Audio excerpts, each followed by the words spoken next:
Upon awakening, the expansive 300-square-meter flat had transformed into a quaint abode reminiscent of the 1960s.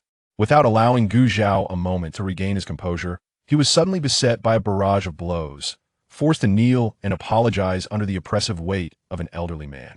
It was only then that he realized he had traversed into another realm, embodying a character from a period novel he had recently perused. Within the pages of the book, the original protagonist was not only a perpetrator of domestic violence, but also a parasite, relentlessly extracting money from his parents and uncles. He would even stoop so low as to deprive toddlers of their sweets, inciting the young ones to frequently complain to their great-grandmother at her grave. In a fit of rage, he had once caused a mess in the latrine, leaving his 5-year-old nephew in tears, crying for his mother, while even the stray dogs that happened to pass by were subjected to a few kicks from him. And now, he had become this very person. Gu Zhao could do nothing but smile ruefully. Fortunately, at that moment, the system manifested itself, not only rectifying the original character's past transgressions, but also collecting favor points to earn resources. Watches, bicycles, large amounts of cash. There was nothing unattainable that the system could not provide. An accidental opportunity led him to secure a position as a worker at the county's textile factory. With a schedule of 3 days on and 4 days off, he earned a handsome salary, intending never to work an extra day, believing he could simply relax. Little did he know, numerous factories, including steelworks, garment factories, and grain processing plants, would soon come knocking at his door. Not only that, but he would also pursue higher education, establish factories, and, riding on the coattails of the original story's protagonists, help his entire village prosper. Gu Zhao became a figure renowned far and wide. Chapter 1. Entering the story, 1959. In the year 1959, in Qingtian County, Shiqiao Commune, Yonglu Village. The September afternoon still bore a hint of warmth. At this hour, after dining in the canteen, families lay in their beds preparing for a brief respite, and apart from the chirping of cicadas and birds, the village was enveloped in tranquility. Suddenly, a series of exclamations drew near, shattering the prevailing peace. Yu Zhaodi, panting heavily, rushed to the doorstep of the Gu household, and before even entering the courtyard, she began to shout, "Ho hot! Something terrible has happened. Your third son is beating his wife again." "What?" Wang Ho Hot, who had been about to return to the house, stood up in shock, her expression one of disbelief, and upon realizing the severity of the situation, she anxiously slapped her thigh and hurried towards her younger son's home. Gu Jianjun's face darkened with fury as he swiftly grabbed a thin bamboo stick meant for binding brooms and strode out with purpose. Last night, in a bid to please a client, Gu Zhao had indulged in copious amounts of alcohol, thinking that once he received his commission this month, he could finally settle the mortgage on his expansive flat. When he opened his eyes, a smile graced his lips. However, before he could fully comprehend his surroundings, a sharp pain pierced through his back, radiating intensely. Instantly alert, he leapt from the bed with a cry, "How dare you beat your wife? How could someone from the Gu family be such a disgrace, lacking in memory and morals?" Gu Jianjun, his face flushed with rage, his eyes wide with fury, showed no mercy as he wielded the bamboo stick, creating a whooshing sound as it sliced through the air.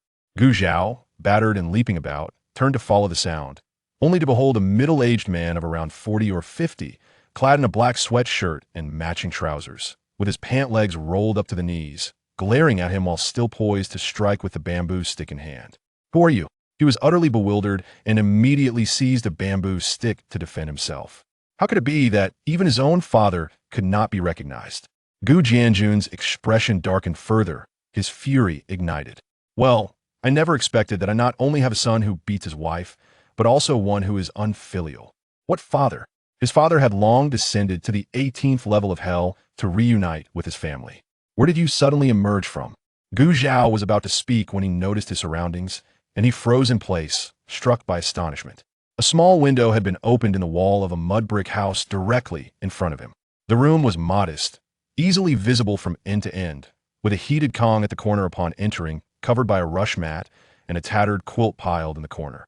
Beside the Kong stood a low cabinet scarcely a meter high, adorned with a few miscellaneous items. This constituted the entirety of the room. Gu Zhao was dumbfounded.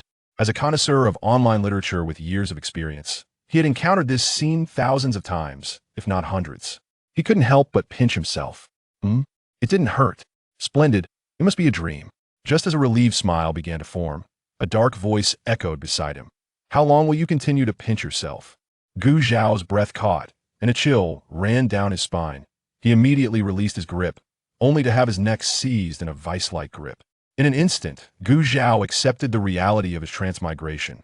Otherwise, the current scenario was utterly inexplicable. Moreover, he had gleaned some information from the man's previous words. The foremost issue at hand was to plead for mercy. With his thought in mind, Gu Zhao flashed a conciliatory smile at the man. "Father, I was wrong truly." Gu Jianjun snorted coldly, ignoring him, and grasped his neck as he dragged him towards the door. Upon exiting, Gu Zhao seized a moment to glance around, finally comprehending the layout of the entire house. There were two adjacent mud brick houses. He had just emerged from one, and with a cursory glance at the one to the right, he spotted a stove, presumably the kitchen. Not far behind the house stood a thatched shed, likely the privy. At that moment, Gu Jianjun was pulling Gu Zhao towards a room that appeared to serve as a storage area, situated 2 meters away from the kitchen. "Father, could we not be so rough?" His neck was reddened from the grip, and he felt a lingering pain from the strikes on his back. Gu Zhao pleaded for mercy. Gu Jianjun remained expressionless and silent as he dragged him into the storage room, delivering a kick to the back of his knee. Gu Zhao abruptly dropped to one knee. His knees struck the ground, and he felt a myriad of helplessness and frustration. Why was it that others caused the trouble while he bore the brunt of the punishment? However, given the current uncertainty, he refrained from speaking recklessly. As he contemplated this, a sob echoed from directly in front of him. Recalling the elder's words, he froze and raised his gaze. There, upon a rudimentary wooden bed constructed from planks, sat a young woman leaning against the wall. She hugged her legs tightly, burying her face in her knees, while the sleeves of her garment slipped down, revealing deep bruises the size of a man's fingers. She flinched at the sound of Gu Zhao's entrance. Beside her sat a middle-aged woman, softly offering words of comfort. Wang Hohat had just heard her younger son's wails. Seeing her husband treat him so violently filled her with sorrow. Her lips moved as if to speak, but upon feeling the tremors in her palm against her trembling back, she sighed and fell silent. Indeed, the current state of Zhao was entirely her fault. She had failed to fulfill her responsibilities as a mother. Placing a hand on Gu Zhao's shoulder, Gu Jianjun spoke solemnly. "Third son's wife, it is our Gu family's fault towards you. Your husband is here. What do you wish to do?" Reflecting on the origins of the union between the third son and his wife, he couldn't help but sigh deeply. Even if the third son's issues resurfaced, he would not object if his wife chose to return to her family and remarry. Upon hearing this, Su Ruan, who had been huddled and weeping, ceased her sobs, slowly lifting her head. She understood Gu Jianjun's words and, after a brief moment of shock, spoke in a dry, hoarse voice. "Father, mother, I am fine. I believe Gu Zhao will change." Gu Jianjun and Wang Hohat exchanged glances filled with helplessness. They had already punished their son severely before, nearly to the point of death, and yet his character had not improved.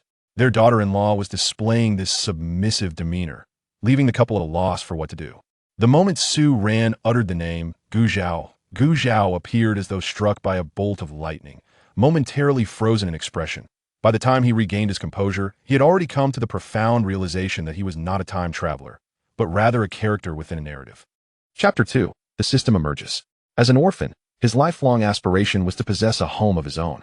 Thus, upon graduation, he chose not to pursue a career aligned with his studies, but instead ventured into real estate sales. Armed with a silver tongue and an audacious demeanor, he purchased his first home at the age of 26, just a few days before his arrival in this new world, at the age of 28. He received a bank notification indicating that he was only 10,000 yuan away from settling his mortgage. Throughout his academic years, he had worked tirelessly to cover tuition and living expenses, and later, to secure his dwelling, leaving him with little room for leisure pursuits. His sole indulgence was reading on his phone, a pastime that cost him nothing. The book into which he had transmigrated was one he had recently perused, drawn in by a minor character who shared his name. The narrative was set in the 1950s and 60s of Huagua, primarily detailing the endeavors of the protagonists in supporting rural development. Perhaps the author was relatively young, as the major events aligned with historical facts. Yet numerous details diverged significantly from reality. This discrepancy was not the primary reason he had abandoned the book. Rather, it was the reckless actions of the character bearing his name that ultimately led to his demise. Frustrated, he hurled his phone away, only to retrieve it moments later and exit the book to open another. As Gu Zhao reminisced about the plot, he was abruptly interrupted by a shove from behind. Suppressing his thoughts, he turned his attention to Su Ran on the bed and decisively said, I was wrong. I will never resort to violence against you again. I apologize. Regardless of who had struck him, he had assumed control of this body, and thus, he was responsible for all that needed to be said and done. His unexpected candor startled Gu Jianjun and his wife, yet recalling his previous promise, they quickly returned to their calm demeanor. Feeling the weight of Gu Zhao's earnest gaze, Su Ran averted her eyes, her lips quivering slightly as she murmured, "All right. Just all right," not an affirmation of belief. With their misunderstanding clarified and the need to work in the fields that afternoon looming, Wang Hohot reiterated her admonitions before departing with Gu Jianjun. Once they left, the room fell silent, and Gu Zhao, at a loss for words as he observed Su Ran deliberately avoiding his gaze, simply uttered, "Rest well," before retreating to his own room. Upon settling onto his bed, Gu Zhao winced, quickly rising as he contemplated the absence of visitors at that hour. He half-lowered his trousers, lifted his shirt, and turned to inspect the wounds on his back. In a short span, the injuries had become inflamed and red, adorned with angry welts. That old man had struck with unrelenting ferocity. After dressing, Gu Zhao lay on his bed, pondering the book's content. If his memory served him correctly, he had arrived at a rather precarious juncture, and the impending disaster looming just 6 months away only added to his trepidation. Ding. Favorability system activating, 020-508-0100. Greetings, host. I am your system 438, here to serve you diligently. While Gu Zhao was lost in thought, a mechanical voice resonated within his mind. A quintessential tool for any transmigrator, albeit belated in its arrival. However, Gu Zhao swiftly accepted this newfound advantage. For 38, introduce yourself. Host. I am a system dedicated to gathering the favorability values others hold for you. As others' favorability increases, you will receive corresponding rewards. Upon reaching a favorability score of 100, the system will unlock a marketplace where you may purchase items using your favorability points. Gu Zhao contemplated this information. If I purchase items from the marketplace using my favorability points, will others' favorability towards me diminish? No, host. How are the reward materials calculated? The greater the increase in favorability, the more substantial the rewards. Adjusting his position, Gu Zhao nodded, falling into silence. Gradually, his eyelids grew heavy until the sound of Wang Hohot entering the room roused him. It was mealtime, a period that had transitioned from unrestrained consumption to an emphasis on productivity due to Gu Jianjun's realization of some individuals exploiting the system. This led to a renewed focus on work points and a subsequent moderation of the situation. The original host was known for his lackadaisical nature, often merely passing time at work, with his meager work points insufficient for his sustenance, relying heavily on Wang Hohot and her husband for nourishment. Third son, come out for dinner. Wang Hohot called to her daughter-in-law as she assisted her into the kitchen. Just as she finished speaking, Gu Zhao appeared at the doorway, seamlessly taking a seat on the long bench next to Su Ran. The discomfort from his injury prompted a slight frown, but a flicker of movement in his peripheral vision quelled his unease. He noted that his nominal wife flinched involuntarily as he settled beside her. Clearly, the original host had left a significant impression on her. Gu Zhao shifted slightly, moving to the far end of the bench. Wang Hohot stood to serve them their meals. In truth, there was little to dine on. With no work scheduled for the evening, they had only a bowl of thin porridge with a few discernible grains, a bun mixed with bran that was difficult to swallow, and a small dish of pickled vegetables. Having absorbed the original host's memories in his dreams, Gu Zhao understood that the communal dining hall had run low on provisions, making the days of plentiful meals a distant memory. This year, the new harvest had not arrived in time to supplement the old, causing the community to tighten their belts for nearly a year, though fortunately, the autumn harvest was just around the corner. Mother, have you eaten?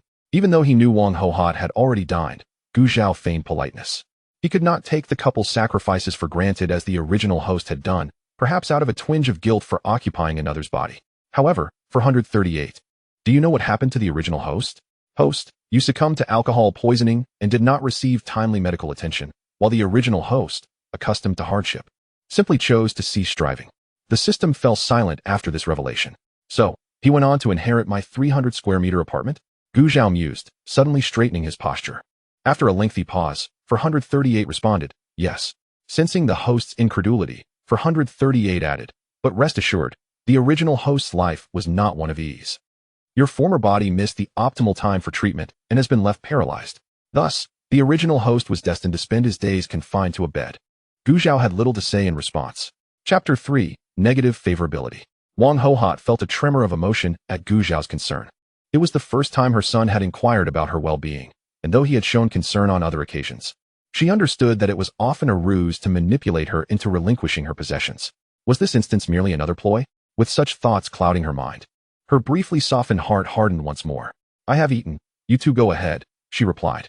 Hearing this, Gu Zhao picked up his bowl and began to eat, simultaneously mentally invoking, for 38, check the favorability values of the two individuals before me. Wang Hohat, favorability, 90, trust, 30. Su Ran, favorability, 10, trust, 10. Favorability can even be negative? And what exactly is this trust value? Of course, when the affinity value is 0, it signifies two strangers. A negative affinity indicates that the individual possesses an unpleasant aura towards the host. An affinity value of 90 or above is quite rare, and to attain a perfect score of 100 is an extraordinary occurrence. As for the trust value, it merely serves as supplementary information without any practical function. Without any function? Gu Zhao raised an eyebrow, remaining noncommittal. After the meal, Gu Zhao was the first to rise, gathering the dishes to wash. Wang Hohat observed his retreating figure, her heart racing with uncertainty about what her son desired this time. Never mind, overthinking is futile. Wang Hohat led the quietly downcast Su Ran into the storage room. Having finished washing the dishes and stepped out of the kitchen, Gu Zhao vaguely overheard the conversation between the mother-in-law and daughter-in-law. Lacking any inclination to eavesdrop, he turned back to his room. A half hour later, Wang Hohat entered Gu Zhao's chamber. Just as Gu Zhao turned his head, he heard, take off your top and pants, lie on the bed. Noticing she still held more than half a bottle of medicinal oil, Gu Zhao obediently removed his shirt. As for the pants, he still had his dignity to maintain. At worst, he could turn around to retrieve them. Sitting at the edge of the bed, Wang Hohat applied the medicinal oil, her hands brushing over the crimson marks that made her inwardly resentful towards her husband for his excessive force. Gazing at the back of his head, she sighed before speaking. Mother knows you are dissatisfied with your wife, but since she has entered our home, you ought to treat her well. Gu Zhao comprehended her meaning. The original host had not married Su Ran willingly. 3 months ago, at Wang Hohat's behest, the original host had ventured to the neighboring village to deliver some items to his two uncles and pay them a visit. Naturally, he was not one to simply obey. Primarily, he aimed to procure something valuable from his uncles. With a few bills in hand, he was cheerfully making his way home when Su Ran unexpectedly dashed out from the side, causing them both to tumble into the nearby river. The original host could swim, and despite his flaws, he could not bear to watch someone drown, so he exerted all his strength to rescue Su Ran. As soon as they reached the shore, Su Ran's family arrived, and instead of gratitude, they accused him of compromising Su Ran's purity due to their disheveled state and demanded that he marry her, threatening to accuse him of misconduct otherwise. Infuriated, the original host, who was not easily intimidated, possibly having inherited Gu Jianjun's fighting spirit, landed a punch on Su Ran's father. Su Dasun. The situation escalated, and Su Dasun, emboldened by the altercation, insisted on reporting Gu Zhao to the county unless he agreed to marry his daughter. By the time Gu Jianjun and his wife arrived, the incident had already spread, as the original host was known for his unsavory reputation, with many discussing him rather than Su Ran. Faced with no alternative, the couple had no choice but to press Gu Zhao into marrying Su Ran. In an era where a bride price of 4 yuan, coupled with 2 pounds of sugar, was considered generous, the Su family demanded 30 yuan, while Su Ran arrived at the Gu household with little more than a few tattered garments. Thus, it was settled. Wang Hohat, forced to accept such a daughter-in-law, could not entirely suppress her resentment. However, she and Su Ran hailed from the same village, and she had occasionally witnessed the hardships the girl endured at home. Moreover, the fact that her son had struck Su Ran on their wedding night extinguished any lingering irritation, replaced instead by guilt. After all, now that she had entered their home, what else could they do but strive for a harmonious life? After a moment of silence, Gu Zhao spoke. Rest assured, I will not lay a hand on her again. As for other matters, he could not guarantee. Mother knows you will, right? It is good to hear you wish to live harmoniously. Mid-sentence, Wang Hohat suddenly grasped the implication of her son's words, her face lighting up with joy, and her hand as pressure increased slightly. Hiss. Gu Zhao inhaled sharply. Ouch. It's Mother's fault. Please be gentler. Wang Hohat, realizing her touch, gently patted his back.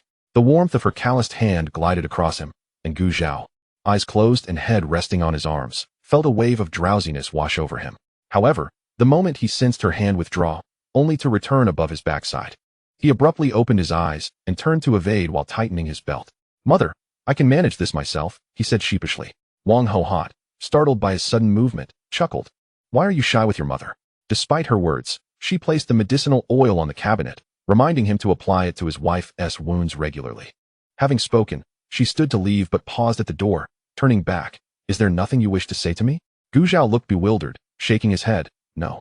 Wang Hohot cast him a curious glance before departing. Could it be that her son, displaying concern and proactively washing dishes, truly did not want anything from her? On her way home, Wang Hohot walked briskly, humming a cheerful tune as she entered the house. Inside, dim light flickered. Gu Jianjun had just lit the kerosene lamp and remarked upon her cheerful demeanor. What brings you such joy? His inquiry, though innocuous, reminded Wang Hohot of her son's injuries, and she shot him an exasperated glare. Why should it concern you? If not me, then who? Gu Jianjun frowned. At her words, Wang Hohot promptly took a seat, ready to engage him in a thorough discussion. When have you ever cared? If you hadn't abandoned us when I was pregnant with the third child, would I have lost him in the chaos when the enemy invaded the village? That child was a piece of flesh I carried for 10 months. 17 years have passed since then. He is now 20. And we've only lived together for less than 2 years. Once mother passes, he'll want to move out on his own. How is that not our fault? Surely it's my blame as a mother for not caring for him properly. Woe is me. As she spoke, tears streamed down Wang Hohot's face. Chapter 4. The couple's guilt. She too felt regret. When her husband left, she discovered she was pregnant, with the eldest only 3 and the second just over a year old. After the third child's birth, she was utterly overwhelmed, juggling both farm work and childcare. With no choice, she had to enlist her mother-in-law as help to care for the youngest while managing the other 2. Who could have anticipated that when the child was 10 months old, the enemy would invade the village? Had she not been vigilant and fled into the mountains with the 2 children, the consequences would have been unimaginable. The only solace was that upon returning to the village, she did not encounter the familiar faces among the fallen. It was upon this slender thread of hope and the 2 children that she managed to endure until Gu Jianjun returned from military service. Seeing her in tears, Gu Jianjun fell silent for a moment, his eyes filled with remorse. After a while, he spoke. Do not cry. It is my fault, all my fault. At that time, the country needed him. He had ensured the family was settled and had entrusted his elder brother to look after them before departing with the troops. He had not anticipated the consequences and had neglected the responsibilities of a husband and father. As he reflected, Gu Jianjun's eyes grew moist. Wiping away a tear, Wang Hohot, seeing his distress, chose to remain silent, rising to rummage through the cupboards. She recalled that her daughter had once brought her a package of biscuits, which the youngest would surely enjoy, along with some candy. Next door, amidst the commotion, Li Fen leaned against the headboard, her hands nearly crumpling the quilt in tension. Gu Cheng lifted his leg, inadvertently rolling the blanket beneath him. Sleep, sleep, sleep. Is that all you do? Li Fen, witnessing this, tugged at the blanket with irritation and pushed him. It's already dark outside. What else should I be doing? Gu Cheng responded, perplexed. Your mother, ever since your brother returned, has taken all the good things over there. Why doesn't she ever bring something for us to eat every year? At this rate, our house will be emptied. Nian Nian is the eldest son of Gu Cheng and his wife, known formally as Gu Dangan, who is 5 years old this year, while Sui Sui, their little daughter, named Gu Dangtian, has just turned 3. Well, I'm the younger brother, not someone else. Besides, you know how poorly my brother has fared these past years. What is wrong with my mother feeling a bit sorry for him? She hasn't taken your things. How can that not be my concern? Don't forget, when the family was divided, your parents said they would live with us in the future. We can't be the ones supporting them while they take things from home to aid your brother, right? Moreover, when your brother got lost, it had nothing to do with us. Why should we bend over backwards for him? Though they quarreled, Li Fen kept her voice low, fearful of being overheard by the neighbors. Despite her usually quiet demeanor at home, once provoked, Gu Cheng could be quite formidable. You're simply unreasonable. I can't be bothered to argue with you, Gu Cheng retorted, turning over and covering himself with the blanket, ignoring her further. Meanwhile, Gu Zhao, observing Wang Hohot hastily drop the medicinal oil and flee, chuckled lightly, shaking his head. He rose, shut the door, and removed his trousers, pouring the oil into his palm, rubbing it in, and then applying it to his backside before lying on the bed. From the memories of the original owner, he learned that upon being found, Gu Jianjun and his wife had been exceedingly accommodating towards him out of guilt. The original owner and his grandmother had indeed endured much hardship over the years. They had barely escaped the village and then got lost in the mountains. Had it not been for the army, they might have become prey for wild beasts. However, to evade danger, they had strayed far from their original village when they encountered the military. The army, preoccupied with its urgent mission, could not return them to the village. The original owner's grandmother, illiterate, was unable to navigate back with someone who didn't even know the way. Thus, they had to continue with the army until they reached a safe location where they could settle down. With sheer strength, the elderly woman supported herself and her grandson until Gu Jianjun located them when the original owner was 17. Perhaps the burden of years of toil took its toll. Upon returning home, the grandmother fell ill and, a year later, passed away, consumed by worries for her grandson. Consequently, the original owner harbored resentment towards Gu Jianjun and his wife. Yet, Gu Zhao found it difficult to judge who was right or wrong in this matter. Wang Hohat had remained behind alone, raising her children. Was that not arduous? Gu Jianjun, having enlisted at a young age, fought for his country and its people. Was he truly in the wrong? Furthermore, after being discharged due to injury, he had declined the city job offered by the military. Only wishing to reunite with his aging mother and his child he had never met. If anyone deserved blame, in Gu Zhao's view, it was the invaders. Nevertheless, the suffering experienced by the original owner was tangible and real. Gu Zhao had not lived through it and could not comment. As he pondered, his eyelids grew heavy, and he gradually closed his eyes. When he opened them again, he found the light of dawn filtering through the door crack. Dressed in his clothes and shoes, he stretched lazily, feeling invigorated. After a good sleep, his injuries had also improved. For 38, have you noticed I've been sleeping quite a bit? Considering yesterday and today, I've only been here for about 17 or 18 hours, yet I've spent 13 or 14 of those hours asleep. Is that not a bit unusual? Yesterday was when the host's soul had yet to fully merge with this body. Such excessive sleep will not occur again. Gu Zhao nodded, understanding the reason. Stepping outside, he was greeted by a gentle breeze. The temperature in Jie province fluctuated greatly between morning and evening, and wearing a black coat still felt somewhat chilly. The horizon was tinged with a pale light, though the sun had yet to rise. It must have been around 5 o'clock. With the temperature likely only in the teens, expected to soar to 20 or 30 degrees by midday. Not having a watch is truly inconvenient. A sudden clatter caught his attention, and following the sound, he saw Su Ran standing nearby, flustered, a yoke in hand. 2 wooden buckets lay at her feet, water spilling out and soaking the ground, along with her pant legs and shoes. Gu Zhao strode over, and upon seeing him approach, Su Ran instinctively took 2 steps back. Disregarding her fear, Gu Zhao took the yoke from her hands, lifted the 2 buckets, and declared, "I'll fetch water. You should go change your clothes and shoes." With that, he made his way toward the center of the village. The only well in Yonglu village was located at its center, convenient for villagers from both ends. This village could be considered of moderate size, home to about 60 households and 400 to 500 people. As Gu Zhao walked, he observed that all the houses were made of mud. Behind the village lay a series of continuous mountains, shrouded in mist, with the cheerful chirping of birds echoing through the air. In front of the village flowed a large river, winding its way through, and branching off into a smaller stream where villagers typically wash their clothes. After the division of the Gu family, Gu Jianjun and Gu Cheng had built 2 rooms at the village's edge to meet the original owner's requests. Additionally, they had distributed 50 yuan along with tables, chairs, buckets, bedding, and other essentials. However, there was no grain. Since the establishment of the communal dining hall, everyone had surrendered their rations. Iron pots were out of the question, though there were 2 clay pots, which had been left unused for some time. When Gu Zhao arrived at the well, he found someone already drawing water. Uncle Yang. Gu Zhao greeted warmly. Yang Kaihua lived next door, and his wife, Yu Zhaodi, had previously informed Gu Jianjun and his wife about Gu Zhao's altercation. Pouring water into the wooden buckets, Yang Kaihua turned and stared for a moment before exclaiming, "Ah Zhao, here to fetch water?" As soon as the words left his mouth, he regretted them. After all, Gu Zhao was clearly carrying buckets. What else would he be doing? It was understandable, though, as ever since Gu Zhao's wife had come into the family, Yang Kaihua had not seen him at the well. Usually, it was just his wife, waddling back with water. It seemed strange that today he was here at all. Has the sun risen in the west? Yang Kaihua mused as he glanced at the sky. In his moment of distraction, Gu Zhao silently instructed, "For 38, check the favorability rating of the person before me." Yang Kaihua, favorability, trust. Observing the string of symbols, Gu Zhao pursed his lips and frowned. 438, what does this mean? Please explore this on your own.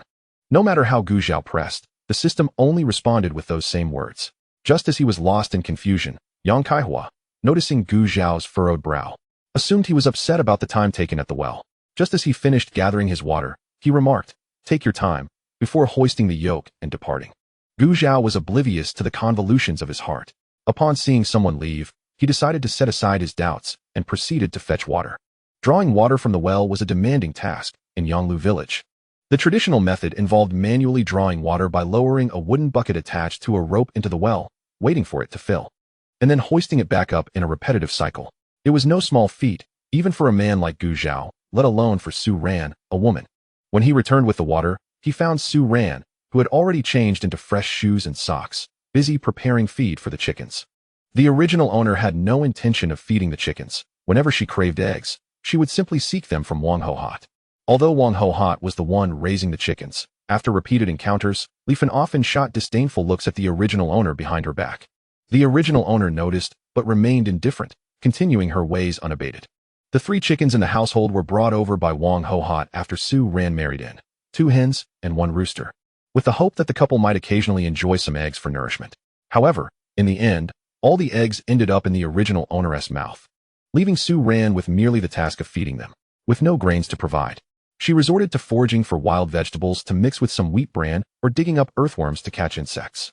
Once the chickens had eaten, she would let them roam free to forage until dusk, when they would return on their own to be locked back in the coop. As Su Ran squatted beside the chicken coop in the backyard, diligently chopping wild vegetables, she turned her head upon hearing the sound of splashing water. Gu Zhao, having poured the water from the bucket into the stone vat inside the house, turned around to find her staring at him intently, unblinking. However, when he met her gaze, she quickly recoiled, akin to a startled turtle. Su Ran froze in place, the knife in her hand seeming to weigh 1,000 pounds as she strained to listen.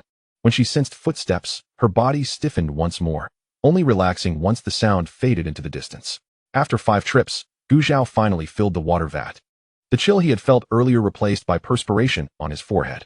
He fetched a slightly yellowed towel to wash his face, a gift from his second sister who worked at the supply and marketing cooperative, which the original owner had appropriated. As for the toothbrush, the original owner possessed one, though its bristles were frayed and splayed. Even with his current body, Gu Zhao found it impossible to share a toothbrush. Instead, he stepped outside to break off a twig from a willow tree for a quick clean. After freshening up, he returned to the room to retrieve some medicinal oil and approached the partially ajar door of the utility room, knocking gently. Sitting on the edge of the bed, Su Ran was troubled, gazing at her swollen ankle. Upon hearing the knock, she hurriedly pulled down her pant legs and rushed to the door, opening it. Gu Zhao raised the bottle of medicinal oil in his hand, asking, "Do you need my assistance?" "No, it's not necessary." Su Ran quickly shook her head, retreating behind the door. "Very well then." Gu Zhao shrugged and handed her the bottle. Su Ran cautiously accepted it. Observing her reaction, Gu Zhao inwardly scolded the original owner. Stepping back 2 paces to signal he meant no harm. As Su Ran prepared to close the door, Gu Zhao suddenly called out, "Wait a moment." Her motion faltered, her body tensing. "What happened to your foot?" Gu Zhao lifted his chin slightly, focusing on her left foot, which was tapping the ground.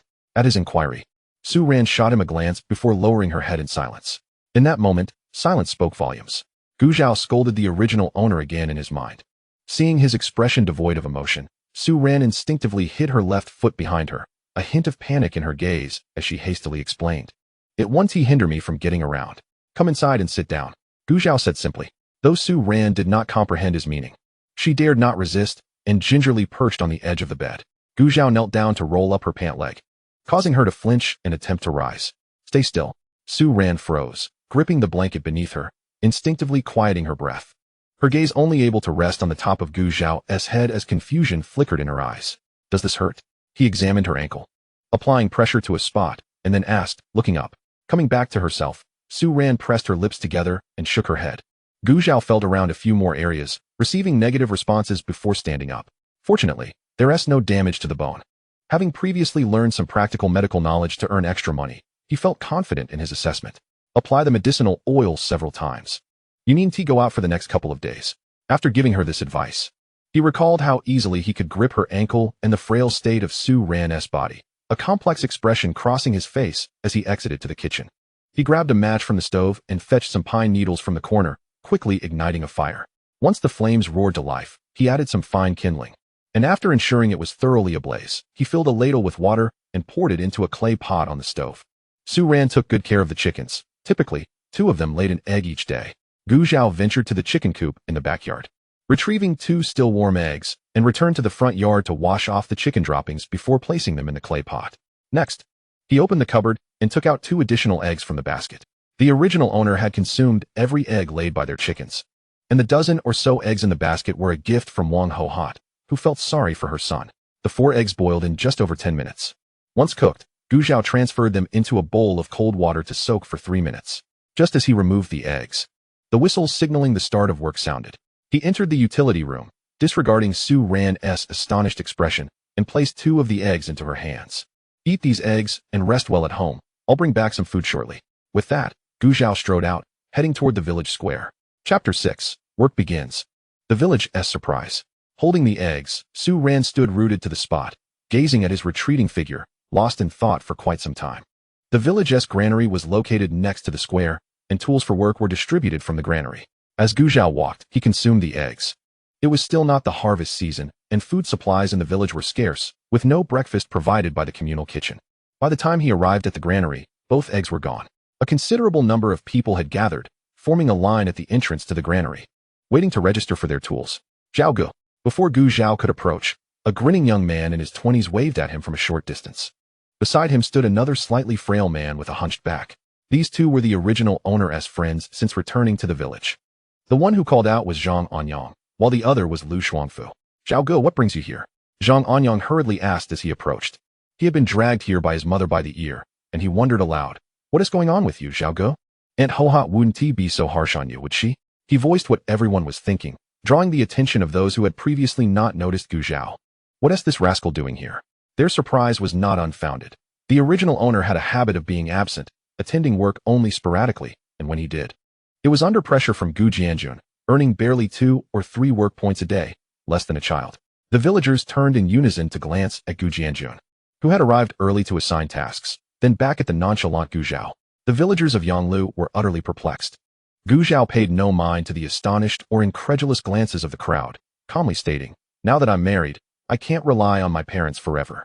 As soon as those words left his mouth, Zhang Anyang and Lu Shuangfu regarded him as if he were a curiosity, while the others wore expressions of disbelief. 3 months into marriage, and only now does one utter such words. Where was this awareness before? Most likely, this is merely a facade, regardless of their beliefs. Gu Zhao took up his farming tools and made his way to the fields, tasked today with the chore of fetching water for irrigation. Zhang Anyang, along with another companion, was assigned to a plot adjacent to his. Have you heard? Gu Zhao struck his wife again yesterday. Indeed, how could I not hear? Why are the captain and his wife not intervening? Intervene? How could they? Ever since that old woman managed to keep that rascal in check 2 years ago, he's grown increasingly unruly. Have you ever seen him heed anyone's advice? True enough, but it's pitiful for Su Ran, that girl. What is there to pity? Her family insisted on marrying her to Gu Zhao. Isn't it a bit late to be lamenting now? But what kind of decent man strikes his own wife? That's a fair point. Hey, what nonsense are you all spouting? A sharp reprimand interrupted the ants' chatter. Oh my. The ants clutched their chests in shock and turned to see it was Zhang Anyang. One of the ants rolled her eyes. Zhang's boy, I wasn't talking about you. Why are you getting all worked up?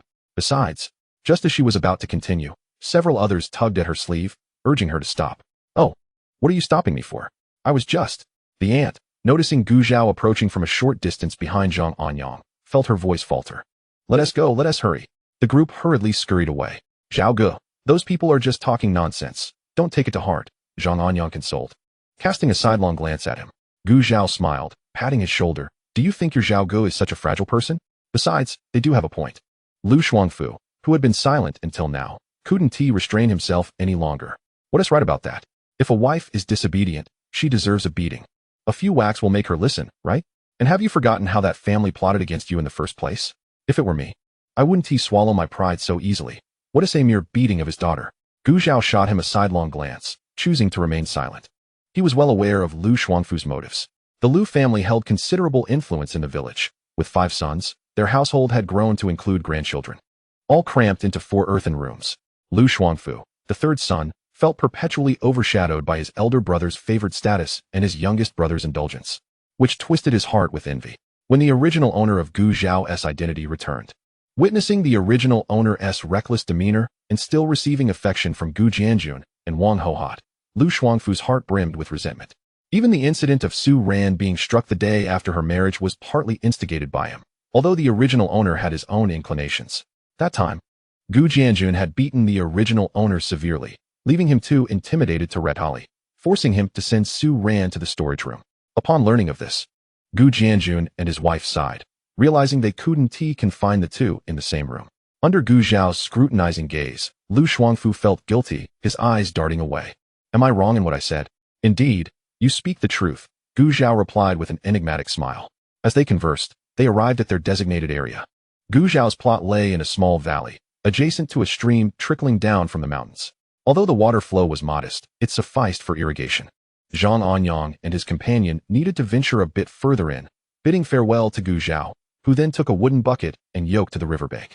Thanks to the morning's efforts, Gu Zhao had gained some insight into the task of fetching water. One round trip to the field took about 10 minutes. As the sun ascended, the temperature rose, and beads of sweat began to trickle from his forehead down his cheeks and neck. Ah Zhao. Raising a hand to wipe the sweat from his brow, Gu Zhao turned to see his mother. Mom, what brings you here? Wang Ho Hot, seeing him drenched in sweat, felt a pang of concern. I heard you were toiling in the fields, so I came to check on you. Just do your work. If you can't finish, I'll help you out. Wang Ho Hot spoke as if it were the most natural thing, for this was not the first time. Chapter 7. The little cub who cries and complains by the grave mound. This was Gu Zhao. Had it been Gu Cheng, Wang Ho Hot would have likely said, eldest. Keep it up. The two little ones are counting on you. As a father, you must embody the role. You can't rely entirely on your parents. Gu Zhao sighed. If I have children in the future, should I still depend on you and dad? With wide eyes, Wang Ho Hot exclaimed, what nonsense are you talking? Of course. Who else should you rely on if not your parents? However, she was taken aback by her son's words. She reached up to feel Gu Zhao's forehead. You don't have a fever, do you? Before he could respond, she waved her hand dismissively. Well, take it easy, don't work too hard. In saying this, she seemed to forget that in this village, few could rival Gu Zhao in the art of laziness.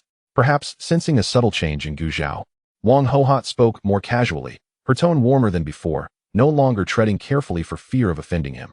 Here, have these biscuits and candies, if they're not enough. I'll bring you more. As she spoke, she pulled out 3 palm-sized round biscuits and 2 fruit hard candies, placing them in Gu Zhao's hands. Oh dear. I must be going now. Remember, don't overexert yourself.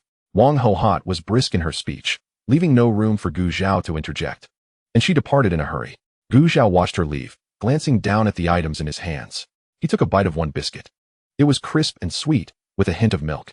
After finishing one, he decided against eating more, wrapping the remainder in a few leaves from a nearby tree and tucking them away before returning to his task of fetching water. Not far away, Zhang Anyang sat panting on the ground, having finally seen his Zhao Gu take a moment's rest, only to find him busy again in the blink of an eye. Gritting his teeth, he stood up to join in. Lu Shuangfu, sprawled on the ground with a blade of grass in his mouth, turned his head to observe their activity, spat out the chewed grass, and rolled over, turning his back on the two. With so many people at home, and plenty of children from his elder and second brothers, why should he exhaust himself? The sun climbed higher, now directly overhead. Gu Zhao looked up, exhaling slowly, and set off towards the village canteen. Having watered a third of the field in the morning, he was confident he could finish the rest in the afternoon.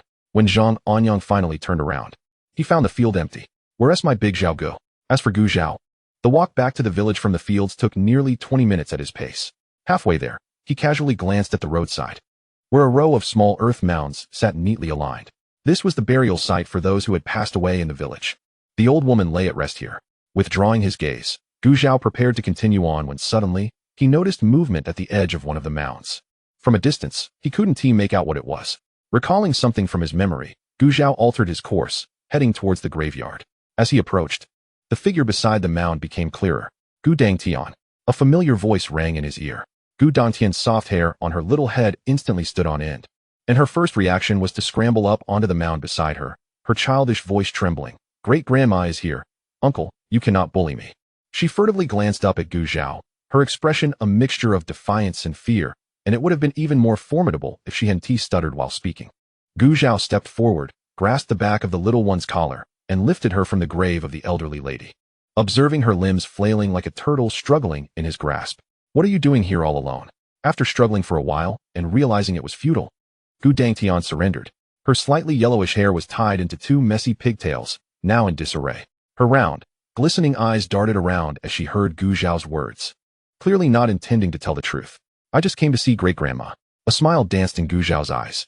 Ah, you came to see your great-grandma as a pretext. But you're really here to report me, aren't you? It was also what the original owner deserved. After returning home, they ran rampant in the Gu household, sparing not even the children. Ever since this little one had been tricked out of a candy by the original owner, a grudge had developed between them. Of course, this was a one-sided belief on the child's part. Upon realizing that the grandparents and parents at home could do nothing about her uncle, she had heard from someone in the village that only great-grandma could teach her uncle a lesson. Thus, she had come repeatedly to the elderly lady's grave to lodge her complaints. This had become something of an open secret in the village, though the little one fancied herself quite skilled at hiding her intentions. Upon hearing Gu Zhao speak, Her eyes widened in surprise. Do you want to know how I found out? Gu Zhao asked. The little one was clearly curious, but torn by the enmity between them, she hesitated, ultimately letting her curiosity prevail as she nodded her head while pursing her lips. I won't tell you, Gu Zhao teased. What followed was a scene reminiscent of a flood. With a loud wail, tears streamed down the little one's thin face, her mouth open wide as she cried earnestly. Her little hands and feet went limp, her body dangling weakly in the air. The less than 20-pound weight was enough to tug at one's heartstrings. Gu Zhao immediately embraced her, soothing her. Uncle was wrong. He shouldn't have teased you. After much coaxing, and with his forehead glistening with sweat from the effort, he offered her a biscuit and a piece of candy to finally quiet her sobs. Clutching the treats, the little one leaned against Gu Zhao, still sniffling softly. Gu Dangtian. Affection level, 5. Affection value, 35. Trust value, 25. Total affection increase, 5. Rewards have been placed in the system's temporary stasis space. Please check, host. Upon hearing the system's notification, Gu Zhao glanced at the little one in his arms, marveling at how easy she was to console. Moreover, it was quite a feat that her initial affection value remained at 30 after being bullied by the original owner. With thoughts of the system's rewards in mind, he hastened his steps towards the dining hall. Due to the delay, by the time Gu Zhao arrived at the dining hall, it was already filled to capacity, with others queuing to get their meals. At that moment, Li Fun emerged in search of her child, and, upon seeing Gu Zhao with the little one in his arms, quickly reached out to take her. Sui, why are you running around? What if someone bullies you again? Gu Zhao touched his nose, aware that she was referring to him, but the original owner had indeed engaged in such unscrupulous behavior. With the child now safely in her mother's arms, he said nothing further and bypassed Li Fun as he joined the line for food. Hey, who does he think he is? Li Fun muttered, feeling slighted that he hadn't greeted her despite being the older sister-in-law. Chapter 8. Disturbance in the dining hall. Gu Zhao had only queued for a few minutes before it was his turn. The individuals cooking and serving in the dining hall were villagers, prioritized based on those facing difficulties or the elderly who could no longer work in the fields. Ignoring the bewildered gaze of the woman serving food, Gu Zhao picked up 2 sizable corn buns, carried a bowl of thin porridge, and a plate of stewed carrots and cabbage, then squatted at the entrance. After allowing the porridge to cool slightly, he tilted his head back and drank it all in one go. He placed the bun on the plate and began to eat, alternating bites of the bun and the vegetables. The buns were made from cabbage leaves, carrot tops, and a mixture of ground corn stalks, resulting in a somewhat scratchy texture. Zhao Gu. Just as Gu Zhao struggled to swallow, a plaintive voice broke through beside him. He turned to see Zhang Anyang looking at him with reproachful eyes. Why didn't you call me when you left? The scorekeeper came and you weren't around. Oh dear, I forgot about the scorekeeping. Gu Zhao tightened his grip on the chopsticks, then smiled. I saw you so diligently watering the fields, I couldn't bear to interrupt you. In truth, he had indeed forgotten. Even he didn't believe such a clumsy excuse. Yet, the person in front of him was immediately moved to tears upon hearing it. You're the best, Zhao Gu. Standing nearby, Lu Shuangfu couldn't help but twitch his lips, thinking, what a fool. Gu Zhao chuckled softly, choosing not to respond further. He finished the remaining food on his plate in a few quick bites and stood up, ready to fetch food for Su Ran. Suddenly, a loud crash of bowls and chopsticks shattering on the ground silenced the previously bustling dining hall. All eyes turned towards the source of the sound. Under the scrutiny of the crowd, Zhu Guanghui's face turned crimson, his trembling hand unable to steady itself, and the long-held resentment erupted uncontrollably. What are you looking at? What are we eating every day? Is this food for birds or for humans? Not only are we not full, but we also work ourselves to the bone in the fields every day. Is this how life is supposed to be? Not only he, but many others in the village harbored grievances. In that moment, Zhu Guanghui voiced the collective frustrations of the crowd. Isn't it true? We toil from dawn till dusk, and at the end of the day, neither we nor our families can even have a full meal, not to mention the adults. My 1-year-old grandson is as thin as a skeleton. It pains me to see it. What about me? My wife just gave birth, and without enough food. She has no milk. The baby cries day and night. It's all due to hunger. I truly fear we won't be able to raise this child. Having once tasted the comfort of being full, the current circumstances felt particularly harsh, inevitably breeding resentment. While some complained, many remained silent, watching to see what those expressing their discontent would do. However, Zhu Guanghui paid no mind and was invigorated by the support of others. We haven't sown any less grain. Every day we hear about a shortage, but what happened to the grain left after we paid our taxes? Surely it hasn't ended up in someone's pocket? A murmur of shock rippled through the crowd, and even those who had spoken up moments ago fell silent. Had Zhu Guanghui lost his mind to say such things? What nonsense are you spouting? Gu Cheng, anger flaring, stepped forward to confront him. Gu Jianjun restrained him. coldly observing Zhu Guanghui until he finished speaking, then sweeping his gaze across the villagers. Is that what you all think? Do you believe I, along with the village leaders and the cooks, have embezzled your rations? No, we never thought that. The villagers hastily denied, shaking their heads. They all knew Gu Jianjun's character well enough. He would never stoop to such behavior. The few who had spoken earlier averted their eyes, feeling guilty. Go fetch the account books and the signed handover manuals, Gu Jianjun commanded, nodding towards the village accountant, Li Jiaxing, and the custodian, Mao Hongwang. The two glared at Zhu Guanghui with disdain before turning to retrieve the items from the village office. Subsequently, Gu Jianjun turned his gaze towards the old woman behind Zhu Guanghui, who was grasping a spoon in her hand, and requested Aunt Jiang to act as a witness. Interrupted by Gu Jianjun, Aunt Jiang immediately lowered the spoon she had raised, casting a regretful glance at the back of Zhu Guanghui's head. She patted her chest, assuring him, "All right, no problem." The Jiang family had been a lineage of single inheritance since the time of Aunt Jiang's father-in-law, with no male members living beyond the age of 30. Aunt Jiang became a widow in her middle years and lost her son in his later years. After her son passed, her daughter-in-law resolutely refused to heed her family's advice to remarry, choosing instead to remain in the Jiang household. Tragically, during a later excursion into the mountains, she accidentally slipped and fell to her death from a cliff. Now, Aunt Jiang lived alone, caring for her 8-year-old grandson. Observing their hardships, Gu Jianjun, with unanimous approval from the village leaders, arranged for assistance in the dining hall, providing them with 8 work points a day. In Aunt Jiang's eyes, no one was more responsible than Gu Jianjun as the village leader. Zhu Guanghui's words were nothing but a betrayal of conscience. The village leader has arrived. Before long, Li Jiaxing and another individual promptly brought the account books and records. The ledger in Li Jiaxing's hands meticulously documented the village's grain income and expenditures, maintaining a clear record of all transactions. Concurrently, Mao Hongwang also possessed a more detailed account, being responsible for the village's material management, overseeing the distribution of food, fruits, vegetables, and agricultural tools, all of which passed through his hands. This included the daily handover of food supplies for the dining hall, which involved not only him and Aunt Jiang as handover personnel, but also Gu Jianjun and Li Jiaxing in their capacities as the village leader and the village accountant. Supervising the process. Once confirmed to be accurate, all 4 individuals would jointly sign and leave their fingerprints on the handover ledger, a routine that occurred daily. Gu Jianjun surveyed the surroundings and summoned a young lad, whose family had no ties to the village leadership or to Zhu Guanghui, to step forward. Come, Zhao. You can read a few words for everyone from this document, can't you? Hesitantly, he approached and took the account book from the village leader's hand, feeling the weight of everyone's gaze upon him, and gulped nervously.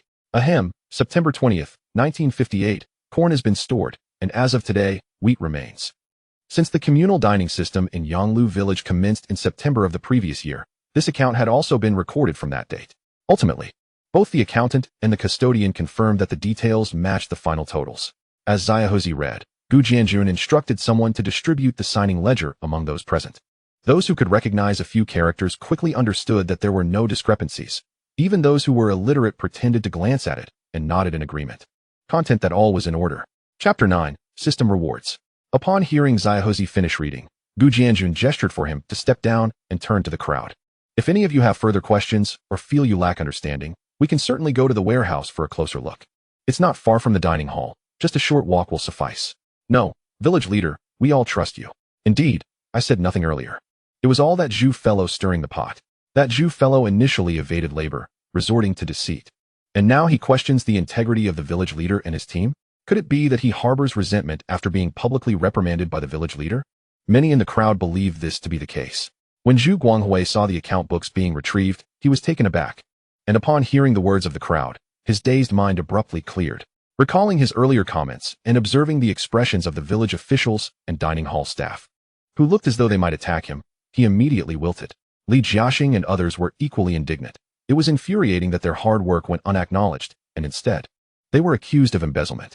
They could hardly contain their laughter at Zhu Guanghui's audacity. Truly, he lived up to his surname.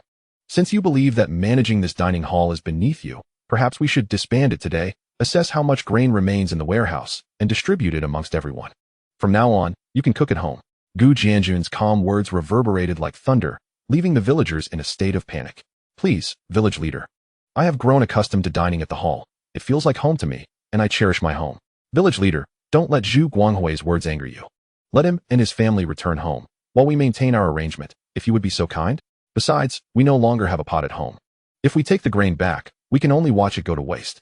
Ultimately, a key consideration was Zhao's reading of the account book. They were well aware of how little grain remained in the warehouse. Divided among the households, it would amount to a meager share, and some families might run out of grain before the autumn harvest was complete. However, dining at the hall promised a different outcome, as the village leader would surely not neglect their welfare. In the crowd, Zhu Dehai and Zhao Chunmei sensed the tide turning. Exchanging glances, Zhu Dehai stepped forward, smiling ingratiatingly at Gu Jianjun and the others. Village leader, please retract your earlier statement. It's my child who has acted thoughtlessly, speaking without consideration. We are all fellow villagers. I kindly ask for your forgiveness this time. Yes, village leader, our child spoke nonsense, Zhao Chunmei chimed in, seeing his son still frozen in place. Zhu Dehai gave him a sharp slap on the back. You little rascal, hurry up and apologize to these uncles and aunts. It was unexpected for their son to utter such words, but they had hesitated to intervene immediately, hoping to gain some advantage for themselves. Who could have anticipated that the situation would escalate to this point? If they did not step forward now, their son would surely become the target of collective ire. Regaining his composure, Zhu Guanghui quickly pleaded, I was wrong. I was momentarily dazed by hunger. Please forgive me, everyone. His gaze was fixed on Gu Jianjun, understanding that only if the village leader relented would others cease their pursuit. Gu Jianjun remained silent for a moment, leaving the crowd anxious. After a brief pause, he finally spoke.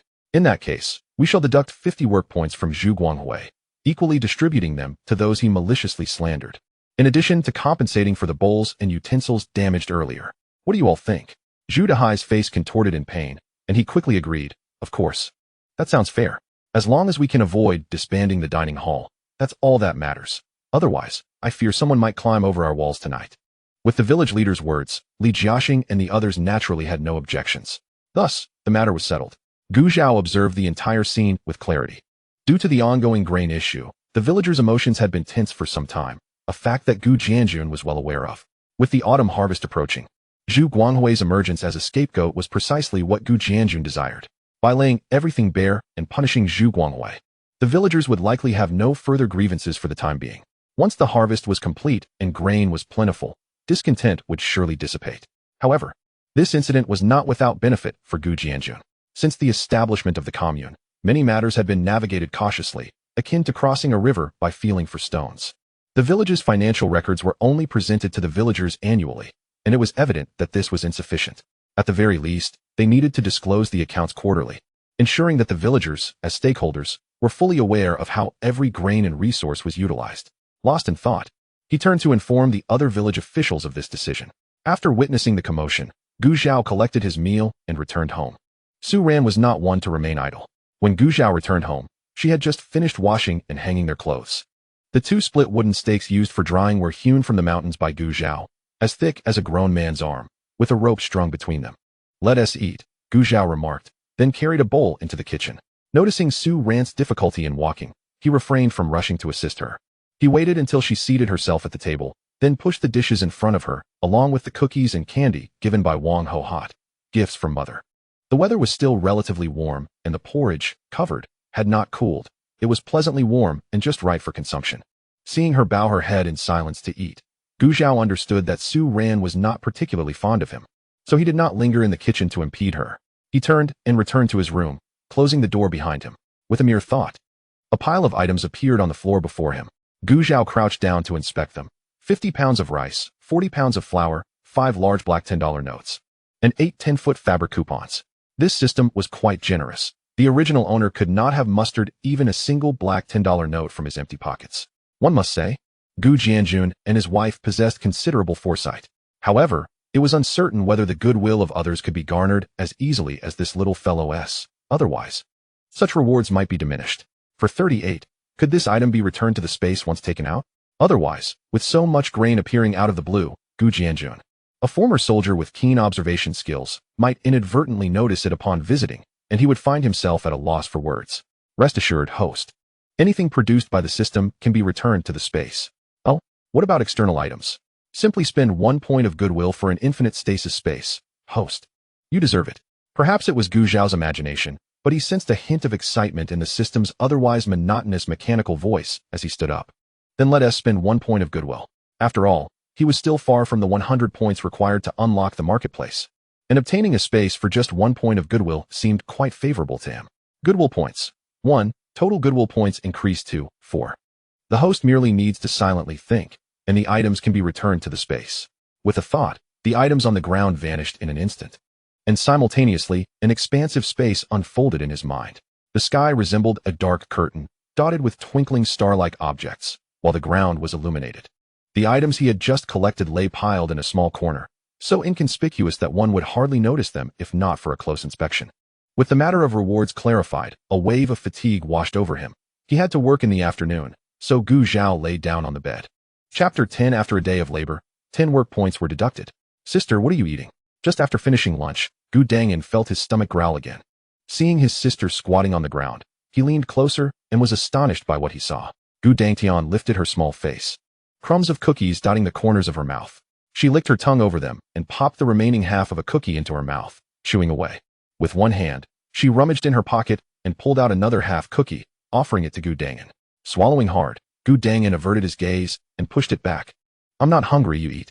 Gu Dangtian glanced at his hand clutching his stomach, and with a swift motion, used the cookie to block his stubborn mouth. Hee. Gu Dangin sheepishly scratched his head, slowly nibbling on the cookie at the side of his mouth. Seeing him eat, Gu Dangtian took out the candy given by Gu Zhao, looked around, and picked up a small stone from the ground to smash the candy lying there. The two shared another piece of candy.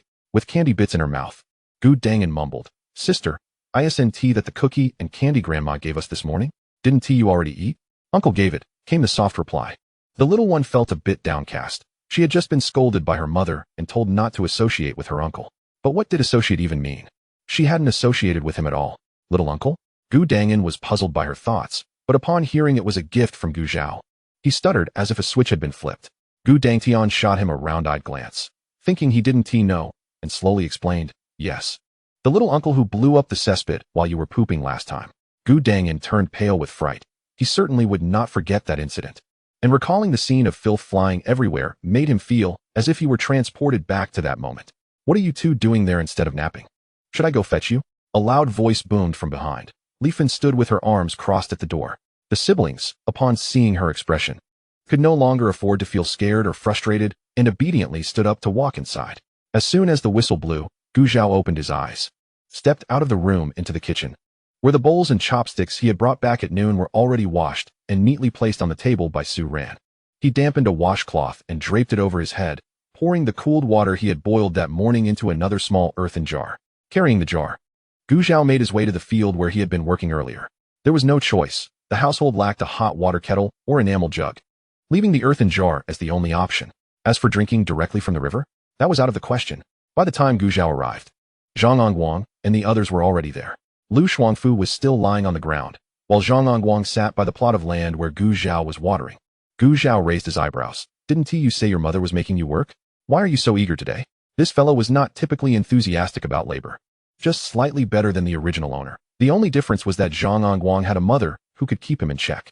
According to her, if he couldn't even plant crops, how could he ever marry? Each time he heard this, Zhang Onguang would use Gu Zhao as a retort, asking how Gu Zhao managed to marry. Zhou Liping would be stumped, reminiscing about Gu Zhao's wife with a twinge of regret. She was so capable. Why wasn't she from her family? Though Su Ran had only been in Yonglu village for 3 months, every villager, young and old, spoke of her industriousness. The vigor she displayed in the field surpassed that of many men.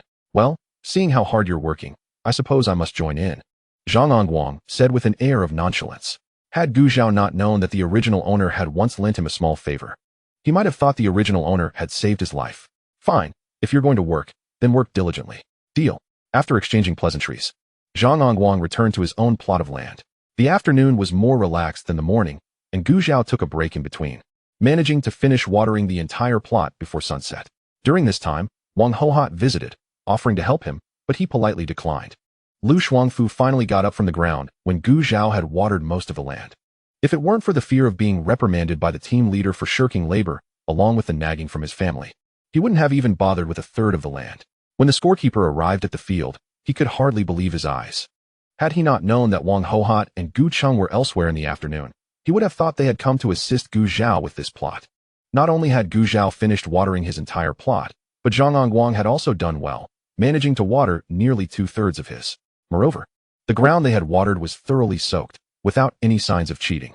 The scorekeeper regarded them with newfound respect, and tallying the scores from the morning. Gu Zhao earned a total of 10 points today, while Zhang Onguang received 6. Zhang Onguang could hardly contain his joy upon seeing his work points in the ledger. It was the first time he had earned so many work points. The scorekeeper's good mood abruptly ceased upon arriving at the field managed by Lu Shuangfu. Having failed to irrigate even a third of the land, Lu Shuangfu deduct 10 work points. Upon hearing this, Lu Shuangfu furrowed his brow in indignation, exclaiming, "On what grounds? Why do they receive 10 points for watering the land, while I am penalized?" The scorekeeper scoffed coldly. "Be grateful I Haven Tea reported you for deliberately damaging the crops. You should be counting your blessings. Do you dare question my judgment? Are you hoping to escalate this matter? In an era where food is precious, harming crops could lead to administrative penalties and fines." Had the scorekeeper not been aware of Lu Shuangfu's lack of audacity, and considering their shared village, he would have surely reported him. Lu Shuangfu's expression changed dramatically as he glanced towards his designated area, where he indeed spotted several plants trampled and lying on the ground. "No, I didn't do it intentionally, truly, I swear," he exclaimed, frantically waving his hands. Gu Zhao and another individual approached upon hearing the exchange. "Dog Dan. Old Lu surely didn't mean to do it. He lacks the courage for such acts," Zhang Anyang chimed in. Although he sometimes looked down on Lu Shuangfu's demeanor, they had played together for a long time. The scorekeeper, Zheng Jian, whose nickname was Dog Dan, sprang up. "Who are you calling Dog Dan? That name doesn't sound nice either." Zhang Anyang muttered under his breath. "Zheng Jian? Really? What decent parents would name their child that? All right, enough banter. The deduction of 10 work points is non-negotiable." With that, Zheng Jian hurried away. Following the incident at noon, the dining hall was considerably quieter during dinner. After finishing her meal, Gu Zhao bid farewell to Zhang Anyang and returned to her quarters. Chapter 11. The Mischievous Little Rascal. As customary, Gu Zhao placed the dishes on the kitchen table while Su Ran dined, busying herself in 2 rooms.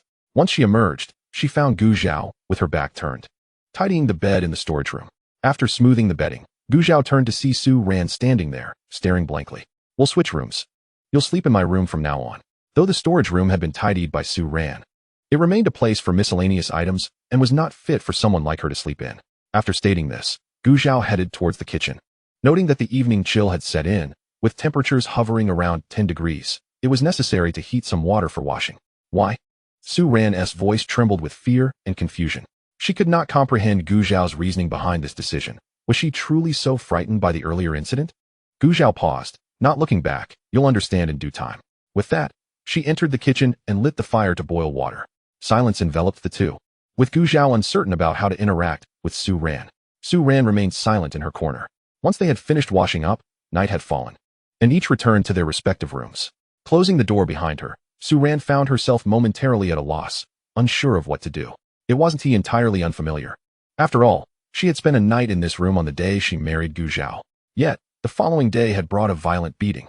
Slowly, she approached the bed and lay down, the unfamiliar scent overwhelming her senses, and sleep eluded her for quite some time. Meanwhile, Gu Zhao in the storage room lay wide awake, the wooden bed creaking beneath her weight, her back discomforted by the rough surface. Her shoulders, sore and reddened from carrying water during the day, bore deep imprints from the yoke. Fortunately, the original inhabitant had not been one to merely lounge about. Having lived with her grandmother before, though she had become somewhat lazy over the past 2 years, otherwise, Gu Zhao might have struggled to complete her tasks today. However, she was unwilling to continue laboring under such strenuous conditions indefinitely. Yet, dwelling on it further served no purpose. She resolved to focus on completing the autumn harvest first. In the subsequent days, Gu Zhao attended work consistently, which gradually altered the villagers' perception of her. Could it be that this young man truly intended to live a diligent life? Some remained skeptical, believing that a leopard seldom changes its spots, unsure if Gu Zhao would revert to his former self. The most pleased of all was Wang Hohat. Seeing her son willing to improve brought her immense joy. As Su Ran's foot healed, the autumn harvest approached, and the village would observe a day off tomorrow, allowing villagers to either travel to the city or rest, with no further leave granted once the harvest commenced the day after. "Little uncle, Grandma wants you to come home for a bit." Just as Gu Zhao returned from work, he heard someone calling from outside. Stepping out, he spotted a timid little boy standing a short distance away, gazing at him. Gu Dangan, upon seeing him, nearly burst into tears, but recalling his grandmother's words, he repeated his message. Gu Zhao instantly recalled how the original owner had treated this little boy. He remembered the child running out of the toilet, pants around his ankles, crying, his backside smeared with feces. Gu Zhao was at a loss for words. The original owner had truly acted inappropriately, leaving the child with a significant trauma. Now, the situation had turned, and he bore the brunt of the consequences. With that thought, Gu Zhao put on a friendly smile and approached, only for the child to scream and run away. Noting he was heading home, Gu Zhao refrained from pursuing him, reasoning that distance might foster appreciation. I'll just take this little item to a Zhao. Why do you need to send Nian Nian on such an errand? Wang Hohot grumbled as she ushered the chickens into their coop, glancing at Gu Jianjun, who sat silently beneath a tree in the yard. In the corner near the yard gate, Gu Cheng was chopping wood, equally silent. Suddenly, the yard door swung open forcefully, and Gu Dangan dashed in. Wang Hohot shot a sympathetic glance at the door before turning to glare at Gu Dangan. What's the matter? Are there tigers chasing you? Gu Dangan shook his head. That person is far scarier than a tiger. Hearing footsteps behind him, he turned and sprinted back into the house. As Gu Zhao entered the courtyard, he caught sight of the boy closing the door behind him, shaking his head in resignation. He greeted Gu Cheng, big brother. Gu Cheng was of similar height to Gu Zhao, though slightly leaner. In this era, few were overweight. He had strong features, with thick eyebrows and large eyes, resembling Gu Jianjun. Gu Zhao, meanwhile, possessed both Gu Jianjun's ruggedness and a touch of Wang Hohot's delicateness. When not scowling, he bore a very approachable demeanor. It is worth noting that the original owner and Gu Zhao shared identical appearances, which facilitated his integration into this new environment. Upon hearing the sound, Gu Cheng set down his axe and looked up, a flicker of surprise passing through his eyes before he nodded. Realizing this might not be the appropriate response, he hurriedly added, if you have time, do come back to visit more often. Gu Zhao nodded in acknowledgement and turned to Wang Hohot. Mom, Nian Nian said you were looking for me? After herding all the chickens into the coop and closing the door, Wang Hohot approached. Oh, your sister brought me some cloth not long ago. At my age, I hardly need new clothes, but your wife has been here for a while now. And didn't he bring much with her? Take this cloth back for her to make herself a new outfit. Just as Gu Zhao was about to respond, a series of banging noises erupted from inside the house. Hearing the commotion, Li Fan was incensed. Her two children lacked new clothes. Yet her mother-in-law had never offered the cloth. Was it true what they said, that the emperor favored his eldest son while common folk cherished their youngest? Certainly. She dared not voice her thoughts, and the pent-up frustration only intensified within her. She incessantly tapped her hands, deliberately creating a commotion. Gu Dangan and Gu Dangtian glanced at their mother before returning to their play. Enraged, Li Fan momentarily forgot that the garments the two children wore were crafted from the fabric brought forth by Wang Hohot from the previous year. Ever since the third child returned, this eldest daughter-in-law had become increasingly unreasonable. Wang Hohot cast a fleeting glance towards the room and said to Gu Zhao, pay her no mind. I have the right to give my son my own possessions without needing to consider the opinions of certain individuals. Her voice was unrestrained, unmistakably directed at someone, and the noise within the room abruptly ceased, followed by an enveloping silence. Gu Zhao smiled at Wang Hohot, feigning ignorance to the commotion, and continued. Who says my mother is too old? I assure you, if she were to don new attire, my father would be utterly smitten, drooling from 2 miles away. If you don't believe me, just ask my dad. The original character was not particularly close to the couple, yet he adeptly exploited this relationship, having undertaken more servile actions to extract favors from them. Thus, Gu Zhao spoke without any trepidation. Compared to the original character, he still possessed a sense of dignity. Chapter 12. Gu Jianjun's probe. Surely, it is not as exaggerated as you claim, Wang Hohot responded, her mouth covered in amusement, her gaze inadvertently flickering towards Gu Jianjun. Receiving the cue, Gu Jianjun nodded helplessly. Oh, Dad, what kind of expression is that? Am I mistaken? Gu Zhao exclaimed with feigned astonishment, as if he had stumbled upon something he should not have. However, as soon as the words escaped his lips, he donned a knowing expression and promptly fell silent. Wang Hohot shot Gu Jianjun a stern look, her lips forming a terse threat. With a smile breaking across his face, Gu Jianjun replied, Indeed, you're absolutely right. Your mother is indeed beautiful. In her youth, she was the belle of the village, a flower blooming amidst a heap of cow dung. Such is the fortune of my Gu family's ancestral grave. Gu Zhao felt satisfied. Wang Hohot was pleased. Gu Jianjun. Subsequently, after Gu Zhao repeatedly declined the ownership of the few feet of fabric, assuring Wang Hohot that he would procure inexpensive cloth from a high school classmate employed at the textile factory the following day, she finally relented. Despite the original character's seemingly carefree demeanor, his learning aptitude was commendable. His grandfather, a lover of culture, had hoped for his grandchildren's success. Thus, even through hardship, his grandmother had resolutely sent him to school. The original character did not disappoint her, having excelled in school until his return to Gu's household, after which he completed his first year of high school in the county seat. It was only after the upheavals of the previous year that he returned to the village. Therefore, Wang Hohot harbored no suspicions regarding his mention of classmates working at the textile factory. In this era, few had the privilege of attending high school. Yet the original character's reputation was marred by his behavior. Third child, do you still remember Uncle Wang from the neighboring village where you lived with your grandmother? Gu Jianjun suddenly reminisced about the past, recalling the time he had gone to fetch the old lady and Gu Zhao. Wang Hohot, unaware of the people and events he mentioned, felt a pang of anxiety, fearing her son might recall old grievances and become estranged from them. Before she could intervene, Gu Zhao replied, I remember. What about it? Upon hearing her response, Gu Jianjun's heart sank, and his expression darkened as he prepared to speak further. However, Dad, let me just say, if your mind is not functioning properly, perhaps you should step down from your position as captain and allow a younger person to take over. It's only been a few years, and you can't even distinguish between the Zhaos and the Wangs? Gu Zhao sat boldly, shaking his leg, wearing an expression that implied, are you confused? Gu Jianjun was infuriated by this insolent child's words, yet he felt a slight relief. I was merely inquiring. I heard that they had assisted you and your grandmother considerably. Gu Zhao raised an eyebrow, leaning closer. Are you implying that his grandson forced me to the ground and made me eat dog food? Or that their family cursed me behind my back for being orphaned? Gu Jianjun was taken aback. He had only heard that the two families had a poor relationship, but had never been privy to the intricacies of their entanglements as recounted by Gu Zhao. Eavesdropping on the conversation since Gu Jianjun had initiated the topic, Gu Cheng was momentarily stunned. Gu Jianjun, Wang Hohot shouted furiously, standing abruptly, her face flushed with anger. You have no sense of propriety, do you? When that old lady gave birth to you, she should have spared you this mouth of yours. At that moment, Gu Jianjun was filled with guilt, no longer inclined to speak further. Third child, I am in the wrong. He admitted his mistake outright, disregarding any paternal pride. A mistake is a mistake. It's all right. It's understandable if you don't fully grasp the situation, Gu Zhao smiled, generously offering his forgiveness. However, to Wang Hohot, that smile appeared to be forced. Zhao, as long as you say the word, I'll throw your father out today. It's been the same with or without him for over a decade. Her eyes were earnest, and Gu Zhao understood she meant it. If he dared to nod, his father would find himself wandering the streets tonight. It's fine, Mom, I truly meant what I said. Dad's mistake was unintentional. However, after this incident, that old man would likely refrain from probing him again. One must admit, a soldier's keen awareness is indeed impeccable. Wang Hohot, after repeated inquiries to confirm Gu Zhao's sincerity, shot a glare at Gu Jianjun before temporarily letting him off the hook. Yet Gu Zhao no longer wished to linger, bidding farewell to the others, and returned home under the cover of darkness. After washing up, he noticed that Su Ran's door was already shut, so he retreated to his own room. Once he lay down, he requested the system to reiterate the information he had just received. Wang Hohot, affection level 2, affection value, 92, trust value, 35.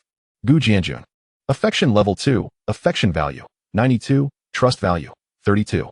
Gu Cheng, affection level 4, affection value, 74, trust value, 30. Total affection value increase, 12. Human emotions are indeed a complex tapestry. When one feels guilt and compassion towards another, it can enhance their fondness. It was evident that Gu Jianjun and the others shared this sentiment. Gu Zhao's mention of past events served not only to silence Gu Jianjun's probing, but also to test the system's assessment of affection values. He had already gleaned the results. In the future, he would refrain from uttering such blatant words that pierced the couple's hearts. What surprised him was Gu Cheng, after years apart.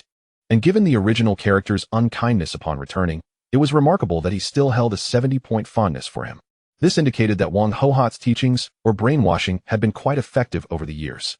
Moreover, it was possible that Gu Cheng's affection score had initially been even higher, only to be depleted by the original character's actions in recent years.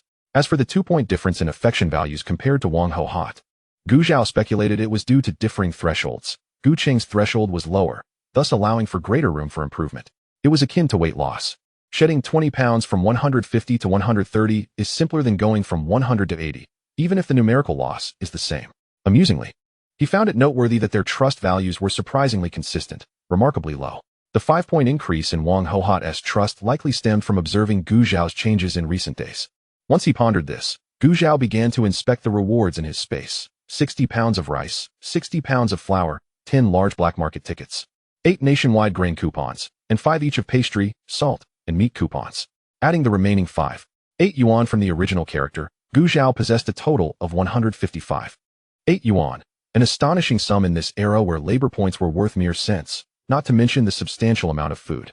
Chapter 13, Pregnancy the next morning. Su Ran was perplexed as to why Gu Zhao had invited her to accompany him to the county town. Although their recent interactions suggested that Gu Zhao had indeed undergone a transformation, she refrained from inquiring about it. Moreover, as she observed the tall figure ahead, laden with a burden on his back, a suspicion began to form in her mind. Hurry up. The ox cart won't wait for anyone. If we dawdle, we'll have to walk, Gu Zhao called out. Su Ran hastily quickened her pace to catch up with him. Upon their arrival, they found that only 2 spots remained on the cart. Gu Zhao assisted Su Ran onto it before taking his own seat. As Su Ran settled down, she lowered her gaze, indifferent to the curious stares from other passengers.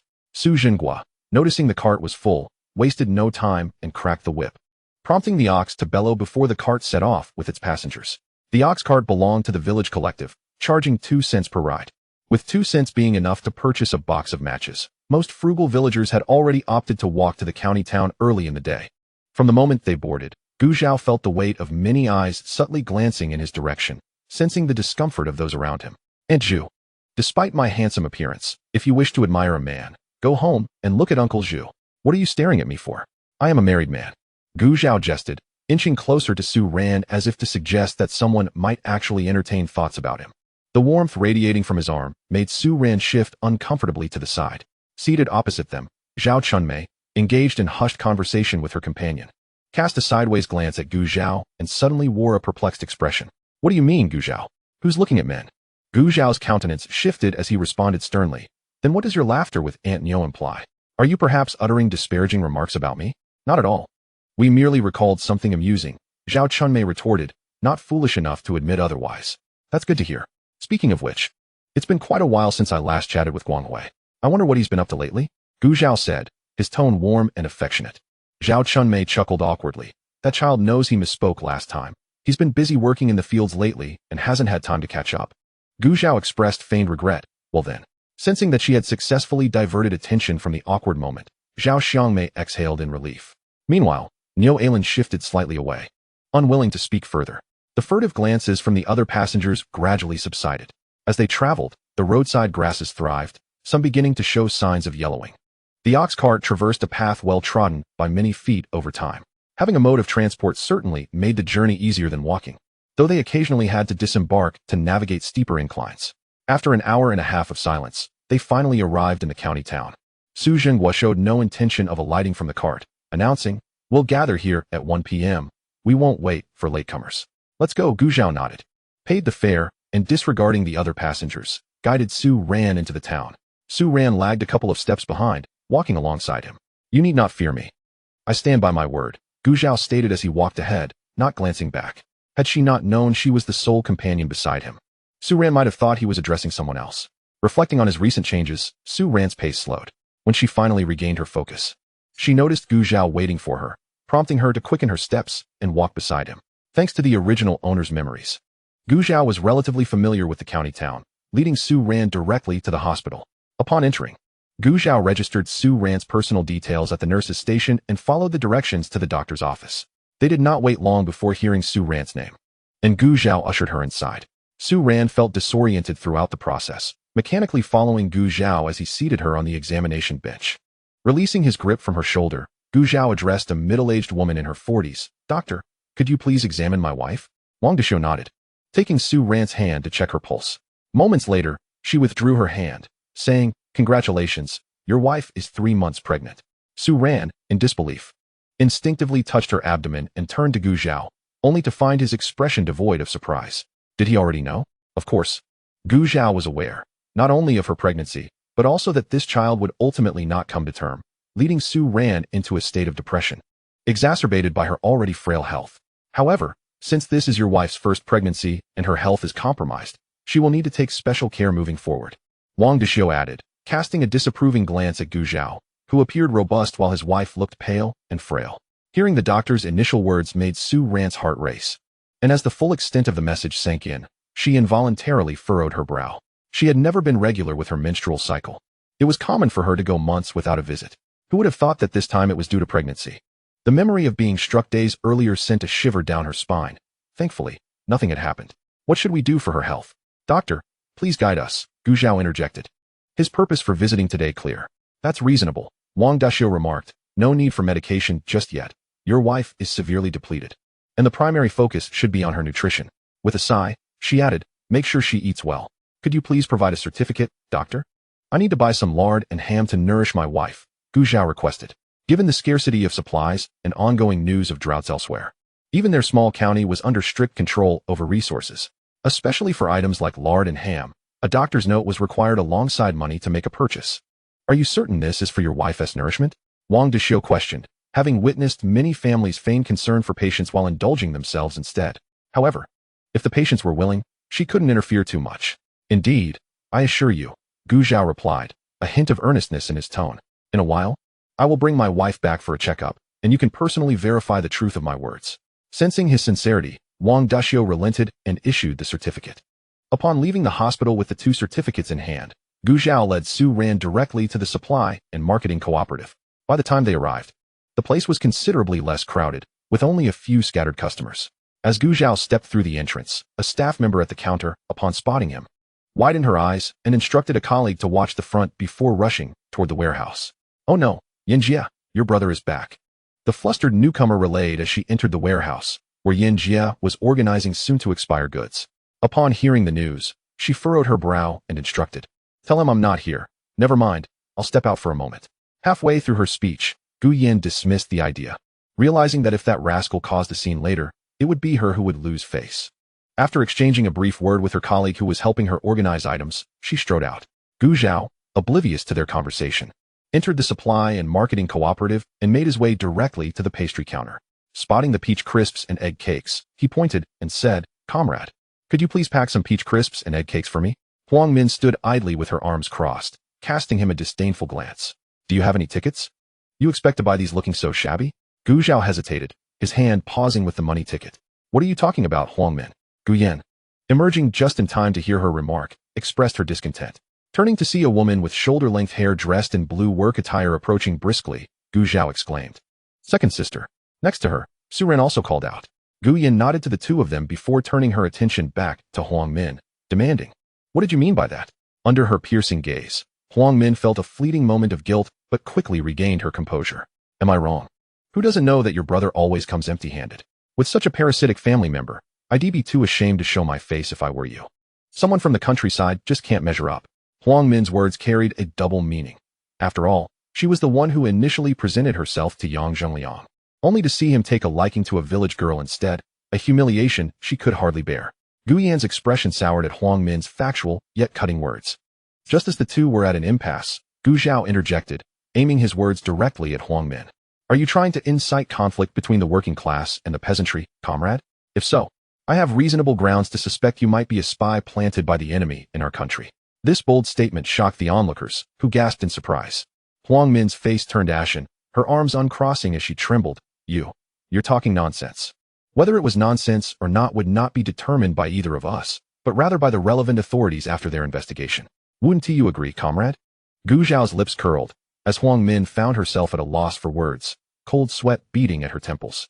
Gu Yan was equally taken aback by her younger brother's audacity. If Huang Min were indeed apprehended for questioning, even if she ultimately faced no consequences, she would still be the subject of gossip. Huang Min's in-laws would undoubtedly have their thoughts as well, although the 2 women were not on friendly terms. Gu Yan did not wish to see anyone fall into such a predicament. Quickly shifting the subject, she asked, isn't it time for the autumn harvest? Why are you still here? Gu Zhao clarified, Dad has decided to take a day off in the village today. The autumn harvest will begin tomorrow. Gu Yan nodded in understanding, as this was the customary practice before every harvest. She then turned to Su Ran, who had been quietly standing by. What brings you 2 here? My wife is pregnant, and I brought her to the county hospital for a checkup, Gu Zhao explained. Upon hearing this, Gu Yan felt relieved. At least they weren't here just to ask for things. She joyfully grasped Su Ran's hands, exclaiming, that's wonderful news. Feeling somewhat uncomfortable under her enthusiastic grip, Su Ran managed to smile, having met Gu Zhao's second sister only for the second time since she came to the Gu family. After a brief exchange, Gu Zhao, being mindful of the time and the fact that Gu Yan was at work, took the initiative to conclude the conversation. Second sister, you should get back to your duties. My wife and I will browse a bit longer. Huang Min, relieved that Gu Zhao had not continued to harass her, felt a pang of anxiety at his words. Although Gu Zhao had brought her nothing but trouble since returning, knowing that his wife was pregnant prompted Gu Yan to show some consideration. Otherwise, their mother would likely scold her for not being supportive. Approaching the counter, Gu Yan pointed to the peach crisps Gu Zhao had just ordered, asking Huang Min to pack half a jean for her. Unfortunately, each household was only allotted half a jean of pastries per month. Thinking of the two little ones at home clamoring for peach crisps, Gu Yan felt a headache coming on, knowing she would be reprimanded by her mother-in-law upon her return. Noticing her reaching for her money ticket, Gu Zhao quickly intervened, pulling out the 5 pastry tickets he had received as a reward, along with a large black tin. Second sister, you don't need to buy them. I have tickets here, half peach crisps and half egg cakes, packed in 3 portions. The moment Huang Min, who was about to pack the peach crisps, froze, she inwardly fumed. Why didn't you show your tickets sooner? Now I look like a clown in front of everyone. Recalling the gazes of the onlookers, Huang Min's face shifted between shades of green and white, yet she dared not express her anger. Obediently packaging the pastries as requested and handing them to Gu Zhao along with the change. By the time Gu Zhao held the items in his hands, Gu Yan was still in shock. Not only was she taken aback, but even the sales clerks at the cooperative who knew Gu Zhao were astonished, wondering if the heavens were about to rain red. The surprises did not end there. Gu Zhao handed one portion of the pastries to Gu Yan, saying, "Take this back for Dabao and Xiaobao." Dabao and Xiaobao were Gu Yan's twin sons, 3 years old this year. Gu Yan hesitated, unsure if she should accept, wondering if this was really the same younger brother who used to pester her for everything. Seeing her reluctance, Gu Zhao simply pushed the package into her arms. As their uncle, I haven't bought them anything before, just take this back. Since he had insisted, Gu Yan had no choice but to accept, though she couldn't help but chide him slightly. I know Mom and Dad gave you a considerable sum when they divided the family assets, but now that you're married, you really need to learn to be more frugal.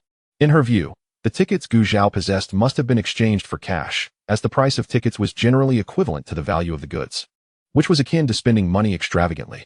Chapter 15. Dining at the state-run restaurant. I understand, second sister. Gu Zhao did not argue but nodded. Then, leaning closer with a smile, he added, but my wife is pregnant, and the doctor has provided a recommendation for her to eat nutritious food. Are there any ham or lard available at the cooperative? Also, she didn't bring many clothes when she came home. Could you see if there are any suitable ones for her to wear? We need to buy a couple of changes. As Gu Zhao prepared to purchase food and clothing, Gu Yan was left rolling her eyes inwardly. The only consolation was that all of it was for his wife, and given how skinny Su Ran was, she indeed needed to replenish her strength. Leaving Gu Zhao with a reminder to wait, she turned and headed into the back room to fetch the items. While she was busy, Gu Zhao took the opportunity to visit another counter, purchasing 2 toothbrushes and 2 tubes of toothpaste, as they did not require tickets at that time. Before long, Gu Yan emerged, carrying a pile of goods. She beckoned the two to a corner, saying, forget about the other meats. We have about a jean of ham left.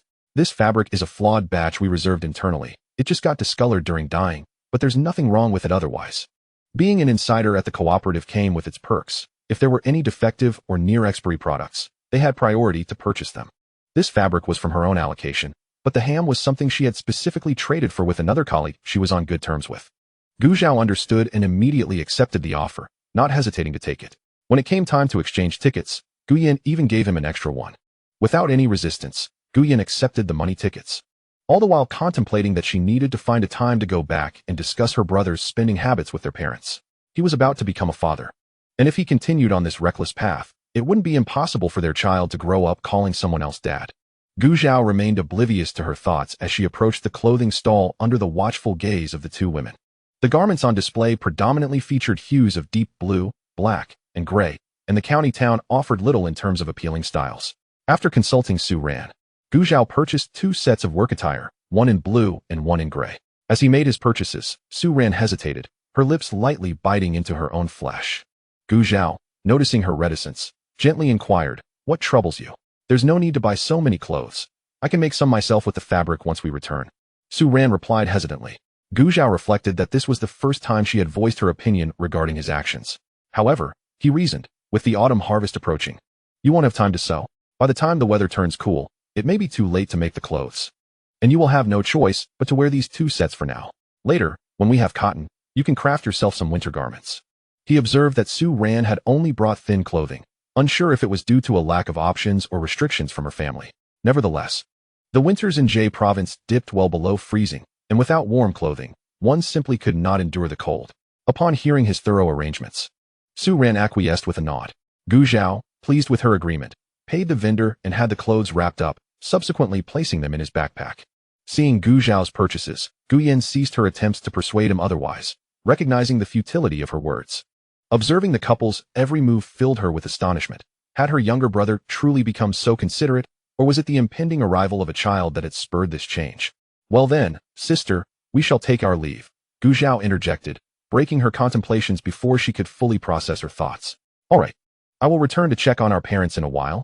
Gu Yan nodded, watching them depart. Yanjia, it seems your brother has indeed changed, remarked a newcomer who had just informed Gu Yan of the situation, recalling Gu Zhao's generous spending on his wife, with envy gleaming in her eyes. Gu Yan smiled, retracting her gaze. Perhaps the thought of becoming a father had awakened him to certain realities. Having exited the supply and marketing cooperative, the time approached noon. Earlier in the day, Gu Zhao had shared 2 boiled eggs with Su Ran, and with their egg supply nearly depleted, his stomach now growled in hunger. We still have time. Let us find something to eat, he suggested. Su Ran nodded in agreement. The state-run restaurant was a mere 10-minute walk from the cooperative, and upon their arrival, they found it still relatively early, with a few minutes remaining before the workers finished their shifts. Standing at the ordering window, Gu Zhao noted the day's offerings: dumplings filled with cabbage and pork, noodle dishes, and braised pork. He turned to Su Ran and asked what she wished to eat. After a brief glance, she quietly replied, "Just the plain noodles will suffice." Taking her response into account, Gu Zhao ordered a bowl of meat noodles, a pound of dumplings, a serving of braised pork, and 10 large meat buns to take away. The total came to 1 yuan and 45 fun, along with 6 liang of meat tickets and 6 liang of grain tickets. The waitress, Yu Xiaoxiang, cast a surprised glance at him. Noting his attire did not resemble that of a city dweller, yet his extravagant ordering seemed out of character. However, since he had paid, she merely remarked, "Please wait a moment," before retreating to the kitchen. As they waited, a long queue formed behind them. Gu Zhao led Su Ran to an empty table, and it was not long before their order arrived. "Let us eat," he urged, pushing the bowl of noodles and the braised pork towards Su Ran as he began to devour his meal. The dumplings, with their juicy and tender filling, boasted a rich flavor that harmonized beautifully with the crispness of the cabbage, all while remaining light.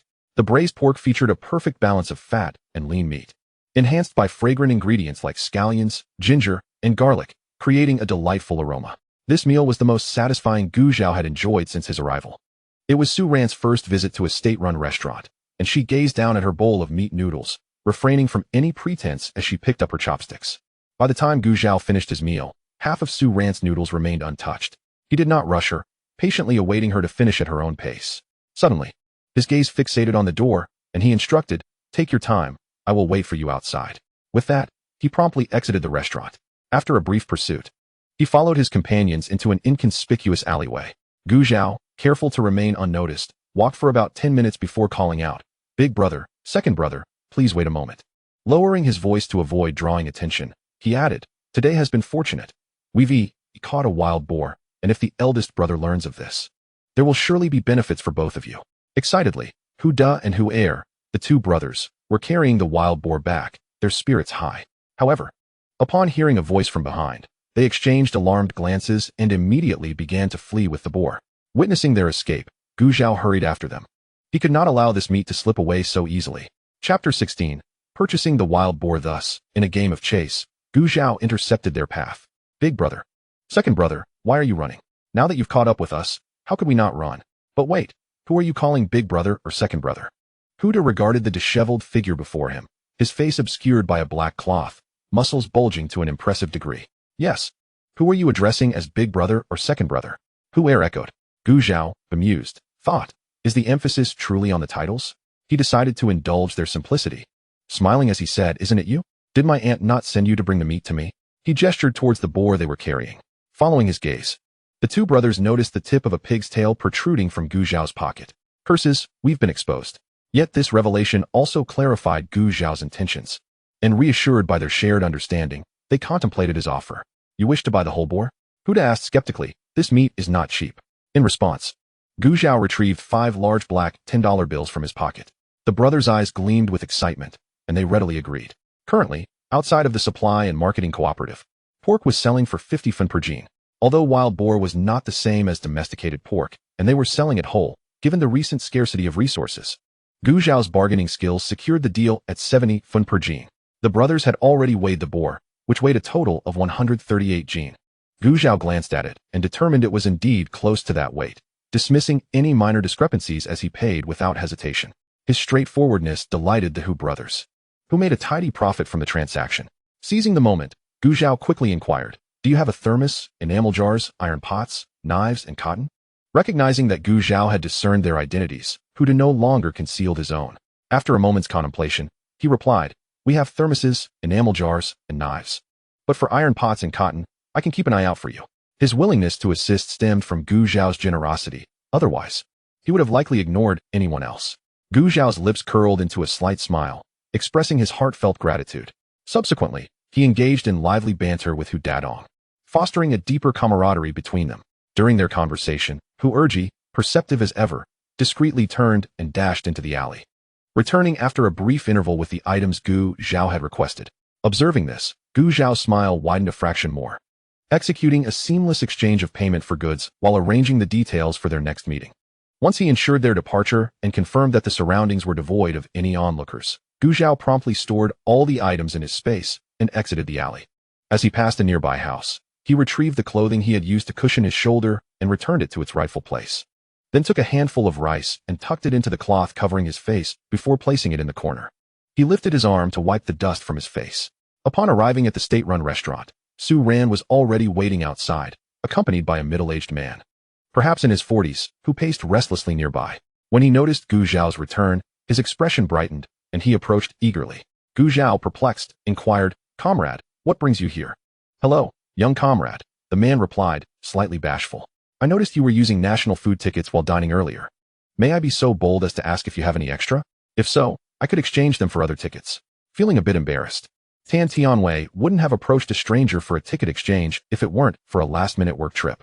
As he spoke, Gu Zhao discreetly assessed him, and upon hearing his request, he chuckled warmly, embodying a spirit of camaraderie. Indeed, as the great leader said, all members of the revolutionary team should assist one another. "Absolutely." Tan Tianwei responded enthusiastically, his appreciation evident, recognizing that he would still receive additional food tickets from the system. Gu Zhao retained only one as a backup and exchanged the rest with Tan Tianwei. After multiple expressions of gratitude, the man took his leave. Once their discussion concluded, Su Ran stepped forward, offering Gu Zhao a bundle of steamed buns wrapped in oiled paper, which he accepted with ease, taking the burden from her back. Realizing that time had slipped away, they hurried to the spot where they would disembark from the cart. On their way home, perhaps due to the earlier proclamations by Zhao Chunmei and others, no one dared to confront Gu Zhao again. By the time they reached home, it was already 3 in the afternoon. Gu Zhao entered the house, closed the door behind him, and placed the basket on the ground, retrieving the items he had purchased. When he emerged with a bamboo basket in hand, Su Ran was no longer in the courtyard. To distance himself from Gu Jianjun and his wife, the original owner had chosen to build a new house at the edge of the village, and Gu Zhao walked through the village. Upon entering the Gu household, he found 2 small figures with their backs turned to him, engrossed in their play. Gu Zhao approached quietly, crouching beside Gu Dangan. "What are you up to?" he inquired, observing them teasing ants with a small stick. Oblivious to his presence, Gu Dangan replied, "We're playing with ants." Only when he turned to see Gu Zhao's smiling face did he freeze, startled, and plop down onto the ground. In stark contrast, Gu Dangtian immediately brightened upon seeing Gu Zhao, beaming as she leaped into his embrace. Gu Zhao placed the bamboo basket down, stabilizing himself with one hand on the ground, and gazed affectionately at the fluffy head nestled in his arms, marveling at how easily she could be coaxed. A mere cookie and a piece of candy were all it took for her to overlook past grievances and embrace him, the bad guy. "Little sister," Gu Dangan stammered, trembling as he scrambled to his feet, attempting to pull her away from Gu Zhao's hold. Gu Zhao chuckled at his visibly quaking hands, realizing that if he didn't resolve the misunderstandings with this little rascal today, there would be plenty of entertaining drama in the future. With one hand gripping the bamboo basket and the other cradling the little girl, Gu Zhao moved to sit on a stone bench beneath a tree in the courtyard, placing the basket on the stone table and beckoning to Gu Dangan. Although reluctant, he approached cautiously, stopping a meter away. "You let go of my sister." Chapter 17. The second person with a negative favorability rating. Ignoring his plea, Gu Zhao lifted the bamboo cover, unwrapping the oiled paper to reveal 2 pieces of peach crisp, handing one to the small girl in his arms. "Thank you, uncle," Gu Dangtian exclaimed, her eyes sparkling with delight as she accepted the treat, savoring its sweetness, which caused her round eyes to narrow in bliss. Gu Dangan, swallowing hard, forced himself to avert his gaze from the peach crisp. He would not yield to the bad guy. Gu Zhao raised an eyebrow, offering the other piece to the little boy. "Listen here, Dangan, in the past, Uncle was in the wrong. I shouldn't have bullied you. I recognize my mistake, and this peach crisp is my way of apologizing. Will you forgive me?" As the enticing aroma of the peach crisp wafted closer, Gu Dangin felt a tug of conflict within. His grandfather had warned him never to submit to evildoers. But how could he resist a peach crisp? In that moment, the 5-year-old faced the most challenging decision of his young life: to forgive or not to forgive. Refusing to forgive meant having nothing at all, but to forgive meant gaining a peach crisp. Furrowing his brow in thought, Gu Dangin arrived at a conclusion and looked up, declaring, "Okay, but you must promise never to bully me or my sister again." Gu Zhao nodded without hesitation. "Agreed, uncle promises." With a sigh of relief, Gu Dangin's furrowed brow smoothed out as he stepped forward, taking the peach crisp from Gu Zhao's hand without further hesitation and popping it into his mouth. "Delicious. Even better than the cookies Grandma gave me last time. What are you two up to?" Li Fun, returning from the field with a hoe, caught sight of Gu Zhao seated under the tree. Upon recognizing her own children in his embrace, she shouted, tossing aside her hoe and swiftly approaching to snatch them away. Seeing her fierce demeanor, Gu Zhao furrowed his brow, concerned for the children's safety, and set them down first. Li Fun promptly yanked the children behind her, causing Gu Dangin to stumble slightly. Gu Zhao instinctively reached out, but withdrew his hand once he saw the boy steady himself, his previously slightly furrowed brow knitting even tighter as he turned to Li Fun. "Sister-in-law, you need not be so wary of me. After all, Nian Nian and Sui Sui are my niece and nephew. I've only come to deliver some items to Mom and Dad. With the trouble you've caused, just staying out of the family's way is a blessing. And you think you can bring gifts to Mom and Dad? Who would believe that?" Li Fun scoffed, dismissing him with contempt, feeling no need to hold back since there was no one else around. Understanding that she would not believe a word he said, Gu Zhao chose not to waste his breath and sat back down. If the original owner was indeed a scoundrel, it was primarily towards outsiders. Within the family, he had merely teased the children a little while often taking money and items from Gu Jianjun and his wife, treating Gu Cheng and his wife as if they were invisible. Yet, Li Fun had no kindness in her demeanor towards either the original owner or Gu Zhao, even harboring resentment, as if he had disturbed her ancestors' graves. The distinct knuckles of his fingers tapped rhythmically on the stone table, and upon contemplation, Gu Zhao quickly discerned the reason behind her hostility. It was simply because she believed the original owner had returned to usurp what rightfully belonged to their family of 4. Gu Zhao chuckled softly. 438, indicating Li Fun's favorability rating. Li Fun, favorability, 15, trust, 0. Could it be that he really dug up her family's ancestral grave in his past life? Gazing at this array of data, Gu Zhao couldn't help but ponder. After ushering the 2 children inside, Li Fun emerged to find him sitting nonchalantly on a stone bench, his expression darkening slightly. Instinctively, she followed the rhythm of his fingers tapping against the stone table, only to notice the bamboo basket atop it. Could it be that he truly came to deliver something to his parents-in-law? Li Fun approached with skepticism, extending her hand to grasp it. The regular tapping ceased as Gu Zhao raised his hand to press the bamboo basket down. "What does this mean, little brother?" Li Fun questioned, shifting her gaze away from the basket. Gu Zhao chuckled lightly. "Sister-in-law, my apologies, but this is for honoring our parents." Implicitly, he was conveying that she had no right to take it. Li Fun's face flushed with indignation. Who is coveting such trifles? Our parents are living with us now. I'm merely checking on them. Gu Zhao remained silent, and as Li Fun sensed his disregard, her anger intensified. Just then, Wang Hohat and the others entered from outside. Gu Zhao moved his hand away, gesturing toward the bamboo basket with a smile. "It went well. I bought a few things in the county to bring back for you and Dad." Upon hearing this, Wang Hohat's face lit up with joy, and even the usually stern Gu Jianjun couldn't help but smile.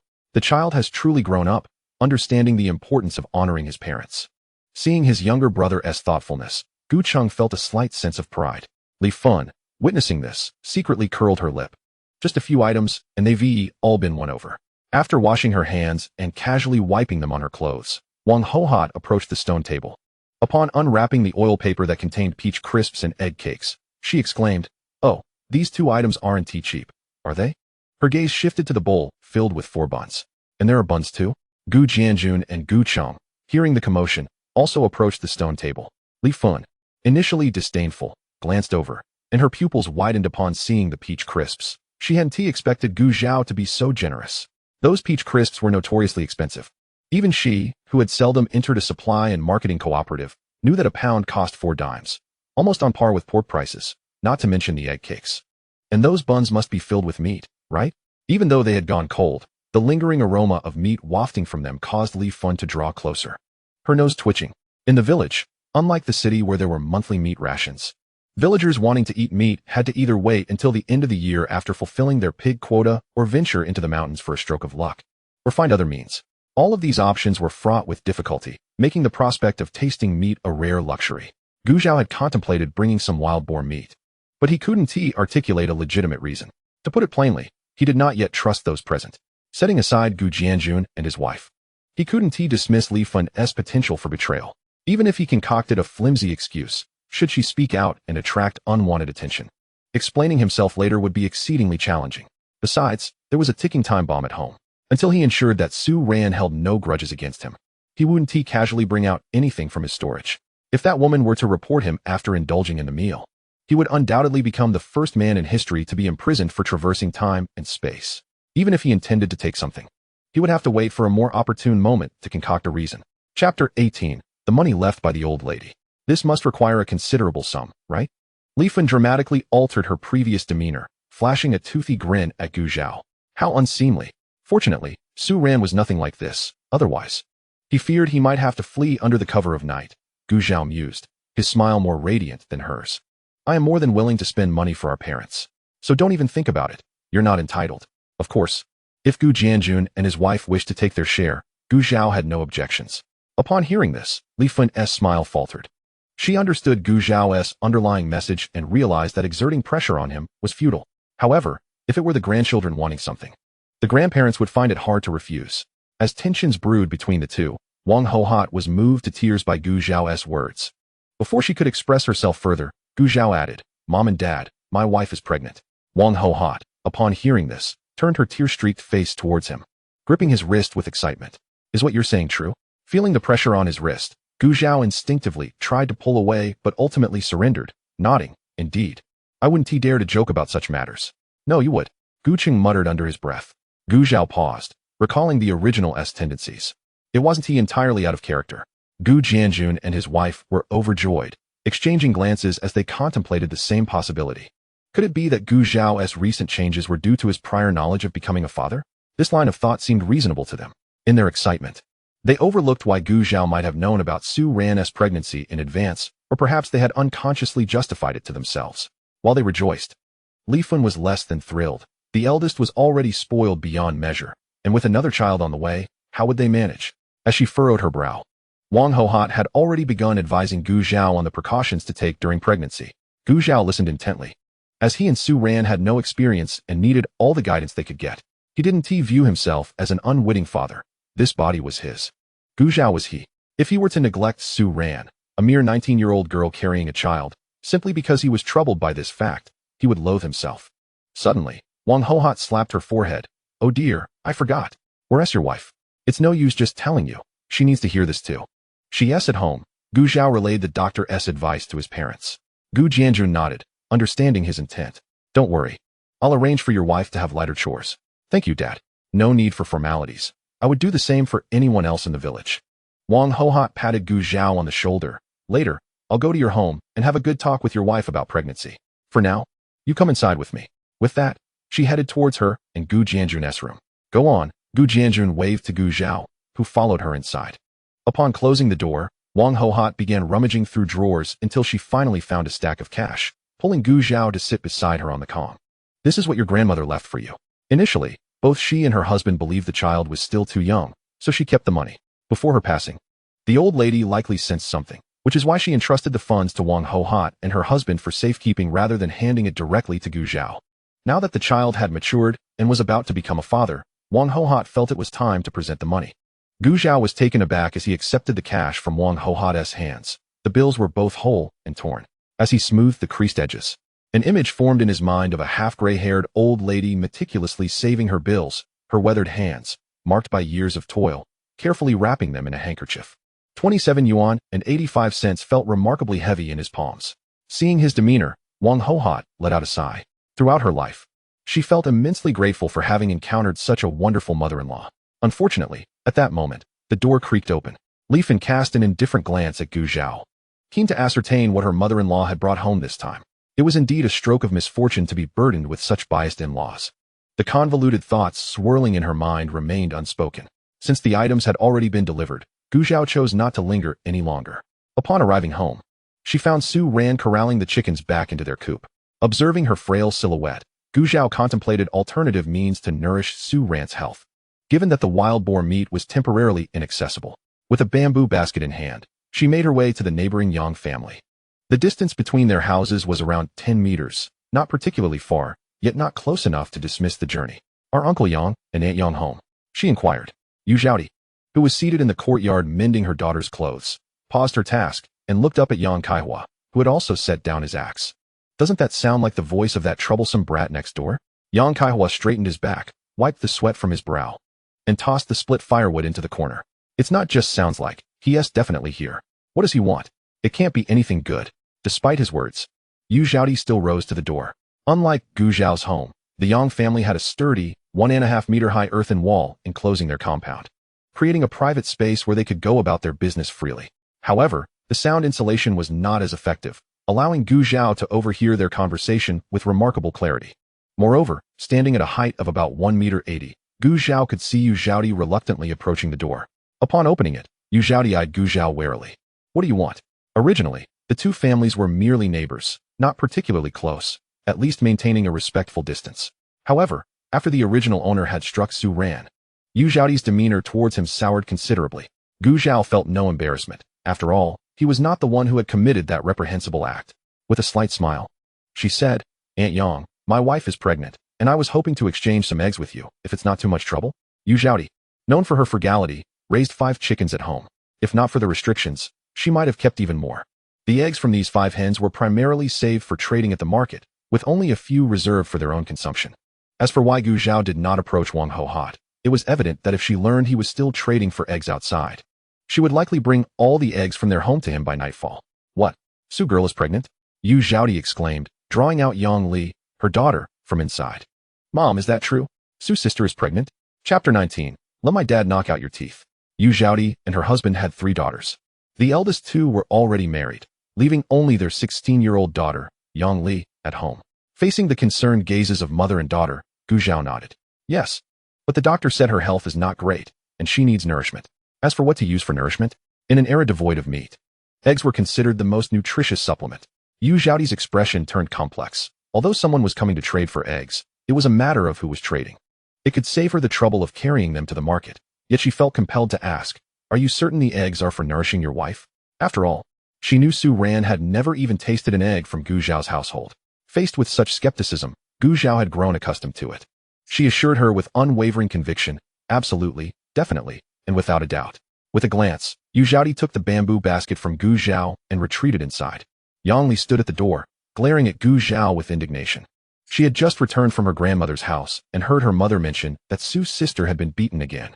Furious, she had intended to storm over to Gu Zhao's house, only to be stopped by her mother. Ultimately, this was a matter between couples. And what business did outsiders have interfering? At worst, there were still Wang Ho Hot and her husband to consider.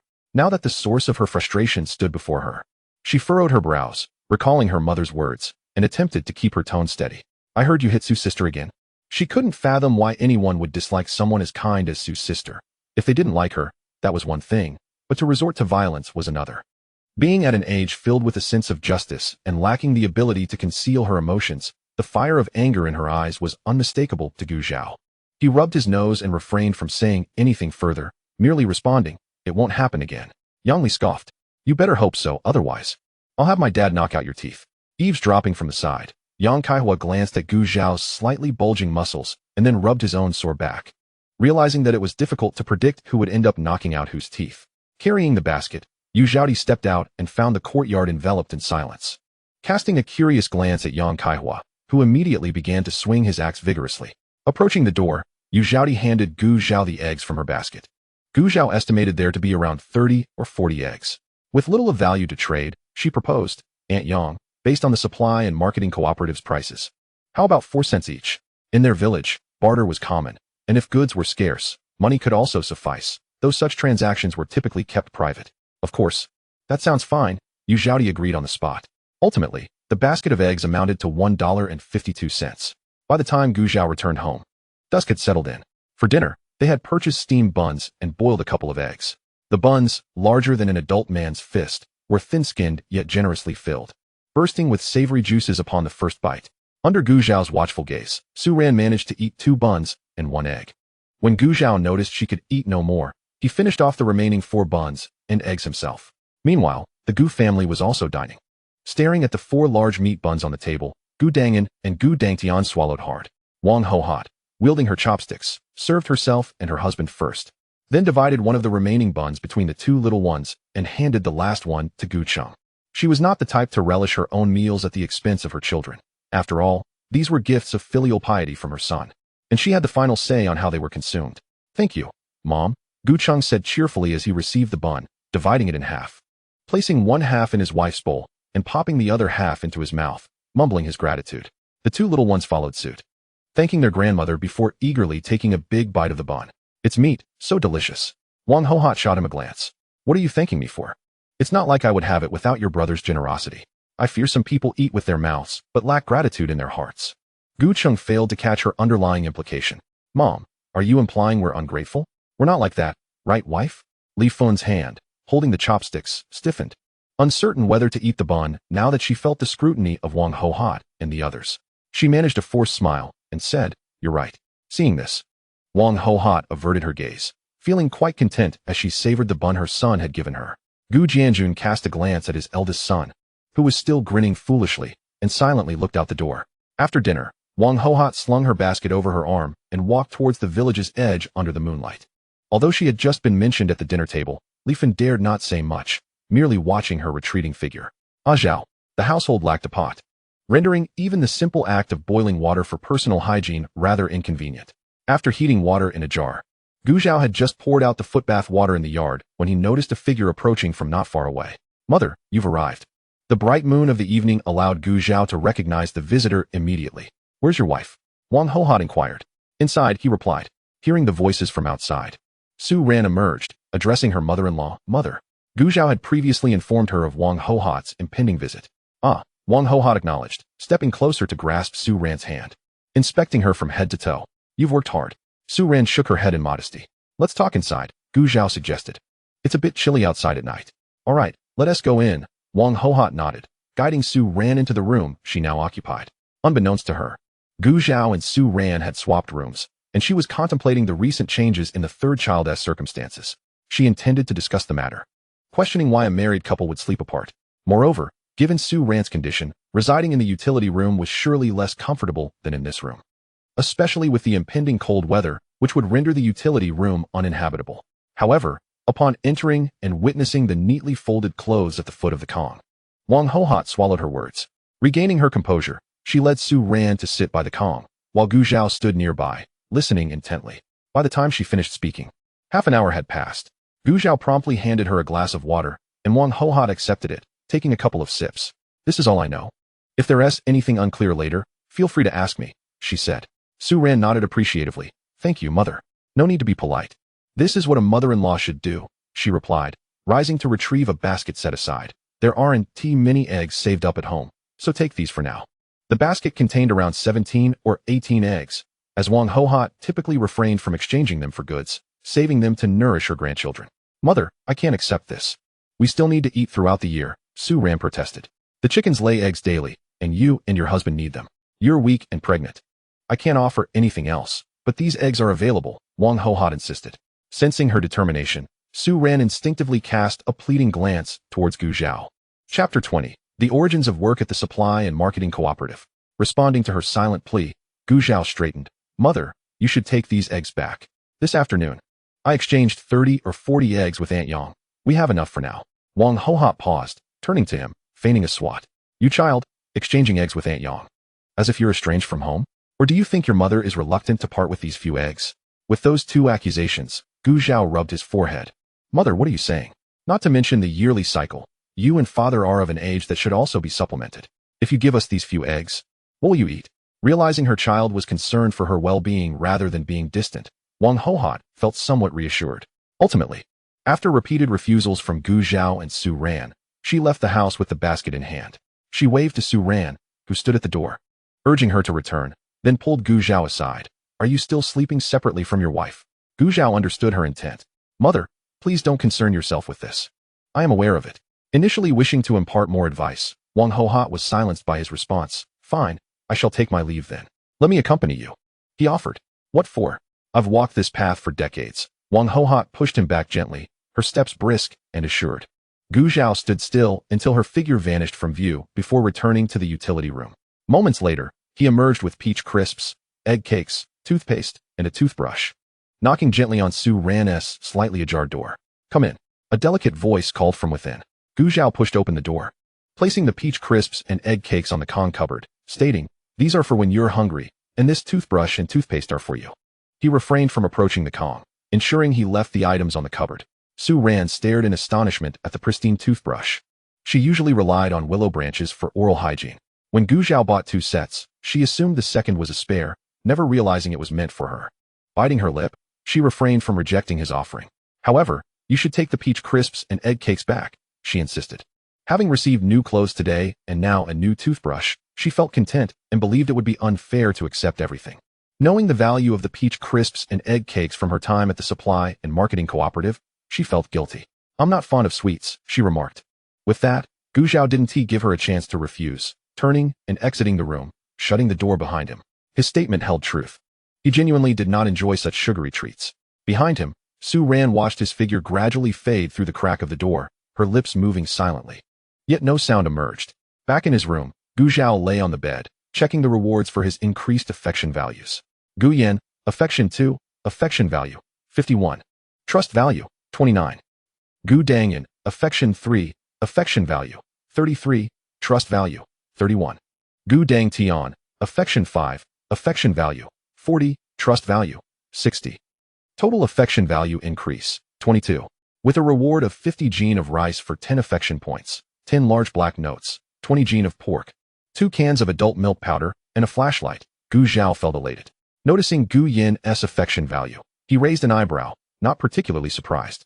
His second sister managed to marry into the county, and her ability to secure a job at the supply and marketing cooperative through familial connections was indeed commendable.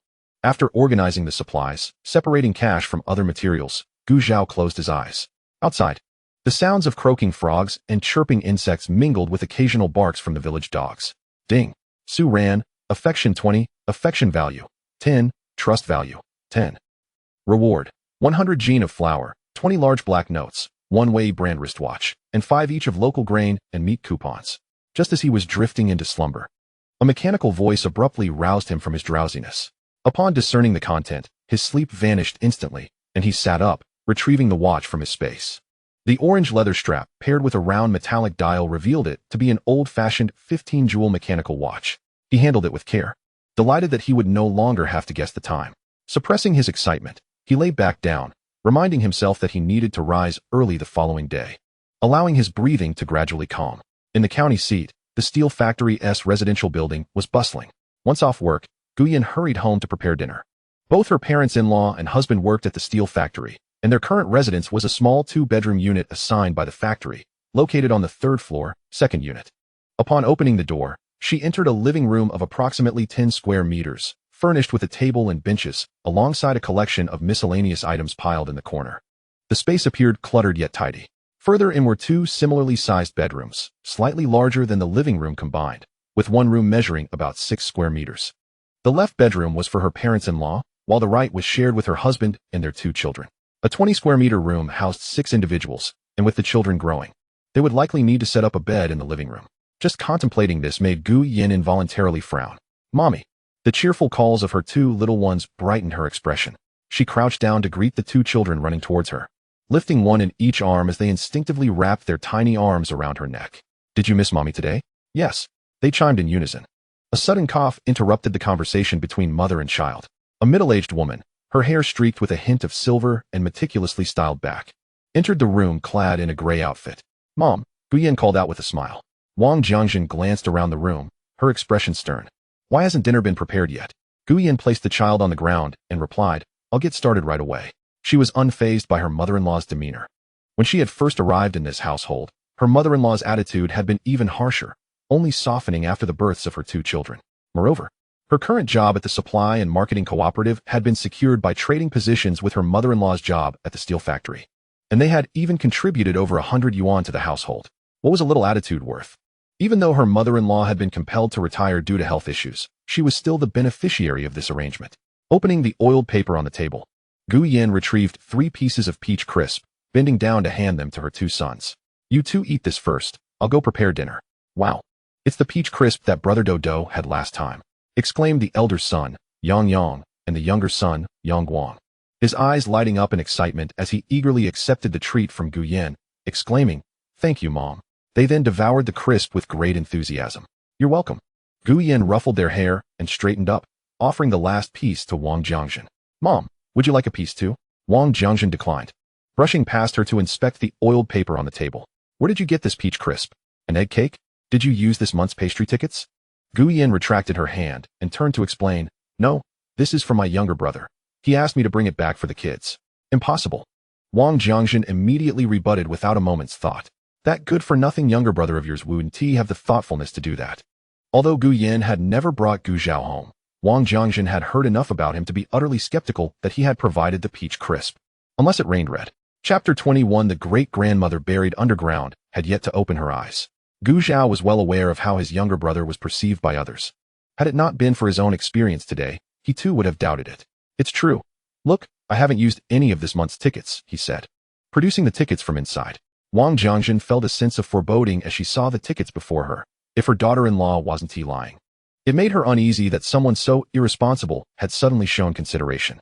Did this mean something was amiss? If it were up to her, her son should never have married such a rural girl. Now, they had an entire family to worry about. Noticing her sour expression, Gu Yin assumed it was simply a matter of pride and chose not to press the matter further, turning to prepare dinner. Just as the dishes were being served, Min Yang Zhengliang and her father-in-law Yang Mingyong returned home. "Dinner's ready," Gu Yin called out, after the two washed their hands and sat down to eat. Wang Jiangjun brought up the peach crisp and egg cake that Gu Zhao had sent, and both men shared her disbelief, though the evidence lay before them. The two men, lacking the concerns that preoccupied Wang Jiangjun, were instead struck by the realization that Gu Zhao's wife was expecting, a weighty responsibility that naturally matured him. Wang Jiangjun watched the two men, irritated by their similarity, but with Gu Yin present, she could not voice her thoughts and kept them bottled up. In Yanglu village, the whistle blew, and the crows and chickens stirred, breaking the tranquility of the village. Gu Zhao opened his eyes, reaching for the watch beside his pillow and squinting at it in the moonlight. 2 o'clock in the morning. After rubbing his face, he turned over and, in the dark, sat on the edge of his bed to put on his clothes and shoes. The wooden bed creaked beneath him with each movement until he finally stood up. Creaking open the door, he met the gaze of Su Ran from the diagonally opposite door. They exchanged a glance before proceeding to the kitchen, lighting a candle, one boiling water for eggs, the other fetching a basin of water to wash up. Once they had washed up and eaten breakfast, they arrived at the warehouse door, the time precisely 2:20. Yawn. Zhang Anyang approached Gu Zhao, one hand resting on his shoulder, his eyes half closed, as if he wished to curl up in Gu Zhao's embrace. Lu Shuangfu stood nearby, rubbing the remnants of sleep from his eyes, looking dazed. Gu Zhao shrugged him off and glanced at them, noting how they seemed to be basking in the sun's energy. "Have you been out all night?" Since coming to this place, Gu Zhao's routine had shifted significantly. He now went to bed at a reasonable hour, around 8 or 9. Zhang Anyang draped his arm over Gu Zhao's shoulder again, languidly saying, "Zhao Gu, it's not us being up to mischief. At this hour. Even my great-grandmother buried underground hasn't opened her eyes." Gu Zhao smirked at this. "Are you certain that if your great-grandmother were awake, you'd still be here chatting with me?" Without giving them more time for banter, Gu Jianjun offered a few brief words of encouragement as everyone grabbed their farming tools and headed to the fields. Gu Zhao was tasked with cutting rice, while Su Ran followed closely behind to bind it. He would then carry the bundled rice to the drying area, where others would thresh and dry it. Initially, Gu Jianjun had intended for Su Ran to collect the rice ears, but upon seeing the group of children nearby, her face flushed crimson, and she firmly refused, asserting that she wasn't that weak yet. Unable to persuade her otherwise, Gu Zhao instructed her to voice any discomfort, and, once she acquiesced, had Gu Jianjun divide them into pairs. As far as the eye could see, vast fields of ripe rice looked particularly splendid. The rice stalks brushed against their bodies, inducing a tingling sensation that soon morphed into a mild sting. Each person in the field bent over, laboring diligently, and as dawn broke, beads of sweat trickled down their brows, landing on the soil beneath their feet, yet everyone wore smiles. Wiping the sweat from his brow with his sleeve, Gu Zhao straightened up and turned to look at Su Ran, who was diligently binding rice. She worked steadily, keeping pace closely behind him. "Wife, take your time. If you can't finish, I'll come help you later." At the sound of his voice, Su Ran paused, blinking in surprise before snapping back to reality, pursing her lips and nodding. She had heard Gu Zhao refer to her as his wife in front of others before, but this was the first time he had called her that directly. "Oh, look who's so fond of his wife.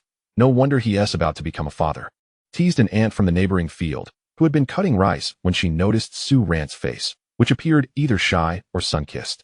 Yes, in just one night. The news of Su Ran's pregnancy had spread throughout Yonglu village.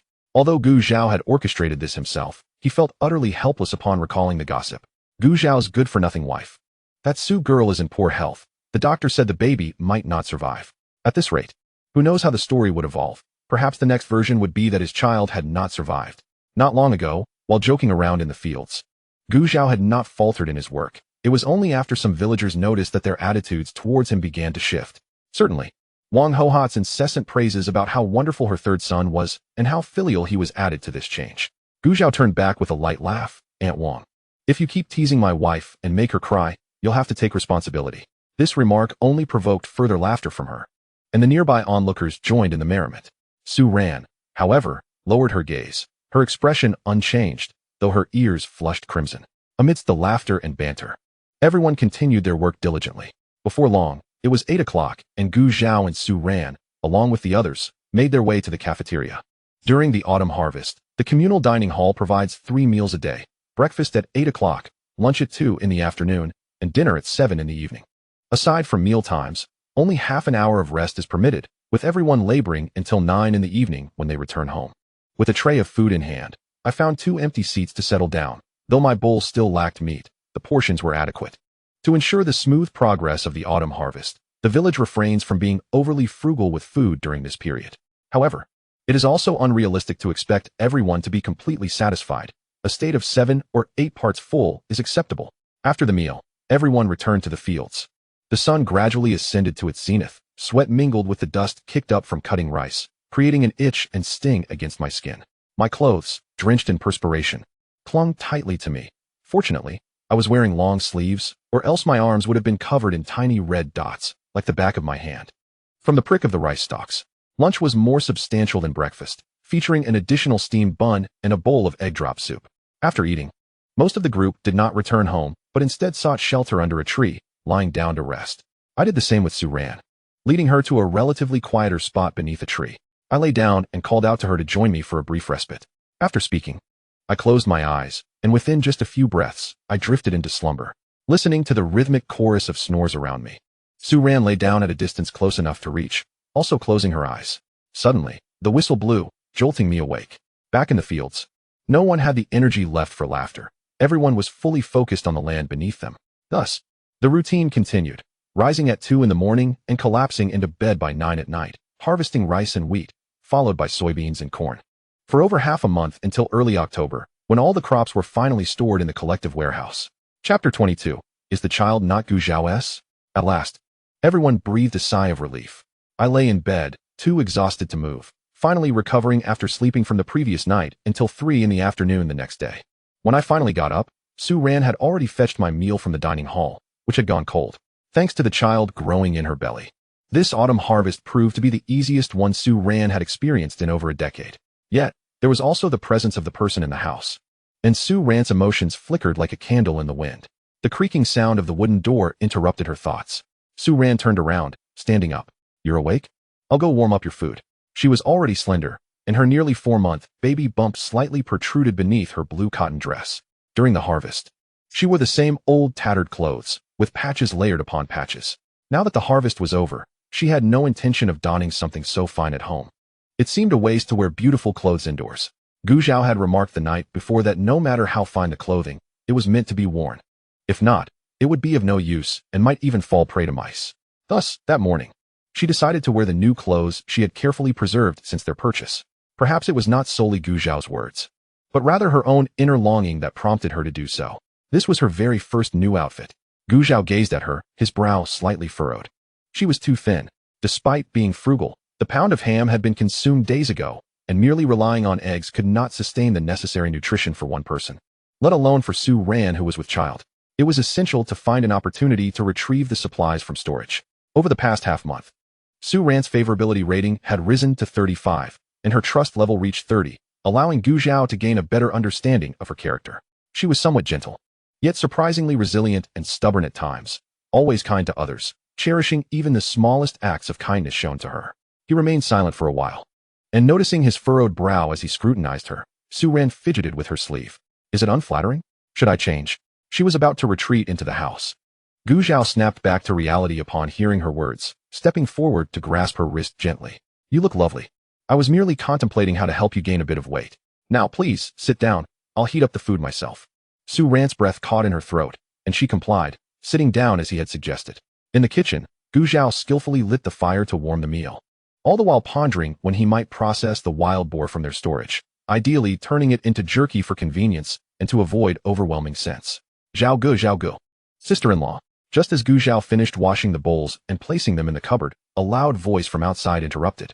Upon seeing Gu Zhao emerge from the kitchen, Zhang Anyang waved his hand enthusiastically, a bright smile on his face. Zhao Gu. Gu Zhao nodded, but his gaze was directed at Lu Shuangfu, whose eyes were fixated on Su Ran's belly. Su Ran felt uncomfortable under his stare and instinctively took a step back, only to be met with warmth behind her. Realizing who it was, she immediately relaxed. Gu Zhao discreetly positioned himself behind her, asking the two, what brings you here? Although it appeared he was questioning both. His eyes remained on Lu Shuangfu. Zhang Anyang followed his gaze and noticed Lu Shuangfu's intense scrutiny. He playfully smacked the back of Lu Shuangfu's head. Zhao Gu is asking you a question. Huh? Lu Shuangfu finally snapped out of his daze, recalling the conversation he had overheard. Didn't we agree to go fishing by the river? Zhang Anyang smacked him again. If you want to fish, just fish. Why were you staring at my sister-in-law? Trying to scare someone to death? I was just curious about Zhao Ji's child. Lu Shuangfu offered a feeble explanation. In truth, he harbored doubts about whether the child in Su Ran's womb truly belonged to Gu Zhao, fully aware that since Su Ran had arrived, they had been sleeping in separate rooms. Upon catching sight of the blanket draped over the wooden bed through the slightly ajar storage room door, Lu Shuangfu felt even more convinced. He couldn't believe that Gu Zhao would be such a coward, willingly playing the part of a turtle. However, he knew better than to voice such thoughts aloud, choosing instead to revel in his amusement internally, even enduring 2 smacks from Zhang Anyang without losing his temper. Zhang Anyang rolled his eyes at him. If you're so curious, why don't you just have a child yourself? With whom? You? Lu Shuangfu retorted, disgusted. Ugh. Don't gross me out. Get as far away from me as you can. The two exchanged banter in front of Gu Zhao and Su Ran. Lu Shuangfu, akin to a pest, was unperturbed by Su Ran's pregnancy. Gu Zhao had no intention of confronting him directly, turning instead to Su Ran. I'll go with them. If you find yourself bored at home, you can go next door to chat with Aunt Yang. Su Ran nodded, hesitating slightly. Just be careful. Gu Zhao nodded in response, then firmly grasped the necks of the still bickering duo, leading them away. Lu Shuangfu and Zhang Anyang referred to their fishing spot as a small river, but by comparison to the larger river nearby, it was merely a stream. Standing in the water, it reached Gu Zhao's chest. For Lu Shuangfu, given his height, he would only be able to drink Gu Zhao's bathwater. Reluctant to bathe, he was even less inclined to remove his clothes and stand next to Gu Zhao for comparison. Lu Shuangfu directed from the bank. Zhao Gu, over there? I see fish over there. Sunlight danced upon the water's surface, sparkling like diamonds. Gu Zhao squinted towards the direction Lu Shuangfu pointed, and indeed, there was a fish darting towards that spot. Zhang Anyang, disrobing, cast a disdainful glance at Lu Shuangfu, who was fidgeting in front of him. Just get in the water already. You're all talk. Lu Shuangfu, I'll curse your ancestors. Lu Shuangfu splashed water as he emerged, dog paddling in the water. You go to hell. Zhang Anyang, unfazed, leaped into the water as well. As the two were about to engage in a scuffle in the water, Gu Zhao burst forth, one hand firmly gripping a fish by its gills, allowing the fish to thrash desperately in his grasp. Zhang Anyang and Lu Shuangfu, who were locked in a neck hold, instinctively turned their heads. Zhang Anyang exclaimed, Zhao Gu, impressive. He then released his hold on Lu Shuangfu and swam towards Gu Zhao, only to forget that he had not let go of the other. Thus, Lu Shuangfu continued to grip Zhang Anyang's neck, riding on his back as he was propelled towards Gu Zhao. Damn it, you little rascal, get off me. Zhang Anyang struggled fiercely. Who are you calling a little rascal? Lu Shuangfu retorted, yet his grip loosened quickly. He knew he stood no chance against Zhang Anyang underwater. Gu Zhao paid no heed to the two, swimming to the shore to deposit the fish into the bucket brought by Zhang Anyang, before diving back into the water. Hurry up and catch some fish. If you end up empty-handed, just wait for me to laugh at you. Zhang Anyang, witnessing Gu Zhao's fervent efforts, lost interest in messing around with Lu Shuangfu and became earnest. Who knows who will be laughing? Lu Shuangfu shot back. Eventually, as the sun began to set and the river water turned cooler, the trio made their way to the shore. Chapter 23, 2 Baby Fish.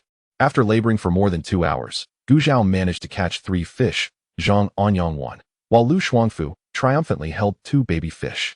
The larger fish that Gu Zhao caught were as long as his palm, while the smaller one measured only a finger's length. Zhang Anyang's catch was commendable too. However, Lu Xuanfu, despite outnumbering Zhang Anyang, knew that even his 2 fish would likely be deemed insufficient by his mother. If catching fish were that easy, would it be left to us? It's still my Zhao Gu. In response to Zhang Anyang's teasing, Lu Xuanfu's expression darkened. Can I borrow the bucket? Gu Zhao pretended not to hear and addressed Zhang Anyang. With one hand holding the fish, Zhang Anyang waved him off. Zhao Gu, feel free to use it. The 3 parted ways at the intersection. As Gu Zhao was about to head home, a sudden thought struck him, and he turned back towards the Gu residence. Upon reaching the entrance, he encountered Gu Jianjun, who had just returned from the county. Dad. Gu Jianjun nodded, his expression solemn and silent. Gu Zhao noted his father's demeanor and recalled the current plot of the book he was in. This narrative centered around the male and female leads as they endeavored to develop the rural area. Regarding Yanglu village and the original protagonist, the details were scant, so he wasn't entirely clear on every aspect. Nonetheless, he could surmise what Gu Jianjun's visit to the county would entail. Entering the courtyard behind Gu Jianjun. Before he could speak, his father began, his tone tinged with melancholy. Zhao, shouldn't all matters be approached with pragmatism? Am I in the wrong? Without waiting for an answer, as if he had already concluded the matter in his mind, he strode directly into the inner room.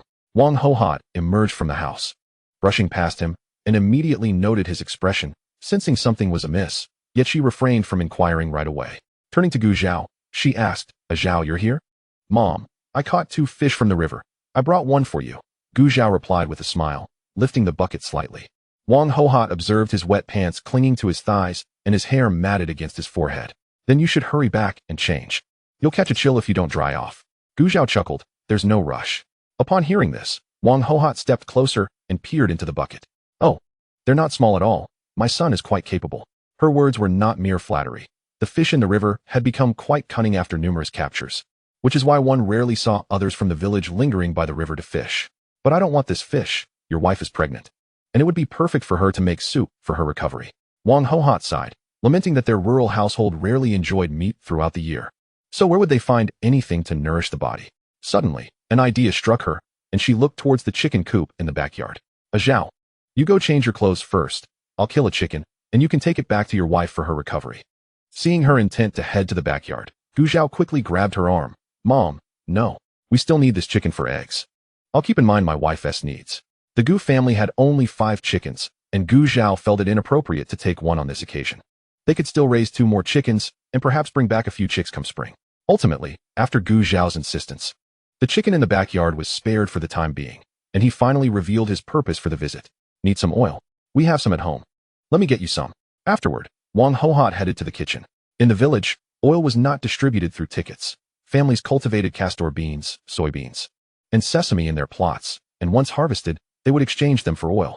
As for the original protagonist, it was said that even the backyard plots had been cleared only after Su Ran's arrival. Wang Hohat emerged with a bowl. Zhao, do you think this is enough? Gu Zhao took the bowl, which was nearly half full of oil, and quickly assured her, this is sufficient. Then hurry back and change. When you get home, swap out those pants. Gu Zhao noted that the sky was indeed getting late. I'll head back now. Cook that fish for dinner, and consider it an extra dish. Fearing Wang Hohat would detain him, he quickly rose and left. Wang Hohat then noticed the fish in the wooden basin, bemusedly watching Gu Zhao hastily depart. Upon arriving home, Gu Zhao found Su Ran just returning from the mess hall with her meal. Nowadays, whether during festivals or ordinary days, villagers dined on communal meals at the mess hall. But if one had the means to cook at home, no one would object. Lacking a pot at home, Gu Zhao could only stew the fish in a clay jar. He scaled the 2 fish, gutted them, and washed away the blood before heading to the kitchen. Su Ran had already lit the fire and directed her to sit aside. Gu Zhao poured a bit of oil into the large clay pot. Once it heated, he added the crucian carp, frying it until golden brown on both sides. Before pouring in the hot water he had prepared in a smaller pot on the side, Gu Zhao knew that to achieve a milky white fish soup, 2 key factors were necessary. First, the fish must be pan-fried, and second, the water used for the broth must be hot. Covering the pot, he let it simmer gently for about 10 minutes. When he lifted the lid, the broth had transformed into a milky color, and the aroma of the fish wafted invitingly. After adding a pinch of salt and allowing it to dissolve, he brought the clay pot to the table. As Su Ran took a sip from the bowl filled with soup, her eyes lit up. She hadn't expected Gu Zhao to be so skilled in cooking, and the taste was quite delightful. Drink more, he encouraged, and as she set down her bowl, he ladled her another serving. You are the mistress of this household. You have the authority to decide on anything here. Feel free to take whatever you desire without hesitation, Gu Zhao added, serving her a piece of fish. This topic weighed on him. He sensed that Su Ran's attitude towards him was improving, yet she resembled a turtle retreating into its shell, occasionally peeking out, but mostly remaining withdrawn. Take the fish soup on the table, for example. If Gu Zhao hadn't served her, she wouldn't have dared to pick up her chopsticks. Oh really? Su Ran looked up, her gaze fixed on Gu Zhao as she nervously maneuvered her chopsticks, nearly squashing the piece of fish in her bowl. Gu Zhao met her gaze earnestly, nodding. Of course, this is your home. It was hard to describe the emotions stirred by his words. Su Ran seemed taken aback for a moment before her lips parted slightly, uttering, okay, I'll remember. Afterward, Gu Zhao ceased to serve her, focusing on his own meal, while out of the corner of his eye, he noticed her tentatively reaching for the chopsticks. After successfully picking up fish twice, seeing Gu Zhao's lack of reaction, Su Ran finally let go of her reservations. Chapter 24. Paying the taxes following their recent conversation. The rapport between the two individuals markedly improved, a change even noted by Yang Li, sitting on the Kong in Su Ran's room. Yang Li glanced outside to see a busy figure and exclaimed softly, who would have thought that having a child could indeed transform Gu Zhao? But is that truly the case? Su Ran also stole a glance at the figure outside, her thoughts ambiguous. Sighing, she nudged Su Ran with her elbow and gestured toward the door. Sister Su, are you genuinely planning to live a good life with him? Su Ran caressed her slightly protruding belly, her inner thoughts concealed, and replied calmly, he is the father of my child. If not with him, then with whom? Oh, I see. Yang Li sighed inwardly, then patted her chest and assured, all right then, if that scoundrel dares to hit you again, you must let me know, and I'll have my father teach him a lesson. She understood that it was unrealistic to expect Su Ran to part ways with this rogue. The girl before her wore a carefree smile, exuding trust and dependence when speaking of Yang Kaihua. Su Ran momentarily lost her focus, then nodded in agreement with a smile. By the way, Sister Su, tomorrow the village will be sending taxes. Are you going? I want to accompany my father to the county to buy some things. Yang Li said eagerly. I want to be going. Su Ran shook her head, indicating she had nothing to purchase. All right then, Yang Li replied, disappointed. The next day, before dawn had broken, Gu Zhao arrived at the drying ground. By the time he arrived, several villagers were already gathered, some holding torches for illumination. Participation in the village tax collection was not mandatory, but those eager to earn work points would typically send someone, with the village's only mode of transportation being an ox. Hauling the taxes to the county by ox cart would take an eternity. Thus, each year after the autumn harvest, the villagers carried the taxes on their shoulders. Gu Jianjun, along with the village accountant Li Jiaxing and a few others, was at the forefront, filling each basket or sack with rice, wheat, and other taxable grains. Typically, male laborers could carry about 100 jin, while female laborers could manage around 70 jin, as each person took turns with a shoulder pole or carried sacks of grain to the side.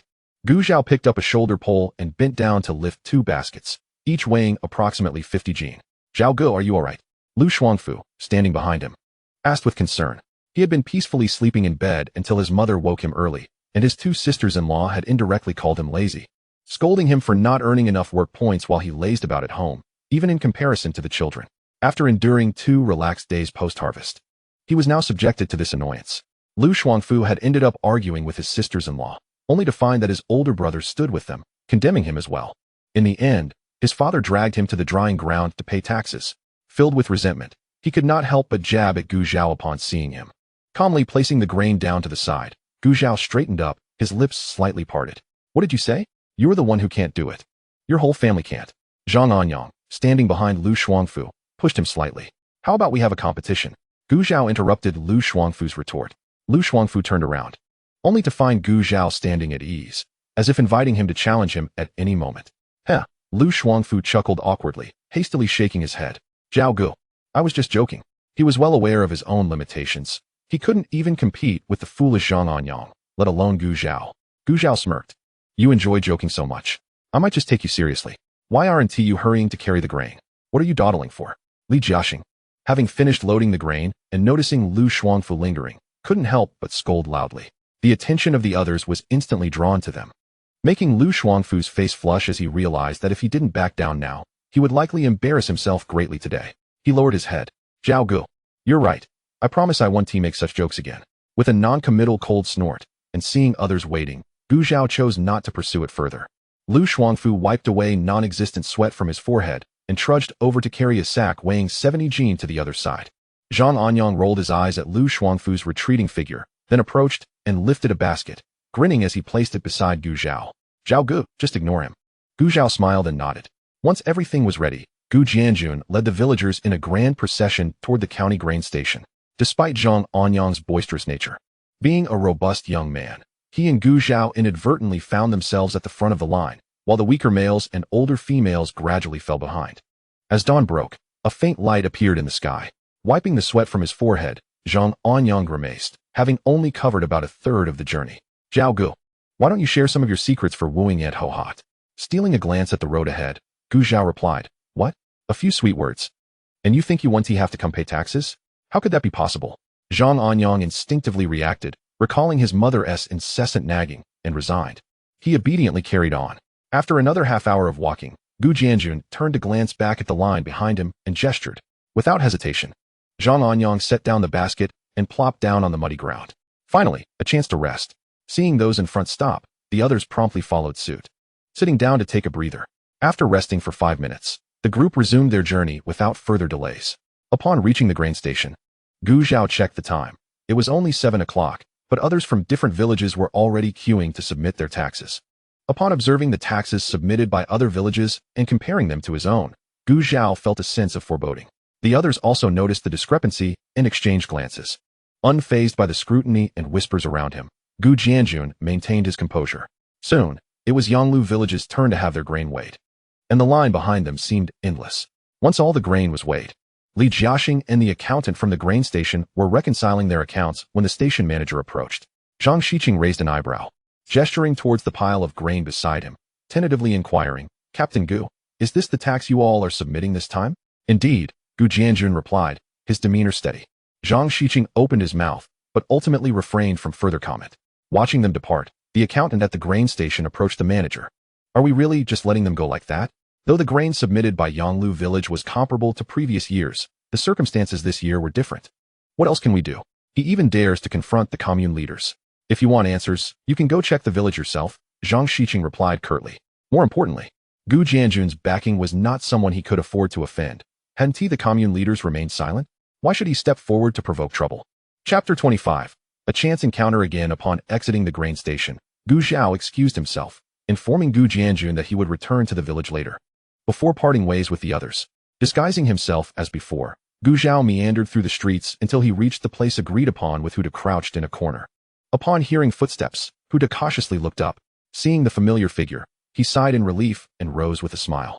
Little brother, you finally made it. Gu Zhao smiled sheepishly. Brother Hu, I apologize for keeping you waiting. As long as you have arrived, that suffices. Huda waved his hand dismissively, then kicked the 2 burlap bags at his feet. I brought you this cotton, 20 jean, and here's the iron pot. Take a look. Gu Zhao opened the bags to inspect the cotton, lifted the large iron pot from the ground, and after confirming everything was satisfactory, he readily handed over the payment. This extra is just a treat from your younger brother to his elder brother. Huda nodded at the money in his hand, smiling with satisfaction. Well then, as your elder brother, I shall not stand on ceremony. After exchanging a few pleasantries, Huda departed, and Gu Zhao stored the items in his space. It was precisely 8 o'clock, allowing him to catch breakfast at the state-run restaurant. Disguising himself, Gu Zhao arrived at the establishment, where the morning offerings included steamed buns, dumplings, fried dough sticks, and soy milk. He ordered 1 serving of soy milk, 5 steamed buns, 5 fried dough sticks, and 10 dumplings. Ah, it's you again. Upon hearing the familiar ordering style, Yu Xiaoxiang looked up, momentarily taken aback. After scrutinizing him for a moment, Gu Zhao hesitated. Do you know me? Realizing her abruptness, Yu Xiaoxiang offered an awkward smile. No, not really. It was primarily because Gu Zhao had been quite generous during his last visit that she remembered him vividly. Nodding silently in acknowledgement, Gu Zhao handed over the money. As she took it, Yu Xiaoxiang stole a glance at him, hesitating before speaking. May I ask, comrade, do you have a partner? Please don't misunderstand. I have a younger sister who is of marriageable age, and I think you would be quite suitable. This sister was not a biological sibling, but rather a distant relative from the countryside. Her mother, upon learning that Yu Xiaoxiang worked at the state-run restaurant in the county town, had urged her to find a potential match. Her mother, keen on maintaining face, had agreed to this without informing her in advance, leading to a quarrel between them. Yu Xiaoxiang thought it rather audacious for her relative, a village girl without a degree and lacking in beauty, to seek a worker from the county town. However, there was little she could do. Since her mother had already committed to it, she had to keep an eye out. Now, encountering Gu Zhao, he did not seem like someone from the county town. Yet his spending habits were far more lavish than those typical of city dwellers, indicating his family's affluence. If she could bring this matter to fruition, she would have fulfilled her obligation. Regarding Su Ran, who had stood beside Gu Zhao last time, she thought little of it. Their demeanor suggested they were not a couple. Gu Zhao understood, smiling as he shook his head. I am already married. Oh, I see, Yu Xiaoxiang replied, disappointment evident in her voice. Gu Zhao nodded, then turned to find a seat. After swiftly finishing his breakfast, he grabbed the wrapped fried dough sticks and exited the county town. As he walked home, noticing that no one was around, he retrieved his bicycle from his space, mounting it to ride towards the village. This bicycle, a Phoenix model, was a reward for the 25-point goodwill boost from Su Ran, and it had already been registered. Along with the bicycle, he had also received a butchered pig weighing around 300 jin and an additional 100 yuan. Suddenly, as he rode halfway, a dark spot on the road ahead made Gu Zhao instinctively tighten his grip on the brakes, coming to a stop. Squinting, he scrutinized the area ahead, then stowed his bicycle in his space and walked forward. Old Tan, is your vehicle still not repaired? Tan Tianwei, hunched over the front of the car, was drenched in sweat upon hearing his superior's inquiry.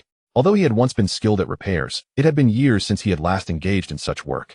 The current predicament felt akin to forcing a duck onto a perch. Yet, could he refuse in front of his superior? Wiping the sweat from his brow, he raised his head with a sheepish smile. Leader, I'm currently inspecting it.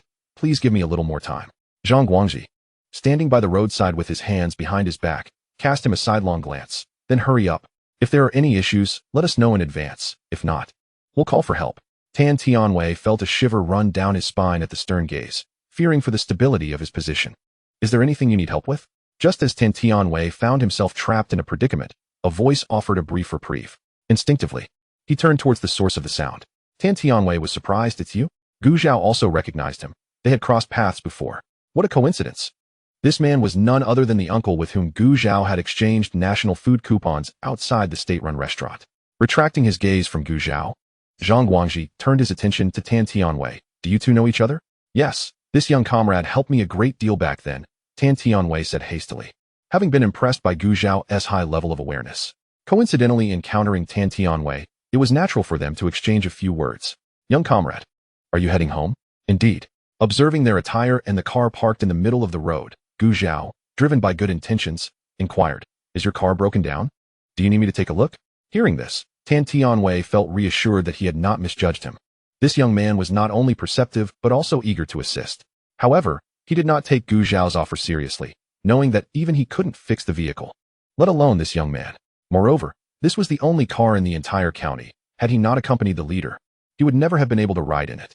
If Gu Zhao attempted to help and inadvertently damaged it, he would bear the responsibility, and besides, he was not the one who could make decisions. Thus, his gaze instinctively shifted sideways. Zhang Guangji's eyes were filled with curiosity as he observed Gu Zhao's offer to help. He then asked seriously, you really can repair this car?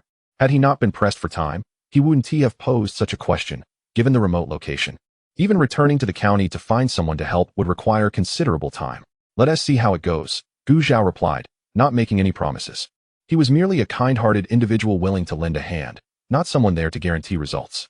Nevertheless, he had studied mechanical engineering in college and had even worked part-time at an auto repair shop to earn tuition fees. He had a fair amount of knowledge on the subject and felt about 70 to 80% confident. He wasn't worried about them investigating. The original owner had dealt with similar matters in the village where he grew up, having learned a great deal from a reclusive old man whose origins were unknown, yet who had taken a liking to the original owner. Then come take a look. Zhang Guangji scrutinized Gu Zhao for a moment, stepping aside. Had Gu Zhao readily agreed, he would have been less inclined to relent. Tan Tianwei was astonished by Zhang Guangji's concession, yet he cautioned, young comrade, if you can fix it, then great. If not, don't feel pressured. He braced himself under the leader's gaze, still skeptical that Gu Zhao could manage to repair the vehicle. Chapter 26. Son, are we serious people now? Gu Zhao chuckled, nodding as he approached the car. After inspecting it thoroughly, he picked up the tools that Tan Tianwei had left on the ground and began to work. Seeing his actions, Tan Tianwei couldn't help but think that perhaps this young man truly had a knack for it. Zhang Guangji, though unfamiliar with the intricacies, noted Gu Zhao's movements were methodical, and he felt an unexpected glimmer of hope.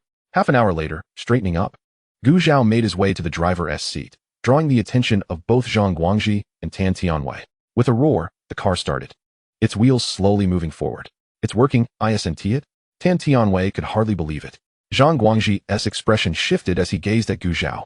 Witnessing the successful ignition, Gu Zhao broke into a smile, realizing his culinary skills hadn't dulled. After turning off the engine, he stepped out of the vehicle. Tan Tianwei hurriedly approached, surprised. You, young comrade, truly caught me off guard. Have you had any prior experience in this field? Gu Zhao thought to himself, indeed. He then recounted his past experiences to Tan Tianwei. Upon hearing this, Tan Tianwei's gaze towards him became rather complex, a blend of admiration and envy. A pang of bitterness surged within him. After all, he had once been well-versed in dealings with vehicles, and he never anticipated being outdone by such a young individual. Was this sheer talent, or was it a sign that he was growing old? As he wrestled with these doubts, Zhang Guangji, standing nearby, squinted slightly. If what this young man said was indeed true, he could be considered a talent. However, he was not one to take things at face value. He intended to investigate this Gu Zhao further. Lost in thought, he opened the back door of the car and handed a bag of items to Gu Zhao. Young comrade, I have nothing else to express my gratitude, so please take this back with you. Gu Zhao certainly could not accept it. The two engaged in a polite back and forth, with Tan Tianwei standing between them, watching the roughly 2 kilograms of meat and 4 kilograms of rice shift back and forth. He almost wished he could take the items for Gu Zhao himself. Ultimately, after much insistence, Gu Zhao reluctantly accepted the offer, scratching the back of his head with an endearing sheepishness. I truly appreciate it. Appreciate what? We should be the ones expressing gratitude. Zhang Guangji waved his hand. It's getting late. We should be on our way. All right. Standing by the roadside, Gu Zhao watched the car depart. Once he was sure they were far away, he took out his bicycle and pedaled towards the village. Riding a bicycle was indeed swift, even though he occasionally had to dismount and push it along the way. He reached Yanglu village in roughly 40 minutes. Not far from the village entrance, Gu Zhao stored his bicycle in his space. And in addition to what Zhang Guangji had given him, he retrieved another 5 to 6 kilograms of meat and 7 to 8 kilograms of rice. He wished he could take more, but for now, this was already quite substantial. Carrying the items, he made his way to the rear of the village. After the autumn harvest, the village was not idle. There were tasks such as milling rice, grinding flour, land preparation, and digging ditches, all requiring manpower. Additionally, some families engaged in side businesses, such as weaving, making hemp rope, and gluing matchboxes, which could be sold to the supply and marketing cooperative under the village's name, thereby increasing household income. The temperatures in October had begun to cool, yet today the sun was pleasantly warm. Sitting in the sun was far more comforting than huddling at home. So many village women were gathered in the sunlit area, busily working while chatting animatedly, creating a lively atmosphere. At that moment, Gu Zhao, striding along with his load, stood out conspicuously. Hey, Ho Hot, your third son is back. Yu Zhaodi nudged Wang Ho Hot, who sat beside her. It could be said that their relationship had not been as cordial in the past, but everything changed when the original owner started courting. Wang Ho Hot was momentarily taken aback by the remark, while Su Ran was the first to look up, her gaze fixed on the figure lazily ambling towards them, her hand still busy with the hemp rope. Oh, is that meat he's carrying? And Ailan, sitting at the edge, squinted her eyes and looked over. As Gu Zhao drew closer and the contents in his hands became clear, she gasped in surprise. Now, all eyes were on him. Indeed. Where did this young lad acquire all that meat? Not just meat, there's rice too. Incredible. That meat must weigh 7 or 8 kilograms. If I had that, I could feast on it for 10 or 8 years. You wish. But having that much rice is also quite good. I could cook porridge for my little grandson. Upon hearing these comments, Wang Hohat's initial reaction was not joy. She dropped what she was holding, stood up, and approached Gu Zhao, scrutinizing him and then the meat and rice in his hands, momentarily at a loss for words. After a pause, she averted her gaze from the crowd and whispered in his ear, Son, are we proper people now? Unable to suppress a laugh, Gu Zhao mimicked her tone and replied softly, Mother, rest assured, your son is now 100% respectable. Then what is the story behind all this? Wang Hohat pointed to the items he was carrying. Ah, this is a reward for helping a leader with a task. Gu Zhao spoke without concealing his voice, ensuring those around could hear. What task? That leader is quite generous. Who knows? Why don't you ask? Why don't you? Hearing Gu Zhao's words, the women began to murmur, each wanting to inquire but hesitating as they jostled for space. Finally, it was Zhao Chunmei, with a glint in her eye, who spoke up. Ah Zhao, tell the ants what you did to earn such a bounty from the leader? She suspected this was merely a case of him having pilfered something. She could hardly believe Gu Zhao possessed the capability to assist anyone. If he could, then surely her son Guanghui could too. Faced with the curious gazes of the crowd, Gu Zhao offered a brief explanation. What? Your third son can repair cars? Yu Zhaodi was both shocked and intrigued. She hadn't anticipated Gu Zhao had such a skill. Others felt the same. However, even with Gu Zhao's assertion, most remained skeptical. Initial impressions of a person are notoriously hard to alter. Among the doubters, Zhao Chunmei was particularly unconvinced, as Gu Zhao had never demonstrated such a talent in the years since his return. Under the scrutiny of these women, Wang Hohot felt bewildered yet maintained a facade of confidence, puffing out her chest proudly. Of course, I've always said my son is quite capable. Repairing cars is nothing. He can even fix tanks. The crowd was momentarily silenced, completely incredulous. Why not say your son can fix airplanes and rockets too? Chapter 27. Creating a rift in the mother-son bond.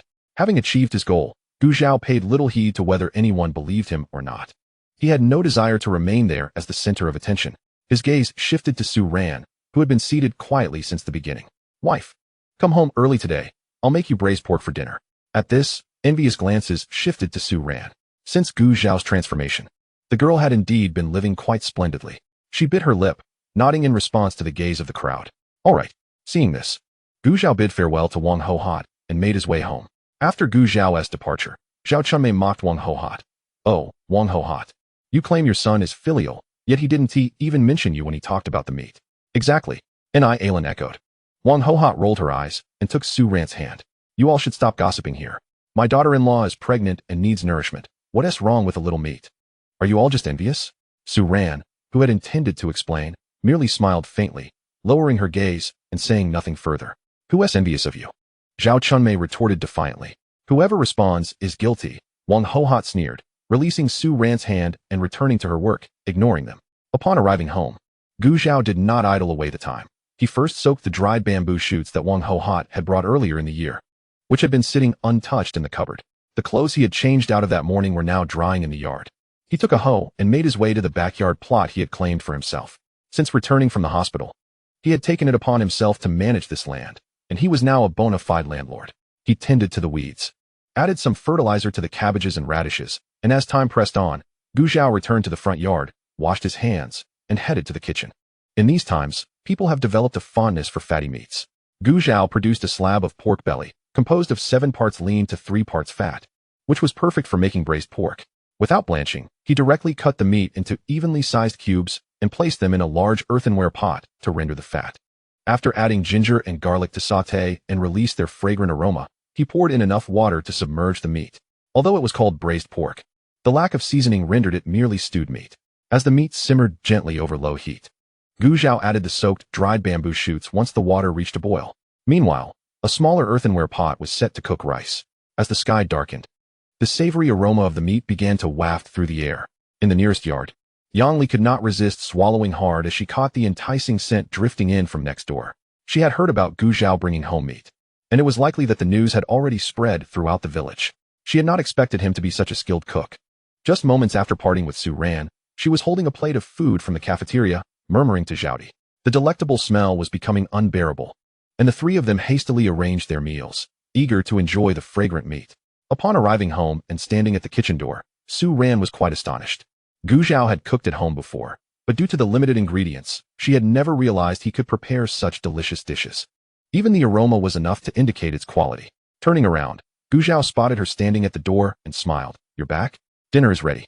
He ladled the braised pork from the pot, while Su Ran stepped forward to serve 2 bowls of white rice from the smaller pot. Though the rice, having been cooked in earthenware, was slightly stickier than that cooked in a cast iron pot, it did not detract from the meal. You eat first. I'll take this bowl of meat to my parents. With that, Gu Zhao carried the portion of braised pork in another bowl towards the center of the village.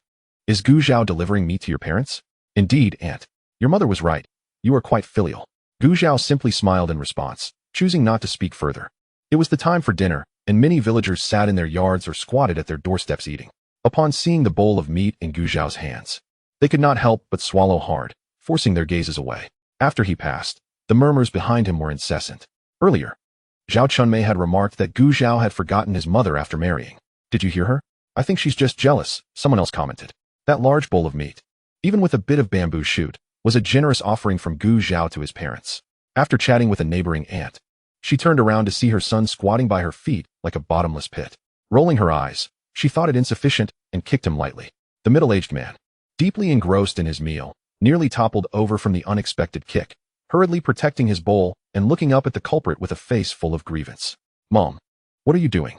What am I doing? If you haven't noticed, should I demonstrate again? Seeing him resemble the village's diligent guard dog, she glared as she pretended to lift her foot again. The man immediately sprang to his feet, scurrying into the yard. Who would want to provoke her? Unbeknownst to Gu Zhao, a mere bowl of meat almost caused a rift between mother and son. Upon arriving at the Gu household, Wang Hohot and the others were just sitting down to dinner. Seeing him, she immediately stood up and said, "Ah, Zhao is here. I'll go get some bowls and chopsticks. You'll eat here tonight." Upon hearing this, Li Fun's expression changed. Gu Zhao stopped her from heading toward the kitchen, saying, "Mom, I'm going back to eat. My wife is waiting for me at home. This is my braised pork, meant for you and Dad to taste." Braised pork? Li Fun's eyes lit up.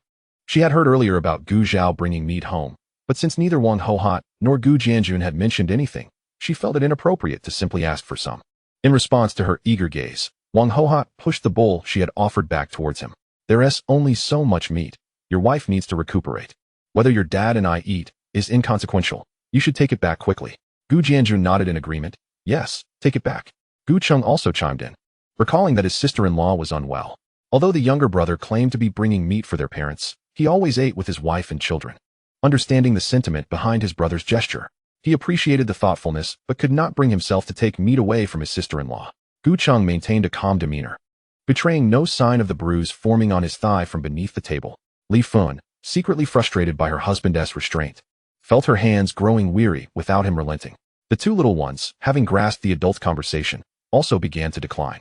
Sensing the mouth-watering aroma emanating from the bowl, Gu Dangtian, with a childlike voice, piped up, "Uncle, take it back for my sister." Wang Hohot had told her that her uncle was expecting a baby, and the little one firmly believed it would be a sister. "For my sister," Gu Dangan echoed in agreement. Observing the sincerity in the room, Gu Zhao, aware that Wang Hohot and the others were not merely offering polite words, smiled gently. "Mom, there's more at home. This is my way of showing filial piety to you and Dad. Please accept it."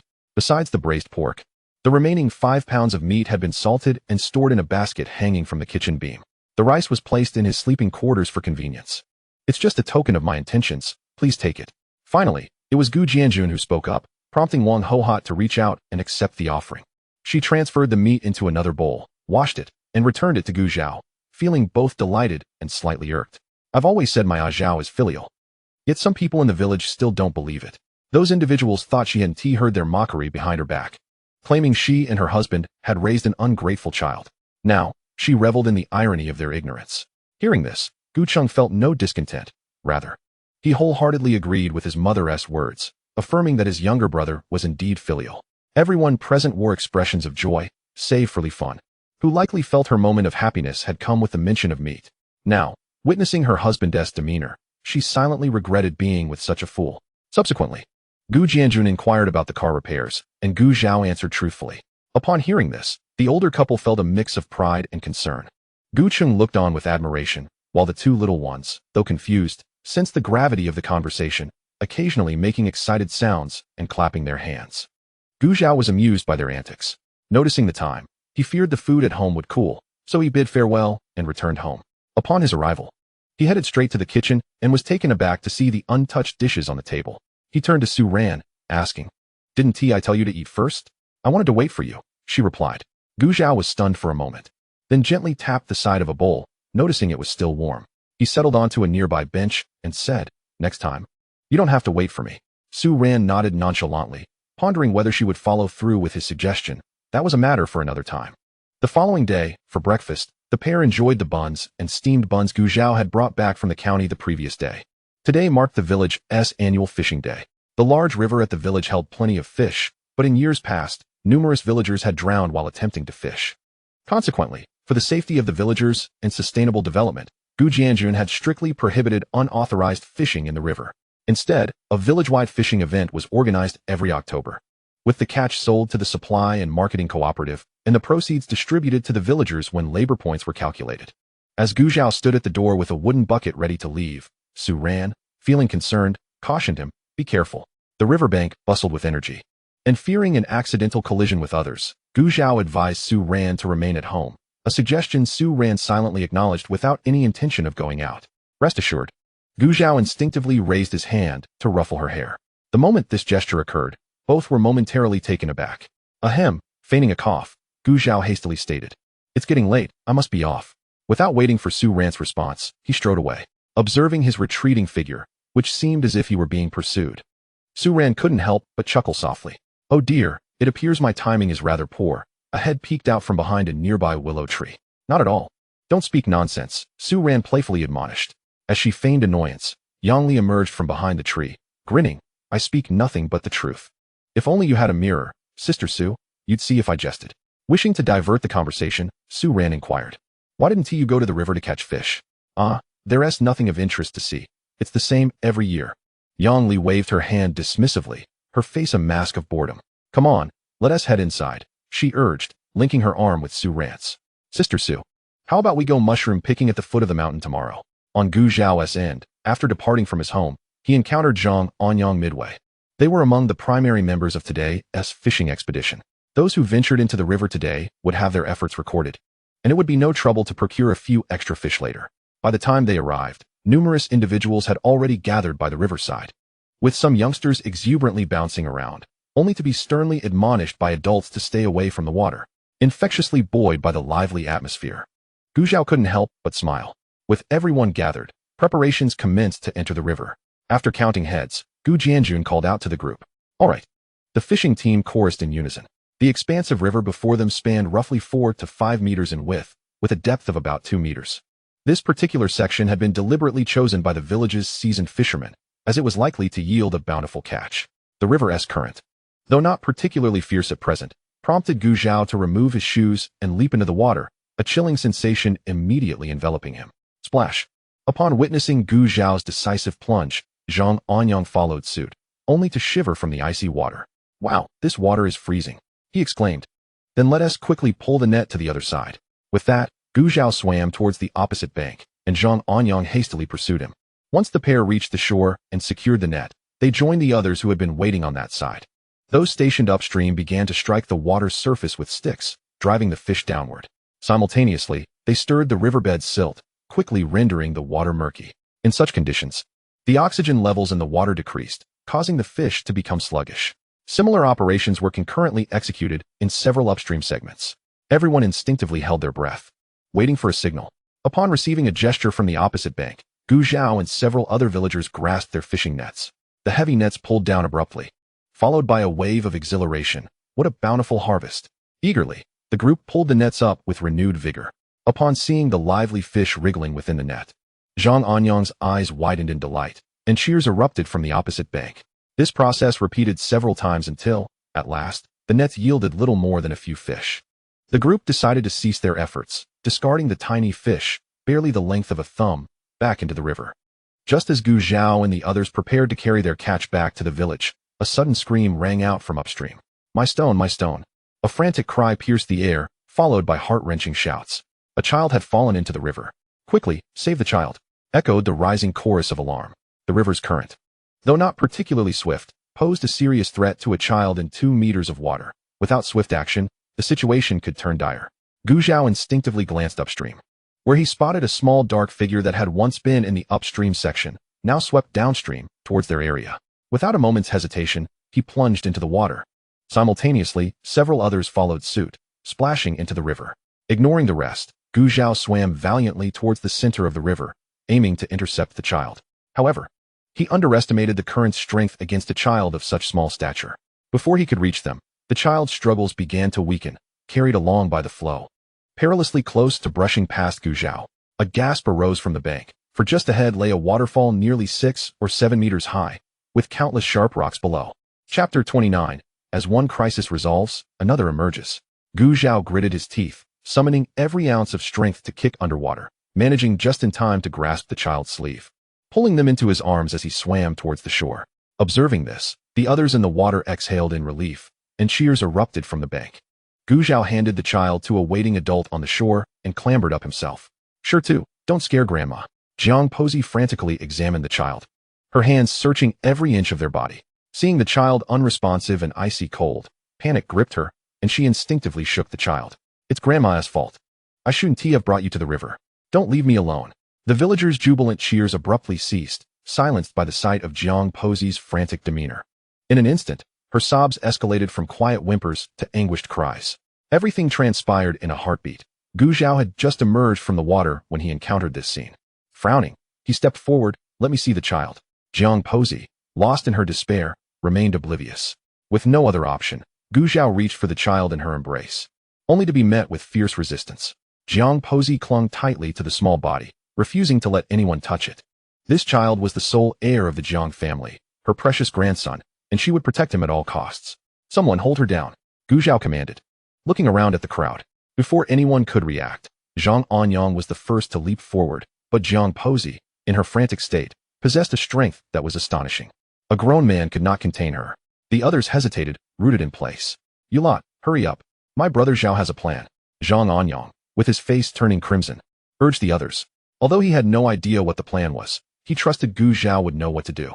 As the crowd hesitated, two more men stepped forward, and together, they managed to restrain Jiang Pozi. Even as she was held down, she continued to struggle fiercely. Her eyes fixated on the child Gu Zhao had placed on the ground, calling out, "Sure to, my grandson." Gu Zhao ignored her and began to clear debris from the child's mouth and nose, followed by administering CPR. Seconds ticked by, and the surrounding villagers, confused by his actions, watched in tense silence, their hearts pounding as they observed Gu Zhao's grave demeanor. Suddenly, the child coughed, expelling a mouthful of water. "He is alive. He is alive?" The crowd gasped in disbelief, for they had witnessed the child's lifeless state. Jiang Pozi, still being restrained, ceased her struggles, murmuring, "Sure to, my sure to." Gu Zhao let out a long sigh of relief as he stood up. Zhang Anyang and the others exchanged glances and released their hold on Jiang Pozi. She scrambled to the child, carefully cradling him in her arms, and in that instant, a resounding wail erupted from the child. Simultaneously, tears streamed down Jiang Pozi's face as the grandmother and grandson embraced, weeping together in joy and relief. The onlookers felt a pang of sadness. Yet their curiosity towards Gu Zhao intensified. "How is it possible for you to possess such abilities? You managed to bring the dead back to life. Surely, only a deity could wield such power." Upon perceiving their expressions, Gu Zhao understood their thoughts and helplessly explained, "This is merely a standard medical procedure." As Gu Jianjun and Wang Hohat, who had rushed downstream upon hearing the news, arrived, they caught wind of his explanation. Observing the grandmother and grandson embracing in the crowd, they relaxed, knowing the child was safe, and turned their attention to the discussions among the villagers. Once they grasped the details of the situation, they exchanged glances filled with pride as they listened to others express their admiration. Zhang Anyang, standing amidst the crowd, boasted about Gu Zhao's remarkable skills while simultaneously chastising those who had stood idly by. His words left everyone feeling rather awkward, for they had indeed witnessed such feats before. Meanwhile, Li Fun, who had been quietly nestled within the crowd, scoffed inwardly, thinking how much Gu Zhao had outshone them. Suddenly, Jiang Pozi, with the child in her arms, knelt before Gu Zhao with a thud. Gu Zhao, startled, felt it was a grave injustice to have an elder, who was of the same generation as his grandmother, kneel before him. He hurried to assist them both. "Grandma Jiang, what are you doing?" Jiang Pozi pushed aside his hand and said, "Ah Zhao, I will forever remember the kindness you have shown to my grandson and me. If you ever need anything, just let me know." She then pressed her grandson's head to the ground and urged, "Sure to, bow 3 times to your Uncle Zhao. Remember, it is your Uncle Zhao who saved your life." As she spoke, her tears, which she had managed to hold back, began to flow once more. If anything had happened to Shirtu today, she feared she would have no face to show to the Jiang family's ancestors. Regrettably, in the past, due to Gu Jianjun's care for her and her grandson, she had looked down upon Gu Zhao, disapproving of him for what she perceived as his lack of decorum, thinking it diminished Gu Jianjun's standing in the village. But now, Jiang Pozi realized how blind and foolish she had been. He was, without a doubt, a remarkable child, having just faced the brink of death. Jiang Shirtu still felt a bit dazed. After bowing 3 times as instructed, he straightened up and earnestly told Gu Zhao, "Uncle Zhao, from now on, if you tell me to go east, I will never go west. If you tell me to play with the dog, I will never chase the chickens." Seeing the child's serious demeanor, Gu Zhao smiled, ruffled his hair, and helped them both to their feet. "Rest assured, I won't make you play with dogs or chase chickens. You're soaked. Hurry back and change your clothes." This time, Jiang Pozi did not refuse, accepting his hand and leading the child home. The incident, while startling, had concluded without tragedy, and the crowd sighed in relief as they watched the grandmother and grandson depart. As they were preparing to disperse, a frantic voice suddenly cried out, "Help! Captain, help! Gu Zhao, please! What could possibly be the matter now?" Just as the crowd had begun to relax, they were stirred once again by the distressing sound. Following the voice, they saw Zhu Guanghui rushing towards them, carrying something on his back, followed closely by a young woman, visibly distraught and on the verge of tears. As he drew near, the crowd's gaze shifted to his back, recognizing it was none other than his 3-year-old daughter. The child's face was pale, her small hands limp at Zhu Guanghui's sides, motionless. It turned out that today, while fishing, Gu Jianjun had strictly forbidden young children like Gu Dangan from approaching the riverbank. Zhu Guanghui's wife, Li Chui, had not intended to join the commotion, but with everyone else gone, she had no choice but to take her child to the small river to wash clothes. After cautioning her child to stay away from the river, she became engrossed in her task, glancing over occasionally. Suddenly, realizing a considerable time had passed without hearing her child's voice, she looked back only to find the child had vanished. Panic-stricken, she searched for her daughter and found her submerged in the water, already cold and stiff. Li Chui was momentarily paralyzed with shock, and with no one else around, she instinctively cradled her child and began walking home, disoriented. By chance, she ran into Zhu Guanghui, who was returning from watching the commotion by the river. Upon seeing the limp figure in her arms, he froze in place. After snatching the child away and shaking her repeatedly with no response, panic set in. In a flash, he remembered Gu Zhao. Yes, Gu Zhao could save the child. Thus, the couple hastily rushed to seek help. Gu Zhao, I implore you, please save my daughter, Zhu Guanghui exclaimed as he pushed through the crowd, laying his child on the ground before Gu Zhao, his eyes pleading. Nearby, Li Chui knelt in silence, bowing her head repeatedly while murmuring, please, save my child. I beg you. Gu Zhao glanced at the child and furrowed his brow. I cannot save her. The child has already departed. No, that cannot be. Gu Zhao, have you held a grudge against me for opposing you in the past? I am kneeling here before you. Please, save my child. Zhu Guanghui fell to his knees with a thud. The couple continued to kneel before Gu Zhao, their heads bowing incessantly. The onlookers exchanged glances. Even they could see the child's body had begun to stiffen. Could Gu Zhao truly save her? Their gazes shifted back to Gu Zhao. He understood the anguish of parents losing a child, yet this couple's actions felt as though they were placing him upon a pyre. Did they truly believe he could perform miracles? Taking a deep breath, he was about to speak when Wang Ho-hot, her expression grim, interjected. Do not press my son into doing the impossible. It is clear that the child has no breath left. How could she possibly be saved? Seeing the motionless figure on the ground, Wang Ho-hot felt pity, yet to expect her son to revive a deceased child was an unreasonable demand. After years of military service, Gu Jianjun could discern life from death. He sighed and said, return home. Give your child a proper farewell. Upon hearing his words, the villagers finally accepted that the child could not be saved and began to express their condolences. No, Captain. You cannot allow Gu Zhao to disregard saving my child simply because he is your son. Li Chui, who had been kneeling silently, stood up and disregarded the villagers' attempts to console her. Her words were directed at Gu Jianjun, but her gaze was fixed intently on Gu Zhao. At this, Gu Jianjun's face darkened, and Gu Zhao found himself stifled by her words. Just then, Zhu Dahai and Zhao Chunmei, having heard the commotion, arrived and were taken aback by their daughter-in-law's outburst. Zhu Dahai quickly turned to Gu Jianjun, saying, Captain, my daughter-in-law has just lost her child and is speaking out of turn. Please do not take her words to heart. On the other side, Zhao Chunmei pulled her son up from the ground and comforted him. Mother is heartbroken over the loss of her child, but you and Chui Chui are still young.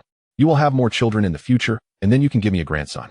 Li Chui looked at her mother-in-law in disbelief, then shouted, Mother. Zhao Chunmei retorted, what are you shouting about?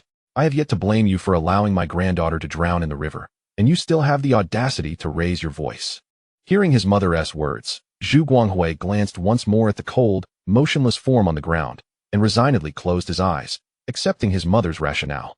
Yes, I will have other children. Meanwhile, Li Chui, upon hearing Zhao Chunmei's words and observing her husband's expression, fell into despair, sitting limply on the ground, cradling her child in silence until Zhao Chunmei pulled her back up. And thus, this farcical scene came to a close, leaving only the sorrowful fate of that child, who was merely 3 years old. After the crowd dispersed, Gu Jianjun immediately arranged for someone to deliver the fish to the supply and marketing cooperative. 4 live fish command a higher price than their deceased counterparts. Gu Zhao, holding a wooden tub filled with fish and thoroughly drenched, made his way home, accompanied by Zhang Anyang, who was vocally berating Zhu Guanghui. This couple, not being family, stubbornly failed to comprehend human speech, and even dared to conspire against and intimidate Zhao. Truly inhuman. Spitting towards the Zhu family direction, Zhang's anger was palpable. Observing his indignation, Gu Zhao felt a warm current of affection. It seemed unjust for Zhang to be so riled up for his sake. Zhang Anyang, heeding his counsel, nodded before squinting mischievously and broaching another topic. Hey Zhao, Do you know where Lu Shuangfu has been these past few days? He feigned mystery, and Gu Zhao, playing along, shook his head. Zhang grinned, glancing around conspiratorially, revealing that his mother had arranged for him to meet a girl who had subsequently rejected him, leaving him feeling embarrassed and housebound for days. Gu Zhao raised an eyebrow. He was unaware of this, mainly because he hadn't paid much attention to Lu.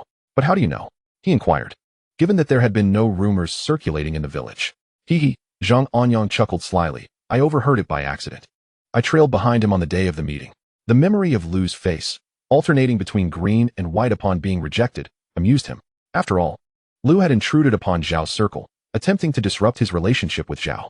Although Zhao had since distanced himself from Lu, Zhang Anyang fancied himself a person who held grudges. Slow down, Sister Su, Yang Li called, jogging to catch up with Su Ran, who was striding ahead with a furrowed brow. Gu Zhao is fine. Su Ran continued on, oblivious to Yang Li, who struggled to keep pace. Frowning slightly, Gu Zhao abandoned his conversation with Zhang Anyang and hastened forward. The two ahead noticed him, gradually slowing their pace. Su Ran, relieved to see him well, unconsciously sighed with relief. Setting the tub down, Gu Zhao grasped her shoulders and exclaimed, Why are you walking so fast? What if you fall? His concern was not unfounded. In the book, Su Ran had suffered a miscarriage due to a slip. His voice startled her, and she gazed at him, speechless. Yang Li, surprised by Gu Zhao's sudden outburst, instinctively stepped in front of Su Ran and pushed Gu Zhao away. Why are you yelling? Sister Su is just worried about you. Realizing he had overreacted, Gu Zhao looked apologetically at Su Ran, saying, I'm sorry. I was just concerned for you. Su Ran pressed her lips together and shook her head. I'm fine. She had merely been shocked. In that moment, Gu Zhao's sternness had inexplicably made her feel aggrieved. When did she become so sensitive? Seeing that she genuinely didn't mind, Gu Zhao felt relieved and inquired, Did you come out specifically to find me? Yes, Su Ran nodded slightly. Thus, a tall man stood before a slightly shorter woman, with a large tub between them, their conversation flowing effortlessly. Yang Li, caught in the middle, felt increasingly ignored, as if her presence was entirely overlooked. Particularly with Zhang Anyang snickering nearby, her frustration mounted. Humph. With a huff, she turned and left. Su Ran ceased her dialogue with Gu Zhao, offering him a smile, before hastily chasing after Yang Li to placate her. Noticing her retreat, Yang Li gradually slowed her pace until she was finally coaxed back, accepting the apology after much sweet talk. Meanwhile, Gu Zhao and Zhang Anyang parted ways, each carrying their respective tubs back home. Chapter 31. Bad News. Crying from Anger.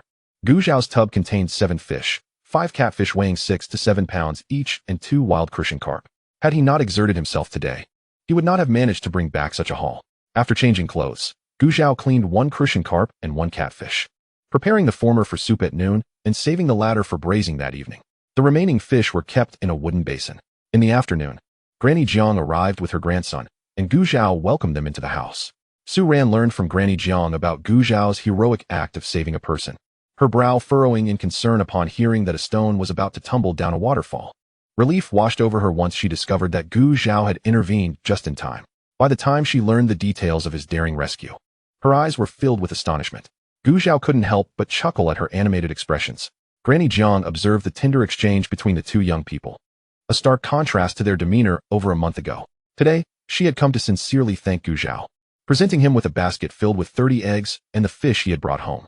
Gu Zhao raised his hand to stop her, saying, Granny Jiang, you've already expressed your gratitude by the river. We have enough at home. Please take these back for Shirtu to nourish his health. The boy in question blinked innocently, shaking his head. Shirtu doesn't want them. Give them to Uncle Zhao. The child seemed less spirited than usual after the day's events. Granny Jiang added, Such a great kindness cannot be repaid with mere words. Unfortunately, I have little to offer, but these are for you. Su needs some nourishment too. Please accept them. The elderly woman's stubbornness was evident. If Gu Zhao did not accept something, it seemed they would linger in this standoff indefinitely. All right, Granny, you can leave me 10 eggs. And the rest you should take back. Granny Jiang remained adamant, and after much back and forth, she ultimately left all the eggs, while Gu Zhao arranged for someone to take the fish back home. Standing at the door, Gu Zhao wiped the sweat from his brow as he watched Granny Jiang and her grandson depart. Su Ran, observing this, covered her mouth and laughed. The next day, shortly after breakfast, Yang Li, bouncing with excitement, approached with a basket on her back. Sister Su, are you ready? Yes, Su Ran replied, emerging from the house with the same equipment. Beside her, Gu Zhao wielded a hatchet, preparing to gather firewood as winter approached. The couple had long since left, and Yang Li had stayed behind to wait for Su Ran. The trio made their way toward the back mountain, encountering many villagers along the route. This season, the mountains were abundant with mushrooms such as hazel mushrooms, chicken drumstick mushrooms, and thigh mushrooms, as well as nuts and other forest goods. Many, like Gu Zhao, were also there to stock up on firewood for the winter. After parting ways with Su Ran, Gu Zhao continued upward, intending to chop some thicker, drier branches for burning.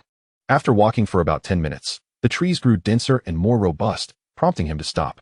This will do, he thought, raising his hatchet to strike. Suddenly, a voice echoed from behind. Which son of a dog is stealing my firewood? Damn it! The expletives reverberated through the forest, persisting for over 10 minutes. Anyone within earshot that day would surely have heard. Zhao, your aunt's prowess remains undiminished. Zhang Anyang appeared stealthily behind Gu Zhao, his tone laced with admiration. If it were me, I'd run out of words by the third sentence. Gu Zhao smiled, choosing not to respond. In the village, some residents have a custom of venturing into the mountains at the onset of spring to gather wet firewood. The damp wood is heavy, so it is typically left by the roadside to dry until autumn, when it can be conveniently carried home, thus saving considerable effort. Generally, when villagers spot firewood by the roadside, they tacitly acknowledge that it belongs to someone else and refrain from taking it, although today as circumstances may differ. As for Uncle Gu Zhangwo's family, neither the original owner nor he is well acquainted with them. During the years the original owner returned, there has been no initiative from that family to engage in conversation, aside from the occasional nod when they cross paths.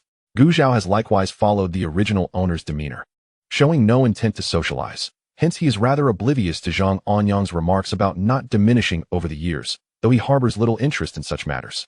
However, Gu Zhao's curiosity is piqued by the cart at Zhang Anyang's feet. Where did you acquire this? He inquires. Zhang Anyang tilts his head and gives him a knowing look. Gu Zhao smirks. Did you steal old Su's cart again? Aren't you afraid he'll break your legs? Old Su refers to Su Zhenghua, who drives the bullock cart and is a distant relative of Zhang Anyang. Presently, a small number of people in Yanglu village are transplants from other villages post-establishment, and Su Zhenghua is among them. His life story is commendable. In his youth, he broke his leg while attempting to divert the enemy, resulting in a permanent limp. In middle age, his family was tragically slaughtered, leaving him as the sole survivor. Later, upon settling in Yanglu village, Gu Jianjun held him in high regard, and recognizing his age and mobility challenges, he petitioned the county leaders to assign him the responsibility of managing the village's cattle, ensuring he received full work points daily. Upon hearing Gu Zhao's comments, Zhang Anyang grins with confidence. Old Su wouldn't dare to harm me. Gu Zhao chuckles, acknowledging the truth in that statement. Perhaps due to his past experiences and physical limitations, Old Su possesses a somewhat peculiar temperament, yet he inexplicably exhibits considerable tolerance towards Zhang Anyang, the foolish young man. With that in mind, Gu Zhao's eyes light up. Then, when you're done with it, may I borrow this cart? Having this cart would greatly facilitate his firewood collection. No problem, Zhang Anyang assures him enthusiastically. In the following days, Gu Zhao and his wife busily toil in the mountains, Gu Zhao chopping wood while Su Ran gathers wild produce. Should they find mushrooms or hazelnuts, they would carry them back to dry on bamboo sieves laid out in the courtyard before storing them in the pantry. During their industrious endeavors, a rumor quietly circulates through the village, suggesting that the rice and meat Gu Zhao brought home recently were not gifts from the leaders, but rather the fruits of some unscrupulous activities he engaged in outside. As is often the case, those who are easily swayed by popular opinion readily believe such gossip. Moreover, Gu Zhao has not showcased any skills in repairing vehicles over the years, further diminishing the credibility of the claims against him. Yet, the gossipers only whisper behind his back, as none dare confront Gu Zhao or his family directly. Wang Hohat and others remain oblivious. Zhang Anyang, however, having caught wind of the gossip, ends up in a scuffle with the messenger. The good news, he won. The bad news, he was left in tears. Chapter 32, Dividing Money and Work Points. With reddened eyes, he rushes to find Gu Zhao, not allowing him a moment to speak before launching into a rapid-fire tirade, his expression full of grievance. Gu Zhao remains unfazed by the chatter. After all, one cannot silence every voice. Must he stand before others, explaining himself one by one? Besides, once his plans come to fruition, such doubts will inevitably dissipate. However, seeing the earnestness in Zhang Anyang's eyes, Gu Zhao decides against dismissing him. Thus, on a dark and windy night, the sounds of thumping and anguished cries mixed with the occasional barking of dogs echo through the village's latrines. As they lie in bed, Gu Zhao and Zhang Anyang simultaneously smirk upon hearing the commotion, then roll over, sinking deeper into slumber. The next day, when insults circulate through the village, the two remain blissfully oblivious, humming a tune as they stroll back into the yard, unable to conceal the smiles on their faces. Li Fun, unable to contain her joy, enters the courtyard, her happiness radiating. Gu Cheng glances at her curiously. What has you in such high spirits? None of your business, she retorts, casting a glance before turning away. Big brother, big brother. Wang Hohat's voice calls from outside. Gu Cheng, no longer concerned, opens the door. What is it, mother? Take some firewood to your younger brother. Sure.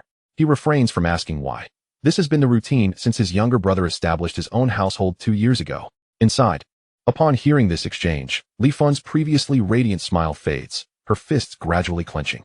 Gu Cheng, without hesitation, shoulders a bundle of firewood neatly tied with vines and heads toward the village's edge. Before he arrives, he spots Gu Zhao bent over, busy with something in his yard. As he approaches, he realizes, little brother, are you making mud bricks? Upon hearing the voice, Gu Zhao turns and greets him. Yes. I'm hoping to build a courtyard wall. A yard without a wall is always inconvenient. Whatever one does, others can see it all too clearly, leaving Gu Zhao feeling exposed. I'll help you, Gu Cheng offers, placing the firewood under the eaves before joining Gu Zhao in his task. Gu Zhao does not refuse, as he has been cutting firewood with Zhang Anyang during the day and returning in the afternoon to make mud bricks. Now that he has enough firewood, he still has a considerable amount of bricks to make, and doing it alone proves somewhat slow. Working together, they can accomplish more efficiently. After declining Gu Zhao's offer of a meal, Gu Cheng stays until nearly dark before heading home, returning bright and early the next day. Soon after, Zhang Anyang, having learned of the situation, rushes over to help, grumbling to Gu Zhao, why didn't you ask for help? I thought you could use a few days of rest. Gu Zhao replies with a comforting tone. This is not entirely untrue.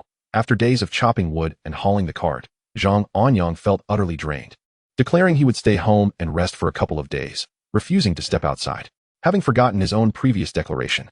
Hearing Gu Zhao's words instantly wipes away all complaints, a grin spreading across his face. At that moment, he feels that once the mud bricks are finished, he could plow 3 acres of land without breaking a sweat.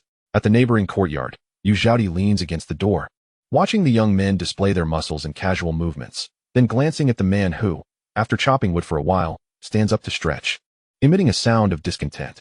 Indeed, one is getting old. Mom, what are you looking at? Yang Li peeks from behind her, resting her head on her shoulder and following her gaze. Yu Zhaodi pushes her head back. Nothing, go call your father to help next door. Thus, with Yang Kaihua's addition and Gu Jianjun occasionally lending a hand, the courtyard wall of Gu Zhao's home rises over 3 days after the bricks dry. Standing at a height of 1.8 meters, the wall effectively shields the yard from prying eyes, considering that there are few in the village as tall as the Gu family. The day after the wall is completed, the village prepares for the annual assessment of work points. Although food is distributed uniformly from a communal pot, it is still essential to account for work contributions accurately. While one may not receive grain, there is still money to be divided. Standing in the drying yard, the mere thought of it fills Zhang Anyang with excitement. He has put in a considerable amount of effort lately and wonders if he might receive as much as 80 cents. Gu Zhao cast a glance at the hand gripping his arm and brushed it aside dismissively. What are you so agitated about? Do you really think there's a share for you in this money? Zhang Anyang, lifting his chin defiantly, retorted, Zhao Gu, don't underestimate people. Why wouldn't there be? Will your mother give it to you? That single remark landed like a killing blow. Zhang Anyang fell silent. Su Ran, standing nearby, couldn't help but chuckle at their banter. Wife, you shouldn't laugh either. Let us not even talk about dividing the money. We might end up having to pay the village. At this, the corners of Su Ran's mouth straightened. Gu Zhao's words held no exaggeration, based on his previous pattern of intermittent work. Even with Su Ran's efforts after marrying into the family, it wouldn't suffice to offset the debts incurred beforehand. Yang Li, linking arms with Su Ran, shot him a sidelong glance. How dare you say such things?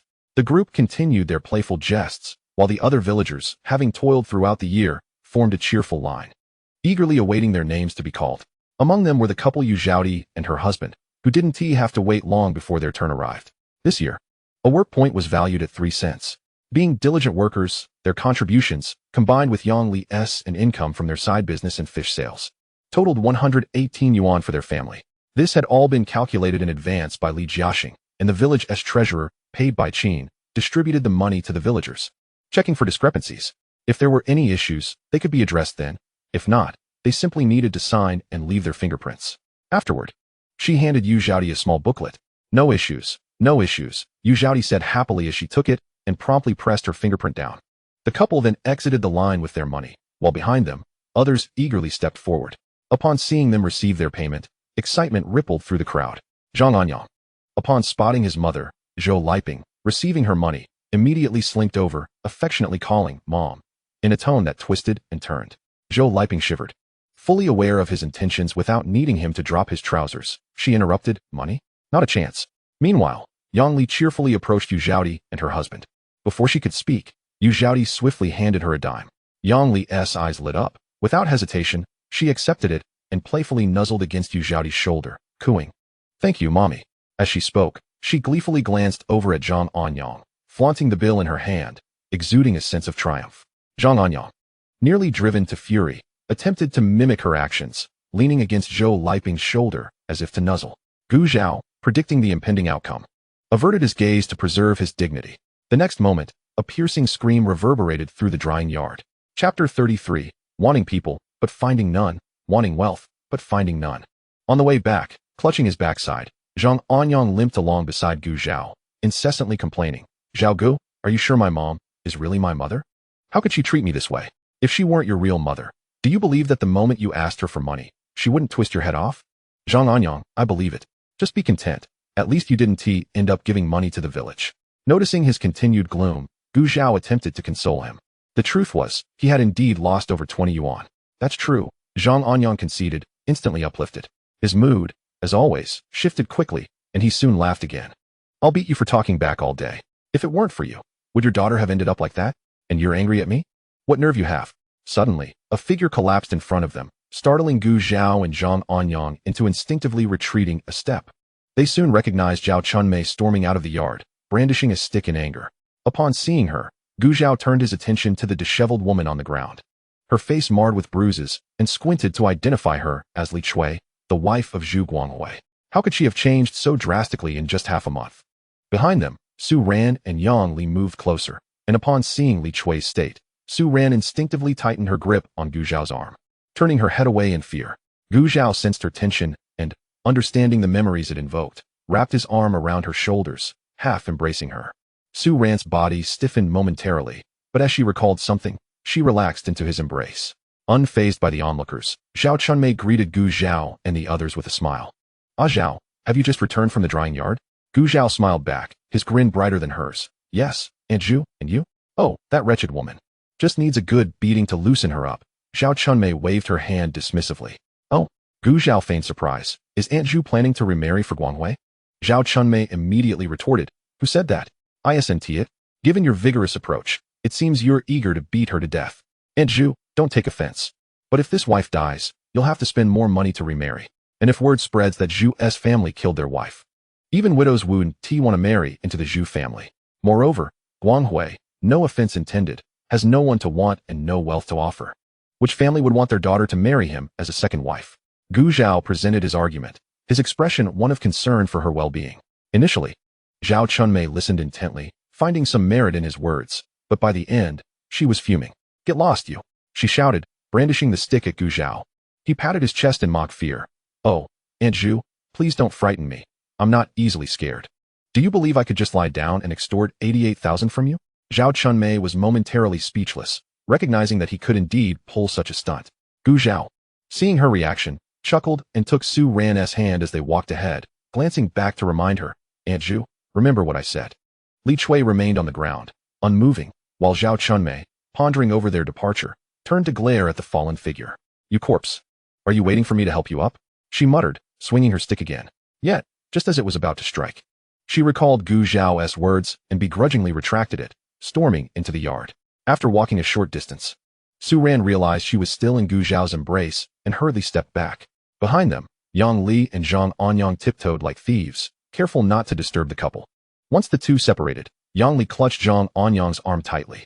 Zhang Anyang's expression contorted in discomfort, but he dared not protest, stuffing his fist into his mouth to stifle his response. The front two were oblivious to the commotion behind them, perhaps having forgotten about Yang Li and Zhang Anyang entirely. As they stepped out of Gu Zhao's embrace, they walked side by side in the direction of home. Su Ran lowered her head, kicking at the pebbles beneath her feet. Were you doing that on purpose just now? Gu Zhao withdrew his hand, clenched it into a fist, and pretended to cough. Hearing her question, he cast a glance at the top of her head before looking ahead again. Yes. Why? Why help her? She asked, recalling how that person had previously coerced him. I'm not helping her, or rather, I wish to help more than just her. Then who do you wish to help? The question almost slipped from Su Ran's lips, but a fleeting thought surfaced in her mind. This notion felt too self-centered, leaving her silent for the remainder of their walk. What is hers isn't hers? I detest people who speak in riddles, Yang Li complained, walking alongside Zhang Anyang while fidgeting with her hair. Zhang Anyang, rubbing his arm, rolled his eyes. How would I know who she is? I didn't ask you. Yang Li retorted bluntly. Such profound inquiries are beyond the consideration of one whose intellect may be in question. As she approached her doorstep, Yang Li gazed regretfully at the silhouettes of the two figures, her heart writhing with curiosity. What could the answer to that question possibly be? After a moment's contemplation, unable to derive clarity, she resolved to dismiss the thought entirely. Just as she turned to re-enter the house, she collided forcefully with a solid mass, instinctively covering her nose as pain shot through her nostrils, tears spilling forth. Spotting Zhang Anyang, who had followed her home, she exclaimed in exasperation. What are you doing trailing behind me? Zhang Anyang retorted with a smirk. Who is following you, little girl? He chuckled at her, noting her petite stature as she stomped her feet in annoyance. Who are you calling a little girl? She shot back. You, he declared. You're in for it today. The two began to bicker at the entrance of the Yang family courtyard. If Gu Zhao were present, he would find nothing unusual to him. Their combined ages would scarcely total 3 years. Chapter 34. Visitors from the maternal side, unequal treatment. In late October, the cabbages in the field had ripened. Gu Zhao harvested half and carried them home to prepare pickled vegetables, with Su Ran sitting nearby offering guidance. The harvested cabbage was left in the yard to dry for 2 or 3 days, allowing moisture to evaporate, while the pickling jar was thoroughly cleaned and drained in advance. Layer upon layer of cabbage was placed in the jar, each interspersed with salt, firmly pressed down. Subsequently, boiling water was poured over the top, which was then weighed down with a large stone and sealed with water at the jar's opening, allowing it to ferment for a month before consumption. Oh, Gu Zhao is pickling vegetables. Just after he had completed the pickling process, 2 middle-aged women entered through the yard gate. Gu Zhao greeted them with a smile, fetching a long bench from the kitchen. Auntie, Aunt, what a rare visit. Please, have a seat. Auntie, Aunt. Su Ran also stood and called out in greeting. Oh, sit down quickly. We're family, no need to stand for us. Su Hong warmly pulled Su Ran's hand, surveying her with approval. You look quite well. You seem to be thriving compared to when you were at your parents' home. Aunt, you ought to consider whose wife she is. Gu Zhao puffed up his chest in mock pride. Su Hong shook her head with a smile. You little rascal, just like your uncle. Gu Zhao's uncle, Wang Yongya, and his sister, Wang Hohot, were a pair of fraternal twins, born 3 minutes apart, but not resembling each other at all. They say nephews take after their uncles. If anyone were to click with the original owner, it would undoubtedly be Wang Yongya. In his youth, he was quite a reckless character, and even in old age, he remained somewhat unruly, only tempering his ways after marrying Su Hong. As for Su Hong, she had affection for the original owner. Otherwise, given the owner's previous demeanor, few would have maintained a smile in her presence while she helped herself to food and drink. After exchanging pleasantries with her aunt, Gu Zhao turned to Dai Wan. Auntie, why hasn't my uncle come today? Dai Wan, who had been surveying the courtyard, withdrew her gaze. Your uncle and your little uncle have been called to dig ditches these past few days. They heard your wife is pregnant, so they sent us to check in. Nodding in response, Gu Zhao turned to Su Ran, saying, Wife, could you fetch some pine nuts and chestnuts? No need. We brought everything from home. We just came to see you, and we'll be leaving soon, Su Hong insisted, gripping Su Ran's wrist to prevent her from getting up. She then handed Gu Zhao a basket resting on the ground. There's nothing much at home. Go and take out the eggs. Aware that this was also in line with the wishes of her 2 brothers, Gu Zhao accepted without protest. Seeing this, Dai Wan handed him the basket at her feet as well. Encouraging them to linger a bit longer, Gu Zhao returned indoors, squatting in front of the cupboard, lifting the cloth covering the 2 baskets. One contained about 10 eggs, while the other boasted over 20, along with a piece of smoked fish. Without needing to ponder, he knew precisely who had brought what. With the baskets emptied and the contributions from his 2 aunts alongside those his mother brought, it seemed the household would be well stocked with eggs for the foreseeable future. Emerging from the house, he observed the 3 conversing leisurely, their backs turned to him. He then re-entered the storage room. Upon returning and handing the baskets back to Su Hong, she immediately sensed something amiss and opened her mouth to inquire. But Gu Zhao gestured for silence. Dai Wan, equally perceptive, remained composed, the frustration she felt since leaving home dissipating slightly at Gu Zhao's display of decorum. Her attention was entirely on the baskets, oblivious to the subtle exchange between the 2. As the sky darkened, Su Hong rose. Well, it's getting late. We should head back. Yes, it's time to go, Dai Wan concurred, tightening her grip on the bamboo basket. Recognizing the moment, Gu Zhao refrained from urging them to stay longer, escorting them to the door. Auntie, Aunt, I won't keep you any longer. Safe travels. Su Ran stood beside him. Take care of yourself. If there's anything at home, don't hesitate to direct this lad, Su Hong advised. Su Ran nodded, smiling, I will. Once they departed, Gu Zhao and Su Ran turned back towards the house. As they exited Yonglu village, Daiwan could hardly contain herself, lifting the cloth from the basket. Upon seeing the mound of pristine white rice, approximately a pound in weight, she couldn't resist grabbing a handful, exclaiming in amazement. Where on earth did Gu Zhao get such fine rice? Given the distance between the two villages, and considering that news of others gifting rice and meat to Gu Zhao was not widely circulated, this information had evaded Su Hong and her kin. Of course, this rice was retrieved by Gu Zhao from his space, merely using the earlier events as a pretext. With a cunning glint in her eye, Daiwan reached out to tug at the cloth covering Su Hong's basket. Sister-in-law, let me see what you have. After decades of being sisters-in-law, Su Hong was well aware of her intentions. She sidestepped deftly as Daiwan lunged. Sister-in-law, isn't that a bit unseemly? We are both Gu Zhao's aunts, and our uncles are equally related. Surely what he gives us should be the same. Does he really differentiate between us? Daiwan pondered inwardly. Yet, with a guilty conscience and Su Hong's evident wariness, she failed to catch a glimpse of the basket's contents all the way home. Mom, you're back.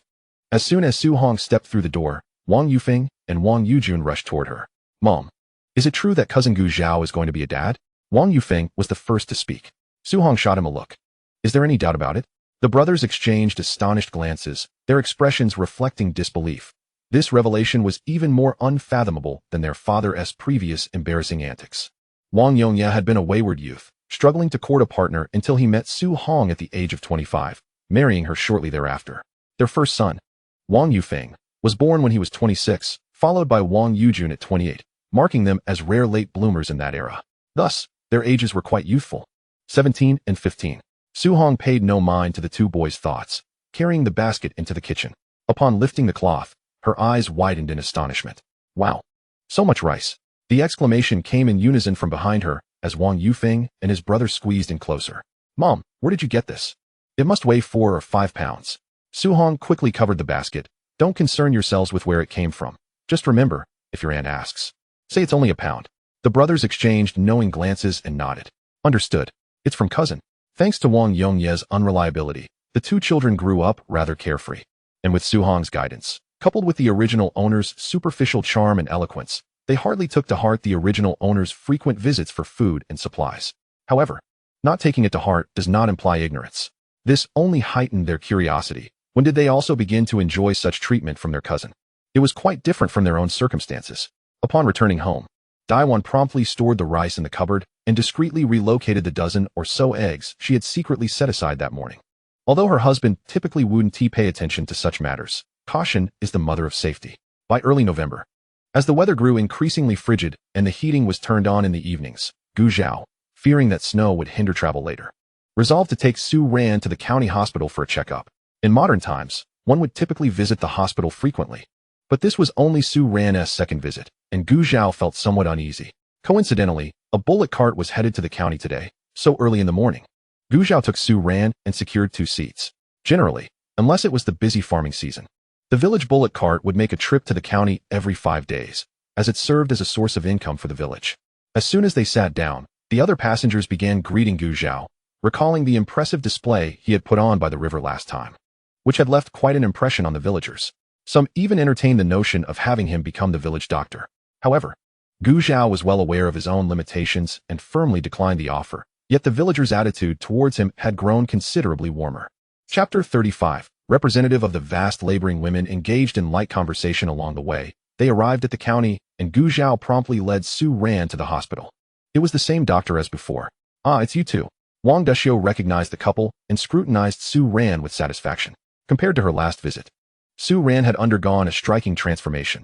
Her previously sunken cheeks were now plump, and her skin had lightened considerably due to limited sun exposure, giving her a graceful and gentle appearance. Guiding Su Ran to sit down, Gu Zhao smiled and asked, Doctor, my wife looks quite well, doesn't she? After taking Su Ran's pulse, Wang Duxiu did not respond immediately. After a moment, she released Su Ran's hand and nodded with a smile. Indeed, keep maintaining this. Hearing this, Su Ran, who had been frowning since they arrived, finally felt a bit of relief and anxiously inquired, Doctor, how is the baby in my belly? Is everything all right? Rest assured, the fetus is developing normally. With those words, Su Ran's worries were alleviated. After leaving the hospital, the couple headed for the supply and marketing cooperative. Upon inquiry, they discovered that Gu Yan was off today. At the counter, fortune favored them, as they found a piece of meat weighing about a pound, pure lean, which Gu Zhao immediately purchased.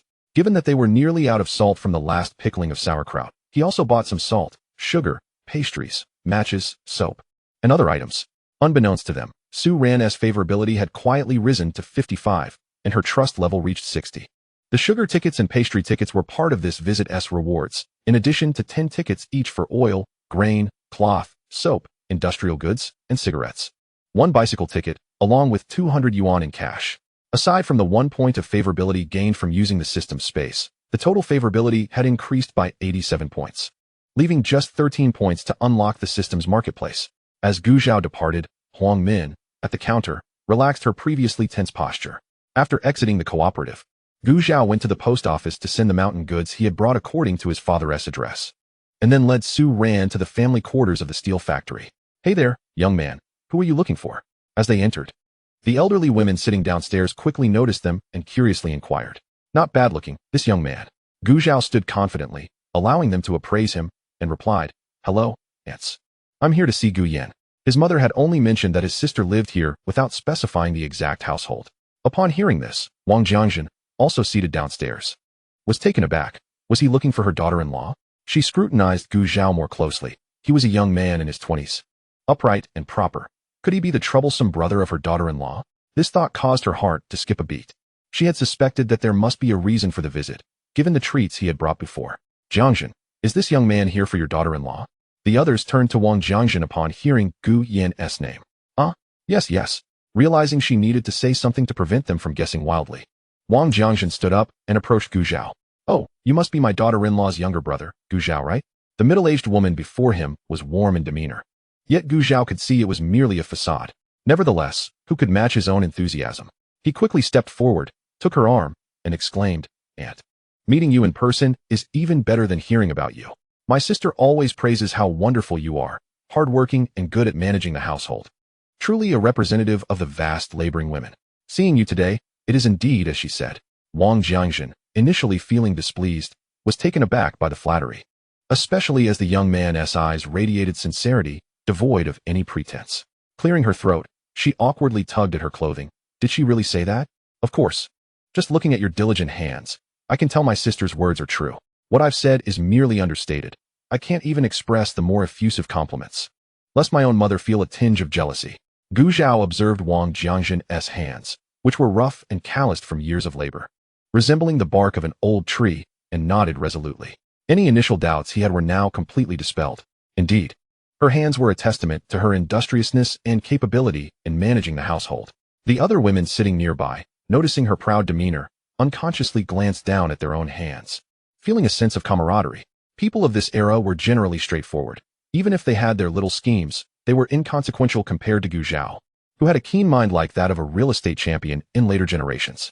Seizing the moment, Gu Zhao continued, "Aunt, my mother specifically asked me to bring some mushrooms, pine nuts, chestnuts, and other mountain goods for the family, freshly foraged from the mountains. And I've also brought 2 dried fish. If it's convenient, I can help deliver them to your home." Before Wang Jiangjin could respond, the others chimed in. "Wow, Jiangjin, your son-in-law is quite generous." "Indeed, and he even brought fish. That's meat. What a treat." The envious glances from the crowd straightened Wang Jiangjin's already erect posture even more, and she smiled at Gu Zhao. "Convenient? Of course, it's convenient." With that, she spoke to the others and led Gu Zhao and Su Ran upstairs. In truth, Wang Hohat had previously asked Gu Cheng to deliver goods as well, but he was not one for sweet words. He hardly spoke at all, delivering and departing quietly.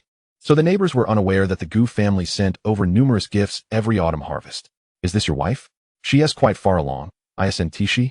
As they ascended the stairs, Wang Jiangjin glanced at Su Ran. Su Ran smiled and nodded, acknowledging the greeting. Supporting Su Ran, Gu Zhao added, "Yes. She is 5 months along." "Wow, congratulations." As they chatted, the group arrived at the door.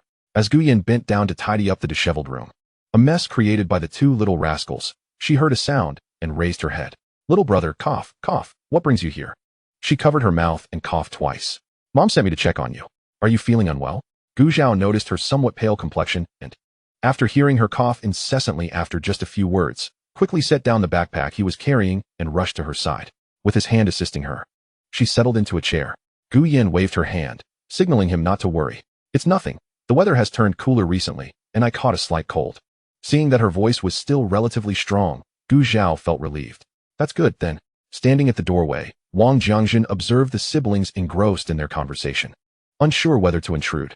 According to Gu Zhao, her daughter-in-law had spoken highly of her during her visits home and had always regarded her mother-in-law as a role model, albeit shyly. Recalling how Gu Yan had always been submissive and never contradicted her in the past, she had thought it was due to her own authoritative presence as a mother-in-law, especially since her daughter-in-law came from a rural background and had to be mindful of her. Now, it seemed clear that Gu Yan held her in high esteem and respected her greatly, which is why she always prioritized her opinions. This current situation made Wang Jiangjin feel somewhat awkward. Her daughter-in-law was unwell, yet still attending to household chores, while she was downstairs idly chatting. Suddenly, she felt a flush creeping to her face. Let us go inside and sit for a while, reminded Su Ran, standing beside her. With her mind momentarily blank, Wang Jiangjin followed her into the room and sat down. As she felt the chair beneath her, she realized this was her own home, and there was no need for her to be so reserved. Gu Zhao, who was conversing with Gu Yan, noticed her expression and quickly remarked, "Second sister, I finally understand why you always praise Annie whenever you return home. After seeing her today, it's clear that she is indeed a warm and amiable person." His words left Gu Yan momentarily flabbergasted, but upon catching the glance from her mother-in-law, her heart stirred, and she did not deny it, continuing, "It's good that you know." With this statement, she indirectly acknowledged that what Gu Zhao had said was true. Wang Jiangjin felt a wave of relief wash over her. Having dismissed the notion that Gu Zhao had come with ulterior motives, she now saw this young man before her as admirable. Realizing that the previous gossip was likely the result of envy from others, having lived for so many years, she was all too aware of the power of rumors. As Gu Zhao continued to praise her, Wang Jiangjin felt a tinge of embarrassment. "Auntie, I am not as great as you say. Auntie, while the wise teach us to be humble, you must believe that those who shine brightly cannot be dimmed," Gu Zhao concluded, then fell silent, recognizing that some matters should be left unsaid to avoid appearing insincere. However, Wang Jiangjin did not feel this way. His words resonated with her, making her feel both bashful and proud. Gu Yan was taken aback, as it was her first time witnessing her mother-in-law so flustered. Perhaps her father-in-law had never managed to evoke such a reaction. Su Ran, who had been silently observing, watched Gu Zhao's performance with keen interest. She had come to appreciate his charm over the past few days, realizing that with his words, even an elderly woman could be made to shine. "Mommy." Two innocent voices suddenly chimed in. Rubbing their eyes and barefoot, the two little treasures emerged from their room, hesitating to approach the unfamiliar faces in the living room. "Oh my two little darlings, why aren't you dressed?" Wang Jiangjin exclaimed, springing to her feet, and, alongside Gu Yan, approached the children. Each took one into their arms and retrieved their clothes and shoes from the room, settling down to dress them. Last night, the two little rascals had played until the early hours before finally falling asleep, resulting in them sleeping soundly until now. The child in Wang Jiangjin's embrace peeked out shyly, blinking his big eyes while occasionally glancing at Gu Zhao and Su Ran. Seeing the two adorable and identical children melted Su Ran's heart, prompting her to instinctively touch her own belly. Gu Zhao, avoiding the other's gaze, grasped her hand, his thoughts aligning with hers.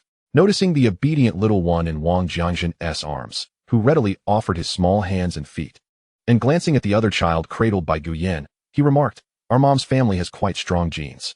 Gu Yan shot him a knowing glance, aware of what he was hinting at. "Of course, I heard that there were also twins in Grandpa's generation, and even some with triplets. Oh, do you think my sister-in-law might be carrying twins as well?" She suddenly mused aloud. At her words, Gu Zhao placed his hand on Su Ran's belly, coincidentally causing the little one within to respond with a kick, as if aware of the conversation. Su Ran instinctively tightened her grip on Gu Zhao's arm. Even though it had been 10 days since she first felt the baby move, she was still captivated by the wondrous sensation each time. Gu Zhao's hand was lifted by the kick, and he quickly reassured, "Be good, don't kick mommy." Seeing the child settle down, no longer fidgeting, he turned to address Gu Yan's earlier comment. "You think having twins is easy? I asked the doctor, and there's just one in there. Besides, this is my wife's first pregnancy. If she were to carry two, it would be quite a challenge." Gu Yan rolled her eyes at him, thinking, "But I had two for my first pregnancy, what's the big deal?" She then broke into a smile, realizing how her brother doted on his wife. As Wang Jiangjin listened to their conversation, she felt pleased, having always been grateful for her daughter-in-law, giving her two robust grandsons. Whenever she took the two little ones out and received envious glances from others, her heart swelled with pride. Such adorable little darlings, I have two of them. Big sister, this is what Mom asked me to bring. Auntie, please enjoy your meal. Once you finish, let me know, and I will bring more next time. After discussing the children, Gu Zhao took out the mountain goods and dried fish that Wang Hohot had sent along, his words artfully delivered. Judging by Wang Jiangjin's attire and demeanor, he concluded she was not someone who would openly ask for things from a perceived inferior relative. Unaware of his thoughts, she simply felt that her son's little brother was quite charming and responded cheerfully. Next, Gu Zhao produced some pastries and candies he had bought from the supply store. Auntie, take these. Enjoy some sweets now and then. Last time, I gave you those peach crisps. You can't keep bringing so much. Wang Jiangjin hastily refused. Oh dear. At my age, what do I need sweets for? Gu Zhao, you shouldn't have brought so much. Exactly. Listening to how Gu Yin usually addresses you. It seems you've even started calling me Gu Zhao in such a short time, she remarked, growing increasingly fond of him. Annie, you say that. But you treat my sister so well and help take care of the children every day. It must be tiring. In my opinion, everyone else can skip a meal. But you must eat, he insisted, pushing back the items she tried to refuse. While the specifics of the gifts were secondary, his words resonated deeply with Wang Jiangjin. Others might have thought she was enjoying life after retiring from work, spending her days with two grandsons, but only those who had cared for children knew the challenges involved, especially when handling two at once. Thus, a bag of candy and a pack of pastries were exchanged amidst the curious gazes of the two little rascals. In the end, it was Gu Yin who could no longer bear to watch. She took the initiative to intervene, saying, Mom, Zhao is my younger brother.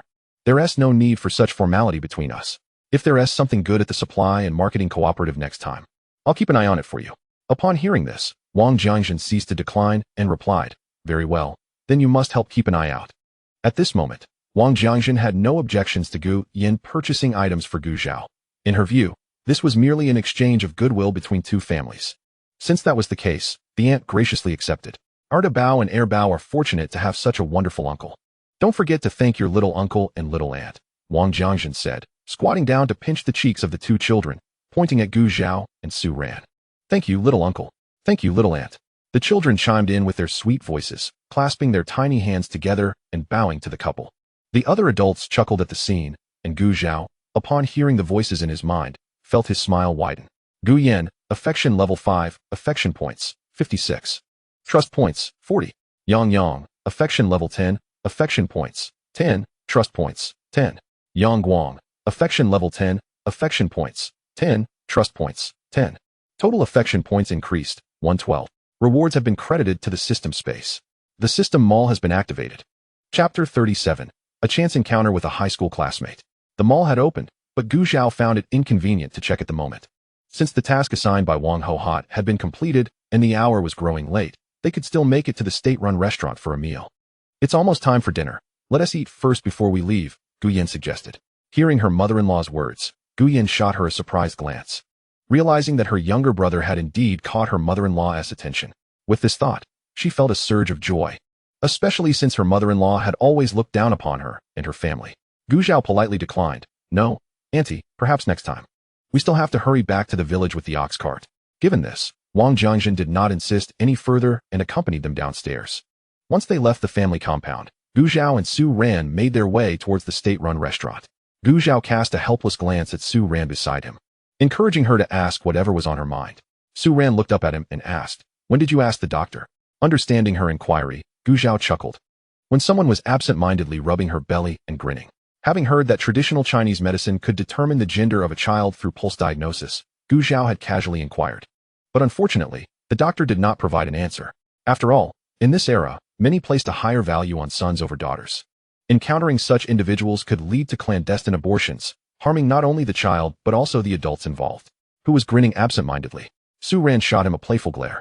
After making that expression, she suddenly realized that in just 2 short months, she had begun to forget what Gu Zhao used to look like and what she was like in front of him. After walking for about 20 minutes, they arrived at the state-run restaurant, where Yu Xiaoxiang was still at the counter. Upon seeing Su Ran, who was noticeably pregnant, she felt a moment of awkwardness. What would you like to eat? Gu Zhao asked as he looked down. Beef noodle soup, Su Ran replied without hesitation. Gu Zhao chuckled at her eagerness before turning to Yu Xiaoxiang to place their order. In addition to the beef noodle soup, he also requested braised pork, stewed ribs with radish, stir-fried cabbage, a bowl of rice, and 10 steamed buns to go. This sight reminded Su Ran of their last visit to the restaurant with Gu Zhao, causing a warmth to rise within her. They found a place to sit. And after approximately 20 minutes, their dishes arrived. Eat more meat, Gu Zhao said, serving Su Ran 2 pieces of meat before diving into his meal. Gu Zhao? Is that you? A surprised voice came from the adjacent table just as Gu Zhao set down his chopsticks. Bao Jingong, who had just sat down, glanced over casually and was instantly taken aback, his eyes widening in astonishment as he looked at the visibly pregnant woman beside Gu Zhao. Gu Zhao followed the sound and, seeing the look of astonishment on his former classmate's face, smiled and said, Jingong, long time no see.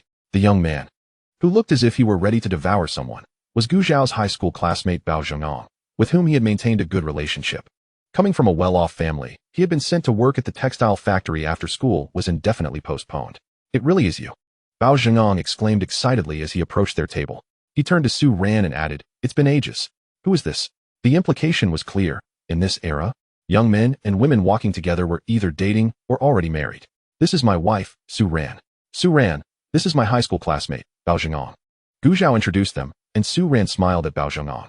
Even upon hearing Gu Zhao's acknowledgement, Bao Jingong still found it hard to believe. Wow, just a few months apart, and my brother is going to be a father? This is quite a shock. When did you two get married? Why didn't he let anyone know? Moreover, he hadn't heard any other classmates mention it. Unfortunately, some people might be heartbroken if they knew, Gu Zhao replied nonchalantly. When the word married was mentioned, Su Ran's gaze dimmed momentarily. Gu Zhao also recalled that they hadn't even held a wedding or obtained a marriage certificate. He brushed aside Bao Jingong's question with casual remarks, and Bao Jingong, not dwelling on it, shifted the conversation. Did you hear? I've heard that our school is set to reopen after the new year. Gu Zhao was taken aback. Where did you hear that? Is it reliable? Absolutely reliable. Just don't know exactly when it will start. It should be sometime next year, Bao Jingong assured, thumping his chest. He then curiously asked, What are your plans when that happens? My parents want me to continue my studies, he replied. However, he thought to himself that after working for so long, why would he want to study again? Life was good with a steady paycheck. Unfortunately, he couldn't tell his parents that, fearing his father might punish him with a belt. Gu Zhao pondered for a moment before saying, Let us see when the time comes. All right then, Bao Jingong shrugged. Just then, the dishes he had ordered arrived. And noticing Su Ran had finished her meal, Gu Zhao took the packed buns, waved goodbye, and the two exited the state-run restaurant. Gu Zhao, lost in thought, failed to notice the change in Su Ran's demeanor. When they reached the alley where Hu Da and the others had been following them, he paused. Wait here for me. I'll be back shortly. Seeing Su Ran nod, he turned and entered the alley. After walking a short distance and ensuring no one was around, Gu Zhao reached a corner, pulling out a thermos, an enamel pot, a kitchen knife, an iron wok, cotton, and a flashlight from his space. He also retrieved a whole pig's leg, 5 pounds of lard, 10 pounds of rice, and 10 pounds of flour. These items filled his backpack to the brim, and he covered the top with a cloth. The fish and meat at home had been nearly depleted, and even if he tried to play tricks, he couldn't fool Su Ran, could he? Standing still for another 10 minutes. He carried the pound of lean meat he had purchased from the supply cooperative and emerged from the alley with his backpack. From a distance, he spotted Su Ran waiting at the alley's entrance, her gaze fixed on him, and Gu Zhao's eyes softened instantly. As he approached, he ruffled Su Ran's hair and said, Let us go. When they reached the place where the ox cart was parked, a few people were already seated. After helping Su Ran onto the cart, Gu Zhao approached Su Jinghua with 2 buns in hand. Su Jinghua glanced at the buns he offered but did not take them. This is to thank you for lending me the cart last time, Gu Zhao explained. Su Jinghua finally wiped his hands on his clothes and reached out to accept the item. Observing this, Gu Zhao chose not to comment further, turning instead to board the ox cart, placing her woven basket beside her feet as she settled next to Su Ran. Upon noticing the piece of meat he was carrying, the other passengers on the cart brightened with excitement, exclaiming, Ah Zhao, you've bought meat. Gu Zhao smiled and nodded, proclaiming her good fortune in having procured the last piece at the supply cooperative. The others gazed at her with envy. Although they had money, they lacked the necessary ration tickets, rendering the meat merely an object of desire. It was well understood among them how Gu Zhao had acquired her ticket. Although the village lacked meat rations, those with resourcefulness could always obtain them through alternative means. Moreover, the young man had an older sister who consumed commercial grain, suggesting that it was likely Gu Yin who had provided the ticket. They couldn't help but wonder why they lacked such generous relatives in the city. Chapter 38. The underlying resentment among the village men after waiting another half hour, with the ox cart filled to capacity. Su Jinghua cracked the whip and directed the oxen back toward the village. Upon arriving, Gu Zhao carried the piece of meat homeward. recounting the earlier conversation from the cart to anyone who inquired. Listeners could do nothing but express their envy, and Su Ran found herself the recipient of many envious glances as well. They remarked that this young lady had certainly endured her share of hardship. After all, if they could enjoy meat on a regular basis, they would willingly endure a few beatings. Furthermore, according to Gu Zhao was now quite indulgent toward his wife, forbidding her from any labor in the fields, and even in domestic chores like washing and cooking, he practically fed her by hand. Initially, they found it hard to believe, but a group of them secretly made their way to observe from outside Gu Zhao's courtyard, discovering that Yu Zhao's claims were entirely accurate. Consequently, many of the village men found themselves in trouble. Their wives, feeling disgruntled, would either scold them or serve dishes devoid of salt. According to the women, they were simply unworthy. The men, however, questioned why that was the case. They were indignant. Yet, they were advised to learn from Gu Zhao how to treat their wives with affection. Unbeknownst to Gu Zhao, this led to a considerable amount of resentment directed toward him from the village men. Upon returning home, Gu Zhao closed the courtyard door and made his way to Su Ran's room, encouraging her to rest while he began to unpack the items from his basket. When he produced the supplies bought from the cooperative, Su Ran's expression remained unchanged, but as he continued to unveil cotton, pork, rice, flour, an iron pot, and a kitchen knife, she found herself at a loss for words. She opened her mouth several times to speak, yet until Gu Zhao had placed everything in the kitchen, she refrained from asking a single question. Given her silence, Gu Zhao felt no need for further explanation, knowing that one lie must be followed by another to maintain the facade. Moreover, he felt emboldened by the system's assurance from the previous night that, for the sake of both the system and the host's protection, any items related to the system could not be disclosed to outsiders in any form. Upon hearing this, Gu Zhao felt a weight lift from his shoulders. It meant he no longer needed to be discreet about the system's rewards at home. However, to avoid drawing unwanted attention, he still aimed to remain inconspicuous. After placing the iron pot, knife, and meat in the kitchen, Gu Zhao returned to his private plot to dig up some yellow clay. Mixing it with water to achieve a smooth consistency, he took down a large clay pot from the stove and set the newly purchased iron pot atop it. He then sealed the gap between the pot and the stove with the yellow clay to prevent smoke from escaping through the cracks. The clay needed to dry in the shade before he could light a fire. Utilizing the free time, he chopped up the large cabbage he had brought back from his plot, adding salt to draw out its moisture. He then went to Su Ran's room and scooped several large spoonfuls of flour from the cupboard. That evening, he planned to make dumplings with fillings of pork and cabbage as well as pork and pickled vegetables, eager to test the flavor of the latter. Dumplings were relatively bland, making them ideal for the colder weather. He could prepare a larger batch to store. Su Ran remained in her previous position on the Kong, but upon seeing Gu Zhao bustling about, she promptly regained her focus and offered to assist him. Gu Zhao glanced at her, and they shared an unspoken understanding. Choosing not to discuss the items he had brought home, after cleaning the pork fat, which he intended to render into lard, he prepared to cook. The aroma of rendered lard differed from that of regular pork.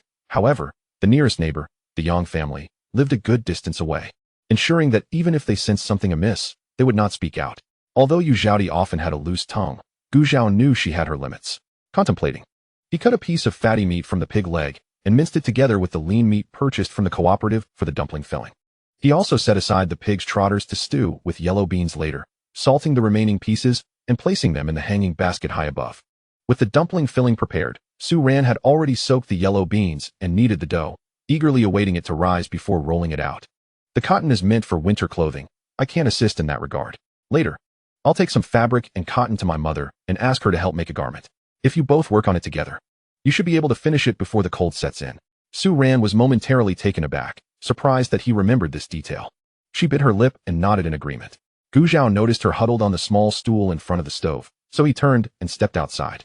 After about 10 minutes, he returned. You should head back to your room. I've heated the Kong, and it's warmer in there. Is it really so early to be heating the Kong? Su Ran stared at him, bewildered. The weather was chilly, but not freezing, and typically, villagers would endure the cold to conserve firewood, her own family included. As a child, she often wore hand-me-downs from her sisters, and their winter coats had long lost their warmth. When she could no longer bear the cold, she secretly heated the Kong at home, only to be severely punished when her parents found out. After all, wasn't the purpose of the Kong to provide warmth during cold spells? Hurry back to that room. You don't want to catch a cold, he urged. Gu Zhao, being naturally warm-bodied, had not considered the implications of his actions. Hearing his nonchalant words, Su Ran nodded and slowly rose to return to her room. Seated on the Kong, she gradually succumbed to its warmth, eventually lying down and unknowingly closing her eyes. When she finally opened them again, The enticing aroma of rendered lard wafted through the air, making her instinctively twitch her nose. As her awareness returned, she donned her clothes and shoes and made her way next door. Just then, Gu Zhao had just ladled the lard from the pot. Awake? There are lard scraps in the bowl on the table. Have a couple to tide you over. Su Ran nodded gently, noticing his gaze fixed on the pot, and replied with a soft sitting at the table. She observed that the 5 pounds of pork fat had rendered enough lard to fill the usual soup bowl. Gu Zhao sprinkled a few grains of salt over the scraps, picked up a piece, and popped it into his mouth. The rich fat burst forth, and the savory flavor of the meat spread across his palate. Su Ran slightly narrowed her eyes in delight before taking another piece and offering it to Gu Zhao. Stealing a glance at her, he smiled and accepted it, mumbling, "Just sit tight. Once the dumplings are ready, we can eat."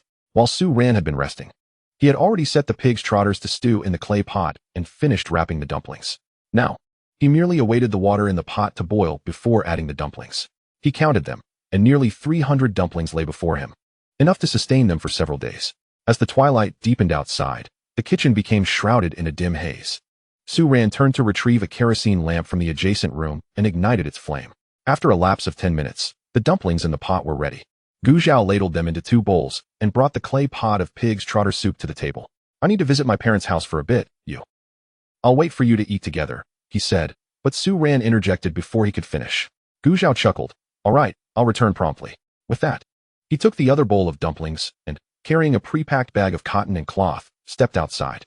Chapter 39. Becoming a wealthy household by now. Darkness had enveloped the sky, and the temperature began to drop. Each household remained indoors, and Gu Zhao encountered not a soul on his way. Upon entering the house, he spotted Wang Hohot tidying up the bowls and chopsticks. With winter's arrival, dusk fell swiftly. To conserve kerosene, the cafeteria prepared meals early, prompting everyone to dine at an earlier hour. "Mom," he called out. "Ah, Zhao," she replied, her words trailing off as she noticed the bowls in his hands. "Child, after all the effort to buy some meat, you should enjoy it with your wife. Why do you always think of us?" Her tone was sharp, but Gu Zhao understood her underlying concern. He approached her with a playful grin. "What? Is it only permissible for parents to dote on their children, but not for children to show filial piety towards their parents? You win." Wang Hohot shot him a glance before retreating to the kitchen with the dishes. A smile spread across Gu Zhao's face, recognizing her embarrassment. Many traditional parents express their love for their children in a subtle manner. They may not vocalize their affection, but their actions are imbued with love. Since Gu Zhao entered, Li Fan had been fixated on the bowl in his hands, her eyes wide with anticipation. "White flour dumplings," she exclaimed. The last recollection of such a treat was during the New Year, and even then, the filling had been predominantly cabbage with scamp pork. Yet, the mere thought of them made her mouth water. "Ah, Zhao, those dumplings." Gu Zhao interrupted. "I'm honoring our parents with these." Beside them, Gu Cheng, who was busy washing the children's faces and feet, felt a flush of embarrassment at Li Fan's eagerness and pulled her back into the room. Sitting on a small stool, Gu Dangan and Gu Dangtian exchanged wide-eyed glances. Eventually, Gu Dangan seized a foot towel from a nearby chair, dried his feet, and then tended to his sister's tiny toes. His inexperience led to occasional pokes against Gu Dangtian's soles, causing her to giggle and squirm. Once they finally donned their shoes, as Gu Dangtian's feet touched the ground, she dashed away, scuttling over to Gu Zhao with her little face tilted upwards, her eyes sparkling. "Uncle." Gu Dangan set down the foot towel and approached Gu Zhao, calling out as well. "Hey," Gu Zhao replied, inquiring, "Where's Grandpa? Why haven't I seen him?" "He's at the brigade office," Gu Dangtian stammered, struggling to remember the name, while Gu Dangan promptly filled in the gap. Nodding in acknowledgement, Gu Zhao lowered his gaze to the 2 little ones, still not taller than his knee. He placed the bowl down on the table and held up 2 dumplings towards them. "Come, Saya, who could resist such temptation?" Gu Dangan instinctively opened his mouth, while Gu Dangtian tugged at her brother, taking a step back. No, we can't eat. They are for honoring Grandpa and Grandma." A flicker of surprise crossed Gu Zhao's face. It was indeed astonishing that this little one could withstand such allure. "Incredible," he thought. Gu Zhao leaned in again, lifting his chin towards the bowl on the table. "Eating one each year is no issue. Grandpa and Grandma have plenty more." Swallowing hard, Gu Dangtian whispered, "Is it really okay?" "Of course," Gu Zhao affirmed, beckoning her closer. She then stepped forward, biting into the dumpling and leaning against Gu Zhao's embrace. Seeing his sister indulge, Gu Dangan could no longer hold back and eagerly snatched a dumpling for himself. Once the 2 little ones finished their meal, Wang Hohot emerged from the kitchen, having cleaned the dishes. Allowing the children to sit, Gu Zhao stood up. "Mom, please keep this bowl of dumplings safe." Though leaving dumplings overnight could cause them to stick together, Gu Zhao knew Wang Hohot's nature. After dinner, she would certainly not touch them again. Without waiting for her to decline, he added, "If you don't accept them, I'll have a hard time asking for your help." He nudged the bag of cotton at his feet. Wang Hohot shot him a sidelong glance. "Do you think I wouldn't help you if you didn't bring dumplings?" With that, she returned to the kitchen, emptying the bowl. "Now, what do you need help with?" "Well, my wife didn't bring any winter clothes when she came. I managed to get some cotton from a classmate. Mom, could you help make her a set of clothes? I thought it was something serious." "All right. I'll come by tomorrow to measure her," Wang Hohot readily agreed. With matters settled, Gu Zhao was eager to return home for the dumplings and started to leave. "Wait a moment," Wang Hohot called out, casting a glance toward Gu Cheng's room. She pulled Gu Zhao outside the courtyard and whispered, "Do you still have money on you?" Her tone was conspiratorial, and Gu Zhao, puzzled, responded with a thump on his chest, "Don't worry, if I run out, I'll ask you and Dad." Wang Hohot was momentarily taken aback. Although she intended to give her son some money, that was not quite what she meant. However, his reassurance brought her comfort. As long as he was not as reckless as before. "Mom, I'll head back now. My wife is waiting for me to eat." "All right, off you go." Wang Hohot waved him away. Upon returning home, Gu Zhao found the dumplings had grown warm. If they delayed further, they would cool down completely. Without exchanging more words, the two quickly polished off the dumplings. Having already filled their bellies with dumplings, they barely touched the pig's trotter soup, which Gu Zhao left in the pot for reheating the next day. As he lay in bed, Gu Zhao began to check his rewards. Aside from the 3 from Gu Yan, the 2 little ones, Gu Dangan and Gu Dangtian, contributed another 20 points of favorability during dinner. Currently, one child held 50 points of favorability and 70 points of trust, while the other had 43 points of favorability and 40 points of trust. Today, they collectively contributed 45 points of favorability, and the system rewards were exceptionally plentiful. 300 gene of rice, 300 gene of flour, 50 sheets of black paper, a watch ticket, 1 each of slaughtered pigs, cows, and sheep, totaling over 1,000 gene of meat. Additionally, there were 100 gene each of apples and plows. While these fruits may seem commonplace in modern times, it was noteworthy that Gu Zhao had not even touched fruit peels in over 2 months. The supply and marketing cooperative did have fruit, but due to the season and long-distance transportation, they were not only expensive, but some had even shriveled up. Yet, the majority of people still could not get their hands on them. Gu Zhao calculated that, excluding the meat and tickets, he now had 438 gene of rice and 490 gene of flour in storage. As for the money, the $27.85 given by the old lady was set aside separately, leaving him with 1,130 yuan after rounding. He had, indeed, achieved the status of a wealthy household by the end of the 1950s. Chapter 40. The heart that was once heavy has lightened, suppressing his elation. As his favorability points reached 132, Gu Zhao began to explore the system mall. Before him, a transparent panel materialized. The grand title system mall adorned the top. Below it, Gu Zhao found himself questioning whether he was seeing things due to fatigue. How could anyone create such a rudimentary interface? At the very bottom of the system's marketplace, 3 images appeared, arranged horizontally. These images depicted the products in 3-dimensional views, followed by the product names and descriptions. It resembled modern shopping applications, with the sole distinction being that while others offered multiple selections, this one limited the choices to merely 3. For 38, show yourself. Is this truly what you refer to as a marketplace? Host, please remain calm. A mechanical voice, earnest yet tinged with an undercurrent of guilt, reached Gu Zhao's ears. Fine, I shall remain calm. You explain. Leaning against the wall, Gu Zhao casually folded his arms. Although the marketplace currently offers only 3 products, these will refresh on the first day of each month, and in the later stages, the selection will expand beyond 3 options. Is there a purchase limit before the refresh? What are the conditions for increasing the number of products? Each product can only be purchased once per day, and the conditions for increasing the selection must be explored by the host. So, the limit on purchasing each product is tied to the number of days in the month. As for the latter part of your statement, I shall take it as it comes. He then shifted his gaze to the 3 products available in the marketplace upon its inaugural refresh. The first item, Fetal Protection Divine Pill. 1 pill ensures not only the safety of the unborn child, but also fully restores the mother's body, guaranteeing a robust physique and an alluring S-shaped figure. Upon reading this, Gu Zhao nodded to himself. He had often heard female colleagues lamenting about their bodies after childbirth, facing various unspeakable physical afflictions, and in more severe cases, postpartum depression. In this era, people were discreet and rarely spoke of such matters, yet they were all women, and it was inevitable that they would encounter these issues when giving birth. This pill could resolve those concerns effortlessly. He promptly decided to purchase it, but as he glanced at the price, darkness clouded his vision. Price, 20 points of goodwill. Truly a cunning merchant. Regardless, he resolved to buy it. Thank you for your patronage, host. Remaining goodwill, 112 points. The product has been dispatched to the system space. Retrieving the pill from the space. He noted its unremarkable appearance. A small, dark sphere, but upon closer inspection, a rich medicinal aroma wafted from it, suggesting it was quite nourishing.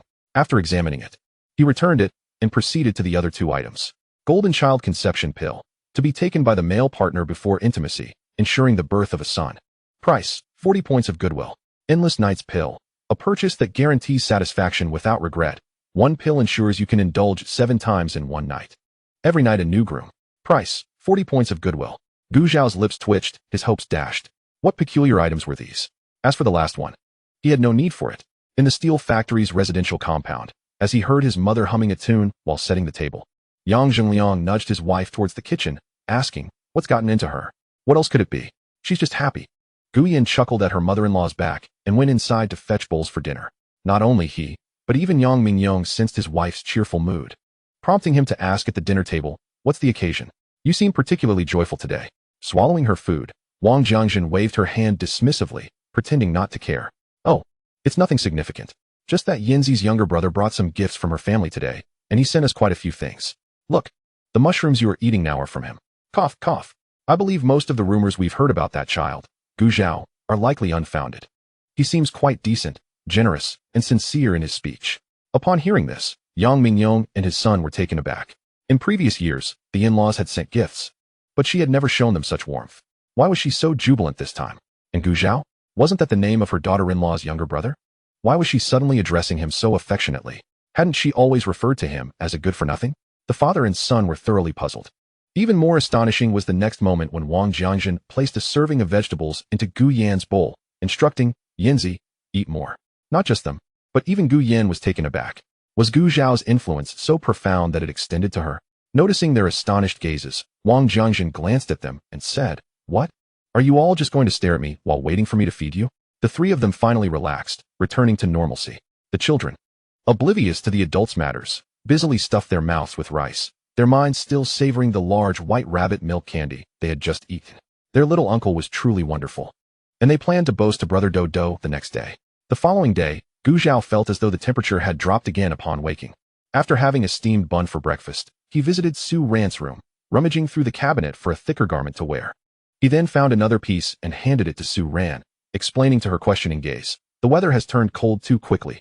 You should wear this for now. Su Ran indeed felt a chill and accepted the garment as Gu Zhao stepped out of the room.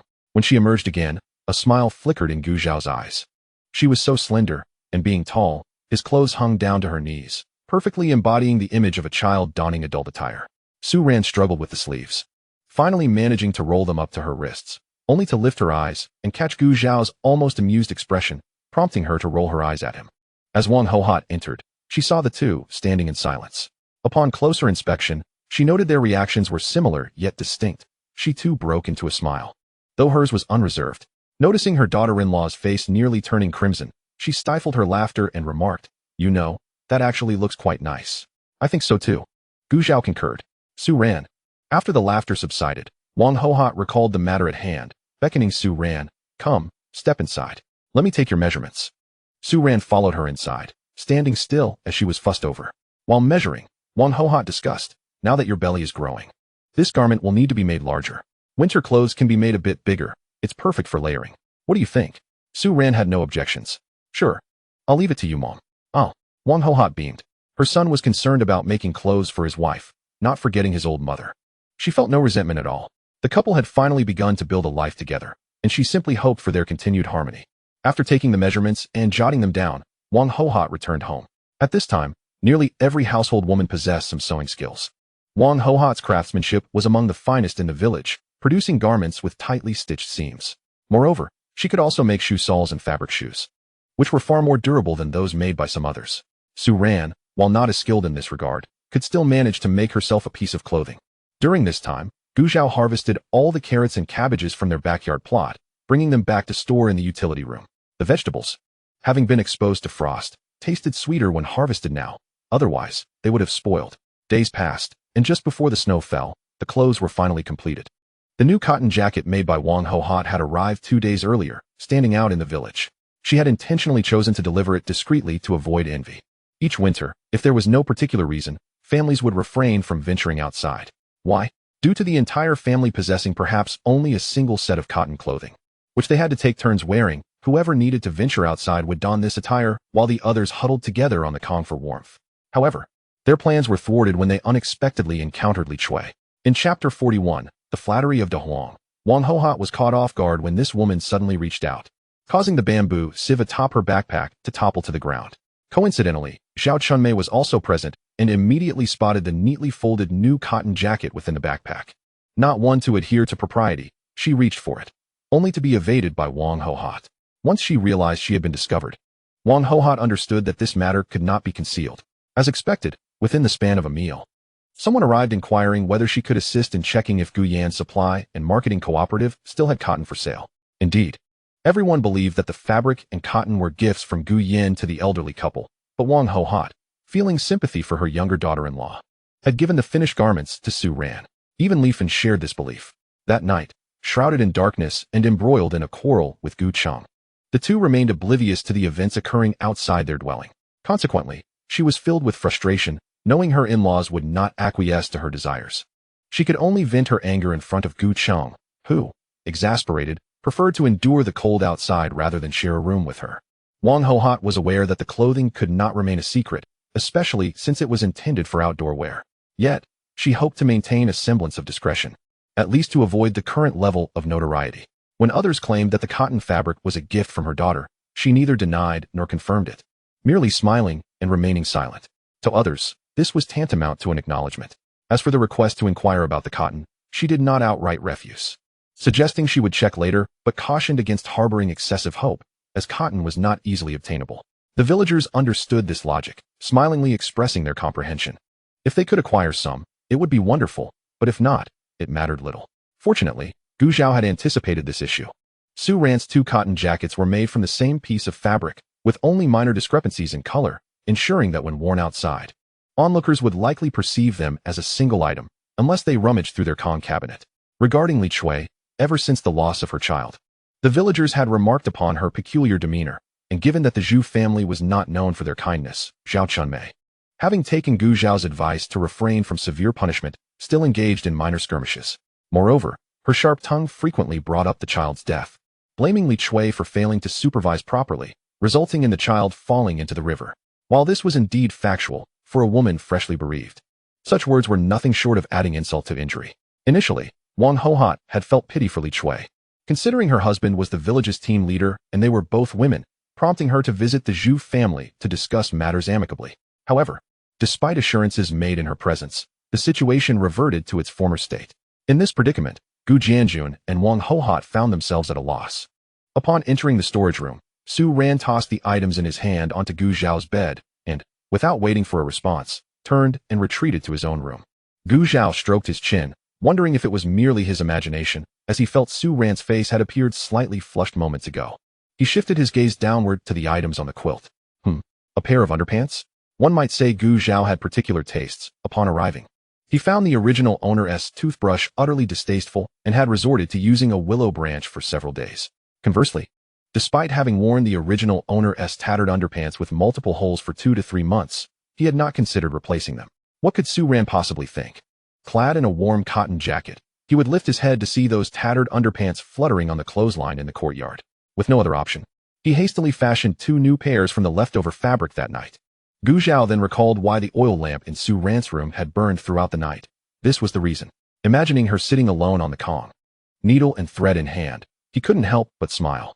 After closing the door to change his underpants, he stepped into the courtyard. Su Ran's door was shut.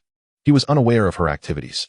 It was time to head to the dining hall for a meal, so he pushed open the courtyard door and stepped outside. Hearing the door close, Su Ran cautiously peeked out, only exhaling once he had departed. Go away, it's my turn today. I want tea. A cacophony of children's voices erupted from the front. Protected by her brother, Gu Dangtian inadvertently caught a glimpse, her eyes lighting up with excitement. Uncle the other 4 children, roughly 5 or 6 years old, followed her gaze. Ah, run. It's the big devil. The child leading the argument with Gu Dangan shrieked, and promptly fled with her companions. By the time Gu Zhao approached, he could only see their retreating forms, their thin jackets and frostbitten ankles causing him to frown. Uncle, 2 cherubic voices called out, pulling his attention. Gu Zhao glanced down at the 2 little ones. Raising an eyebrow, "What are you doing outside in this cold?" Sniffling, Gu Dangan replied, "We're waiting for Da Huang to poop." While at that moment, a whimper emanated from the corner, seemingly in response to his words. Gu Zhao turned to see the village's guard dog, Da Huang, cornered by the commotion created by the children. Upon noticing Gu Zhao's gaze, it promptly rolled over, exposing its belly and wagging its tail in a display of eagerness. Gu Zhao, it suddenly dawned on him that the original owner had kicked this dog once or twice while passing by the warehouse. Since then, Da Huang had adopted this ingratiating demeanor whenever it saw him. Now under his scrutiny, Da Huang's abdomen writhed, and Gu Zhao's pupils gradually dilated as he watched it produce a pile of excrement, afterward gazing at him with an expectant expression. Yay, Da Huang pooped. Gu Dangan, oblivious to Gu Zhao's inner turmoil, cheered as he hurriedly grabbed a small shovel to scoop the dog's droppings into the basket he was carrying. Ah, indeed. The village collected dog and cow dung for use as fertilizer, with a pound of dog dung earning 2 work points. Adults typically did not contest children for these points. Uncle Gu Dangtian tugged at his hand, shaking it. The chill against his palm brought Gu Zhao back to reality. He ceased to acknowledge the dog and warmed the little one's hands.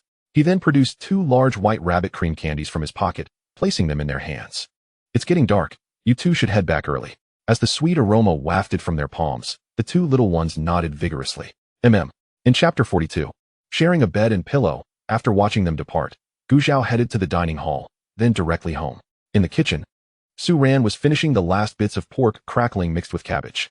During the farming off-season, the dining hall had resumed serving 2 meals a day, and they had been creatively utilizing the abundant turnips and cabbages. Tonight's meal consisted of a bowl of watery porridge and a plate of mixed cabbage and turnip stew. At that moment, Gu Zhao intuitively grasped the essence of gratitude. He silently thanked the system. Sincerely. After the meal, Gu Zhao took it upon himself to wash the dishes. When he casually turned around, he noticed Su Ran idly seated at the table, propping her chin on her hand while watching him. He immediately teased, "What? Have you suddenly realized I'm not so bad after all?" In truth, he was also unaware of how their relationship had evolved to this point in just a few short months. Due to the irresponsibility of his parents, he was never the type to engage in flirtatious banter with women. Rather, the pursuit of financial stability permeated every facet of his existence. It was a cliché tale of a phoenix man. A poor student from the mountains encounters a wealthy heiress, and their love blossoms at first sight during their university days, spiraling into an uncontrollable passion. However, the heiress's family disapproves, and those around them express skepticism, leading the couple to feel as though the entire world conspires against their union, which in turn fuels their fervor for one another. They rebel, flee, and sever ties with their families, ultimately defying societal norms to marry and bear children. Yet, love is not eternal. Even the deepest affections can be eroded by the banalities of daily life. Disputes arise, tensions escalate, culminating in infidelity on his part. He accuses her of being unyielding, claiming that another woman provides him with the emotional solace he craves. She sees through his facade and begins to regret severing ties with her family. What began as a passionate romance tragically deteriorates, a conclusion neither desired. Thus, they endure mutual torment for 5 years, growing to loathe one another before finally opting for divorce. Prior to the dissolution of their union, they agree to bid farewell at the place where their love first ignited, seeking closure for their past. However, fate intervenes, and their journey culminates in a plane crash. The outcome leaves 7-year-old Gu Zhao an orphan, with his paternal relatives having perished and his maternal uncles unwilling to take on the burden of his existence. Ultimately, he is sent to an orphanage. Once born of love, he now finds himself devoid of a familial bond. Reflecting on his relationship with Su Ran during quiet nights, he contemplates that they need not live together as a married couple. Yet, given the characteristics of their era, her pregnancy, and his identity as Gu Zhao, he resolves to shoulder this responsibility. He vows never to replicate the negligence of his own parents, ensuring that his child does not grow up amidst endless quarrels nor suffer from an irresponsible father. Does his decision relate to Su Ran herself? Gu Zhao gazes deeply at the woman whose earlobes redden at his words. He muses that indeed, it does. One night, just as he was about to sleep, Su Ran halts him as he heads towards the storage room. Noticing her flushed face and averted gaze, Gu Zhao inquires about her silence. "Would you like to come sleep in this room?" Su Ran mumbles, pointing shyly at her own sleeping quarters. Taken aback, Gu Zhao is quick to respond. But before he can say anything, Su Ran hastily clarifies, "Don't misunderstand. I simply noticed it's cold now, and your room lacks sufficient warmth." With a playful glint in his eyes, Gu Zhao quips, "Oh, I see. You're not coveting my body, are you? You merely fear I might catch a cold." If such a remark were made in public, it would undoubtedly be deemed scandalous. Yet here, it is just between him and Su Ran. However, The atmosphere takes a turn for the worse as he observes her suddenly bow her head, her shoulders shaking. Realizing something is amiss, he opens his mouth to speak. But Su Ran abruptly raises her head, tears cascading down her cheeks in the fading light. With a choked voice, she declares, "If you don't wish to, there's no need to humiliate me like this." Oh dear. The situation has escalated. Gu Zhao anticipated that what he considered a jest would bring her to tears. He rushes closer, pleading, "Please don't cry. I was only joking. I would be willing, even if it were merely for your desire for my body." Instantly regretting his words, he wishes he could slap himself. Initially silent, Su Ran, now incredulous, gazes at him with tears streaming down her face, expressing her frustration. In the biting cold of winter, Gu Zhao feels a bead of sweat form on his forehead. Despite his attempts to console her, Su Ran remains unresponsive. Picture this, a petite woman, heavily pregnant, sobbing in the frigid wind. In a moment of panic, Gu Zhao pulls her into his embrace. Yet, with her belly between them, he hesitates to hold her tightly, opting instead to cradle her gently while repeatedly apologizing. "Please don't cry. It's my fault. All my fault." Perhaps influenced by her pregnancy, Su Ran, who had been particularly emotional during this period, slowly calms down in his arms, soothed by his gentle words. Feeling the warmth of his hand on her back, she begins to feel self-conscious. As the sound of her sobs fades, she shifts slightly, prompting Gu Zhao to gradually release his hold. For a moment, silence envelopes them. After a brief stillness, Su Ran silently turns and retreats to her room. Watching her hasten away until she disappears inside, Gu Zhao smiles. Adding fuel to the stove before returning to the storage room to tidy up the bedding and then carrying it to Su Ran's room. On the bed, Su Ran faces the wall, turning her back to him. As he settles beside her, a familiar yet foreign presence envelopes her, causing her to instinctively soften her breathing. A fist's distance separates them, and Gu Zhao senses her body tense with apprehension. He longs to speak but finds himself at a loss for words, his usual eloquence stifled. Ultimately managing to utter, "Pregnant women should lie on their left side for better sleep." What had initially brought a hint of embarrassment to Su Ran instantaneously shatters her composure. She kicks her foot beneath the covers in irritation and turns to face Gu Zhao, shutting her eyes and refusing to engage further. Realizing he has misspoken yet again, Gu Zhao wisely chooses to remain silent. Gradually, as the night deepens, the previously distinct rhythms of their breaths seem to merge into one. Awakened by the crowing of a rooster, Gu Zhao momentarily struggles to comprehend his surroundings, having not enjoyed such restful sleep in ages. Instinctively stretching, he reaches out, only to encounter another warm body. In an instant, the memories of the previous night flood back. His outstretched hand freezes, and he cautiously retracts it, lowering his gaze to the person who has unknowingly rolled into his embrace. Su Ran remains blissfully asleep, her eyes closed in peaceful slumber. Gu Zhao stifles a laugh at her fluttering eyelashes, which tremble with the remnants of anxiety. Choosing not to disturb her, he gently extricates himself from her grasp, only to find that she shifts, turning toward the wall. Chapter 43. Is it considered a work-related injury? As Gu Zhao opens the door, a blast of cold air greets him, prompting him to hastily step outside and shut the door behind him. He is taken aback by the blanket of white snow that has enveloped everything overnight. As a southerner, he has never witnessed such a spectacle. A thick layer of snow coats the ground, rooftops, and trees. He hears the crunching of snow beneath his feet as he strides into the yard. Gazing towards the rear mountains, which appear draped in a sheer veil of white, with mist swirling around the slopes, resembling a celestial wonderland. Suddenly remembering something, he hurries to the backyard, finding the 3 chickens nestled together for warmth in their coop, and exhales a sigh of relief. He cannot afford for these 3 chickens to succumb to the snow. After feeding them, Gu Zhao heads to the kitchen, where the fire in the stove has died down, and promptly rekindles it while boiling a few eggs. Although there is currently an abundance of meat available, it is impractical to indulge in it at every meal. In this village, there are plenty of idlers who have nothing better to do than to observe the affairs of others. After fetching breakfast from the dining hall, Su Ran found that Su Ran had already risen. Following their meal, the two resumed their usual conversations. Outside, the ground was slippery and snow was falling, making it inconvenient for Su Ran to venture out. Noticing her boredom indoors, Gu Zhao rummaged through his belongings to retrieve his junior high school books. When he handed the book to her, Su Ran was taken aback. "What is this?" she asked. Gu Zhao chuckled, stating that since they were both feeling idle, they might as well read. At his words, Su Ran drifted into thought. After all, she had attended school once before. Among her siblings, the 3 eldest were daughters, with the youngest being a brother. It was not difficult to surmise the dynamics of her family from this arrangement. In an era where a preference for sons over daughters was commonplace, Su Ran was born into such a household. As the eldest daughter, she had initially garnered her parents' affection. being their first child, but they had not anticipated the subsequent births of 2 more daughters.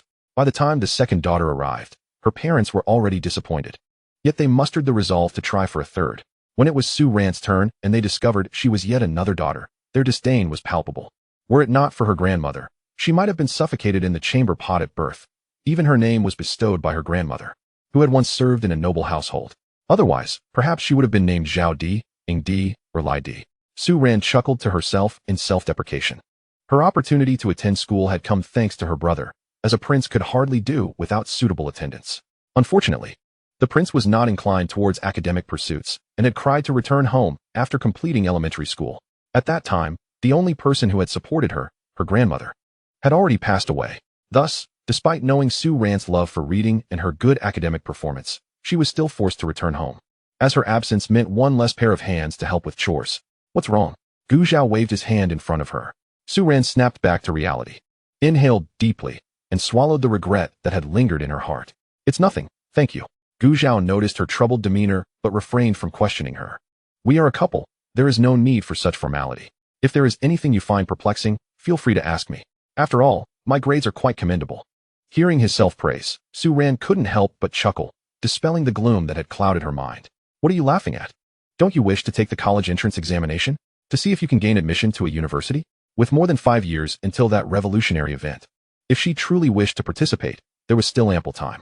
Su Ran's smile faltered. She had not expected Gu Zhao to voice such aspirations. The words college entrance examination and university had never graced her life in the past 19 years, and she had never dared to dream of such unattainable things. Is it truly possible? Su Ran asked, her voice trembling with disbelief. Gu Zhao smiled confidently, affirming, of course it is. As for the matter of her academic registration, he would devise a plan when the time came. He had not yet considered whether she would succeed in the examination. Whether she did or did not, it mattered little. For education was not solely for the purpose of gaining admission to a university, it was primarily for wisdom. However, such thoughts were best kept to himself for now, as he needed to instill some confidence in his wife. Su Ran closed her eyes, inhaled deeply, exhaled, and upon reopening them, a newfound determination shone within. From that day forth, she diligently perused the books Gu Zhao had given her, consulting him whenever she encountered difficulties, to the point where Yang Li complained about being neglected during this period. However, witnessing Su Ran's newfound vigor brought her a sense of comfort. The former Su Ran, while appearing gentle, had always exuded an air of confusion, but that bewilderment seemed to have dissipated. Consequently, her feelings of resentment towards Gu Zhao diminished somewhat. It appeared he was not without merit after all. In the county town, at the textile factory, the factory director's office was marked by a series of impatient footsteps. Yu Zhirong paced restlessly, and upon hearing a knock at the door, he immediately called out, "Come in." Director Tan Tianwei entered, his expression hesitant, unsure of how to broach the subject. Yu Zhirong, already irritable, could not tolerate his indecision and snapped, "Speak plainly. What are you hesitating for?" "The experts from the city just called," Tan Tianwei began. "They said that due to the heavy snow, the trains in our county have been suspended, and they probably won't be arriving anytime soon." "What?" Yu Zhirong exclaimed in shock. "Haven't we been pressing them for updates? How can they suddenly say they cannot come? Did they indicate when they might arrive?" Yu Zhirong's astonishment quickly morphed into anger, already fraught with anxiety over machinery malfunctions within the factory. The additional complication of delayed shipments only exacerbated his frustration. It seemed as if trouble was drawn to him like a magnet. Tan Tianwei, too, was vexed. He had only recently transferred to the textile factory from another location, and now he was faced with this predicament. Under the weight of Yu Zhirong's ire, he tread carefully, wary that a single misstep might provoke the director's wrath. After all, it was rumored that Yu Zhirong, a former military man, was capable of taking down 10 burly men with a single blow. A punch from him would be disastrous for someone like Tan Tianwei, whose body was not as resilient. They didn't provide a specific timeline, merely stating that they would come once the train service resumes, Tan Tianwei reported. With a derisive snort, Yu Zhirong vented his frustration. "They'll come once they have the chance. What kind of nonsense is that? Get the number, I want to speak with them directly." He yanked Tan Tianwei's collar, dragging him toward the desk and pointing at the phone for him to dial. Tan Tianwei stumbled, nearly choking as he gasped for breath, his eyes rolling back in his head. Recognizing the danger, Yu Zhirong quickly released him. Tan Tianwei, feeling faint, was about to collapse onto the floor when Yu Zhirong instinctively grabbed him by the back of his shirt and hoisted him into a chair, exclaiming in exasperation, "Why are you so useless?" Before Tan Tianwei could retort, Yu Zhirong shot back with a retort of his own. Perhaps he was not merely deflecting, he genuinely believed that Observing the earnestness in Tan Tianwei's eyes, the latter could only chuckle to himself despite the grim situation. So, does this count as a workplace injury? Chapter 44. A visit. Seeing that the factory director had yet to abandon the notion of calling to confront the experts, Tan Tianwei hastily interjected, "Director, if you make that call and offend them, our factory's future will be jeopardized. Our county lacks a machinery factory. When our equipment fails, we must rely on these city experts. If we alienate them now, what will we do later?" Upon hearing this, Yu Zhirong felt a wave of frustration wash over him. He turned and slumped into his chair, brow furrowed. "Then what do you suggest we do? If we fail to deliver on time, we will incur penalties." With a sigh of resignation, he lamented internally, "I never anticipated that being a factory director would be more challenging than leading troops in battle." Tan Tianwei found himself at a loss for solutions. Suddenly, an idea sparked in his mind. After a moment of contemplation, he hesitantly spoke, "Director, there is someone who might be able to help with the repairs." "Then what are you waiting for? Hurry and bring them here," Yu Zhirong shouted. Slamming his hand on the table in urgency, Tan Tianwei hesitated, "But I can't guarantee that this person can resolve our factory's issues." Yu Zhirong shot him a skeptical glance. "Can it really get any worse than it is now?" "That is a valid point." Years of military discipline had instilled in Yu Zhirong the ability to act decisively once he made up his mind. Moments later, a figure could be seen cycling away from the county town towards the outskirts. Yanglu village. It had been a long time since Zhang Anyang had paid a visit. In the main house, Su Ran was engrossed in her reading. To avoid disturbing her, Gu Zhao took a seat at the stove in the kitchen, where it was warm. And Zhang Anyang was unbothered by it. "What have you been up to lately?" Gu Zhao inquired. With a dismissive wave of his hand, Zhang Anyang sighed, "Don't mention it. My mother has arranged a matchmaking session for me, insisting that since you're about to become a father, I've got to step up my game. It's as if she believes I should find someone to marry who will manage me, while I haven't even settled down yet. She fails to realize that I'm not like you, Zhao Ge. You are diligent and responsible, but I'm just a lazy bum, and even marriage won't change that." Upon hearing his complaints, Gu Zhao chuckled, "Your mother only means well. Remember the last time you got into trouble? She gave you a dime, didn't she? That proves she still cares about you." Zhang Anyang furrowed his brow, eyeing Gu Zhao suspiciously. "You're not fooling me this time, Zhao Ge. That was money I earned myself."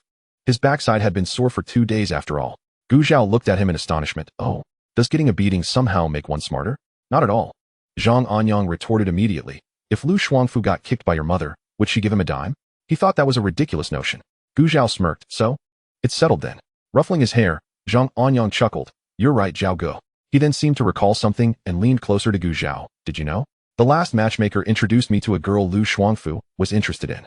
That little rascal came to my house and forbade me from taking a liking to her. Uft. Who does he think he is?" Zhang Anyang spat. Gu Zhao swiftly moved his foot away, narrowly avoiding the spit that landed just beside him, and kicked Zhang Anyang playfully. Just as they were getting into the conversation, the unexpected kick interrupted Zhang Anyang. But seeing Gu Zhao's unbothered expression, he brushed off the incident and continued chatting. "So, did you like that girl?" Gu Zhao asked. "No way." Zhang Anyang shook his head. "She's not my type."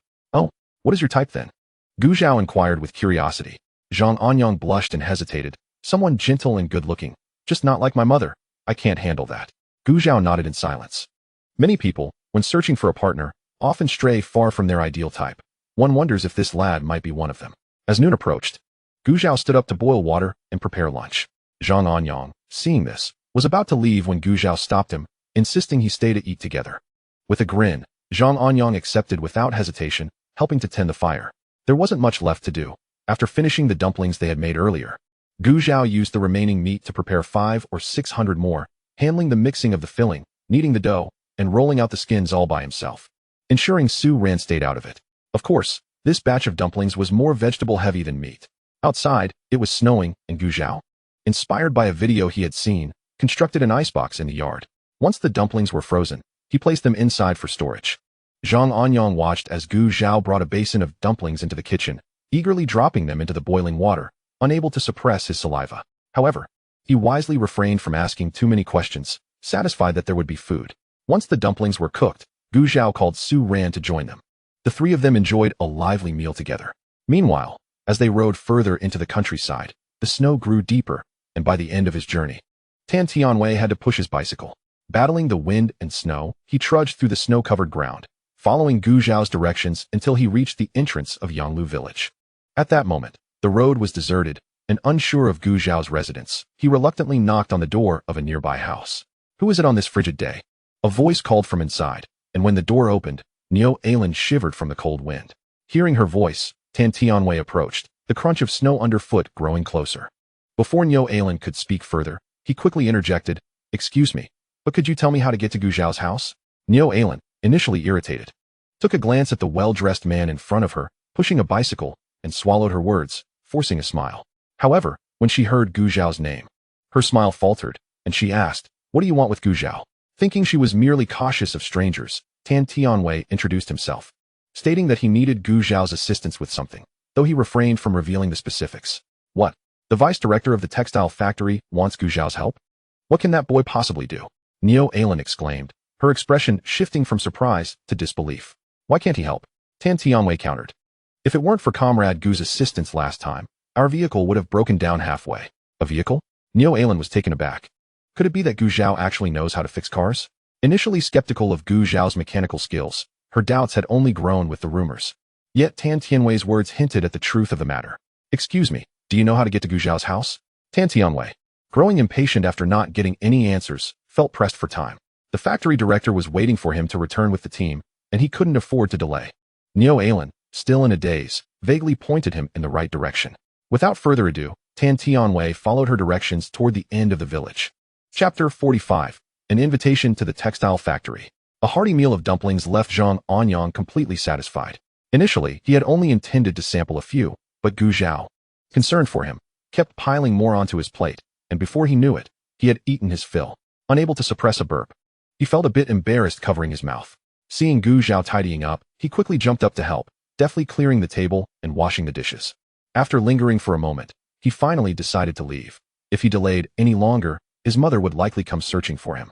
Standing at the courtyard door, Gu Zhao watched him depart just as he was about to enter. "Xiao Gu," a voice called out. Gu Zhao paused, halting his steps as he looked up in the direction of the sound, inwardly acknowledging the arrival of Tan Tianwei. As Tan Tianwei approached, Gu Zhao, puzzled, asked, "What brings you here?" "At last, I found you," Tan Tianwei exclaimed, catching his breath. Inside, Gu Zhao poured Tan Tianwei a cup of hot water and sat down, inquiring, "So, you came all this way specifically to ask me to take a look at the machines at the factory?" After finishing the cup in one go, Tan Tianwei nodded. "Xiao Gu, you must help your uncle. Regardless of whether we can fix it or not, just come with me to see, all right?" Gu Zhao hesitated. Primarily due to the time, it was getting late, and judging by Tan Tianwei's demeanor, he likely wanted to leave immediately. If they went now, he wasn't sure they would be back by nightfall, and he was uneasy about Su Ran being home alone. Unaware of Gu Zhao's thoughts and assuming his reluctance stemmed from unwillingness, Tan Tianwei hurriedly reassured him, "Don't worry, whether we solve the issue or not. I won't let you go empty-handed." With Tan Tianwei's insistence, Gu Zhao felt obliged to agree. After all, his initial help with the car and sharing past experiences had been for this very purpose. "All right, just wait a moment." Having spoken, Gu Zhao rose and made his way to the main house. Upon hearing the sound of the door being pushed open, Su Ran lifted her gaze. "Has that gentleman left?" Gu Zhao shook his head, promptly elucidating the circumstances. He then, with a flicker of concern, cautioned her, "I am unsure if I will return tonight. The ground outside is slippery. Please do not venture out alone. I shall call for Yang Li to keep you company." Fearing that Su Ran might feel uncomfortable in the presence of her mother, he refrained from suggesting that Wang Ho Hot come over. Su Ran nodded in understanding. "Since he is in a hurry, you should go with him." "I will be careful," she assured him. "Take care on your journey." Observing her tilt her head upward, Gu Zhao noted that her once petite face had taken on a plump, rosy complexion, a delightful result of her pregnancy and recent good nourishment. Unable to resist, he gently cupped the back of her head, bent down, and pressed a soft kiss on her forehead. Su Ran's pupils dilated, her head nearly bursting into flames. What on earth is he doing? In an instant, her heart raced with bewilderment. Whether from shock or something else, she did not push him away. It was not until the sound of the wooden door creaking shut behind Gu Zhao that she was jolted back to reality. Stepping out with a smile, Gu Zhao greeted Tan Tianwei, and together they exited. Upon arriving at the neighboring door, he knocked and was met by Yang Li. He directly stated his purpose for visiting. Yang Li patted her chest, assuring him, "Do not worry, I will take good care of Sister Su." Gu Zhao smiled in gratitude before departing with Tan Tianwei. As they walked, Tan Tianwei observed Gu Zhao, clicking his tongue in amazement. "I never imagined, little Gu, that you would be such a devoted husband." Of course, he was also surprised to learn that Gu Zhao was married and soon to be a father. Truly, exceptional individuals tend to be in high demand, much like himself. He recalled how his own wife had pursued him relentlessly until he relented. Gu Zhao chuckled, and after a few playful jests, they hurried onward. By the time they reached the entrance of the textile factory, Tan Tianwei was breathing heavily, while Gu Zhao appeared unfazed, prompting Tan Tianwei to lament about his advancing age. Wasting no time, he promptly led Gu Zhao to the factory director's office. Not far off, the security officer, having just returned from outside, caught a fleeting glimpse of a familiar figure. However, a colleague's conversation diverted his attention, and when he turned back, the figure had vanished. Scratching his head, he assumed it must have been a trick of the light. At the factory director's office, just as a knock sounded, the door was swung open by Yu Zirong. The young man beside Tan Tianwei turned to him in surprise, asking, "You must be the comrade Gu Zhao that Deputy Director Tan mentioned?" Yu Zirong, harboring doubts about the youth's capabilities, thought to himself, "Can he really handle this?" The skepticism in the director's eyes did not faze Gu Zhao. "Greetings, Director Yu," he replied, as Tan Tianwei had already briefed him about Yu Zirong, emphasizing the director's commendable skills. Gu Zhao noted that Yu Zirong appeared quite capable, his robust physique almost straining against his clothing.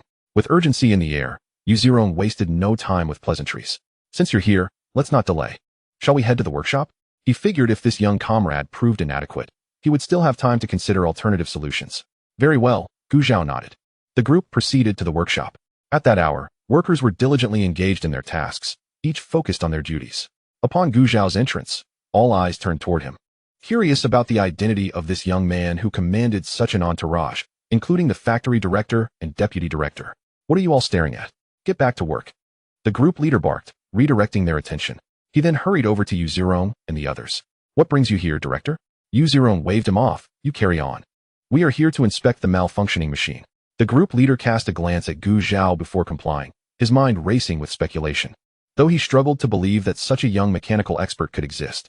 Ignoring the curious stares directed at him, Gu Zhao followed Tan Tianwei deeper into the workshop.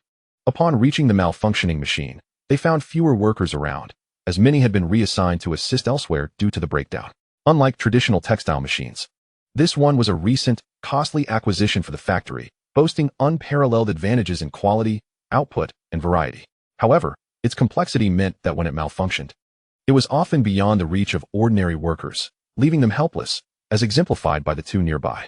During his studies, Gu Zhao had been taught the workings of various machines from this era, including the very jacquard loom before him. Wasting no time, he stepped forward to begin his inspection under the expectant and anxious gazes of Yu Zirong and Tan Tianwei. As seconds ticked by, Tan Tianwei felt beads of cold sweat form on his forehead. Chapter 46, Recruitment at the Textile Factory. After a thorough examination, Gu Zhao deduced that the machine's prolonged operation had led to the needle plate and towel plate being clogged with debris, preventing the thread from passing freely, thus rendering the machine inoperative. Thankfully, Yu Zirong and his team had identified the issue before attempting to restart the machine. Otherwise, the friction between the thread and debris could have caused a catastrophic breakage. Once the clutter was cleared, Gu Zhao moved to the machine's control panel and pressed the switch. The next moment, the sound of the machine whirring back to life filled the ears of Yu Zirong and Tan Tianwei, who stared in wide-eyed astonishment. Tan Tianwei pinched his thigh hard enough to elicit a gasp.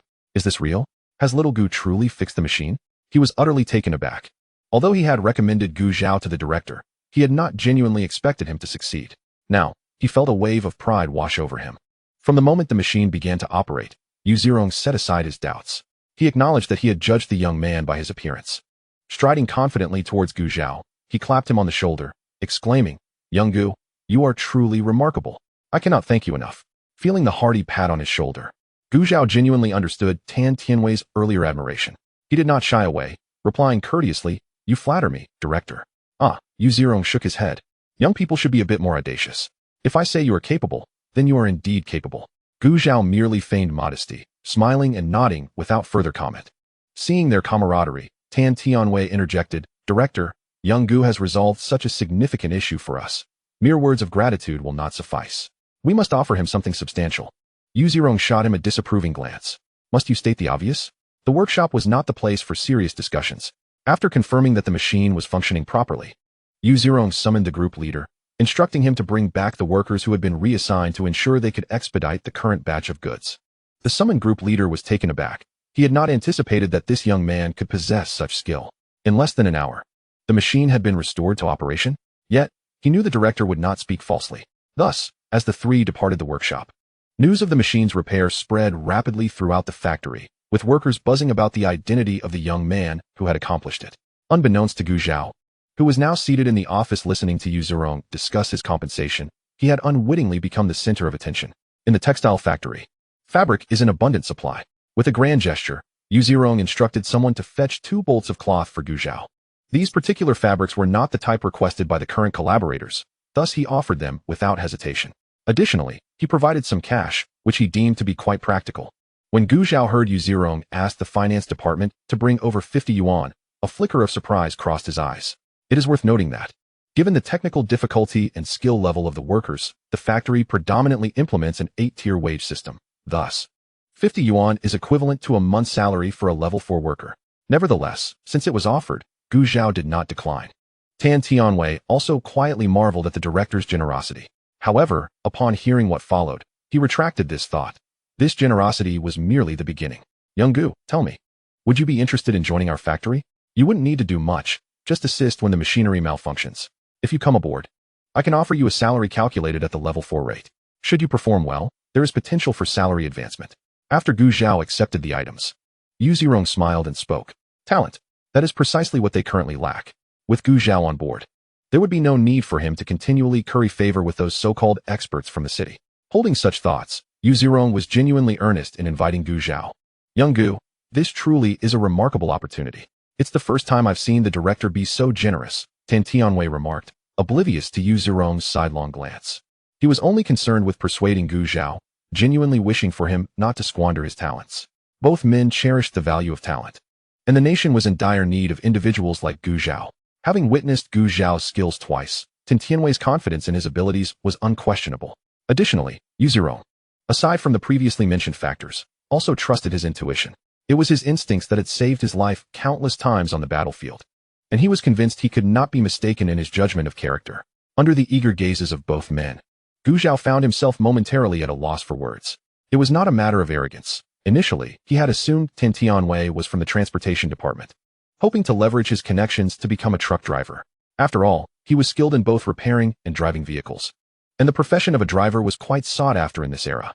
However, he never expected Tan Tianwei to be from a textile factory, which disrupted his plans. Although he had some knowledge of the machinery from this era, it was superficial, as in his time, such equipment had been outdated or replaced numerous times. He lacked the confidence to take on this job. Yet, rejecting the offer was not an option. He needed time to ponder his path forward. His silence caused both Tan Tianwei and Yu Zirong to grow anxious, fearing a flat refusal. Yu Zirong spoke first. How about this, young Gu? This is no trivial matter. Why don't you take a couple of days to think it over and get back to me? This was precisely what Gu Zhao had hoped for, and he immediately agreed. After declining Tan Tianwei's kind offer to stay at his home, Gu Zhao headed to the guest house with the proof Yu Zirong had provided. By now, night had fallen. Entering his room with the key, Gu Zhao placed the cloth on the table. The room was small, containing only a bed, a table, and a chair. All other amenities, including the washroom and toilet, were located at the end of the hallway outside. With the state-run restaurant already closed, Gu Zhao sat in the chair and took out some wild boar jerky he had previously roasted. The jerky had merely been seasoned with salt, and the meat was rather tough, making it somewhat difficult to chew. It seemed he needed to find time to prepare some food to store in the space, as it maintained a constant temperature for preservation. After consuming a few pieces of jerky, he retrieved an apple and a pear from his storage. The fruits produced by the system were extraordinary. Their fragrance wafted toward him even before he drew close, and upon biting into them, the juice filled his mouth with an incredibly sweet flavor. Noticing the time was getting late, he finished the fruits quickly, washed up briefly, and returned to lie down on the bed. Gu Zhao couldn't help but think of Su Ran, wondering if she had already gone to sleep. In Yanglu village, the room was pitch dark. Yang Li's eyes widened as she turned her head to glance at Su Ran beside her. Sister Su, you know, Gu Zhao is quite considerate. He even thought to call me to keep you company. Reflecting on Gu Zhao's attentiveness towards her, she recalled how he could always sense when something was amiss. Su Ran smiled in the darkness, acknowledging his consistent thoughtfulness since their acquaintance. Hearing Su Ran praise Gu Zhao stirred a feeling of discomfort within Yang Li, prompting her to scoff. Well, if he had treated you like that from the beginning, we wouldn't be in this situation now. As soon as the words left her mouth, she realized her mistake. The couple was currently harmonious, so why bring up the past? No, I meant. All right, you needn't explain, I understand your point. Su Ran interrupted her. It was uncertain when it had happened, but now, whenever someone mentioned her past with Gu Zhao, it no longer stirred any emotions within her, as if those days belonged to another lifetime. After confirming Su Ran was not upset, Yang Li felt relieved. and the two continued to share heartfelt conversations before finally closing their eyes to sleep. Chapter 47. Malted Milk Powder. The next day, Gu Zhao found himself unable to sleep well, possibly due to the unfamiliar bed. He awoke early and, glancing at his watch, saw it was barely past 6. Unable to drift back to sleep, he decided to rise, freshen up, and temporarily leave his belongings at the guest house before heading to the supply and marketing cooperative. At this early hour, the sky had yet to brighten. Upon arrival, he was taken aback by the long line forming outside the cooperative, which continued to grow. Hurry up! Hurry up! I heard not only is there plenty of meat today, but they've also brought in apples from other places. They're supposed to be huge and juicy. 2 middle-aged women passed by Gu Zhao, one of them urging her companion to quicken her pace. Where did you hear that? The other woman inquired. Oh, it's my niece's uncle's aunt's granddaughter who works at the cooperative. She mentioned it, so it must be true. Otherwise, why would all these people be lining up so early? Who knows where they got the news? No time to waste. More people will arrive soon. Let's go? With that, the two hurried to the end of the line. The cooperative was scheduled to open at 9, so Gu Zhao refrained from joining the throng. Instead, he wandered around the county to pass the time before stopping at the state-run restaurant for breakfast. After his meal, he returned to the cooperative just in time to witness it opening its doors. As the entrance swung open, the queue surged forward eagerly. Queue up. No pushing. The staff at the cooperative were trying to maintain order, knowing that if the crowd surged in all at once, the counters would be overwhelmed. Gu Yin was among them. Her expression stern as she tried to organize the line. Compared to her demeanor during their previous encounter at the family quarters, she appeared more composed now, suggesting that her cold had subsided. She did not notice Gu Zhao, who chose not to interrupt her work. After most of the crowd had entered, he stepped inside. Upon entering, he observed a throng of people clustered around the meat and fruit counters, indicating that many were indeed there for those items. It was no surprise. Who wouldn't crave meat? As for the apples, this delicacy is not commonly seen in this season, although it may be a bit pricey for an average household. With a little determination, one could still purchase a portion for the children or the elderly to savor. After all, it is not something consumed daily. Indulging occasionally is not a crime, is it? Gu Zhao refrained from jostling with others and approached 2 less crowded counters instead. Please give me 2 jars of this snowflake cream and 2 of the clam oil. Gu Zhao instructed the sales clerk with a gesture. Su Ran's hands were afflicted with frostbite, swollen like turnips, and even at night, she would subconsciously scratch her hands while asleep. Wang Hohat was similarly affected. Gu Zhao had once inadvertently seen her cracked hands and heels, which bled occasionally when brushed against. Despite this, she waved it off, claiming it was nothing, as she had grown accustomed to it. Coincidentally, the clerk at this counter was Tian Xiaofeng, a newcomer whom Gu Yin had brought along recently. She had witnessed Gu Zhao reprimanding Huang Min not long ago, and upon hearing his request, she hurriedly retrieved the items, fearful that any delay would be construed as neglecting the comrades of the peasant class. She trembled slightly, and Gu Zhao cast her a curious glance before paying and turning to the adjacent counter. Tian Xiaofeng let out a sigh of relief. Comrade, please fetch me a basket. Gu Zhao requested, adding a bamboo basket to his purchases. He had not brought a rucksack, and as he would be carrying quite a bit home, this large bamboo basket would serve perfectly for storage. Initially, he had intended to ask someone from the village to make one for him, but this saved him the trouble. On the other side, Gu Yin had just finished attending to a customer when someone tugged at her arm. Xiaofeng, is something the matter? She inquired. Tian Xiaofeng leaned closer and pointed in a direction. Sister Yin, your little brother has arrived. Gu Yin paused, glancing where she indicated. Indeed, it was Gu Zhao. Noting that her counter was temporarily vacant, she stepped outside. A Zhao. Upon hearing the call, Gu Zhao turned, second sister. He was still perusing whether there was anything else needed at home, aiming to gather everything in one go, especially since the snow might worsen, making travel more difficult later. Why are you here so early, especially with the snow falling outside? Gu Yin asked. Someone asked for my assistance, so I came up for a bit. Gu Zhao replied succinctly. Gu Yin gave him a scrutinizing glance, but, seeing he had no intention of elaborating, she refrained from probing further, albeit with a hint of concern. By the way, come with me, she beckoned, glancing around before motioning for Gu Zhao to follow. Intrigued by her mysterious demeanor, Gu Zhao complied. They navigated past the counter to a back area, where Gu Yin instructed him to wait outside. Moments later, she emerged, cradling something wrapped in newspaper that appeared quite sizable. Gu Zhao looked at her with a questioning gaze. This is the malted milk essence I had someone bring for you, Gu Yin whispered, shoving the package into his arms. This was something she had arranged for a colleague heading to the city. Although she had initially hoped to inquire about baby formula, it was far too precious to procure. And ultimately, her colleague managed to bring back a jar of malted milk essence instead. Thanks to Gu Zhao, her mother-in-law had been amiable lately. and even her husband was pleasantly surprised. After all, a harmonious relationship between mother and daughter-in-law was a cause for joy. Gu Yin recognized that all of this was due to Gu Zhao's efforts, and with Su Ran's pregnancy.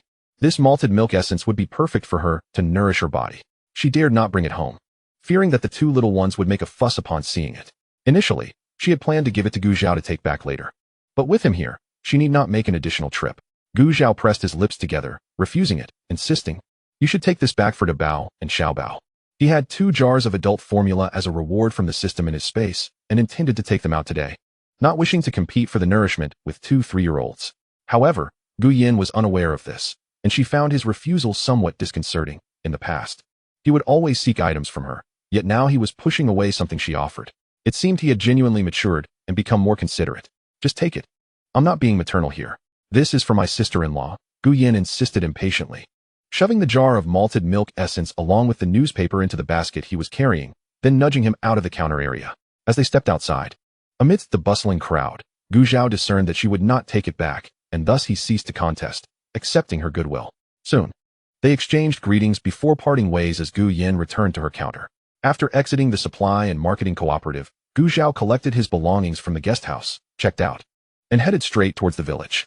Upon leaving the county seat, the road was nearly deserted, allowing him to stow his purchases in his space, walking back empty-handed. The snowfall today was even deeper than when he had arrived yesterday, rendering his bicycle useless. One step into the snow, and it swiftly engulfed his shoes. By the time Gu Zhao reached the village entrance, he was warm all over, though his feet had grown numb from the cold. Chapter 48. My son is filial. Early this morning, Yanglu village was particularly lively. The villagers, who usually shunned the cold and avoided going out, were layered in spring and autumn attire. Shivering, yet resolutely standing at the village entrance, eager to catch sight of the approaching figure in the distance. As they squinted to see more clearly, upon recognizing Gu Zhao, they immediately swarmed around him. With envy, they eyed the 2 pieces of fabric he held, as well as the basket he carried. Neo Alan noticed that while these people had been animatedly chatting before his return, they now fell silent, as if struck dumb. She forcefully pushed aside an ant who stood in Gu Zhao's way and leaned in closer. "Gu Zhao, I heard that the deputy director of the textile factory in the county asked for your assistance. Is that true?" Though her question was framed innocently, she discreetly glanced at the fabric he held, already believing it to be mostly true. As soon as she finished her sentence, the others looked at Gu Zhao with eager anticipation. Lu Ping stood at a distance, not approaching like the others, yet her gaze subtly revealed her lack of calm. Faced with the eager, curious, and somewhat ambiguous gazes of the crowd, Gu Zhao smiled and nodded. "Yes, I helped out a little, and this fabric is my reward." "Wow, it's true. That business about Gu Zhao fixing the Leader-S vehicle must also be accurate," someone exclaimed, now certain. "Whoever spread those rumors must have a heart as black as coal." The man who had spoken glanced at Gu Zhao, falling silent. Upon hearing Gu Zhao's affirmative response, Lu Ping's expression soured, and several women exchanged glances, casting her sidelong looks that hinted at amusement. They thought they were being subtle, but Lu Ping, in her heightened sensitivity, noticed their gazes, losing interest in what Gu Zhao might say next, and stormed off towards home, seething with anger. Meanwhile, the crowd continued their discussion. But what could the textile factory need Gu Zhao for? To help weave fabric? With so many workers, would they really come to the village seeking Gu Zhao for that? That's absurd, another chimed in, realizing the ridiculousness of the claim. But what do you think it's about? The man who had initiated the conversation scratched his head, uncertain. Why are you all speculating? Gu Zhao is right here. Let him tell everyone. Zhao, why don't you share with everyone?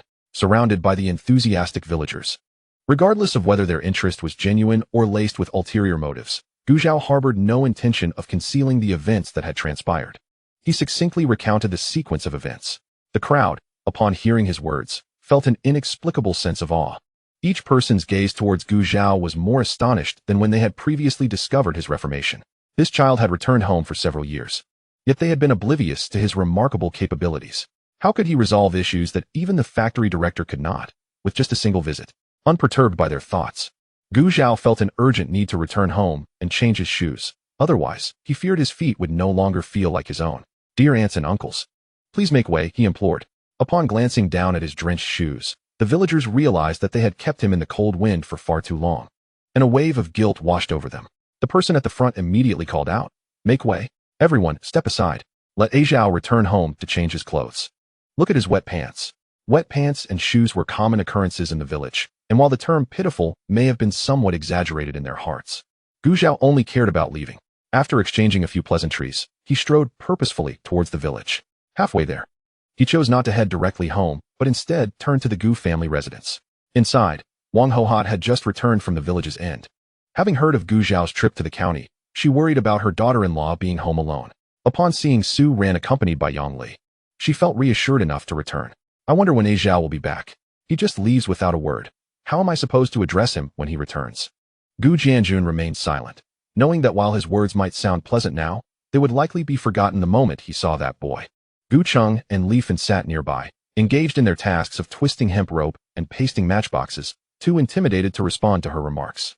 A mother can speak about her own son, but should anyone else utter even a word, Wang Hohat would surely leap to defend him. Noticing the room's silence, Wang Hohat rolled her eyes, only to meet Gu Zhao's gaze as he walked in from the yard.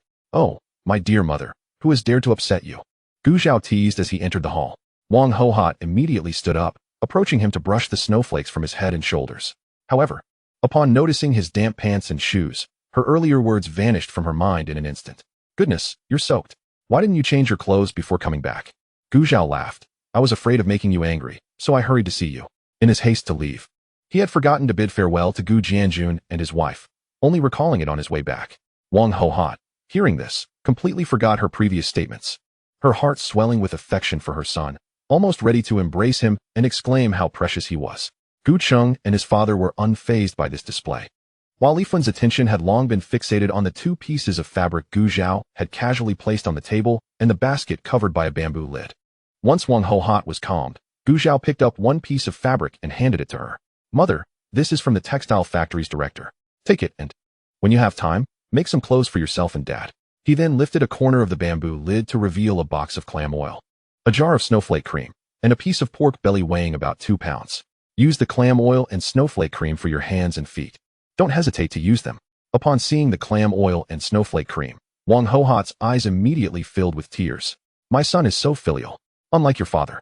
At that moment, she could only think of her son's kindness, completely overlooking the piece of meat and the fabric Gu Zhao had mentioned.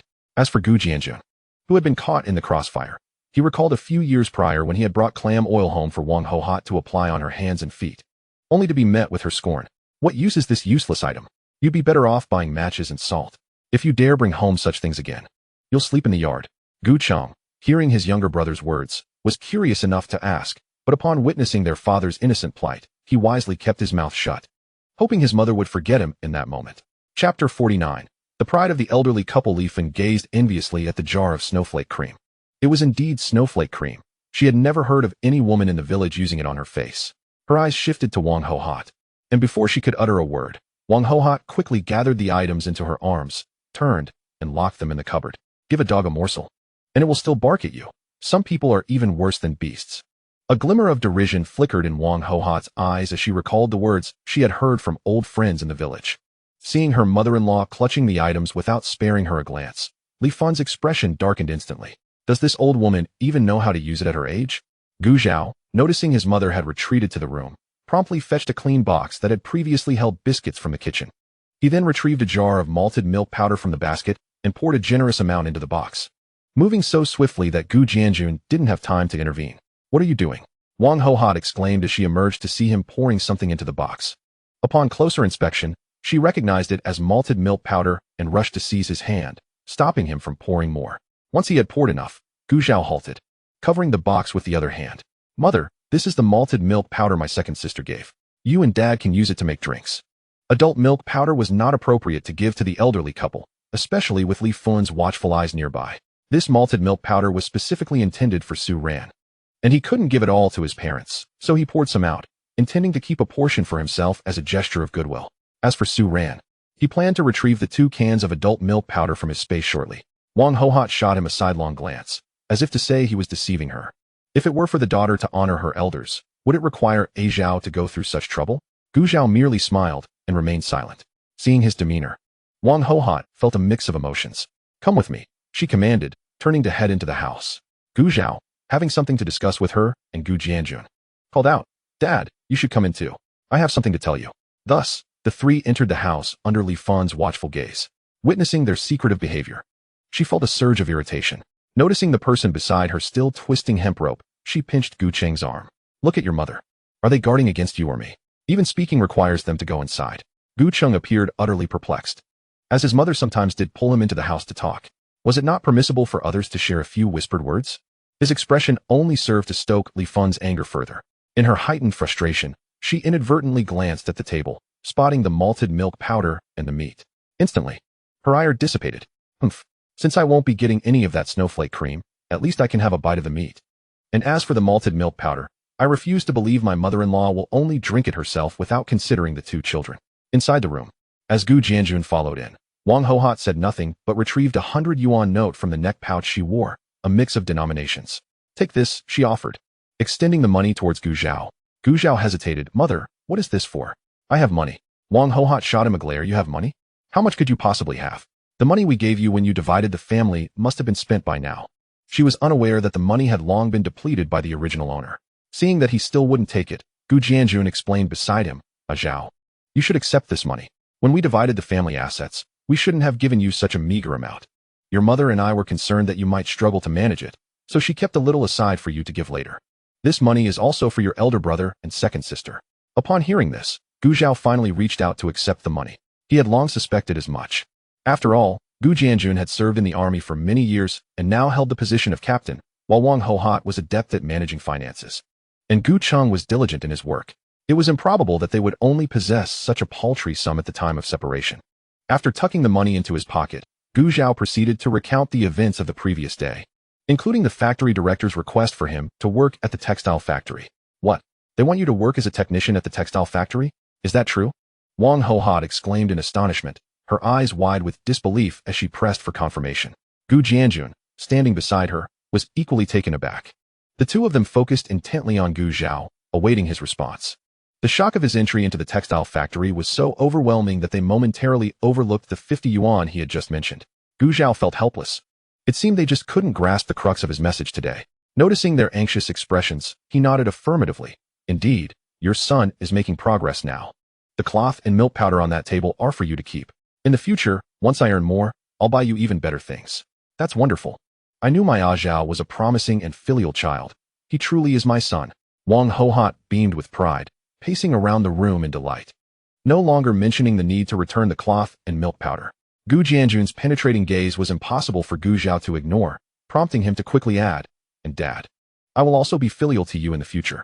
Hearing this, Gu Jianjun finally withdrew his gaze with satisfaction. After a few laps around the room, Wang Hohat suddenly remembered that her son was still damp and hurriedly said, Zhao, quickly go change your clothes and shoes to avoid catching a cold. All right.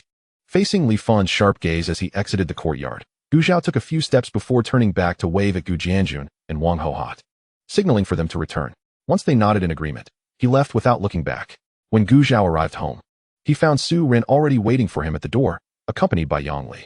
What are you two doing out here in this cold? Gu Zhao was at a loss for words. He quickly stepped forward to support Su Ren. She merely smiled in response. As she remained silent, Yang Li playfully chimed in. What else? My sister Su has been missing you.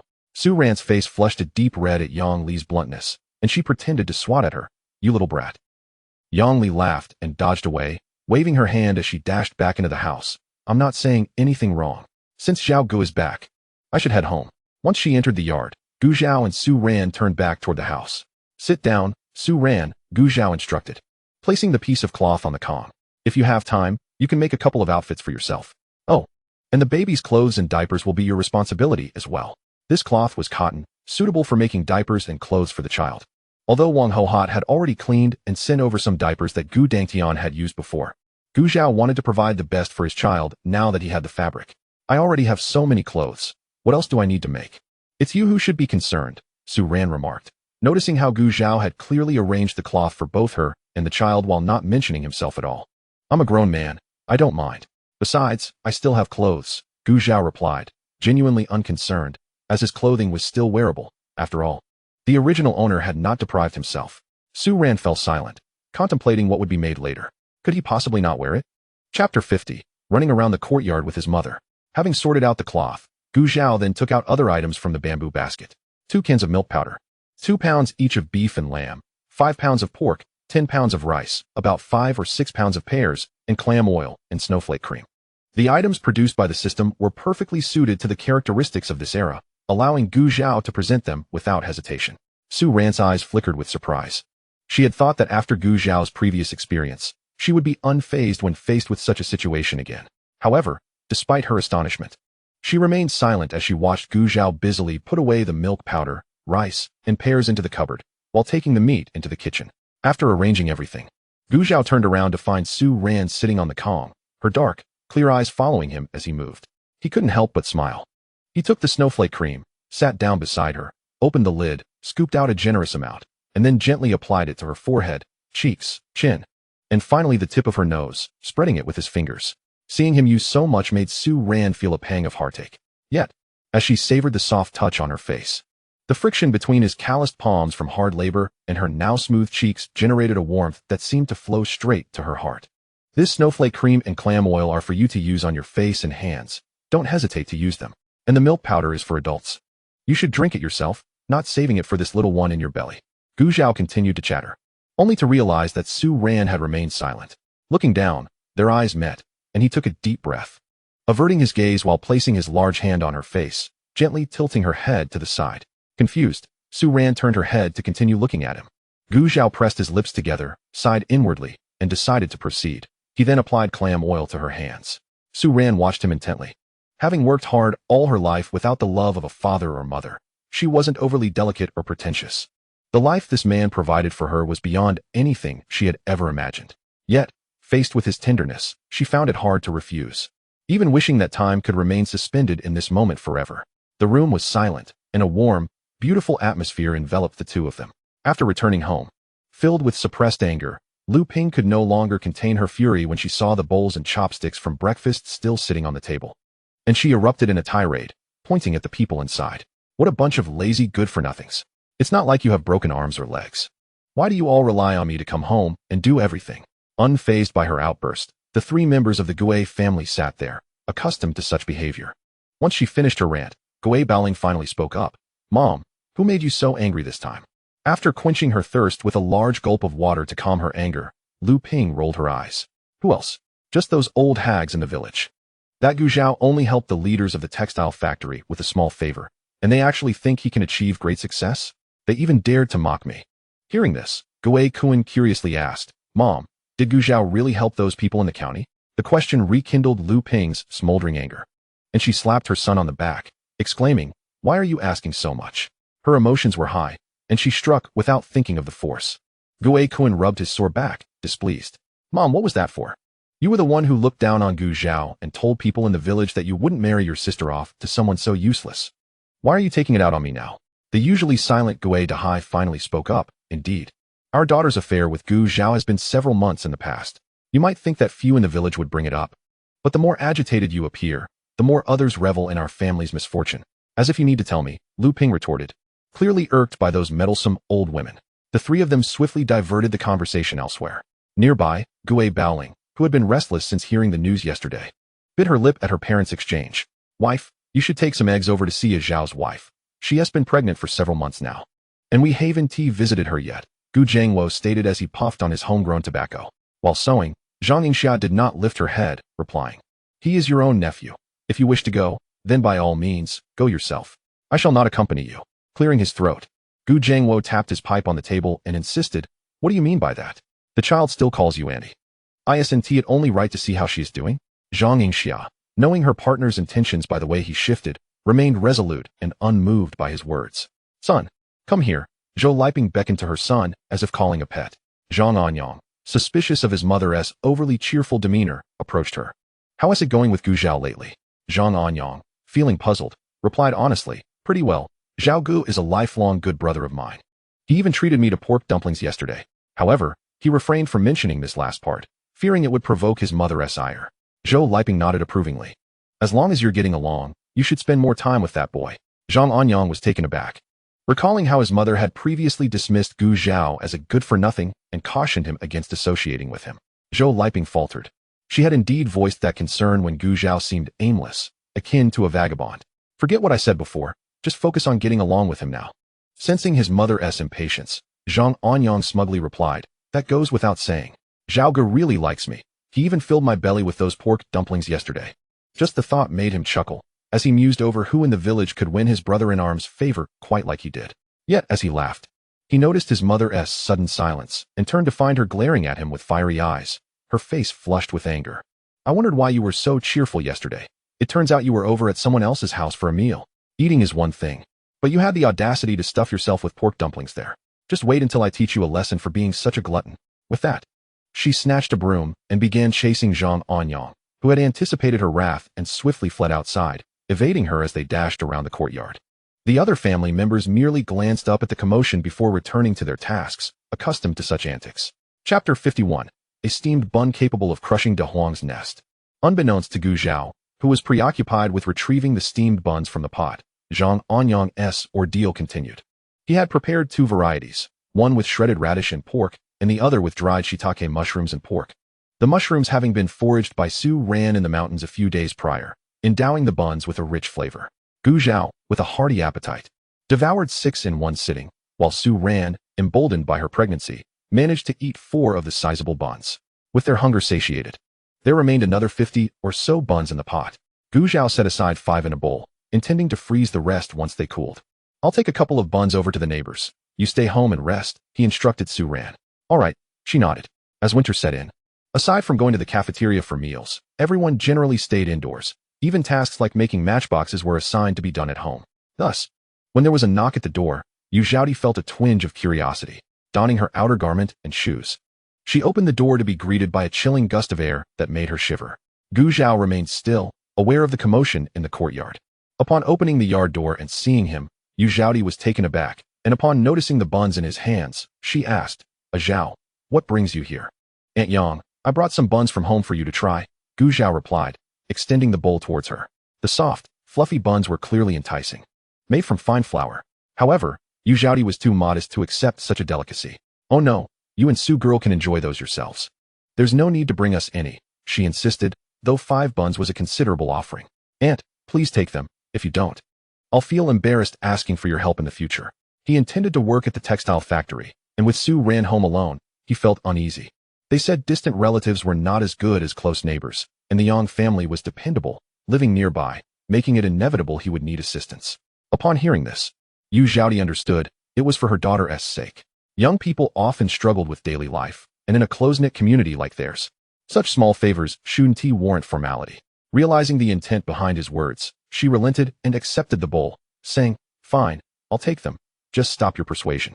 Gu Zhao ceased his entreaties, and Yu Zhaodi took the bowl inside, unpacking the buns and rinsing the bowl to return it to Gu Zhao. I've never met a young man quite as eloquent as you, she remarked with a smile. Gu Zhao chuckled, satisfied with his success. And as he turned to head back, he was glad to escape the cold air. As Yu Zhaodi closed the door behind her, she found Yang Li huddled on the kong, reluctant to get up. Hearing her mother conversing outside for an extended period, she grew curious and asked, Mom, who is out there talking so long? Who else but that boy from next door? Gu Zhao? What does he want with you?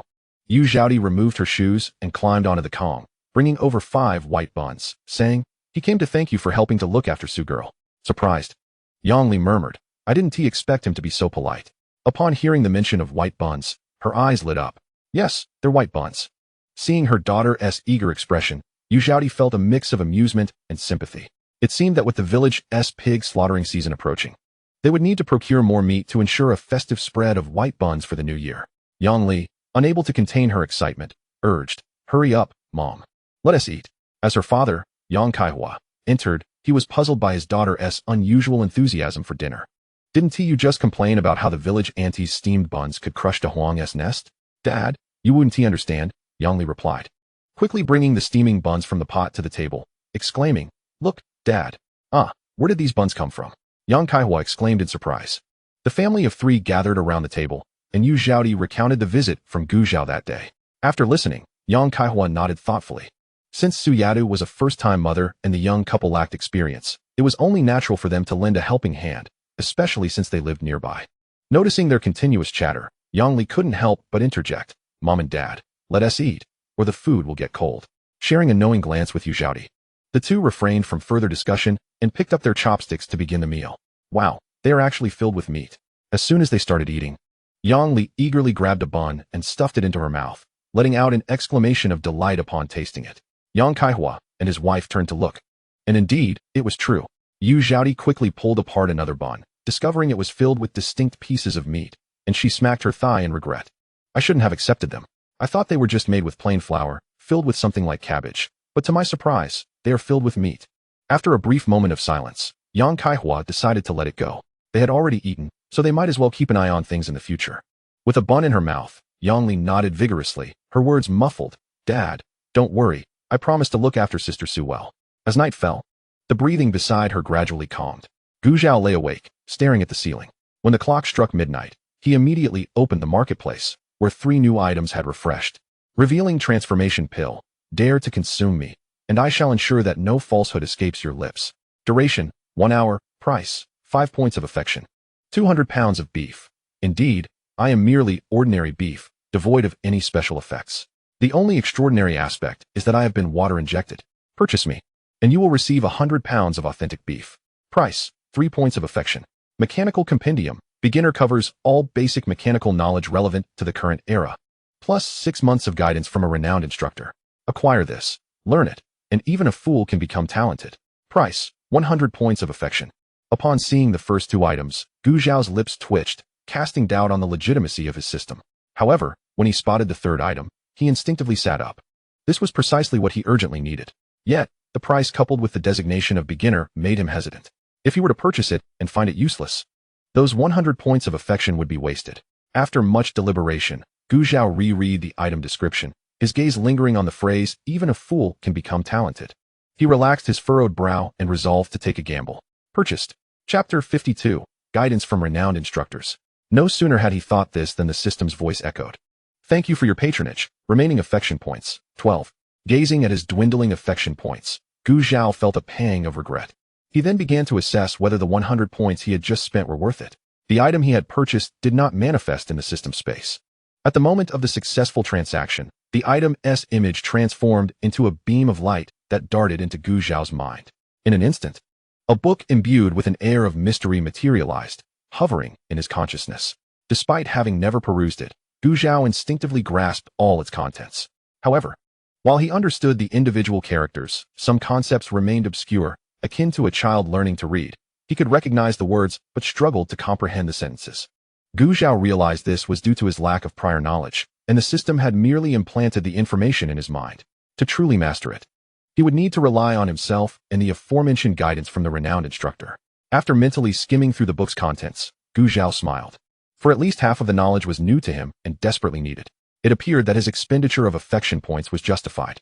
Returning to the warmth of his bed, he eagerly anticipated the so-called guidance from the renowned instructor. As he silently wished for it, a miniature version of himself was drawn into an infinite space. While Gu Zhao was still gazing around, a massive screen suddenly appeared before him, on which stood a lean, elderly gentleman with a flowing white beard. Before Gu Zhao could ponder further, the old man began to speak, and Gu Zhao quickly focused his attention on listening intently. Time passed, and Gu Zhao discovered that the guidance from the instructor encompassed not only theoretical lessons, but also practical demonstrations, where the elder would guide him through hands-on exercises. However, if Gu Zhao failed to grasp a concept after 3 attempts, the old man would humorously yet firmly remind him with a gentle kick, which, although painless, left Gu Zhao feeling embarrassed. He immersed himself in learning, and after an unknown number of kicks, Gu Zhao was finally expelled from the ethereal space by the elder's exasperated expression. When he opened his eyes, daylight had already broken. You're awake? Hurry up and eat. Upon seeing him stir, Su Ran set aside the half-sewn garment in her hands. Gu Zhao acknowledged her with a nod, and once she exited, he glanced at the time on his watch, 8 a.m. It turned out that only 8 hours had passed, yet it felt as though he had been in the ethereal space for much longer. The system suddenly chimed in. You are not mistaken. The passage of time in the ethereal space differs from that of the external world. How so? Gu Zhao inquired. 2-1. He pondered for a moment. So the 6 months of guidance mentioned in the item description pertains to the external world? Correct. Nodding thoughtfully, Gu Zhao realized that he would effectively have a year to learn from the elder. This space also seemed to enhance one's mental acuity. Otherwise, how could he have studied all night and felt no fatigue? You are astute. Now, Gu Zhao was thoroughly convinced that the 100 affection points had been well spent. Understanding this, he rose, dressed, and stepped outside. In the kitchen, Su Ran had already set the table. Aside from a plate of pickled radishes and a bowl of porridge from the dining hall, she had also steamed a few buns and boiled 2 eggs. As his gaze swept over the table, Gu Zhao frowned slightly. Next time something like this happens, you should eat first and not worry about me. And make sure to call me from the dining hall, don't go on your own. He understood that pregnant women shouldn't go hungry. And he couldn't guarantee that there wouldn't be more mornings like this, so he felt it necessary to inform Su Ran. This time, Su Ran was not intimidated by his serious demeanor. Don't worry, when I saw you hadn't woken up by morning, I made myself a bowl of milk powder. Aunt Yang helped bring back the food from the dining hall. I didn't step outside. She felt somewhat exasperated, as if he viewed her as foolish. Hearing this, Gu Zhao relaxed his furrowed brow. If you're bored at home, just let me know, and I'll accompany you outside for a stroll. After finishing their porridge, Gu Zhao raised his head and suggested, it should be fine to go out dressed warmly. Staying cooped up at home all day can be stifling. Agreed. Su Ran responded with a smile and a nod. Though she wasn't particularly fond of going out, the prospect of a walk with him seemed appealing.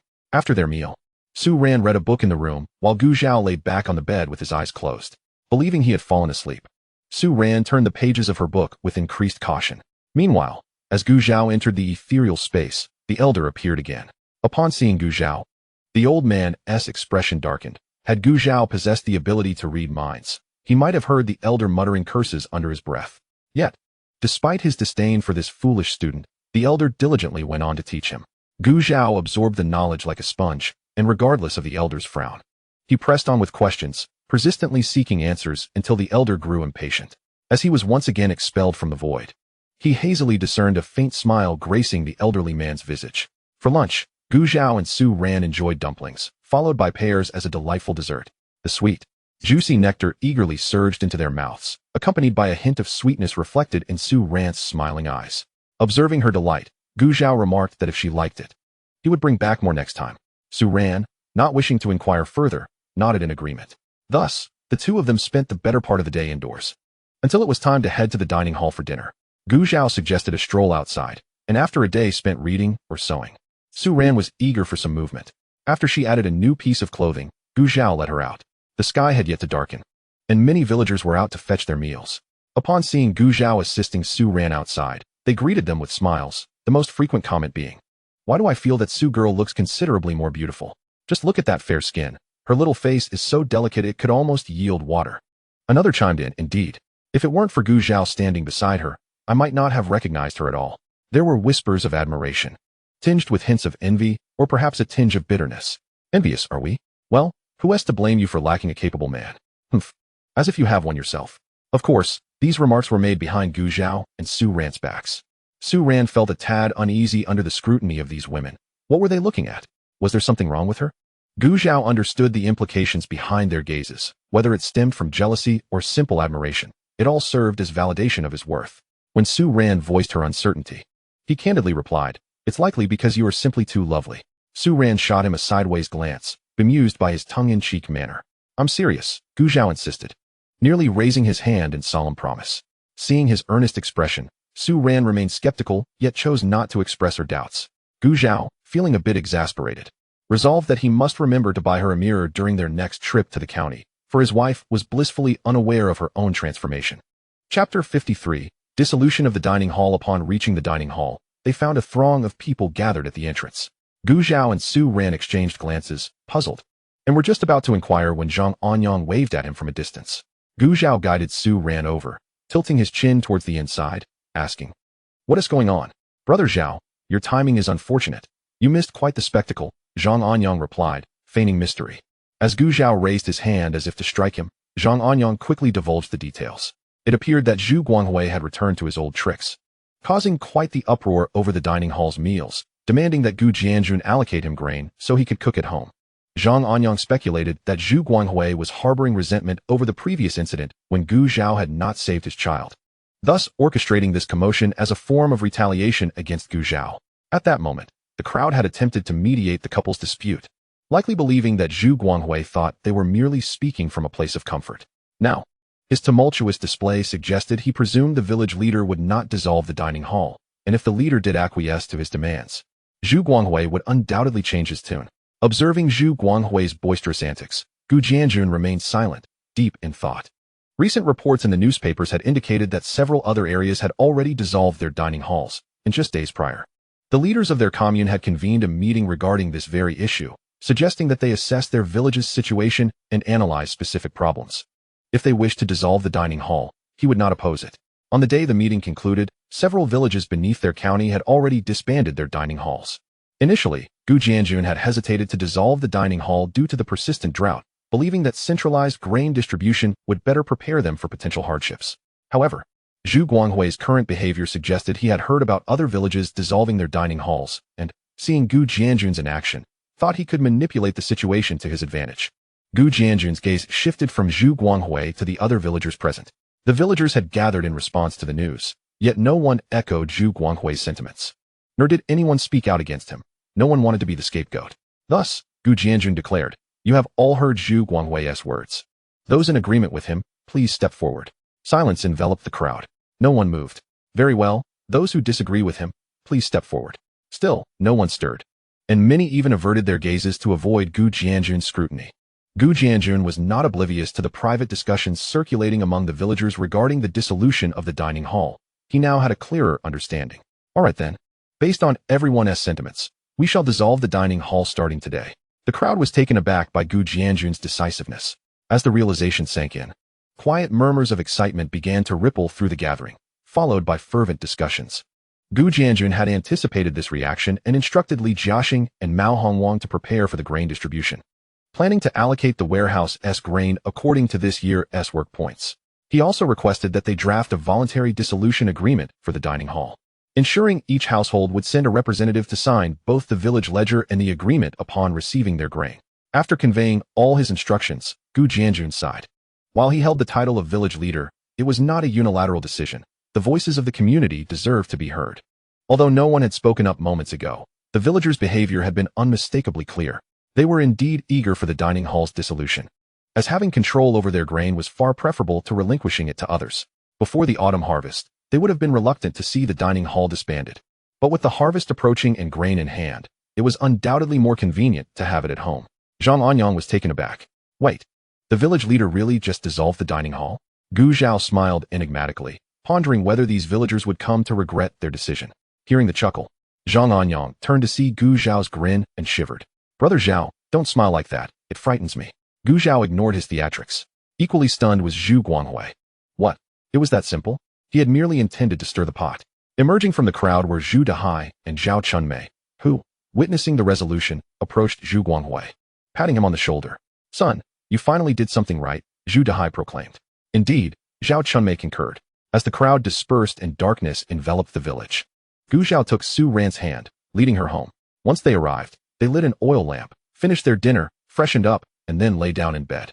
In the dead of night, sensing movement beside him, Gu Zhao, still immersed in the void, slowly opened his eyes. "Need to use the restroom?" he inquired, sitting up cautiously. Su Ran froze, nodding in the dark before recalling that Gu Zhao could not see her, and murmured an affirmative. "Next time, call me to join you."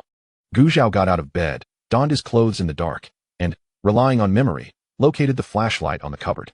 The room was suddenly illuminated. Observing Su Ran struggling to put on her shoes with her belly protruding, he promptly knelt beside her, assisting her in fastening them before guiding her towards the door.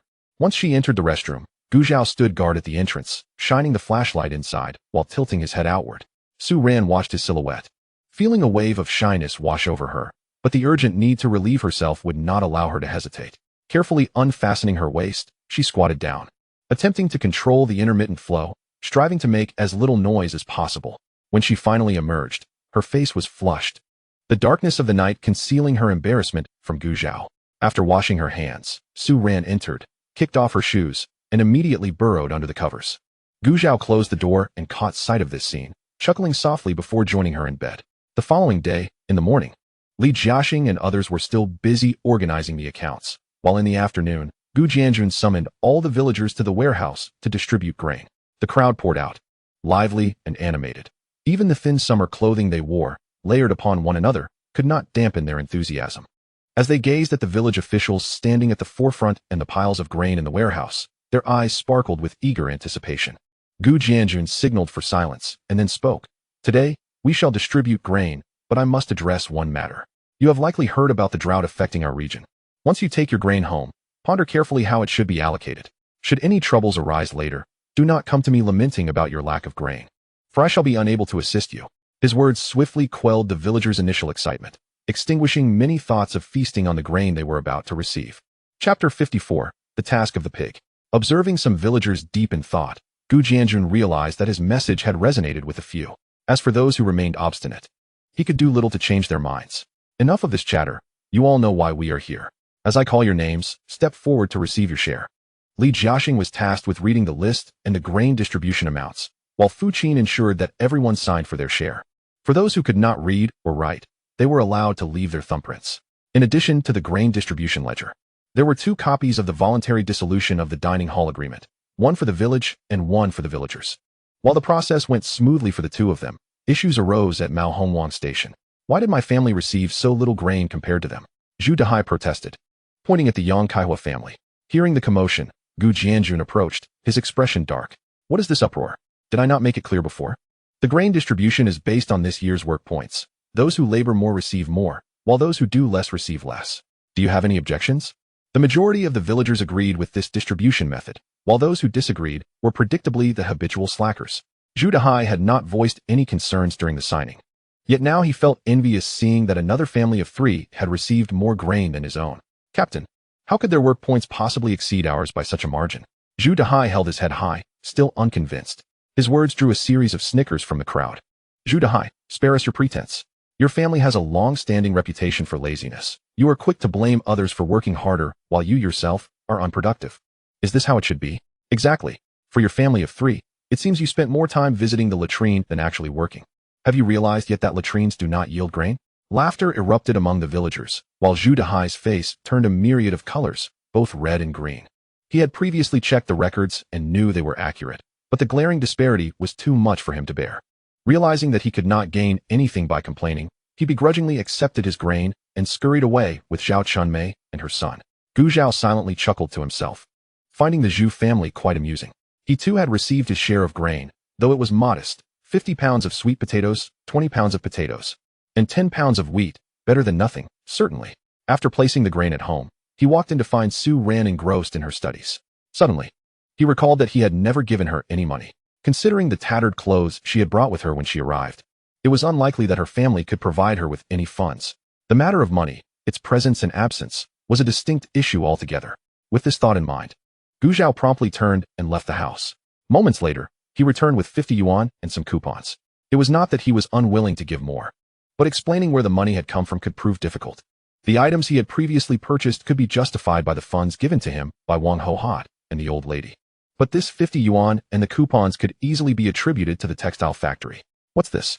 Su Ran asked, her view obstructed as she looked at the money and coupons laid before her, then up at Gu Zhao, her expression questioning. Gu Zhao explained, you keep this money. When you feel well enough, feel free to go to the county town and buy whatever you desire. Su Ran was momentarily taken aback, unable to find her voice. The only money she had ever held was the 5-fin note her grandmother had given her during her childhood, which she had carefully hidden beneath the bed and never spent. Unfortunately, her mother had eventually discovered it and used it to buy ice pops, which her brother had ended up devouring.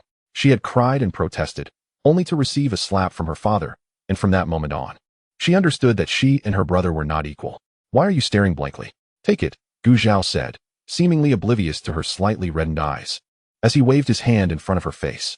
I don't need it, Su Ran replied, her throat feeling dry as she coughed and lowered her gaze, refusing to accept it. How can you say you don't need it? I, Gu Zhao's wife, cannot go out without a single cent to my name. What would others think? Besides, I tend to spend quite liberally, and if I hold on to this money, who knows when it might just disappear, he declared, raising the money in his hand as if to reclaim it. Don't.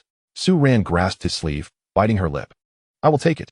Gu Zhao smiled, that's more like it. Remember, don't be stingy with it. I will check up on you, and if this money remains untouched, I shall be quite displeased. Though he said little more, it was clear his words carried an implicit threat. Su Ran, feeling helpless, glanced at her belly and shot him a glare. Where am I supposed to spend this now?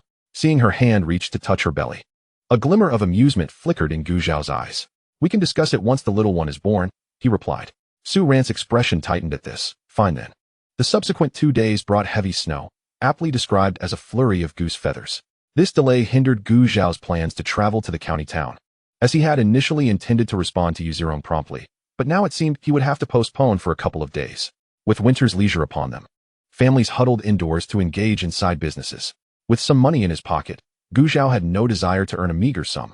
Even though Su Ran had suggested it, he had dismissed her idea, insisting she focus on her health and studies while he handled the financial matters.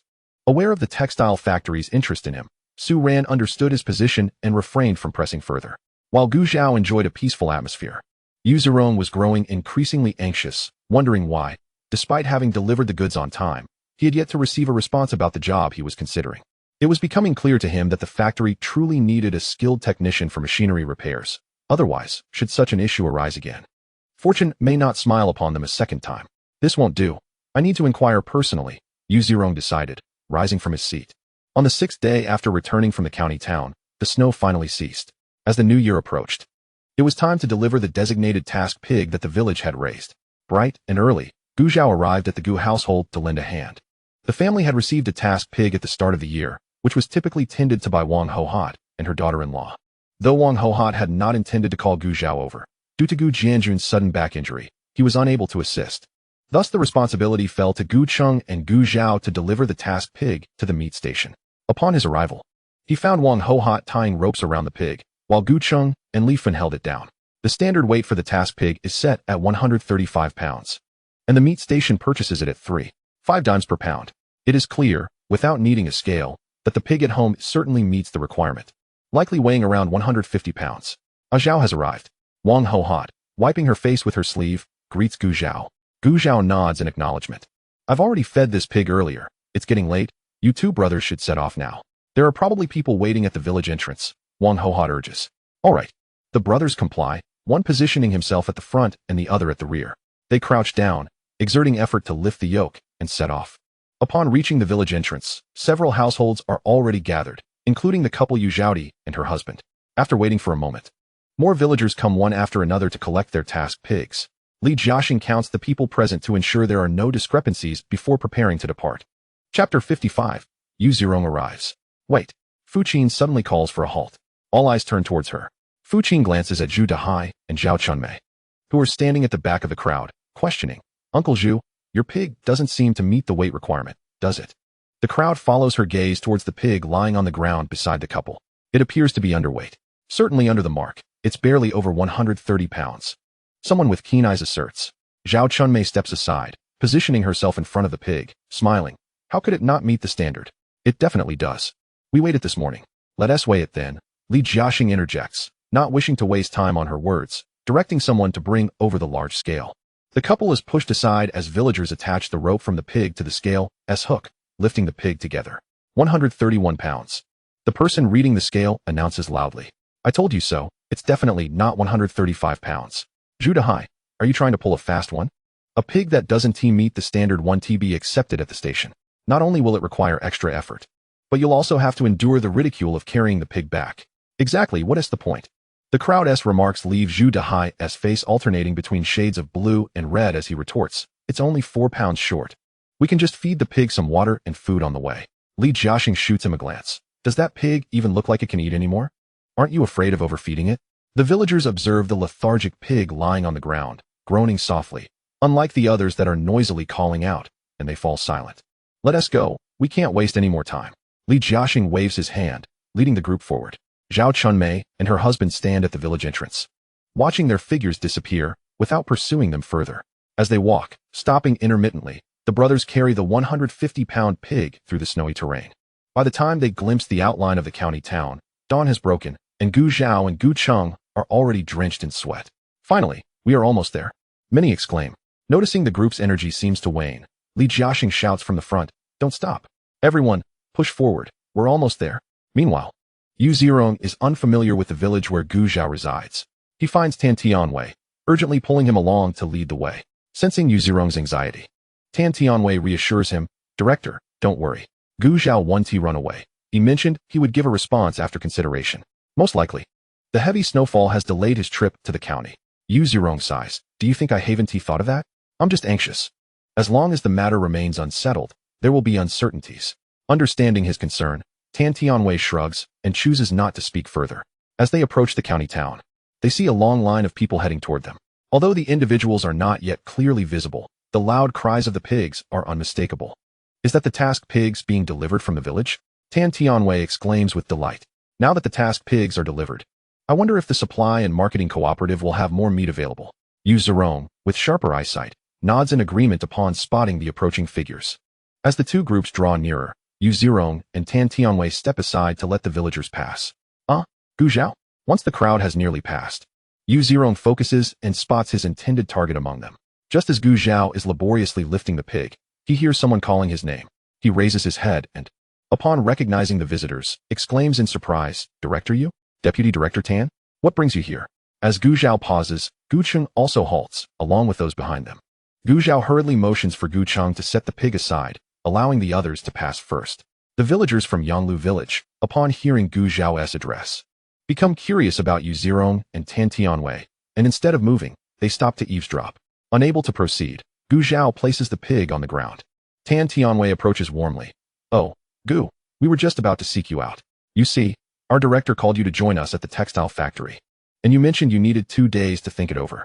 However, in the meantime, you vanished completely, causing our director to worry so much that he said he would personally come to the village to ask about you." As he speaks, he exchanges knowing glances with Yu Zerong.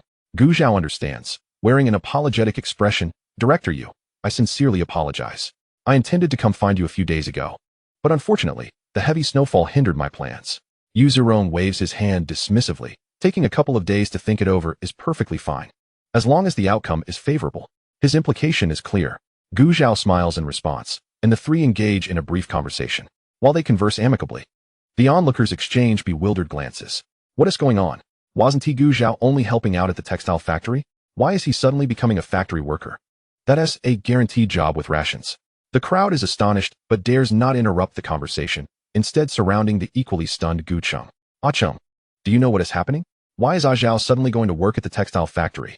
Your family has kept this under wraps." Surrounded by the village elders, they bombard Gu Cheng with questions, leaving him utterly confused. He, too, is at a loss for words. This is not the appropriate venue for serious discussions. Agreeing with Yu Zerong to meet at the factory later, Gu Zhao turns to see his elder brother looking quite embarrassed. Gu Cheng is being impeded by the village elders. Unable to push through, and upon spotting his younger brother, he looks to him for help. Gu Zhao speaks up, "Aunties and uncles, with this biting cold, let us discuss any matters back in the village." The villagers exchange glances, and since the person involved has spoken, they cannot argue further. So they continue to carry the pig forward. At the front, Li Jiaxing notices the rear of the line has not caught up, and is about to return to inquire about the situation. Seeing them move again, he continues leading the group towards the meat station. When Gu Zhao and the others arrive, the meat station is just opening, and the villagers from Yanglu rush forward. Li Jiaxing and Fu Qin step forward to negotiate with the staff inside, while the others weigh their pigs. The workers at the station are responsible for weighing and reporting the numbers. As long as the weight meets the standard, they can proceed to the adjacent staff to obtain a receipt and collect their payment. Soon, it's Gu Zhao and Gu Cheng's turn. The pig from their household weighs a total of 153 pounds. The staff, seeing the number on the scale, smiles and praises, "Very good." They instruct Gu Cheng to sign for the money, while Gu Zhao steps aside, waiting for a moment until Gu Cheng emerges. "Brother, we haven't had breakfast yet. Let's go eat something. If you have no business, you can head back. I still need to make a trip to the textile factory." Gu Cheng waved his hand, saying, "There's no need for breakfast. I'm not hungry yet. I'll eat when I get back. Zhao, if you have matters to attend to, go ahead." Just as he finished speaking, his stomach let out a loud growl, and Gu Cheng's ears instantly turned crimson. Gu Zhao chuckled. "How could you not be hungry after doing physical labor so early in the morning? Come on, trust me. We can make it to the state-run restaurant in time for breakfast." After greeting Li Jiaxing, she pulled him towards the restaurant. By the time they arrived, only a few tables were occupied in the restaurant. Gu Zhao led Gu Cheng to the counter with ease. "Gu comrade, you're here in the county again today?" Yu Xiaoxiang greeted them with a smile. Gu Zhao nodded with a grin. "Yes, we're delivering tasks in the village today." Turning to Gu Cheng, he said, "Brother, order whatever you like." As Gu Cheng stood there, glancing at the menu which listed noodles, dumplings, and buns, he suddenly realized he had no meal tickets on him. Feeling embarrassed, he noticed Yu Xiaoxiang still watching him, and leaned closer to Gu Zhao to whisper, "Little brother, I forgot to bring tickets today." In truth, he had no tickets at all. Every time he came to the county, he would rush back home for meals, and if he couldn't make it, he would just carry a bun or a steamed corn cake to fill his stomach. The notion of dining at a state-run restaurant had never crossed his mind. "Don't worry, I have some tickets on me. Order whatever you want. Today, it's my treat," Gu Zhao replied quietly. Upon hearing this, Gu Cheng, noting that Yu Xiaoxiang was still stealing glances at him, mustered up the courage to order 2 steamed buns. He thought to himself that he would repay his younger brother for the money later. Gu Zhao said nothing further, and with Gu Cheng's conflicted expression, he ordered 6 meat buns and 2 bowls of meat noodles. They found a spot to sit, and when their food arrived, Gu Zhao pushed one of the bowls of noodles and some buns towards Gu Cheng, saying, "Brother, eat up." Then, he focused on his own meal. Gu Cheng hesitated for a moment, eyeing the spread before him. Finally, with a determined bite, he picked up the noodles and began to eat heartily. As he continued, he no longer needed Gu Zhao's encouragement and finished a bowl of noodles along with 2 buns, even managing to eat a meat bun. It wasn't until he set down his chopsticks that he realized how much he had consumed, and recalling how he had devoured it like a starving ghost. His ears flushed once more. After finishing the noodles and another bun, Gu Zhao decided not to eat anymore and suggested that Gu Cheng take the remaining 4 buns back with him. Noting that his younger brother had nothing to say, Gu Cheng felt relieved, thinking that after such a feast, a few extra buns wouldn't matter, and he accepted without refusal. The two parted ways at the restaurant entrance, with Gu Cheng heading back to the village and Gu Zhao making his way to the textile factory. Upon reaching the factory gate, before he could even inquire, the old gatekeeper approached him, saying, "You must be Comrade Gu Zhao, right?" "Yes, sir," Gu Zhao replied with a smile and a nod. "Then you can go right in. The factory manager just asked for you to go to his office." The old man waved him through. Gu Zhao thanked him and strode inside. As soon as he arrived at the factory manager's office, Yu Zhirong spotted him and hurriedly stood up, inviting him to sit down. "You're here. Let's sit down and talk." Gu Zhao took a seat, saying, "I apologize for keeping you waiting." Yu Zhirong shook his head dismissively. "No need for apologies. Just call me Uncle Yu. There's no need for formalities." At that moment, Tan Tianwei, who was standing at the door holding a contract, overheard and quickly chimed in. "Then you should call me Uncle Tan." Gu Zhao laughed. "All right, I'll take the liberty to call you Uncle Yu and Uncle Tan." "Ah," they both replied in unison. After some pleasantries, Gu Zhao got down to business. "I accept the conditions you mentioned last time, but I have 2 concerns. First, it has been snowing intermittently, and the village is quite far from the county. Commuting every day might be inconvenient. Second, my wife is currently pregnant and will be giving birth in just over 3 months. I'm worried about leaving her alone at home." His caution stemmed from the unfortunate outcome of Su Ran's previous pregnancy in the original storyline, making Gu Zhao particularly wary. Yu Zhirong furrowed his brows. "That is indeed a concern. What is the issue?" "The factory's machines don't break down every day.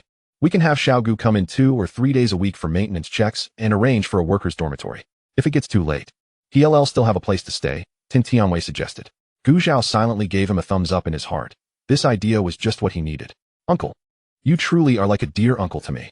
After a moment of contemplation, Yu Zhirong relaxed his brow and agreed. If it had been any other worker, they would have been dismissed with a wave, but reasonable requests from capable individuals were entirely acceptable. Thus, the matter was settled. And after verifying that the contract had no issues, Gu Zhao readily signed and stamped it. Yu Zhirong and Tan Tianwei both breathed a sigh of relief, knowing that Gu Zhao was now committed. It just so happened that he had come today, and Gu Zhao suggested checking the factory's machines first. Yu Zhirong clapped his hands in delight, exclaiming, "Listen to that. Such dedication. How could anyone not appreciate someone so capable and responsible?" He was so pleased that, at that moment, it seemed that whatever Gu Zhao did was commendable in his eyes. Gu Zhao felt his cheeks flush from the praise. Was he truly that remarkable? Tan Tianwei nodded in affirmation from the side. If the hearts of the factory manager and deputy manager were truly so simple, Gu Zhao would be inclined to believe them. However, he wore a bright smile, exuding an air of agreement with their compliments. "In the workshop. Why are they calling us from the office to the workshop?" Bao Zhengong was currently chatting with his colleagues. In an era where illiteracy was widespread, a high school diploma was already quite commendable. Although Bao Zhengong had yet to receive his graduation certificate, he had gained an office position due to family connections and his own capabilities. Even if he was merely in a peripheral role, he was satisfied, considering he was still young with opportunities for advancement. "I don't know, let us wait and see." "We'll find out soon enough," a colleague replied. Others were also speculating. At this moment, everyone in the factory was summoned to the workshop. And as they stood there bewildered, unsure of what was happening, Yu Zhirong and the others appeared. Walking in front of everyone, Yu Zhirong pointed at Gu Zhao and said, "Today, I wanted to introduce you to someone, Gu Zhao, our factory's newly hired technician. If there are any issues with the machines in the future, you can approach him." If it were any ordinary worker, Yu Zhirong wouldn't have gone to such lengths, but Gu Zhao was different. Introducing him to everyone would facilitate future work coordination. Gu Zhao understood and stepped forward, smiling as he introduced himself. "In the future, if any machines in the factory encounter problems, please feel free to come to me." Isn't this the young fellow who came to the workshop last time?" Some with good memories recalled Gu Zhao's previous visit to the workshop just days ago. Once one person mentioned it, others quickly remembered. Oh, now that you mention it, it really is. It was quite remarkable that such a young man was held in such high regard by the factory manager and had skills to repair these iron contraptions. His future was indeed bright. Gu Zhao? Bao Zhengong was no longer able to focus on the murmurs around him. He gazed at the spirited figure standing at the forefront, rubbing his eyes in disbelief. Suddenly, he recalled the familiar silhouette he had seen at the factory gate last time. Could it be that it was not merely his imagination? A few days ago, the workers in the workshop were discussing how the factory manager brought back a young man who, in less than 2 hours, managed to repair a broken machine. This young man referred to as none other than Gu Zhao. Indeed, the day he repaired the machine coincided with the day he was seen at the entrance. It stands to reason that he came for this very purpose. Bao Zhengang suddenly realized what he had missed. What had he overlooked? After the story was recounted, Yu Zirong instructed everyone to return to their posts, emphasizing the need to expedite production. Xiao Gu, shall I have someone take you to inspect these machines? He asked. Recently, he had been overwhelmed with work due to the shipment issues and was now faced with a mountain of tasks. Gu Zhao nodded in agreement. All right, manager. Please go ahead with your work. Yu Zirong glanced around and summoned the previous team leader. You take Gu Zhao around. If he points out any issues with the machines, make a note of them. Understood, manager, Liang Tianping replied. With that, both Yu Zirong and Gu Zhao departed. Liang Tianping stole a glance at the young man beside him, who was a decade his junior. He had not anticipated seeing Gu Zhao so soon, and even less so in the capacity of a technician at the factory. Sensing Liang's gaze, Gu Zhao turned and smiled. Comrade, I appreciate your assistance. Not a problem at all, Liang Tianping hurriedly replied, and as they walked, he began to introduce the various machines in the factory. Meanwhile, Bao Zhengang watched Gu Zhao's retreating figure, only to be interrupted by the urging of his colleagues. Reluctantly, he returned to the office. Throughout the morning, Gu Zhao followed Liang Tianping, inspecting most of the machines, gradually gaining confidence. He had prior knowledge of these machines, and the time spent learning from the elderly in the void space had equipped him with significant expertise. While he wouldn't claim absolute certainty, he felt a solid 90% confidence in his abilities. Comrade Gu, it's lunchtime. Let us head to the cafeteria, Liang Tianping suggested. By now, he had developed a genuine respect for Gu Zhao's skills. One's true capabilities are revealed through their actions, and after observing Gu Zhao for a morning, Liang was impressed by how he swiftly rectified minor issues in the machines, resulting in smoother operation almost immediately. Although Gu Zhao modestly attributed these improvements to minor problems, Liang knew that for someone like him, even identifying such issues would be a challenge, let alone fixing them. All right, Gu Zhao nodded. The two made their way to the cafeteria. The county's textile factory was neither large nor small, housing around 500 to 600 workers, necessitating a spacious dining area. As they queued for their meal, Gu Zhao, who had brought a lunchbox, used one Liang had borrowed from the kitchen. After receiving their meals, they found a place to sit. The factory's food was decent: 3 assorted steamed buns, a bowl of thin rice porridge, and a plate of stir-fried pork with cabbage. Though the meat was scant, sliced paper-thin by the kitchen staff, nevertheless, it was a welcome protein addition. Just as Bao Zhengang arrived at mealtime, he hurriedly left his colleagues and rushed to the cafeteria. Once inside and after collecting his food, he began scanning the room, and suddenly, his eyes lit up. "Ah, Zhao," he called out. At that moment, Gu Zhao had just swallowed the last bite of his bun. He looked up to see Bao Zhengang standing a few steps away, grinning as he greeted him. "Zhengang, indeed, it's you," Bao Zhengang exclaimed excitedly. The familiarity in his tone made it clear to anyone that they were acquaintances. Just then, Liang Tianping finished his meal, offered Gu Zhao a parting word, and discreetly left. Bao Zhengang plopped down unceremoniously across from Gu Zhao. "How did you end up at our factory? And as a technician no less? I had no idea you were so talented after knowing you for 2 years." His words tumbled out in a rush, eager to unravel the mysteries behind Gu Zhao's sudden advancement.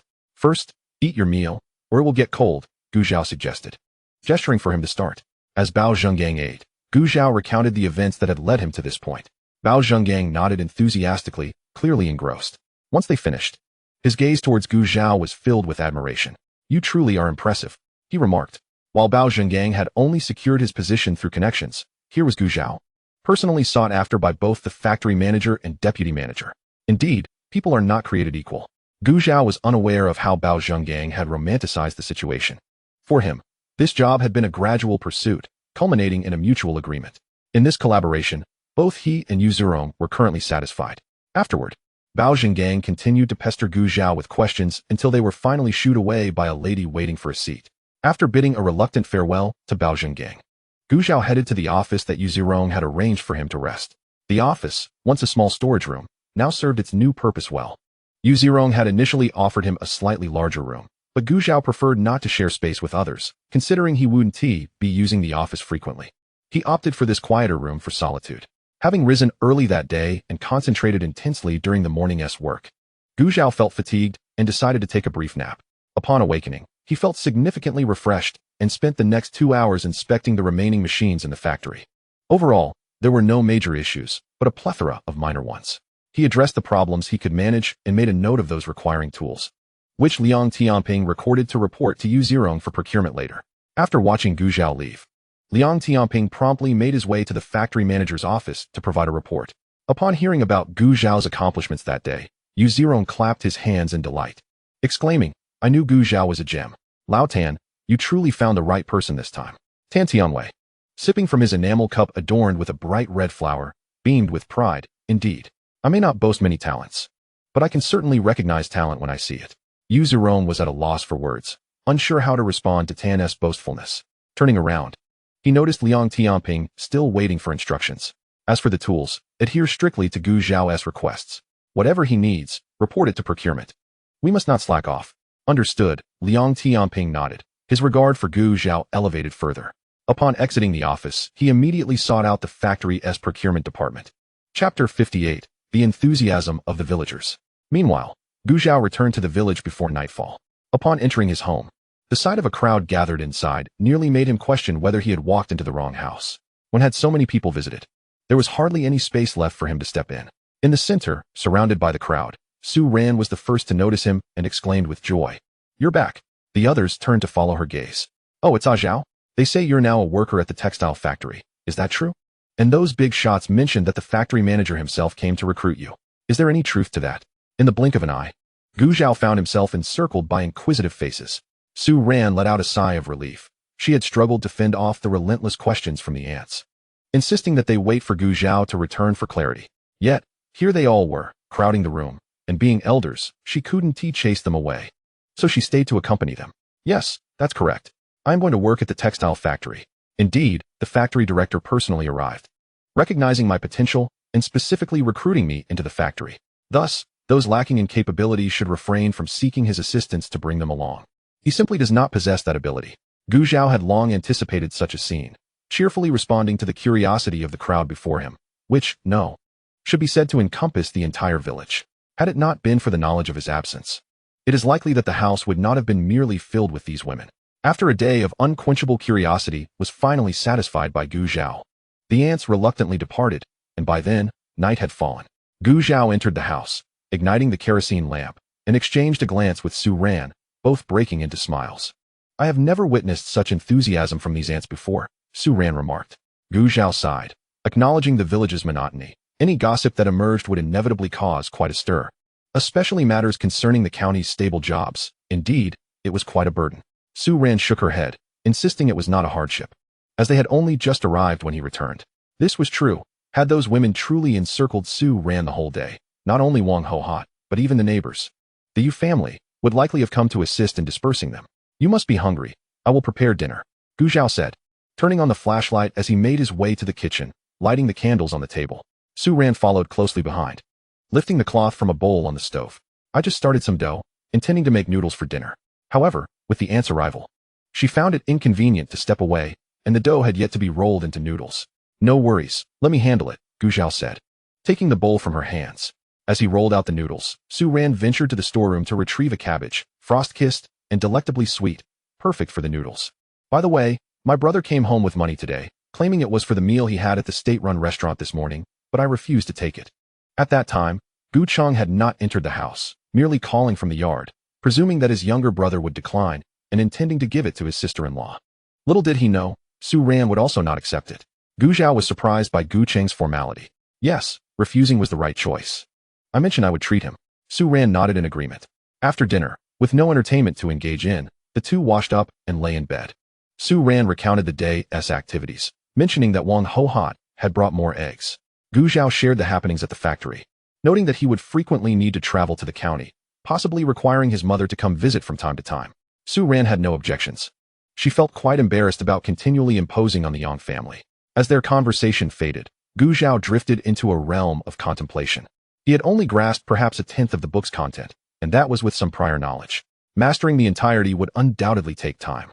However, the more challenging the material, the more it underscored the book's profound depth, promising him greater gains. Otherwise, as a mechanical engineering major, he would not find it so daunting. In the ensuing days, Gu Zhao arose punctually at 6 each morning, reaching the textile factory before 9. Initially, the workers in the workshop were hesitant to approach him, as the director placed significant importance on him, alongside his formidable skills, leading them to fear being dismissed. Yet, observing Gu Zhao's friendly demeanor towards Liang Tianping, some could not resist the urge to engage in conversation. Gu Zhao was neither an aristocrat, nor did he perceive himself as superior. Should someone approach him with a query, he would certainly not adopt an aloof attitude. Thus, it was quickly established that the new technician was approachable, effortlessly conversing with anyone who approached him, exuding an aura akin to a refreshing spring breeze. Consequently, within a mere 2 days, Gu Zhao had seamlessly integrated with the workshop staff. After the tools he had ordered arrived, he also resolved the lingering issues with the factory machinery. The workers, being the most authoritative in this regard, noted that some machines had inexplicably become less efficient, occasionally stalling, but Gu Zhao, with a few deft adjustments, had them running smoothly again, significantly enhancing their productivity. With his good looks, competence, and commendable character, the presence of such a person daily stirred the interest of many, prompting them to secretly inquire through Liang Tianping about Gu Zhao's personal life. As an unmarried young man, it was not easy for Liang Tianping to broach such a topic. Initially reluctant, he ultimately succumbed to the persistent inquiries of the village women and mustered the courage to ask. Of course, he had his own motives. He had a younger sister, 10 years his junior, aged 21, who had been spoiled by their parents, leading her to develop a rather high opinion of herself. Dismissing potential suitors. However, he held Gu Zhao in high regard. He was capable, unafraid of financial struggles, and possessed an appealing appearance. If his sister were to meet such a man, she would undoubtedly be smitten. Moreover, Gu Zhao was affable and articulate, quickly endearing himself to the workshop's women. If his sister were to overlook such a man, he would consider it a great misfortune. What? You're married? With children? Liang Tianping sputtered, nearly choking on his rice in shock, staring at Gu Zhao in disbelief. Gu Zhao was bewildered. In his era, was marriage not a common occurrence at his age? Liang Tianping faltered, conceding that this was indeed the case. Thus, the aspirations of the workshop women were dashed, and Liang Tianping returned home with a resigned expression. So, son, does that comrade surnamed Gu have a partner?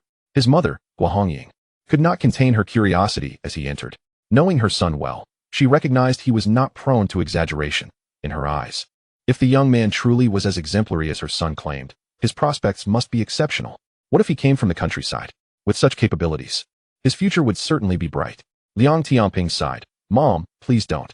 Comrade Gu is married, and a child is on the way. Oh dear, Guohongying lamented. It seems there was truly no fate. Seated nearby, Liang Huolian rolled her eyes at the two, skeptical of her brother's claims. How remarkable could a country boy truly be? Liang Huolian was unconvinced. Chapter 59. Enhancing Efficiency in the Textile Factory. After spending 3 consecutive days at the factory and ensuring everything was in order, Gu Zhao decided against returning on the 4th day. It had been agreed that he would work 3 days a week. Any more would be excessive. Taking a small reprieve, Gu Zhao had not ventured into the realm of contemplation the previous night, allowing himself to sleep until dawn, stretching his limbs and feeling invigorated. Noticing his awakening, Su Ran rose to head to the kitchen. Now that they no longer had to queue at the cafeteria, it was considerably more convenient. They could prepare whatever they desired at home without braving the winter elements. Often, by the time they returned with their meals, the food would be cold, necessitating reheating, which was quite the hassle. To deter the villagers from dropping by, Gu Zhao had already moved the ice tub to the backyard, and the kitchen door was typically kept shut. Breakfast was simple yet delightful, consisting of sweet and tender sweet potatoes paired with 2 eggs. After the meal, Gu Zhao retrieved the high school textbooks he had previously studied. Although he had inherited the original owner's memories, he needed to reacquaint himself with the knowledge before the new term commenced. The couple sat together, one perusing high school materials while the other browsed through junior high textbooks. Su Ran was not unintelligent. She could self-study Chinese literature quite proficiently, yet when it came to mathematics, she still required Gu Zhao's assistance from time to time. She would often frown in concentration, especially when confronted with perplexing problems. Gu Zhao found the situation amusing, extending his hand to smooth her furrowed brow. If you continue to frown like that, you'll find yourself adorned with wrinkles long before you reach old age. This was not merely a jest from Gu Zhao. Really? Su Ran was skeptical. Gu Zhao raised his hand in assurance, declaring it to be absolutely true. Upon hearing this, Su Ran instinctively furrowed her brows again, but quickly realized and hastily smoothed the space between them with her hands. Knock, knock, knock. Just as Gu Zhao was about to speak, a knock echoed from the door. I'll go answer it, he said, rising to leave. Upon seeing Gu Jiangwo and Zhang Yingxia standing outside with items in hand, Gu Zhao looked perplexed. Uncle, aunt, what brings you here? Ah Zhao. We've come to see your wife. Gu Jiangwo beamed, grinning widely. Zhang Yingxia remained silent beside him. The statement sounded disingenuous. After all, his wife was not newly pregnant. Such was the nature of village life, despite not having completely severed ties, and given that this man was his father's elder brother. Gu Zhao still welcomed them into his home. He fetched a stool from the kitchen and placed it in the center of the room. Uncle, aunt, please have a seat. As a southerner, he was unaccustomed to inviting guests to sit on the kong. It seemed he would need to construct a guest room come spring, or perhaps even renovate a bedroom for such purposes. Gu Jiangwo sat down stiffly, momentarily at a loss for words. Zhang Yingxia nudged him with her elbow, and seeing him remain silent, she rolled her eyes discreetly before clearing her throat. How has Erin been adjusting to life in our village? Is she comfortable? Quite well. Very comfortable, Su Ran replied politely. And how is your health? Is the child causing you any trouble? I'm in good health, and the baby is very well behaved. Not causing any fuss. After a round of polite, yet distant conversation, the atmosphere fell into an uncomfortable silence. Gu Jiangwo finally found the courage to speak as he nudged his wife's arm, noticing her persistent silence. He handed a basket from the floor to Gu Zhao. These are some eggs we've gathered at home, brought to help your wife replenish her strength. Gu Zhao did not accept them, pushing the basket back with a smile. Uncle, my mother just brought us eggs a few days ago. We have plenty at home. It would be a shame for them to go to waste. Please take them back for yourselves. Seeing that he was clearly refusing, Gu Jiangwo hesitated to insist further. The two sat awkwardly for a while longer before hastily excusing themselves from the suffocating environment. On the way back, Gu Jiangwo complained, "It's all your fault. Last time I suggested you visit Gu Zhao's home and check in on them, you refused. Now, it's evident they have distanced themselves from us. Blame me? When Gu Zhao brought that boy home, didn't you say he was a good-for-nothing, worried that he'd bring trouble upon us? And wouldn't he even let him through the door? Now you shift the blame onto me, treating me like a pushover." Zhang Yingxia could no longer tolerate his excuses and unleashed a tirade. After wiping the spittle from his face, Gu Jiangwo, realizing he was in the wrong, asked, "So what should we do? What should we do? How should I know?" Zhang Yingxia retorted angrily, as snowflakes fell upon her shoulders and face, a chill seeping into her bones. Once she calmed down, she sighed, "Let us just treat them as ordinary relatives. Even if Gu Zhao works at the textile factory, does that mean he can bring in other villagers? It was clearly impossible. Since that's the case, why should we shamelessly approach them? After all, they were in the wrong from the start." Gu Jiangwo felt unwilling yet powerless to argue further. In the county seat, Yu Zirong was in high spirits these past few days. Yesterday, his subordinates reported that the fabric produced over the past half-month had increased by a full 10% compared to before, with no compromise in quality. How is that possible? Upon hearing this news, his first reaction was disbelief. Yet, considering that his subordinates had no reason to deceive him, he rushed to the workshop to investigate. Indeed, the output had increased, and the quality remained impeccable. He then inquired with the person in charge of the workshop about any recent hiring or overtime work, receiving negative responses on both counts. Subsequently, he meticulously questioned every worker in the shop, discovering that they felt the machines were operating smoother and better than before, with no other changes. From this, he drew an astonishing conclusion. All these improvements were attributable to Gu Zhao. A 10% increase in production. What a remarkable talent. He was truly an extraordinary asset. He was so excited that he hardly slept that night. Were Gu Zhao to learn of his thoughts, he would likely find them amusing. Naturally, replacing old parts with new ones would enhance efficiency significantly. Ding, ding, ding. Just as Yu Zirong was reveling in his delight, the phone on his desk rang. He answered it casually, unaware of what the other party was saying. "Huh, you're coming to repair the machines? No need, no need. Why not? The machines have already been repaired, so there's no need for you to make the trip." Yes, all right, just like that. What nonsense. After hanging up, Yu Zirong muttered a curse. If he waited for those city experts to arrive, they would find nothing but cold leftovers. On the other end of the line, Chun Guodong's expression darkened after the call was disconnected. Despite Yu Zirong's pleasant words, he could detect the smugness and arrogance in his tone. Moreover, the machines were repaired? Who else could possibly achieve such a feat aside from them? It seemed he would have to make a trip down there after all. Chapter 60, A Visit from the Maternal Family. Yanglu Village. After sending Gu Jiangwo and his wife on their way, Gu Zhao and Su Ran enjoyed a few more peaceful days. Zhao Gu. A voice called from outside the courtyard. This voice sounded remarkably like Lu Shuangfu. Gu Zhao, puzzled, stood up and walked outside. At the door, Zhang Anyang was pulling Lu Shuangfu away, irritated. If you wanted to come find Zhao Gu, then just come. Why drag me along? Lu Shuangfu offered an awkward smile. He was simply worried that Gu Zhao might ignore him. Not long ago, Lu Shuangfu sensed that Gu Zhao was intentionally distancing himself, realizing that Gu Zhao was no longer easily manipulated. Since Gu Zhao was clearly making an effort to keep him at arm's length, Lu Shuangfu had decided to stop reaching out. So why was he here now?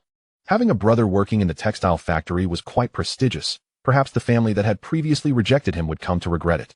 Moreover, if he built a good relationship with Gu Zhao, he might be the first to learn about any internal hiring news or defective fabric. With these thoughts in mind, Lu Shuangfu insisted on bringing Zhang Anyang along for support. When Gu Zhao opened the door and saw the two tugging at each other, he wondered how they had ended up together. Hadn't Zhang Anyang claimed that Lu Shuangfu had quarreled with him over some matter and that they hadn't been in contact for a long time?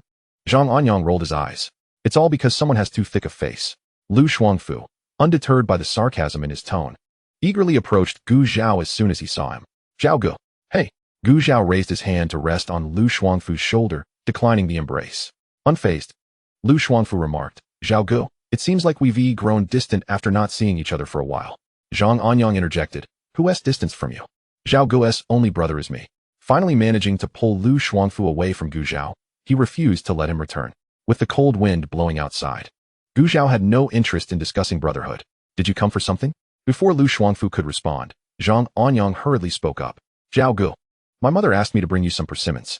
You can take them back for your wife to try. Since the last time his mother learned that he had consumed a considerable number of dumplings at Zhao Ji's house, she has been contemplating a gesture of reciprocity. As fate would have it, the persimmons on their tree were ripe for picking, prompting her to hastily request that he deliver them. Otherwise, how could Lu Shuangfu, with his frame, possibly manage the task? Zhao Gu, you must accept this, or else my mother will surely have words with me, Zhang Anyang added. Fearing Zhao Gu's refusal, Gu Zhao smiled, extending his hand to receive the offering. Please convey my thanks to your aunt. There's no need for such gratitude. Zhang Anyang waved dismissively, adopting an expression that suggested it was of little consequence. Then, recalling something, he eagerly inquired, by the way, Zhao Gu, will you be attending the grand market before the new year? The market during the festive season is unlike the usual ones. It boasts a larger scale and will undoubtedly be bustling with activity. We'll see if your sister-in-law decides to go, Zhao Gu replied. If you're going, do let me know in advance so we can go together. And count me in, Lu Shuangfu interjected. The two disregarded him, and after finalizing their plans, Zhang Anyang scoffed at the lingering Lu Shuangfu. Aren't you leaving yet? Despite his incessant chatter, Lu Shuangfu had not uttered anything of substance, making it clear he had no intention of departing. His purpose for visiting was to foster a connection with Gu Zhao. All right, enough of this. I see you have nothing worthwhile to say. Without waiting for a response, Zhang Anyang seized Lu Shuangfu by the neck and began to lead him away. Did he truly believe he was oblivious to this fellow's intentions? Was it not evident that he merely wished to benefit from Gu Zhao's entry into the textile factory? Shameless. He would not permit this person to gain any advantage from Zhao Gu. Hey, I haven't finished my words. Lu Shuangfu protested, struggling against Zhang Anyang's grip.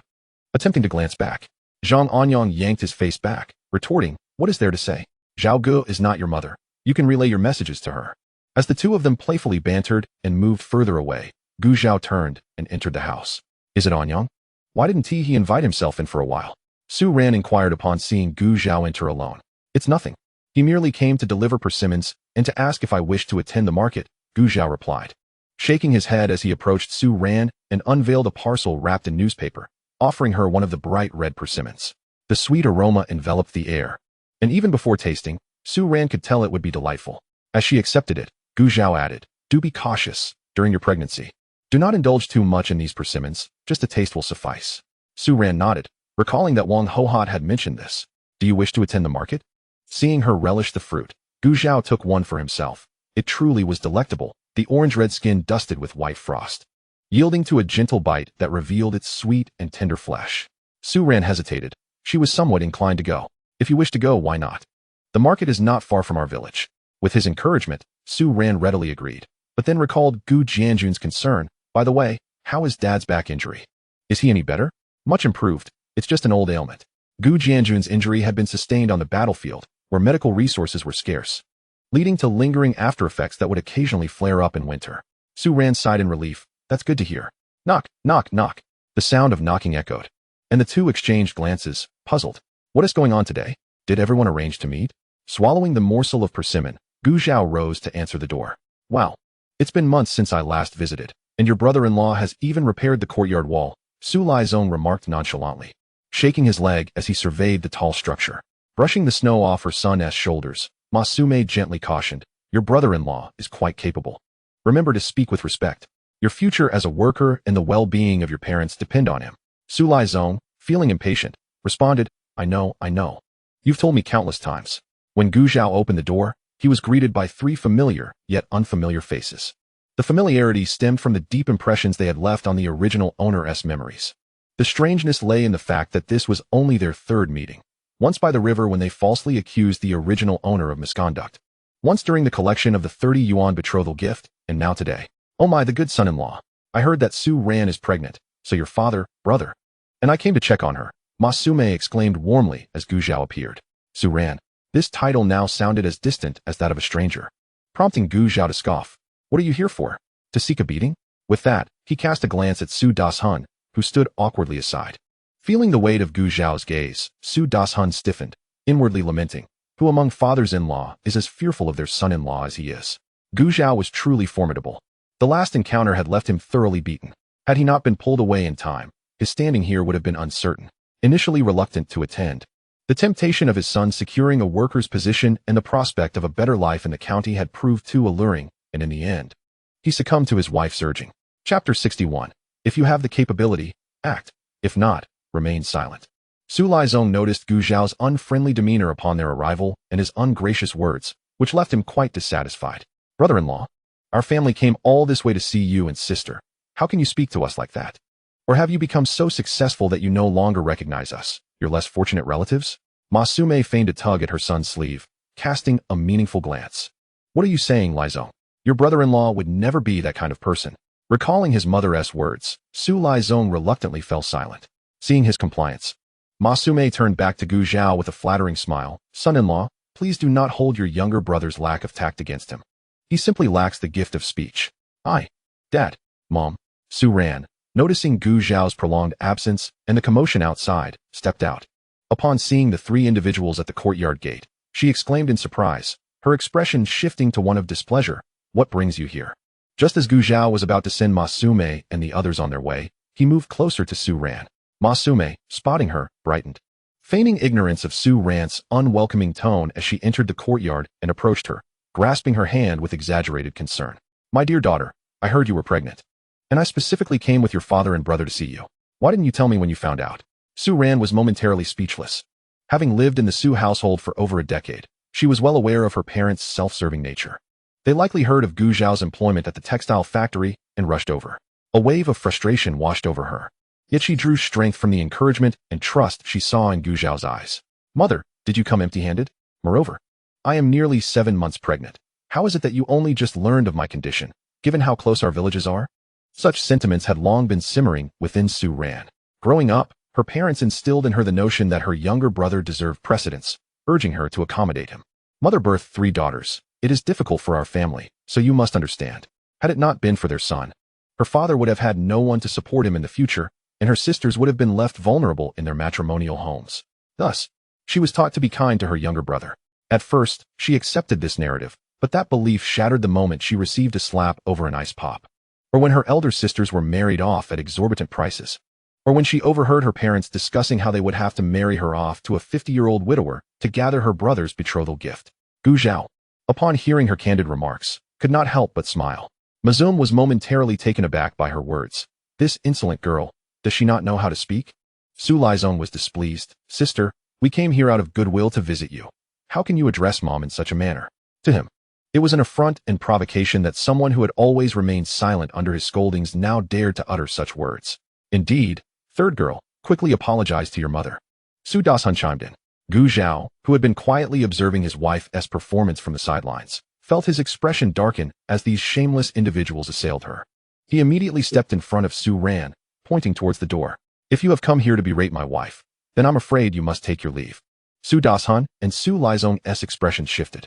Oh, that's not what we meant. The previously silent Mazum quickly interjected with a forced smile. What do you mean by that? Gu Zhao pressed. Su Lizong, feeling the pressure, was about to step forward. Gu Zhao, protective of Su Ran, took a step back, ready to confront Su Lizong. Observing the tension, Su Dasan involuntarily shuddered and hastily restrained his son. Lizong, don't be foolish. Let me handle this, he urged. Son, think carefully. Can you truly defeat that young man? If you believe you can, then I shall let go. As he spoke, Su Dasan indeed loosened his grip. However, before his hand could fully detach from Su Lizong, it was clutched once more. Dad, better hold me back, Su Lizong pleaded. Having witnessed Gu Zhao strike his father before, Su Lizong had lacked the courage to intervene then, standing by as his father was beaten. Thus, he was acutely aware of Gu Zhao's prowess. The reminder from his father caused him to recollect his previous inaction. The two of them were engaged in a subtle tug-of-war, whispering to each other, while no one dared to advance, leaving Gu Zhao in vain posture. Even Mazum couldn't help but roll her eyes at the pitiful display. Honestly, if you have the capability, act. If not, then be silent. What is the meaning of talking without action? She thought, feeling that their visit today was utterly futile. With a smile plastered on her face, she turned to her daughter and son-in-law. Mom suddenly remembered that the old hen at home is waiting for your father to help with hatching the chicks. We shall take our leave for now and visit again next time. Without waiting for Gu Zhao and Su Ran's responses, Mazum dragged the two shameless men away. As they departed, the father and son grumbled under their breath, yet not one of them turned back. Gu Zhao remained silent for a moment. Su Ran was not surprised. Had Gu Zhao not been present today, she would have faced a completely different scene. Of course, it was also because of Gu Zhao that she had found the courage to say what she had just uttered. The suppression she had endured since childhood could not be easily dismissed from her heart. Taking her hand, Gu Zhao led her inside. With me here, you may do as you wish. Should they come again, if you do not wish to engage with them, simply do not answer the door. Su Ran bit her lip. Do you not think I am being too heartless towards my parents? Gu Zhao gently pressed her down to sit at the edge of the bed. Bending down to look earnestly at her, not all parents in this world are deserving. When they cause you distress and discomfort, to the point of severely affecting your physical and mental well-being, you are entitled to distance yourself from them. Su Ran was taken aback. No one had ever spoken such words to her. Everyone always said that parents are those who give you life and nurture you, and that regardless of their actions. It is for your own good, and you must honor them. Even the relatives who uttered such sentiments knew well the life she had endured in that household. At most, they would shake their heads and sigh, uttering phrases like you truly have a hard lot. But this person before her was different. In that instant, Su Ran felt as if something within her was taking root and blossoming. Her eyes grew brighter. Gu Zhao perceived that the girl before him resembled a hound that had caught sight of a bone. Her gaze fixated on him as if she intended to devour him whole. Gradually, she magnified in his sight, and soon, a soft touch graced his cheek. Now, it was Gu Zhao who was left dumbfounded. Chapter 62. Rascals confront rascals. On Mazum's end, despite her smiling demeanor as she dragged Su Dasan and his son away. Once they exited Yonglu village, her expression darkened. Mom and Dad, are we truly leaving just like this? Su Lizong asked, dissatisfied. Su Dasan replied timidly. What else can we do? You cannot defeat him. Look at your lack of ambition. Mazum scolded him with a glare, then narrowed her eyes. That wretched girl now has Gu Zhao standing in front of her. Her confidence has grown immensely. Even if we visit with smiles next time, she will not welcome us. What shall we do then? Su Dasan and Su Lizong chorused. After all, we are that wretched girl's parents. What if outsiders learn that Gu Zhao, now a worker in the county, looks down upon us as her in-laws? What would they say? Su Dasan pondered briefly before suddenly clapping his hands and laughing heartily. Brilliant. Brilliant. It's all thanks to you, Mazum, for having the idea. Su Lizong hesitated. But what if Gu Zhao did not fall for their ruse? Humph, Mazum scoffed. Then don't blame us if we cause a ruckus at the textile factory. If Lizong cannot secure a job, then none of us shall.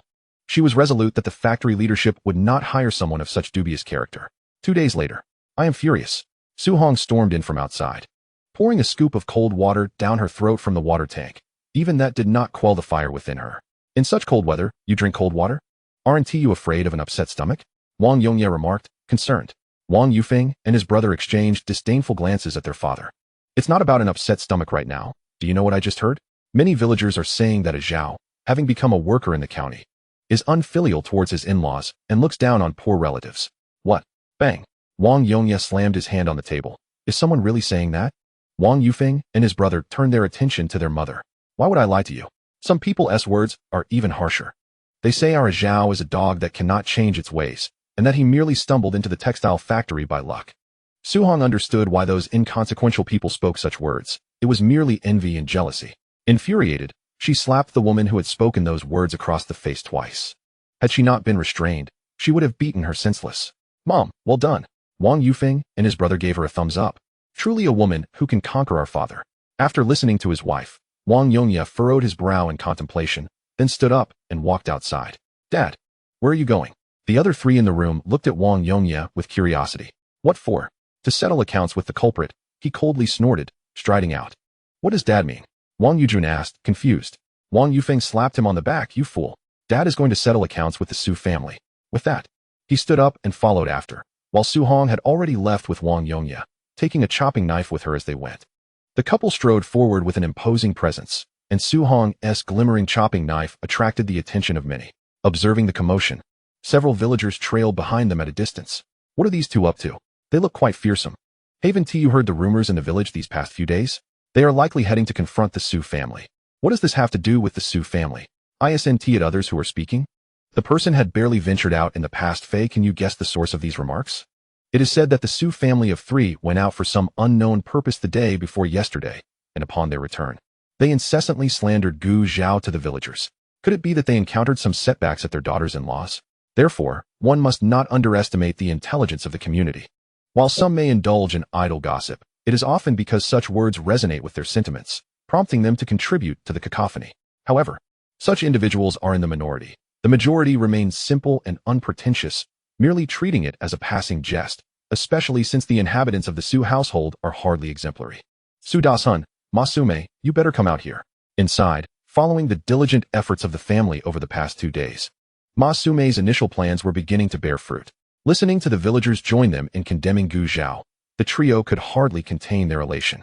Mother, you truly have a way with things, Su Lizong exclaimed joyfully, relishing the scorn directed at Gu Zhao. Observing the father and son basking in delight, Masume felt a swell of pride, lifting her chin defiantly. This is just the beginning. We are merely in our village. The new year is fast approaching, and soon there will be many visitors from neighboring villages to pay their respects. Just wait and see. At her words, Su Das-hun and Su Lizong exchanged glances, their eyes gleaming with newfound hope. Just as the group was concocting schemes for the upcoming festivities, a fierce roar echoed from outside. The three exchanged perplexed glances.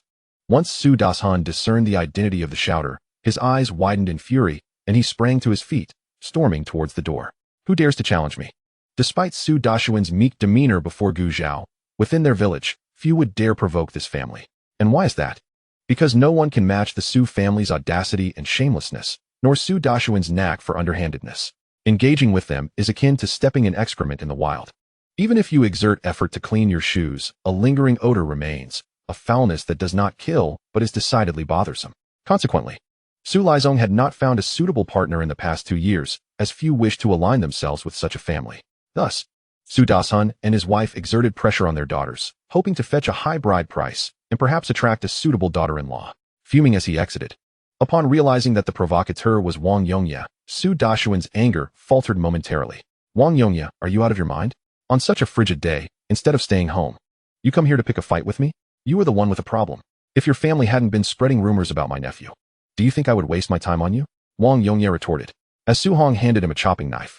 He seized it and struck it against the gate of the Su household. How dare you?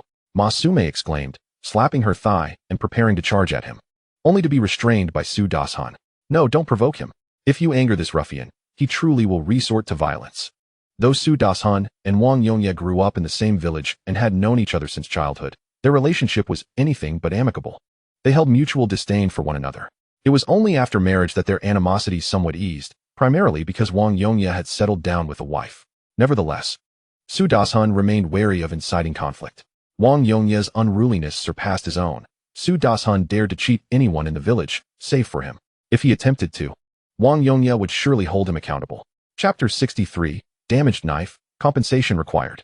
In accordance with Wang Yongye's temperament, if you dare to cheat me, I'll give you a good beating first, and afterwards, I might compensate you with 2 eggs. If that's insufficient, perhaps 3, but beyond that, the answer is simply no. Should you continue to pursue it, he might even pay you a midnight visit. All these lessons were hard-earned through Su Dashuan's past tribulations. After all, he merely sought fortune. There was no need to gamble his life over trifles. Gu Zhao was merely an outsider brought back a couple of years ago. Was it truly necessary to protect him so ardently? Su Dashun glared at Wang Yongye in indignation. Whether he is an outsider or an insider is none of your concern. I declare here today, if I hear anyone speak ill of my nephew again, this knife in my hand will not discriminate. Wang Yongye brandished the knife. An eager glint in his eye, causing anyone who caught his gaze to instinctively avert their eyes. The brothers Wang Yufeng stood by, admiring him. Noticing their admiration, Wang Yongye discreetly winked at them, then turned to his wife with an ingratiating glance. The brothers' eye dissipated instantly. Their father remained as he was, lacking in brilliance. Yet they were grateful to have inherited their mother's wits. Su Hong shot him a glance filled with amusement, signaling him to tone it down. Understood, my dear wife. Wang Yongye replied with a knowing expression. The Su family's gaze followed the knife's movement, and in unison, they swallowed hard. Who spoke ill of Gu Zhao?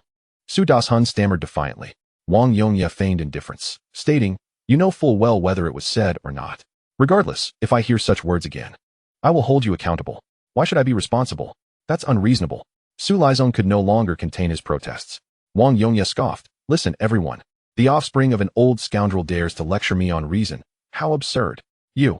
Ma Sume swiftly pulled her son behind her. For he was their sole heir, and she could not allow Wang Yongye's ruffian nature to harm him. We have taken note of your words. You may leave now. Having witnessed the farce unfold, Ma Sume felt her face burn with humiliation. Yet what could she do? Their lives were precious. They could not afford to contend with a ruffian of lesser worth. Wang Yongye shook his head, scrutinizing the knife in his hand. Your door is too sturdy. It has chipped my blade. This won't do. You must compensate me. Ma Sume nearly choked on her breath. Su Dashuan's fury reached a boiling point. Wang Yongye, you are crossing the line. This is a wooden door. How could it damage your iron knife? Crossing the line? If you are so reluctant to compensate, I shall take matters into my own hands. As he approached, knife in hand, Su Hong and her sons trailed behind him. Wait, we will compensate. We will. Su Dashun raised a hand to halt his advance, fearful that Wang Yongye might lash out at him, especially since he stood at the forefront while Ma Sume and Lizong cowered behind. While they possessed knives of their own, he dared not wield one against another. A chopping knife was meant solely for its intended purpose. Wang Yongye paused. Fine, go fetch me 30 eggs, or I shan't accept anything less. Upon hearing this, Ma Sume inhaled and exhaled repeatedly. Those cursed eggs were meant for trading at the market in a few days. Yet she understood that Wang Yongye was merely venting his frustrations on Gu Zhao, and if they did not yield, this matter would never be resolved. Feeling the watchful eyes of the villagers upon her, Ma Sume's face flushed with embarrassment, and she ultimately turned to retreat indoors. After counting 30 eggs, she halted, gazing at the last egg in the basket, closing her eyes momentarily. At that instant, she found herself venting her ire at Su Dashun. Were it not for having married such a useless man, she would not have to endure this indignity. Suppressing her anger, she emerged from the house with the basket of eggs, and Su Hong immediately stepped forward in support. As Ma Sume was about to retrieve something to carry the eggs, she was unexpectedly and rather rudely deprived of the basket from her grasp, accompanied by a soft, chuckling thank you. This left Ma Sume rolling her eyes in exasperation, nearly toppling backward. Standing behind her, Su Lizong barely had time to react to the figure barreling toward him, instinctively sidestepping. Thud. Thus, Ma Sume crashed to the ground, fortunately cushioned by a layer of snow. Otherwise, she might have sustained a serious injury. This, however, was no concern of mine. Su Hong, who had just taken a few steps away, turned back to witness the scene and promptly raised her hand, signaling her disassociation from the commotion. Wang Yongye interjected, my dear. I witnessed the entire incident. She fell on her own. Surely she isn't attempting to deceive you? Indeed, mother, we all saw it. Chimed in Wang Yufeng and Wang Yujun in agreement. Ma Sume had appeared perfectly fine moments ago. How could she have suddenly collapsed just as Su Hong passed by? Perhaps she felt aggrieved and sought to extort someone. I clearly observed that she fell unaided, and Su Hong hadn't even touched her, with the sun shining brightly. It was evident that she had fallen on her own, not due to another's push. Given the Su family's prior reputation, onlookers were inclined to believe Ma Sume was attempting to con someone. Even Su Dashun and his son shared this sentiment, privately admiring her acting skills for her convincing performance in the icy conditions. However, with the eggs already dispensed, they found themselves at a loss as to how to deal with Wang Yongye. Ma Sume's antics indeed left them bewildered, which led to a prolonged silence until Wang Yongye and the others departed. Even after the crowd had dispersed, Ma Sume remained unresponsive on the ground. The two men exchanged glances, and Su Lizong hesitantly spoke. Father, I believe mother may truly be unconscious. Hearing this, Su Dashun crouched down and pinched Ma Sume's arm with considerable force, leaving a bruise without eliciting any response. Good heavens, she really is, son. Hurry and assist your mother back into the house to rest. Chapter 64. What to do when the chicken can't hold its waist. Meanwhile, Gu Zhao was unaware of the unfolding drama. With the new year approaching in just over 10 days, today marked the village's annual pig slaughtering day. In addition to the villagers' own pigs, 2 others were raised in the village, well-fed and plump, awaiting this very day.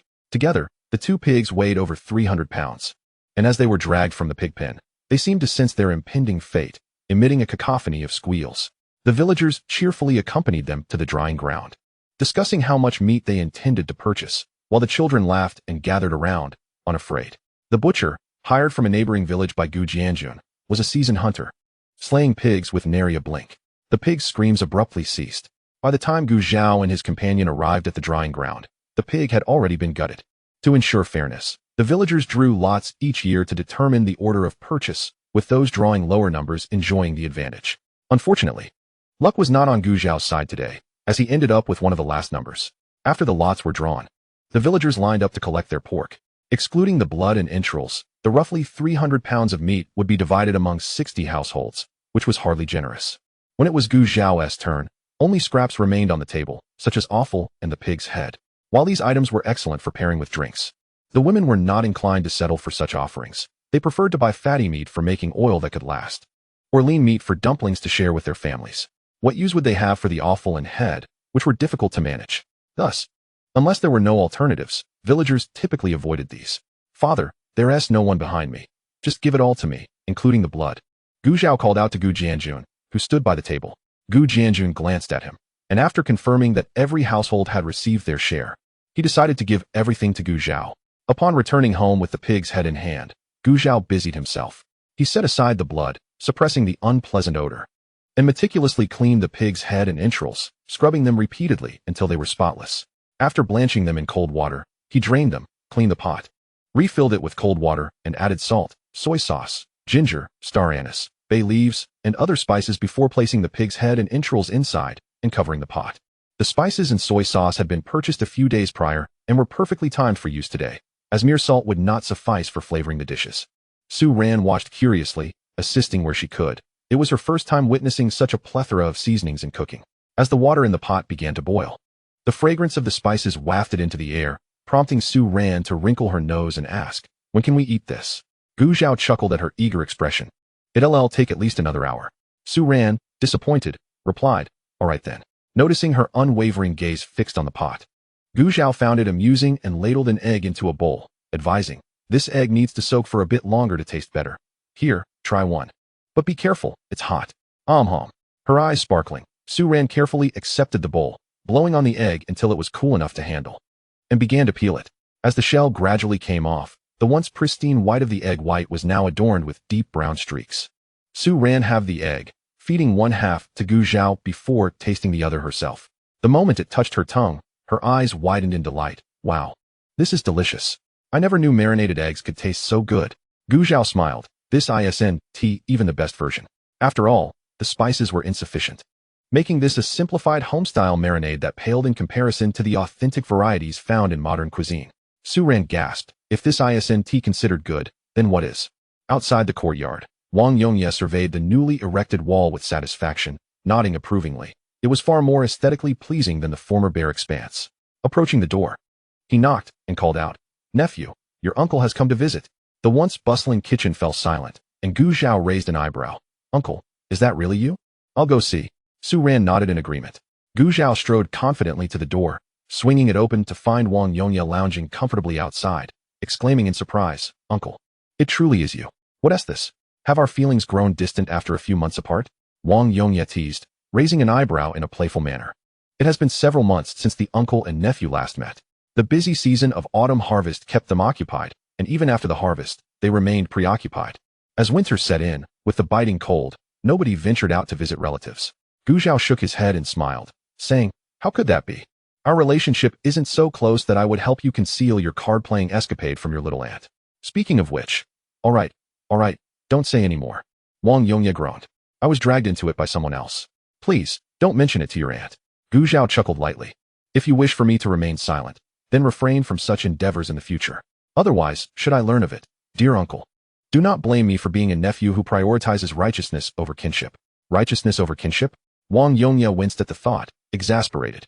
He raised his hand in a solemn vow. Fine, I promise I won't go again. Only then did Gu Zhao relent. Hey, you cheeky lad. Look at how your nephew is taking charge of his uncle, Wang Yongye remarked, feigning annoyance. It seems you are quite dissatisfied with me, dear uncle. Perhaps I should inform. Don't. I am quite satisfied. If I were dissatisfied, would I bring you eggs instead? Wang Yongye lifted the basket in his hand. Gu Zhao glanced at the basket, which was brimming with what appeared to be 30 eggs. Didn't your little aunt bring eggs last time? Why have you brought more? Even if your chickens laid eggs day and night, they couldn't produce this many. What will you do when the time comes and they can't hold it in? Wang Yongye shot him a glare at his crude words. You are the only one worrying. Do you think I don't know how to take care of my chickens? Gu Zhao blinked. If that's the case, then these eggs must have another origin? He beckoned Wang Yongye inside, closing the courtyard gate behind them. What is that smell?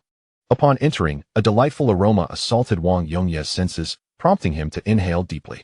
Gu Zhao nudged him further inside. I've prepared some braised pig's head meat. Uncle, would you care to stay for a bite?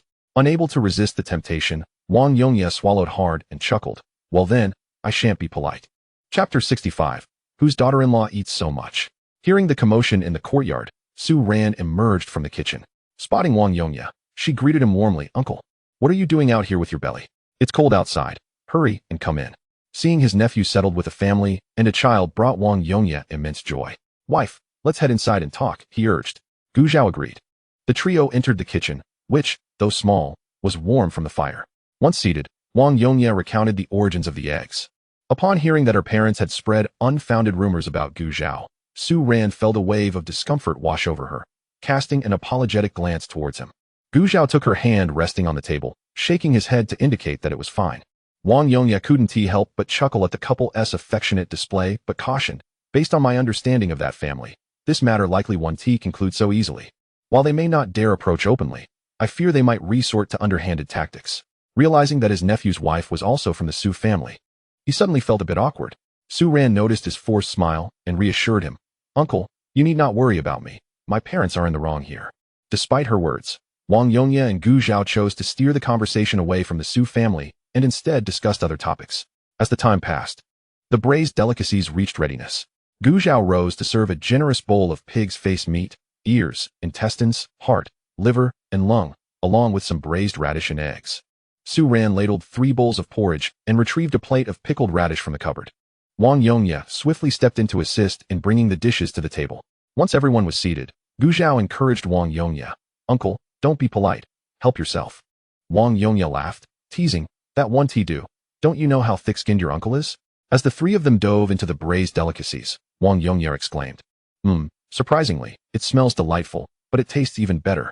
As he savored a piece of pig's ear, he praised, such a pity there's no wine. Su Ran remained silent. But her frequency of reaching for the food revealed her fondness for the braised dishes. The meal left Wang Yongye thoroughly satisfied.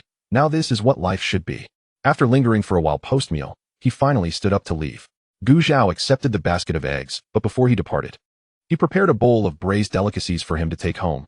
Give this to my little aunt, and let the cousins have a taste. Isn't that improper?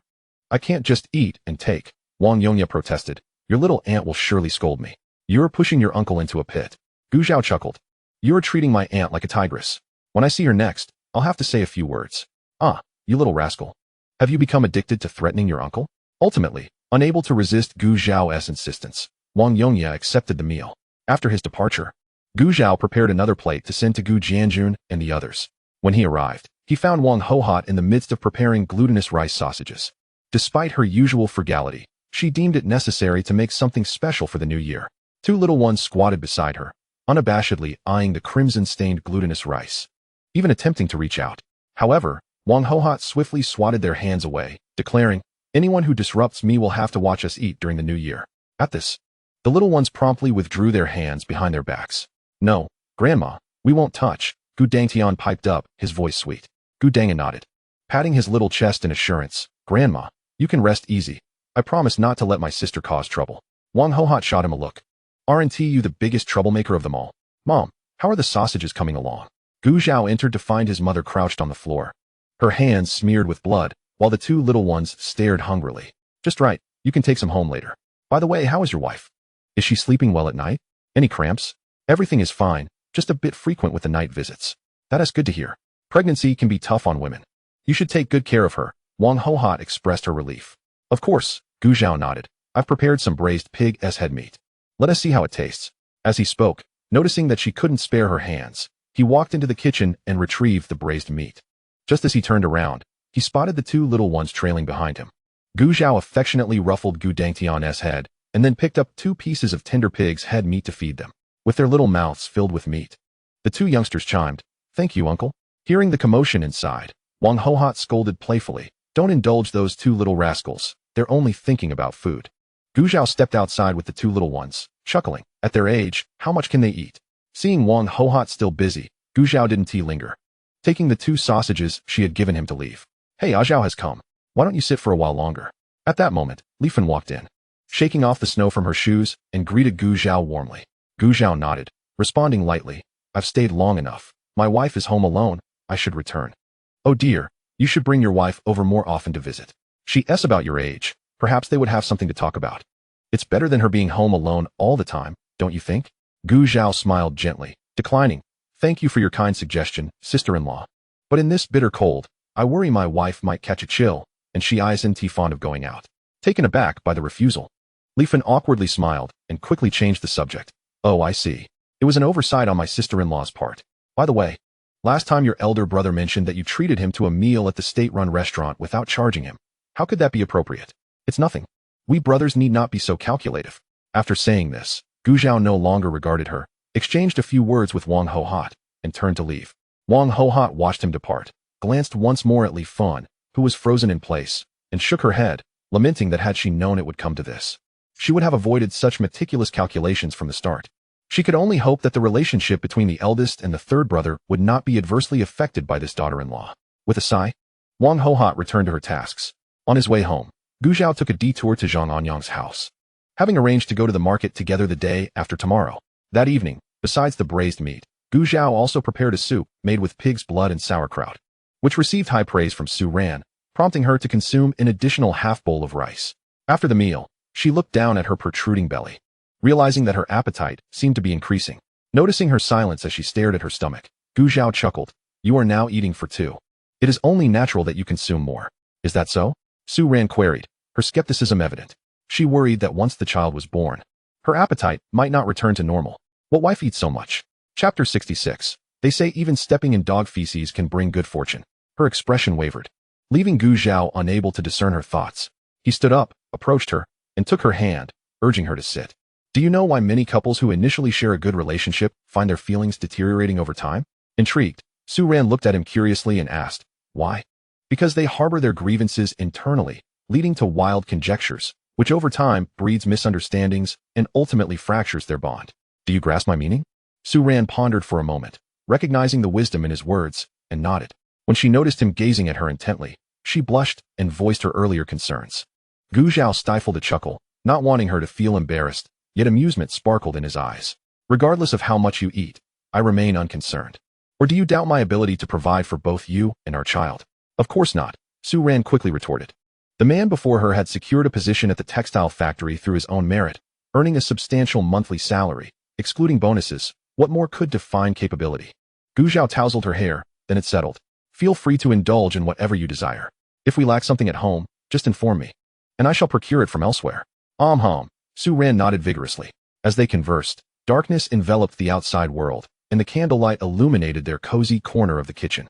Under the flickering flames, Su Ran's eyes sparkled brighter than the stars in a summer night sky. Later that night, after Su Ran had fallen asleep, Gu Zhao examined the newly acquired resources from the system.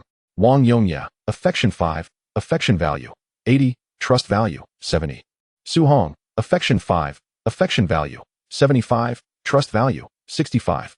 Su Ran, affection 25, affection value, 80, trust value, 80.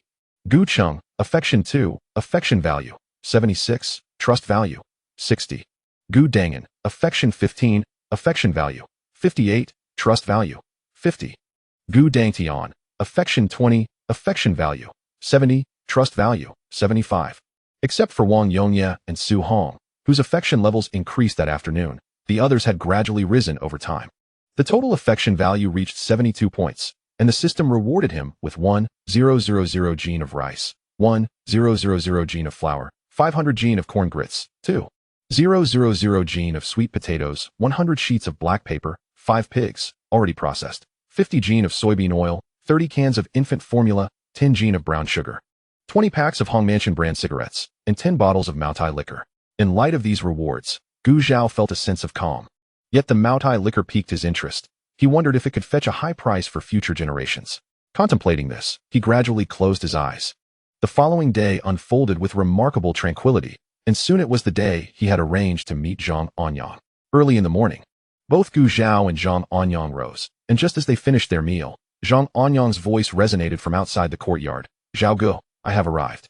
Gu Zhao opened the door, inviting him in, and then turned to fetch Su Ran a pair of plush-lined women's leather shoes.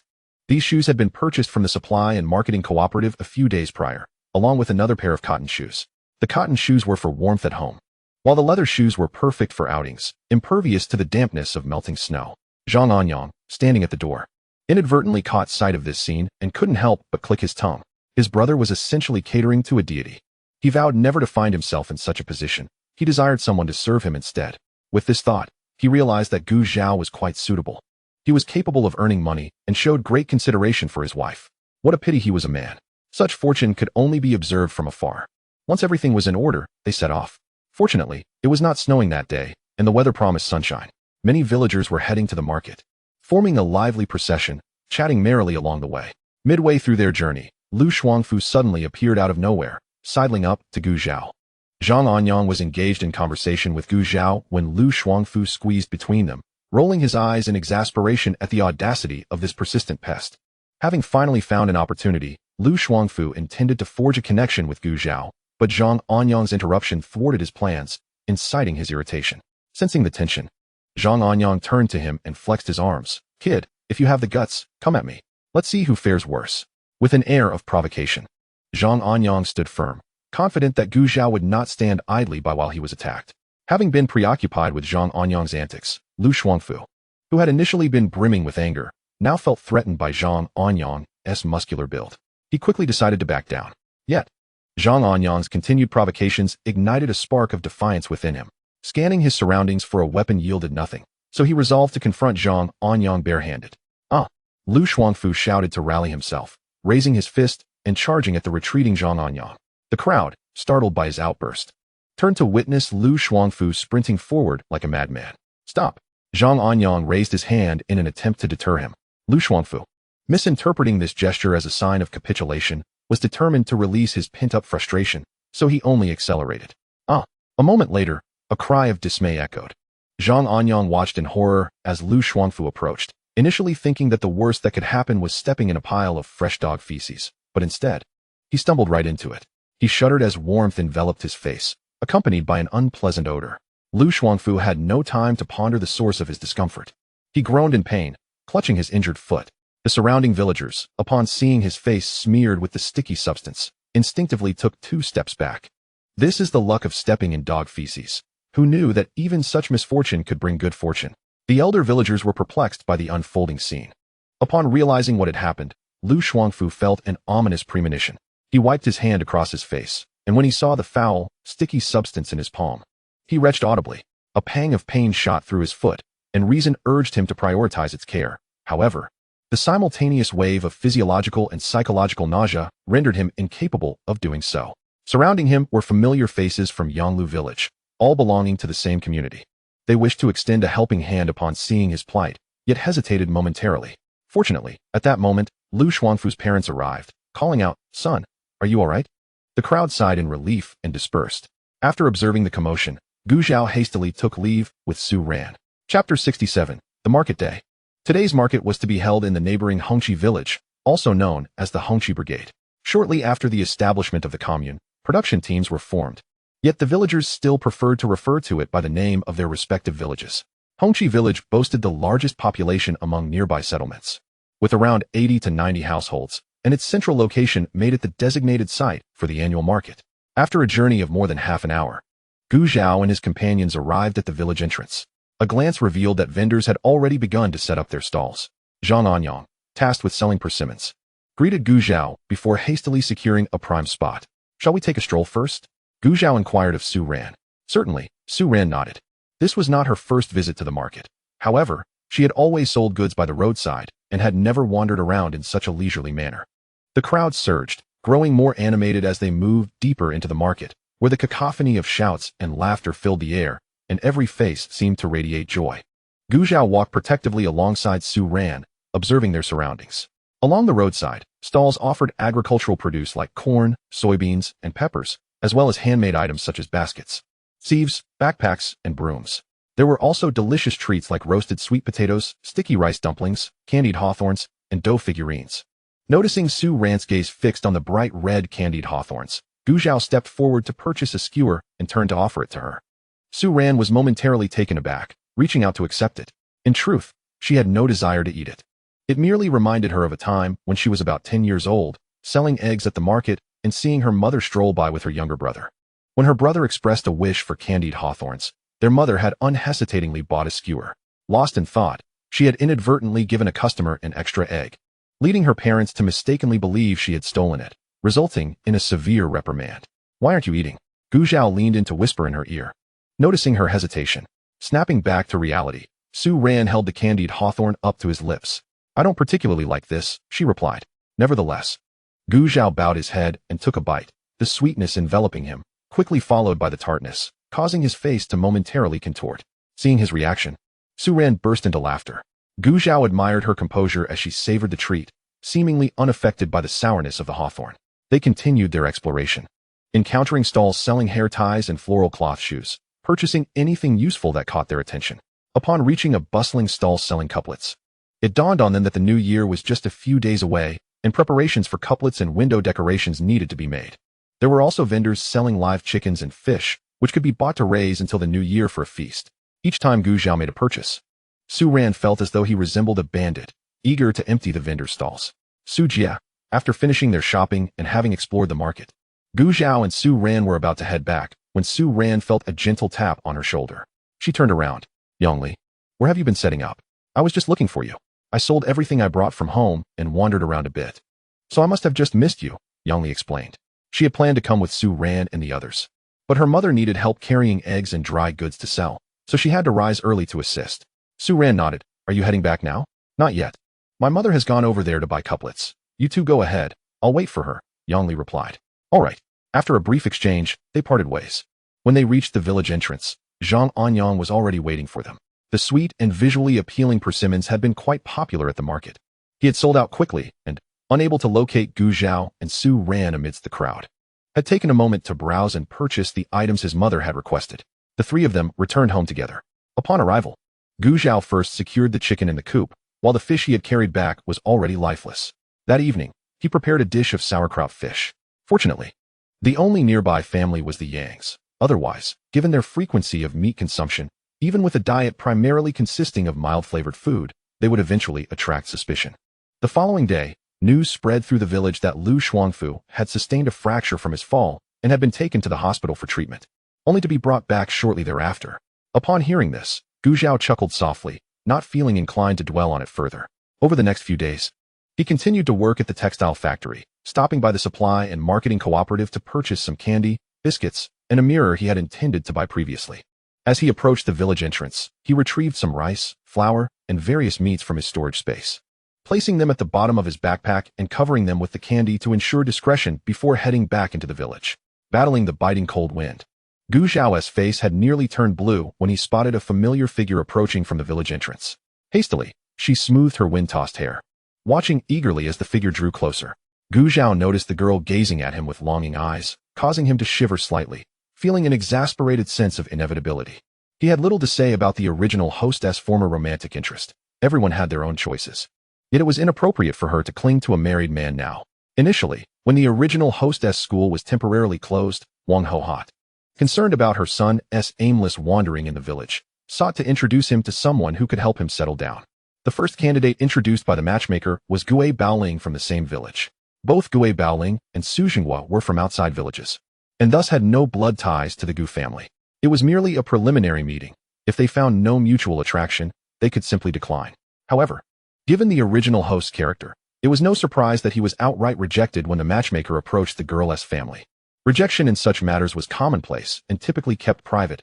If things didn't work out, it would rarely be publicized. To everyone's astonishment, while the male side remained silent, Gui Baoling's mother, Lu Ping, had spread the news of the Gu family's matchmaking attempts to many villagers, implying that the original host, akin to a toad desiring to eat swan meat, was harboring designs on her daughter. This revelation infuriated Wang Hohat, who confronted Lu Ping in a heated argument, subsequently vowing never to casually seek a match for her son again. Gu Zhao had encountered Gui Baoling in the village before, but each time she merely gazed silently at him, not approaching or offering any words, denying him even the opportunity to reject her outright. It would be inappropriate for him to initiate conversation with, "I'm sorry, but I believe we are incompatible," as she might retort that he was overthinking things. The next thing he knew, rumors would circulate in the village suggesting that Gu Zhao, who had just begun to achieve some success at the textile factory, was unfaithful to marriage, a true case of a dog unable to change its ways. Chapter 68, A Brother or a Sister. As the person approaching seemed intent on passing her by without a glance, Gui Baoling bit her lip. She had given this man multiple chances to acknowledge her. Did he truly remain oblivious? Must she truly voice her mother's indiscretions, which had rendered her so embarrassed? In order for this man to cast even a glance in her direction, Gu Baoling was enveloped in turmoil, yet witnessing the impending possibility of their connection slipping away, she could no longer restrain herself. "Gu Zhao," he halted, a distance of 3 or 4 meters separating them, and turned to glance at her. "Is there something you need?" His demeanor was so frigid that Gu Baoling felt uncertain whether to continue. Noticing her silence, Gu Zhao averted his gaze and resumed walking. "Wait." His apparent indifference compelled Gu Baoling to urgently call out to him. As he paused, she dared not hesitate any longer, explaining, "What my mother said in the village was unintentional. If it bothers you, I apologize on her behalf." "What did she say?" Gu Zhao inquired, perplexed. He genuinely could not recall, as the original owner's memories rendered those words utterly inconsequential to him. Even Gu Baoling herself had left little impression on him. To her, his reaction seemed a feigned forgetfulness. After all, what man would remain unaffected after being spoken of in such a manner? "I understand that you harbor resentment towards me because of my mother's words, but those words were not reflective of my true intentions." She cast a bashful glance at Gu Zhao, a delicate blush gracing her cheeks as she subtly conveyed her sentiments. Gu Zhao regarded her with an amused expression, querying, "And what, pray tell, were your true intentions? Surely you can comprehend my meaning?" Gu Baoling chided him with a sidelong glance. Gu Zhao shook his head, indicating his lack of understanding. Gu Baoling stamped her foot, exclaiming, "Must I spell it out for you? I have been admiring you all along. Doesn't that clarify things?" With that, she lowered her gaze to the ground, thus missing the shudder that traversed Gu Zhao's frame. Gu Zhao pondered if his failure to consult the almanac before venturing out today had led him to endure such torment. Nonetheless, he resolved to confront the situation head-on, boldly stating, "I do not harbor any feelings for you." With that, he pivoted and strode away, not once glancing back. Gu Baoling's gaze shot up, only to witness his retreating figure, akin to one fleeing from a dog, which darkened her expression. Just as she was about to pursue him for clarification, she caught sight of other villagers approaching, compelling her to halt. Upon returning home, Gu Zhao presented a mirror to Su Ran. She gazed at her reflection, momentarily stunned, her expression a mixture of confusion and disbelief. Her skin was fair and delicate, her slightly plump visage radiating a healthy glow, a stark contrast to her previous pallor. "Is this truly me?" Over the next 2 days, the village buzzed with activity. On the 24th, the day designated for cleaning, every household spruced up their homes, followed by the preparation of glutinous rice cakes, tofu, and rice wine. Gu Zhao was not adept at making tofu or brewing rice wine, and Su Ran's condition rendered her unable to assist. Wang Hohat had already informed them not to worry, as she would prepare extra to share later. As a token of gratitude, Gu Zhao fried some tofu meatballs to contribute. In the village, deep-frying meatballs was a rarity, as it consumed considerable oil. Even those who did fry them typically prepared only a small batch for tasting, often using mashed tofu fashioned into balls. After frying the meatballs, Gu Zhao slaughtered a chicken he had purchased, preparing to simmer it for soup on New Year's Eve. Meanwhile, Su Ran busied herself decorating the windows with paper cuttings. The following day, at the crack of dawn, Gu Zhao busied himself in the kitchen, with Su Ran assisting nearby. The old hen needed to be simmered early to ensure a timely meal, and the dried mushrooms collected from the mountains were soaking in warm water. The beef shank he had brought was being simmered in the marinade prepared previously. Pork ribs were set aside for sweet and sour ribs, while the pork belly would be braised, alongside a dish of 4 happiness meatballs and a stir-fried cabbage, resulting in a total of 6 dishes. Just right. "Do you think we'll finish all this food?" Su Ran expressed her concern. It was likely that in the past, She would never have imagined herself asking such a question. If we can't finish it, we'll continue tomorrow. After all, this is our first new year together. It deserves to be celebrated grandly. And think about it, if we only prepared 2 dishes. Wouldn't that be a bit meager for the 2 of us on such an occasion? 4 dishes would be inauspicious, as 4 sounds like death. 6 dishes are perfect. Gu Zhao, wielding a spatula, explained without turning his head. Su Ran sensed something amiss, yet upon further reflection, it made sense. If outsiders were to learn that Gu Zhao deemed 2 meat dishes insufficient for New Year's Eve, they would surely scoff. Their midday meal was to be shared privately, as they would join the Gu family for dinner that evening. Although they had separated, it was customary for the family to gather for a reunion dinner on New Year's. Not wishing to arrive empty-handed, Gu Zhao stewed the lamb chops alongside white radish, providing warmth and nourishment for the winter. Around 3:30 p.m., Gu Zhao arrived at the Gu household with the prepared lamb soup, accompanied by Su Ran. The days had grown short, and by 5 p.m., the path was nearly indistinguishable. So arriving early allowed them to see if any assistance was needed. Ah, Zhao and your sister-in-law have arrived. Come, take a seat.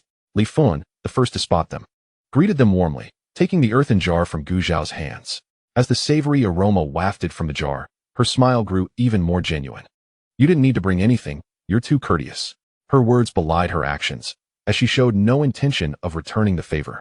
Gu Zhao did not engage in her banter. He was grateful for the help, which allowed him to assist Su Ran, guiding her into the room. He seated her and then sought out Wang Ho-hot. Mother, is there anything I can do to help? Wang Ho-hot, adding wood to the stove, shooed him away. The kitchen is too busy. Let your sister-in-law handle it. You stay with your wife. Yes, Zhao, your mother and I can manage just fine. Li Fun, having already peeked into the jar, urged Gu Zhao to exit the kitchen. Seeing that his assistance was truly unnecessary, Gu Zhao left the kitchen and entered the main room, only to find a small child sprawled on Su Ran's lap.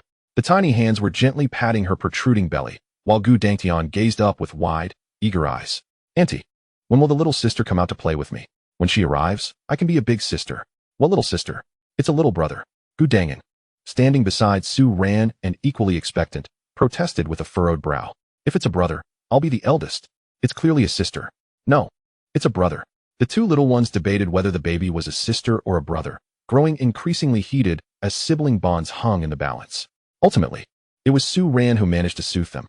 Chapter 69, New Year's Vigil. For this New Year's Eve dinner, Wang Ho-hot had specifically slaughtered an old hen from their home, coupled with the lamb chops brought by Gu Zhao, the fried meatballs delivered the day before, and a plate of sour radish chicken giblets stir-fried. The table boasted 4 meat dishes. Additionally, there was a plate of stir-fried potato strips and another of sweet and sour cabbage.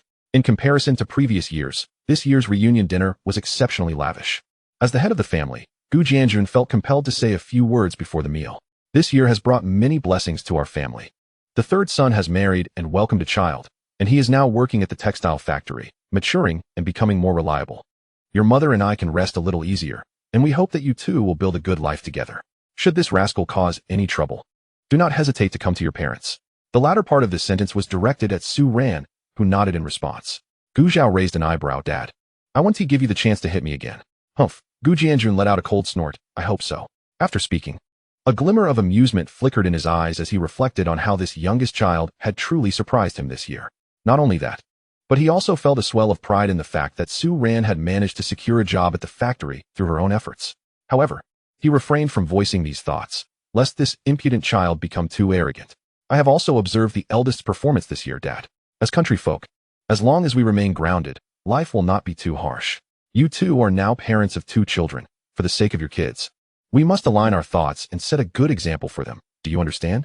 These words were Gu Jianjun's earnest counsel to his children. He felt assured about the eldest, yet he was concerned that the eldest's wife had been rather restless in recent months. As the father-in-law, he preferred to say little, seizing this opportunity to impart a few more words, hoping they would resonate with her. Dad, don't worry, I will work hard next year and earn more work points. Gu Cheng replied, scratching his head earnestly. I understand, Dad. Li Fen recognized that her father-in-law was subtly admonishing her, though she felt somewhat uncomfortable, given Gu Zhao's bright future. It would be foolish to continue showing a long face, so she readily agreed to Gu Jianjun's words. Satisfied, Gu Jianjun nodded and was the first to pick up his chopsticks. The family enjoyed a harmonious meal together, and after tidying everything up, they all sat in the house chatting amiably. Wang Ho-hot brought out chestnuts, mountain walnuts, and pine nuts collected from the mountains, sharing them while they conversed. As time passed, the 2 children, unable to resist their drowsiness, nestled into the adult's laps and began to doze off. Wang Hohot suggested that Gu Cheng and his wife wash the children's hands and feet before putting them to bed. After sitting for a while, Su Ran could not help but massage her lower back. Gu Zhao noticed and reached over to rub her back, asking, "Is sitting for too long uncomfortable?"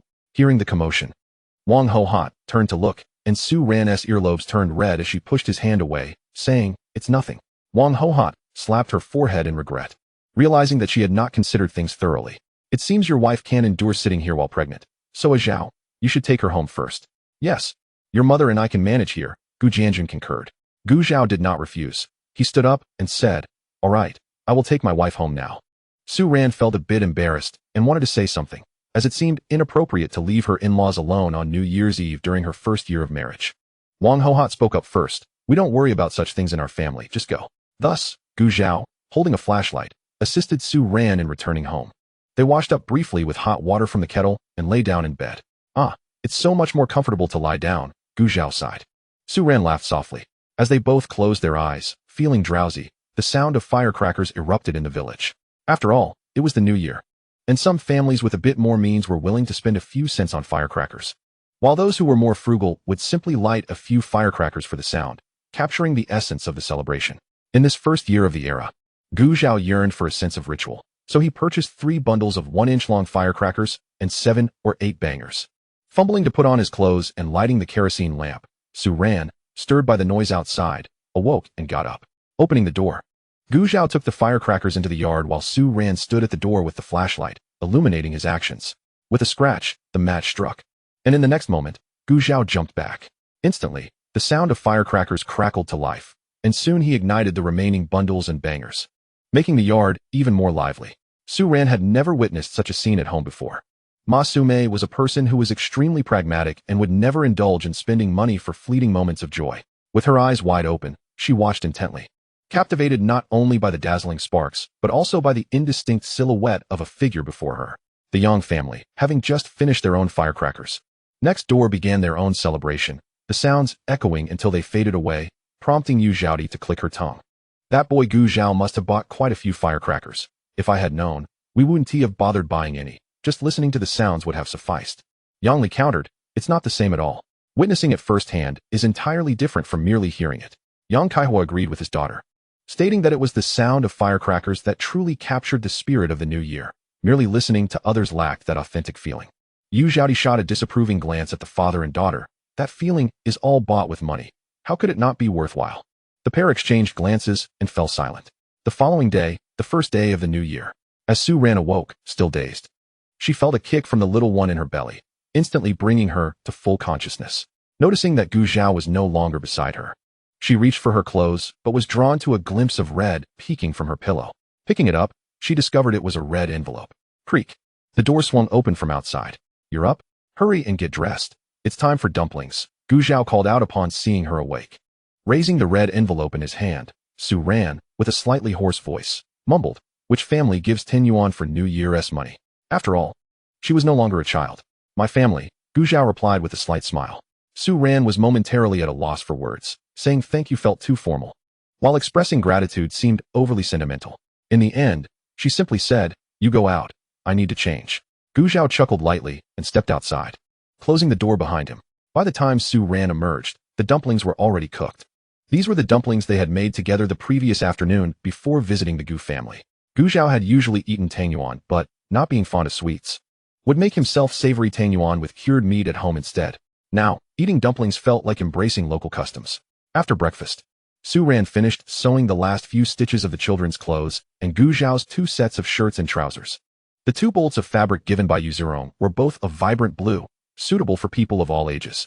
Shaking out the clothes, Su Ran handed them to Gu Zhao, saying, "Here, try them on." Gu Zhao smiled as he accepted them. "Thank you for your hard work, my wife." Su Ran's lips curved into a slight smile as she shook her head. When Gu Zhao began to change clothes, she casually tilted her head to one side. From Gu Zhao's perspective, he could see a hint of blush on her right cheek. With a mischievous glint in his eyes, he quipped, "You don't need to shy away, my dear. I'm more than willing to admire you."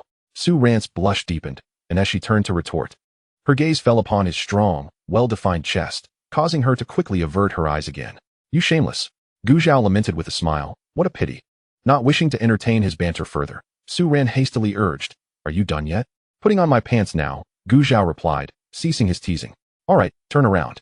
Su Ran, still skeptical, glanced over, and upon confirming he had truly dressed, let out a sigh of relief. She stepped forward to adjust his collar, asking, "Is there anywhere that feels uncomfortable?" Gu Zhao stretched his arms and shook his head. "No, that's good." After changing, when she opened the door, Gu Zhao immediately heard a chorus of laughter and chatter. The voices lingered next door for a moment before quickly approaching his yard. "Uncle, a Zhao. Grandpa, a Zhao." Upon hearing the final address, Gu Zhao tugged at the corners of his mouth, for he was of sufficient seniority. He retrieved a stash of prepared candy peanuts from within the house and made his way to the entrance. As he emerged, a throng of children erupted in joyous shouts. "Little uncle, ah Zhao, Grandpa, Happy New Year." Among the loudest were the two little ones, Gu Dangan and Gu Dangtian, along with Jiang Shitu, whom Gu Zhao had once saved, followed closely by the mischievous rascals who had previously dubbed him the Great Demon King. Once adversaries over trivial matters, they had inexplicably united once more. "Well then, Happy New Year. Have some candy," Gu Zhao proclaimed, distributing the sweets. These candies, fruit-flavored hard candies purchased from the supply store, were meant to be shared with the children during the festive season, each receiving 5 pieces. The little ones' eyes sparkled with delight as they chorused their thanks. "Thank you, little uncle, ah Zhao, Grandpa." Additionally, Gu Zhao gifted red envelopes to the siblings, Gu Dangtian and her brother. He deemed it unnecessary to involve the children in the adult grievances, particularly since he harbored fondness for these two little ones. As the days unfolded until the 3rd day of the new year, visitors to the house never ceased. It was still premature for familial visits. Instead, everyone was meandering about the village. During this time, the system store experienced another update.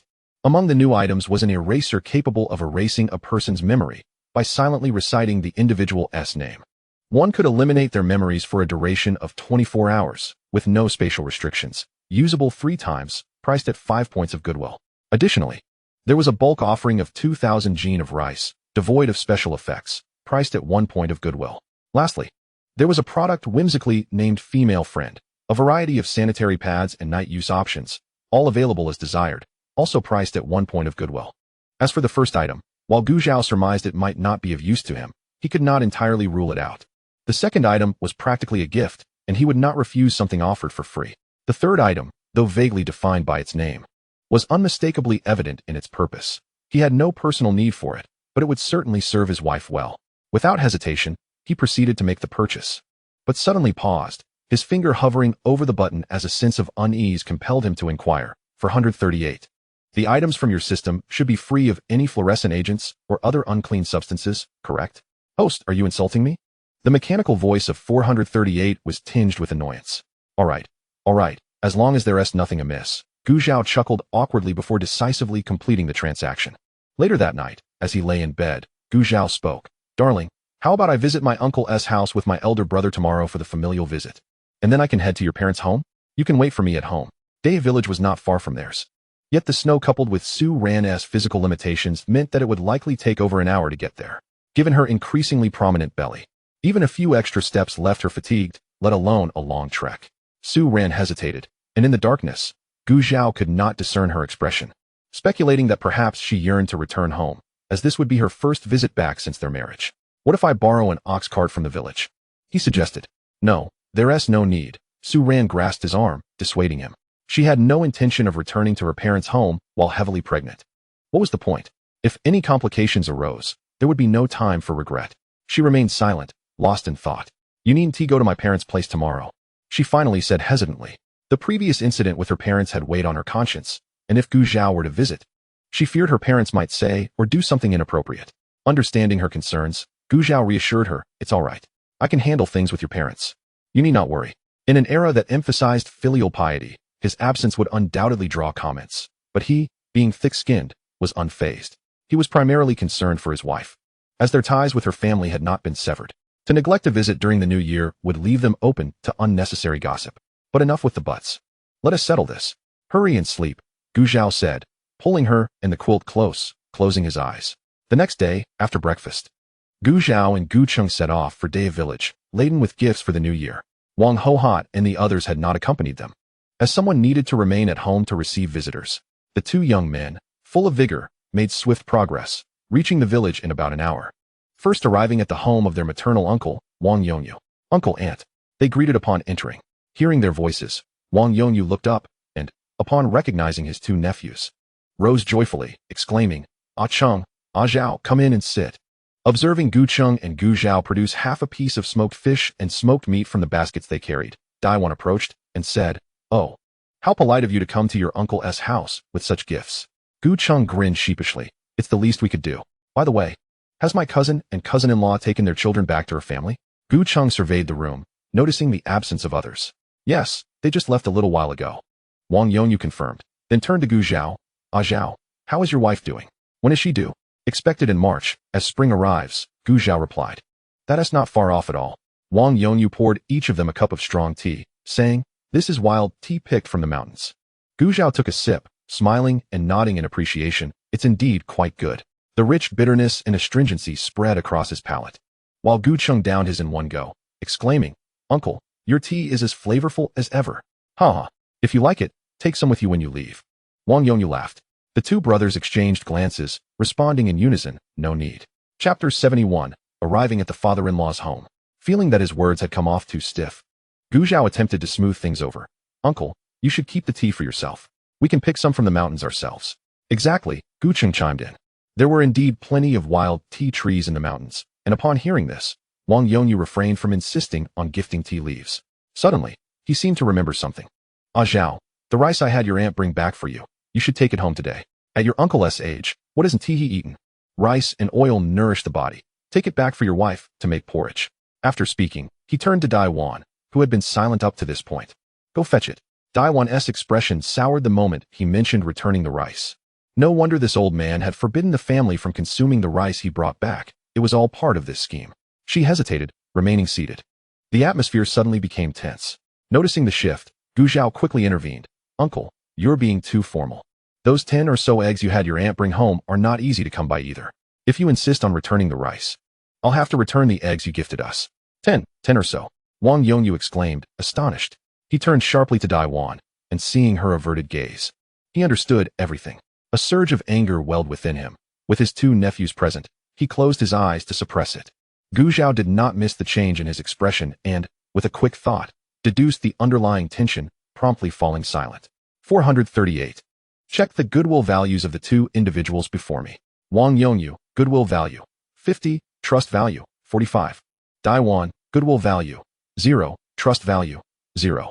The goodwill values of both individuals fell within Gu Zhao's expectations, and he was even surprised that Daiwan's value was not negative. Subsequently, the three of them exchanged a few more pleasantries before Gu Zhao declined Wang Yongyu's invitation to stay for a meal under the pretense of needing to visit his younger uncle's house for New Year's greetings. Once outside, Gu Cheng took a deep breath and remarked, "Little brother, didn't it feel a bit odd between uncle and aunt just now?" He was unaware of the specifics, but could sense the suffocating atmosphere. Perhaps they had a disagreement. Let us not concern ourselves with their internal matters. Gu Zhao spoke ambiguously, offering a casual excuse that, while not entirely frivolous, seemed rather improvised. As they approached her uncle's home, before even stepping inside, they beheld two half-grown children energetically wielding brooms to sweep the snow in the yard. Wang Yujun, weary from the exertion, felt disheartened upon realizing that only half of the snow had been cleared, and with a casual glance outside, he suddenly sprang up, discarding his broom and racing forward. "Cousin." Gu Zhao observed his swift movements and couldn't he help but suspect he might be attempting to evade his chores. Hearing the commotion, Wang Yufeng approached without hesitation. The two boys took turns questioning Gu Cheng about when they would go fishing together, and inquiring how Gu Zhao had prepared the braised meat last time. When Wang Yongye and Su Hong emerged from the house, they found the boys surrounding Gu Zhao, chattering incessantly, without inviting him inside to sit. "You two little rascals. Why aren't you letting your cousin in to sit down? What are you doing standing out here in the yard?" Su Hong said with an air of annoyance. "Oh right. Cousin, please come in and sit." After they settled down, they handed the fish and meat they had brought to Su Hong, who cheerfully accepted them. "We'll be having dinner at your aunt's place shortly, so don't even think about leaving, understood?" Gu Zhao knew that if she didn't agree, the meat just handed over would likely be returned in the next moment. "Even if your aunt didn't insist, I would shamelessly stay," she thought. Su Hong chuckled at this, saying, "Well then, you and your uncle can chat for a bit." With that, she carried the meat into the kitchen. Wang Yongye watched them converse with a smile, and Gu Zhao, noticing this, teased, "Uncle, ever since you married my aunt, you must be secretly enjoying yourself every day, right?" "Indeed. If it weren't for my mother, this household would be in disarray," Wang Yujun interjected. Wang Yongye shot him a sidelong glance. You think I'm so inept in your eyes, huh? Wang Yufeng chimed in, pointing towards the kitchen in a provocative manner. So, Dad, who do you think is more capable, you or Mom? The veins on Wang Yongye's forehead throbbed. He felt an overwhelming urge to discipline these impudent boys. However, he managed to maintain a smile, replying, Of course, it's your mother. Uncle, you are far more perceptive than Dad, Guqing remarked with unexpected seriousness. Having spent considerable time at home listening to the couple's playful banter, he had observed that sometimes, when his father, Gu Jianjun, was overly assertive, his mother would retort. Yet his father would invariably repeat the same mistakes. Wang Yongye puffed out his chest proudly, saying, That's right, your father still has much to learn. Observing the dynamic between the three men, Gu Zhao found it quite amusing. While they engaged in light-hearted conversation, Su Hong deftly prepared 4 dishes. Cooking the fish and meat they had brought, along with a stew of rabbit meat and potatoes and stir-fried cabbage. The rabbit, caught in a trap set by Wang Yongye at the foot of the mountain a few days prior, weighed around 5 pounds, including its fur. The enticing aroma wafting from the kitchen made Wang Yujun restless, and seizing the opportunity when no one was watching, he quietly slipped inside. Su Hong, spotting him sneaking about her kitchen, shot him an exasperated glance. Why aren't you calling your brother to help serve the dishes?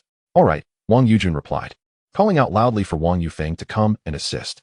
Soon, Wang Yufeng entered, giving him a playful slap. What's this, calling me brother so casually? I'm not. Wang Yujun retorted as they exchanged banter. Amidst their playful squabbling, Gu Zhao swiftly grabbed a dish from the stove and walked out. Su Hong, witnessing this, kicked them both lightly. If you keep fussing, you'll just have to watch us eat. With that, they settled down. Once everyone was seated, Gu Cheng felt a bit sheepish. Aunt, you really didn't need to prepare so many dishes. In a family, we don't speak of such things. Your uncle is fortunate. He caught a rabbit a few days ago. Come, try your aunt's rabbit stew and see how delicious it is. Su Hong served each of them a pair of chopsticks filled with rabbit meat. How could anything your aunt makes be anything less than delightful? Gu Zhao laughed, eagerly lifting his chopsticks to eat. Gu Cheng, too, did not hold back any longer. You're all talk, Su Hong teased him. That's just like my uncle, right? Isn't that so? Gu Zhao, having swallowed a mouthful of meat, jested. Huh, what did you say? Wang Yongye looked up from his bowl, a confused expression on his face. The expressions of the two boys mirrored his. Su Hong shot him a glance, saying to Gu Zhao, You're wasting your breath on him. Just eat. If you don't hurry, these 3 will make sure you don't even get a chance to lick the plates clean. This time, the 3 men understood her clearly, and they exchanged embarrassed smiles, slowing their pace of eating. After the meal, Gu Zhao and the others lingered for a while before taking their leave. Eldest brother, you head back first. I'm going to visit my father-in-law, Gu Qing stated. Do you want me to come with you? He felt a bit uneasy. Having seen the true colors of Su Dashan's family, they were not the most amiable bunch. Gu Zhao shook his head. No need. I'm not going there to start a fight. You can rest assured. Very well then. They parted ways. And Gu Zhao made his way to the Su family as instructed by his uncle. It was true. The original owner had never visited the Su family, let alone Gu Zhao after his arrival. Ironically, he had been married for over half a year, yet he didn't even know where his father-in-law lived. Along the way, Gu Zhao pulled out a piece of pork weighing about 2 pounds from the bamboo basket he was carrying, swinging it in his hand as he walked through the streets. Which family's lad is here to visit relatives? Why does he seem unfamiliar? Oh, that looks like Wang Yongye's little nephew, Su family's third son-in-law, right? Given the direction he's heading, he must be going to the Su family. Some recognized Gu Zhao while others did not. The original owner had visited Daya village several times, albeit only to the homes of his 2 uncles, staying briefly before leaving. However, the villagers were quite inquisitive and would often inquire about him. Moreover, the engagement between the Gu and Su families had caused quite a stir, and many in Daya village had witnessed the spectacle. Clearly, the relationship between the 2 families was not as strained as one might think. As some villagers noticed the meat in Gu Zhao's hands, their eyes glistened with greed. Who knows? We weren't hiding under their bed to hear. Why don't we follow him to see? Let us go? Chapter 72, A Stroke of Luck. Meet for dinner. As Gu Zhao arrived at the door of the Su family, he called out, Mom and Dad, I've come to pay my New Year's greetings. Inside, having sat from morning until noon, the 3 members of Su Dashan's family perked up at the sound of Gu Zhao's voice. I told you that lad would definitely come. You all didn't believe me, Masume said triumphantly. Su Lizong gave her a thumbs up. You're so clever, Mom. Su Dashan remained silent beside them. Ever since Masume fainted and had not regained consciousness, Su Lizong had shown some filial piety, suggesting taking her to the hospital.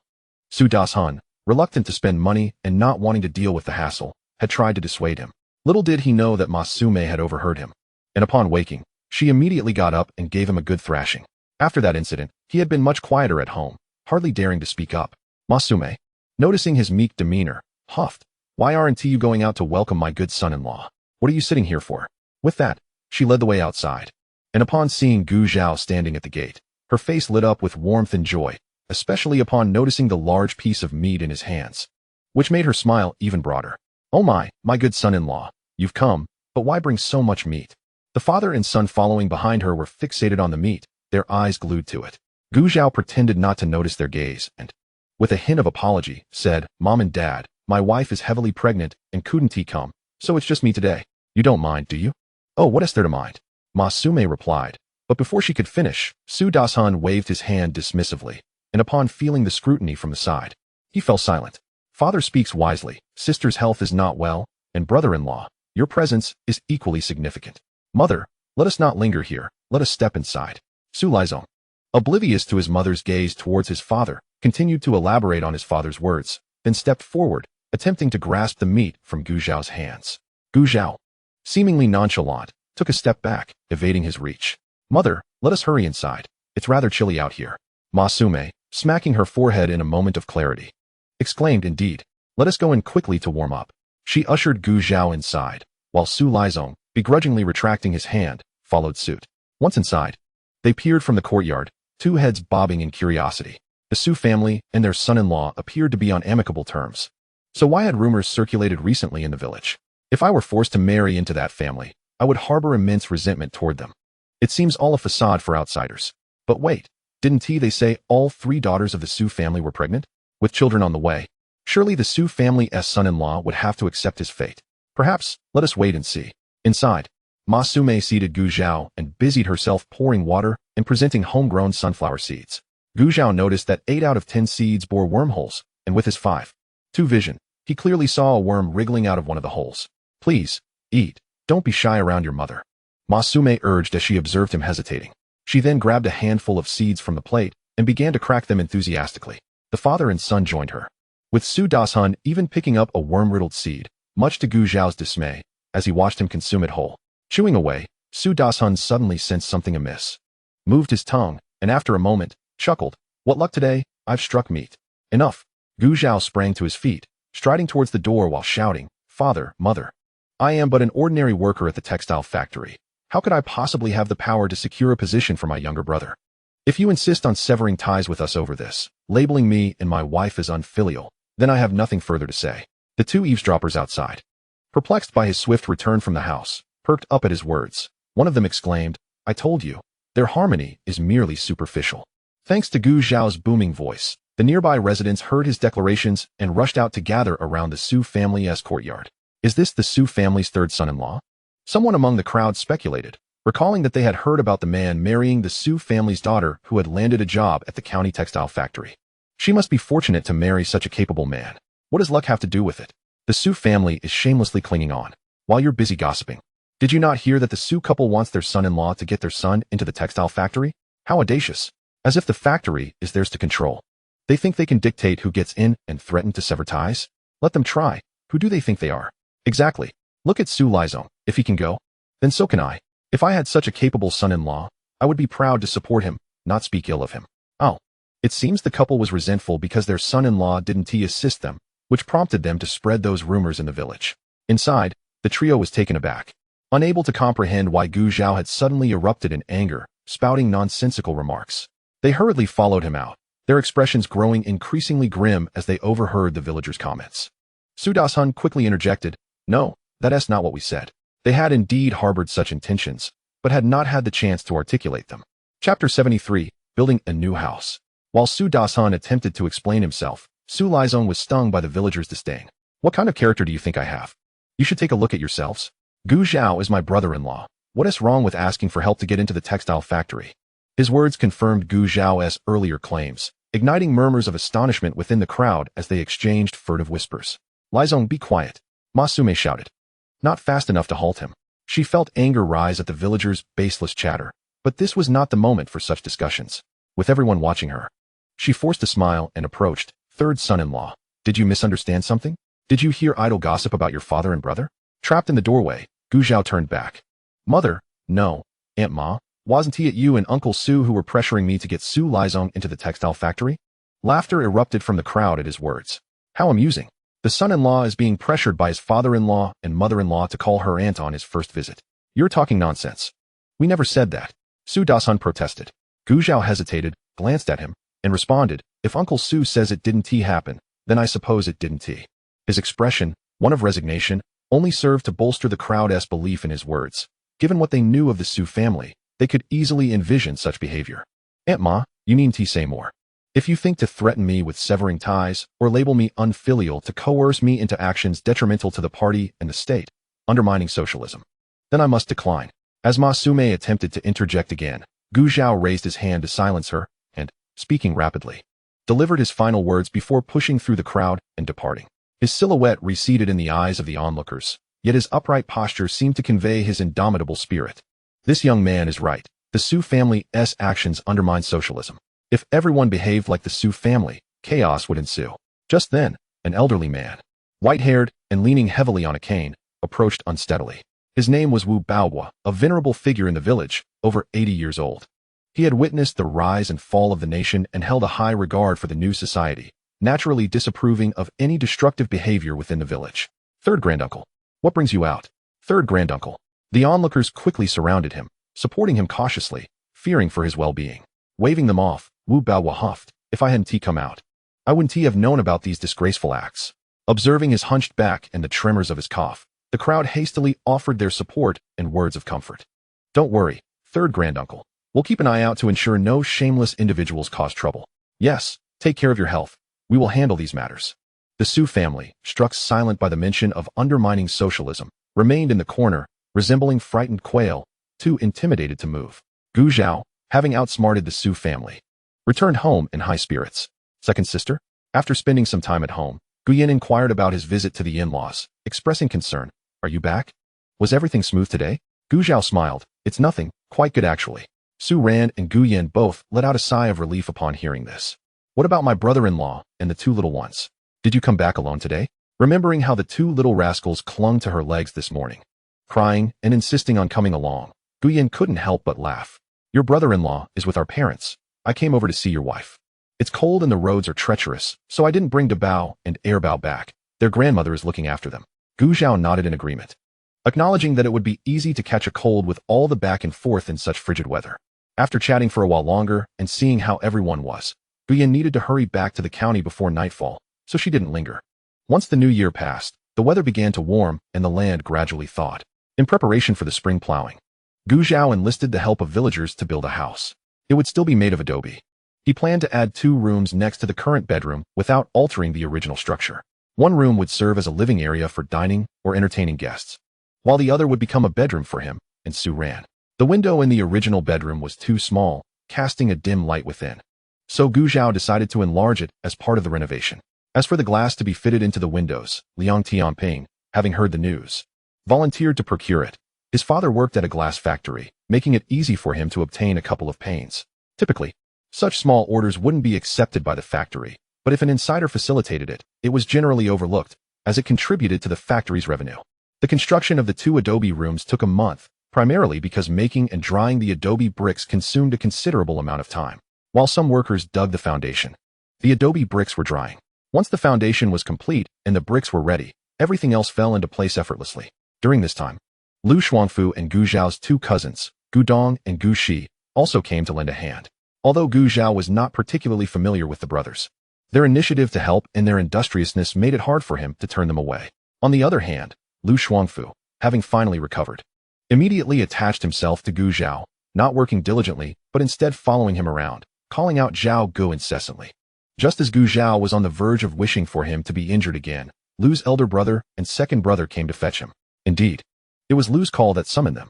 Grabbing Lu Shuangfu's hand, Lu Dage scolded, "You've been lounging at home for days. Now you suddenly decide to be industrious? After lying around for over 2 months, you cry about your leg hurting if I ask you to do something. Now why isn't it hurting?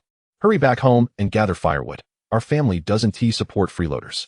Lu urged chimed in, gripping his other arm. "Who has freeloading? Haven't I earned my share of work points?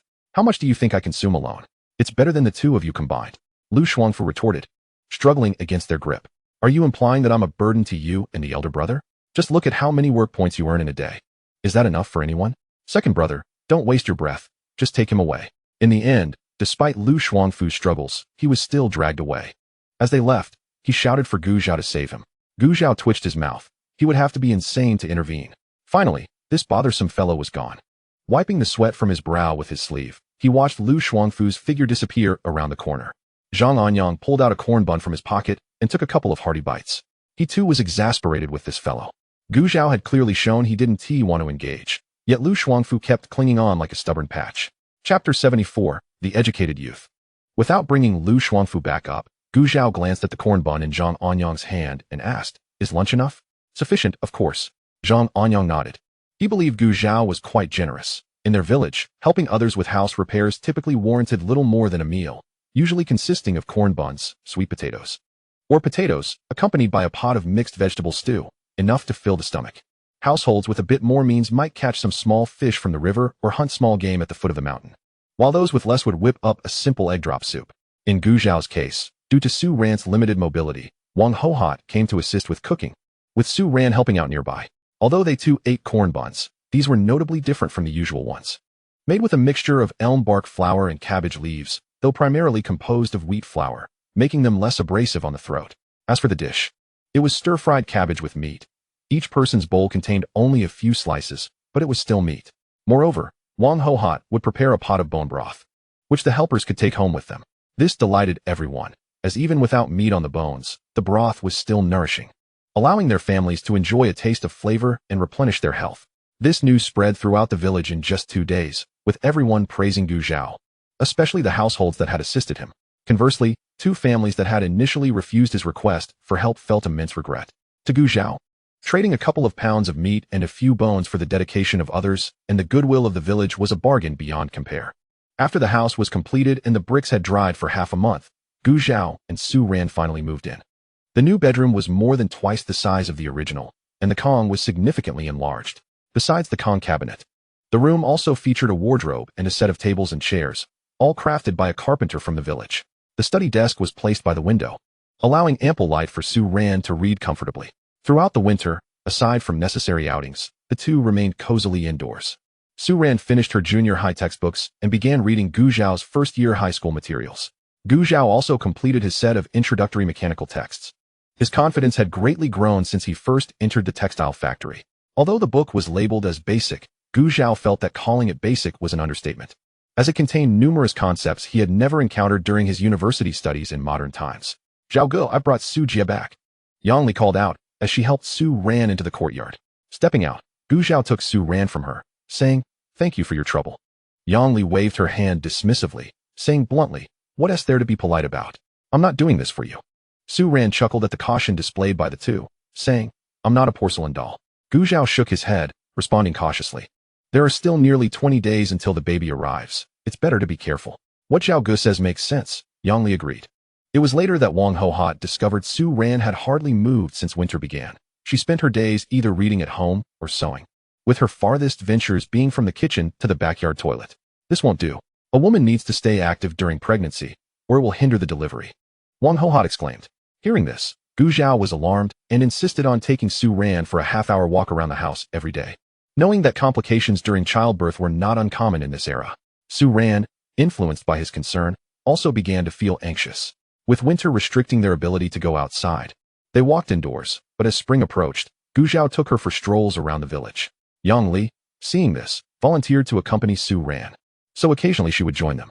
However, starting from the next day with the onset of spring plowing, Yang Li would no longer have the time to visit. Gently touching Su Ran's belly, Yang Li said, "Baby, don't forget who has been with you every day." As if in response, the little one kicked her hand. Yang Li exclaimed in delight, "Ah, I knew the baby was the smartest." With another swift kick, Yang Li quickly intervened. All right, I know you remember. Just stop kicking your mother." Observing their interaction, Su Ran, cradling her belly, gazed at them with tender affection. 2 days later, the villagers were fully engaged in their busy agricultural tasks, removing weeds, clearing straw, fertilizing, and plowing. There was work for everyone. Tomorrow, Gu Zhao was scheduled to commence his duties at the textile factory, so he visited his family home. "Mother, I kindly ask you to look after my wife tomorrow," he said. With the busy farming season underway, The Yang family next door often found themselves away during the day. If anything were to happen to Su Ran while she was alone, it would be a dire situation, leading Gu Zhao to seek his mother's assistance. Rest assured, I'll take good care of her, Wang Hohat assured him. She did not consider her daughter-in-law to be overly delicate. In her time, the conditions had been far less accommodating. If circumstances allowed, who wouldn't prefer to experience the joys of pregnancy and childbirth comfortably? As mother and son conversed, Gu Jianjun returned home and looked at Gu Zhao. Ah Zhao, are you heading to the county tomorrow? Gu Zhao nodded. If time permits, you might accompany Elder Su to pick up the educated youth. They should arrive at the county around 4 in the afternoon. Gu Jianjun was concerned that Su Zhenghua might struggle to manage alone, and if Gu Zhao were available, he wouldn't need to call on anyone else, especially with so much work to be done in the fields. If they linger a bit, they might not leave the county until nearly 5. Gu Zhao calculated and replied, no problem. Educated youth, are they really coming to our village? Wang Hohat was astonished. She had seen reports in newspapers over the past few years about the gradual influx of educated youth supporting rural areas, but Yanglu village had never received any. Gu Zhao raised an eyebrow. This suggested that the protagonists from the stories he had read would likely arrive alongside this batch of educated youth. Gu Jianjun nodded in agreement. Wang Hohat expressed her concern. I wonder if these city kids will adapt to our way of life. What if they can't fit in and cause trouble? Worrying even before their arrival, Gu Zhao understood her concerns were not unfounded. Many of the educated youth arriving in the countryside genuinely wished to contribute to the nation. But some came for personal reasons and struggled to adjust to rural life, often stirring up discord. Among the educated youth in Yanglu village, there had been troublemakers. Some whose actions had even cost Gu Jianjun his position as the village leader. Reflecting on this, Gu Zhao glanced at Gu Jianjun. Clearing his throat, Gu Jianjun said, let's not dwell on that too much. We can assess the situation once they arrive. If trouble arises, I'll ensure they are kept busy enough to have no time for mischief. Chapter 75. Family conflicts. The following day, Gu Zhao had breakfast before heading to the textile factory. As Su Zhenghua wouldn't arrive in town until the afternoon. The village had only 1 ox. While it couldn't plow all the fields, it could still manage some tasks and ease the workload. Once he exited the village, Gu Zhao mounted his bicycle, finding it far less strenuous than walking, and rode swiftly towards the factory. As he neared the county, he tucked away his bicycle, mentally calculating his wages and contemplating the right moment to make his bicycle's presence known, as hiding it indefinitely could not be a sustainable solution. Bang, bang, bang.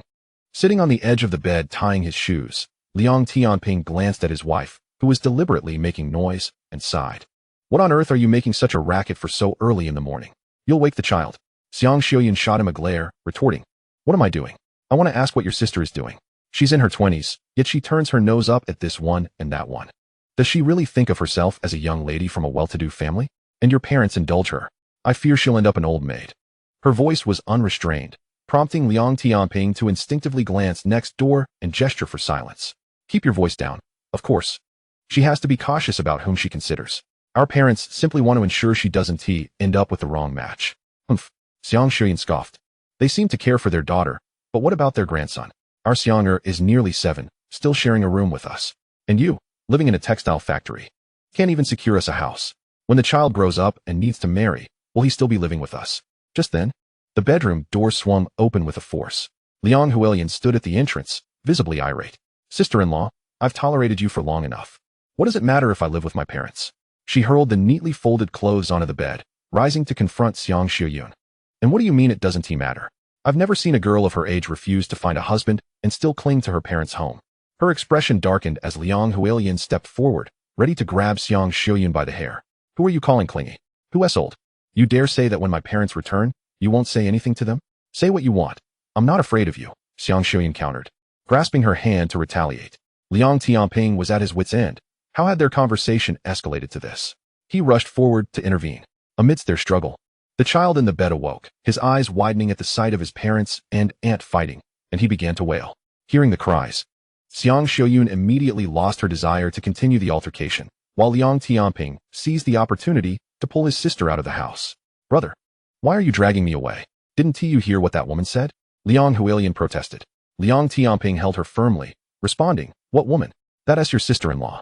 I don't have that kind of sister-in-law. Did you hear how cruelly she spoke just now? I'll tell our parents when they come home tonight. Hearing this, Liang Tianping halted and turned back to face his sister, who wore a stubborn expression. He felt a headache coming on. She was just momentarily confused, and didn't he genuinely believe that? Do you think I'm treating you like a 3-year-old? Liang Huilian retorted, not buying his reasoning. She must have harbored these thoughts for a long time, wanting to drive me out of the house. I eat and live off my parents. How does that affect her? If anyone should leave, it should be her. Such words should never be spoken at home, and today's events should remain between us. Why not? Liang Huilian challenged. Are you really my brother, siding with outsiders? Is it true what they say, that a man forgets his sister once he marries? Liang Tianping was exasperated. Your sister-in-law is not an outsider. I'm not siding with her. Sometimes her words may sting, but her intentions are for the child's sake. Besides, our mother has not been well lately. If you tell our parents about today's events, there will likely be a huge row tonight. Not only would it be embarrassing, but it might also affect her health. Hearing his reasoning, Liang Huilian hesitated, yet the bitterness in her heart remained unresolved. Liang Tianping, noticing her discomfort, suggested, how about this? Let me treat you to breakfast at the state-run restaurant, and we can put this matter behind us, all right? And lunch too. Deal. Thus, the siblings reached an agreement. At the state-run restaurant, standing at the entrance, Liang Tianping counted the money in his pocket, recalling his sister's earlier outburst, and felt a pang in his heart. Just as he looked up, he spotted a familiar figure approaching, Gu Zhao. Seeing Liang Tianping wave at him, Gu Zhao smiled and walked over. Good morning. What brings you here? Breakfast? With an awkward smile, Liang Tianping scratched his nose. I suppose so. Is it, or isn't it? What does I suppose so mean? Gu Zhao noticed Liang Tianping's gaze drifting towards the state-run restaurant and pointed ahead. Shall I take my leave then? Sure. Holding a package of meat buns in her hand, Liang Huilian stepped out and immediately caught sight of a profile and a receding figure. She nudged Liang Tianping with her elbow and inquired, Hey, brother, who is that? He is a colleague from my textile factory, Liang Tianping replied succinctly, wary of elaborating further after a previous misunderstanding, hoping to quell any unnecessary thoughts in Liang Huilian's mind. After work that afternoon, Gu Zhao wasted no time and promptly arrived outside the county government office building. As the county had yet to establish a youth office, young intellectuals arriving in the county were required to verify their identities directly here, after which each production team would collect their assigned members. By the time Gu Zhao arrived, a throng had already gathered outside the building, though the number of young intellectuals sent to the countryside had dwindled in recent years. Around 80 individuals were still assigned to Qingtian County. The crowd's presence transformed the atmosphere into a lively one, as first-time rural youth found everything around them to be novel. Navigating through the crowd, Gu Zhao located Su Jinghua, who was sitting in a corner on a bullock cart, leisurely smoking a pipe. Su nodded slightly in acknowledgement as Gu Zhao settled beside him to wait. Moments later, several individuals emerged from the office building. Upon recognizing the leading figure, Gu Zhao raised an eyebrow. Wasn't he this the person who had been with Tan Tianwei, stranded due to a broken vehicle last time? As a few authoritative-looking individuals stepped out, the young intellectuals gradually quieted down. The secretary was about to approach when Zhang Guangji waved his hand, addressing the eager group of youths before him. Comrades, I am Zhang Guangji, the county head of Qingtian. I extend a warm welcome to all the young intellectuals present from various parts of the nation. You are knowledgeable and courageous progressive youths who have bravely responded to the call of the state to join us in the construction of Qingtian County. I believe that with your contributions and our collective efforts, Qingtian County will undoubtedly advance further. As the day is growing late, I shall not speak further. Those whose names I call, please step forward to collect your assigned individuals. After giving a brief instruction to his secretary, he returned to the office building. As the county head had many responsibilities each day. Chapter 76, A Mishap with Su Ran. Gu Zhao watched him depart before shifting his attention back. The secretary had already begun reading from the list. Xiang Shuan, Li Jianglin, Wang Xiang, Mingya, Zhang Danny, Xiangyang Production Team. Tao Yu, Shen Songlian, Wang Heiyue. Hongqi Production Team. Jiang Lianding, Jiang Xin, Song Hong Tao, Chen Xiaoping, Zhao Pundi, Sun Tinger, Yonglu Production Team. Shen Songlian, Wang Heiyue. Aren't those the names of the protagonists in the novel? Upon hearing this, Gu Zhao instinctively scanned the crowd, but before he could spot anyone, the list for Yonglu Production Team was announced, prompting him to hastily approach Su Jinghua to collect his assigned individual. Once he had received his person, he turned back, but found nothing familiar in the crowd. Well, he thought, he was merely a bit curious. After all, the person was in the neighboring team. And if fate allowed, they would surely meet eventually. The 6 young intellectuals assigned to Yonglu Village included 3 men and 3 women. After briefly introducing himself, Gu Zhao assisted in loading their luggage onto the bullock cart. Su Jinghua remained seated on the cart, clearly content to serve as a mere driver. Gu Zhao chuckled helplessly but said nothing. It was getting late, and they needed to return early as traveling in the dark could be perilous. Turning to ensure the luggage was securely stowed, Su Jinghua straightened up and cracked the whip, prompting the bull to move forward. Just as Gu Zhao was about to step onto the cart, it shifted, causing Sun Tinger to stumble. Had it not been for Chen Xiaoping's timely support, she would have likely fallen flat. Once steady, she pushed Chen Xiaoping's hand away, irritation evident on her face. What do you mean by that? I wasn't even on yet. Hearing the commotion, Su Jinghua halted and, seeing that she was unharmed, replied nonchalantly, "The bull, Jin Gui, can't carry both all this luggage and a person." His remark was not meant to insult the young intellectuals. Indeed, the luggage of 6 individuals was quite considerable, and Gu Zhao had struggled to lift 2 heavy bags earlier, as if they were filled with iron. Sun Tinger, upon hearing this, became even more indignant. "What do you mean? Are you saying I'm not as good as a bull?" Su Jinghua remained unfazed. "How you interpret it is your concern." Sun Tinger felt as though her words had landed on cotton, ineffectual. As the two exchanged words, the others appeared varied in their reactions, yet no one dared to speak up. Observing the situation, Gu Zhao stepped forward. "Comrade, please don't take Suda's straightforwardness to heart. This bull is a collective asset of the production team. And if the load is too heavy and something goes awry, we would be hard-pressed to explain it to others. Furthermore, Suda isn't intentionally targeting you. Even I would be asked to dismount if I insisted on riding the cart. Indeed, son, let us not make this difficult for them." Chen Xiaoping chimed in from the side. Everyone was aware that they would be living in the village, and further conflict could sour relations with the locals, making life difficult later on. Sun Ting considered this, but found herself at a loss for words, her lips pressed tightly as she stood there in silence. Seeing her predicament, Gu Zhao suggested, "How about this? I believe the cart can accommodate one more person. Perhaps you could take turns riding?" After all, these young intellectuals had just arrived, and they wouldn't want to be labeled as bullies. With that, he exchanged a knowing glance with Su Jinghua. Su Jinghua gave a sidelong glance at this impractical individual before turning away. Seeing his agreement, Gu Zhao smiled and turned to the others. "I think that's a good idea." Chen Xiaoping and Zhao Pundi nodded in agreement. Having already endured much during their train journey, the group was weary, and the chance to sit on the bullock cart, even momentarily, was appealing. "How about this? The 3 of us men will forego riding and let the 3 ladies take our spots," suggested Song Hongtao, casting a casual glance at Sun Tinger. The 3 ladies brightened at this proposal. Su Jinghua could only acquiesce with a nod. Jiang Lianding opened his mouth, but seeing that the decision had seemingly been made, he sighed inwardly and refrained from opposing it. Chen Xiaoping and Zhao Pundi expressed their gratitude profusely. "Thank you so much." Sun Tinger's expression softened as well. Song Hongtao waved his hand dismissively. "It's only right to look after our female comrades. There's no need to be so formal." "Son, you seem tired. Why not take a turn sitting up front?" Chen Xiaoping and Zhao Pundi had no objections and helped Sun Tinger onto the cart.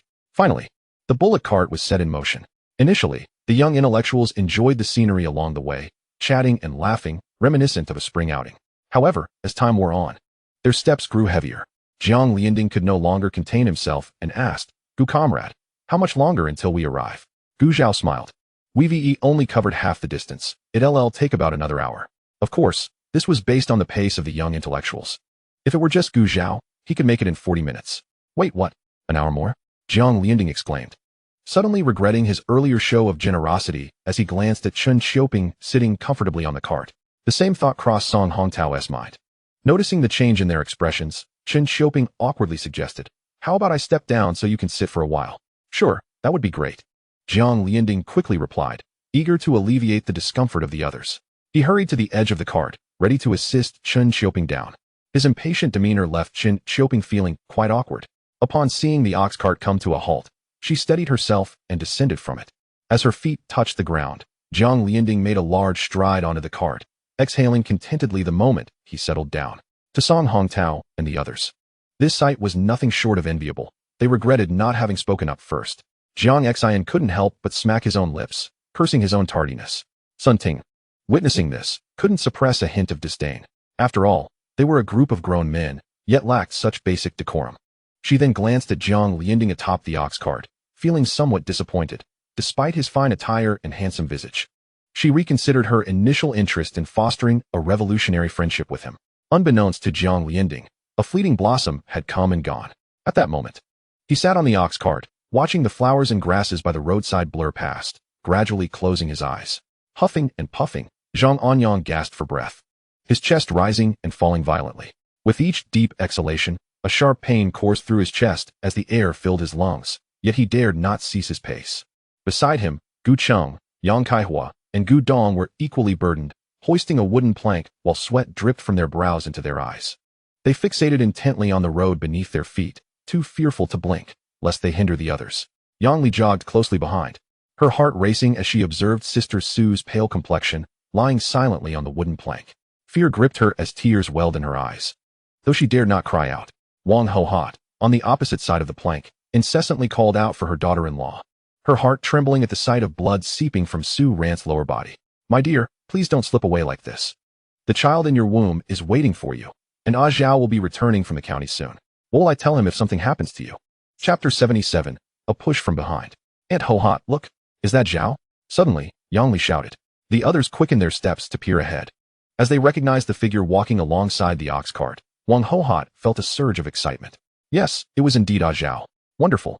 Zhao is back. Zhang Anyang instantly felt a rush of strength course through him. Gu Zhao, having spotted them, initially wore a neutral expression. But upon catching sight of the figure lying on the plank, his countenance shifted dramatically. He abandoned the others and rushed over. Su ran, enveloped in unbearable pain and confusion. Sensed warmth surging beneath her. Fear gripped her heart. At that moment, a familiar hand grasped her wrist, struggling to open her eyes. She moved her lips slightly but couldn't utter a sound. "Zhao."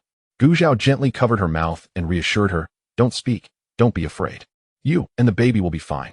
As he spoke, he discreetly fed her the pregnancy-preserving pill he had purchased from the systems marketplace. At that moment, he was grateful for his earlier decision. Su ran, feeling something enter her mouth, had no time to react before the warmth flowed down her throat and into her abdomen. Instantly, she sensed the pain in her belly begin to subside, and the warmth below gradually ceased. It felt as though she were enveloped in sunlight. And with a final blink, she slipped into unconsciousness. Su Jinghua had also arrived at the ox cart, and without waiting for Gu Zhao to speak, he declared, "Leave these people to me." Gu Zhao nodded, replacing Yang Kaihua, and took the lead with the others as they carried Su Ran towards the county. Yang Kaihua, having been relieved of his burden, rubbed his shoulders, realizing his age was no match for the youth. He chose not to return with Su Jinghua, but to accompany Gu Zhao, allowing them to alternate carrying the load should anyone tire. As they departed, Su Jinghua continued driving the ox cart toward the village.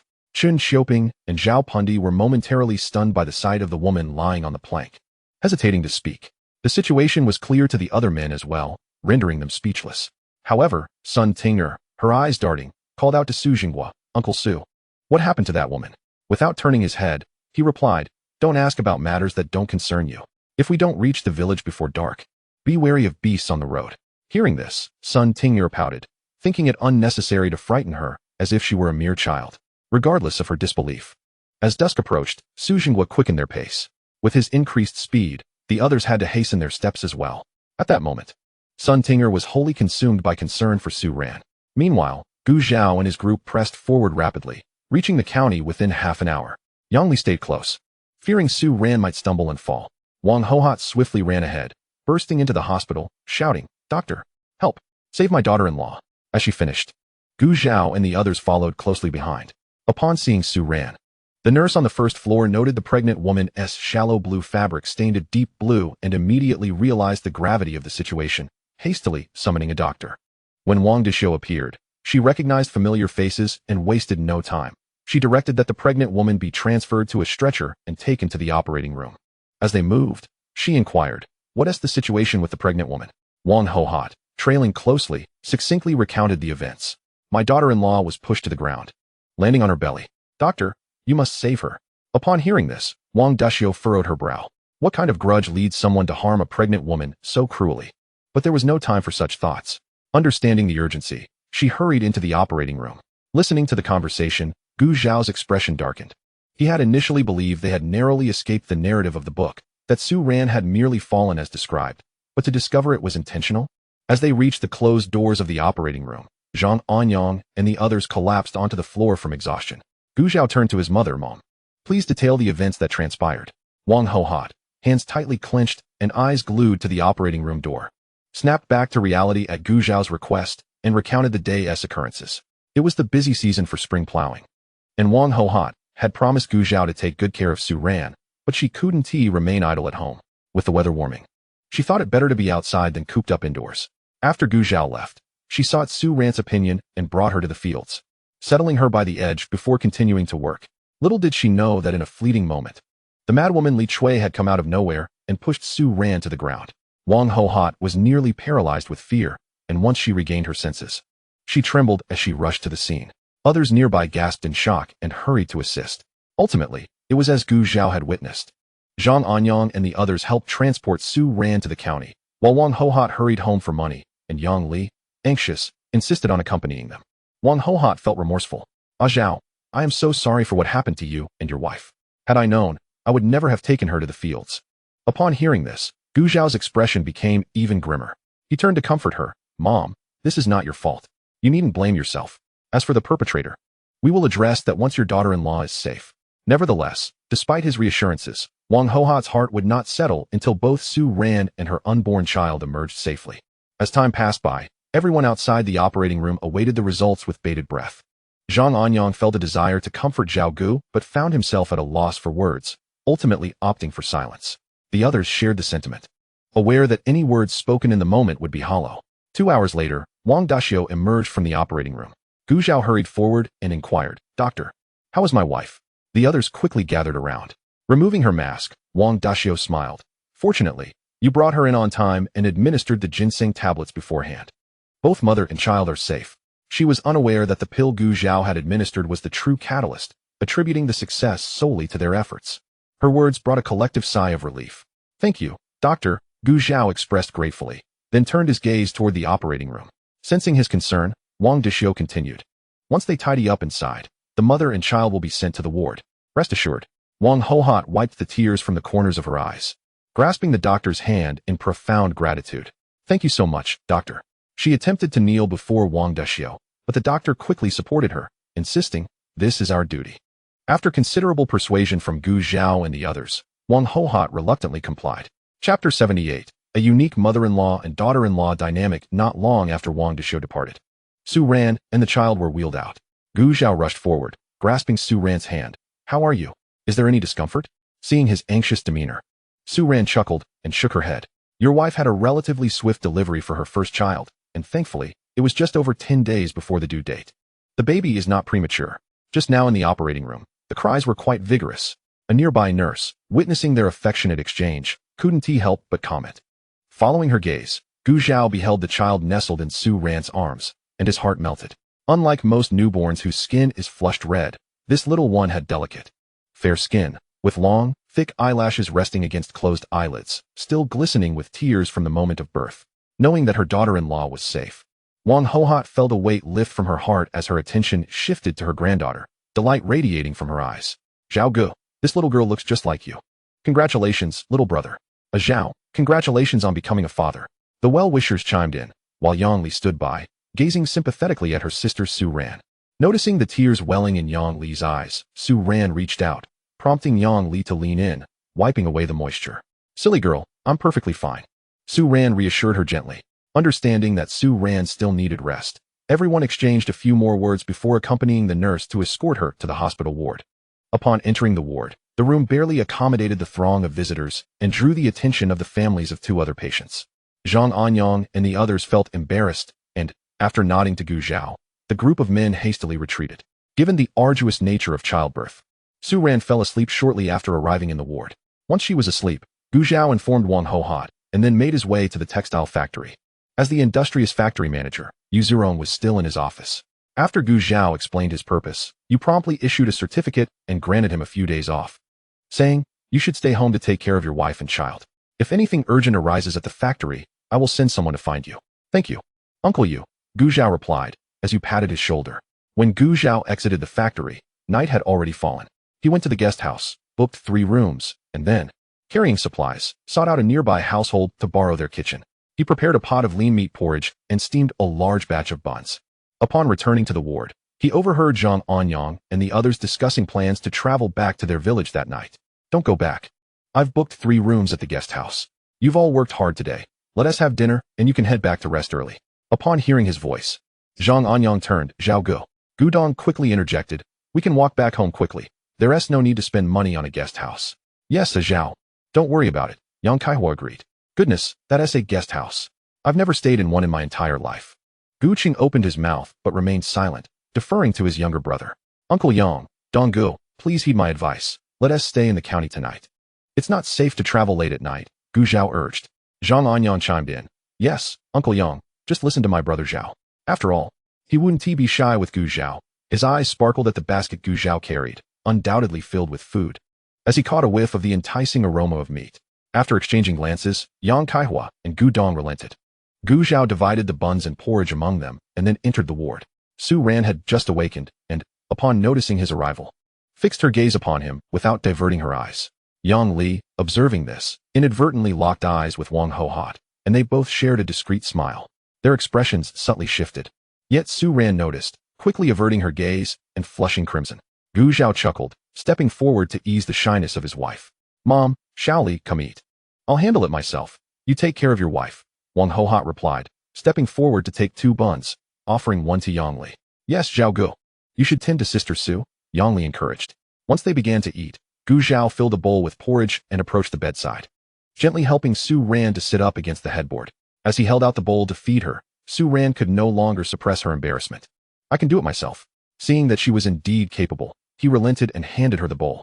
Su Ran took the bowl, but as she was about to lower her head to drink the porridge, she paused and looked up. Have you eaten? I have, Gu Zhao nodded. To save time, he had eaten 2 buns just after they finished steaming before rushing to the hospital once the porridge was ready. Sensing the savory aroma of meat porridge wafting from the adjacent bed, Zhou Huifang glanced down at her own bowl, which contained only a scant amount of rice porridge. Her mother-in-law, Zhang Sufan, was nearby, grumbling, "Oh dear, it's all for this little girl, and she has to come to the hospital to give birth. It seems one doesn't know the value of money until they manage a household. In my day, I gave birth to my eldest right in the fields." As the complaints continued, Zhou Huifang cast a glance at the tiny, wrinkled infant beside her, her grip on the bowl tightening. Sister, perhaps you should refrain from speaking so much. Your daughter-in-law has just given birth and needs her rest, a kind-hearted woman from the next bed interjected. Disregarding the protests of Zhou Huifang, the grumbling abruptly ceased, and Zhang Sufan shot her a glare, rolling her eyes. Who are you? Do you need to meddle in our family matters? She retorted, have you sorted out your own family's affairs before intruding into others? Wu Zhenju stood up, glaring. What did you say? My mother is merely being kind. Kind?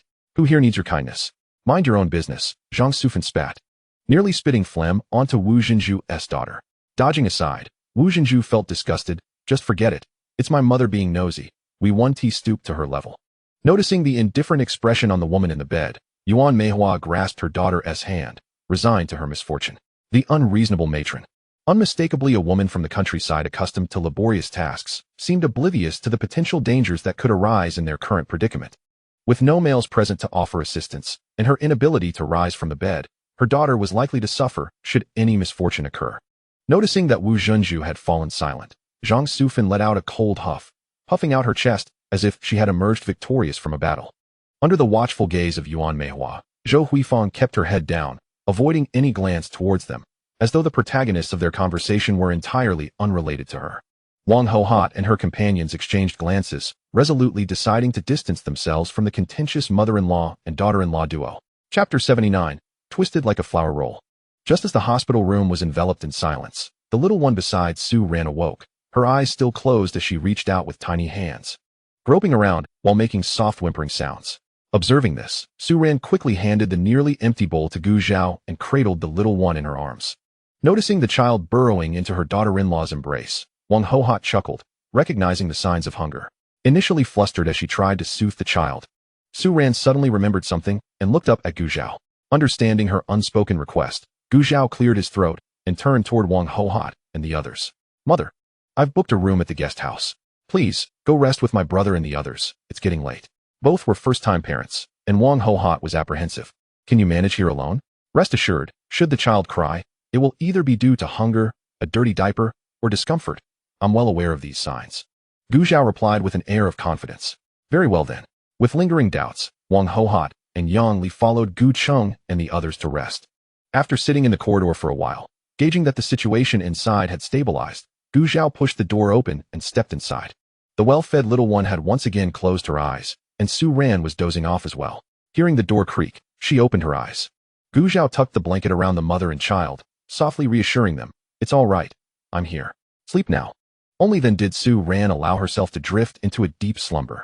As the night deepened, the adjacent beds fell silent, and Gu Zhao settled on a stool beside the bed, resting his head against the wall, eyes closed in quiet contemplation. In the dead of night, something brushed against his hand resting by the bed, prompting him to awaken instantly, his eyes sharp and alert.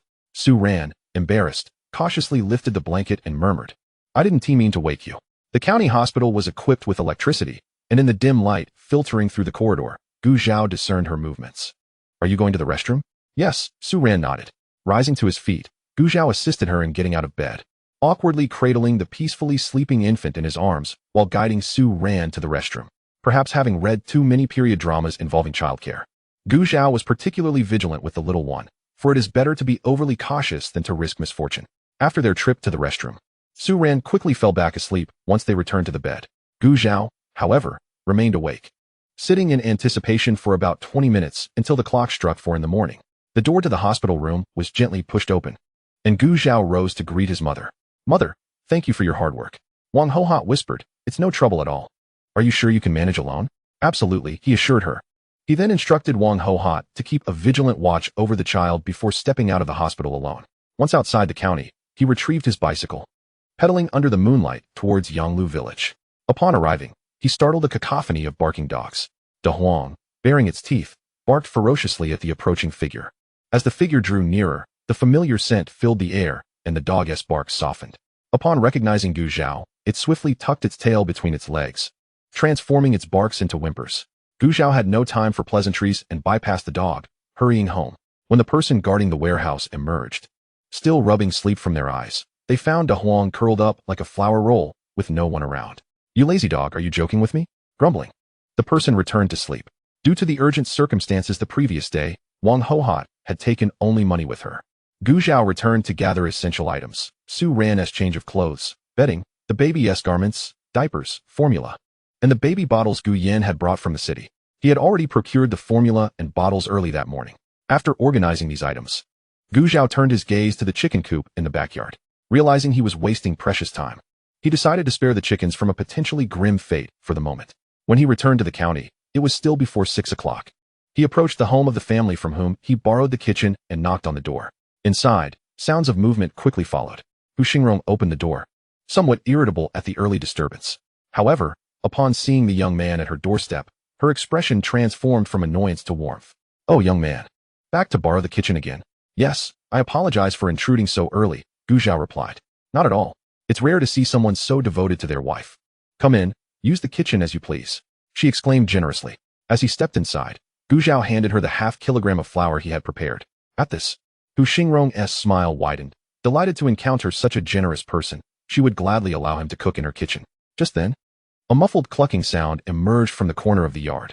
Hu Xingrong's expression shifted instantly, and Gu Zhao glanced in the direction of the noise. Realizing Gu Zhao had undoubtedly heard it, Hu Xingrong quickly said, "Young man, considering I'm lending you the kitchen, please don't expose me. If you do, I'll forfeit the flour. Use the kitchen for as long as you need, all right?" Gu Zhao remained silent for a moment, causing Hu Xingrong to wonder about his intentions. Just as she was about to speak again, Gu Zhao broke the silence. "Aunt, are you willing to trade your chickens?" "What?" Hu Xingrong was taken aback.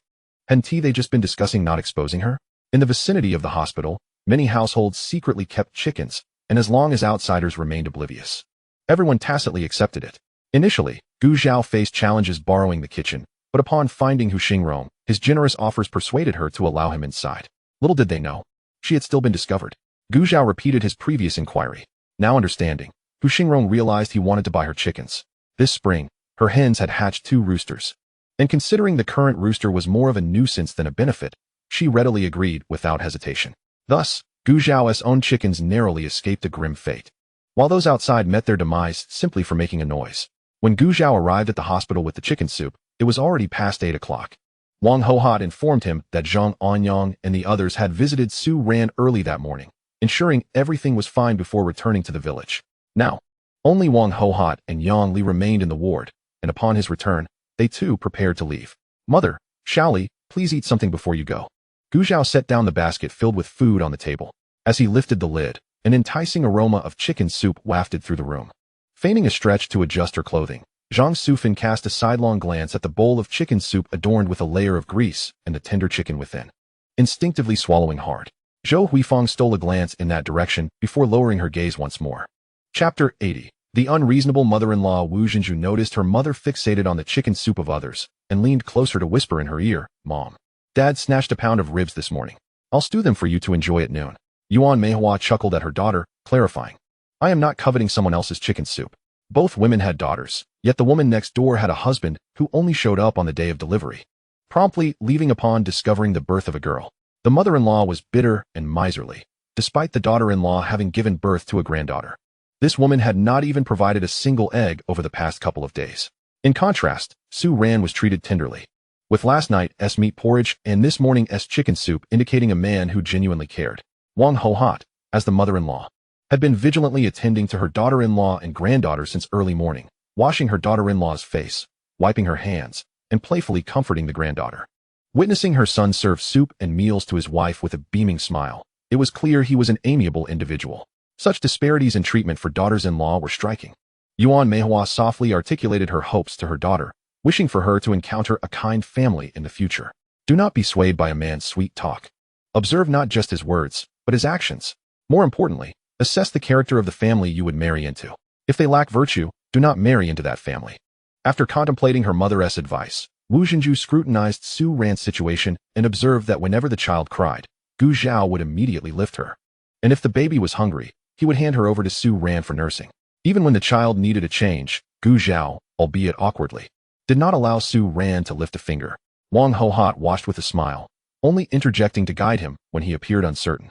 This sight prompted Wu Zhenju to recall a suitor who had been pursuing her, incessantly referring to her as mother and insisting that she should honor her parents alongside him. Initially, she found no fault in this, as filial piety is commendable. Yet, the more she reflected, the more uneasy she felt, ultimately omitting this suitor from her list of prospects. On Wang Hohat's side, she could not refuse, and after both she and Yang Li had a bowl of chicken soup, they set down their chopsticks. "Mom, my daughter-in-law can have a little chicken soup now, but too much is not advisable. And as for the chicken, you and Xiaoli should eat it, otherwise it will go to waste." Wang Hohat was taken aback. Is that so? During her own pregnancy, she was fortunate to have eaten eggs. She had only heard that chicken soup and meat were nourishing. So why couldn't a woman who had just given birth indulge a bit more? Gu Zhao nodded, affirming, "Yes, that's what the doctor advised." Although Wang Hohat still did not fully comprehend, she trusted that the doctor's guidance was sound. While they were dining, Gu Zhao was frantically changing the baby's clothes, having rushed to the hospital with the child still dressed in Su Ran's inner garments. The newborn's body was so delicate that Gu Zhao dared not exert too much force. And by the time he finished dressing the child, sweat had beaded on his forehead. The three women observed him with amusement, their eyes sparkling with mirth. Once the baby was dressed, Wang Hohat expressed her concerns with a few parting words before she and Yang Li exited the hospital, their mouths still savoring the flavors of the meal. Yang Li's face flushed. She had merely intended to check on Sister Su, but ended up feeling as though she had come solely to partake in the food. Shortly after they departed, Wang Dexiu arrived for the rounds. Yuan Meihua had suffered a fall resulting in a fractured bone, which fell outside her purview. She first approached Zhou Huifang's bed, assessing her complexion and the faint cries of the baby in her arms. After asking a few questions, her expression turned grave. Family of the patient. I have issued a recommendation for the patient to purchase some tonic for her recovery. Otherwise, she will struggle with milk production. Have you procured it? Zhang Sufan, seated by the bedside, did not rise, offering a sheepish smile. Of course we bought it, but we took it home for the others to eat. The work at the fields has been plentiful, and the men at home, along with my cherished grandsons, need nourishment. Wang Dexiu's gaze sharpened. Bought it? But did you prepare it for the patient? Certainly, Zhang Sufan replied assertively, then turned to Huifang. Tell the doctor if I have been giving you what you need. Beneath the quilt, Huifang fidgeted, glancing nervously at the other two patients. Seeing their silence, she timidly nodded. I have eaten. Zhang Sufan beamed with satisfaction. See, doctor. I haven't spoken falsely. Meeting Zhou Huifang's gaze, Wu Zhenju snorted disdainfully and turned away, while Yuan Meihua remained silent. Having witnessed the consequences of Yuan Meihua and her daughter intervening before, Su Ran and Gu Zhao naturally refrained from speaking up. Observing Huifang's demeanor, Wang Dexiu felt a pang of disappointment, realizing that they, as doctors, had done all they could. The lack of nutrition was ultimately the patient's own doing, resulting in insufficient milk for the child. Nevertheless, with a compassionate heart, Wang Dexiu still imparted a warning. Without proper nutrition, the child may not thrive. And even if it survives, its health will suffer. She articulated her concerns clearly, hoping for some change from the mother, or perhaps a flicker of compassion from the grandmother. However, seeing their indifference, Wang Daxiu could only shake her head in resignation. Zhang Sufan was unconcerned about nutrition. As Wang Daxiu prepared to leave, she hurriedly inquired, "Doctor, when can we be discharged?" Each additional day in the hospital meant more expenses, and she had no extra money for these two burdensome patients. Had it not been for the doctor threatening her with allegations of abuse should they leave prematurely, she would have left already.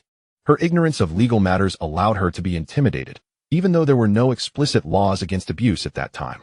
Wang Daxiu's threat stemmed from Hui Fang's poor condition upon arrival. She had been in labor for an extended period at home, and the villagers, fearing complications, had urged her to seek medical assistance. Wang Daxiu glanced at her. "As long as there are no issues tonight, you can leave tomorrow morning." "Doctor, can we leave now?" Zhang Sufan pressed, but Wang Daxiu did not even glance her way, outright refusing. Zhang Sufan, disheartened, shot a fierce glare at Zhou Huifang. Huifang, intimidated by her mother-in-law's stare, shrank back, lowering her head and daring not to look up again. Chapter 81. An abrupt request upon arriving at Su Ran's bedside. Wang Daxiu finally displayed a semblance of satisfaction. Su Ran's vitality was not merely good, it could be described as radiant, showing no trace of the peril she faced upon her arrival yesterday. Wang Daxiu had witnessed Su Ran during her early pregnancy, and the transformation was nothing short of remarkable. Yet despite this, Wang Daxiu conducted a thorough examination. "Is there anywhere you feel discomfort?"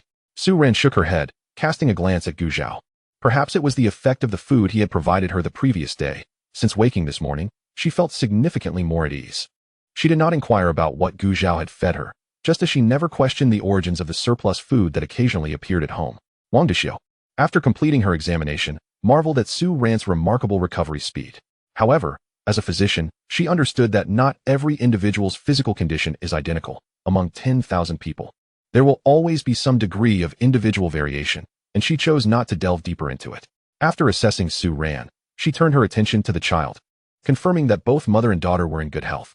Wang Daxiu remarked that if there were no issues during the observation today, they would be able to discharge in the morning. Su Ran felt elated and expressed her gratitude to the doctor. The hospital, after all, could never match the comfort of home, and with Gu Zhao keeping vigil by their side, they hardly had a proper place to rest. Returning home sooner was preferable. With this thought in mind, Su Ran resolved to get out of bed after Wang Daxiu left. "Why don't you come lie down for a while?" she suggested, mindful to avoid pressing against the child. Gu Zhao gently restrained her and shook his head. "I'll just lean against the bedside for a bit. Call me if you need anything." After nearly 2 hours of cycling, he indeed felt somewhat weary, and he settled down at the edge of the bed. Observing him, Su Ran became still. Having slept through the night, she found herself lacking in sleepiness and, feeling a bit bored, alternated between caressing the child's tiny hand and glancing at the head resting at the bedside. During this time, the child awoke, and before she could utter a sound, Su Ran swiftly lifted her to check, discovering it was not a matter of needing a change. Immediately, she unfastened the child's clothing. With her mouth momentarily blocked, the child ceased crying, and once she realized what was happening, she began to muster her strength to consume her sustenance.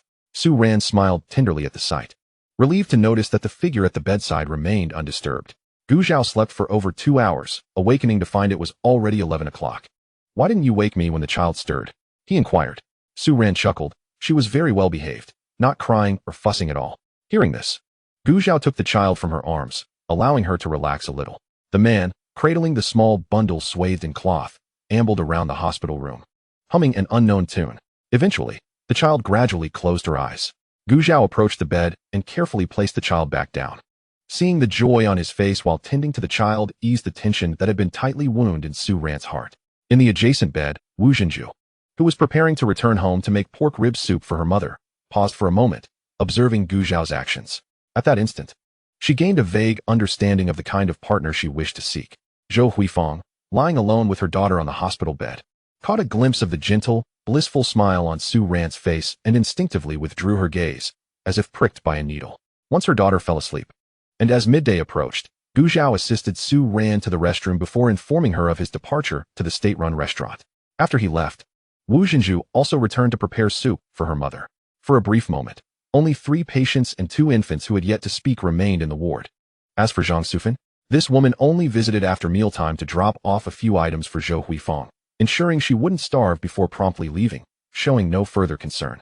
Suddenly, a wailing broke the tranquility of the ward, reminiscent of a kitten's cries. Su Ran and Yuan Meihua instinctively turned their gazes toward Zhou Huifang. Cradling her child and attempting to soothe her, the cries persisted unabated, causing Zhou Huifang's brow to furrow in growing impatience. Abruptly, she seemed to have an idea. Directing her gaze towards Su Ran, their eyes met unexpectedly, and Su Ran paused for a moment before smiling and preparing to look away. Zhou Huifang hesitated, caught between words. Su Ran, puzzled, inquired him. Zhou Huifang clenched her teeth and finally spoke. Could you spare some of your baby formula for my daughter? At this, both Su Ran and Yuan Meihua exchanged incredulous glances. It was rare for a stranger to outright ask for something, especially such a precious commodity as formula, which was not easily acquired. Seeing Su Ran's silence, Zhou Huifang hastily added, just 2 scoops. No, even 1 scoop would suffice. I'm a useless mother without milk. Please, for the sake of the poor child, grant her a bite to eat. Though the request left Su Ran feeling somewhat uncomfortable. A glance at the child in Zhou Huifang's arms, whose cries had softened, and then at the small one on her own bed, whose brow had furrowed in disturbance from the noise, led her to relent, deciding to consider it an act of kindness for the child. Su Ran stood up and opened the tin of formula on the bedside table. Before she could say anything, Zhou Huifang had already thrust her bowl forward. Su Ran scooped out 2 spoonfuls, and Zhou Huifang expressed her gratitude profusely. After she turned to leave, Su Ran resealed the tin. As Zhou Huifang prepared to feed her child with the freshly mixed formula, the sweet aroma wafted from the bowl, causing her to swallow hard. Under the watchful eyes of the other 2, she cradled her child and began to feed her bite by bite. With something to eat, the child ceased crying, eagerly opening her mouth to swallow. Meanwhile, Gu Zhao arrived at the state-run restaurant. Fortune favored him today as there was bone soup available. Unlike modern establishments that often incorporate various high-tech enhancements, this era's bone soup was simply prepared with large bones simmered and seasoned with a pinch of salt. Gu Zhao ordered a bowl of bone soup, a plate of pork stir-fried with cabbage, and a bowl of congee to take back. He quickly finished his plate of dumplings, then hastened back to the hospital. As he pushed open the door, all eyes in the ward instinctively turned toward him. Gu Zhao approached Su Ran's bedside. You must be hungry, he remarked. Not really, Su Ran replied with a smile, shaking her head. I've been lying in bed all day without moving. It's not that easy to feel hungry. Even if you're not hungry, you should eat something, Gu Zhao urged. For now, he dared only to provide Su Ran with some liquid food, as it was quickly consumed and not very filling. After several hours, she must have felt some emptiness in her stomach. All right, Su Ran acquiesced, accepting the meal box he offered, because he often took food home from the state-run restaurant. Gu Zhao had taken the liberty of purchasing several aluminum lunchboxes. Zhang Sufan, overhearing their conversation, scoffed. So what if she just had a baby? Is it really that precious? When she turned to see Zhou Huifang gazing longingly at the food, her irritation flared. What's the matter? Are you dissatisfied with what I brought you? If you don't want to eat, then just don't. With that, she snatched the steamed bun from Zhou Huifang's hand and stuffed it into her mouth, chewing with palpable enjoyment. Left empty-handed, Zhou Huifang felt aggrieved. Mom, Chapter 82. It's not like I'm not paying. Zhang Sufan devoured the bun, which was barely the size of a fist, licked her fingers, and displayed her impatience. Stop calling me Mom. You mope around every day, and all our family's good fortune is being squandered by you. Here I am, catering to you daily. And I can't even have your bun? Zhang Sufan's tirade left Zhou Huifang feeling humiliated, and she sensed the disdainful glances from the others in the ward. Lowering her head, she fell silent. Meanwhile, Su Ran remained focused on her meal, not turning her head to acknowledge the commotion next door, while Gu Zhao busied himself changing the baby's diaper. Too occupied to pay attention to the situation, Yuan Meihua, having learned her lesson from the first time she attempted to intervene, chose to close her eyes and feign rest instead of getting involved. After Zhang Sufan finished her rant, feeling parched, she took a sip of water from the table. Raising her eyes, she saw her daughter-in-law silently shedding tears and snapped, "What a downer," before turning and leaving the ward. Once she was gone, Zhou Huifang finally let her tears flow, cradling her child and lamenting her misfortune. The child, who had been well-fed and asleep, was startled awake by her mother's distress and began to cry anew. Yuan Meihua shot her a disapproving glance, but just then, Wu Jinju entered with food, prompting her to avert her gaze. After Su Ran finished her meal, Gu Zhao took the bowls and diapers to wash them together. Upon returning to the ward, the little one who had been sobbing earlier due to a wet diaper had once again fallen asleep, and Su Ran gazed down at him with a soft smile. His tiny fists were clenched on either side of his cherubic face, and his little mouth occasionally made adorable smacking sounds. Truly, he was irresistibly charming. I need to make a quick trip to the village. Will you be all right alone in the ward? Perhaps I should ask Urji if she has the time to come keep you company. Su Ran lifted her gaze to him, shaking her head. You needn't worry about me. I am not so delicate. Please go ahead and do not trouble Urji. We are family. It's no trouble at all. Gu Zhao was about to respond when a cheerful female voice rang out from outside, followed by the door to the ward being pushed open. Urgy. Both Gu Zhao and Su Ran exclaimed in unison. Gu Yin placed the brown sugar she had brought on the table, casting a reproachful glance at the two of them. You still remember to call me Urgy? After such a significant event, you didn't even think to inform me? If it weren't for someone from your village mentioning it while shopping at the supply store, I would still be unaware that you two were in the hospital. Gu Zhao chuckled. I was merely concerned you might be busy. Approaching the bedside, Gu Yin looked down at the sleeping child with softened eyes, then shot a glare at Gu Zhao. What makes you think I am such a busy person? As if my absence would cause the supply store to close its doors. Indeed, Gu Zhao quickly agreed, scratching his nose, refraining from further comment. Su Ran watched the sibling banter, stifling her laughter. However, halfway through, Gu Yin's gaze shifted to her, causing Su Ran to blink and cease her amusement. Gu Yin had intended to admonish Su Ran, but, considering she had just given birth, her words turned into gentle advice. You must take care during your recovery, avoid cold water, do not expose yourself to drafts. And let this rascal do the heavy lifting. Listening attentively, Su Ran's south eyes transformed into crescent moons, dutifully nodding at every piece of advice Gu Yin offered. Wu Jinju occasionally cast envious glances at the scene, filled with admiration for Su Ran's fortunate circumstance. How lucky she was to have such a wonderful family-in-law. Not only was her mother-in-law kind, but her sister-in-law was equally splendid. All right, you should hurry back. I can keep an eye on things here, Gu Yin urged. Then I must trouble you, Urgy. With that, Gu Zhao no longer held back, expressing his gratitude before exiting the hospital. Rather than heading straight to the village, he diverted to another location, only riding his bicycle back afterward. Upon arriving at the village, Gu Zhao promptly sought to borrow an ox cart, intending to bring Su Ran and the baby home the following day. Zhao is back. Congratulations on becoming a father. Gu Zhao smiled. Thank you, Auntie. When will your wife and child return? They will be back tomorrow. It seemed word had spread among the villagers about Su Ran and the baby's safe arrival, as everyone greeted Gu Zhao cheerfully without any reservations. When Gu Zhao found Su Jinghua in the fields, he realized many were already aware of his return. Understanding Gu Zhao's intentions, Su Jinghua patted the ox beside him and readily agreed. It's high time this old fellow took a break. Gu Zhao expressed his gratitude. I appreciate it, Uncle Su. I'll discuss it with my father. Sure. Not far off, Zhu Dehai and his wife watched Gu Zhao's retreating figure with trepidation, fearing he might seek them out for trouble. Fortunately, Gu Zhao did not cast a glance in their direction before departing. Dad. Gu Zhao found Gu Jianjun plowing the fields. Upon hearing his voice, Gu Jianjun looked up, throwing down the rope from his shoulder and approaching the edge of the field. You're back? How are your wife and child? Despite having been informed of their safety, Gu Jianjun couldn't help but ask again. They are doing well, my wife is healthy, and the baby is feeding and sleeping just fine. Gu Jianjun nodded. That's good. Gu Zhao then mentioned his need to borrow the ox cart for the next morning. Wiping the sweat from his brow, Gu Jianjun readily agreed. That's perfect. I've been working the ox hard these past few days, and Su is worried. Once everything was settled, Gu Zhao was about to leave when Gu Jianjun called out to him. I've already arranged for someone to keep an eye on Zhu's wife. You needn't concern yourself. Do as you see fit. Were it not for his position as the village leader, he would have relished the opportunity to confront Zhu and his son. Gu Zhao understood his implication, nodding slightly before turning to depart. He certainly would not overlook the instigator of this situation. Upon arriving home, Gu Zhao meticulously tidied both the interior and exterior of the house. Hearing the commotion, Yang Li, who lived next door and was fetching water, came over. Brother Zhao, you're back. When will Sister Su return? Hanging the cloth on the clothesline, Gu Zhao turned. The doctor said she can come home tomorrow. That is wonderful, Yang Li exclaimed, though she lamented having to work in the fields the next day, preventing her from going to the hospital to welcome Su Ran home. After exchanging a few words about Su Ran, Yang Li hurried off to the fields. Once she had left and the house was in order, Gu Zhao headed back to the hospital. Upon his arrival, he found Gu Yin and Yuan Meihua chatting amiably, with Su Ran occasionally chiming in. Unbeknownst to them, Zhang Sufan, who had also returned to the hospital, was seated by the bedside, observing the lively conversation with visible displeasure. What is all the fuss about? Is the supply store so significant? I merely asked her to bring me some meat. It's not like I'm refusing to pay.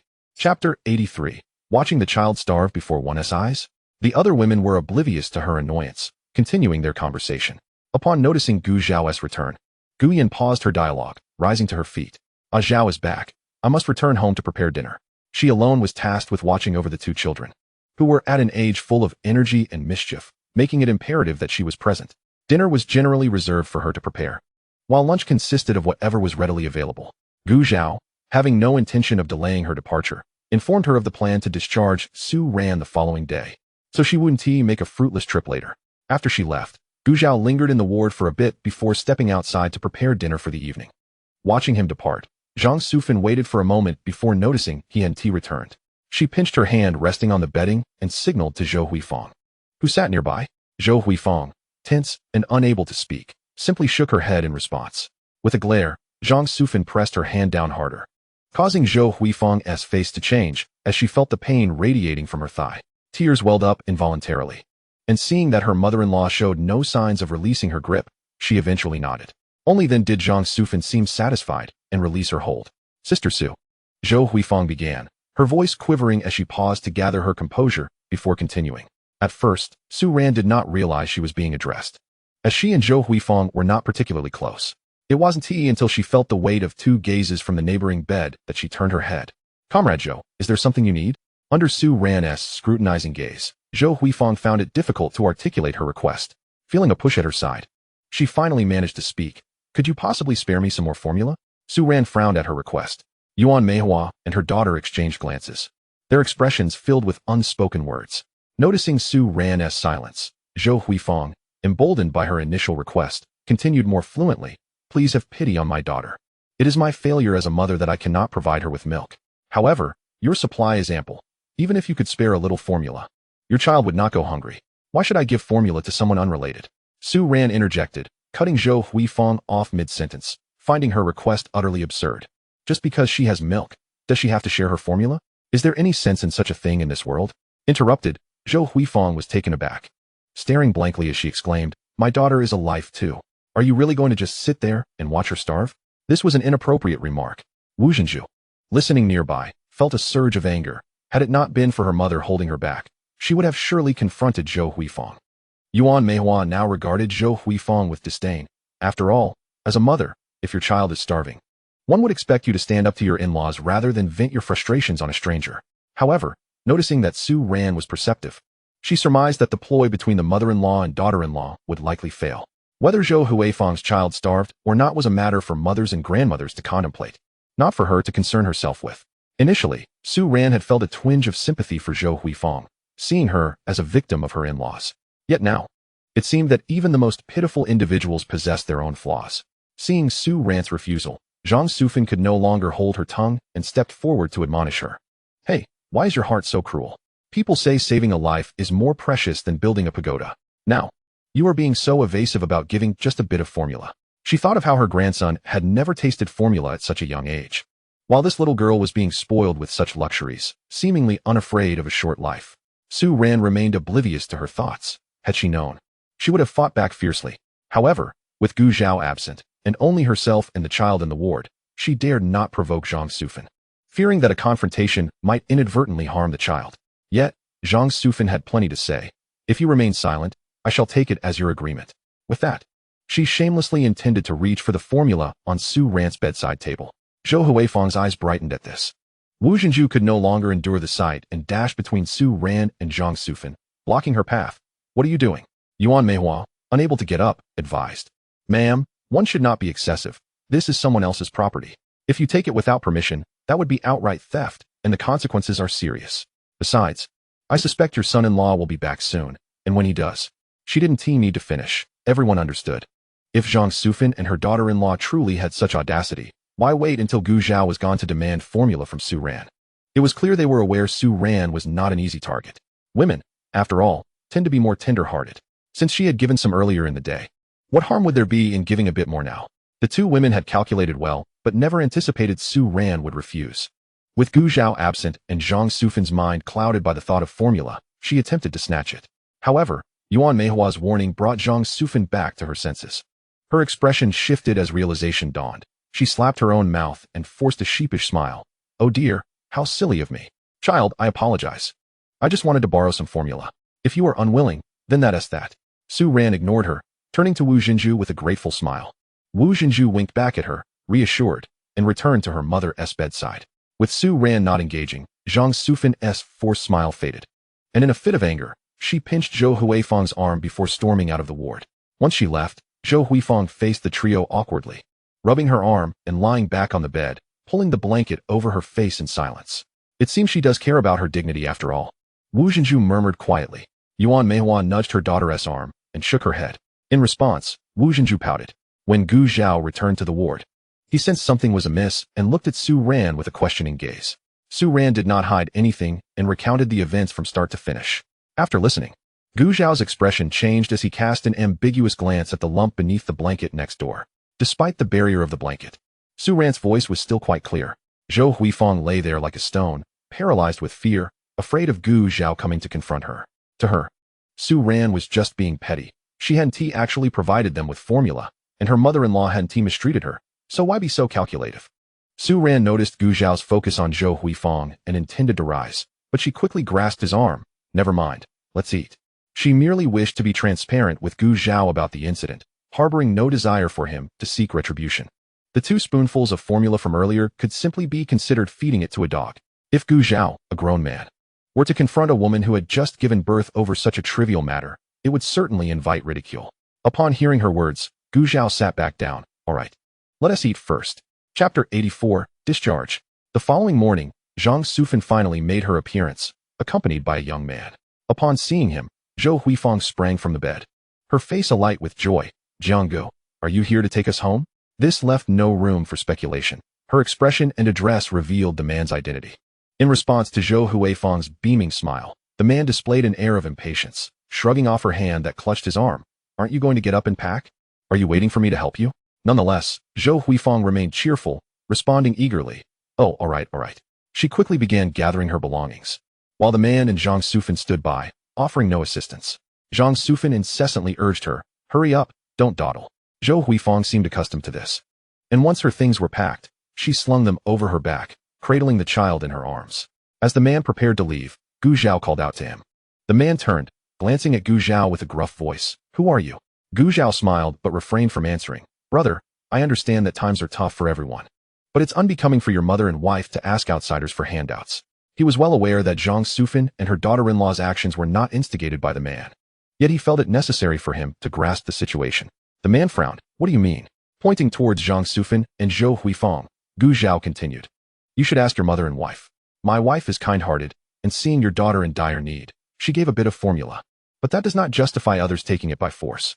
We live in a new society now. One might think bandits have come down from the mountains. Following his gaze towards his mother and wife, seeing their furtive glances and recalling their usual behavior, the man quickly grasped the situation. His face flushed with anger as he pointed at them and stormed off. Zhang Sufan hastily chased after him. Son, let me explain. Zhou Huifeng, too, appeared flustered, trailing behind them as they left the ward. From a distance, the sounds of her being scolded by the man echoed back into the room.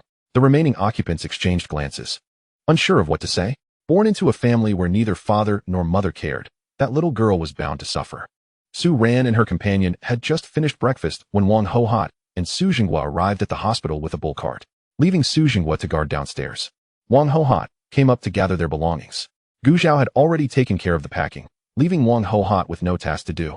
So she turned her attention to Su Ran, noticing her bare hands and the cloth draped over her head, shaking her head. This won't do.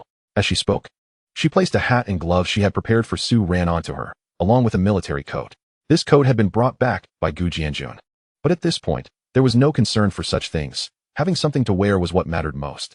Upon witnessing his wife adorned in a manner reminiscent of a clumsy bear, Gu Zhao voiced his thoughts. Mother, is this not a tad excessive? Su Ran also found it somewhat extravagant, but hesitated to express her opinion. At that moment, Gu Zhao's words hung in the air, and her expectant gaze shifted towards Wang Hohat. Wang Hohat cast a sidelong glance at him, retorting, excessive? A woman who has just given birth must be protected from the cold and the wind. Otherwise, if the confinement period is not well observed, she will suffer in her old age. Upon hearing this, Gu Zhao obediently closed his mouth. He knew little of such matters and decided to heed his mother's advice. After bidding farewell to Yuan Meihua and her daughter, Gu Zhao, carrying their belongings, exited the ward with Wang Hohat cradling the baby. Su Ran, feeling no physical ailment, declined their assistance and walked between them. Suddenly, an astonished voice resonated from ahead. Xiao Fengyu stared in disbelief at the man who was tenderly supporting the woman. Then her gaze shifted to the infant nestled in the arms of the older lady beside him, nearly causing her to drop the lunchbox she held.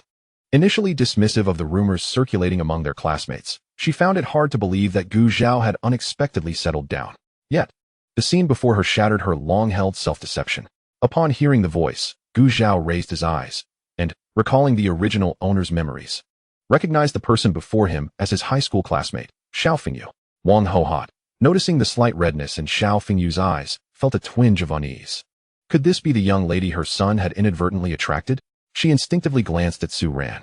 Not far away, the girl, dressed in a stylish dress with a cloak draped over it and soft leather shoes adorning her feet, appeared to belong to an entirely different world. Su Ran thought to herself, her hands instinctively clenched, remaining silent. Observing the atmosphere grow tense, Wang Hohot quickly intervened. "Ah Zhao, who is this?" Gu Zhao noticed the expression on Xiao Fengyu's face and, after careful reflection, confirmed that the original owner had merely shared a casual acquaintance with this classmate, having exchanged only a few words, which eased his mind. Upon hearing Wang Hohot's inquiry, he confidently introduced, "Mother, this is my high school classmate, Xiao Fengyu."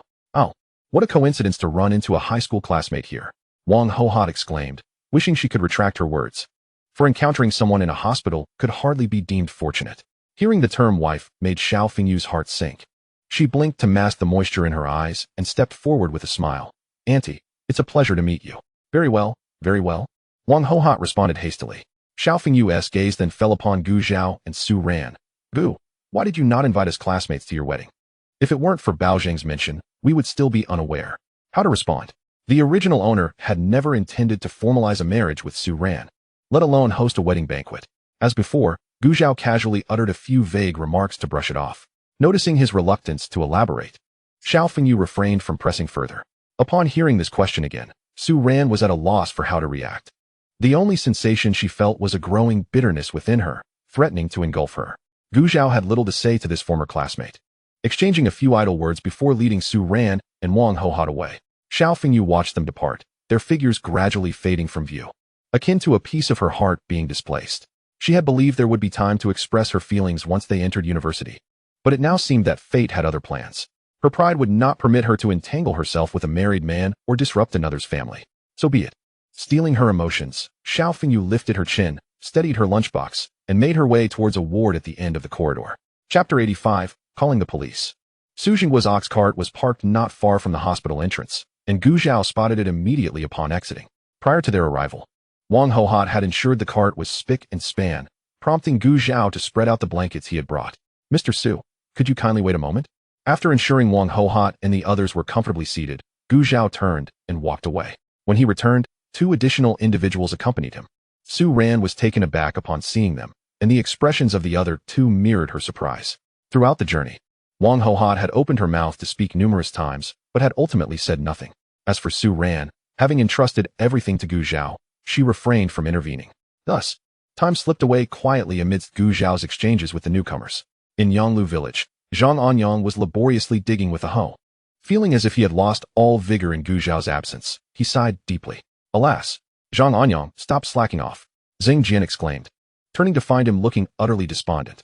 "All right, Zheng Jian," Zhang Anyang replied, casting a quick glance before hastening his pace. Zheng Jian's face paled, and opting to ignore him, he turned his gaze away. This only caused Zhang Anyang to slow down again, and suddenly he clutched his stomach, exclaiming, "Oh no, I have to go to the restroom." Zheng Jian, finally managing to steady his breath, felt a headache coming on as he witnessed Zhang Anyang's antics.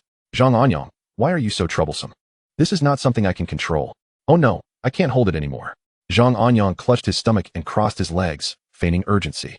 Zheng Jian, noticing the curious glances from nearby women, waved his hand impatiently. Fine, hurry up, get back quickly."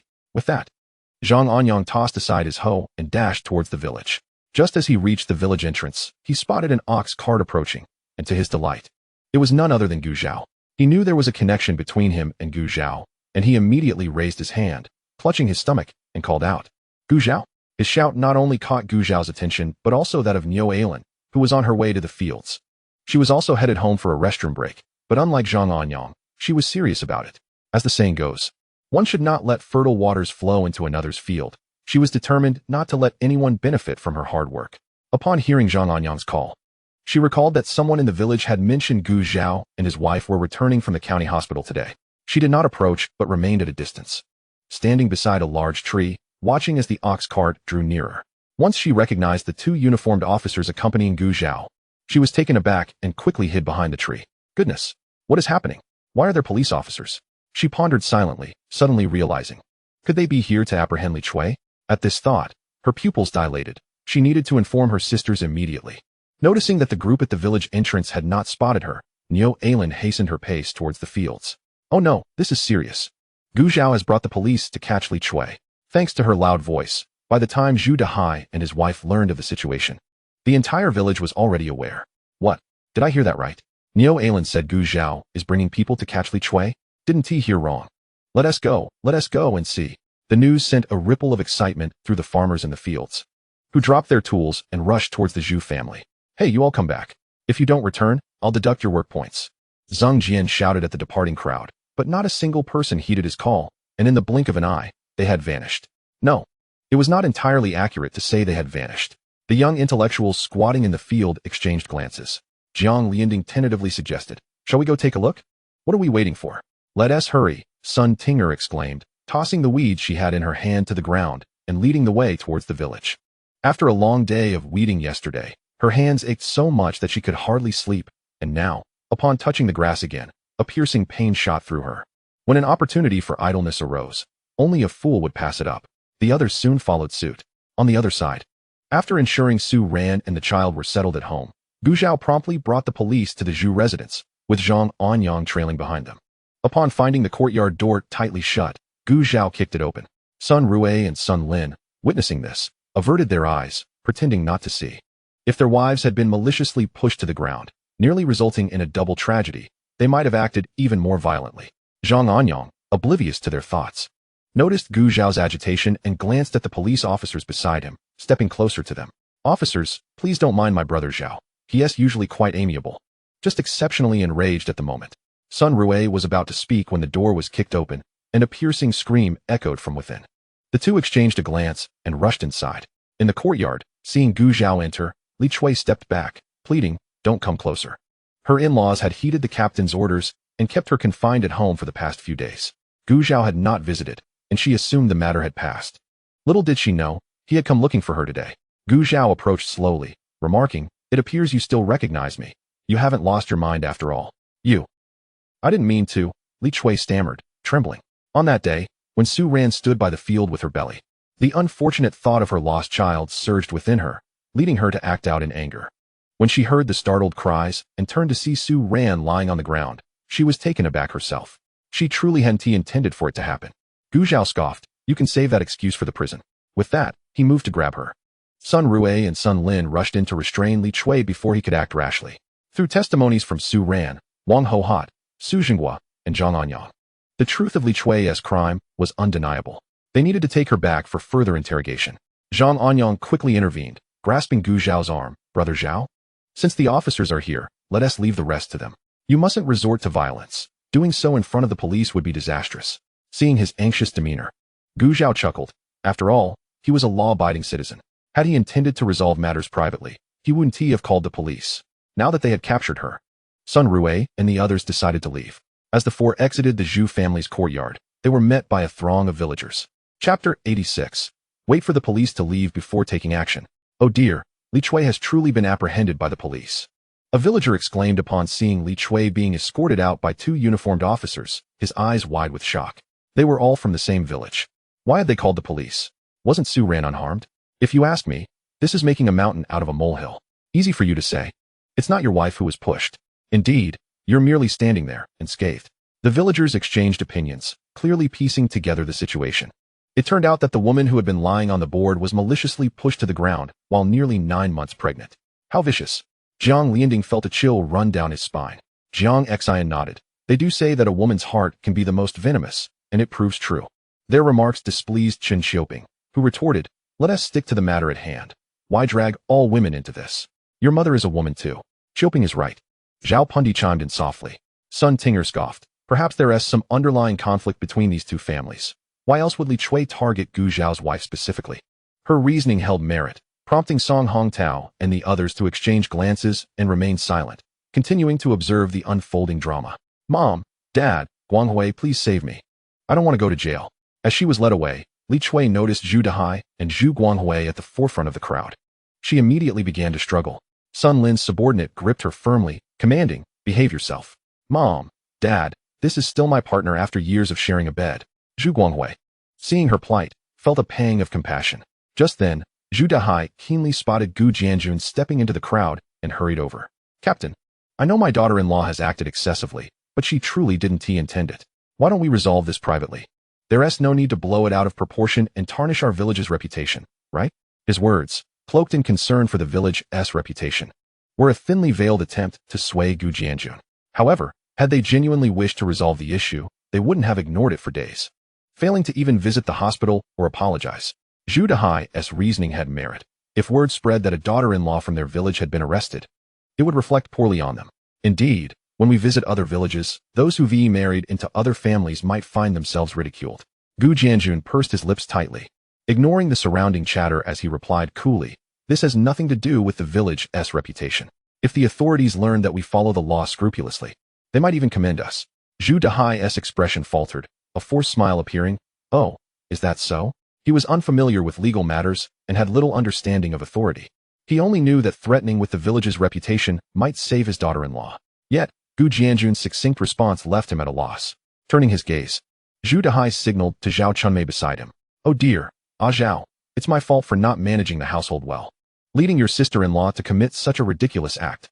I'll have my daughter-in-law apologize immediately, and we'll ensure all necessary compensation is provided. Let us not trouble the police, shall we? Receiving the signal, Zhao Chunmei promptly collapsed at Gu Zhao's feet, clutching his pant leg and wailing, avoiding the gaze of the police officers entirely. Her concern was not for Li Chui's imprisonment, but rather the financial burden of finding a new wife for her son should Li Chui be incarcerated, which would be a tremendous loss. Moreover, having a daughter-in-law in prison would certainly inflate the cost of any future marriage. Her tears were absent, but her cries were heartfelt, eliciting no response but a mocking smile from Gu Zhao. Auntie, Sister Chui, is this a ridiculous situation? In a single sentence, she had defined the issue, invoking their familial ties. Gu Zhao was left uncertain whether to commend her cleverness or criticize her foolishness. He stepped back, freeing himself from her grasp and nodding to Sun Rue. Zhu Guanghui, noticing the police leading Li Chui away, rushed forward, blocking their path, shouting, Gu Zhao, your wife and child are unharmed. We're all from the same village. Can you truly be so heartless? The response came in the form of Gu Zhao's fist. Since Su Ran's incident, a fire had been simmering within Gu Zhao, and upon Zhu Guanghui's provocation, he showed no restraint, delivering blow after blow until Zhu Guanghui lay on the ground, helpless and screaming. Zhang Anyang never anticipated that his brother Zhao would actually dare to strike someone in front of the police. Stunned for a moment, he hastily intervened before Zhu Dahai and his wife arrived, inadvertently stepping on Zhu Guanghui's feet in the process. Zhao, this is unacceptable. The police are still present. Any grievances can be addressed through them. If a confrontation is necessary, we should wait until the officers have departed. Oh, my son. At this, Zhao Chunmei could no longer maintain her facade. She quickly scrambled to her feet and rushed to Zhu Guanghui's side, shouting, Officer, I want to file a complaint against Gu Zhao for assaulting my son without cause. Zhu Dahai approached and squatted down to help Zhu Guanghui up. The moment he stood, Zhao Chunmei's outcries ceased abruptly. She incredulously touched Zhu Guanghui's face and, disregarding all decorum, lifted his shirt to inspect his body. How could this be? There were no signs of bruising or injury on Zhu Guanghui's skin, not even a hint of the marks she had imagined. Zhang Anyang observed this turn of events, his demeanor shifting as he realized that Zhao had merely waved his hand to intimidate Zhu Guanghui. Did he truly scream so pitifully out of fear? Surely, he must be feigning it. With this thought, he cast a disdainful glance at Zhu Guanghui. Zhu Guanghui immediately retorted, You're talking nonsense. He clearly struck me. As he spoke, he drew in a sharp breath, rubbing his chest. Yet even Zhu Dahai and his wife began to doubt their son, thinking he was merely putting on a show. They could find no signs of injury, as Gu Zhao had precisely targeted pressure points to inflict pain without leaving a mark. Although Sun Rue and Sun Lin were unaware of these specific points, they knew from their training that certain areas could be struck without resulting in visible damage. However, they did not believe that a country bumpkin like Gu Zhao would possess such knowledge, assuming Zhu Guanghui was merely pretending. Sun Lin, growing impatient, declared, If you persist in this charade, we will escort you to the police station. At that, Zhu Dahai and the others stepped aside without another word. The crowd parted to allow the police to take Li Chui away, her cries echoing even from a distance. Is this how it ends? What do you expect? An invitation for the officers to dine at our home? Oh, you know that's not what I meant. I can't be bothered to argue with you. As the onlookers began to disperse, Zhu Dahai's family supported one another as they made their way home.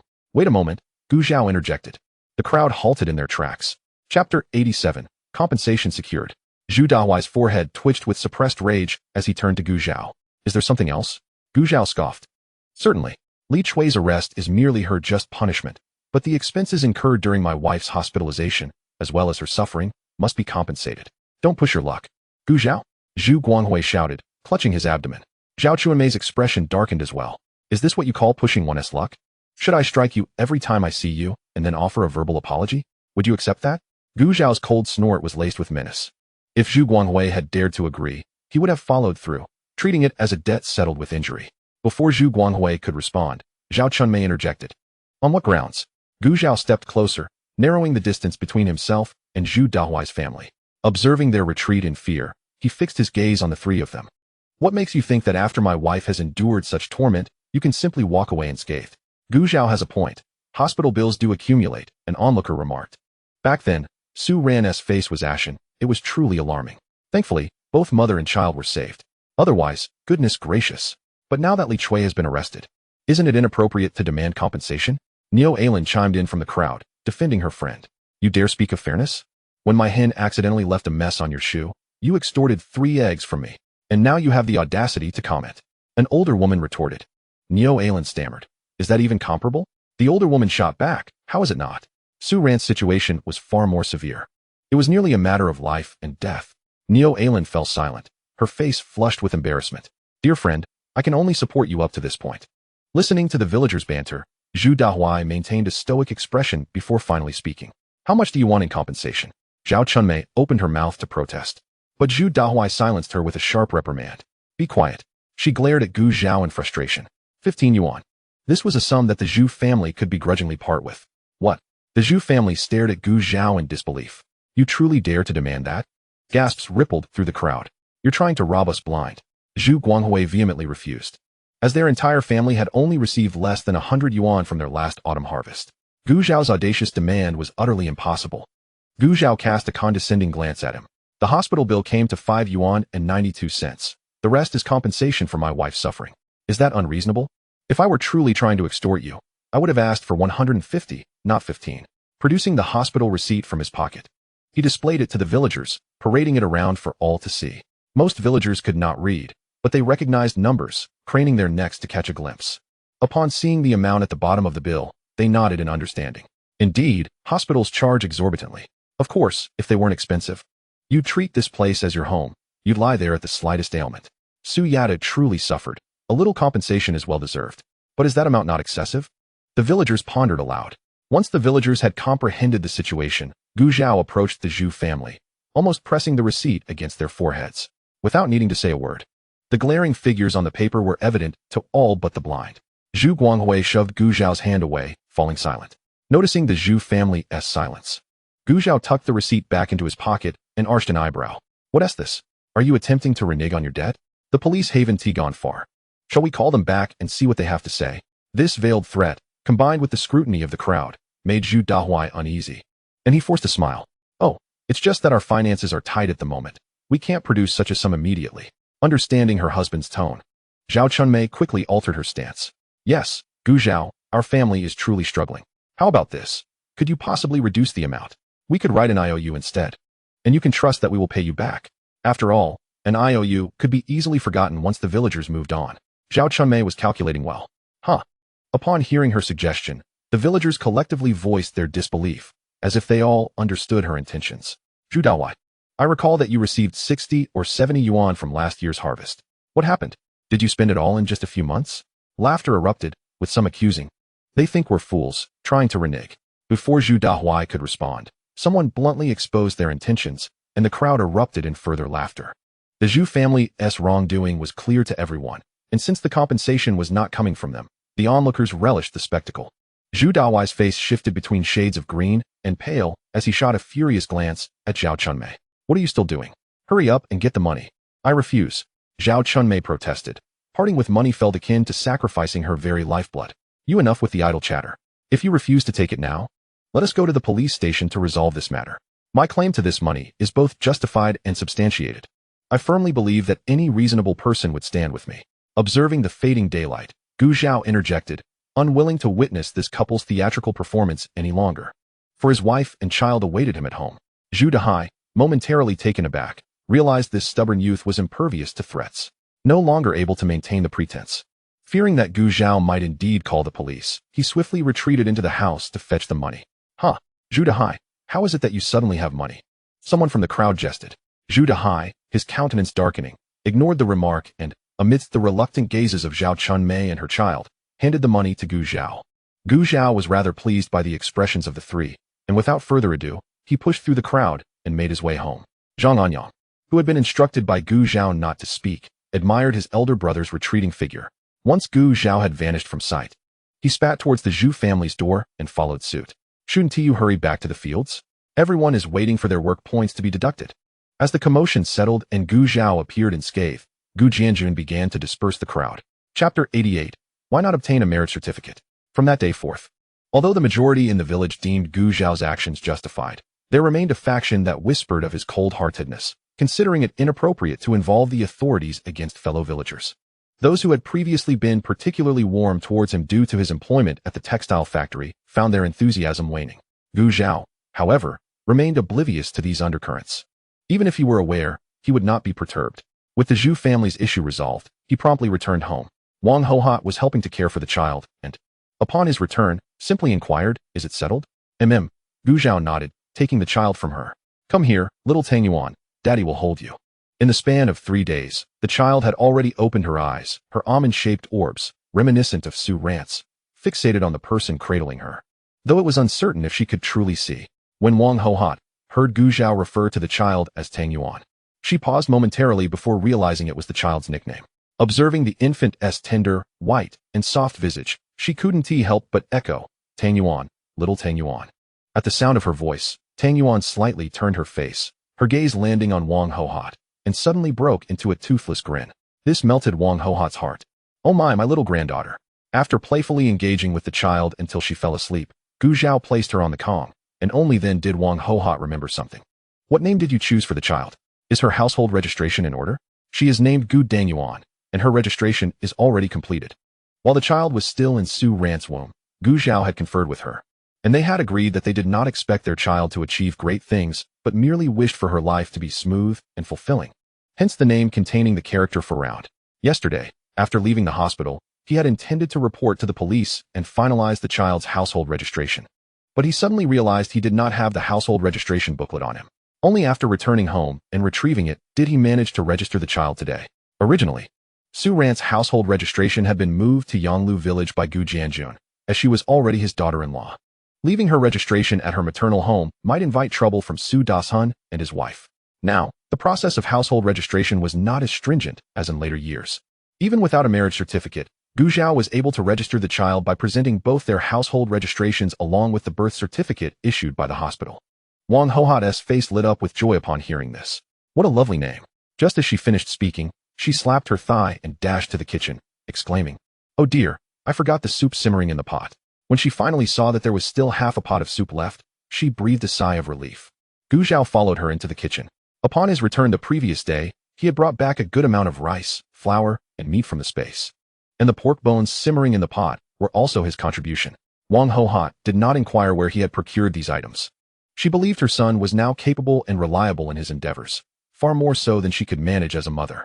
Feeling sympathy for her son, who had been bustling about in the hospital these past few days, Wang Hohot insisted he not lift a finger, ladling out the bone broth and quickly preparing 2 additional dishes. As they cooked, the two engaged in casual family banter. "Ah Zhao, you mustn't neglect your work at the textile factory. This month, I've asked your father to assign you some lighter tasks to allow you to care for your wife during her confinement." Wang Hohot's presence brought Gu Zhao immense joy. After all, he and Su Ran were utterly inexperienced in this regard. However, it was currently the season for spring planting, and there was much work to be done in the fields. Would this arrangement suffice? Why wouldn't it? I'm not shirking my responsibilities. Many in the village take on lighter tasks to care for their wives during confinement. Surely, I can't be expected to forego the same conveniences just because I'm the captain's son. This reasoning was sound, and thus an agreement was reached. Su Ran, upon hearing this, felt grateful and expressed her appreciation for the effort. As for her maternal family, she had little expectation of assistance from them. Wang Hohot waved her hand dismissively. What is so strenuous about it? Isn't it the duty of a mother-in-law to care for her daughter-in-law during confinement? Unbeknownst to her, Gu Zhao had been hard at work during the new year at Su Ran's family, silently lamenting the callousness of her parents, who had not even bothered to check on her during such a significant event. After helping to set the table, she untied her apron and prepared to leave. Gu Zhao noticed there were only 2 bowls of rice on the table and was about to speak when he saw her moving to leave and quickly stopped her. Mom, where are you going? Wang Hohot pushed his hand away. Mom, won't you be eating here? I'll go home to eat. You've worked all morning, and now you can't even have a meal here? What do you take your son for? Gu Zhao found the situation both amusing and exasperating. Indeed, Mom. Please stay and have a meal with us, Su Ran interjected from the side. Wang Hohot glanced at the two, noticing the couple's resolute demeanor of not eating if she didn't eat, which prompted her to remain. To accommodate Su Ran, Wang Hohot prepared rice that was moistened for softness, and besides the bone broth, she also steamed an egg custard specifically for her. Touched by her attentive care, Su Ran, perhaps having learned some of Gu Zhao's thoughtfulness, nodded in agreement as she ate. Mom's cooking is the best. Wang Hohot, flattered by this compliment, beamed with delight. If you enjoy it, Mom will come often to cook for you. Wonderful. Su Ran's eyes sparkled with joy, observing the playful exchange between mother and daughter-in-law. Gu Zhao stood by, smiling at the scene. After a morning of not working, they finished their meal, and Wang Hohot took a moment to rest at Gu Zhao's home before heading directly to the fields. Before leaving, she earnestly reminded Su Ran not to touch cold water or be exposed to drafts, fearing that the young couple might inadvertently overlook these precautions. Gu Zhao and Su Ran assured her repeatedly before she finally departed. Once she was gone, the room fell silent. Su Ran leaned against the Kong, her gaze lowered to the book in her hands, remaining uncommunicative. What's the matter? Gu Zhao had sensed something amiss during their journey home, but had previously refrained from questioning her. Now, with the opportunity at hand, he inquired. Her eyes flickered as she gazed at the book, realizing she hadn't absorbed a single word. Now, hearing Gu Zhao's inquiry, she lifted her head. Upon meeting his concerned gaze, Su Ran bit her lip, uncertain of how to articulate her thoughts. What could she say? Should she ask Gu Zhao why he hadn't mentioned the matter of a marriage certificate, now that their child had arrived? She feared that probing such questions might seem trivial or might lead to answers she did not wish to hear. Seeing her hesitation, Gu Zhao spoke again. Is it inconvenient to discuss? Steeling herself, Su Ran suddenly recalled Gu Zhao's earlier words. Couples should not harbor thoughts in silence, allowing misunderstandings to fester and potentially fracture their relationship. Once again, she recalled how meticulously he had cared for her during these days. With newfound courage, Su Ran fixed her gaze on Gu Zhao, asking, why don't we, apply for a marriage certificate? Gu Zhao was struck with realization. This was indeed his oversight. He should have clarified this matter sooner. When he first traversed into this world, he was bewildered by his surroundings and had no intention of marrying Su Ran. As he gradually grasped the situation and contemplated this decision, winter arrived with thick snow covering the ground, making it difficult to travel to the county town, especially with Su Ran's growing belly. Thus, he had chosen to postpone the conversation.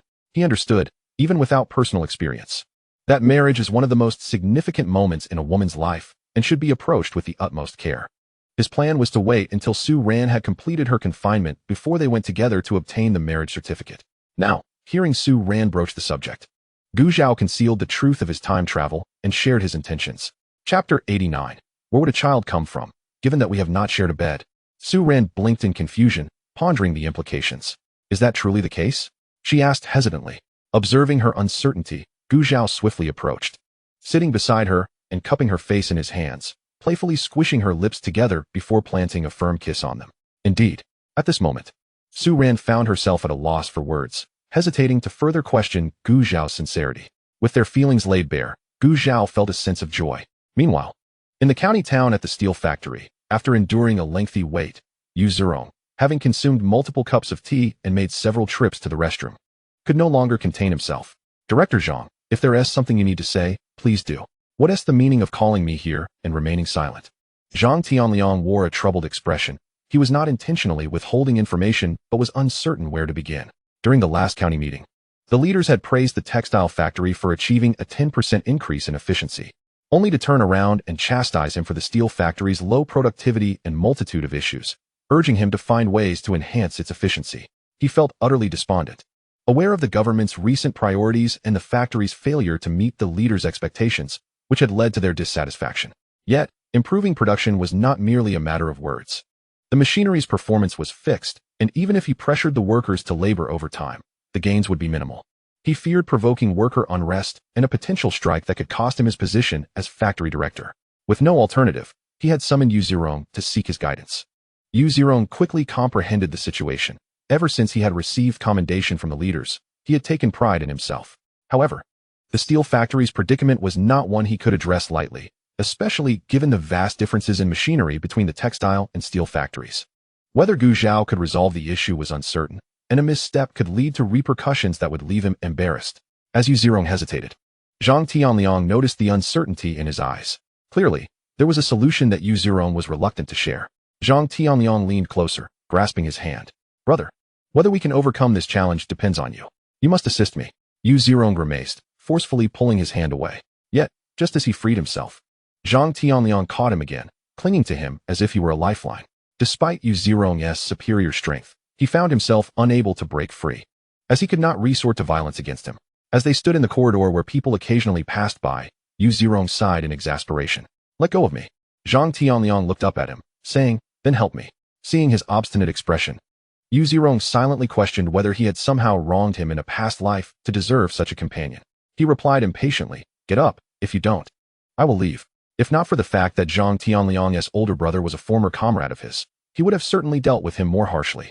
Promise me then, Zhang Tianliang urged, sensing an opportunity.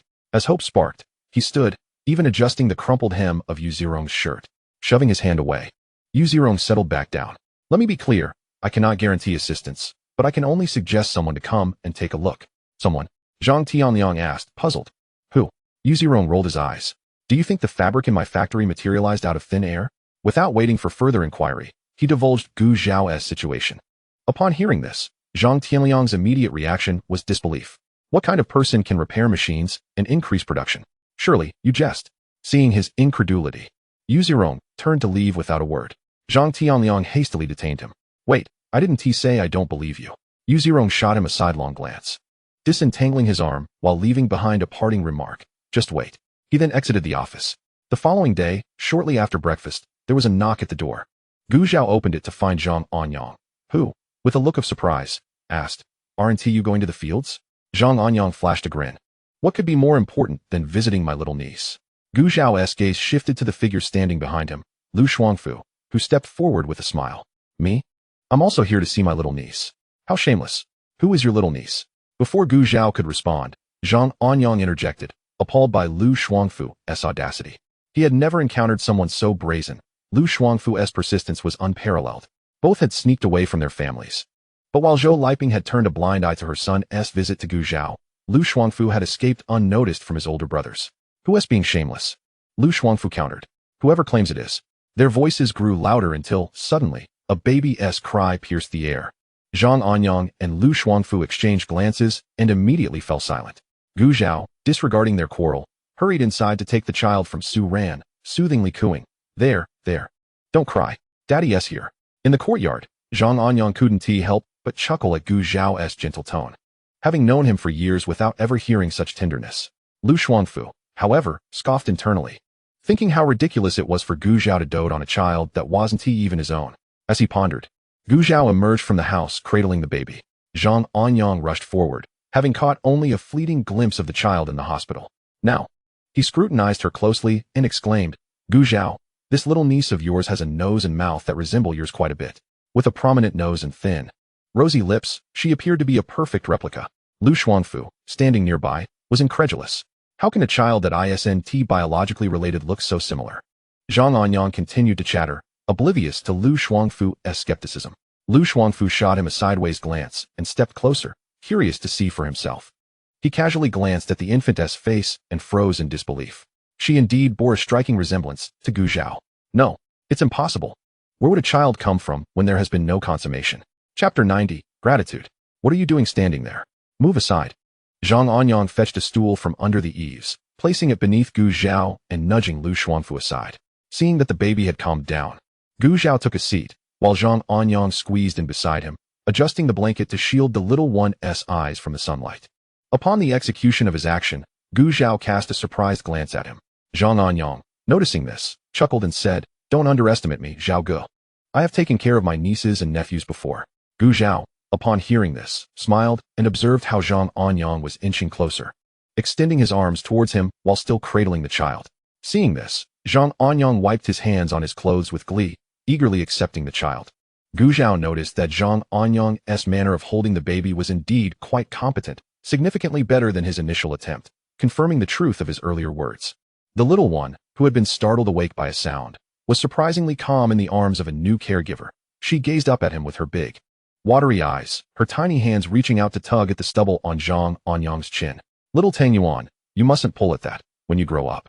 Uncle will let you ride on his back, Zhang Anyang cooed to the child, evading her inquisitive fingers with a tilt of his head, fearful of her playful grasp.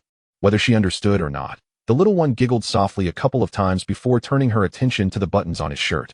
Their endearing display of familial affection left Lu Shuangfu utterly dumbfounded. After considerable time, he finally came to terms with the reality that this child was indeed Gu Zhao's own. What had he been thinking, savoring a private amusement for months, waiting to mock Gu Zhao once the fruit had ripened? Gu Zhao paid him no heed. Nor did he notice when Lu Shuangfu departed. If the narrative were to follow its prescribed course, Lu Shuangfu would likely not remain unscathed for long. Once Zhang Anyang's craving for holding the child was satisfied, he returned her to Gu Zhao and promptly made his way to the fields. Although working the land without Zhao Gu felt soulless to him, his mother still held sway over his schedule. If an hour was agreed upon, it would indeed be honored. Surpassing that time would undoubtedly incur his mother's wrath. Watching him leave in a hurry, Gu Zhao laid his now sleeping daughter back onto the bed. Su Ran looked up at him. He has gone? Gu Zhao nodded in affirmation. If you're tired, you should rest for a while. Otherwise, when this little one awakens, you won't have a chance to recuperate. Despite her daytime calmness, this little darling would awaken 3 or 4 times at night, either needing a change or a feed. Any delay in nursing or changing her would result in cries loud enough to be heard next door. Initially, Gu Zhao had considered simply giving her formula at night to spare Su Ran the trouble, but she insisted on breastfeeding if she had milk to offer. Gu Zhao, respecting her wishes, did not press the matter further. After Su Ran drifted off to sleep, he made his way to the kitchen. There was a tradition in their community. When a family welcomed a child, they would present red eggs to those they were close to. Odd numbers were given for boys, and even numbers for girls.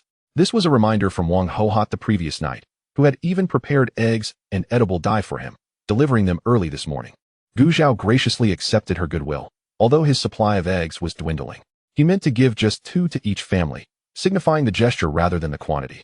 After cleaning the eggs of any debris, he placed them in cold water, boiling them for 10 minutes before extracting the cooked eggs to soak in dye for coloring. Once each egg was evenly dyed, he set them out to dry before placing them in a basket. When most of the villagers returned from the fields, Gu Zhao stepped out with the basket in hand. He intended to visit the Yang family next door and encountered them just as they were returning home. Uncle Yang, Aunt Yang, I brought you 2 red eggs. Upon hearing this, Yu Zhaodi smiled and reached out to accept them. This will surely bring good fortune to our family. She had been present the day Gu Zhao assisted the Zhu family, and to her, that family deserved their misfortune. During Su Ran's stay in the hospital, the village had been abuzz with activity, her situation causing quite a stir, even reaching nearby villages. Many speculated that Li Chui had pushed Su Ran out of spite for Gu Zhao's failure to save her child by the river. It was the only explanation. As there were other pregnant women in the village, why target her specifically? Moreover, after the incident, no one from the Zhu family even bothered to check on Su Ran's condition at the county hospital. Even when Gu Zhao delayed confronting the Zhu family, Zhu Dahai and his wife shamelessly claimed that the incident was unrelated to them, attributing it solely to Su Ran's health. Didn't the doctor say she needed to take care of herself? Otherwise, the child might not survive. Their implication was clear. Should anything happen to the child, it would be Su Ran's fault, not theirs. Perhaps aware of the baseness of their remarks, they only shared this with Niu Ailin's family. Yu Zhaodi, overhearing them, was infuriated and nearly rushed out to confront them had she not been restrained. Thus, when Gu Zhao brought the police to apprehend Li Chui and compelled the Zhu family to compensate, it relieved the pent-up frustration within her. Seeing Yu Zhaodi accept the eggs, Gu Zhao then retrieved about half a gene of pork from the basket. This was to express gratitude for Yang Li's assistance in taking Su Ran to the hospital a few days prior. Yang Li immediately waved her hands. Zhao Gu, I cannot accept this. She felt she had not contributed much, and besides, given her relationship with Su Ran, such gestures were unnecessary. Furthermore, having dined on the hospital food was one thing, but now accepting meat felt improper. She resolutely refused. Yang Kaihua also declined. Zhao, take the meat back to your wife to nourish her. Indeed, Yu Zhaodi added, nourishing a woman after childbirth is essential. It's not appropriate for us to accept this. Yu Zhaodi felt a bit embarrassed, as Yang Li had already explained everything that occurred during their time at the hospital. including the food. Now, Gu Zhao was offering them meat again. They felt it was inappropriate to accept. Gu Zhao shook his head. Aunt Yang, this is a matter of principle. If you refuse, I shall simply leave it on the ground for the wild dogs to consume. He pretended to toss it aside, prompting Yu Zhaodi to instinctively reach out to stop him. Gu Zhao, quick on his feet, thrust the meat into her hands and turned to leave. Hey, Yu Zhaodi exclaimed, chasing after him. But Gu Zhao deftly evaded her grasp. Gu Zhao headed towards the village entrance, and Yang Li suggested, Mom, why don't I take it back to him while he is not home? Yu Zhaodi pondered for a moment before sighing, forget it. This neighborly exchange is about mutual favors, drawing us closer together. In that case, you should take some of the dried red dates from the New Year celebrations at your grandmother's house to Su Ran. She needs to replenish her energy. And red dates are just the thing. All right, Yang Li replied, heading inside to search for the dates. Meanwhile, Gu Zhao, besides delivering red eggs to close acquaintances, also provided half a gene of pork to several families that had helped take Su Ran to the hospital. Initially, he thought about offering something else, but ultimately decided that meat was the most practical gift, especially now that spring plowing was upon them, allowing families to bolster their nourishment. The families receiving the meat, like the Yangs, repeatedly declined until Gu Zhao's persistent urging finally led them to accept. Each family discreetly tucked away the memory of Gu Zhao's generosity, instructing their households not to speak of it. Once all the deliveries were complete, Gu Zhao finally made his way to the Jiang family's home. Chapter 91. The Ignorance of Rural Manners. Before he could call anyone, Shirtu, who was vigorously rubbing clothes in the yard, spotted him first. He immediately sprang to his feet and dashed out, exclaiming with delight, Uncle Zhao, are you here to see Grandma? Gu Zhao smiled and nodded, ruffling his hair as he inquired, is your grandmother home? She is, Shirtu replied, and without waiting for Gu Zhao's response, he took his hand and led him into the courtyard, shouting as he went, Grandma, Uncle Zhao is here. Come out quickly. Inside the house, Granny Jiang heard her grandson's excited call and emerged. Upon seeing Gu Zhao standing in the yard, she readily welcomed him inside. Speaking outside was indeed inconvenient, so Gu Zhao followed her into the main room, stopping her as she reached for water, directly stating his purpose. Granny Jiang, thank you for the ginseng slices you gave my wife. This can of milk powder is for sure too. He should have a bit every day to supplement his nutrition. With that, he placed the milk powder on the table. Granny Jiang could not read the words on the milk powder can, but she understood Gu Zhao's intent. She picked up the can and attempted to place it back into his basket. What value does a mere slice of ginseng hold? Granny Jiang doesn't want your things. Take it back for the child. This ginseng slice was fortuitously dug up by her son when he was alive, yet sadly, it could not save his life. However, she felt it was worthwhile to assist Gu Zhao. Gu Zhao pressed her hand down gently, saying, Granny Jiang, I brought this with no intention of taking it back. I have children at home, and this is specifically for Shirtu. Sitting beside them, Shirtu understood the exchange between the adults. Seeing his grandmother's hand restrained, he jumped off the chair and tugged at Gu Zhao's sleeve. Uncle Zhao, Shirtu doesn't want the milk powder. You should take it back for my sister. The tugging on his sleeve made Gu Zhao lower his gaze, and he smiled at the child before him, whose hair was sparse and yellowed, appearing only 6 years old, even though he was actually 8. Shirtu, your grandmother has helped me immensely. This gratitude belongs to her. Moreover, drinking the milk powder will help you grow strong, and when you grow up, you can assist your grandmother. Gu Zhao's words rendered Shirtu momentarily speechless. He looked up at his grandmother, her white hair, and stooped back, and the bark-like hands that always felt exceptionally warm when they held him. He yearned to grow up quickly. He did not want his grandmother to struggle so hard.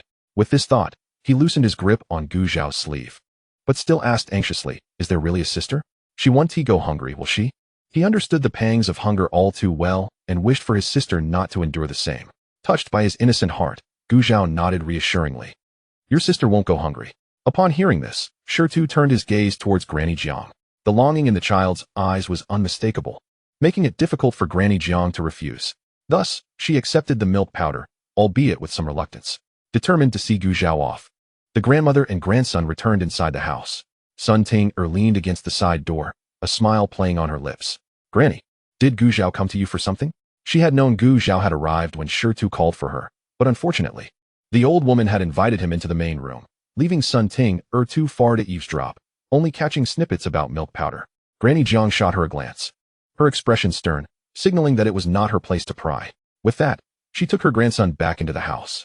Were it not for the 10 pounds of grain subsidy each month, she would have been unwilling to let the young woman stay in her home, as she seemed anything but trustworthy. The young intellectuals sent to the countryside had no extra houses for their lodging, nor were there funds to build a commune for them. Thus, Gu Jianjun had to arrange for 6 young intellectuals to stay in villagers' homes, providing each household with a monthly grain subsidy of 10 pounds. Of course, this grain was not fine quality but rather coarse, consisting of items like potatoes and sweet potatoes. Nevertheless, many families were willing to accept it, considering it free food. An extra person in the house didn't cost them anything. However, not every household was suitable. Families like Zhang's, with only a lonely old woman and a minor grandson struggling to make ends meet, were deemed quite appropriate. Thus, Sun Ting was assigned to Zhang's home. Observing the old woman's cold demeanor and the fact that she shut the door in her face, Sun Ting rolled her eyes disdainfully and spat in that direction before turning to enter her own room, slamming the door behind her. Country folks really have no sense of courtesy, she thought. At the Gu residence, holding the piece of meat his younger brother had insisted on giving him, Gu Cheng entered the kitchen. Wang Hohot lifted the lid of the pot, casting a fleeting glance at him before her gaze sharpened.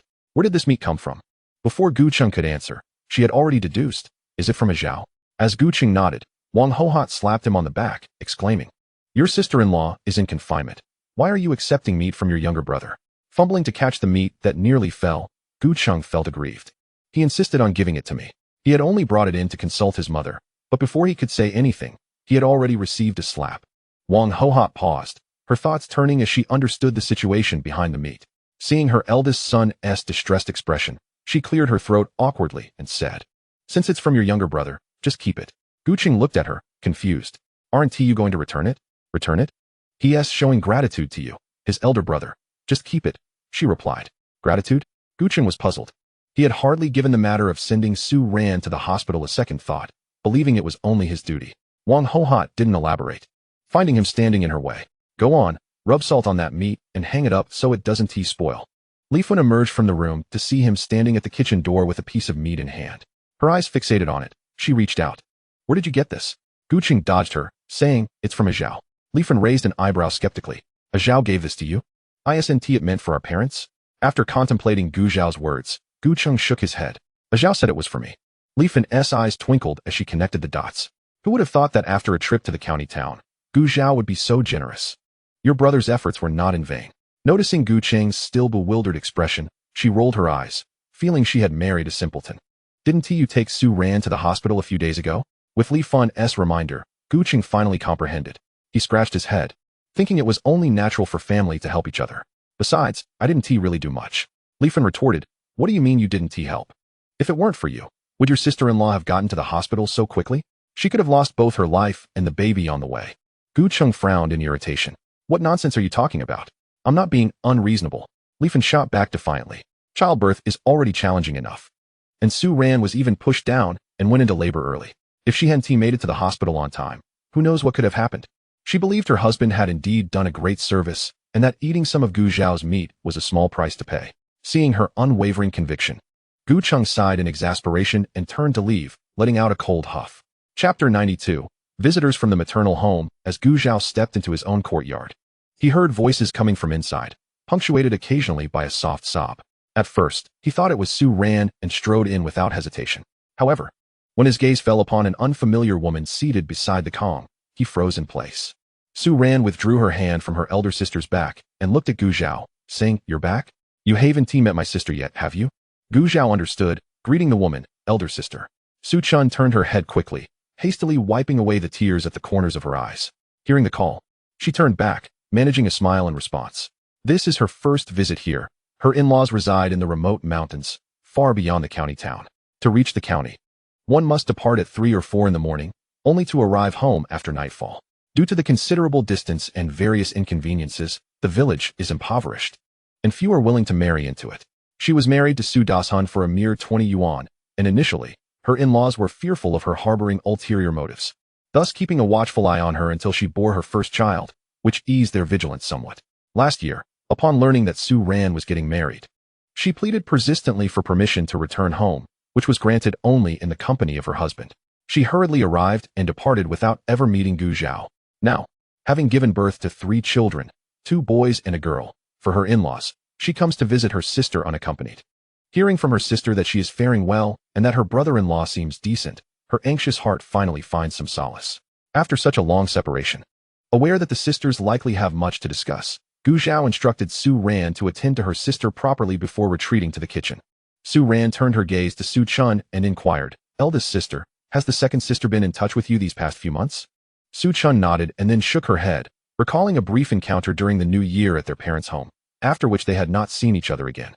Thinking of her younger sister, she sighed inwardly. Like herself, this sister was also sold off at a high price by their parents. At least she had married for the first time, and despite her in-laws being strict, her husband was decent and treated her well. However, the second sister's husband was a widower. His first wife had tragically drowned, and the second had met with a fatal accident while working in the fields, suffering a head injury without receiving medical attention. Due to these past circumstances, many spoke ill of him, and good families' daughters were reluctant to marry him, which led to Su Xia being sold into the union. During the last New Year, the sisters exchanged a few words, and Su Chun surmised that her younger sister's life was likely challenging as well. Regrettably, as the eldest sister, she felt powerless to assist. Su Ran frowned at this revelation. But the second sister's new home was quite distant from Yonglu village, making it difficult for her to visit at that moment. The little one on the Kong stirred awake. Having just been fed, she likely wasn't hungry. A quick check confirmed the need for a diaper change. Su Chun reached for the pre-prepared diaper at the edge of the Kong, ready to assist. "Let me handle it," she said. "A woman in confinement shouldn't hold the baby too much, otherwise she'll suffer from hand pain later." Su Ran felt a bit embarrassed. Su Chun chuckled at her. "Which of your and the second sister's diapers wasn't changed by me when you were little? Why are you still shy about it now?" Indeed, Su Dashun and his wife were only concerned with having children, leaving the raising of the three younger ones, besides Su Lai Zong, both Su Xia and Su Ran, entirely to her. With practiced ease, Su Chun swiftly changed the child's diaper. Once that was done, the baby quieted down in her arms, revealing a toothless smile that warmed Su Chun's heart. "This child is just like you, so well behaved." She had cared for both her younger sisters, but the third sister had been much easier to manage than the second. Watching the baby now, Su Chun couldn't help but reminisce about Su Ran's childhood. Su Ran laughed, poking the child's nose. "She seems obedient now. But you should have seen her when she was disobedient." No sooner had she spoken than the little one, as if comprehending her words, abruptly stopped smiling, pouting her lips and welling up with tears. "Oh dear, I wasn't talking about you, sweetheart. Don't cry," Su Chun cooed, but her efforts were in vain. Almost immediately, a soft whimpering ensued. Her cries were not loud but pitiful, with watery eyes gazing up at them, piercing straight through to the heart. Su Chun attempted to soothe her, but the little one remained inconsolable. "Eldest sister, let me take the baby," Su Ran said. Just as Gu Zhao entered from the kitchen upon hearing the cries, Su Chun handed the child to him. As soon as the baby was in his arms, her cries diminished, and she looked up at Gu Zhao with a face full of grievance, tears welling in her eyes. Su Ran, witnessing this, teased. "Not only is she small and temperamental, but she is also quite the informant." After hearing the backstory and seeing the little one's woeful expression, Gu Zhao smiled, cradling her as he strolled around the room, whispering, "Mommy was only joking. Little Tang Yuan is the most well-behaved, no need to cry." The baby settled in his embrace, gradually falling silent as she drifted off to sleep. At this stage, the child mostly alternated between feeding and sleeping, spending the majority of her time in slumber. Once the baby was asleep, Gu Zhao gently placed her back on the Kong. He then turned to Su Chun, stating, "Eldest sister, please stay for lunch. It's been ages since you've seen each other, and my wife has missed you terribly. I kindly ask that you spend some time with her." "Oh dear, is it really that late?" Upon hearing this, Su Chun suddenly realized the time. She had left her home early in the dark, and now it was midday. "Staying a bit longer is fine, especially since I want to catch up with the third sister, but I can't impose on you for lunch. Food is scarce these days, and I've brought something to eat." To emphasize her point, she retrieved a hard, cold steamed bun from the basket she had brought. The bun was smaller than Gu Zhao's fist, looking quite uninviting. Su Ran grasped her hand, insisting, "Eldest sister, you've come such a long way. Who knows when we'll meet again? I can't let you leave on an empty stomach, can I? Or have you grown distant from me?" "Of course not," Su Chun hastily replied. "Then you must stay for lunch," Su Ran pressed. "Yes, eldest sister, I've already prepared the meal," Gu Zhao added, seeing their sincere insistence. Su Chun, after some hesitation, finally relented, saying, "All right then, I appreciate your kindness." Su Ran objected, "What's the trouble? You are my dear sister." When she had been punished in her childhood, it was often Su Chun who stood in front of her, a bond she would never forget. Chapter 93, Monetary Matters. As the sisters settled their plans, Gu Zhao recalled that the food on the stove was likely nearing readiness and that it was time to begin frying the vegetables. He turned back to the kitchen. Moments later, the enticing aroma of sautéed meat wafted through the air, causing Su Chun to feel increasingly restless. "Aran, there's no need for such formality. I'm fine with just a little." Su Ran feigned exasperation. Sister, he always takes care of the kitchen. I can't interfere. So just feel free to enjoy. Su Chun opened her mouth to respond, but ultimately found no words. Gu Zhao swiftly prepared the meal, and in about 20 minutes, the dishes were ready to be served. The room filled with delightful scents as he presented a table laden with peanut pig trotter soup, braised pork, stir-fried greens, and scrambled eggs. Su Chun felt a flush of embarrassment. You've truly gone above and beyond. She could hardly recall the last time she had eaten meat. During last year's New Year's Eve dinner, the only non-vegetarian dish was a plate of scrambled eggs. And due to the many family members and the need to care for the children, she hadn't even managed a bite. Su Ran pursed her lips. Pretending to be angry, eldest sister, if you keep saying such distant things, I might really get upset. Su Chun, realizing her gaffe, smacked her own mouth. It's my fault, I won't say it again. Noticing how much more gaunt and pale her eldest sister appeared since their last meeting, Su Ran felt a pang of sympathy, but quickly masked it with a smile. That's more like it. Gu Zhao intervened. Let South treat this place as if it were your own home. Come, let us eat. Yes, let us eat. Peanut pig's trotter soup had been simmering in the pot since Gu Zhao departed in the morning. The trotters fell off the bone with but a gentle nibble, while the shepherd's purse, tender and fresh, had been gifted by Wang Ho Hot, whose seasonal wild vegetables had just begun to sprout. Concerned that her elder sister might feel embarrassed to serve herself, Su Ran diligently assisted her, often neglecting her own portion. As the bowl approached its brim, Su Chun politely declined, insisting, That's enough. You eat, I'll serve myself.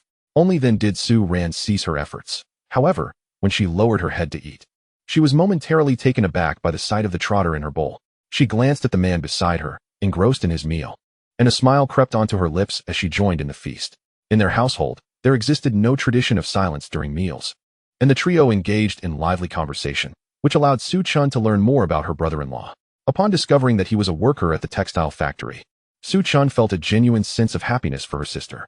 After the meal, Su Chun rushed to wash the dishes, but was dissuaded by Gu Zhao, who said, Elder sister, it's a rare occasion for you to visit. Allow me the opportunity to showcase my abilities. Su Ran chuckled softly, casting a glance at him before turning to Su Chun. Yes, elder sister, grant him this chance. Let us see just how industrious your brother-in-law truly is.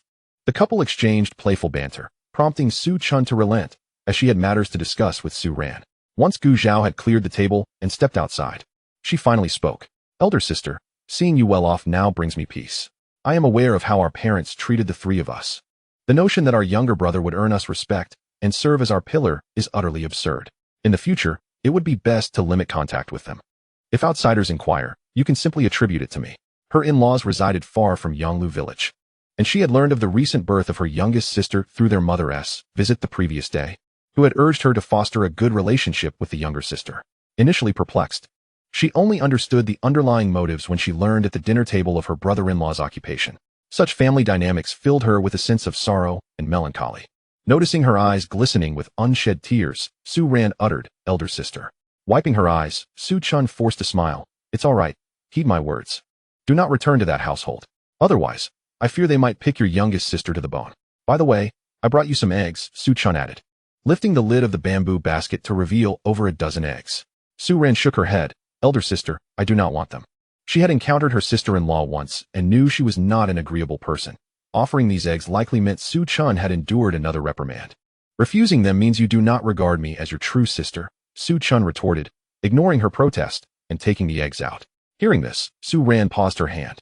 After a brief exchange, Su Chun declared she needed to leave, lest she be caught out after dark. Elder sister, wait, Su Ran called out, rummaging through her pillow filled with chaff to retrieve 10 yuan. Take this. Su Chun's eyes widened as she quickly pushed the money back. I absolutely cannot accept this. Su Ran persisted. Elder sister, listen to me. Consider this alone. You ought to have some money for emergencies. What if something arises later? Are you really going to rely on others? She understood that Su Chun's in-laws had not divided their household finances, and all the family's money was under her mother-in-law's control. She was certain her elder sister had little to no money of her own. Su Chun's hand froze, memories flooding back of the last time her eldest daughter had fallen ill. She had knelt before her mother-in-law, pleading for money to take her child to the hospital, only to hear her mother-in-law dismissively say, It's just a girl. How precious can she be? If she lives, she lives. If not, that's her fate. Ultimately, it was her husband who had borrowed money from close acquaintances to take their child to the hospital, where the doctor warned that had they waited any longer, the child might have suffered severe consequences. The memory left Su Chun trembling with fear. Seeing her silent, Su Ran decisively tucked the money into Su Chun's pocket. Su Chun regained her composure. Unable to refuse further, she grasped Su Ran's hand, intending to voice her gratitude. Yet, words caught in her throat. She only squeezed her hand gently. Su Ran understood and reciprocated the gesture. When Su Chun finally exited, Gu Zhao was already waiting outside. Elder sister, please take this meat home. Consider it a small token from your brother-in-law for the children. Fearing the draft from the open door, Su Chun closed it before turning to refuse the meat. After all, not only had her youngest sister already given her money, but with a household full of mouths to feed, how much could she and her 3 children possibly consume? It would merely serve to nourish others. Seeing her adamant refusal, Gu Zhao had no choice but to escort her to the door. He returned the meat to the kitchen, then turned to the bedroom.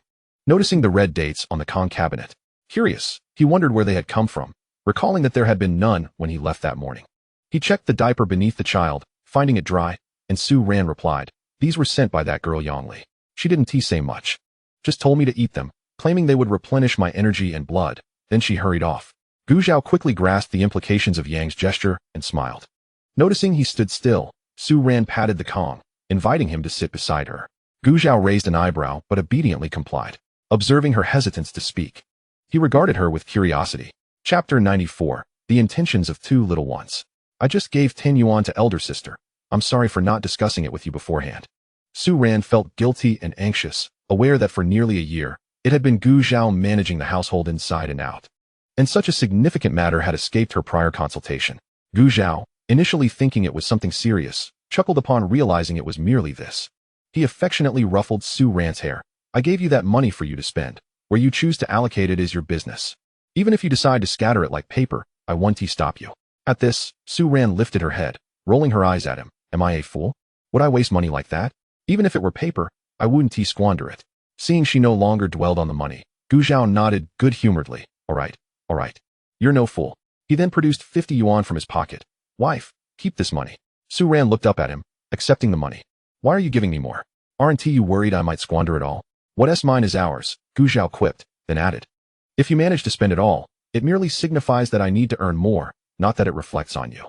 After hiding the money away, Su Ran turned to give him a playful glare. You're quite the talker. Gu Zhao chuckled. Why don't you ask me where the rest of the money went? Based on his salary, there was certainly more than just 50 yuan accumulated over the past few months. Su Ran hadn't considered it deeply. If he chose not to share, there must be a reason. However, since he had broached the topic, she felt inclined to inquire. So where did the rest of the money go? I plan to buy a bicycle. What do you think? A bicycle? Su Ran exclaimed. Is the money you have enough? She was aware that such items were not cheap and required tickets as well. Gu Zhao nodded. It should be sufficient. It's a second-hand one. Isn't that just a second-hand bike? Su Ran mused, not fully understanding, but since he assured her it was enough, she didn't press further. In the afternoon, Gu Zhao seized a moment to venture out once more, delivering red eggs to his 2 uncles as a token of joy.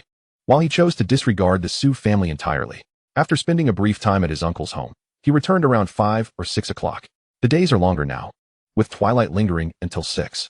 As Gu Zhao approached his doorstep, he fortuitously encountered the 2 little ones, Gu Dangan and Gu Dangtian, who were carrying small bamboo baskets and making their way toward him. Upon catching sight of him, Gu Dangtian's eyes sparkled with excitement as she vigorously waved her tiny hand, exclaiming, Little uncle! Little uncle! Gu Dangan, with his hands occupied by the basket, joined in the call.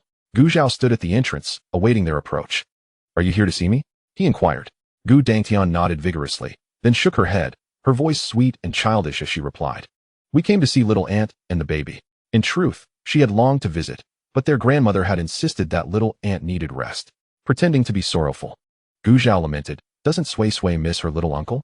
Alarmed by his words, Gu Dangtian rushed forward to pat his calf in reassurance, saying, Sui Sui misses little uncle too. At that, Gu Zhao finally smiled. Observing this, Gu Dangtian shook her head like a little adult, realizing that being a child is indeed no easy feat. As the two conversed, Gu Dangan stood by, listening intently. Noticing that their chatter had ceased, he extended the small bamboo basket toward Gu Zhao. Little uncle, this is what my sister and I caught in the fields, meant for little aunt. Recently, while tilling the land, they had unearthed mudfish and eels hidden within, and many children had clamored to seize them. Gu Dangan had managed to gather a fair share with his little sister, and now he brought their portion. I've heard the adults say that little aunt lost a lot of blood this time, and grandma mentioned that eels and mudfish can replenish one's energy and vitality. He did not fully grasp the meaning, but he knew that this would be good for little aunt's health. Gu Dangtian nodded, still concerned, and added, "Little uncle mustn't sneak a taste." Gu Zhao was momentarily taken aback by the wriggling eels and the half-dead mudfish in the basket.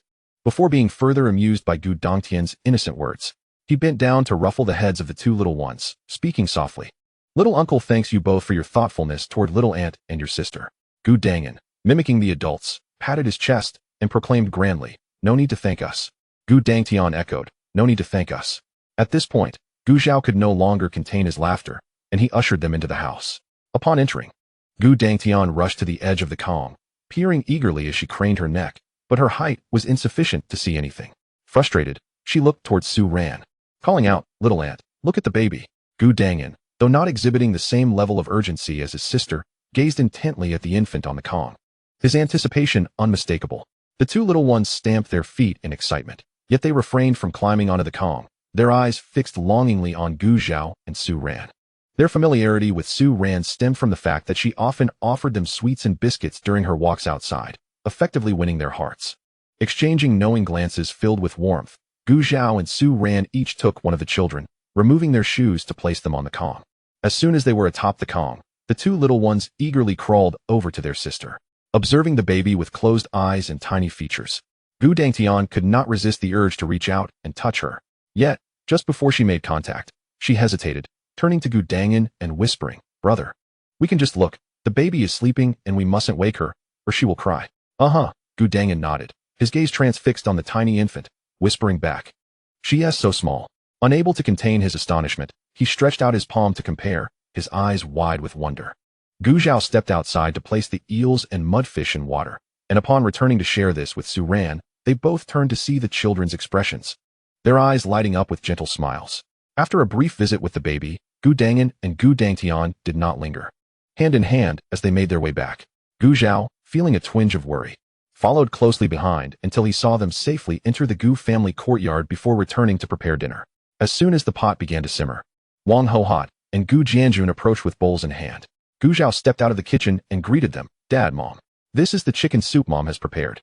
You should take it to your wife shortly," Wang Hohot said, handing him the bowl. Gu Zhao accepted it with a smile. "Thank you, Mom." After he retrieved the bowl from the kitchen, he found only his father remaining in the courtyard, while the sounds of his mother and wife could be heard from the bedroom.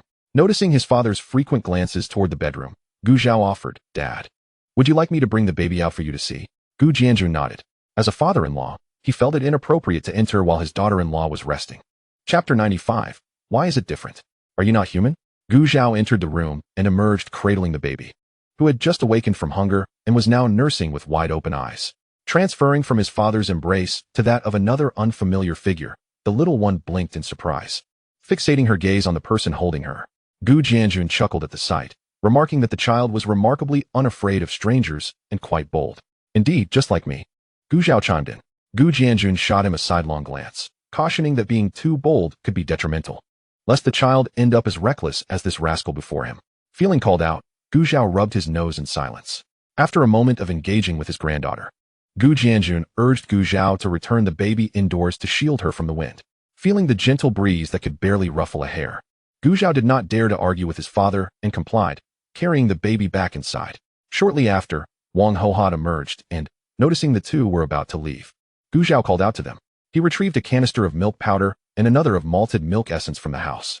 "Mom, please take this milk powder back for the two children, and the malted milk essence is for you and Dad." During this time, the affection and trust from his parents and Gu Cheng toward him had notably increased. The total affection points had risen by 23. The system rewarded him with 500 gene of potatoes and sweet potatoes, 50 gene of noodles, 10 cans of milk powder, 10 cans of malted milk essence, and 10 big black cards. "Oh dear, why are you giving us these old things again? We still have malted milk essence left from last time," Wang Hohot protested, holding an empty bowl and shifting aside to avoid accepting it. "And while your wife currently has milk, who knows what will happen later? If you can get some milk powder, keep it for yourself." "Am I, as the grandmother, meant to shortchange the two little ones?" Gu Jianjun interjected, urging her to decline. "Brother, please take it back," Wang Hohot insisted. Gu Zhao reassured them. "I assure you, I have enough rations for the baby. Everything I'm offering is what I can spare. Please accept it." With dozens of cans of milk powder still in stock, he felt confident that there would be ample supply for the little one at home. Seeing that Gu Zhao was unyielding, Wang Hohot and her husband turned to leave, but Gu Zhao hurriedly stopped them and reiterated his assurances. Finally, the elderly couple agreed to accept the milk powder. Before departing, Wang Hohot double-checked, is there truly enough milk powder at home? Gu Jianjun also looked at Gu Zhao. Understanding their son's thoughtfulness, the couple refrained from probing further about the origins of these items, wishing to avoid any annoyance. Gu Zhao smiled, feeling a touch of helplessness as he confirmed, there is indeed enough.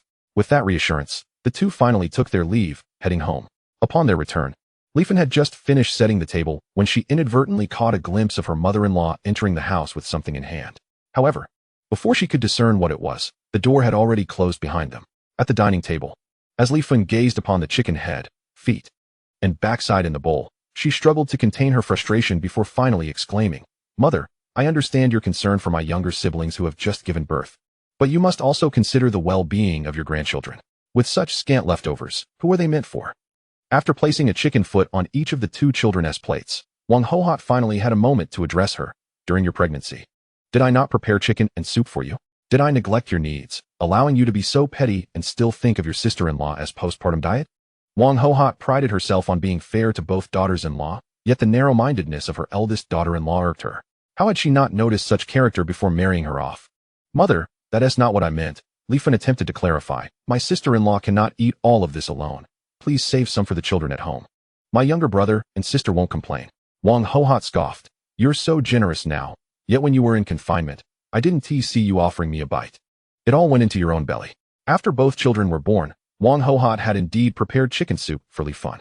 Unlike some village mothers-in-law who hastily sent their daughters-in-law back to work the day after childbirth, she had allowed Li Fan a full month of rest. During this recuperation period, she had tended to her with utmost care, yet it seemed her efforts had gone unnoticed. "Mother, it's not the same." "How is it not the same? Are you not human?" Gu Dangan listened to the quarrel between his mother and grandmother, grasping bits and pieces, and suddenly interjected, "Mom, I don't eat chicken. Let my aunt have it. She needs to replenish her strength after having my sister." "I don't want it either," Gu Dangtian chimed in beside him. Li Fan felt as though she had been betrayed, realizing all her efforts were for those two ungrateful children. The two little ones shrank back under her glare. Wang Hohot, noticing this, pulled the children closer. "What are you staring at? These children are far more considerate than you, their mother." Then she turned to Gu Cheng, saying, "Eldest, from now on, let your father and me handle the upbringing of the children, to prevent them from being misled by their mother." "Mother, I will heed your advice." Gu Cheng replied nonchalantly, ignoring the foot that had been stepped on under the table. After he spoke, the foot became increasingly bold, and this time Gu Cheng did not hold back, stepping back in retaliation. Li Fan let out a cry of pain, ready to retaliate. Gu Jianjun intervened. "What is all this ruckus? If you don't want to eat, go back to your room." His face darkened, and Li Fan's anger instantly dissipated. She obediently picked up her chopsticks, no longer making a fuss. After the meal, Wang Hohot called the two little ones into the house, handing them prepared milk powder. Before the bowl even got close, Gu Dangtian caught a whiff of the milk fragrance, distinct from what her grandmother used to give her. She immediately took it, peering inside before looking up at Wang Hohot. "Grandma, what is this?" Gu Dangan quickly answered, "I know, sister. This is milk powder." Wang Hohot smiled. "Yes. This is milk powder, specially brought back by your uncle for you. From now on, come to Grandma every morning for your drink. But remember, don't tell your mother. All right? If she finds out, who knows what she might say." Despite the fact that Zhao brought back a whole can of milk powder, she understood how precious it was. If word got out, those in the village with milk-dependent infants would come seeking a share. Would she give it? And what if those mothers without milk came asking for help? If she helped one, what would stop the next from coming? Understood. Gu Dangan did not question further. His eyes fixed eagerly on the bowl of milk powder, swallowing hard and nodding vigorously. Gu Dangtian followed suit. "Got it, Grandma. All right. Drink up," Wang Hohot chuckled, seeing their mouths watering. "You drink first, Grandma," Gu Dangtian insisted, holding the bowl out to Wang Hohot. Gu Dangan echoed, "Yes, Grandma, you drink." Wang Hohot's heart melted at their selflessness. "Oh my, you are both such good grandchildren. Grandma, one tea drink. I've had some already. You two enjoy it yourselves." Hearing this, the siblings eagerly began to drink heartily. Once they finished, Wang Hohot had them rinse their mouths before shooing them back to bed. Chapter 96, A Performance for the Deceased. In Lu family village, as dusk fell and his wife had yet to return, Lu Xiaoyi paced anxiously at the door, occasionally glancing towards the village entrance. Lu Dei sat in the courtyard, soothing her younger brother, who was crying for their mother, while keeping an eye on the door. At the slightest sound, she would look up, only to lower her gaze in disappointment when no one appeared. Lu Ershi emerged from the house, taking the baby from her arms and asking, "Sister, When do you think Mom will be back? At 7 years old, he adeptly cradled the 3-year-old, clearly accustomed to the task. After a moment of silence, Lu Dei shook her head. I don't know. As Hu Chungying stepped outside, she saw the anxious expressions on their faces and scoffed. I bet your mother has run off and left you all behind. You're talking nonsense, Lu Dei retorted immediately, glaring at Hu Chungying as if she were an enemy rather than her grandmother. Noticing the fierce look, Hu Chungying rolled up her sleeves, preparing to scold her. What are you staring at, you little brat? Lu Dei quickly darted behind Lu Xiai for protection. Lu Ershi, still soothing his brother, relaxed as his sister hid behind their father. Lu Xiai stood in front of the children, helplessly appealing to his mother. Mother, why stoop to her level? She's just talking nonsense.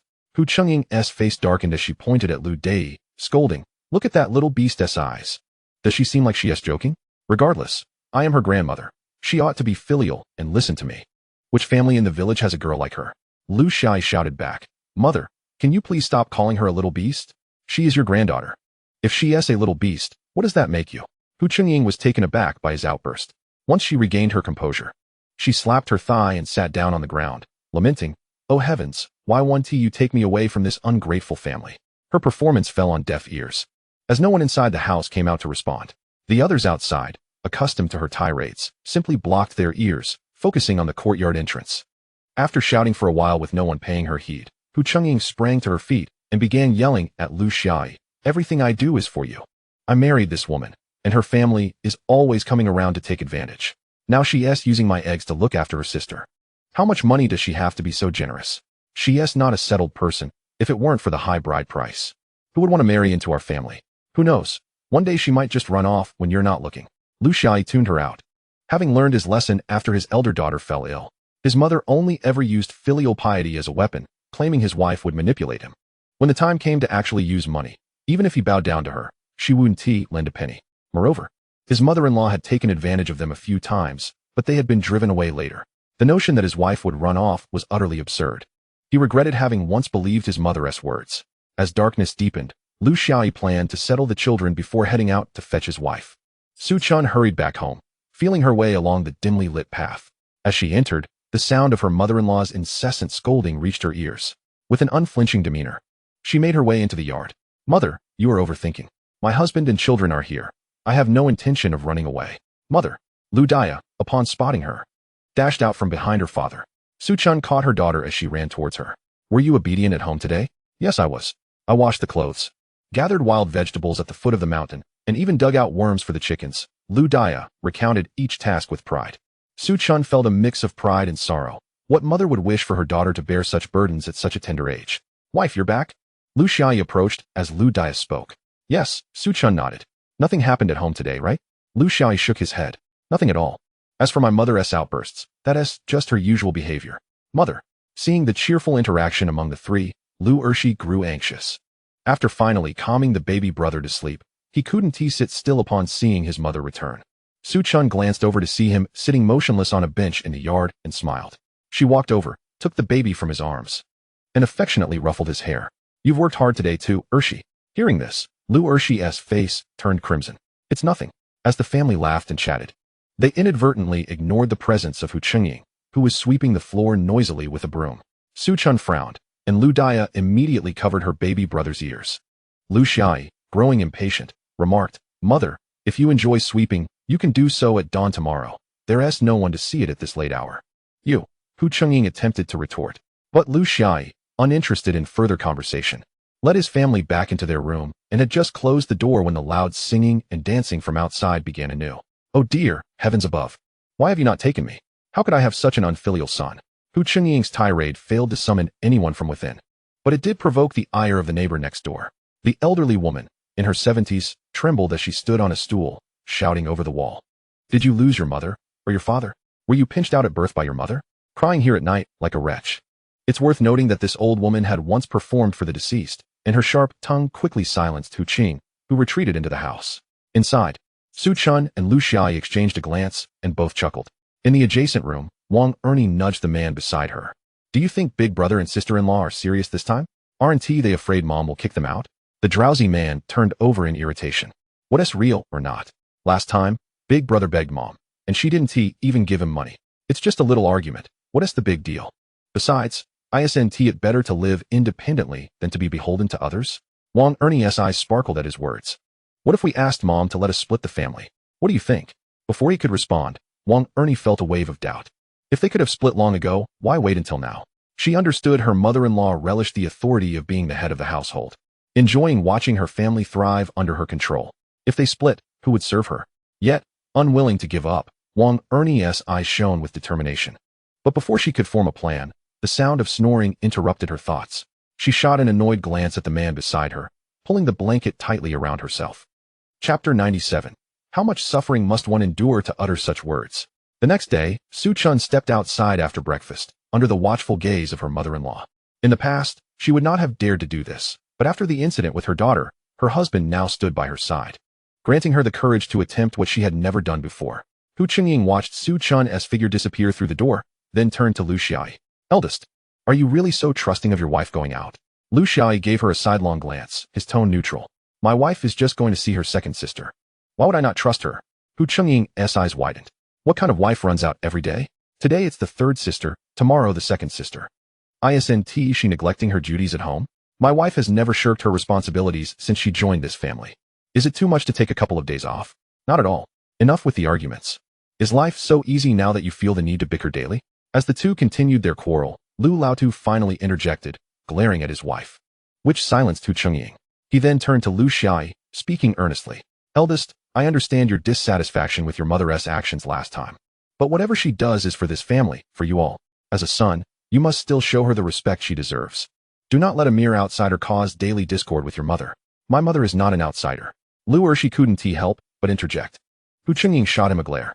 How can your mother not be an outsider? She doesn't even share your surname. Then neither do you share our surname. So you're an outsider too. With that, Hu Chengying's eyes widened, leaving her speechless. Wang Ernie couldn't help but chuckle at her mother-in-law's expression. When Hu Chengying's gaze turned murderous, she quickly covered her mouth. Su Chun, who had already walked a distance away, caught only the first few words of their exchange, but couldn't help but smile at the weariness etched on her face from a day's labor. If it weren't for her husband's redeeming qualities and his lack of preference for sons over daughters, she might truly find it difficult to endure life in this household. Fortunately, stepping into the rising sunlight, Su Chun walked for 5 or 6 hours before finally arriving at the village where her second sister lived. Having not visited in a long time, she sought directions upon entering the village and eventually found a house. Before she could knock, a coarse voice erupted from within. Wretched woman. A hen that doesn't lay eggs. What did I even marry you for? Wasting my money. Ah, please don't hit me. Hearing this, Su Chun's expression changed instantly. Without a second thought for knocking, she forcefully pushed open the ajar door and rushed inside. Stop. The sudden female voice halted Lu Dajuan's actions. On the floor, Su Xia, teary-eyed, looked toward the doorway and, upon recognizing her sister, could no longer hold back her tears. Elder sister. In the next moment, as if recalling something, she quickly turned her head, attempting to rise from the ground. Su Chun had not anticipated her second sister lived in such dire circumstances. It was no wonder she had been evasive during their conversations over the new year. It explained the odd expressions of the villagers when she had asked for directions earlier. All the pieces fell into place. Seeing her sister struggle to get up, Su Chun hurried to support her. However, as soon as she touched her arm, Su Xia instinctively flinched. Su Chun, disregarding her sister's hesitation, lifted her sleeve to reveal the myriad of bruises adorning her arm. She gasped in shock, and then raised Su Xia's pant leg, her fury igniting as she turned to face Lu Dajuan, her eyes ablaze with rage. Is this how you treat my sister after marrying her? Lu Dajuan had long forgotten the appearance of his wife's family. Now, upon hearing Su Chun's words, he finally understood the identity of the person before him. He scoffed. She is mine, bought and paid for. I can do as I please. What concern is it of yours? Su Chun could no longer contain the fury boiling within her. Her eyes darted around until they landed on the chopping knife on the ground, and she immediately moved to retrieve it. Su Xia, sensing her elder sister's intentions, grasped her hand tightly, her eyes brimming with tears, shaking her head in silent plea. It's not worth it for someone like him. Seeing the wound on her sister's arm, made worse by the force of her grip, Su Chun took a deep breath, striving to suppress her indignation. She held Su Xia's hand firmly and resolved to leave. Let us go back with me. We won't stay here any longer. Hey, Lu Dajuan blocked their path. Su Xia is my wife. You can't take her away. Don't. Elder sister. Su Xia tugged at Su Chun's sleeve, imploring her. Leave? Where would we go? Her family will never come to her aid. Instead, After they visited twice to harass us, Lu Dajuan's violence towards her has only escalated. And what about following you back? Your own life is hardly bearable. Taking her back would only add fuel to the fire. Besides, in this day and age, what sense does it make for an elder sister to bring her married younger sister back to her in-laws?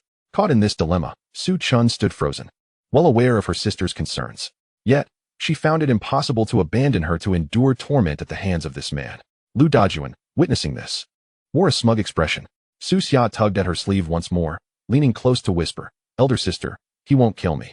It was only after marrying that Su Xia realized the tragic fate of Lu Dajuan's previous two wives. They had not died by accident, but at his hands. This grim reality was no secret in the vicinity. If he were to kill her as well, it was likely no one would ever wish to marry into this family again. "Won't kill you?" At these words, Su Chun's eyes brimmed with tears. What torment had her sister endured to utter such a thing? Grasping Su Xia's hand, Su Chun attempted to release her tight grip, then gently shook it as if to comfort her, reminiscent of when they were young.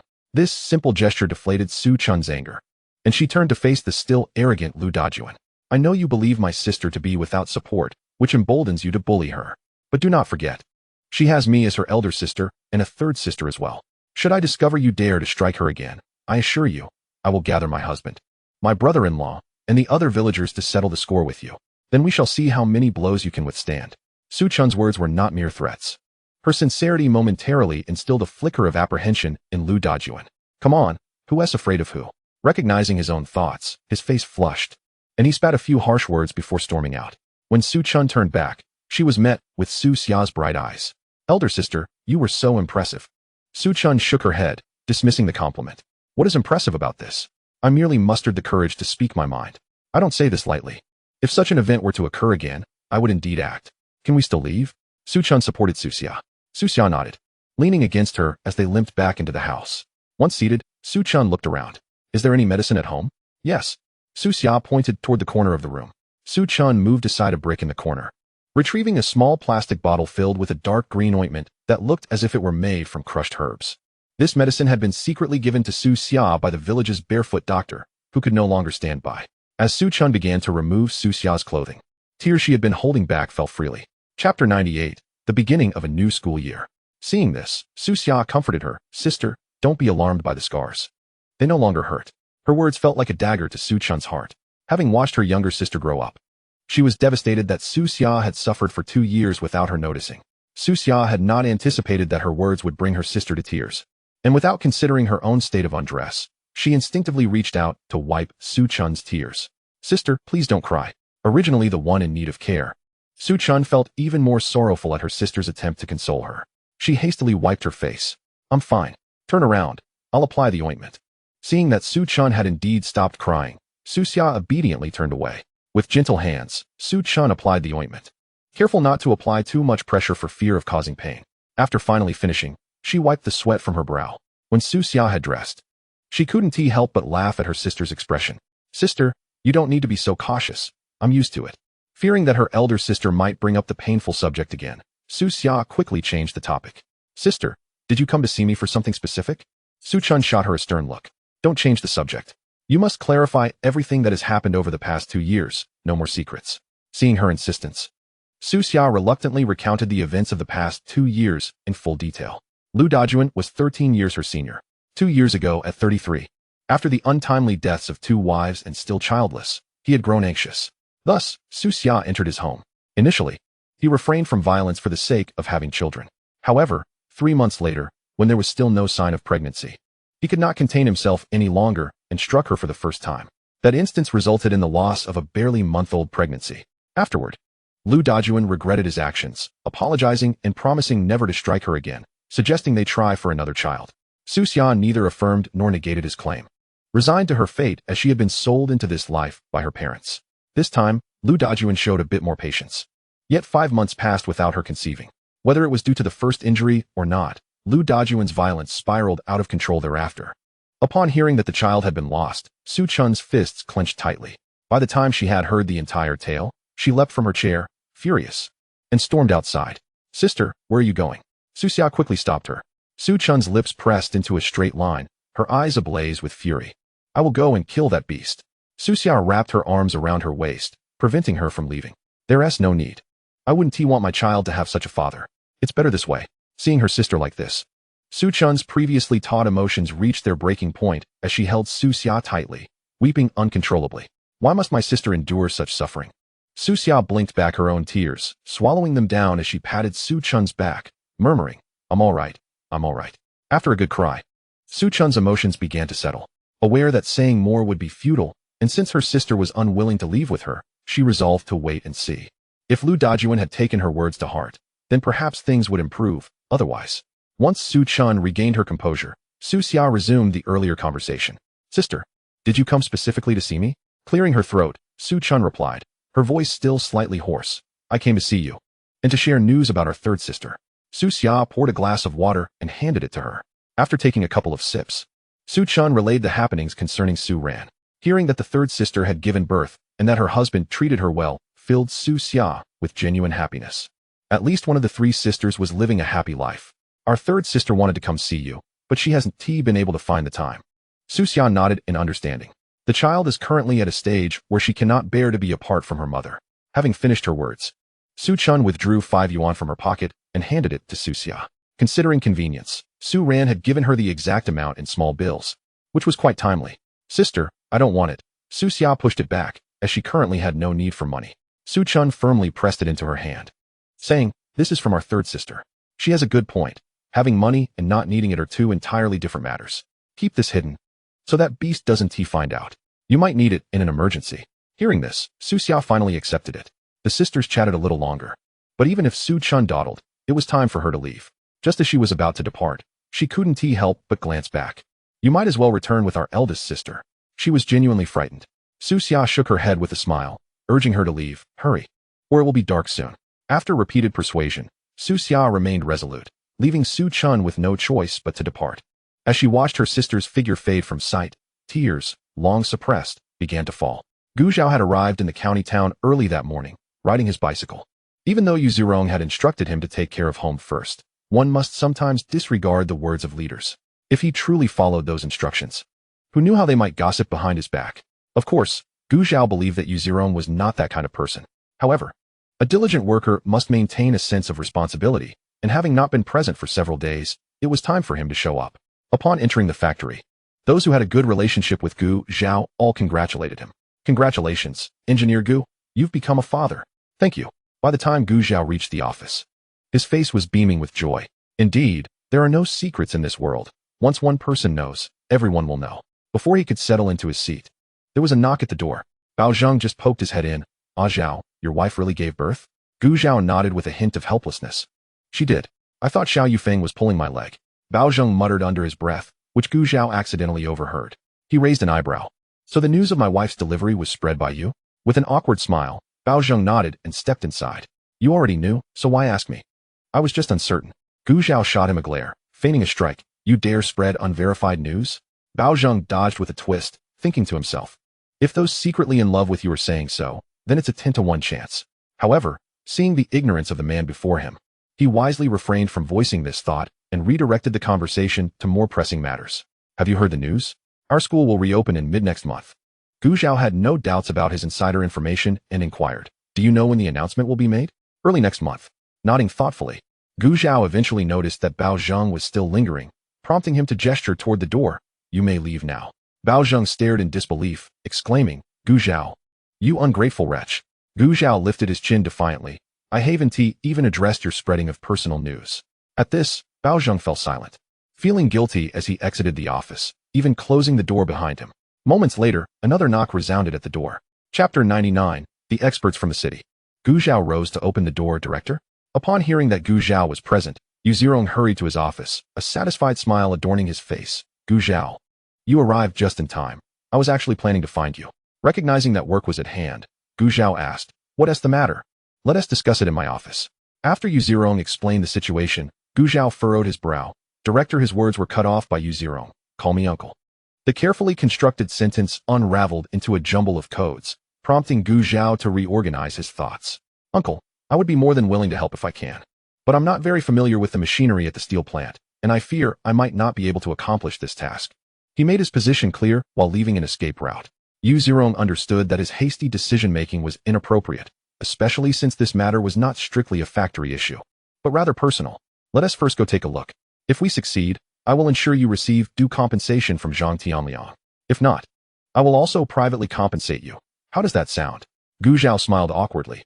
Uncle, you are being overly polite. This isn't politeness. I'd be grateful if you could assist. All right, when shall we go? After a moment of contemplation, Yu Zirong decisively stated, right now. Zhang Tianliang is probably anxious. Without further delay, the two hastened to the steel plant. Unlike the textile factory, the steel plant was located outside the county town, and it took them half an hour to arrive. The gatekeeper at the steel plant was familiar with Yu Zirong's face, and since the factory director had instructed that anyone accompanying Yu should be allowed in, Gu Zhao and his companion entered without hindrance. Upon entering, Gu Zhao heard the faint roar of machinery from a distance and glanced over. Yu Zirong, noticing his gaze, said, "Let us first find Zhang Tianliang." He led the way toward the director's office, and Gu Zhao noted how well acquainted he was with the place, as many greeted him along the way. Is director here to see the director? Yes. The director is in the office now. Do you need me to guide you? No, thank you. Before Gu Zhao and his companion could reach the office, someone approached from the other side of the corridor. Director Zhang.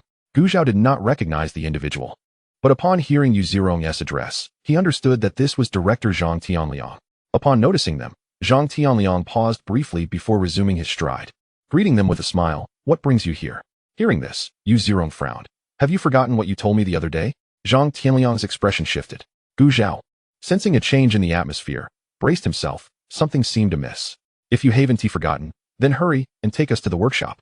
We've come here amidst our busy schedules and need to return soon," Yu Zirong urged.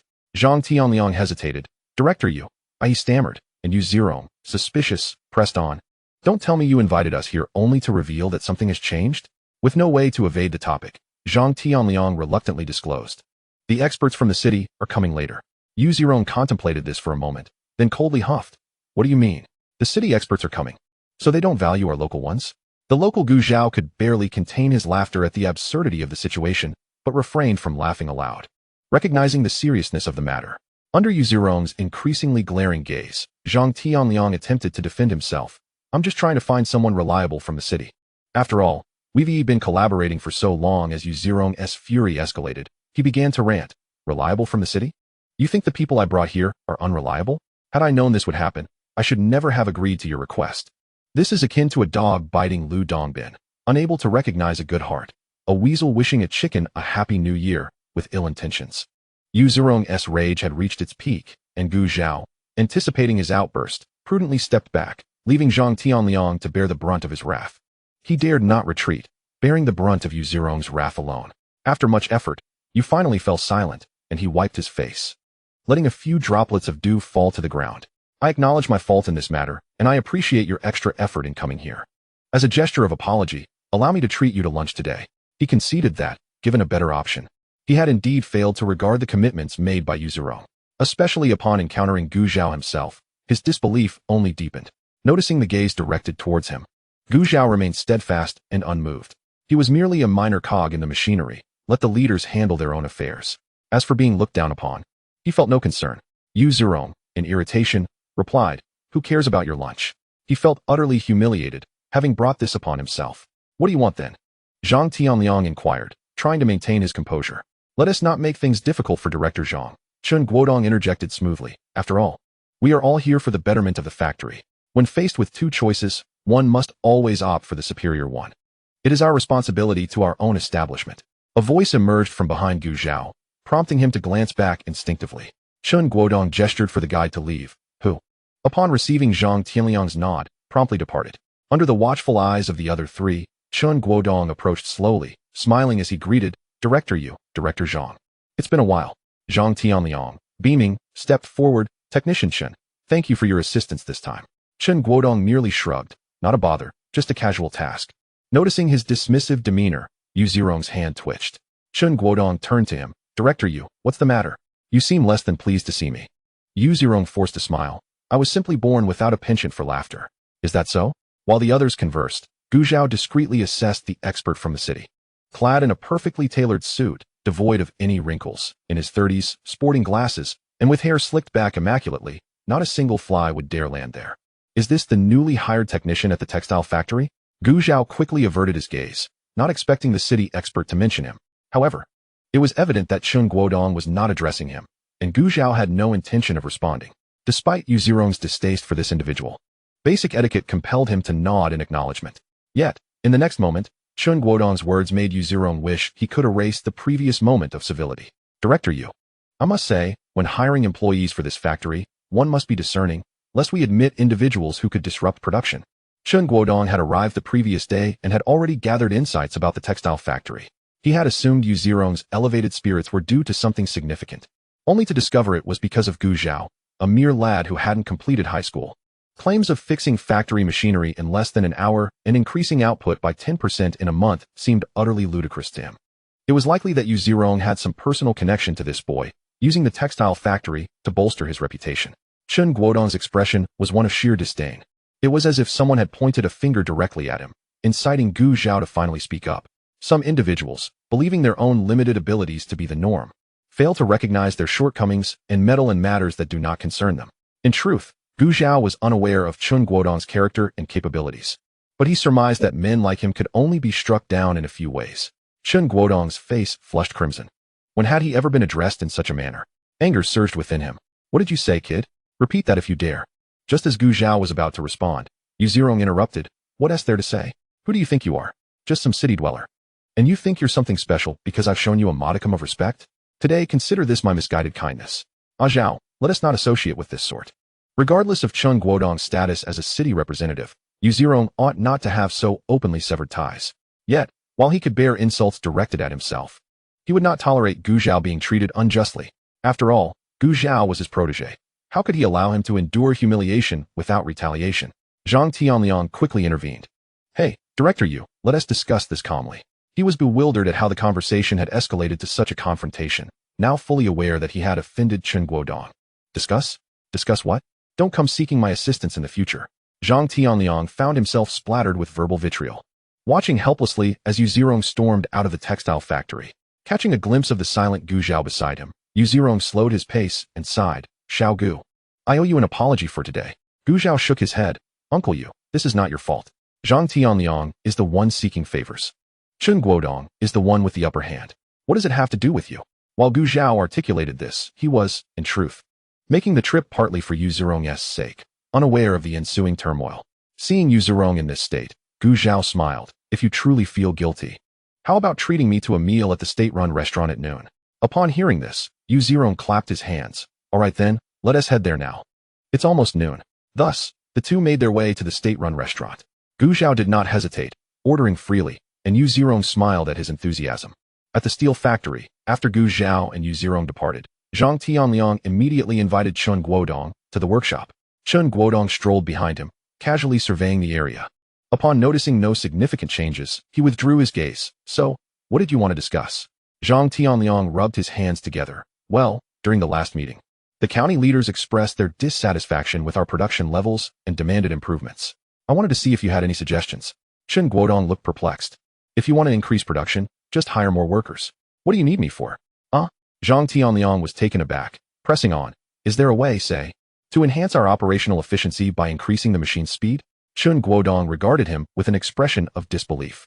The machine's operational speed is fixed from the factory. It's related to the manufacturing of its components. I'm responsible for machine maintenance. You should be consulting the manufacturers who develop the machines. Furthermore, do you think machines can just be sped up at will? That requires expert analysis. Zhang Tianliang was left utterly dumbfounded. Really?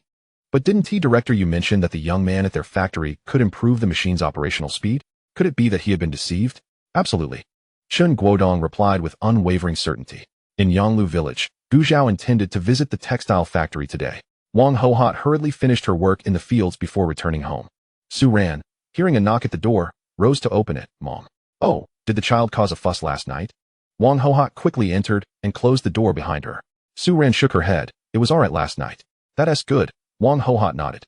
Noticing Su Ran standing still, she waved her hand. Go on and do your own tasks. No need to mind me.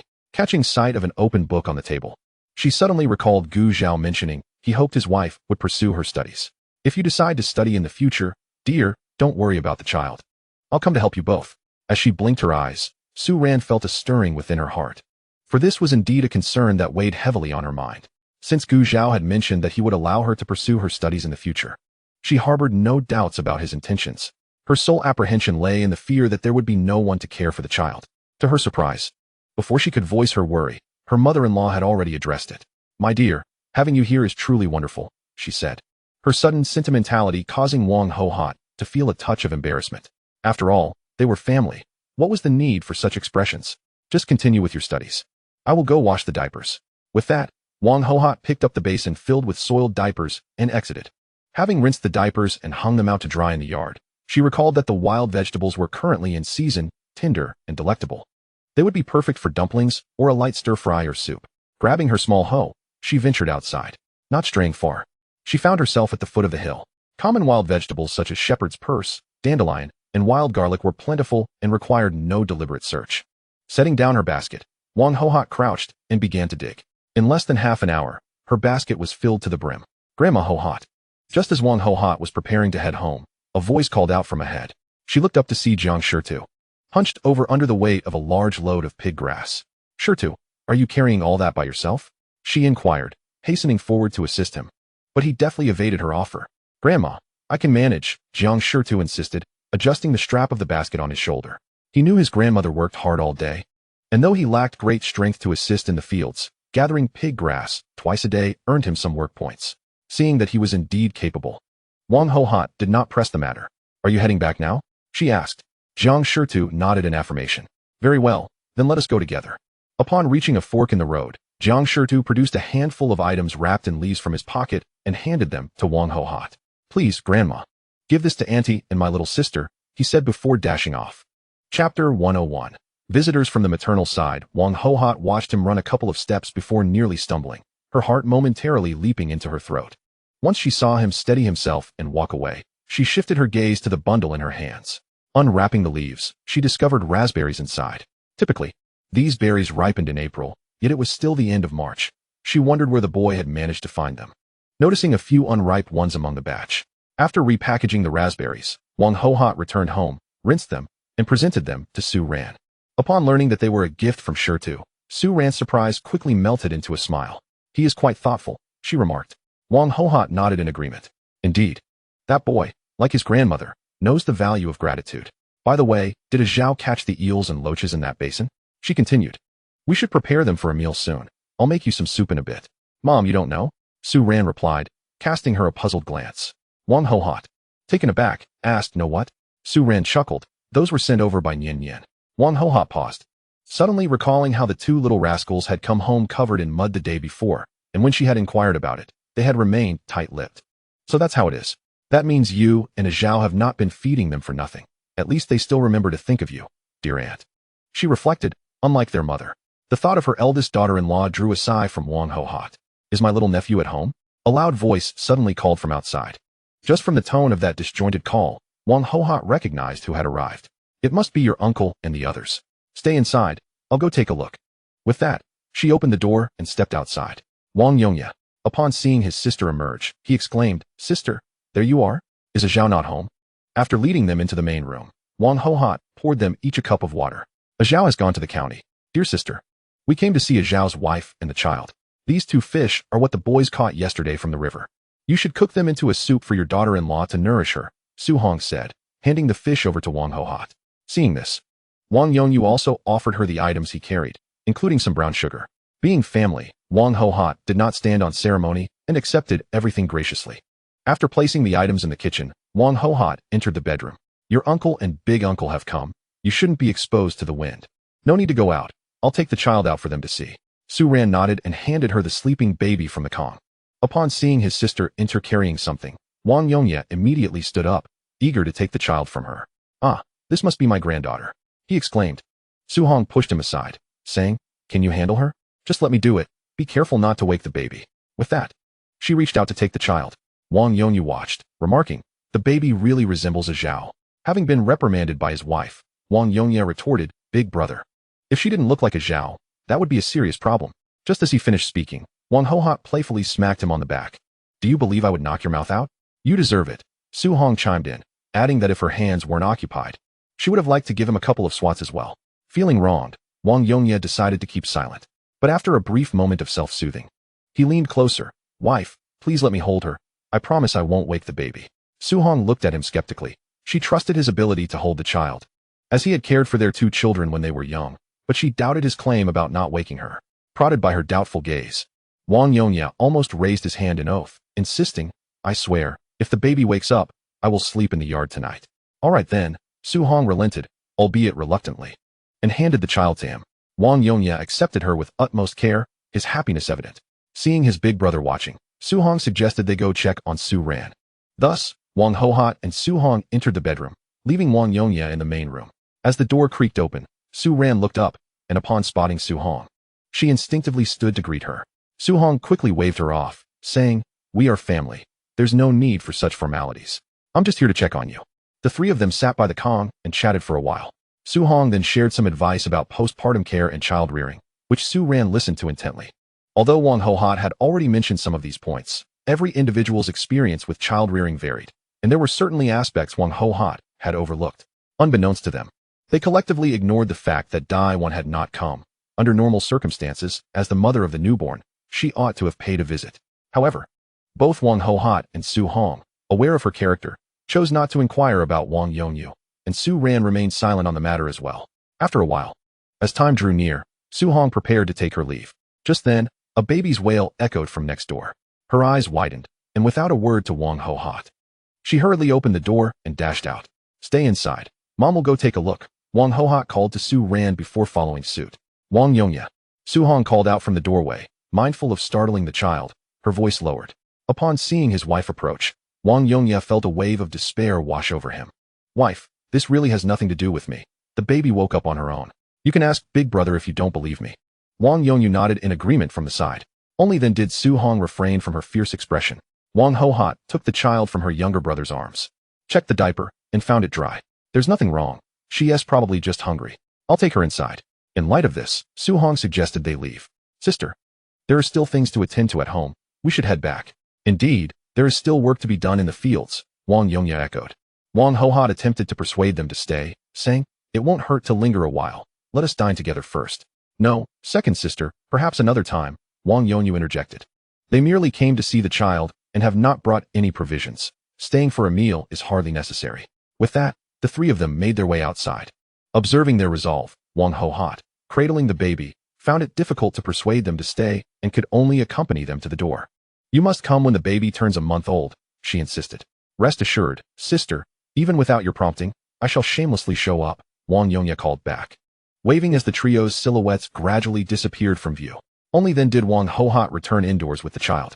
Upon seeing her mother-in-law hand over the baby, Su Ran understood the cue and took the child, lifting her garment to nurse. Mother, didn't the eldest uncle and his family stay for dinner? Oh, they said they were busy in the fields and left, Wang Hohat replied. Noticing Su Ran nursing, she stepped outside to prepare lunch. She placed rice in the steamer, cleaned the loach, eel, and the 2 fish brought by Su Hong, and planned to cook a soup shortly. The fish, being crucian carp, were wild and relatively small. About 7 or 8 tails, but perfect for the nursing mother-esque convalescence. She then washed the wild greens, intending to sauté them in lard for a delightful aroma.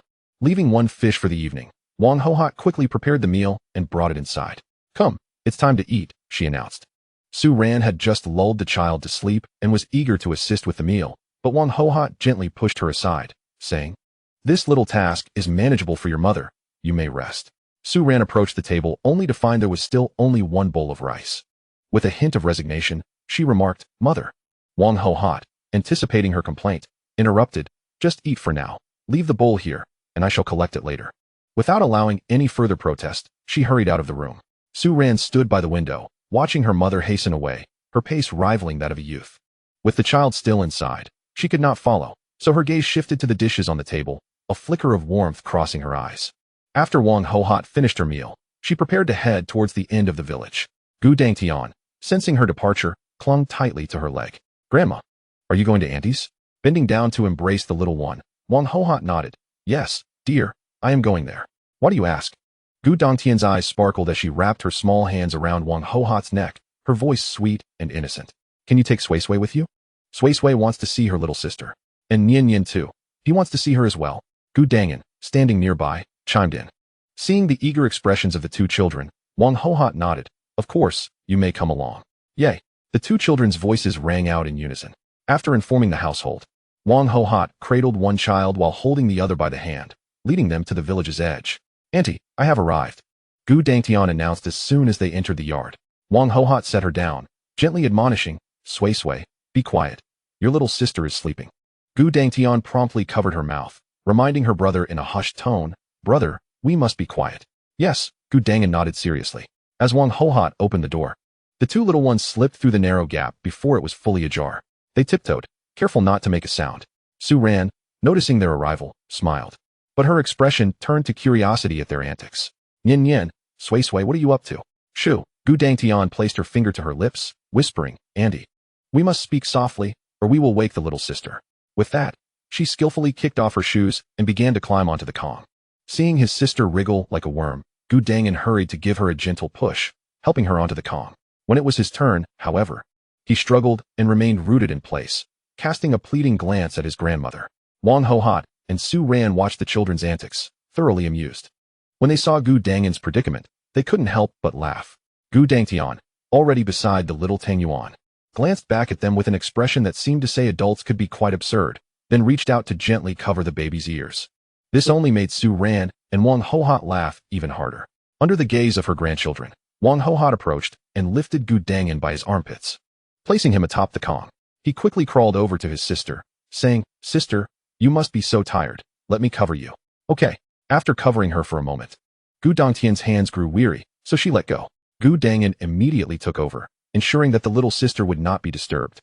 Su Ran, fearing that if she didn't clarify, the two little ones might spend the whole day covering the baby, reassured them, Nian, Sway, speaking normally won't wake the sister. Just avoid shouting." The siblings turned to each other and asked in unison, "Really?" Their voices unconsciously softened. "Indeed," Su Ran confirmed with a nod. The two children exchanged a glance and then released their hands. With their hands free, they began to gently touch the baby's small hands and feet. Wang Hohat observed their actions and began to tidy the tableware. Su Ran, feeling slightly guilty, said, "Mother, I appreciate your efforts." Wang Hohat feigned annoyance. "If you continue with such sentiments, I shall truly be displeased." Su Ran fell silent. Once Wang Hohat finished washing the dishes and organizing the kitchen, more guests arrived at the door. They were familiar faces from the village, including those who had previously sent meat, along with Aunt Jiang. Knowing that Su Ran, who was in her confinement period, would find it inconvenient to entertain, most of the visitors were women. "Oh dear, Hohat, congratulations on becoming a grandmother once more," Zhou Liping exclaimed, smiling playfully.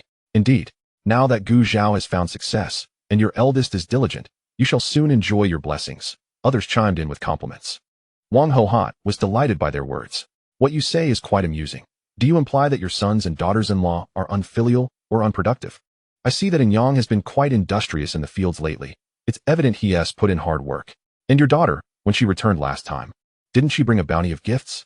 Isn't it a testament to her husband's capabilities and her affection for you as a mother?" Wang Hohat praised each visitor's children, causing much joy among them. As satisfaction filled the room, Wang Hohat suddenly slapped her forehead, leading everyone into the main room. "Oh dear, look at me. Come, let us all sit down." Once everyone was seated, she hurried to pour water. "Hohat, we are all from the same village. There is no need to fuss," one of the guests remarked. Wang Hohat glanced at the speaker and replied, "How could that be? You all came here specifically. I cannot let you leave without at least a sip of water." Zheng Fong, sitting among the elders, accepted the water Wang Hohat poured with a sense of shyness.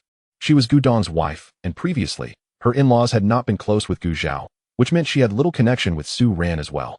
Today, however, her mother-in-law had unexpectedly asked her to represent the family in visiting Su Ran, a task she had not anticipated. Yet, since her mother-in-law had spoken, she felt compelled to come, despite her reservations.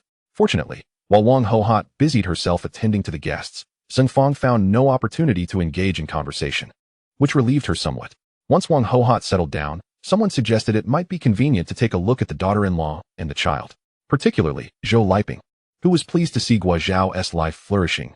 Good work, a wife, and a child, was eager to bask in the joyous atmosphere, hoping it might stabilize her own wayward son. Why not?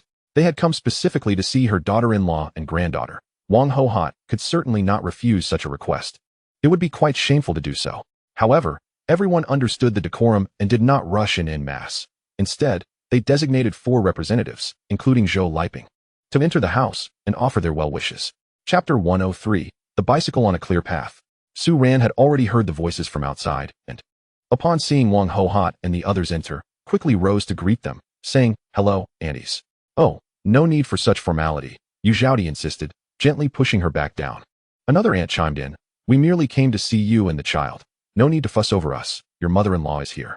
Su Ran glanced at her mother-in-law, who nodded in acknowledgement, allowing her to forego further pleasantries. "Oh, this child looks so fair and delicate, clearly taking after her good-looking parents," Zhao Liping remarked as she peered into the room, noting 3 small children peacefully sleeping side by side on the bed. She scrutinized the smallest one for a moment and smiled, feeling a twinge of envy, wondering when her own troublesome son might bless her with grandchildren. "Is that so? Let me take a look." The other 2 aunts followed suit. Yu Zhaodi, having seen the child previously, stayed back, holding Su Ran's hand and inspecting her from head to toe. Noticing her rosy complexion, she nodded approvingly, indicating a good recovery. Su Ran smiled shyly. Her day had been filled with eating and sleeping. Aside from the minor discomfort of not being able to wash her hair or bathe, everything else was quite effortless. Hence her healthy appearance. After viewing the child, the others lingered for a moment longer before quietly exiting the room. Outside, the waiting group rose to their feet, as they had come during the midday break, intending to return to the fields afterward. Wang Hohat cheerfully bid them farewell before returning to tidy up the living area. None of the visitors came empty-handed. Some brought a few eggs, others a handful of millet, or even a bundle of wild vegetables, each offering a token of goodwill. She gathered the items into the kitchen before entering the room again, finding Su Ran still absorbed in her book. It was important to rest during the confinement period. One must not strain their eyes excessively, lest they suffer harm. Su Ran obediently set her book aside, feeling a wave of drowsiness wash over her. Noticing this, Wang Hohat suggested, "Why don't you sleep for a bit? Otherwise, when the child wakes, you won't have the chance to rest." Once Su Ran drifted off, Wang Hohat closed the courtyard gate and took a basin to the river to wash the clothes that Guo Zhao and his companion had changed out of. At the riverbank, a few other women were washing clothes too. Upon her arrival, they greeted her with smiles. "Hohat, doing laundry?" "Yes," Wang Hohat replied with a smile. At this time, the women who were not working in the fields were mostly older, unable to manage the labor, and thus occupied themselves with household chores. Of course, some were simply lazy, like Niu Ailan, who squatted not far from Wang Hohat. Since the incident with Li Shui being taken away by the police, news had circulated that she would be incarcerated for 3 years. The Zhu family had become more discreet in the village, avoiding others for fear of ridicule. Even Niu Ailan, who once claimed to be a close friend of Zhao Chunmei, had not been seen for quite some time. Now, she washed clothes alone by the river. Catching sight of Wang Hohat's basin and, with a slight guess, knew whose laundry it was. Her mouth moved, as if to say something. But upon recalling her good friend's unfortunate situation, she prudently silenced herself. Once Wang Hohat departed with the clothes, Niu Ailan began to gossip about the Guo family. She spoke her piece, while others merely listened for amusement, no one joining in her commentary. When she finally grew weary of her own words, she huffed disdainfully, carrying her basin and walking away independently. Guo Zhao finished work and rode his bicycle toward the village. This time, he did not store the bike away. Instead, he boldly pedaled into the village. "Look, a bike." A child playing at the village entrance caught sight and exclaimed in surprise. "A bike? What bike?" The other children turned to follow his gaze. "Wow, there really is a bike. Guo Dangtian, Guo Dangan, your uncle is riding a bicycle back." The 2 little ones, just emerging from their aunt's house and still a bit dazed from a long nap, didn't react immediately until someone nudged them. They looked up and immediately gasped in delight. "Wow, uncle." They waved vigorously, fearful that Guo Zhao might not notice them. Amidst the envious gazes of the children, Guo Zhao applied the brakes and stylishly halted in front of the 2 little ones. Of course, this stylish was merely their perception. Seeing the 2 children gazing longingly at the bicycle, Guo Zhao raised an eyebrow. "Want me to take you for a ride?" "Yes," they exclaimed in unison, their eyes sparkling with excitement. Guo Dangtian was too small to sit on the back, so Guo Zhao lifted her and placed her on the front bar, while Guo Dang and settled in the rear. After a moment's thought, Guo Zhao tied a rope around Guo Dang and to secure him behind. The tied Guo Dang and made no effort to resist. He was so eager to ride that he would have accepted anything. "Hold on tight, we're off." In the next instant, Guo Zhao pushed down on the pedals and began to circle the village. Wow! Guo Dangtian clutched tightly to her uncle's shirt, and even though the seat was uncomfortable, she couldn't suppress her exhilaration. "Uncle, this is so much fun." In a flash, they left their playmates behind, the scenery rushing past them, and Guo Dang and shouted in delight. The children who had been playing near the village entrance watched with envy. "Guo Dang and S uncle is so nice." Indeed, the other children echoed, watching them ride around and around. On the 5th lap, Guo Zhao came to a halt. chiefly concerned about the two little ones' comfort, particularly the one in front. Upon dismounting, their friends rushed over, eager to hear about the bicycle ride. How was it? Was it especially fun? Surrounded by his friends, Guodang's face was still flushed with excitement as he proudly lifted his chin. Of course it was fun. How fun was it? They implored. At a loss for words, Guodang struggled to articulate his experience. Guodangtian chimed in fast. Really fast. Right. Guodang nodded vigorously, faster than a bullock cart. Hearing his little nephew boast, Guozhao decided it was time to head back. Zhang Anyang, wielding a hoe and chatting merrily with another man, rubbed his eyes upon spotting the village entrance, exclaiming in delight, Guozhao, is that you? Just as Guozhao was about to dismount, he turned to greet him with a smile. Just returned from the fields? Initially, Zhang Anyang doubted his own eyes. But upon approaching, he tossed down his hoe, eager to touch the bicycle, only to hesitate upon noticing the mud on his hands. Zhao, did you buy this bike? Chapter 104. Rural life is no trivial matter. Guozhao smiled and nodded. It's second-hand, not expensive. What is wrong with second-hand? My Zhao is impressive. Zhang Anyang gave a thumbs up. It was noteworthy that in the surrounding villages, no one had yet been known to purchase a bicycle. Ah, brother Zhao. This is truly a unique treasure, akin to scorpion dung. Gu Zhao observed his companion's hesitant yet eager demeanor, and with a playful gesture, he relinquished his grip on the bicycle's handlebars and nudged it towards him, inviting him to ride if he so wished. Zhang Anyang was taken aback. Swiftly steadying the bicycle in fear of damaging it, his eyes wide with disbelief as he turned to Gu Zhao. You really mean I can ride it? Without uttering a word, Gu Zhao simply nodded. With a surge of excitement, Zhang Anyang wiped his hands on his clothes and swung his leg over the seat. Reminiscing about the countless riders he had seen in the county town, he imitated their awkward yet spirited attempts to pedal, wobbling as he found his balance. Fortunately, being tall with long legs allowed him to reach the ground. Otherwise, he would surely have toppled over numerous times. Yet, the thought of falling was trivial compared to the dread of damaging brother Zhao's precious bicycle. Jiang Lianding picked up the hoe that Zhang Anyang had carelessly discarded on the ground. Noticing how the jovial conversation had abruptly turned into neglect, he shook his head in resignation. After spending several days at the Zhang residence, he had come to understand Zhang Anyang's character to some extent. He was sunny and loyal, yet rather impulsive. After a brief period of unsteady riding, Zhang Anyang gradually mastered the technique. He sped past Gu Zhao, exuberantly shouting, Brother Zhao, I've got it.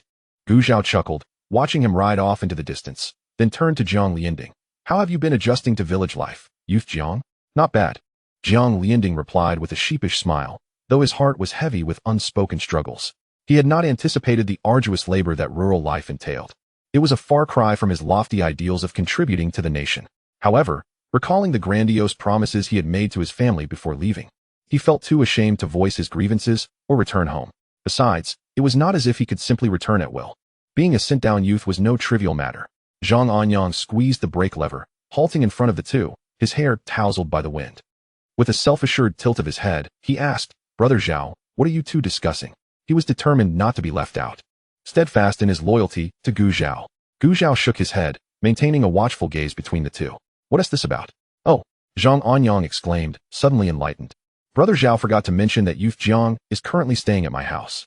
My mother nearly had a falling out with the neighbor over the meager rations we receive each month. I heard that Brother Zhao's father went to the county to apply for the youth subsidy, but who knows if it will be granted. We can't expect the village to sustain us forever.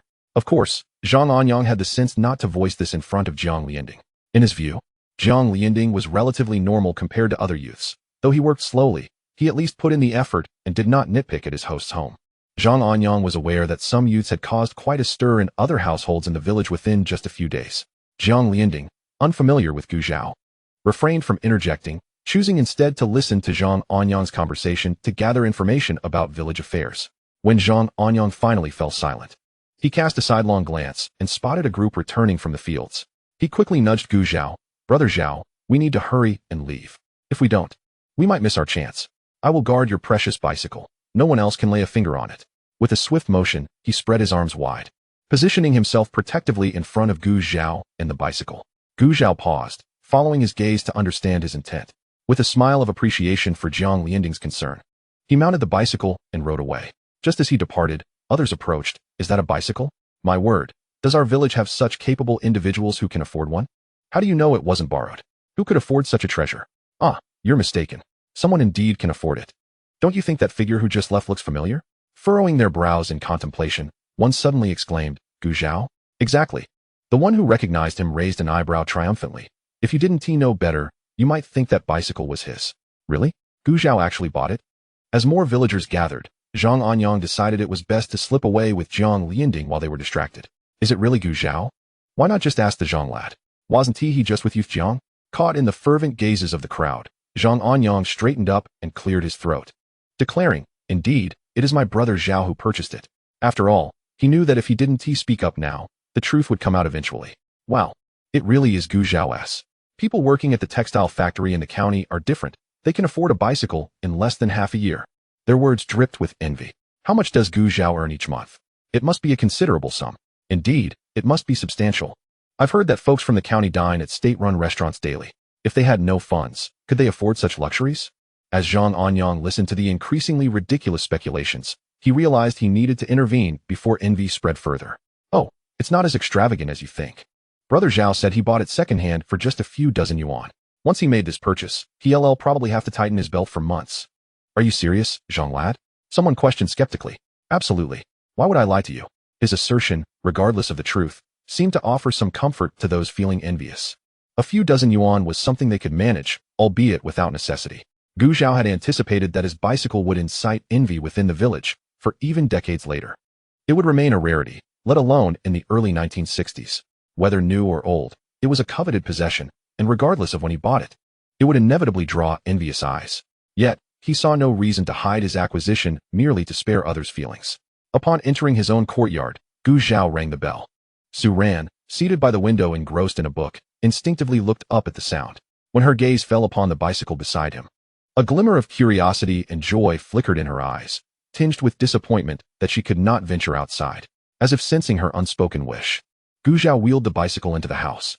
After closing the door behind him, he turned to find Su Ran fixated on the bicycle. Once you've completed your confinement, I'll teach you how to ride. Su Ran's eyes sparkled with excitement as she looked up. Really? Indeed.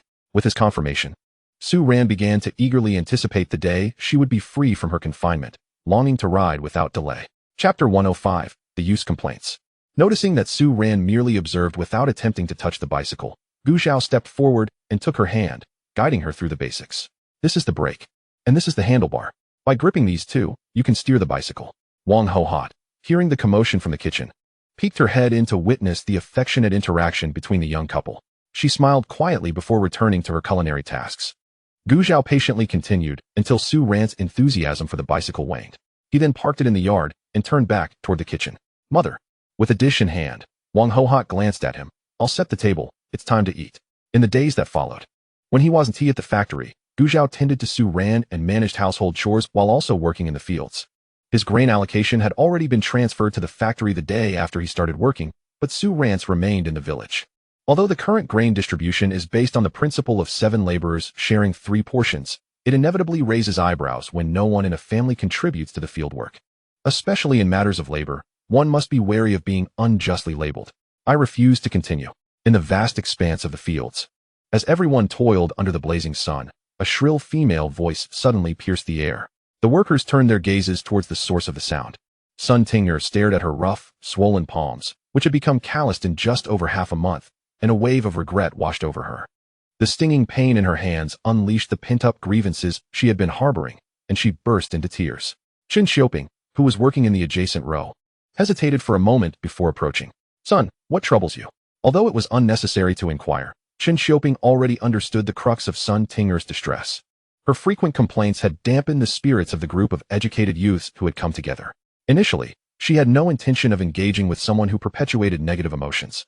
Yet, out of sympathy for their shared status as educated youths, she felt compelled to ask. When someone inquired about Sun Ting'er, she did not hold back, her tear-filled eyes glistening as she choked out her grievances. Since my arrival here, my meals have been inadequate, and my sleep disturbed. I came to contribute to the rural development as per the national call, not to toil endlessly in the fields and endure this miserable existence. She let her frustrations spill forth, and Chen Xiaoping was unable to cover her mouth in time. Feeling the scrutinizing gazes from all around, Chen Xiaoping felt a prickling discomfort. The other educated youths laboring nearby were equally taken aback. Why would she say such things? It was one thing to speak freely in their presence, but to voice such sentiments in front of the villagers was tantamount to looking down on them. Sun Ting'er was oblivious to their thoughts, feeling only her own sense of injustice. She attempted to continue her lament, only to have her mouth covered once again by chinchioping. At this point, however, it was clearly too late. The villagers of Yanglu had already heard. "Oh, my dear girl, if you have come to build the countryside, what else do you expect to do if not work the land? Are you perhaps hoping to discover something that could increase our grain yield or facilitate our planting?"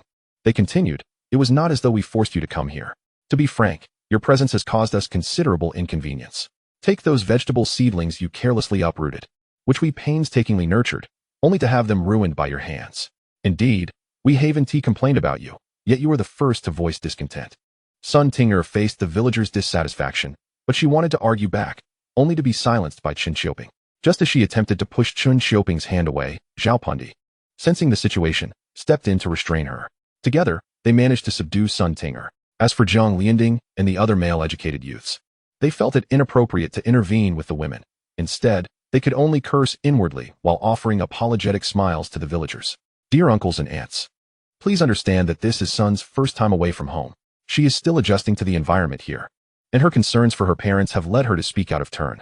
She does not harbor any ill feelings towards you or our village. I kindly ask for your forgiveness." As Zhang Lianding finished speaking, Song Hongtao added, "Indeed, since we are responding to the nation's call, we must abide by the village's arrangements." Over time, he had grown disillusioned with Sun Ting. He held certain expectations for the intelligence of the next generation, and it was evident that she did not meet them. After both had said their piece, Jiang Sun, unsure of what to contribute, could only echo their sentiments. Since they had spoken in defense of Sun Tinger, the villagers lost interest in reprimanding a young girl and returned to their labor, albeit with a diminished impression of the educated youths.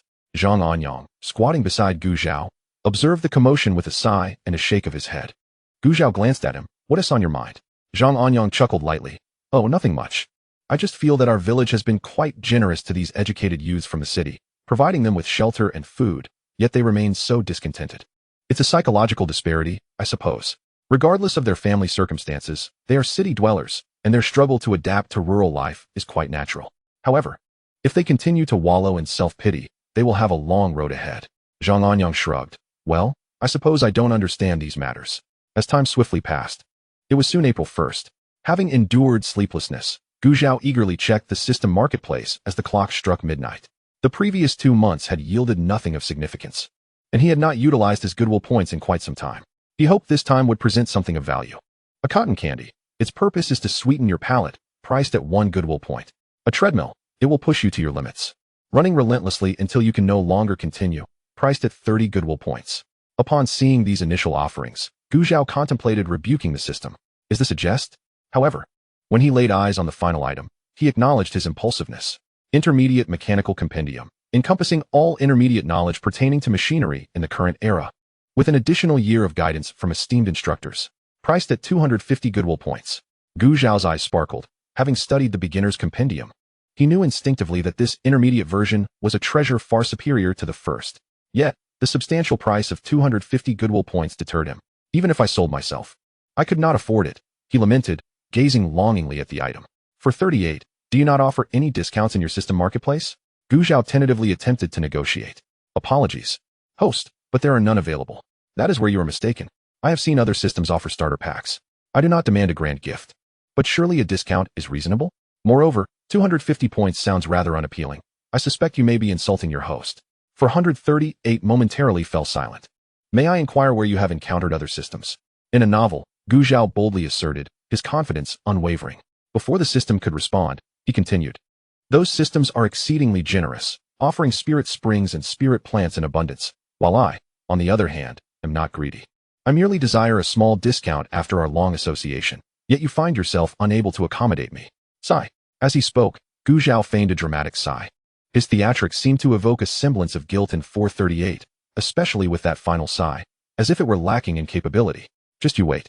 The mechanical voice seemed laden with irritation, and upon finishing that line, 438 vanished, unresponsive to Gu Zhao's further calls. Understanding its intent, a sly smile crossed Gu Zhao's face. "My old companion, the acquisition of this mechanical compendium now rests in your hands." He did not wait long.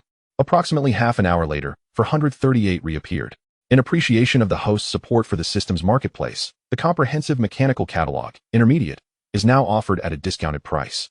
Originally 250 points of goodwill, now available for only 200 points of goodwill. 200? Gu Zhao felt a tinge of dissatisfaction. He currently had a little over 100 goodwill points at most. Even with a month remaining, accumulating the missing 100 points seemed a daunting task. However, he understood that the system would likely not yield, so he refrained from further complaint, opting instead to explore ways to increase his goodwill later on. As dawn broke, Gu Zhao tidied himself up and, after a modest breakfast, rode his bicycle to school.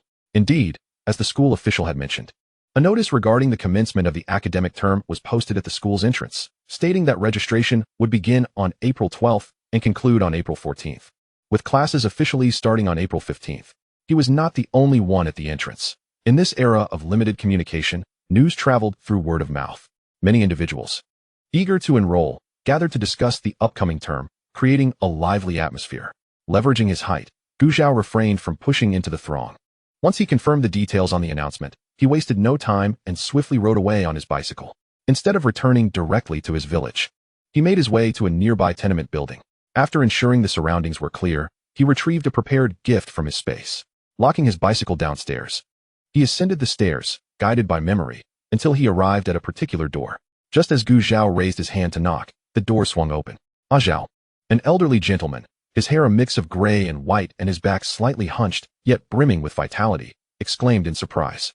Without waiting for Gu Zhao's response, he turned and called into the house. "Wife, come out and see who's here. What is all the shouting about so early in the morning?" A voice full of reproach echoed from within, and Yuan Meihua emerged, trembling as she leaned on a cane. Her gaze fell upon the young man at the door, and her voice faltered before transforming into astonished joy. "Zhao, Grandma Li," Gu Zhao greeted with a smile.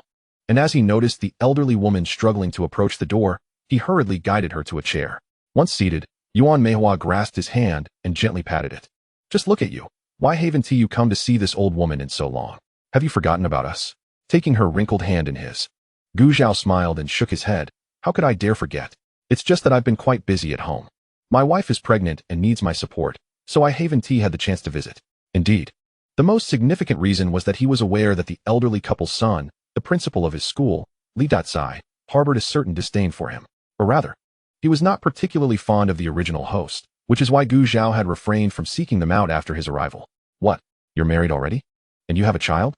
Upon Gu Zhao's arrival, Li Jilai, who had not hurried to leave, now sat beside them, astonished by Gu Zhao's revelation.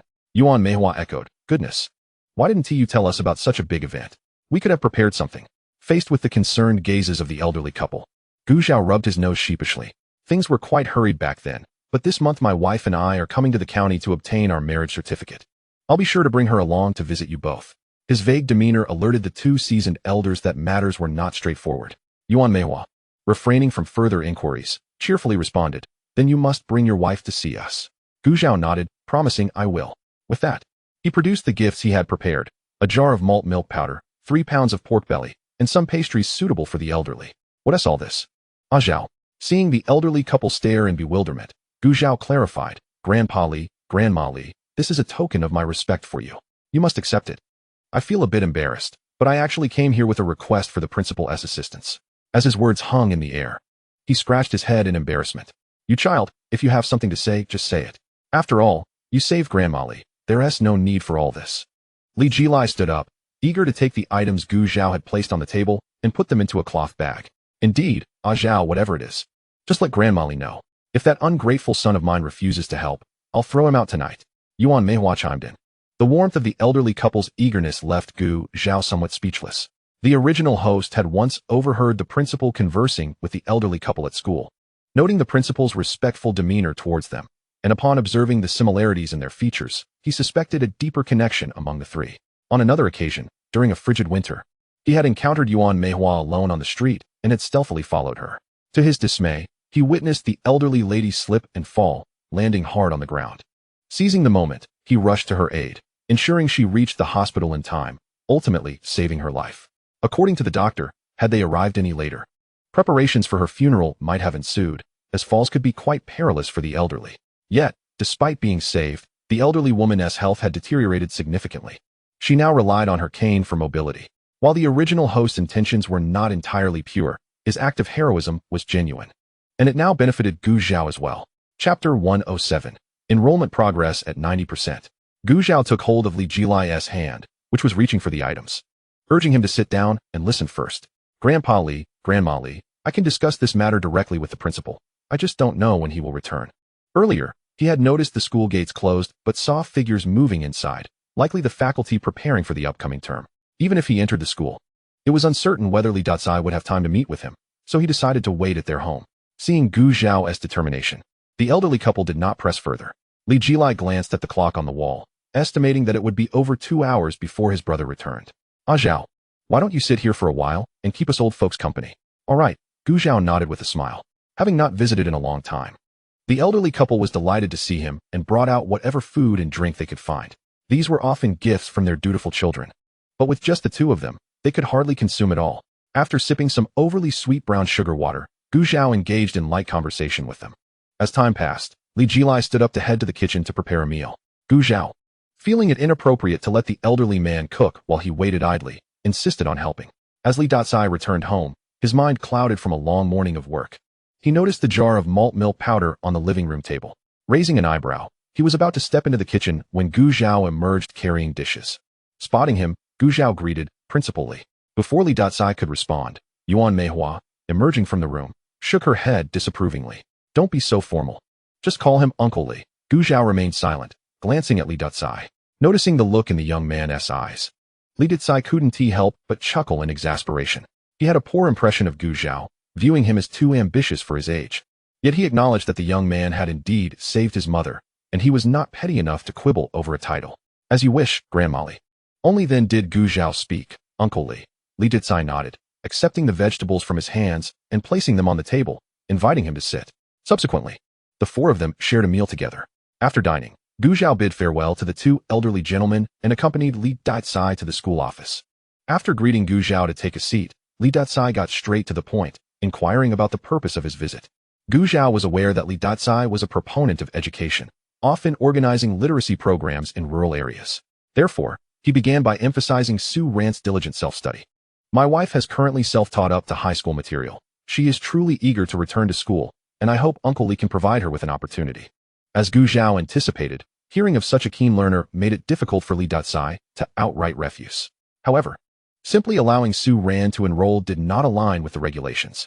Noticing Gu Zhao's eager gaze and recalling how he had once aided his mother, Li Datsai furrowed his brow in contemplation before finally speaking. Bring your wife to the school during the enrollment period, and the school will provide an examination paper for the transition from junior high to high school. If she passes, the school will issue her a junior high school diploma and permit her enrollment. Upon hearing this, joy blossomed in Gu Zhao's eyes, and he quickly expressed his gratitude. Thank you, Uncle Li. Observing his elation, Li Datsai snorted. This is merely an opportunity. It does not guarantee your wife will be admitted. Gu Zhao was unfazed by his demeanor, as Li Datsai had never held him in high regard. He was confident in Su Ran's abilities, having assessed her comprehension of junior high knowledge at home. Otherwise, he would not have suggested she enter high school so readily. As Gu Zhao lingered, Li Datsai regarded him with suspicion.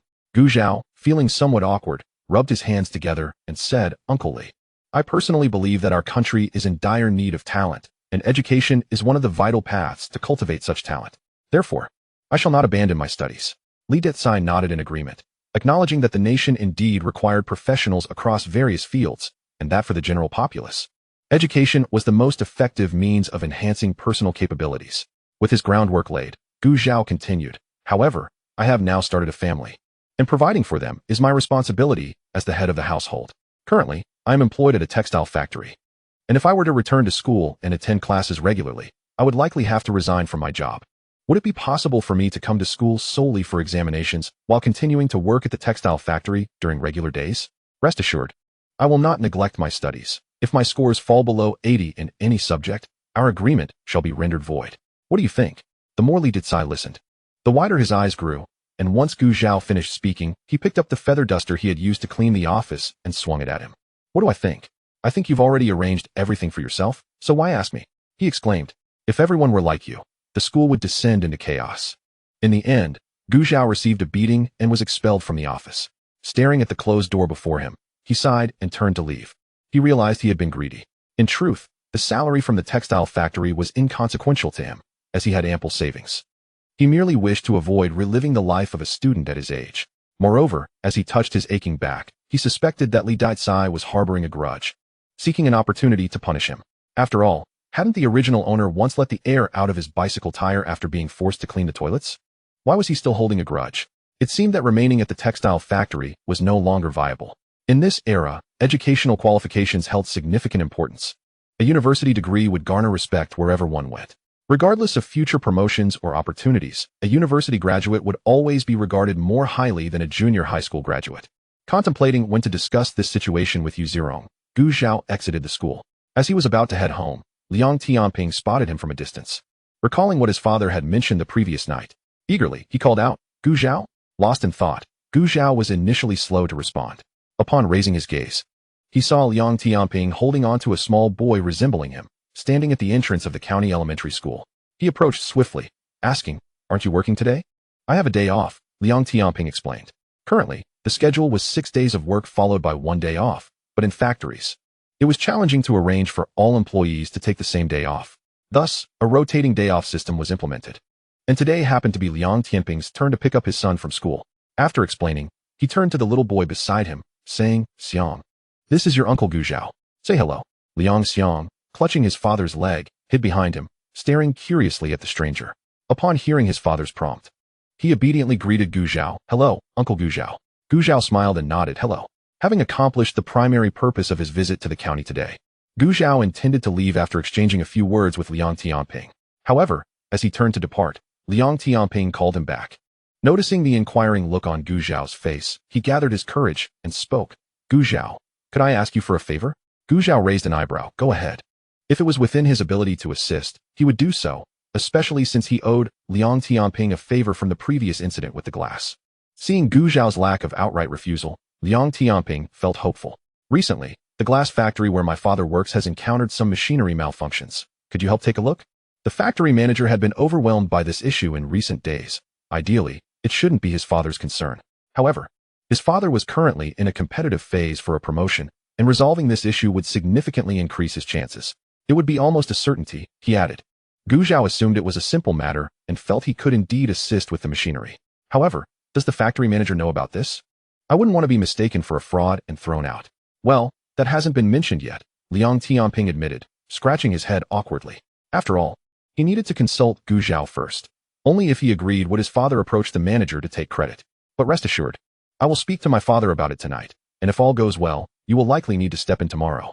Gu Zhao nodded. "All right. I will come to the county tomorrow morning." Hearing this, Liang Tianping felt immense gratitude.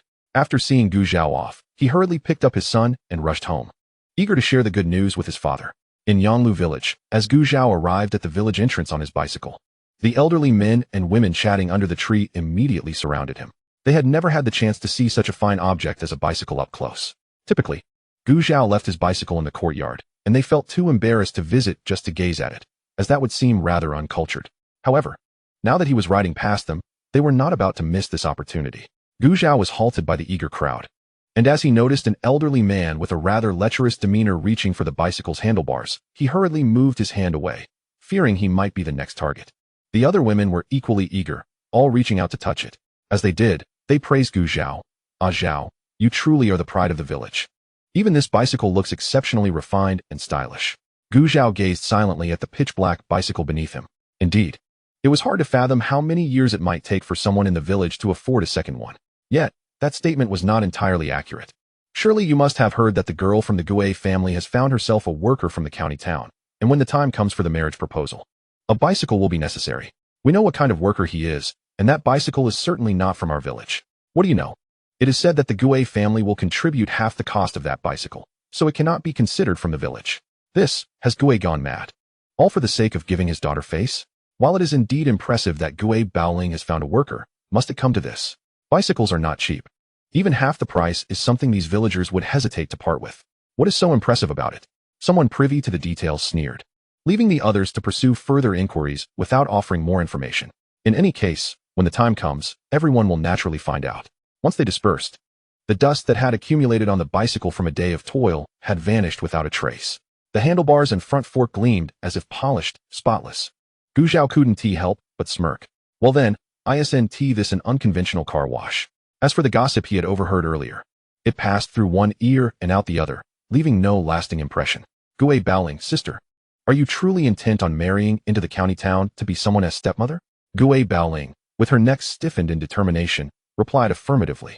She intended to show Gu Zhao that, apart from him, she had other commendable options. Gu Kun watched his sister with a look of disbelief, as if she had been cursed. Lu Ping, observing her daughter stubbornly ignoring her while seated, felt a headache coming on. My dear daughter, you are a fine young lady. Why pursue a man so unworthy? Must you marry a twice-married man? Are you trying to drive me to despair? She had met that man. Aside from being from the county town and having a steady job at the factory, he had no other merits.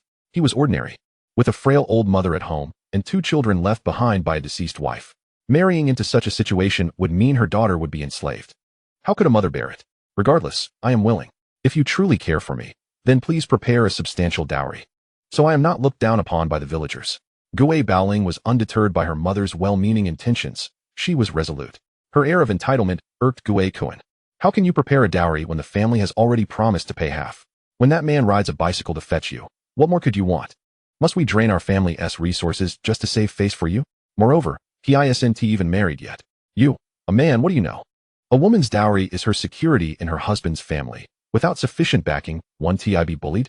It doesn't need to be that much, Kun. Cease your objections. Your sister has a point. Your mother understands her position well. Gu Kun was about to retort, but was cut off by Lu Ping. She sided with her daughter, recalling how her own family had failed to provide a dowry, leading to years of scorn from her mother-in-law after marrying into the Gu family. She would never let her daughter suffer the same fate. Hearing his mother's stance, Gu Kun pouted, falling silent. Noting his lack of dissent, Lu Ping turned back to Gu Baoling. Ailing, I will ask you one last time. Are you truly set on marrying that man? Yes. Gu Baoling's answer remained unchanged. She could hardly contain her curiosity about Gu Zhao's reaction upon learning of her impending marriage to the county town. Very well, since my daughter wishes to marry. There is nothing more to say. Besides, we have already made arrangements with them, and reneging now would tarnish her reputation. The previously silent Gu Dahai interjected. Since that's the case, Lu Ping fell silent. The next day, sensing that the time was ripe, Gu Zhao rode his bicycle to the glass factory, offering a cigarette to the security guard. Excuse me, could you kindly summon Liang Kunyan for me? The guard, initially reluctant to engage, found his eyes widening at the sight of the cigarette Gu Zhao produced, eagerly accepting it. He hastily agreed, his gaze fixed on the cigarette, and upon noticing Gu Zhao watching him, he sheepishly tucked it behind his ear and went inside to call for help. Chapter 109, Arrival at the Glass Factory. Soon, behind the security guard emerged a man clad in blue work attire, sporting a stubbly beard, and appearing to be in his 50s. Are you Comrade Gu Zhao? I sincerely appreciate your effort in coming here today. Liang Kunyan strode forward, shaking Gu Zhao's hand vigorously. After receiving news from his son the previous day, he had barely slept, rushing to the factory at dawn. Just after reporting the matter to the factory director, Gu Zhao had arrived. Liang uncle, please just call me Gu Zhao. I still need to express my gratitude for the glass matter in person. Liang Kunyan chuckled, dismissing the glass issue as trivial and unworthy of such concern. Well then, shall I take you to meet the factory director? Certainly. Meanwhile, the security guard, eavesdropping on their conversation, felt a pang of anxiety upon hearing Gu Zhao was to meet the director. Thank goodness he had called for Gu Zhao. He touched the cigarette tucked behind his ear, calming his nerves. Following Liang Kunyan, Gu Zhao made his way to the director's office. Liang Kunyan knocked on the door, and after receiving permission, he ushered Gu Zhao inside. Director, this is the comrade Gu Zhao I mentioned. Gu Zhao, this is our director Qiu Ding. After making the introductions, Liang Kunyan stepped aside, refraining from further commentary. Director Qiu Ding instinctively sat up straighter as soon as Gu Zhao and Liang Kunyan appeared at the door. Upon their entrance, he rose from his seat and extended his hand to Gu Zhao. So you are Gu Zhao? I have heard from old you about you, describing you as a talented individual. Otherwise, if he had simply recommended anyone, he wouldn't have needed to be so selective as a factory director. At this, Gu Zhao's eyes flickered with surprise, and he humbly replied, that is merely Director U.S. confidence in me. All right, I won't waste time with pleasantries. Let us first examine the machinery. If it can be repaired, we shall do so. If not, it is not a problem. At worst, I will go to the city and plead for assistance. Damn it, if that city expert starts spouting nonsense about being busy, I'll take it to the authorities. They arrived at the glass production workshop. Before Director Qiu could speak, Gu Zhao stepped forward to begin his inspection. Qiu Ding watched with eager anticipation, his eyes fixated on Gu Zhao, hoping he could bring about a revelation. He knew that Yu Zirong was not one to speak lightly, and anyone he praised must possess extraordinary qualities.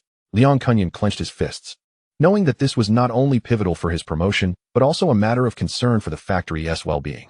Gu Zhao remained unfazed by their thoughts. as the machinery for glass production was exceptionally intricate, involving a broader range of technology than that of a textile factory. He meticulously examined it from top to bottom, then straightened up to gauge the humidity in the room, momentarily falling silent. Director Qiu Ding, who had been standing quietly beside him, fearful of interrupting the inspection, noticed Gu Zhao's silence and felt his initial excitement begin to wane. He leaned closer, offering some words of comfort. Comrade Gu, if you truly cannot find any issues, it is no cause for concern. Despite his reassurances, a flicker of disappointment was evident in his eyes.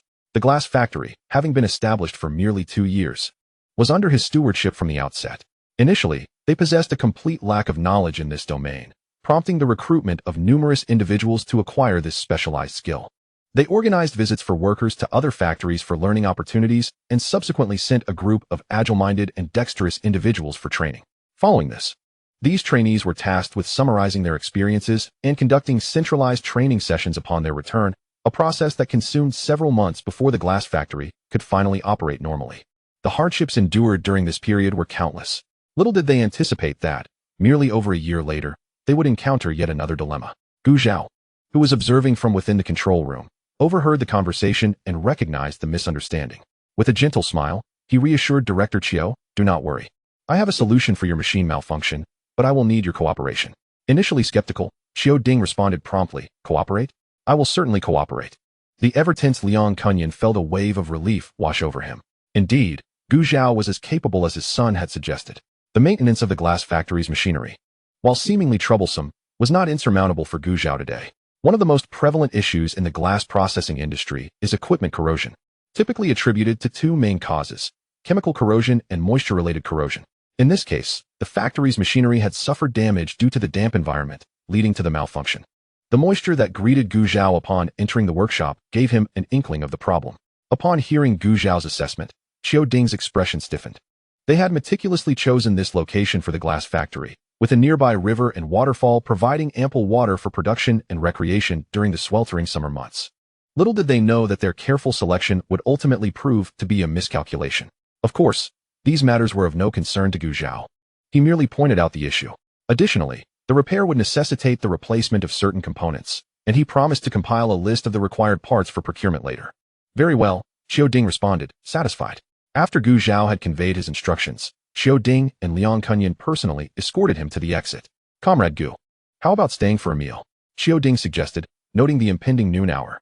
Gu Zhao shook his head. "Director Qiu, I must return to the factory shortly. Perhaps another time."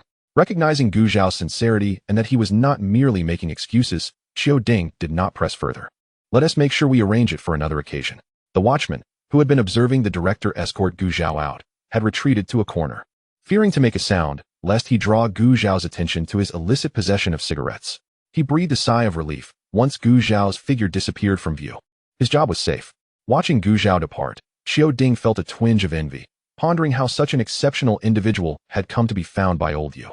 Liang Kunyan, aware that the director was merely expressing his thoughts and not inquiring for a response, did not hesitate to add, with Comrade Gu's warm-hearted nature, "If we have future needs, he is unlikely to refuse."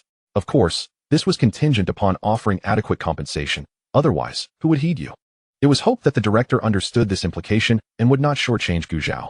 Naturally, he would also prepare a token of gratitude on his end. While Qiu Ding had not forgotten to consider compensation for Gu Zhao, Liang Kunyan's reminder was timely. No matter how solid the relationship, it was never as stable as one fortified by mutual benefit. Everyone had a price. He chuckled. "Old Liang, you truly have a way with words." Liang Kunyan modestly replied, "Not at all. Do not be so humble. You have accomplished a significant task for the factory. We need more individuals like you to lead everyone towards progress." Qiu Ding praised. Liang Kunyan's expression momentarily faltered, but upon grasping the underlying meaning, he was filled with elation, suppressing his excitement while echoing Qiu Ding's sentiments. When Su Tian emerged, he was taken aback to see the two engaged in such cheerful conversation. After Qiu Ding entered, he approached Liang Kunyan, blocking his path. "Mr. Liang, do not think that by clinging to the director's coattails, your position is secure. I advise you not to harbor such delusions." Observing his old rival's bluster, Liang Kunyan chuckled. "Su Tian, do not speak nonsense. The director is a man of integrity. If it ultimately comes down to you, it will only be because of my shortcomings." Su Tian was thoroughly disgusted by his demeanor, spitting derisively. "You should take a good look in the mirror. You are the face of a petty opportunist." With that, he stormed off in anger. Having received the director's assurance, Liang Kunyan felt elated and chose not to dwell on Su Tian's words, sporting a smile as he made his way towards the cafeteria. Unbeknownst to Gu Zhao, someone was orchestrating an outsourcing venture on his behalf. He arrived at the textile factory only to be informed that Yu Zhirong had gone to the city for a meeting and was uncertain when he would return. Since he had come all this way, Gu Zhao decided to take a stroll around the factory to see if there was anything requiring his attention. The workshop machinery seemed to be in good order, yet the factory had recently acquired a typewriter, which was quite a rarity. As he passed by, he noticed a crowd gathered around the machine, and at the center stood a young woman in her 20s with reddened eyes, nearly on the verge of tears. The typewriter, which had been functioning perfectly, had suddenly malfunctioned, and no matter what she did, it remained unresponsive, prompting her to shed tears in fear. This was public property, and as the purchaser, she was acutely aware of the typewriter's cost, far exceeding any amount she could repay. Others were attempting to comfort her. Jiayue, do not panic. We will wait for Comrade Gu to arrive and have him take a look. Yes, we'll wait for Gu Zhao. Bao Zhenggang, who had been observing like the others, chimed in. If even his brother cannot fix it, we certainly stand no chance. Just as he finished speaking, he inadvertently glanced towards the entrance, and by coincidence, the man himself had arrived. He immediately shouted, Gu Zhao, you've come at just the right time. We need you here. Upon hearing his call, Jiyue's sobs ceased, and she looked up. It is no exaggeration to say that Gu Zhao's appearance to her felt akin to that of a savior. As Gu Zhao approached, the onlookers parted to make way. Bao Zhenggang clapped him on the back. Brother, it's your time to shine. Gu Zhao shot him a glance before bending down to inspect the issue. The crowd watched with bated breath. The scrutiny of their gazes felt like daggers in his back.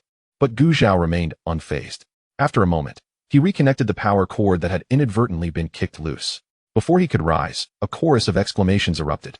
It's working. It's responding. Indeed, Gu Zhao's prowess was undeniable. He could even handle such advanced equipment.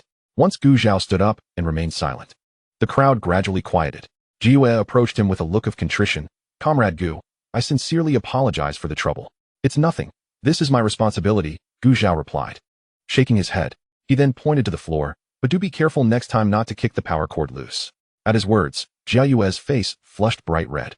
The others exchanged glances, realizing the blunder that had occurred. Given that typewriters were not yet widespread and were considered rare, such issues were to be expected.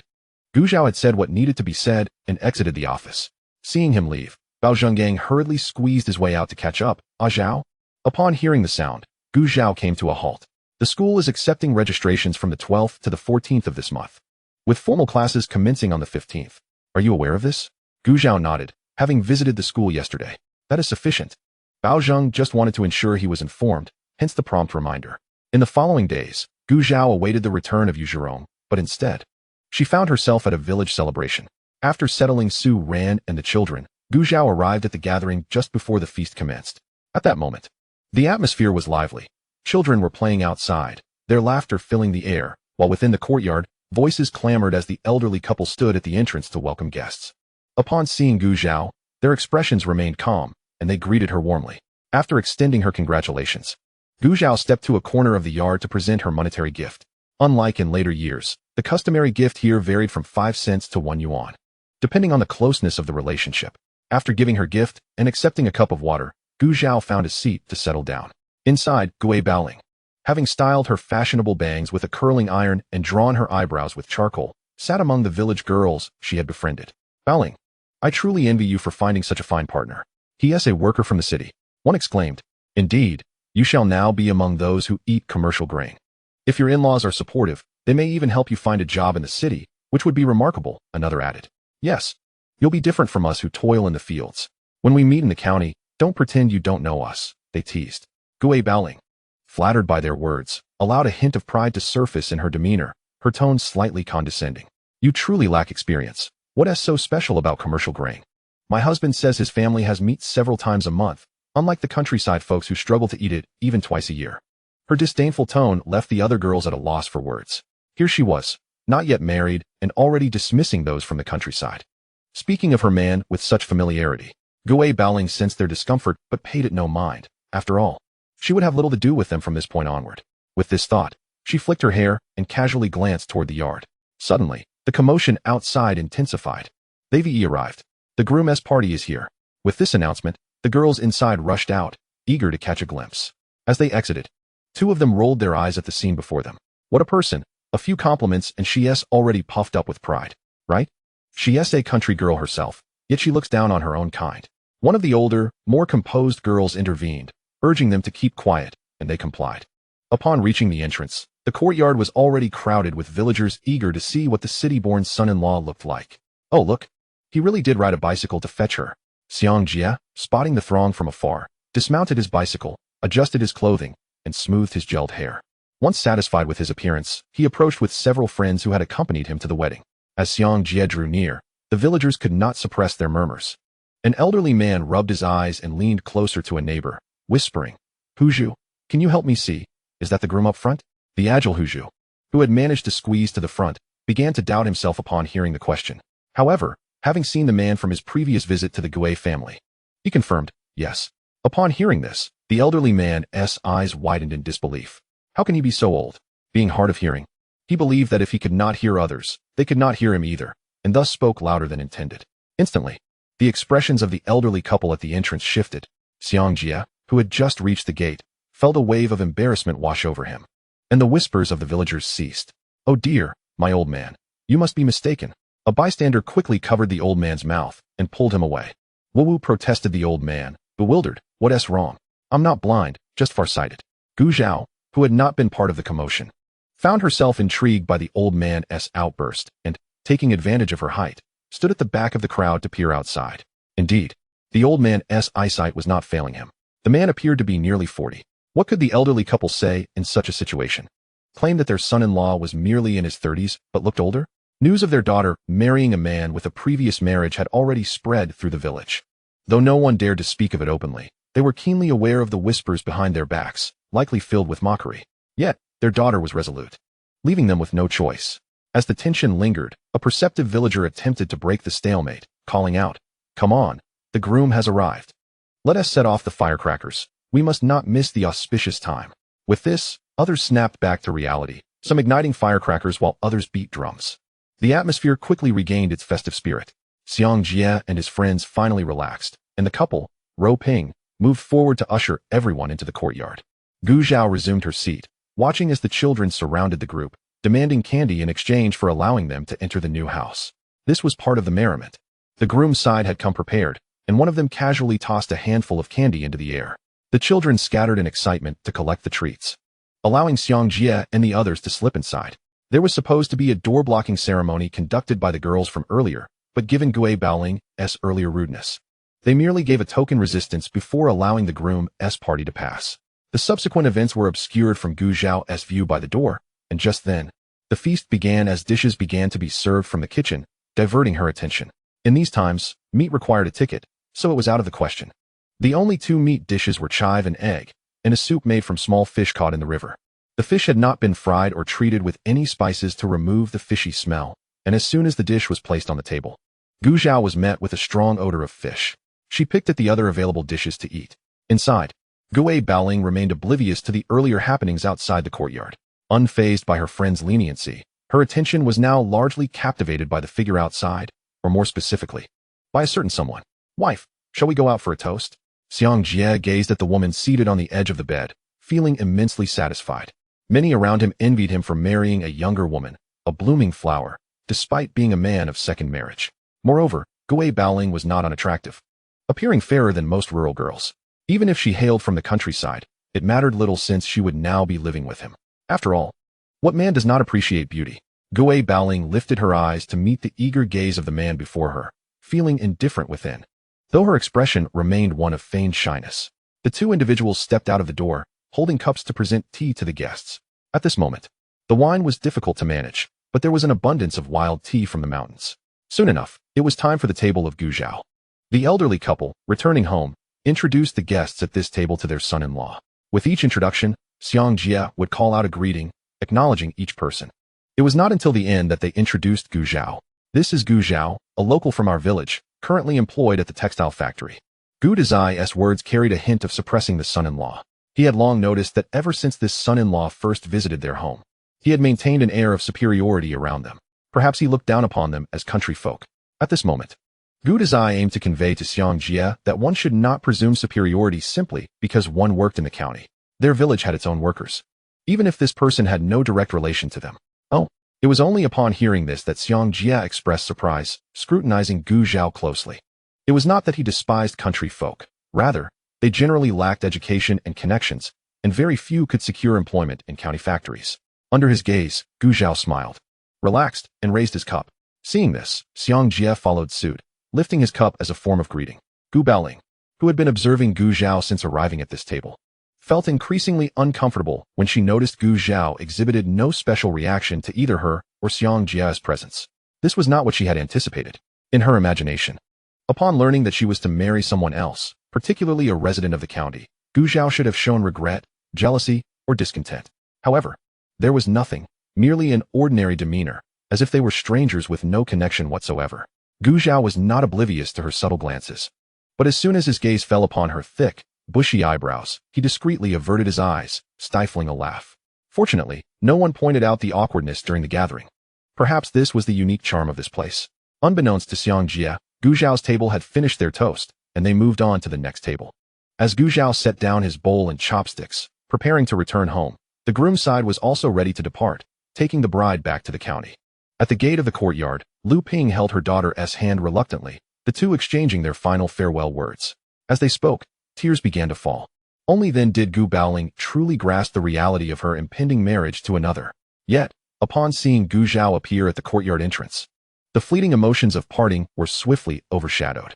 Luckily, she had some sense and knew to be cautious. Otherwise, if Xiang Jia sensed anything, he might think that his bride, before even officially entering his home, had already been unfaithful.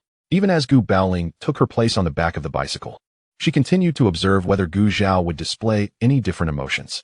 What she saw was Gu Zhao turning away, walking home without a backward glance. Frustrated, she bit her lip, and amidst the farewells from family and friends, she was carried off towards the county. Chapter 112. Yu Zhirong, the sky has fallen. When Gu Zhao returned to the glass factory, it was to find that the required parts for machine repairs had arrived. This time, Qiu Ding was waiting at the entrance early, accompanied by Liang Kunyan. Upon seeing Gu Zhao, Qiu Ding immediately approached, saying, "Comrade Gu, I must trouble you once again." Gu Zhao smiled and shook his head. "Director Qiu, please just call me Gu Zhao." Qiu Ding laughed heartily. "All right, let us head inside." As they walked ahead, Qiu Ding engaged Gu Zhao in friendly conversation while Gu Zhao reciprocated with eagerness to respond. Liang Kunyan, aware of his role as a bridge between them, followed behind, tactfully refraining from interrupting. With the replacement parts on hand, the ensuing machine repairs posed no challenge for Gu Zhao. Qiu Ding and Liang Kunyan stood by, their eyes glued to Gu Zhao, utterly perplexed by his operations. In swift movements, the parts in Gu Zhao's hands behaved like obedient toys, and when the machine was restarted, it operated as smoothly as ever. At this moment, both Qiu Ding and Liang Kunyan felt an immense sense of relief. It was settled. When Gu Zhao returned to them, without hesitation, Qiu Ding clapped him on the arm, overwhelmed with excitement. "Excellent, excellent." Liang Kunyan, standing behind, also smiled and gave Gu Zhao a thumbs up. Once Qiu Ding regained his composure, the three of them settled into his office. He opened his desk drawer and handed Gu Zhao the money he had prepared beforehand. He was a straightforward man, believing that monetary compensation was the most straightforward form of gratitude. Their factory produced glass, and even if he wished to offer something tangible, it would depend on Gu Zhao's needs. "Gu Zhao, this time, thanks to you, this is my heartfelt gesture. Please don't think it too little." Hearing him refer to himself as uncle, Gu Zhao found it amusing. Counting the textile factory, he had already acknowledged 3 uncles. Nevertheless, he was perceptive enough to acknowledge this familial bond and accepted the money, saying, "What you say, Uncle Qiu, is quite generous."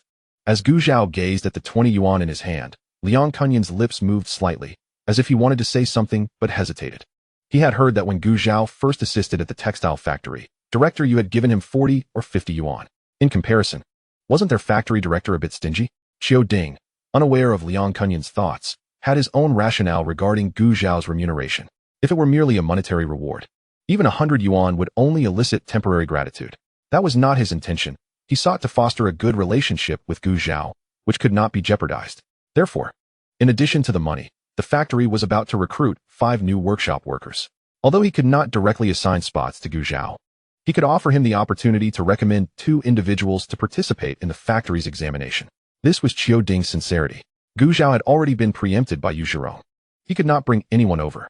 However, if someone close to Gu Zhao were to be in the factory, their connection would remain intact. This was a form of unconventional leverage. Naturally, Qiu Ding would ensure that this process was fair, with no favoritism. Everything would hinge on genuine ability. As Qiu Ding had anticipated, Gu Zhao was genuinely surprised by this news, followed by immense joy. The reason why so few from the countryside could enter factories was largely due to information asymmetry. Many who had connections were already privy to recruitment news, while the majority remained in the dark. Some would only hear about job openings after they had closed. Those who learned of opportunities earlier often had more time to prepare. To have 2 recommended spots among 5 openings was generous in Gu Zhao's eyes, and he expressed his gratitude to Qiu Ding. Qiu Ding waved it off. It's nothing significant. The results depend entirely on their capabilities. Gu Zhao understood, nodding in acknowledgement. Originally, Liang Kunyan had thought the factory director stingy, but now he reconsidered. The director's strategy was indeed clever. He had been overly concerned. Now that the formalities were concluded, it was just about noon, time for lunch. This time, Gu Zhao did not refuse and followed Qiu Ding to the glass factory cafeteria. The workforce at the glass factory is slightly smaller than that of the textile factory, and the dining hall is not as spacious. However, the meals are quite comparable. A group queued up for their food and sat down, disregarding the old adage of silence during meals. Qiu Ding, eager to cultivate a closer relationship with Gu Zhao, naturally did not merely focus on his food. The two engaged in light conversation while dining, discussing Gu Zhao's technical training and his entry into the textile factory, topics that were hardly secrets. As Qiu Ding listened, he realized that the missing connection between him and Gu Zhao was due to Tan Tianwei. What a missed opportunity. His expression reflected regret. Liang Kuan-yun, who was also hearing this for the first time, listened intently to their exchange. After their meal, Qiu Ding, needing to attend to urgent matters, had someone call him away. Before departing, he instructed Liang Kuan-yun to ensure Gu Zhao was escorted safely. Liang Kuan-yun readily agreed. Upon escorting Gu Zhao to the entrance, Liang Kuan-yun took a couple more steps, glancing around to ensure no one was watching. Before leaning closer to Gu Zhao to share essential advice about what to be mindful of if his recommended candidates were to take the factory examination. While he might not be well versed in the specifics of other positions, his decades of experience in the workshop allowed him to make educated guesses about the examination content. Perhaps this was akin to predicting questions. Gu Zhao committed every word from Liang Kuan-yun to memory, reflecting on how advantageous it is to have connections in high places. There is no need to speak of fairness. This world has no absolute equity. Uncle Liang, I truly appreciate your help, Gu Zhao expressed gratefully. Given this opportunity, he certainly hoped his recommended candidates would secure positions, and Liang Kuan-yun's counsel evidently increased those chances. Liang Kuan-yun displayed indifference, remarking that had it not been for Gu Zhao, his own affairs would not have proceeded so smoothly. In fact, he owed Gu Zhao a greater debt of gratitude. The two lingered for a brief while, continuing their conversation before Gu Zhao made his way to the textile factory. Upon receiving news that Yu Zirong had returned from the city, Gu Zhao promptly visited his office. Initially pleased to see him, Yu Zirong's expression shifted to disbelief as Gu Zhao's words registered. What? You're leaving the textile factory? He exclaimed, incredulous. Rubbing his ears in hope of having misheard, Yu Zirong's unease grew as he noticed Gu Zhao's steadfast gaze. Is there something I have done wrong? Or is there something you are dissatisfied with? Zhao, please speak up, and we can discuss it together. Whatever it is, just don't mention leaving. He could not bear the thought of such a blow. Since Gu Zhao's arrival, he had felt secure, free from the frustrations inflicted by city experts. The prospect of returning to those days was unacceptable to him. His barrage of words left Gu Zhao little room to interject. With a resigned smile, Gu Zhao waited for him to pause before speaking. Uncle Yu, it's not that I wish to leave. I simply need to return to complete my studies. He then explained the school's reopening. Yu Zirong fell silent. If Gu Zhao had expressed dissatisfaction with the factory, such as regarding wages, he could negotiate. However, education was a legitimate reason, and Yu Zirong could hardly justify preventing him from pursuing it. Yet, he was unwilling to let Gu Zhao leave so easily. Well, there is still more than 10 days left. Let us discuss it again later. This gives me time to think of a solution that might work for both sides. Gu Zhao, uncertain of any possible resolutions, suspected that Li Daicai would not alter his stance. But seeing Yu Zirong's determined expression, one that suggested he wouldn't let Gu Zhao leave the office without an agreement, he reluctantly nodded. As the last rays of sunlight faded, Gu Zhao returned to his village. Instead of heading straight home, he turned towards the Gu residence. Fortunately, everyone was at home, gathered in the courtyard to enjoy the cool evening air. The two little ones spotted him and rushed forward, calling out to him with innocent delight, prompting Gu Zhao to pinch their chubby cheeks, which felt delightfully smooth. No wonder creatures of folklore are so fond of children. Zhao has returned. How did it go? Was it smooth sailing?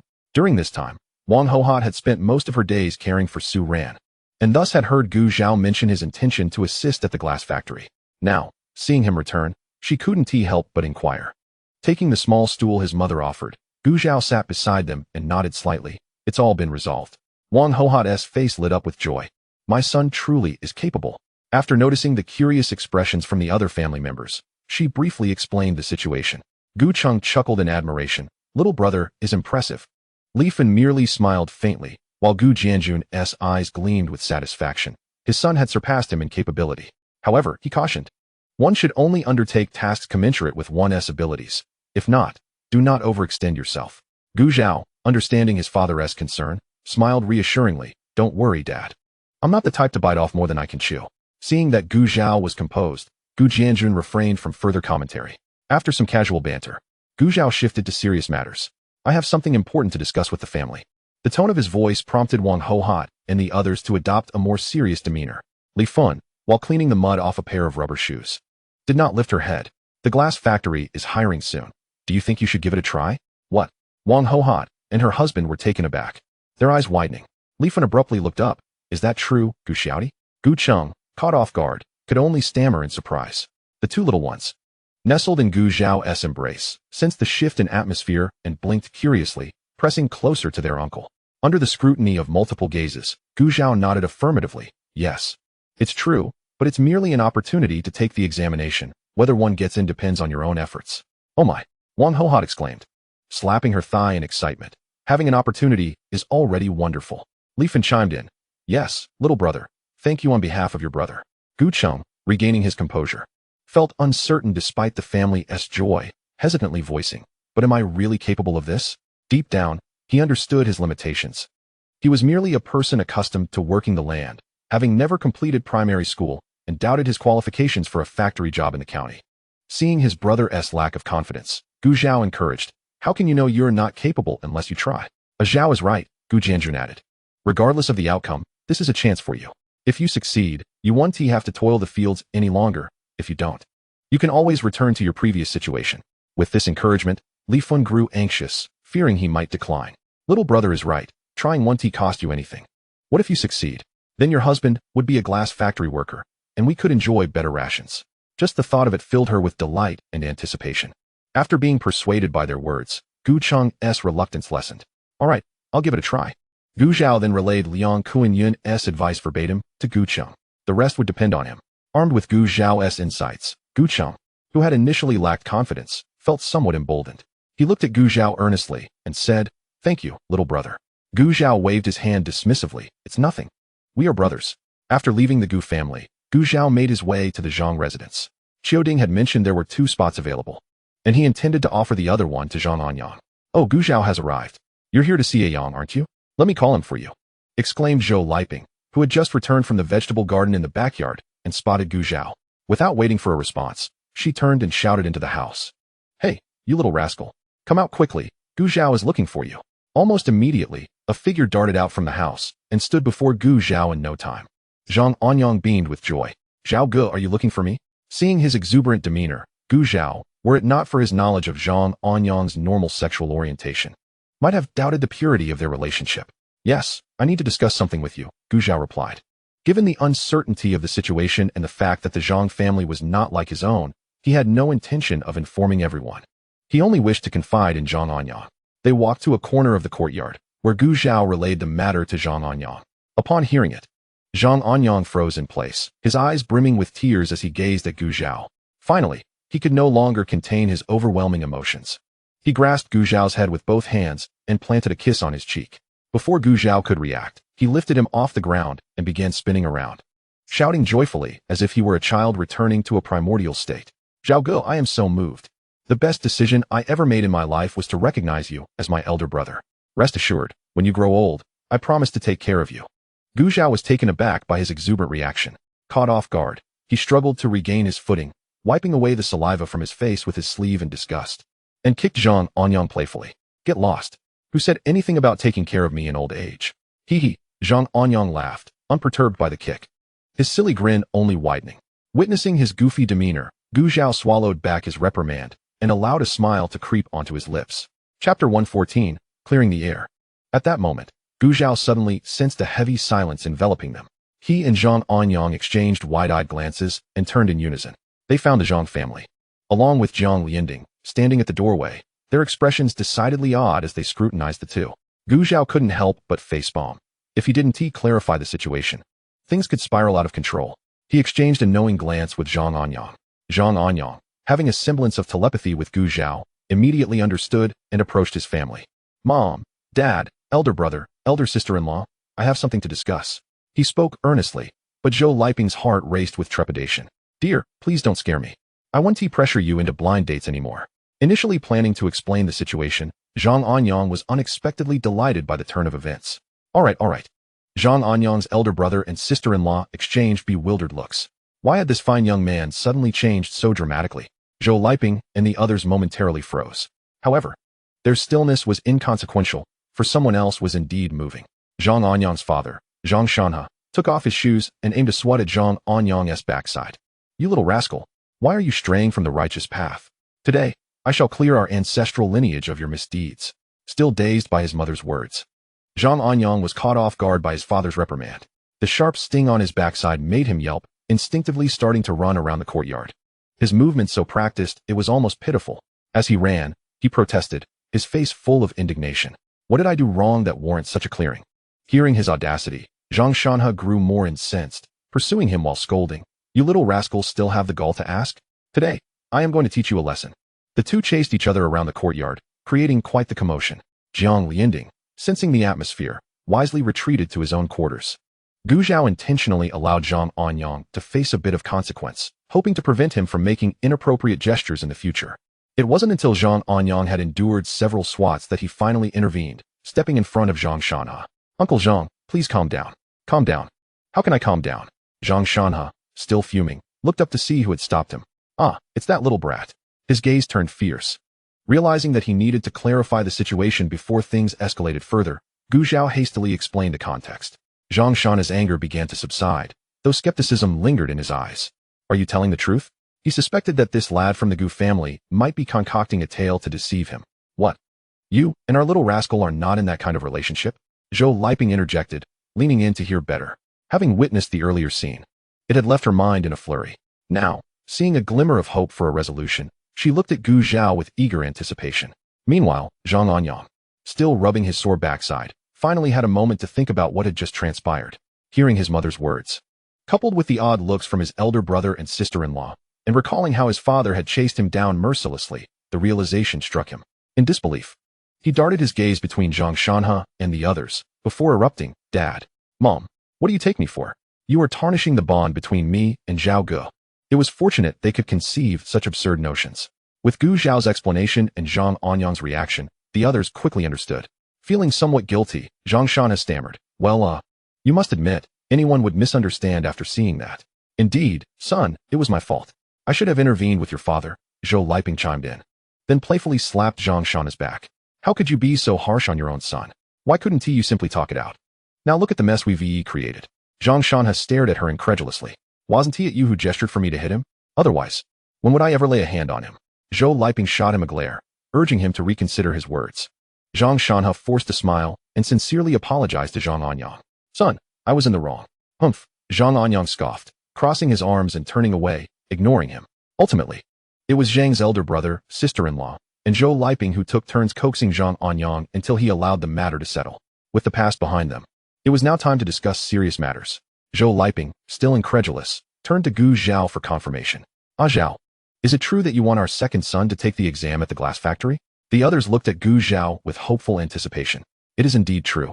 Gu Zhao affirmed once more, reiterating everything he had mentioned earlier at the Gu family, including the exam guidelines. This exam was merely an opportunity to enter the glass factory. Whether he succeeded would ultimately depend on Anyang's own efforts. This clarification was crucial. Otherwise, if Zhang Anyang failed to gain entry later, it would be difficult to explain. Understood. Understood.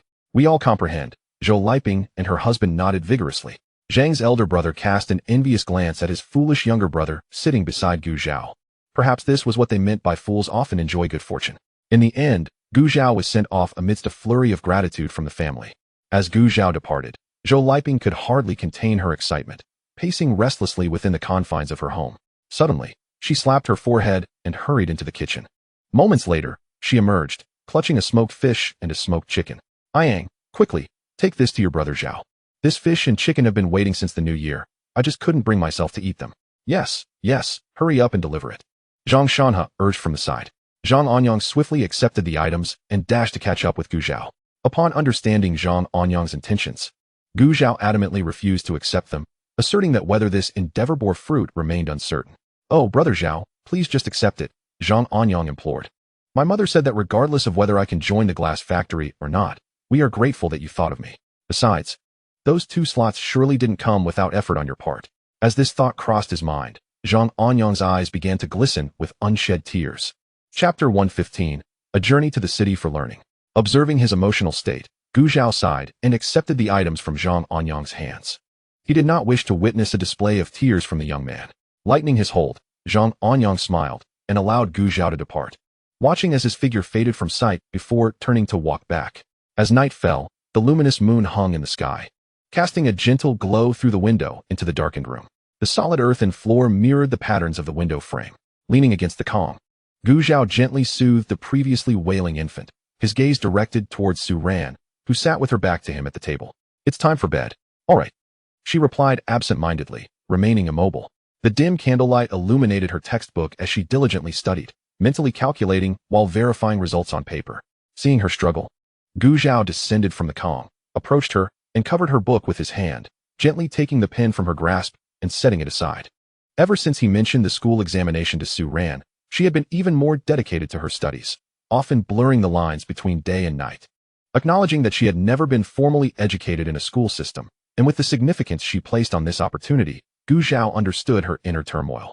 He placed his hands on her shoulders, bending down to meet her gaze, offering her reassurance. You will be fine. Do not place too much pressure on yourself. Based on his prior assessment of Su Ran, even if her scores were not perfect, they were close enough to comfortably handle the school's examinations.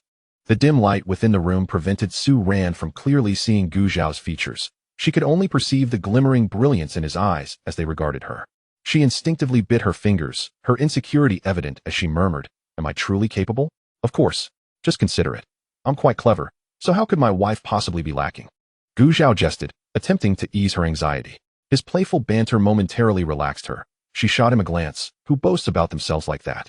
Gu Zhao chuckled, taking her hand and leading her to the Kong. Once they lay down, he tilted his head and asked, So where did I err? Su Ran, in response, playfully punched him, closing her eyes and ignoring him. The following day, as dawn broke, Gu Zhao awoke to find both the child and Su Ran still asleep. He moved quietly to dress and exited to the kitchen. Pouring water into a pot, he added handfuls of rice and cornmeal, simmering it gently over low heat. After fetching water, feeding the chickens, washing clothes, and tidying the yard, he found the porridge ready just as the household began to stir. Gu Zhao entered the room, placing a basin of warm water aside for Su Ran to wash up first. He then approached the Kong, lifting the small child who was now squirming and cooing, ready to wail after having been ignored. The moment she was cradled in familiar arms, her frown transformed into a radiant smile. Gu Zhao gently tapped her nose. What a clever little one. After changing the child's diaper, he placed her back on the Kong, then disposed of Su Ran's wash water before returning with the cooked rice porridge and boiled eggs. Time to eat. After their meal, he washed the dishes and the used diapers before stepping back into the room. The child had drifted back to sleep, and he and Su Ran each claimed a corner of the table, attending to their own tasks. In the county government office building, Zhang Guangji sat at the head of the table, observing the factory directors and deputy directors from various local factories. What are your thoughts on the city's recent decision to send individuals for training? He inquired. County chief, we lack a machinery factory here, and we, being simple folk, do not possess the knowledge in this area, responded Zhao Fu, the director of the garment factory, known for his bluntness. Had Gu Zhao been present, he would have undoubtedly shaken his head, for the leader's inquiry was meant to solicit solutions, not expressions of ignorance. Zhang Guangji regarded him with a knowing glance. Am I unaware of that? I am asking for your input on potential candidates to represent our county. This training is significant and must be taken seriously. He suspected that the city might undertake substantial initiatives in the coming years. The others exchanged glances. Those proficient in such matters typically had university backgrounds and had honed their skills in this field, leaving them with no suitable recommendations. Noticing the silence, Qiu Ding could not restrain himself from speaking. As he did, all eyes turned towards him. What is it? Do you have a suggestion, Director Qiu? Zhang Guangji queried. Under the weight of expectation, Qiu Ding internally lamented, having only shifted due to his discomfort. However, This pressure sparked a thought. County Chief, I recall that director you has a colleague named Gu Zhao, who excels in this area. Unbeknownst to him, Gu Zhao had recently tendered his resignation to Yu Zirong. Perceiving this as a promising opportunity for the young man, given the prospect of learning in the city. Oh, is that so? Zhang Guangji turned his gaze to Yu Zirong. Then why did director you not mention it earlier? Internally chastising Xiao Ding, Yu Zirong cleared his throat. County Chief, you may not be aware, but this individual has recently expressed his desire to leave the factory to return to school and resume his studies. Zhang Guangji was taken aback. So this individual is quite young? Perceiving the confusion on Zhang Guangji's face, Tan Tianwei, seated beside Yu Zirong, interjected, County Chief. He is the young man who helped us fix our vehicle when it broke down last time. Suddenly enlightened, Zhang Guangji realized who they were referring to. It was no wonder he had forgotten, as that incident had occurred several months prior amidst his busy schedule. He had even conducted inquiries about Gu Zhao back then. As it turned out, the story was as he had heard. The young man had been separated from his hometown in his childhood and had learned skills from an elder in his village. Moreover, Zhang Guangji was aware of the elder's notable background. Director Yu, if what you say is true, this young man Gu Zhao is indeed a prodigy. Achieving so much at such a tender age, remarked the director of the grain and oil processing plant. With praises being heaped upon Gu Zhao, Yu Zirong could not help but feel a sense of pride. He proceeded to recount a series of events that transpired after Gu Zhao joined the factory, particularly focusing on the machinery. Indeed, Xiao Ding chimed in, and the two men continued to extol Gu Zhao's virtues. The steel factory director, Zhang Tianliang, wiped the sweat from his brow, grappling with doubts about his past decisions. Perhaps he should have retained Gu Zhao to observe the machinery in his factory. Chapter 116, The School Examination. As Yu Zirong and his companions' praises became incessant, Zhang Guangji finally intervened to interrupt them. Well, since that is the case, let Gu Zhao attend the study session in the city this time. Yu Zirong lifted the cup of water from the table to moisten his throat and inquired, what about the county chief and the school? Zhang Guangji pondered for a moment. While the opportunity for learning is indeed precious, the matter of attending the city study cannot be delayed. When the time comes, you shall approach the principal of their school and convey that this was my intention. Understood, Yu Zirong replied. Thus, when Gu Zhao arrived at the factory the following day, he learned about his forthcoming study in the city. It seemed that the protagonist of this affair was the last to be informed. Gu Zhao raised an eyebrow, surprisingly devoid of any resistance. It was fortuitous. He could assess his current level of proficiency. When shall we head to the city? Noticing his lack of objection, Yu Zirong swallowed the words he had prepared. Early next month. That left them with about 20 days. Very well. At noon, after having lunch together in the canteen, Gu Zhao was walking back alongside Liang Tianping. Just as they were about to part ways, Liang called out to him, asking him to wait a moment. Turning away, Liang soon returned, carrying a large bag of items. Gu Zhao, I cannot thank you enough for this. His father had initially worked as a technician in a glass factory, but as he aged, physical labor became increasingly challenging.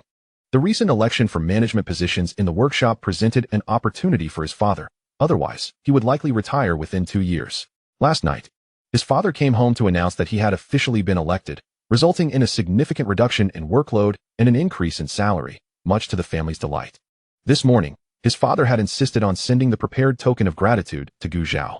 Initially, it should have been given much earlier, but his mother felt it was insufficient and had someone bring additional items from the city, causing the delay. My father would have come himself, but he couldn't take leave due to work, so Gu Zhao nodded in understanding but did not accept the items Liang offered. It was through your connections that I was able to purchase the glass. I cannot accept these. Hearing this, Liang was agitated. How can they be compared? The glass was merely a trivial favor from my father, but you have truly helped us immensely this time. No, you must accept it. The two of them engaged in a polite refusal, one insisting on declining, while the other insisted on giving. Noticing Liang's stubbornness and the attention of others nearby, Gu Zhao, feeling helpless, finally accepted the items. However, he reached into the bag and discreetly pulled out some money that had inadvertently been revealed during their tussle. Pressing it into Liang Tianping's hand. I will accept the items, but this money is unnecessary. This is unacceptable. Liang protested, clutching the 50 yuan tightly. Attempting to return it to Gu Zhao, who, however, stopped him. Discussing money can ruin friendships. I do not want the money, but I do need your assistance with a small favor. Seeing Gu Zhao's firm refusal to accept the money, Liang inquired, what kind of favor do you need? If it is within my capabilities, I will certainly assist you. Gu Zhao chuckled at Liang's earnest demeanor. It is not a difficult task. I would like to ask if you could help me find a rental property in the county, preferably a standalone house with a yard, not too large. Just enough to accommodate 3 or 4 people. This had been his plan all along, as his wife would be attending school in the county, and commuting daily from the village would be quite inconvenient. As for the room arranged by the textile factory, he had barely visited it, and besides, it was shared with another person, making it unsuitable for him to stay there with Su Ran and their child. Given that Liang's family had resided in the county for 3 generations, no one was better informed about suitable housing than they were. Upon hearing this simple request, Liang patted his chest and confidently assured, "I will find you a good place to stay." After being confined indoors for an entire month, even if Su Ran was reluctant to go out, she felt stifled. The first thing she did after her confinement was to wash her hair and bathe. Regardless of Gu Zhao's feelings, she found herself quite repulsive. After a month without washing, her hair was greasy and clumped, and she carried a sour odor. Thankfully, it was not the heat of July or August, or it would have been unbearable. Gu Zhao boiled 2 large pots of hot water, and once Su Ran finished bathing, she felt a wave of relief wash over her, exhaling deeply. Reclining languidly in the courtyard on a lounge chair, she tilted her head back, allowing her hair to dry naturally against the chair's backrest. In her hands, she held the study guide Gu Zhao had prepared for her, diligently reviewing it word by word. Gu Zhao, noticing her focus, smiled and remarked, "Haven't you already gone through this? Why are you still reading it?" This guide was something Gu Zhao had compiled for Su Ran, recognizing her anxiety, combining elements from modern study aids to list potential exam questions. She did not turn her head, stating, "Tomorrow is the exam, so I need to review." Gu Zhao raised an eyebrow, teasing, "Oh, is that all that is happening tomorrow?" Sensing his playful tone, Su Ran turned her head slightly to glance at him before returning her gaze to the book. Observing her reaction, Gu Zhao continued to jest. "It seems I am the only one preoccupied with tomorrow's events. Perhaps some have already forgotten." Su Ran shot him a mock glare. "You're talking nonsense. How could she possibly forget?" Gu Zhao, noticing the tips of her ears turning red, decided not to provoke her further.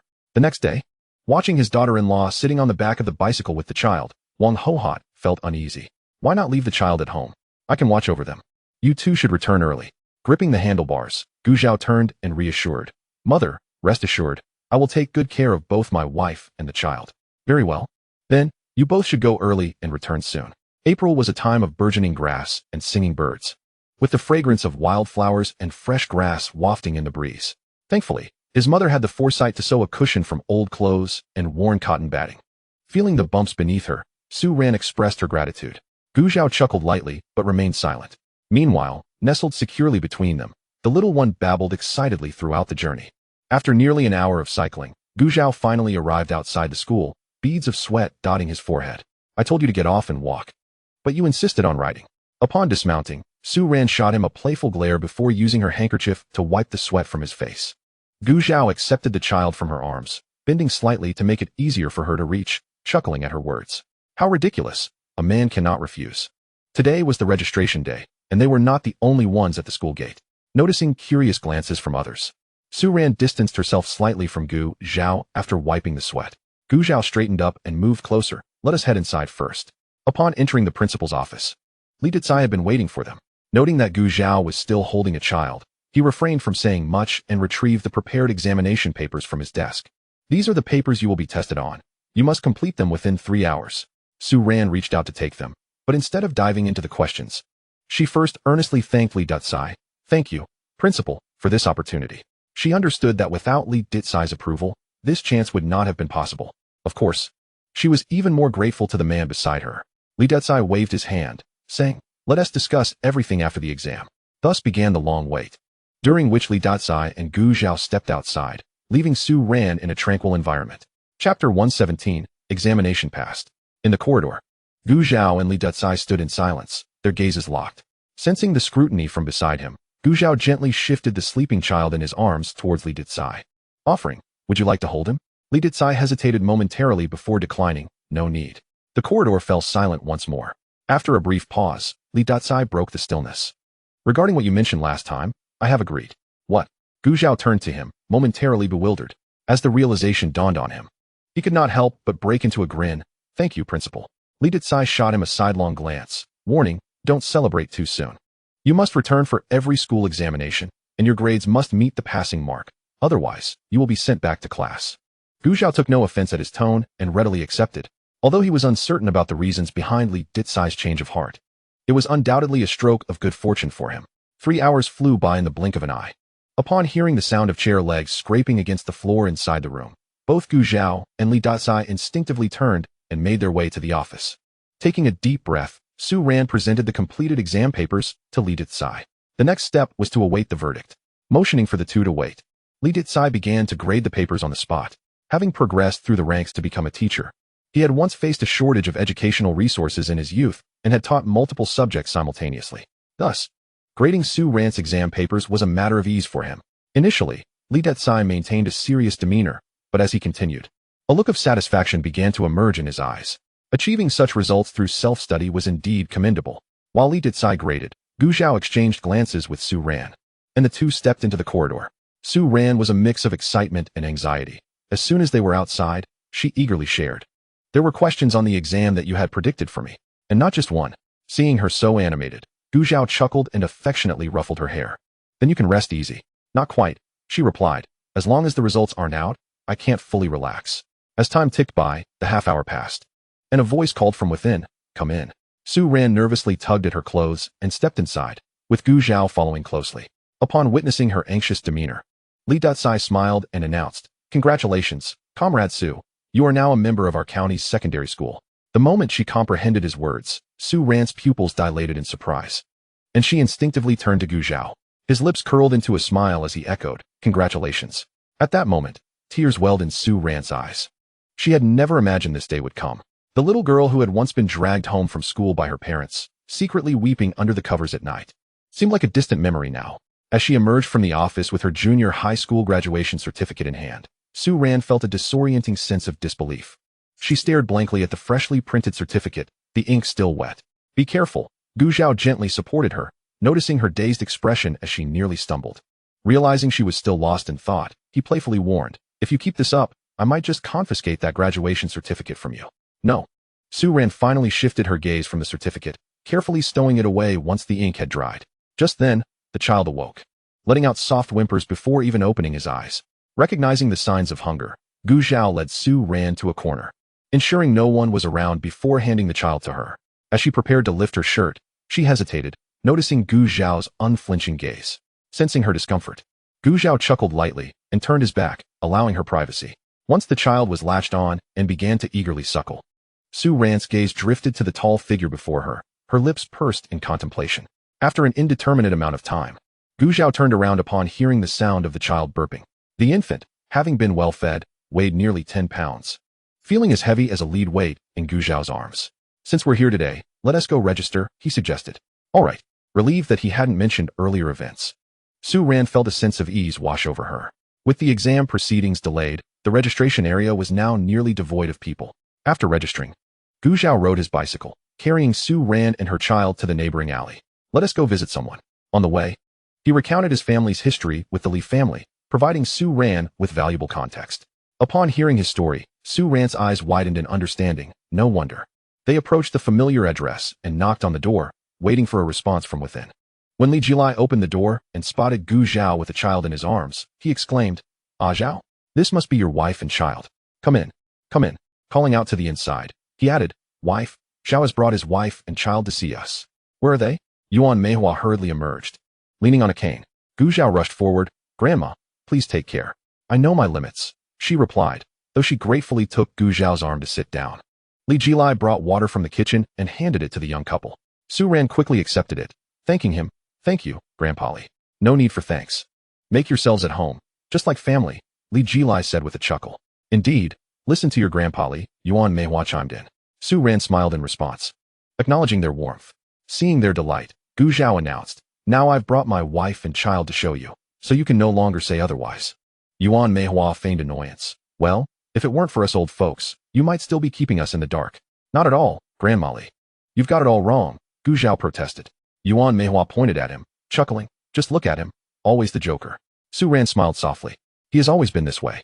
Just then, the child began to make soft noises, having been overlooked for a while. Intrigued, Li Jilai's eyes followed the little one. And Gu Zhao, noticing, smiled as he handed the child over. Li Jilai eagerly accepted, playfully interacting with the infant. What a good child. Look at this face. It's like he was carved from the same mold as Zhao.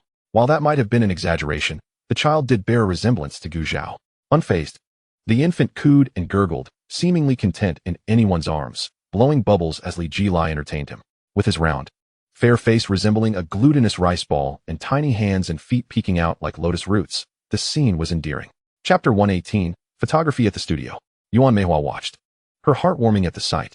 The couple's great-grandchildren lived far away, rarely seen more than twice a year, and seeing such a delightful child evoked a sense of nostalgia. Old man, come quickly, let me hold him.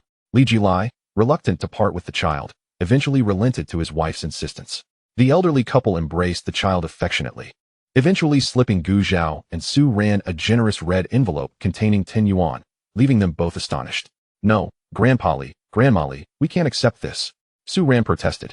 Indeed, the child is still so small, Gu Zhao added in agreement. Yuan Meihua, with a slight pout, remarked, this is a token of our affection for the child from the two of us old folks. You simply cannot refuse. Li Jilai chimed in, indeed. If you wish to regard us as grandparents, then accept it. The elders were quite insistent, leaving Gu Zhao with little choice. Thus, she decided to graciously accept it on behalf of the child. Ah, that's the spirit, they responded.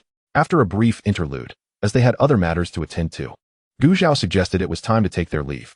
Reluctantly handing the child over to Su Ran, Yuan Meihua added, make sure to bring the child and your wife to visit us occasionally. Do not let it be like before.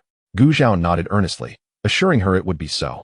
Seated on the back of the bicycle, Su Ran wrapped her arm around Gu Zhao's waist, unable to restrain herself from exclaiming, Grandpa Li and Grandma Li are truly wonderful people. Gu Zhao wholeheartedly agreed, noting they were a pair of kind-hearted elderly souls. The original owner of this body was sincere in her feelings towards them, and it was evident to Li Datsai, who had traversed life's vicissitudes for over half a lifetime. How could two seasoned individuals fail to perceive such sincerity? They simply chose to remain silent, treating her with the same tolerance they would extend to their own descendants. As they conversed, they arrived at the only photography studio in the county. The proprietor, a middle-aged man sporting a goat-like beard, was busy adjusting his camera when Gu Zhao and his family entered. Excuse me, would it be possible to expedite the photo processing for today? Upon hearing their request, the studio owner turned, his eyes lighting up at the sight of the trio. The man was tall and handsome, the woman gentle and graceful, while the cherubic face peeking from the swaddling was undeniably adorable. Certainly. Are you looking to capture a family portrait? Gu Zhao nodded, requesting a family photo. A couple of shots of him and his wife, and a few solo pictures of her. Su Ran tilted her head at him, saying, I don't need individual photos. Gu Zhao squeezed her hand gently, proclaiming, while we are still young, we should seize the opportunity to take more photographs. In our old age, we will cherish these memories. Besides, my wife is so beautiful, it would be a pity not to capture her likeness. Indeed, this gentleman speaks wisely, the studio owner concurred. Gu Zhao's public praise caused Su Ran to blush, yet she refrained from further protest. They first took a family portrait, with Gu Zhao cradling the child with one arm and resting the other on Su Ran's shoulder. When it was time for her solo shots, Su Ran found herself at a loss, unsure of where to place her hands and feet. The studio owner attempted to guide her through the poses, but her movements remained rather stiff. Feeling flustered, Su Ran suggested, perhaps we should just skip this? After asking the owner to hold on for a moment, Gu Zhao stepped forward. Although he lacked expertise in photography, the era of big data had afforded him a glimpse of numerous photographic tips.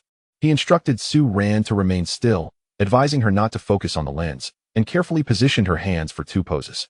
Without the pressure of the camera, Su Ran indeed seemed to relax considerably. Once he stepped aside, the studio owner clapped his hands, exclaiming, perfect. Don't move. Excellent. After successfully capturing Su Ran's solo shots, they proceeded to take pictures together.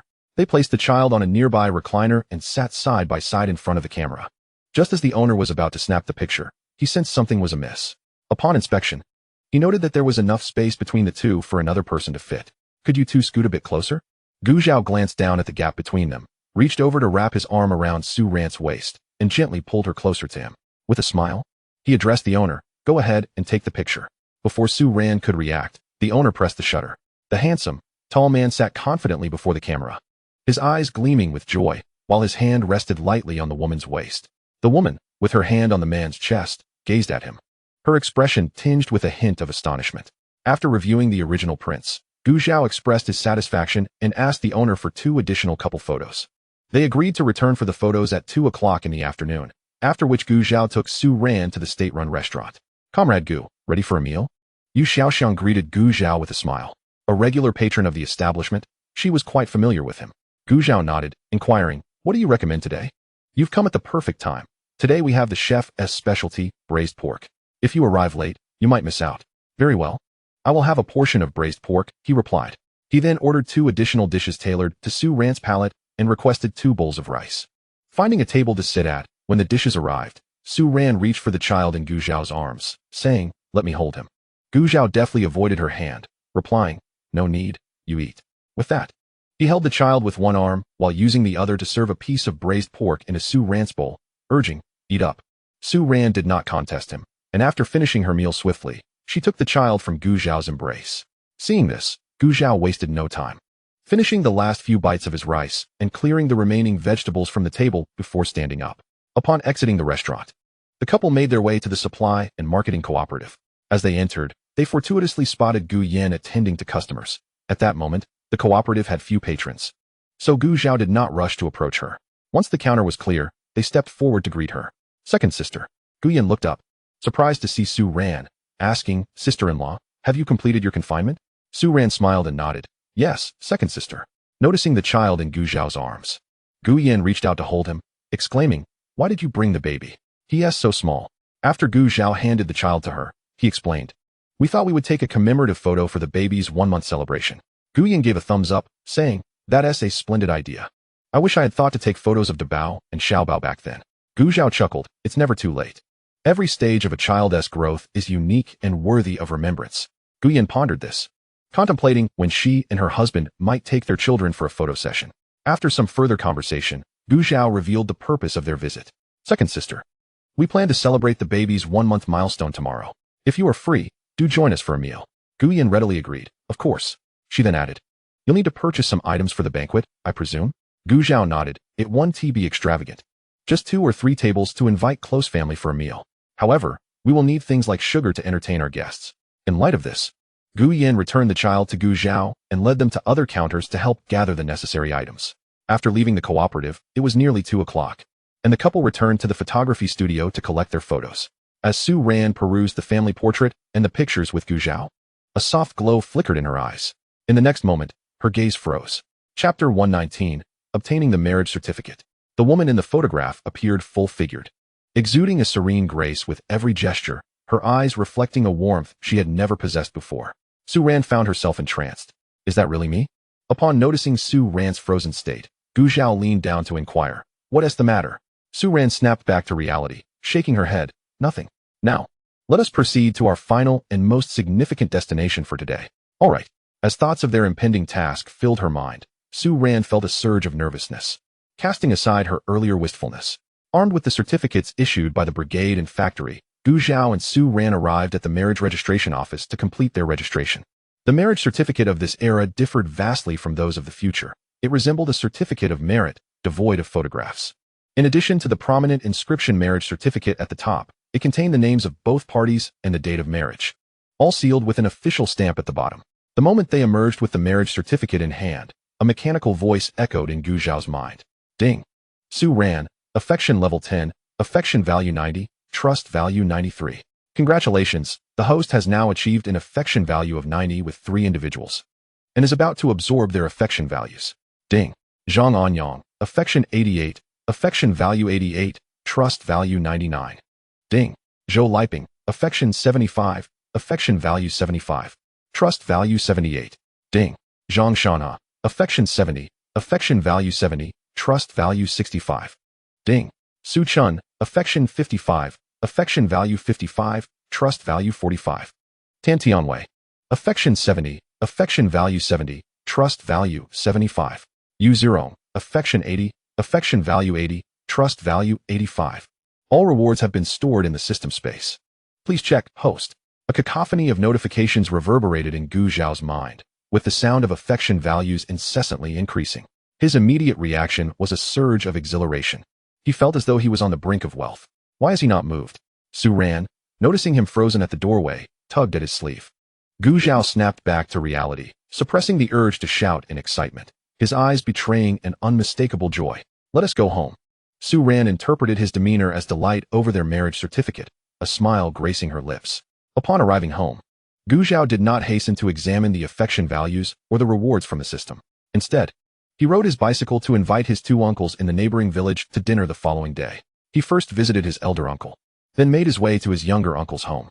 Upon learning that her nephew was hosting a celebration for his child's first month, Su Hong readily agreed to come, even offering to arrive early to assist, fearing that the couple might be overwhelmed.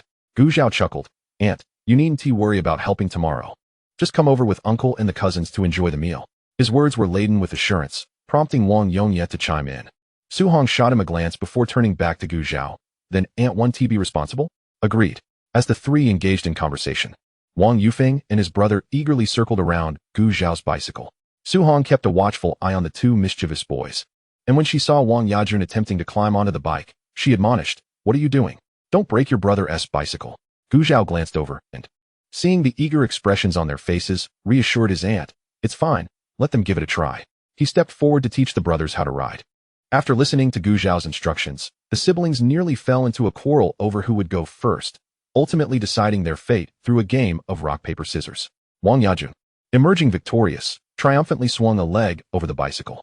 This infuriated Wang Yufeng, who crossed his arms, anticipating the inevitable comedic disaster.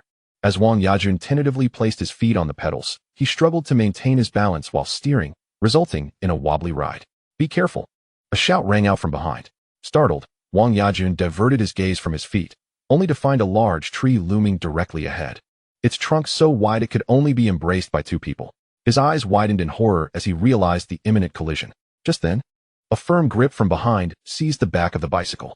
Wang Yufeng rushed forward, managing to halt the bike when it was merely a couple of centimeters from the tree, releasing a sigh of relief. If anything happened to Zhao Ji's bicycle, it would be a debt too great to bear. As for the foolish younger brother, a fall was inconsequential. The bicycle was of paramount importance. The commotion attracted the attention of Gu Zhao's trio, who turned to witness the near mishap. Su Hong, brandishing a broom, prepared to intervene, but Gu Zhao quickly restrained her. "Aunt, it's not necessary." He tugged at her arm, and when she refused to relent, Su Hong feigned annoyance, casting him an exasperated glance. "You spoil them." "That's only because uncle and aunt treat me well," Gu Zhao replied, pulling her back down to sit. Su Hong's expression brightened at his words, and she refrained from further threats. The brothers, relieved, redirected their focus back to the bicycle. However, they soon began to exhibit a newfound camaraderie, each deferring to the other, their movements cautious to avoid any accidents. When it was time to depart, Gu Zhao found their enthusiasm contagious. "Come over early tomorrow, we can ride in our village." The brothers' eyes sparkled with excitement as they immediately agreed. After leaving his younger uncle's house, Gu Zhao pedaled directly out of the village.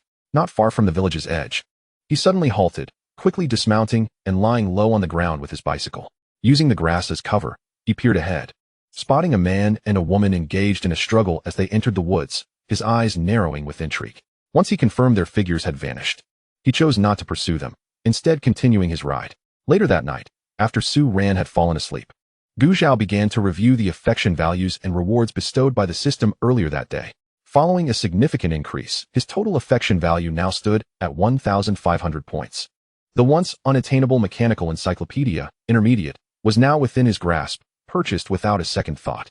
Chapter 120. There is no blood relation with the uncle's family. Subsequently, Gu Zhao began to examine the rewards from the system. Initially, the rewards stored in the vast expanse of space felt insignificant, barely making their presence known against the backdrop of such a vast void. However, now the rewards had coalesced into a discernible collection, a small depth in the grand scheme. Rice, flour, sweet potatoes, beef, pork, lamb, chicken, watermelon, apples, pears, oil, and fabric. He could not count them all at a glance, but he knew that these provisions would suffice for his family of 3 for 7 or 8 years. In addition, considering his previous savings of around 2,000, his current total had reached 10,000. In the early 1960s, being a 10,000 yuan household held considerable weight. While Gu Zhao was filled with astonishment at these developments, he remained mindful of a pressing question that lingered in his mind. Why was he now able to absorb the affection values of others? He understood that the system's mention of 3 individuals achieving an affection value of 90 pertained to Gu Jianjun, Wang Hohat, and Su Ran. But what did this have to do with absorbing the affection values of others? Was it a triggering condition? When the affection value of the host reaches 90 points and the condition of 3 or more individuals is met, the host can absorb the affection values of those whose affection value exceeds 50. Gu Zhao suddenly grasped the situation. It was no wonder that the names the system had announced earlier were all individuals close to him. It was not that he could absorb the affection values of everyone, but rather only those who held an affection value of 50 or more. So, the initial sources of affection were due to familial or blood relations. Indeed, however, Gu Zhao felt a twinge of confusion. How did the Gu Jiangwo family fit into this equation? Was he not his uncle? If the younger uncle's family could provide affection values, it seemed illogical that the elder uncle could not. According to system detection, the Gu Jiangwo family has no blood relation to the host. Gu Zhao's eyes widened in disbelief. What did that mean? Was it possible that his grandfather or grandmother was involved? No, he shook his head. The old lady was not that kind of person. Could it be that he was not Gu Jianjun's son? That could not be right either. His face bore a striking resemblance to that of Gu Jianjun and his wife, making it highly improbable for him not to be their biological offspring. Gu Zhao pondered this revelation. It seemed there were concealed matters between the previous generation, though he was uncertain whether his father was aware of them. Nevertheless, he decided to seek an opportunity to probe further into these mysteries. With a desire to clarify his thoughts, Gu Zhao entered the void space to study. Upon encountering the elderly gentleman there, Gu Zhao immediately approached with a playful demeanor. However, the old man did not reciprocate with a warm expression. With a mere flick of his wrist, Gu Zhao found himself seated, unable to move. Before he could fully comprehend the situation, the elder commenced his explanation of the intermediate mechanical compendium. This volume was significantly more intricate than its beginner counterpart, presenting concepts that surpassed the comprehension of this era. If placed in modern times, it would be considered cutting-edge technology, prompting Gu Zhao to focus intently on his studies. After a sleepless night, Gu Zhao emerged from the void space early the next morning, brimming with vitality. With guests to entertain that day, he did not linger in bed but promptly made his way to the kitchen to steam breakfast and prepare for the midday meal. Shortly after he rose, Su Ren also awakened. Noticing their child was still peacefully asleep, she joined him in the kitchen to assist. Gu Zhao, however, refrained from letting her handle any sharp objects, instead assigning her simpler tasks such as washing vegetables. It had been nearly a year since Su Ren had last cooked, and she chided Gu Zhao, expressing her fears that if this continued, she would forget how to flip a pan.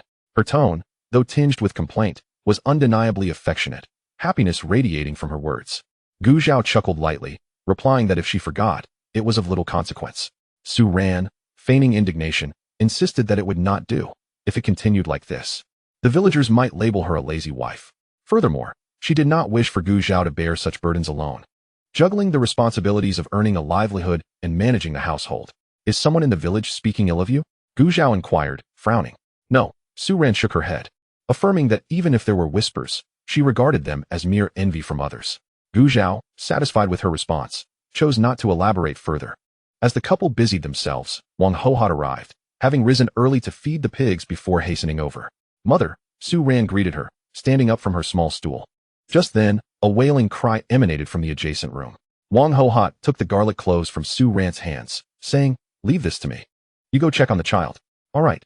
Thank you, Mother," Su Ran replied hurriedly as she made her way to the bedroom. Moments later, the cries subsided, and Wang Hohat finally turned her attention back to the task at hand. Gu Zhao seized the opportunity to speak seriously. "Mother, I wish to discuss something with you." Noticing his grave demeanor, Wang Hohat also adopted a serious expression, responding, "Speak. As long as I can assist, I will. Yesterday, my wife and I registered for school at the county high school, and henceforth, we may often be at either the school or the factory. At that time, our child will require care. I was wondering if you could help us look after the child in exchange for a monthly stipend of 10 yuan. In rural communities, it is well known that those who toil in the fields for years often suffer from ailments as they age, be it knee, back, or general discomfort. This is the result of years of hard labor taking a toll on their bodies." Gu Zhao had long contemplated suggesting that his parents refrain from working the fields, yet the complications were manifold. Firstly, his parents lived with his elder brother and sister-in-law. If he broached the subject, his brother might remain silent, but his sister-in-law would surely object. Secondly, he understood that even if he spoke up, his parents would likely resist. Not only was Gu Jianjun the village chief, but Wang Hohat had also toiled in the fields for years. She would undoubtedly refuse to cease her work. This was not merely stubbornness, it was a matter of habit. Once accustomed to labor, they found themselves at a loss when idle. In this era, be it in the village or the city, there were few leisure activities to occupy one's time.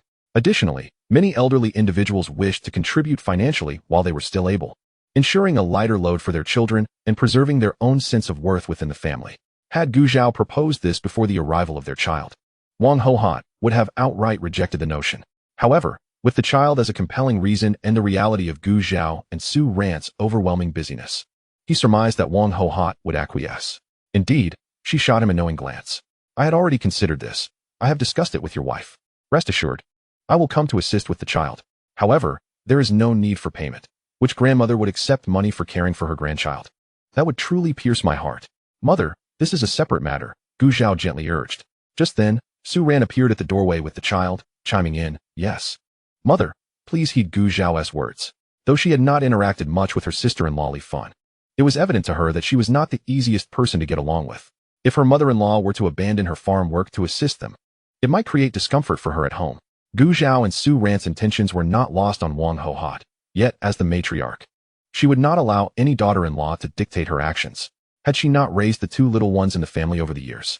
If anyone dared to voice their opinions, she would simply distance herself from the elder couple and live separately with her husband, proving that the quality of life could be different.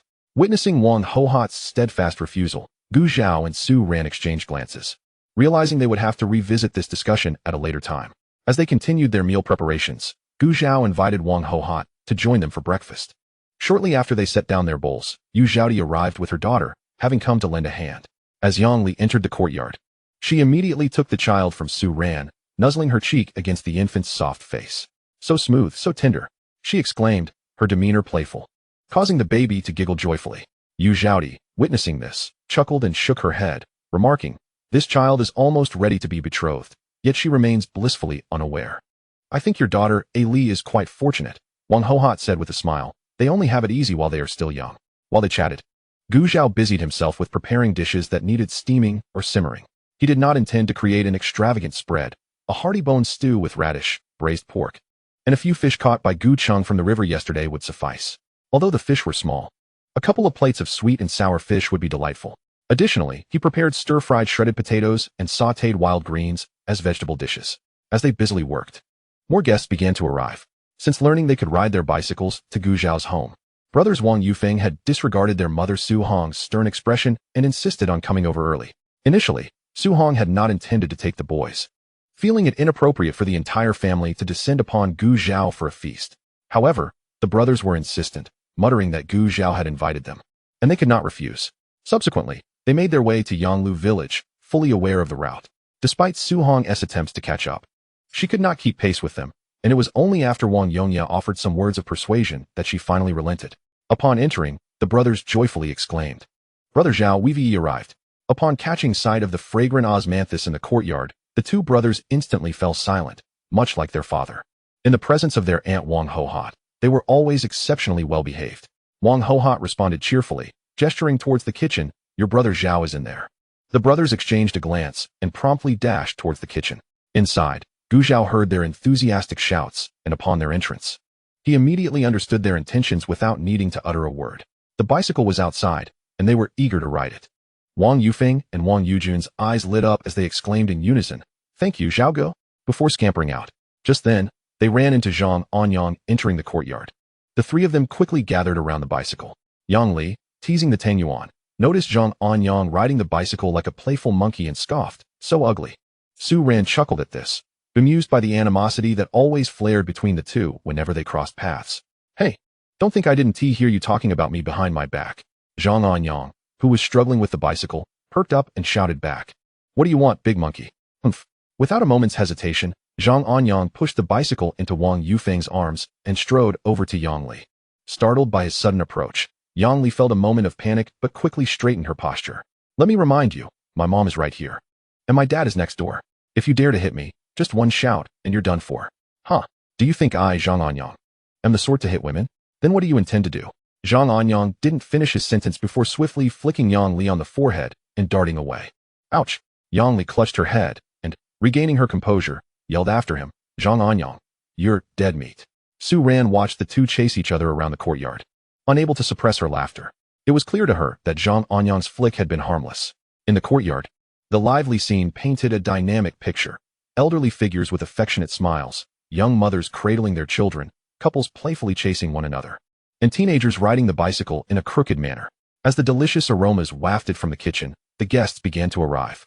In addition to the two uncles and their family, Gu Zhao had also invited the Zhangs, Jiang family, Yangs, and his paternal uncle's family, excluding Gu Jian's family.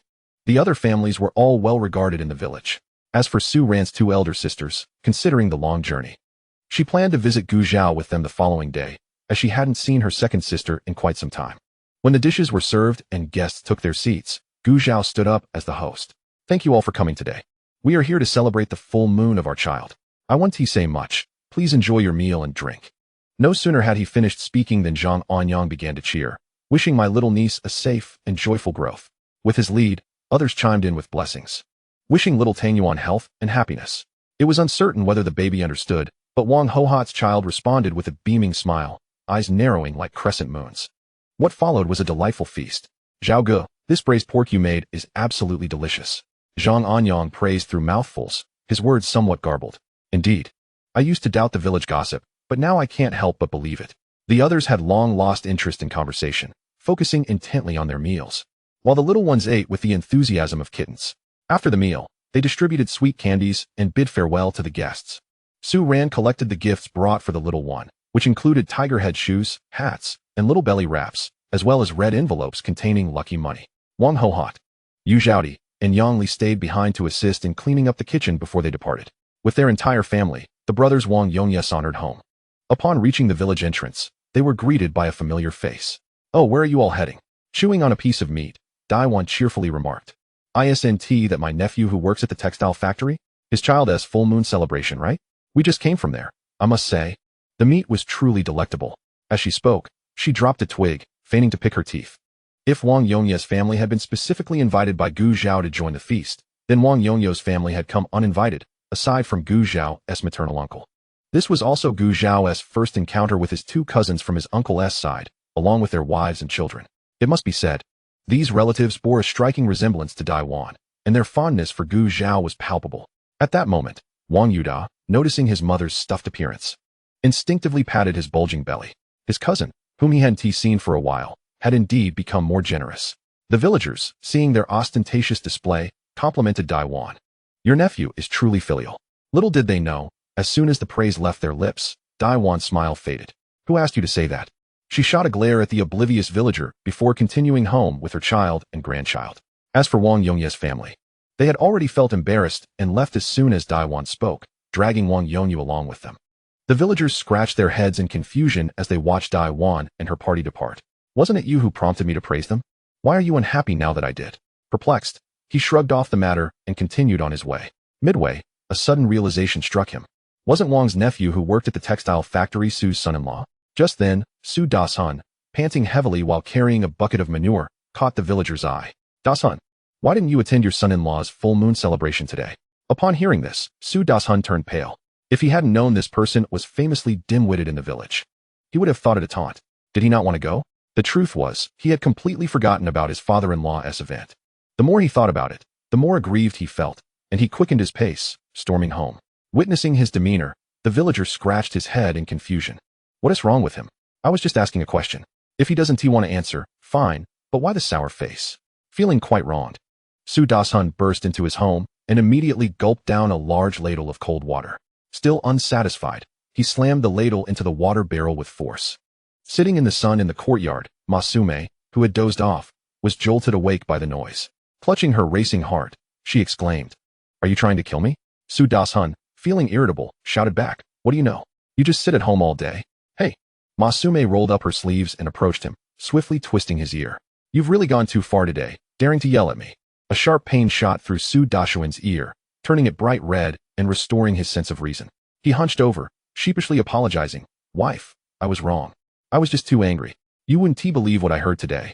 Upon hearing his words, Masume furrowed her brow tighter, her grip loosening as Su Dasun seized the opportunity to extricate his ear from her grasp. "No, we cannot simply abandon this," she declared with unwavering resolve. "What shall we do then? That little rascal clearly intends to ignore us. Last time, you sent Dia to foster a connection, but it bore no fruit. Not only have they not invited us to the ancestral home, but they have also failed to inform us about the child's month-long celebration, as if they wished to sever ties with us entirely." Su Dashuan's face was etched with helplessness. "We cannot overpower them. Last time, we were outmaneuvered." Masume shot him a disdainful glance, letting out a cold laugh. "What do you understand? That wretched girl has long since aligned herself against us. Do you recall what I once said? If we cannot gain entry into the county as workers, then neither shall Gu Zhao." Su Dashuan's eyes brightened. "Do you have a plan?" Masume gestured for him to lean closer and whispered a few words in his ear. Su Dasun listened, skepticism flickering in his gaze. Can this truly work? Moreover, isn't there someone in the village constantly monitoring us? He scowled at the thought, anger welling up within him. This was all thanks to Gu Zhao. Ever since their families were linked, or rather, even before that, Gu Zhao had been a thorn in his side. Ma Sume sighed in exasperation, wondering how she had ended up married to such a useless man, and pinched Su Da-sun sharply. Could you not wait until the villagers lower their guard? Su Da-sun winced from the pinch, murmuring, all right. Their clandestine scheme remained undiscovered for the time being. After Su Lizong returned home, the three of them deliberated further, ensuring their plan was foolproof. In Yonglu village, after tidying up her younger son's house, Wang Hohat shared a tender moment with her granddaughter before making her way home. Upon her arrival, she found the entire family gathered and announced her intention to assist at Gu Zhao's home with the child. Gu Jianjun was not surprised. After all, the third son and his wife were both young, juggling studies and work, making it difficult for them to manage alone. It was only natural for the elder to lend a helping hand. Gu Cheng concurred, recalling how his own children had been raised with the support of their mother. And now it was his younger brother's turn. Only Li Fan reacted differently. Her eyes widened in astonishment, her expression darkening. Mother, it's not that I don't want you to help my younger brother and sister-in-law, but as you can see, if you leave, I cannot manage everything by myself. Wang Hohat was quite capable, and with her mother-in-law around, Li Fan found life considerably easier. However, if her mother-in-law went to Gu Zhao's, wouldn't she have to shoulder all the household responsibilities? Li Fan was displeased. Yet, considering Gu Cheng's upcoming exam at the glass factory, she tempered her irritation. But it was evident to all present that her discontent simmered beneath the surface. Humph, Wang Hohat scoffed, casting her a pointed look. What is this? Just because I am your mother-in-law, I must remain your lifelong servant? Li Fan's earlobes flushed with embarrassment. Mother, that is not what I mean. But with two small children at home, I truly cannot manage alone. Upon hearing this, Wang Hohat glanced at the two little ones eavesdropping in Gu Jianjun's embrace. What? Do these children require you to feed them every meal? Or do they need you to wipe their bottoms? Or must you supervise them constantly, preventing you from attending to other tasks? Caring for children these days is quite straightforward. Just provide them with 2 meals a day and change their clothes every few days. Especially at their age, running and jumping about, they hardly need adult supervision. Wang Hohat's words dripped with sarcasm. Li Fan's face turned crimson. And as she opened her mouth to retort, Gu Cheng suddenly stood up, interrupting her and pulling her into the room. With a forceful slam, he shut the door, isolating them from the outside world. Gu Jianjun, witnessing this, stood up, cradling his grandchildren. Shall Grandpa take you to the fields? Yes. The two little ones, accustomed to their parents' squabbles, wrapped their arms around their grandfather's neck, their voices sweet and innocent. Inside the room, Li Fan flung Gu Cheng's hand away. What are you doing? What are you doing? Gu Cheng retorted darkly. Li Fan, with an air of entitlement, declared, Isn't it clear what I intend? If mother goes to help my younger brother, what will happen at home? If you believe the household chores are overwhelming, then you can handle the laundry, cooking, and watching the two children while I take care of everything else when I return from the fields. Gu Cheng countered firmly. Li Fan was momentarily speechless. And after a long pause, she finally spoke. That is not the same. Gu Cheng crossed his arms defiantly, standing before her. What is not the same? Li Fan struggled to articulate her thoughts. How could she express that she simply didn't want her mother-in-law assisting at Gu Zhao's? Gu Cheng, sensing her hesitation, scoffed. He might appear simple-minded at times, but he was not foolish. Li Fan's occasional outbursts left him weary, and he often found it difficult to face his younger brother, especially when his brother was genuinely concerned for him. With this in mind, he fixed Li Fan with a penetrating gaze. Next time, do not create such turmoil, otherwise, we shall divorce. What? Li Fan was taken aback, staring at Gu Cheng in disbelief, unable to fathom that such words had escaped his lips. Repeat that, I said. Gu Cheng enunciated clearly. If you continue to disrupt the peace at home, you may return to your mother's house. Li Fan stood frozen, stunned by his words. And as she gazed into his earnest eyes, she understood he was not jesting. Once she regained her composure, she seized a pillow from the bed and hurled it at him. You heartless wretch. After all these years of bearing your children and toiling for you, this is how you repay me? Gu Cheng raised his arm to deflect a couple of her throws, but when she persisted, he forcefully pushed her onto the bed and turned to leave. Think carefully. With a resounding slam, the door crashed against the wall. Li Fan stared blankly at his retreating figure, tears streaming down her cheeks. Simultaneously, a wave of dread washed over her. Unbeknownst to Gu Zhao, the matter of caring for the child had ignited a familial conflict within the Gu household. With an early rise necessary for the next day, he and Su Ran had gone to bed early. Before dawn, they were already packed and ready for breakfast, poised to set off. Initially, the couple planned to bring the child along, but Wang Hohat vehemently opposed. The journey to Lijiakan is quite long. Not to mention you still need to visit Erji A. Ran. The child can now consume formula. Leave her at home, and I will look after her." Indeed, the little girl was quite accommodating. To facilitate Su Ran's schooling, Gu Zhao had begun mixing formula with breast milk as her confinement period drew to a close. The little girl thrived, eagerly accepting whatever she was offered, showing no aversion to the formula. Gu Zhao considered this, realizing that some routes were rugged mountain paths, typically traversed by foot, making it genuinely inconvenient to carry a child along. However, this still hinged on his wife's sentiments, as it concerned her family. Before Gu Zhao could voice his thoughts, Su Ran preemptively agreed. "In that case, could you please help us watch her mother? We'll return as soon as we can." "Rest assured," Wang Hohot replied, taking the child into her arms. As she cradled the little girl, her expression lit up, and the child, noticing her parents moving further away, tilted her head in confusion. As the child seemed on the verge of sensing something amiss, Wang Hohot promptly embraced her and shifted her direction, guiding her to admire the wildflowers by the roadside. The blossoms, in hues of pink, purple, and yellow, captivated the little girl's attention, causing her to momentarily forget her parents. Noticing her silence, Su Ran breathed a sigh of relief and followed Gu Zhao as they made their way toward Lu family village. The mountain path was treacherous, with the occasional rogue stick of spicy strip candy appearing, and despite their brisk pace, the pair only reached Lu family village as the clock approached 10. Su Ran had accompanied her family on several occasions when her elder sister married early, and she still remembered the way. The two arrived at the entrance of the Lu courtyard but refrained from entering hastily. From a distance, they observed a girl of about 8 or 9 sitting in the yard washing clothes, while a 3-year-old boy squatted nearby, playing with water. "Censure, if you play with water again, do you believe I will smack your palm?" Lu Dei threatened, once more extracting her brother's hand from the basin. Upon witnessing her sister's mock threat, Lu Censure, frightened, tucked his hands behind his back, pleading, "No hitting, no hitting. If you don't want to be hit, behave yourself." With that, Lu Dei resumed her laundry. "Dei." At that moment, a female voice called from the entrance. Lu Dei looked up and replied, "Who are you?" Observing the man and woman outside, she felt perplexed.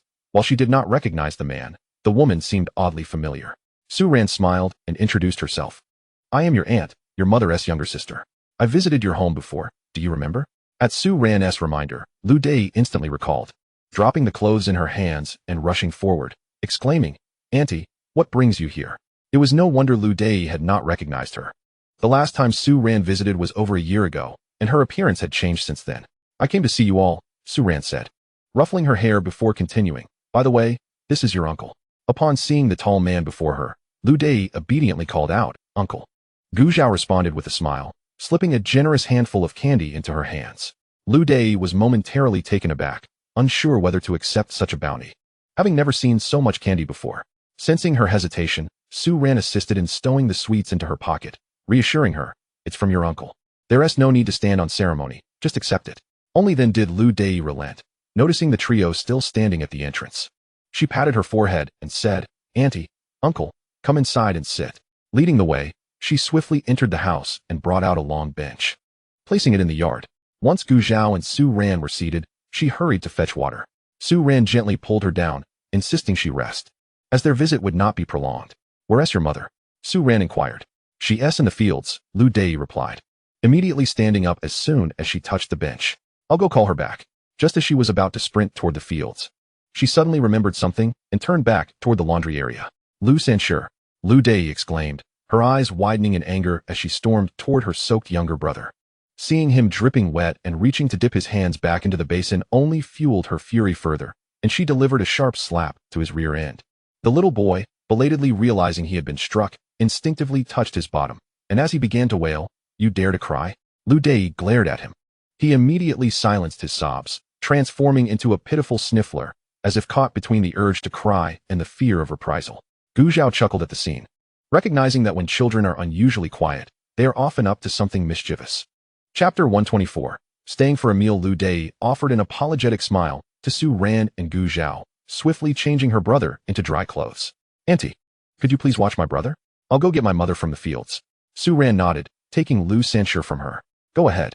With that reassurance, Lu Dei dashed off, racing from home to the fields. Upon spotting her parents, she refrained from calling out, but her heart skipped a beat when she noticed their anxious expressions. Su Chun straightened up and wiped the sweat from his brow as he saw his daughter rushing toward him, her younger brother conspicuously absent. "Dei, what brings you here? Where's your brother?" he asked hurriedly. Lu Xiaoyi, who had been working nearby, approached quickly, asking, "What is going on?" Seeing the urgency on her parents' faces, Lu Dei hastily leaned in and whispered about Su Ran and Gu Zhao's arrival. Really? Su Chun exclaimed in delight, immediately setting down his hoe and grasping his daughter's hand to head home. Lu Shai followed closely behind. Wang Ernie, noticing the trio's hurried departure, nudged her husband. Look, what are they up to? Lu Xiaodian glanced over before resuming his labor, muttering, what else could it be? Nature calls. Wang Ernie shot him an exasperated look, retorting, can't a family have a collective urgency? Moreover, she clearly saw that it was Lu Dei's words that had prompted Su Chun and his wife to hurry back. Unbeknownst to Su Chun, others were speculating about her family's behavior as she made her way briskly home. Upon spotting the couple seated in the yard from a distance, her heart filled with joy. Ran, what a pleasant surprise, she exclaimed. Su Ran, seeing them approach, set Lu Sanshur down on the ground. Yesterday was the baby's full moon celebration, and we intended to invite you and your brother-in-law for a meal, but considering the distance, we decided to bring some sweets to you and check in on you and my sister. After speaking, Gu Zhao produced another generous handful of candy from his pocket, while Lu Sanshur, who had been engrossed in playing with water, had missed the earlier sight of candy being given to Lu Dei. Now, seeing the sweets, his eyes lit up, and drool escaped the corners of his mouth uncontrollably. Su Chun, with a hint of annoyance, wiped his mouth with her sleeve. Accepting the candy from Gu Zhao and handing it to Lu Dei, keep it safe and share it with your two younger brothers. Noticing her sister carrying the candy into the house, Lu Sanshur paid no mind to his drooling and hurriedly followed after her. Once they returned inside, Su Chun introduced the two men to one another before seating herself beside Su Ran again. The two men exchanged nods and greetings before settling down next to their wives. Ran, are you planning to visit your second sister later? Su Chun inquired. Yes, Su Ran replied, a touch of embarrassment coloring her cheeks. But I'm a bit unsure of the way. She recalled having accompanied her family there once during her sister's wedding, and afterward, she had not visited since. Not to worry, your elder sister will accompany you, Su Chun assured her. Since returning from her second sister's home, she had visited a few more times. Perhaps her previous words had made an impression, as the man had not raised his hand against her again. It was about time for another visit, as there was no time like the present. That sounds wonderful, Su Ran agreed. When shall we set off? Su Chun glanced at the sun, noting it was nearly noon. How about we stay for a meal first? She suggested. Yes, let us have a simple meal, Lu Xiaoi chimed in. Su Ran hesitated. There's no need for a meal. Gu Zhao and I brought provisions.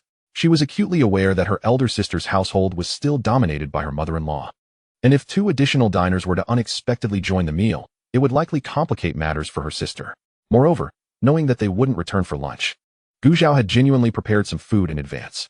The pan-fried wheat flour meat pies were the size of a palm, and Su Ran could easily consume 3 in one sitting. Gu Zhao had made a total of 8. When Su Ran declined, Lu Chun continued to persuade her. Dried rations? They are probably cold by now. Besides, whether you eat or not, your brother-in-law and I still need to have our meal. Don't be stubborn with your sister. Just stay for dinner. How can a sister visit and not be offered a meal? Should we let the two of you sit in the yard while we feast? Furthermore, Lu Chun vividly recalled the meal they had shared during their last visit to see her sister. Even if she lacked the means to prepare a lavish feast, ensuring that guests were well fed was within her capabilities. Su Ran felt conflicted, instinctively glancing at Gu Zhao. Gu Zhao smiled and said, then let us heed our sister's advice. Lu Chun clapped her thigh in agreement, exclaiming, that's the spirit. With that, she instructed Lu Xiai to attend to the two of them while she busied herself in the kitchen, as it was her turn to cook today. However, upon seeing the grain placed on the stove, Lu Chun's brow furrowed. Currently, the household was under her mother-in-law's control, even though she and her sisters-in-law prepared the meals. The grain was provided by her mother-in-law each morning, in fixed quantities, with no surplus provisions. The pantry was located in the room where her in-laws slept, and the key was always worn around her mother-in-law's neck, never entrusted to anyone else. She turned and called out to her husband from the kitchen entrance, waving him over. Lu Xiai exchanged greetings with Gu Zhao and approached. The cooking supplies are insufficient. You need to go ask Mom for the key, Su Chun instructed, leaving the details of how Lu Xiai would approach her mother-in-law to him. Ever since the incident concerning their daughter, Lu Xiai had become estranged from his mother, and from that point on, any matters Su Chun found difficult to address were delegated to Lu Xiai to discuss with his mother. If she received an affirmative response, that was well and good. If not, it would only serve to damage their mother-son relationship. Later, she would offer some words of comfort to her husband, who would appreciate her understanding and grow increasingly inclined towards their little family. This had become Su Chun's way of navigating their interactions over the past 2 years. Upon hearing Su Chun's words, Lu Xiai did not hesitate. He turned and walked towards the fields. He did not keep Su Chun waiting long. Within about 10 minutes, he returned with the key in hand. Su Chun took the key from him, scrutinizing his expression. Mom didn't say anything, did she? Lu Xiaoyi's face was not particularly pleasant. He did not respond, but merely shook his head. Seeing this, Su Chun immediately grasped his hand that hung by his side. It's my fault. I was so overjoyed about my sister's visit that I failed to consider the situation with my mother-in-law. Gripping Su Chun's hand in return, Lu Xiaoyi replied solemnly. What does that have to do with you? Should we let our relatives leave hungry just because they visited? Besides, if I send my wife to my mother for the key, who knows how she would scold her? Chapter 125, The Salty Meat Incident. With this thought, he reassured Su Chun, it's all right, go ahead and cook. Aren't we going to visit our second sister later? Yes, Su Chun nodded. Su Ran, observing the couple conversing at the kitchen door, turned to Gu Zhao and asked, shouldn't we not stay for dinner? Don't overthink it, Gu Zhao comforted her. Then retrieved the meat pies from the small basket of rations. In addition, there was a bag containing about a pound of rice and some salted pork. Su Ran's eyes widened in surprise upon seeing the rice and meat. When did you prepare these?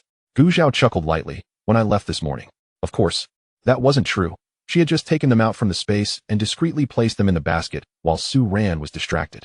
However, Gu Zhao had been carrying the basket since they left, and Su Ran had no idea what was inside, as it was covered with a bamboo lid.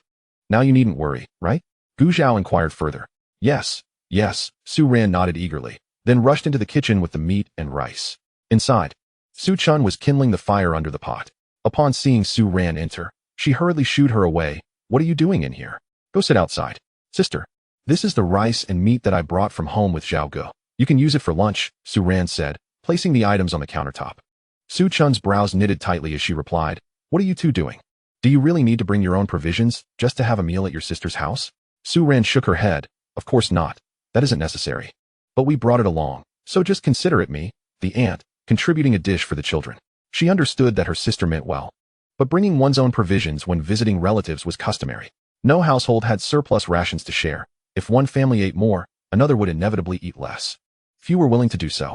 Upon hearing this, Su Chun ceased her refusals, but she pushed the rice back, saying, take this back.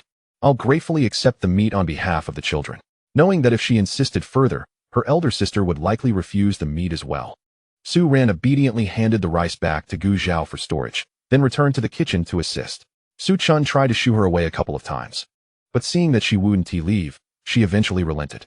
With the two of them cooking together, their efficiency increased significantly, and just as they finished plating the dishes, a commotion arose in the yard. Having bottled up her anger all day in the fields, Hu Chungying rushed home as soon as her shift ended. Before she even reached the door, she spotted her eldest son sitting in the courtyard alongside a stranger, whom she presumed to be her daughter-in-law's brother-in-law. Sensing her displeasure, the head of the household, old Lu, warned her, tone down that petty demeanor of yours. At his words, Hu Chungying managed to rein in her expression somewhat. Upon entering the courtyard, before anyone could speak, Hu Chungying's nose twitched as she sniffed the air, her expression shifting dramatically. Who the hell cooked my salted meat? She exclaimed, darting into the kitchen. Just at that moment, Su Chun was carrying a dish towards the door, and the two nearly collided. Su Chun quickly sidestepped to avoid her. Hu Chungying halted abruptly, stabilizing herself as her gaze fell upon the platter in Su Chun's hands, her fury igniting as she pointed accusingly at Su Chun. Oh, so while I'm away, there are thieves in my home. You wicked-hearted creature, who do you think you are to eat this? The laughter that had adorned Su Ran's face while following her elder sister vanished instantly. Without waiting for Su Chun to respond, she stepped out from behind her and stood protectively in front of Su Chun. This is what I brought from home for my sister and my nieces and nephews to eat. It has nothing to do with you. Who are you? Hu Chungying sneered, her anger flaring further. You claim you brought this from home? This is clearly from my household. Hu Chungying, in her fury, failed to recognize Su Ran and did not listen to her words, her mind solely consumed with thoughts of her salted meat. Mom, enough already. This is what a Ran and her husband brought. Lu Xiai interjected darkly, stepping forward to tug at his mother's sleeve, urging her towards the kitchen. Come, let us see if your salted meat is still here. Struggling against Lu Xiai's grip, Hu Chungying attempted to resist, but could not break free. Just as she was about to unleash her anger, she looked up and saw her salted meat hanging intact from the rafters. Doubtful, she grabbed a stool to stand on, examining the piece of meat from every angle, confirming that not a bit was missing, and she froze in place. The onlookers gathered at the doorway began to grasp the situation. Old Lu's face flashed with embarrassment as he scolded Hu Chungying. What a disgrace. Hurry up and get down from there. With everyone watching, Hu Chungying reluctantly climbed down from the stool. As they gathered in the kitchen, Su Chun and Su Ran, accompanied by Gu Zhao, had already seated the children at the table.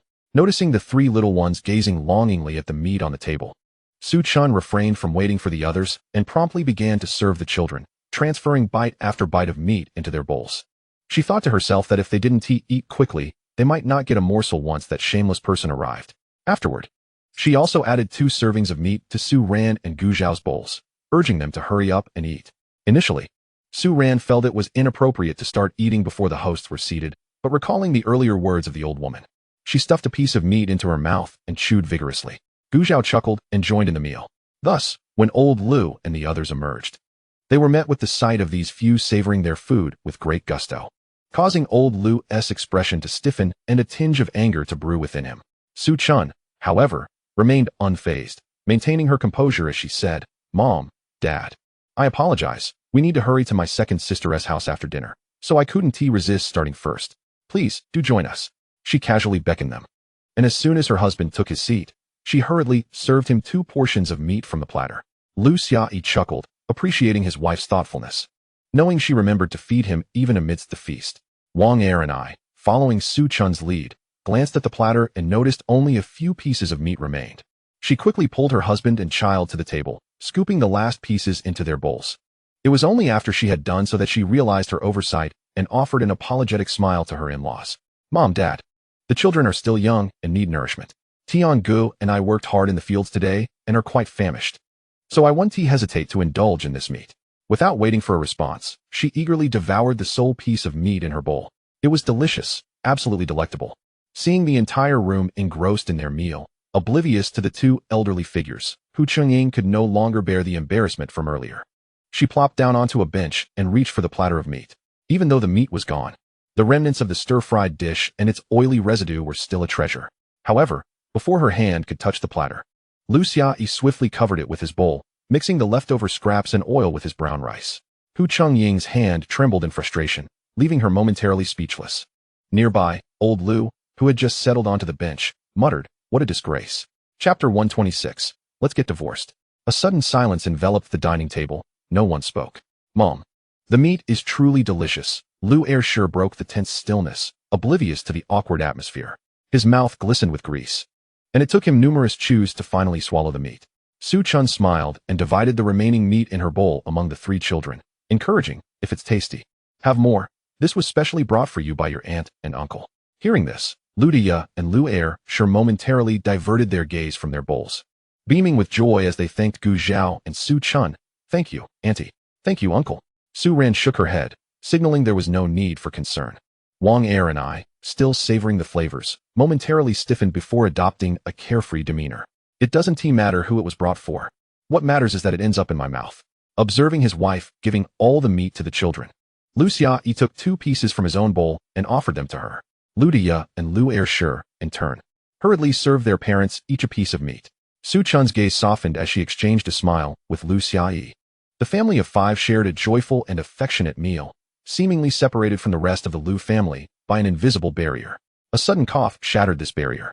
Clearing his throat, old Lu adopted a patriarchal demeanor and solemnly addressed Lu Xiaoyi. "Son, your mother was momentarily confused and wronged your wife. She was in the wrong. However, as her son, you must still show your mother the respect she deserves. The earlier altercation was simply unacceptable. What kind of son raises a hand against his mother, especially in front of outsiders?" Lu Xiaoyi did not respond immediately to his father, instead shoveling a mouthful of rice drenched in sauce into his mouth. After setting down his bowl and wiping his mouth, he finally turned to his father. "Dad, your words mean little to me. Perhaps you should take some time to educate my mother and prevent her from engaging in such humiliating antics.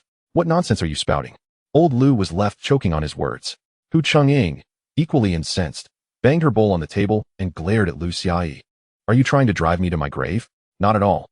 I see you are quite healthy," he retorted, noticing his son's indifferent expression, igniting a flicker of regret in Hu Chengying's heart. It wasn't regret over not providing money for her granddaughter's hospital treatment, but rather regret that such trivial matters had strained her relationship with her son. Presently, her son's heart seemed to lean entirely towards that meddlesome Su Chun. With this realization, Hu Chengying's discontent towards Su Chun intensified.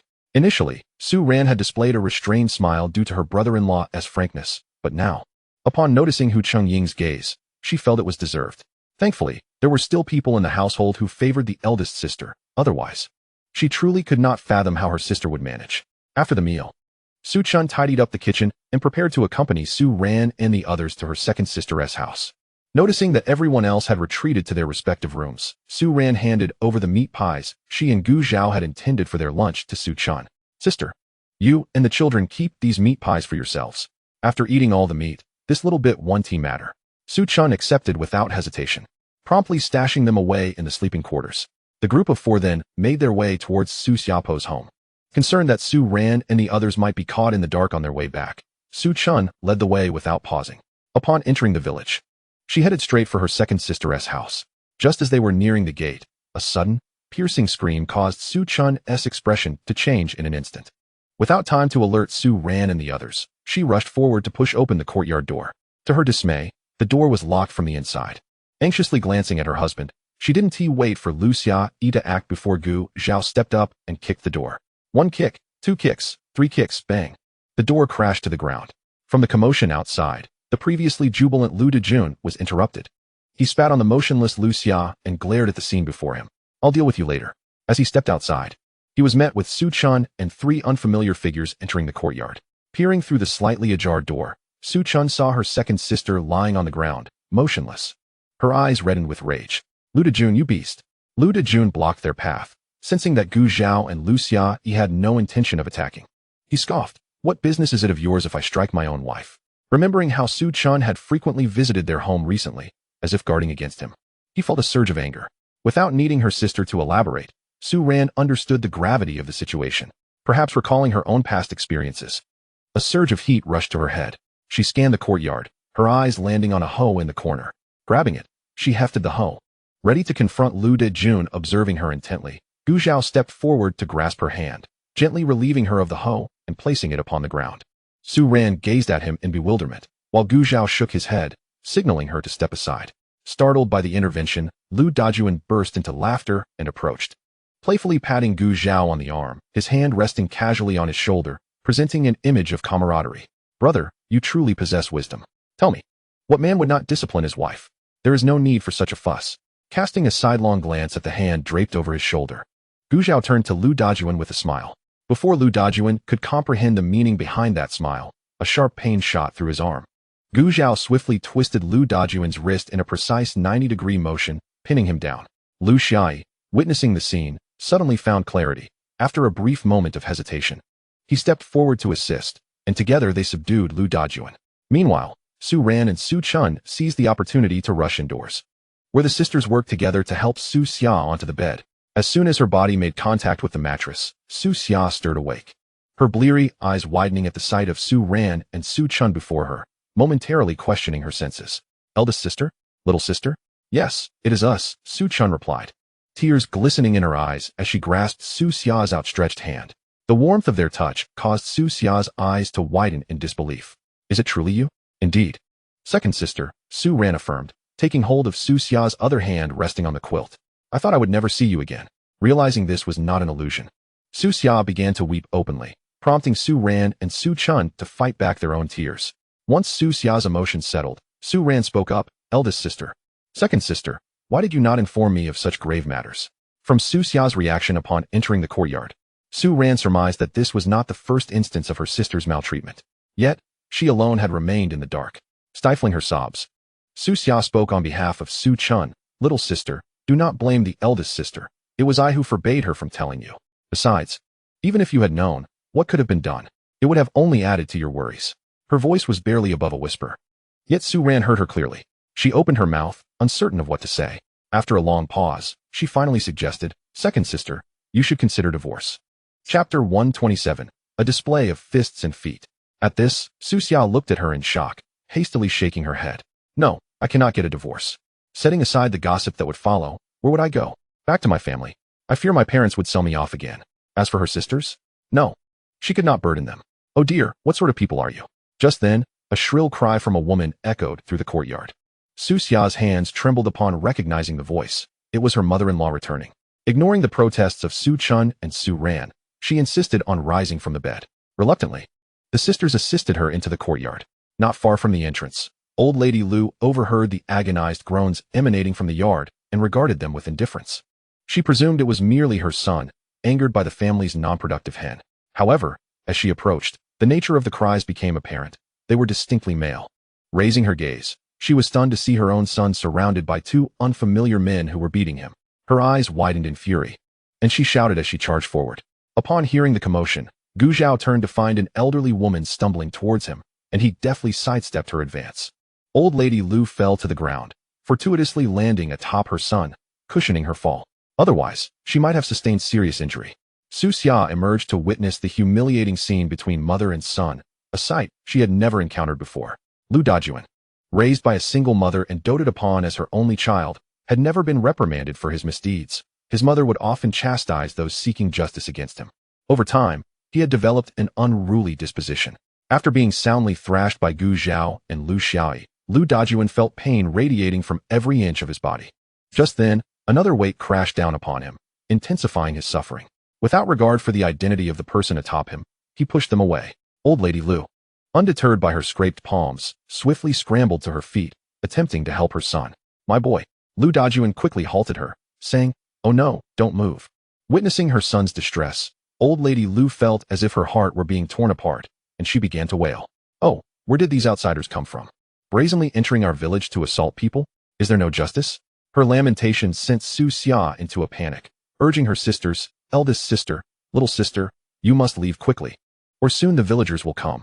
Su Ran stood firm, unyielding. And if they come, the Lu family is in the wrong. Had she not possessed courage in that moment, she would have remained silent, but as she gazed at the men in the yard, her heart steadied. Little sister is right, Su Chun concurred. Lu Xiaoyi glanced at the wailing mother and son on the ground, then at Gu Zhao, momentarily at a loss for what to do. "Brother-in-law, what do you think?" Gu Zhao shook his head, signaling for silence. Moments later, commotion outside the courtyard indicated that neighbors were approaching the Lu residence. Initially, they assumed Lu Dajuan was simply reprimanding his wife, but upon listening closely, they feared something was amiss and decided to investigate together. Upon entering the Lu courtyard, they were met with the sight of several strangers standing amidst the chaos, while the Lu family lay sprawled upon the ground. "Who are you?" Aunt Zhang from next door pointed at Gu Zhao and the others. Restraining her eager younger sister, Su Xia stepped forward. "Aunt Zhang, these are my family members who have come to check on me." A middle-aged man gestured toward the fallen mother and son, questioning, "And what of this?" "Ah, dear brother. When we entered, we witnessed Lu Dajuan engaging in a display of fists with our second sister. We assumed it was a local custom, and I, possessing some knowledge of the matter, could not help but join in. Please forgive us," Gu Zhao interjected, scratching his head in feigned embarrassment, embodying a simple demeanor. Lu Xiaoyi quickly chimed in. "Yes, we were merely comparing skills." "Comparing skills?" The middle-aged man's lips twitched. Had he not known Lu Dajuan's reputation for violence, he might have believed the man's preposterous tale. The other villagers who followed were equally perplexed. "You lie? It was you two who colluded to attack me," Lu Dajuan gasped, wincing in pain. "Indeed, do not be deceived. These outsiders have come to our village in broad daylight to assault us, showing utter contempt for our community." Old Lady Lu, sharp as ever, escalated the personal conflict between Gu Zhao and Lu Dajuan to a communal issue. Though some villagers recognized her attempt to manipulate them for the Lu family's benefit, the fact remained that Gu Zhao and his companions had indeed assaulted Lu Dajuan. At this moment, the unity of the village was palpable. Su Xia, seeing the villagers glare at Gu Zhao and his companions, sensed that any moment could erupt into violence. She was deeply concerned for the safety of a few individuals and stepped forward, approaching them with a plea. "Dear uncles and aunts, today, Lu Dajuan has assaulted me, and my maternal relatives happened to witness it. They were merely acting out of anger to defend my honor. I beseech you not to make things difficult for them." The crowd she implored exchanged glances, a hint of embarrassment flickering across their faces. They were aware of Lu Dajuan's aggression towards Su Xia, but had chosen to feign ignorance, comfortably behind closed doors. However, now that the matter had been laid bare by the very victim, they found themselves at a loss for words. "Ah, it seems I haven't fed my pig yet. I must return to attend to that," Aunt Zhang remarked, avoiding Su Xia's gaze while hastily making her exit. "Oh, my chickens haven't returned. I should go look for them." Another added, "My family too. I will accompany you," chimed in yet another. In the blink of an eye, those who had been standing in the courtyard moments before were sprinting away, each faster than the last, vanishing from sight. The Lu mother and son were left dumbfounded. Before they could utter a word, Gu Zhao and Lu Xiaoyi each seized one of them and dragged them toward the main hall. "Hey, what are you doing? Let me go?" The mother and son struggled, yet their attempts were futile, ultimately being unceremoniously thrown onto the floor of the hall. Su Ran, exceptionally perceptive, promptly shut the door, instantly dimming the light within the room. The Lu mother and son found themselves encircled by Gu Zhao and the others, akin to helpless chicks besieged by a pack of wolves. What do you intend to do? At that moment, Lu Laotai felt a surge of fear, clutching onto Lu Dajuan as they both looked up at Gu Zhao, trembling as they spoke. Chapter 128, Preparing to Depart. Gu Zhao remained silent, merely gesturing to Su Ran with his eyes. Su Ran immediately understood, turning to Su Xia. Sister, you are here. It is your decision how to proceed. Witnessing the Lu family's current state of disarray, a flicker of satisfaction danced in Su Xia's eyes, momentarily stunned by Su Ran's words. She glanced at Lu Dajuan, the man who had tormented her for nearly 2 years, now rendered speechless by his menacing glare. I dare not, Lu Dajuan stammered, witnessing Su Xia's moment of triumph, a smirk creeping across his lips. It seems this woman knows her place. Once this group departs, I shall deal with her. Clearly, Su Xia had anticipated this and instinctively took a step back. Slap. You dare glare at my second sister. Su Chun, who had been focused on Su Xia, noticed her unusual demeanor and quickly caught sight of Lu Dajuan's still-present sneer and ferocious gaze. Without hesitation, she delivered a resounding slap across his face. In truth, she had long wished to do so, and it was undeniably satisfying. She chose to ignore Lu Xiai's incredulous expression beside her. Su Ran, witnessing this, felt emboldened, and with a glance of encouragement from Gu Zhao, she stepped forward and delivered several slaps to Lu Dajuan, also taking the opportunity to give Lu Laotai a few as well, noting the latter's desperate gaze for sustenance. Seeing her elder sister and younger sister act so, Su Xia instinctively curled up. She thought that regardless of whether she was beaten now or later, once her sisters departed, she would still face punishment. Why not experience this release of pin-up frustration now? Without needing further invitation, she joined in. As Lu Dajuan and Lu Laodai found themselves utterly defenseless under the combined pressure of Gu Zhao and Lu Xiai, Su Xia felt an exhilarating rush, her strikes growing more relentless until her palms grew hot and red. Observing her sister's uncharacteristic fervor, Su Chun refrained from intervening, believing it was necessary for her to vent her pent-up anger. Noticing the redness in her sister's palms, Su Ran grew concerned that Su Xia might injure herself. She glanced around and retrieved a wooden mallet from a corner, offering it to Su Xia. Sister, use this, it won't hurt your hands. Su Xia chuckled softly, refusing to take it, and affectionately ruffled Su Ran's hair. The anger she had felt was now released. Looking at the Lu mother and son, their faces had swollen to an unrecognizable state, resembling that of a pig's head. Should they descend into the underworld in such a state, even the ancestors of the Lu family would likely not recognize them. Elder sister, younger sister, thank you. You should leave now, if you linger any longer. It will soon be dark, Su Xia sighed, urging them to depart, accepting whatever fate awaited her thereafter. No, I will not leave, Su Ran shook her head. After today's ordeal, she knew that if they left, the Lu family would undoubtedly seek further retribution against Su Xia, perhaps even more cruelly than before. Su Chun clenched her teeth and implored, younger sister, please return home with me. She cast a remorseful glance at Lu Xiai. Lu Xiai, taken aback by his wife's remark, opened his mouth to speak, but caught sight of Su Xia's wrist protruding from her sleeve, marred by bruises, and fell silent. Forget it. We can address other matters later. Su Xia smiled faintly, though her tone was weary. Elder sister, please go back. Younger sister, elder sister. There's no need to say more. Su Xia's resolve was unwavering. Seeing her sister so determined, Su Ran had already guessed at the turmoil within her heart. Yet, she was at a loss for words to change Su Xia's mind, her gaze instinctively seeking help from Gu Zhao. Gu Zhao, who had remained silent until now, had noticed Lu Xiai's troubled expression. Upon receiving Su Ran's pleading look, he sighed inwardly. Very well, we must rescue her. Given the commotion they had caused today, Su Xia's continued presence would surely lead to dire consequences. Even if they could periodically confront Lu Dajuan, there would be times when he was absent. Should any unfortunate events occur then, his wife would likely be consumed by guilt and remorse. Divorce Lu Dajuan, sever ties with the Lu family, and return with us. Gu Zhao declared decisively. He understood that Su Xia's reluctance stemmed not merely from fear of societal judgment post-divorce, but from a desire to protect her sisters from harm. Naturally, there was also an underlying fear for her future. A myriad of reasons had led her to this impasse. The others looked at Gu Zhao in astonishment upon hearing his words. Su Ran's eyes sparkled with hope. Brother Zhao, is that true? We can take our sister back with us? Gu Zhao affectionately ruffled her hair and nodded. That is wonderful. Sister, please come back with us. Su Ran turned to Su Xia, her excitement palpable. Su Xia's eyes glistened with tears. She comprehended everything. Her heart brimmed with gratitude for her sisters, Gu Zhao and Lu Xiai. She understood the weight of the decision they had made, yet she felt unable to comply. I cannot. If your reluctance stems from the fear of others' judgment, we will not pressure you. However, if it is merely to avoid burdening us, I urge you to come with us. The Lu mother and son are not to be trifled with. Should anything happen later, we would be powerless to intervene. You surely do not wish to see your elder sister and my wife in distress over you. You need not worry about burdens. My wife and I live separately from our parents. We will likely be quite busy, and the children will require care. Returning home will not be without its challenges.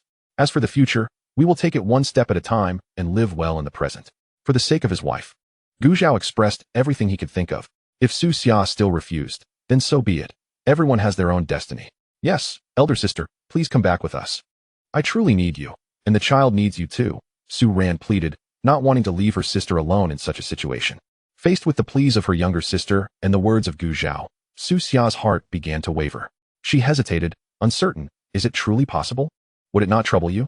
Observing the second sister's demeanor, Su Ran recognized the opportunity and quickly responded, yes, absolutely, it is indeed possible. And it won't be a bother at all. Su Xia felt as though her heart was tightly gripped by an unseen hand, causing her anxiety to swell. However, upon meeting her younger sister's hopeful gaze, she exhaled slowly, allowing a smile to surface. Then, for the time being, I shall trouble my younger sister and brother-in-law. At these words, Su Ran's clenched hands relaxed, her joy palpable. It was not a bother. Gu Zhao merely chuckled and shook his head. Seeing that her younger sister had resolved to leave the Lu family, Su Chun too sighed in relief. Then let us gather our belongings. All right. Subsequently, the three sisters entered the house to tidy up while Gu Zhao and Lu Shai stood guard outside. The ever-defiant Lu Dajuan, realizing their intentions were serious, began to struggle fiercely. No, you cannot take her away. She is my wife. Indeed, that woman was purchased by us. What right do you have to take her away? Lu Laotai protested vehemently, joining in the commotion. Noticing their continued resistance, Gu Zhao instructed Lu Shai to restrain Lu Laotai, and together they procured 2 ropes from the yard to bind the mother and son. Annoyed by their loud protests, Gu Zhao even had Lu Shai retrieve 2 large floral underpants from the clothesline to stuff into their mouths. The noise ceased immediately. Chapter 129, Another Twist. Inside the house. Although Su Xia had resided there for 2 years, her belongings were scarce, and it wasn't long before the 3 of them finished packing. Just as they intended to step outside, Su Ran halted. Su Chun and the others looked at her in confusion. Su Ran smiled, a mischievous grin reminiscent of Gu Zhao's usual demeanor. After all the torment our second sister has endured, shall we truly leave without addressing it? Upon hearing this, Su Chun promptly asked, younger sister, do you have any ideas? Today's actions were something she had never undertaken in her 20-plus years of life. She felt emboldened to do more. Su Ran turned to Su Xia, elder sister, do you know where they hide their money? Su Xia immediately grasped her younger sister's intent, but shook her head. The Lu family had never regarded her as a person, treating her with suspicion akin to that reserved for a thief. How could they allow her to know where their money was hidden? Su Ran and Su Chun's faces fell at this response. Observing their disappointment, Su Xia furrowed her brow in deep thought.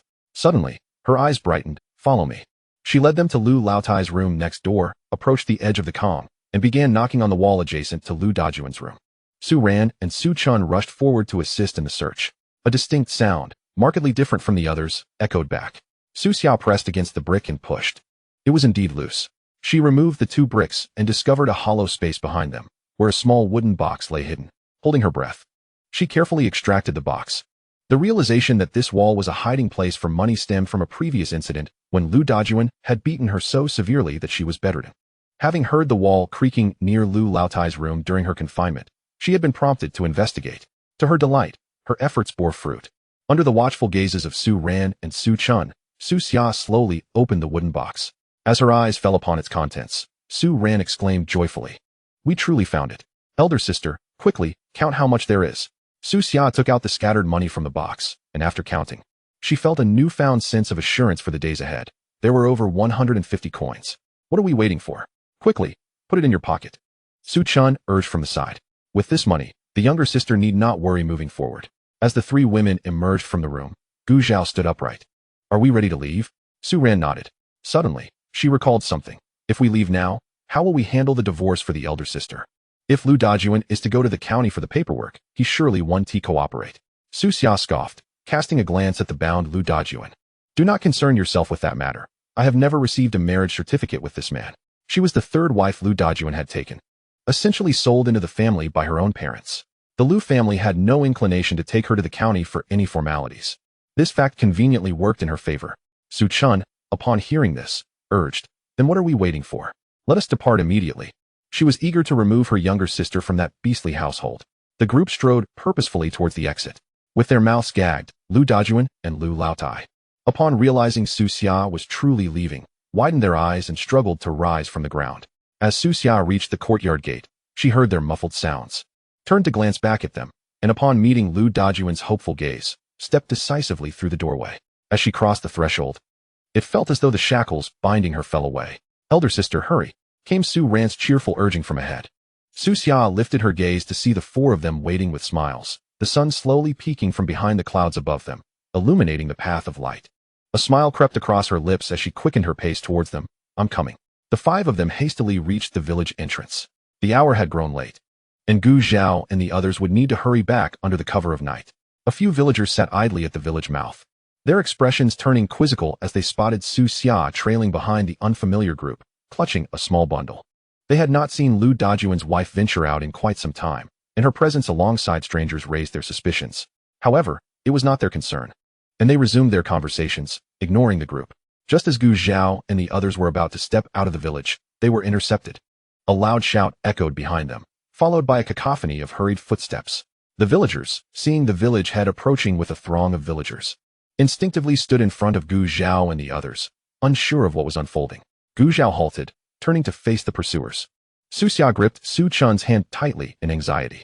Su Chun, equally tense, comforted her by patting her hand gently. "Elder sister, do not fear." Su Ran, observing the tense scene before her, felt her heart race. Noticing Su Xia's troubled expression, she too attempted to reassure her. Lu Xiai and Gu Zhao positioned themselves in front, shielding the three sisters behind them. "Do not let them through." As they closed in, a battered Lu Dajuan limped forward, his speech slurred due to missing teeth. Lu Laotai, witnessing her son's condition, stepped forward in indignation. "Village head, they assaulted us and are attempting to take our daughter-in-law. You cannot let them go unpunished." The village head, taken aback by her disheveled appearance and the drool escaping her mouth, instinctively took a step back. "Step aside, keep your distance from me." Hearing the village head's disdainful tone, Lu Laotai's expression stiffened. Yet, recognizing that they needed his assistance, she shot Su Xia a venomous glare, reluctantly moving aside. With Lu Laotai pushed aside, the village head cleared his throat, fixing his gaze upon Gu Zhao and the others. The youth remarked, "This is not how one conducts oneself. You come to our village, assault our people, and even attempt to abduct someone else's wife. Surely, this is rather inappropriate." Gu Zhao observed the audacious glances of the mother and son before him, whose bonds had been mysteriously severed, and he inwardly lamented that he had been too lenient earlier. With a cold smirk, he responded to the village chief's words. "You are the head of this village? Since you have made your stance clear, I must inquire, when our second sister was assaulted by Lu Dajuan, did you ever utter a word of justice?" The village chief, growing impatient with Gu Zhao's evasiveness, retorted, "What does this have to do with today's events?" "Of course it is relevant," Gu Zhao replied with a mocking smile. At that time, all present stood idly by. "Thus, I implore you not to intervene in today's matters." The village chief was momentarily taken aback, rendered speechless. Yet, he had come with the intent to seek justice for the Liu family, and despite grasping the essence of Gu Zhao's insinuation, he pretended not to comprehend. "We must separate these matters. We cannot conflate them," he insisted. Although he had heard whispers of Lu Dajuan's mistreatment of his wife, he deemed it a trivial affair. As the village chief, he had many responsibilities and no time to meddle in such disputes. Noticing the chief's unwavering allegiance to the Liu family, Gu Zhao shifted his gaze to the other villagers accompanying him. "Everyone is aware of the life our second sister endured at the Liu household. Each of you has sisters. Should your family be subjected to such treatment, what would you do?" The villagers exchanged glances and began to murmur. "If someone were to treat my sister in such a manner, I would certainly break that man's legs. Lu Dajuan is not a decent man. He has married 3 wives and does not treat them well. Indeed, and now we are expected to defend him? What a coward. He only bullies women." As their voices rose in indignation, the Liu mother and son turned pale. Gu Zhao, observing their reaction, smiled and added, "I believe none of you wish for Lu Dajuan's actions to become notorious, thereby tarnishing our village's reputation. Furthermore, even if you are indifferent, consider the unmarried young men and married daughters of our village. Do you not agree?" As Gu Zhao spoke, his expression was amiable, yet the underlying message was unmistakable. Some villagers began to waver in their stance. They had only a casual acquaintance with the Lu family and saw no reason to jeopardize the entire village for the sake of Lu Dajuan. Even the village chief seemed to contemplate the implications. Seeing this shift, a man in the crowd could no longer remain silent. He found Gu Zhao's reasoning questionable, interpreting it as a threat. So, are we to let this matter rest? He challenged, defiance etched on his face. As someone who frequently associated with Lu Dajuan, he felt compelled to defend his friend. With the crowd swaying towards Gu Zhao, he could not afford to let them walk away unscathed. Not a chance, he declared. Lu Dajuan echoed his sentiment. If we do not receive an explanation today, no one will leave. Had he the strength to confront Gu Zhao, he would have done so without hesitation, for he loathed such eloquent adversaries who flaunted their intellect. Upon witnessing their antics, Gu Zhao's smile faded. You seek to provoke me, do you? Today, my intention was to resolve this matter and take my sister with me, thereby settling the score. However, if you insist on obstructing me, I shall make a swift visit to the police station. I wonder if you will be able to bear the consequences. The evidence of Su Xia's injuries was glaringly apparent, serving as the most compelling testament to the truth. Gu Zhao was uncertain how the situation between Lu Dajuan and Su Xia would ultimately be resolved, but he was determined not to allow them to manipulate the narrative any longer. Upon hearing Gu Zhao's words, Lu Dajuan's eyes widened in disbelief. But before he could respond, Lu old lady burst forth, agitated and spitting words laced with venom. You dare? Do you think the police station is your family's property? You can arrest whomever you please? The individuals standing before her felt their hair dampen, momentarily mistaking it for rain. Upon wiping their forehead and catching a whiff of the rancid odor, they recoiled in disgust, hastily distancing themselves from Lu old lady. Gu Zhao, noting her facade of bravado, merely chuckled. You may certainly try. His unwavering confidence unnerved Lu Dajuan, prompting him to restrain his mother and consult with Gu Zhao. Let us consider this. Today's incident can be overlooked, but Su Xia must not be taken away. Yet, Gu Zhao paid him no heed, addressing the villagers whose resolve appeared to be softening. Ultimately, this is merely a dispute between our families. There is no need for the entire village to be entangled in it. Wouldn't you agree? Lu Dajuan's expression darkened as he felt increasingly isolated, the villagers' murmurs growing louder. Gu Zhao had effectively appealed to their emotions while subtly threatening them, and many began to reconsider their involvement. This young man has a point. This is a family matter for the Lu family. What business is it of ours? Indeed. And Lu Dajuan is hardly a decent man. He has already lost 2 wives, and now he is causing chaos with a 3rd. Who can endure such behavior? Right. His mother used to boast that their family's affairs were none of our concern, claiming she would retaliate if anyone dared to bully her son. Where is she now? Laughter erupted among the crowd, reminiscing about the Lu family's past misdeeds. With the villagers' unity swaying, more voices emerged in agreement. Village chief. It's not that we are unwilling to help. It's simply a family issue that we cannot interfere with. Perhaps it's best to drop it. As one individual spoke, others echoed their sentiments. Yes, village chief, let us leave it be. Before the village chief could respond, the Lu mother and son erupted in protest. No, we are all from the same village. If you refuse to assist us, you are heartless. Lu old lady shouted, her words fueled by the villagers' earlier jibes, leading her to lose her composure. While she merely vented her frustration, Lu Dajuan was prepared to escalate matters. His fists clenched tightly, cracking ominously. You must think carefully. If you do not aid me now, I assure you there will be no peace in this village moving forward. His words were a blatant threat, and Gu Zhao could not help but admire the sheer foolishness of his adversary. This situation was all but resolved. As expected, the moment Lu Dajuan finished speaking, he was met with fierce glares from those surrounding him. What? Do you truly believe your family reigns supreme in this village, that everyone will bow to your will? We refrained from arguing with you in the past because you were a pitiable mother and son. Do not mistake our restraint for fear. Enough of this chatter. Let us move. A surge of angered villagers, young and old alike, rushed forward, encircling Lu Dajuan. The next moment, anguished cries echoed from within the throng. The anguished cries of her son jolted old lady Lu back to her senses. She hurried forward, eager to intervene, murmuring apologies. Stop it, please stop. We were in the wrong earlier. My son's words were merely in jest. Yet her attempt to halt the proceedings and retract her previous statements depended on the acquiescence of others. The men were responsible for the violence, while the women stood resolutely to prevent her from breaking through the throng. Lu Tsuehua, I suggest you calm down. Let these men vent their frustrations. They are all from the same village and know their limits. They won't cause any serious harm. Old lady Lu's eyes reddened, glaring at those before her as if she were ready to devour them whole. Li Guifan, don't think for a moment I'm unaware of your intentions. Isn't it true that my son once injured your son's chick, resulting in your son's current predicament? To my mind, That's merely your family's retribution. So your son's future misfortunes are none of our concern. At these words, Li Ho-hat, who had been watching the commotion with a sense of detachment, grew visibly angry and seized old lady Lu by the hair. How dare you still speak so brazenly? If I don't end your life today, I shall not bear the surname Li. This animosity stemmed from a deep-seated grudge, severing ties between their families thereafter. It was astonishing that old lady Lu would dare to utter such words now. With a fierce grip, Li Ho-hat yanked at old lady Lu's hair, tearing away a portion of her scalp, which was gruesomely exposed, matted with blood and strands of hair. Onlookers recoiled in shock. Ah! Old lady Lu cried out in pain, trembling as she gingerly touched her head, her palm stained crimson. Tears welled in her eyes. The two women battled like lionesses protecting their cubs, their ferocity far surpassing that of the men who had been assaulting Lu Dajuan. The man who had earlier claimed to be Lu Dajuan's brother had long since shrunk away, fearful of being drawn into the fray. The chaos that unfolded was entirely unexpected for Gu Zhao and his companions, who stood in stunned silence. Su Ran, witnessing the scene before him, clenched his fists, quietly rallying the villagers. This is how it should be. Su Xia also felt a sense of satisfaction. They had initially come to defend the Lu family. Yet here they were, witnessing internal strife. The village chief's expression darkened as he bellowed, "What are you standing around for? Quickly separate them." With that, the villagers sprang into action, hastily pulling the combatants apart. Once the crowd dispersed, the Lu mother and son lay on the ground, motionless, a dire picture of defeat.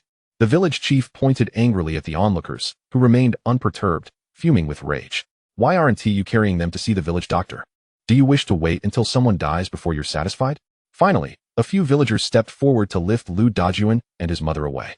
Observing the chief's fury, someone whispered to Gu Zhao and his companions, "So, do we still intend to support the Lu family?" The village chief erupted with curses. "Support? Get the hell back to where you came from." The crowd dispersed in haste, eager to avoid inciting the chief's ire. Once everyone had left, the village chief took a moment to compose himself, casting a disdainful glance at Gu Zhao and his friends before snorting and departing. Witnessing their sudden departure, Su Xia was left incredulous.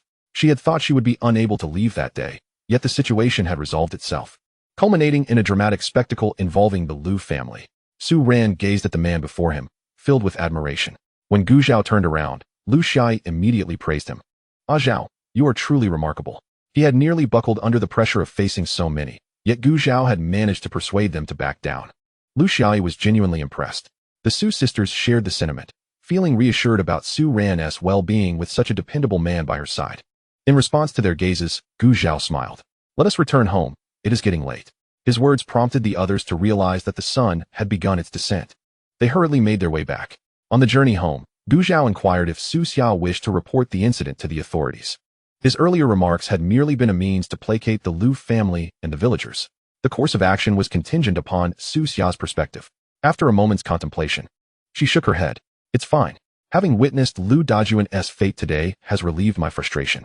As long as the Lu family does not persist in their harassment, I shall consider this matter resolved. Of course, should they attempt to bring another wife into their fold, she would not allow that to transpire. Let him remain a lifelong bachelor."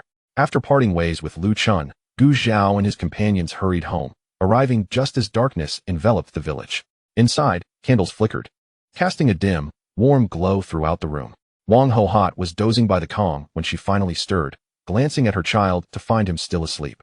Her anxiety grew as she noticed the time. It was nearly 10 o'clock. Just then, she heard commotion in the courtyard. Wang Ho-hat quickly rose to investigate, and by the light of the moon, she recognized Gu Zhao and Su Ran approaching. She hurried over. "Why are you two back so late?" Gu Zhao smiled. "We ran into some trouble and got held up." Wang Ho-hat, not pressing for details, replied, "You must be hungry. I've saved some food for you." She reached to usher Su Ran inside. "Mom." Su Ran hesitated, calling out to her. "What is it?" Wang Ho-hat asked, puzzled. Su Ran swallowed hard, knowing she had decided to bring her second sister home, but she hadn't discussed it with her mother beforehand and feared her disapproval. Her heart raced as she mustered the courage to speak, but Gu Zhao interjected, "Mom, I have something to tell you." He stepped aside, revealing Su Xia, who had been hidden behind him, and Su Ran. "This is my wife's elder sister. She will be living with us from now on." "What?" Wang Ho-hat was taken aback, staring at Su Xia as if she had materialized out of thin air. After a day away, how had she returned with such a surprise? Under Wang Ho-hat's scrutinizing gaze, Su Xia felt an overwhelming sense of nervousness. Her ears flushed crimson in the dim light, unable to mask her embarrassment. "Hello, Auntie." "Hello." "Hello," Wang Ho-hat replied, her mind in a daze. Noticing her mother's reaction, Gu Zhao directed Su Ran to take Su Xiao inside, while he pulled Wang Hohat aside. After a brief moment, when Wang Hohat re-entered the room, her eyes brimmed with compassion as she observed Su Xiao's restlessness. She approached and took her hand. I'm aware of your situation. From now on, consider this your home and don't stand on ceremony with me. Upon hearing these words, Su Xia felt tears well up in her eyes, her previous anxiety dissipating entirely. She had thought her sister's comment about their mother-in-law being easygoing was mere politeness. But witnessing Wang Hohat's sincerity, she realized it was genuine. Some people's sincerity could be discerned at a glance. Chapter 132, Repayment. Su Xia trembled, her lips quivering. Overwhelmed with gratitude. Auntie, thank you. Oh, there's no need for thanks. Wang Hohat waved her hand dismissively. Now that you're part of the family, focus on living peacefully. If my son or daughter-in-law ever neglects you in any way, just let me know, and I shall stand up for you. Aware that Wang Hohat's words were meant to soothe her, Su Xia nodded, tears glistening in her eyes. Upon witnessing her mother-in-law's swift acceptance of her elder sister, Su Ran felt her previously taut heartstrings loosen. Mom, let us eat, she urged. Noticing the two seemed poised to continue their conversation, Gu Zhao interjected. Oh dear. Wang Hohat slapped her forehead, exclaiming, look at me. I can't stop talking once I start. Come, let us eat. She headed to the kitchen to bring the prepared meal to the table, with Gu Zhao and the others trailing behind. Su Xia, seeing this, attempted to offer assistance but was gently declined by Wang Hohat. No need, you sit down. Aran, keep your sister company. When Gu Zhao was called, Wang Hohat cheerfully beckoned. Ah Zhao, come, serve the rice. Gu Zhao couldn't help but chuckle at his mother's blatant double standards. Just moments ago, she wouldn't let him lift a single bowl, and now she was instructing him with such familiarity. Amused, Gu Zhao smiled and playfully replied, at your command. My dear mother. As he placed the dishes on the table, Wang Hohat shot him a playful glare, feigning an intention to kick him. Go on, teasing your mother already. Gu Zhao swiftly dodged, pleading, I wouldn't dare. Su Xia observed the banter between them with a mixture of surprise and envy. Realizing she had never known that a family could interact in such a manner, Su Ran was also smiling, and she inadvertently caught a glimpse of her sister's expression, instantly grasping her thoughts, for she had entertained similar musings in the past. After the laughter subsided, everyone took their seats at the table.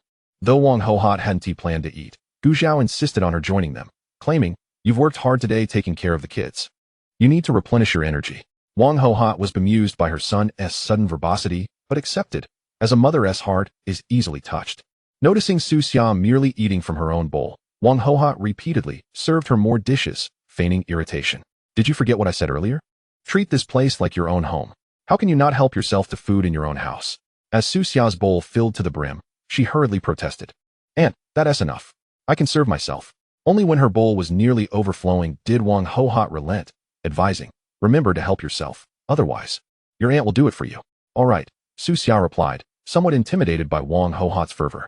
Seeing her sister in such a state, Su Ran chuckled softly, her previously raised hand falling back as she instead placed the food she had picked up into Gu Zhao's bowl, saying, you've worked hard today. Gu Zhao glanced at the food in his bowl, then at her, smirking, finally remembered me? Su Ran, feeling bashful, kicked him under the table and insisted, eat. She then lowered her head, focusing on her meal, avoiding his gaze. After the meal, Gu Zhao finished washing up and returned to check on the children.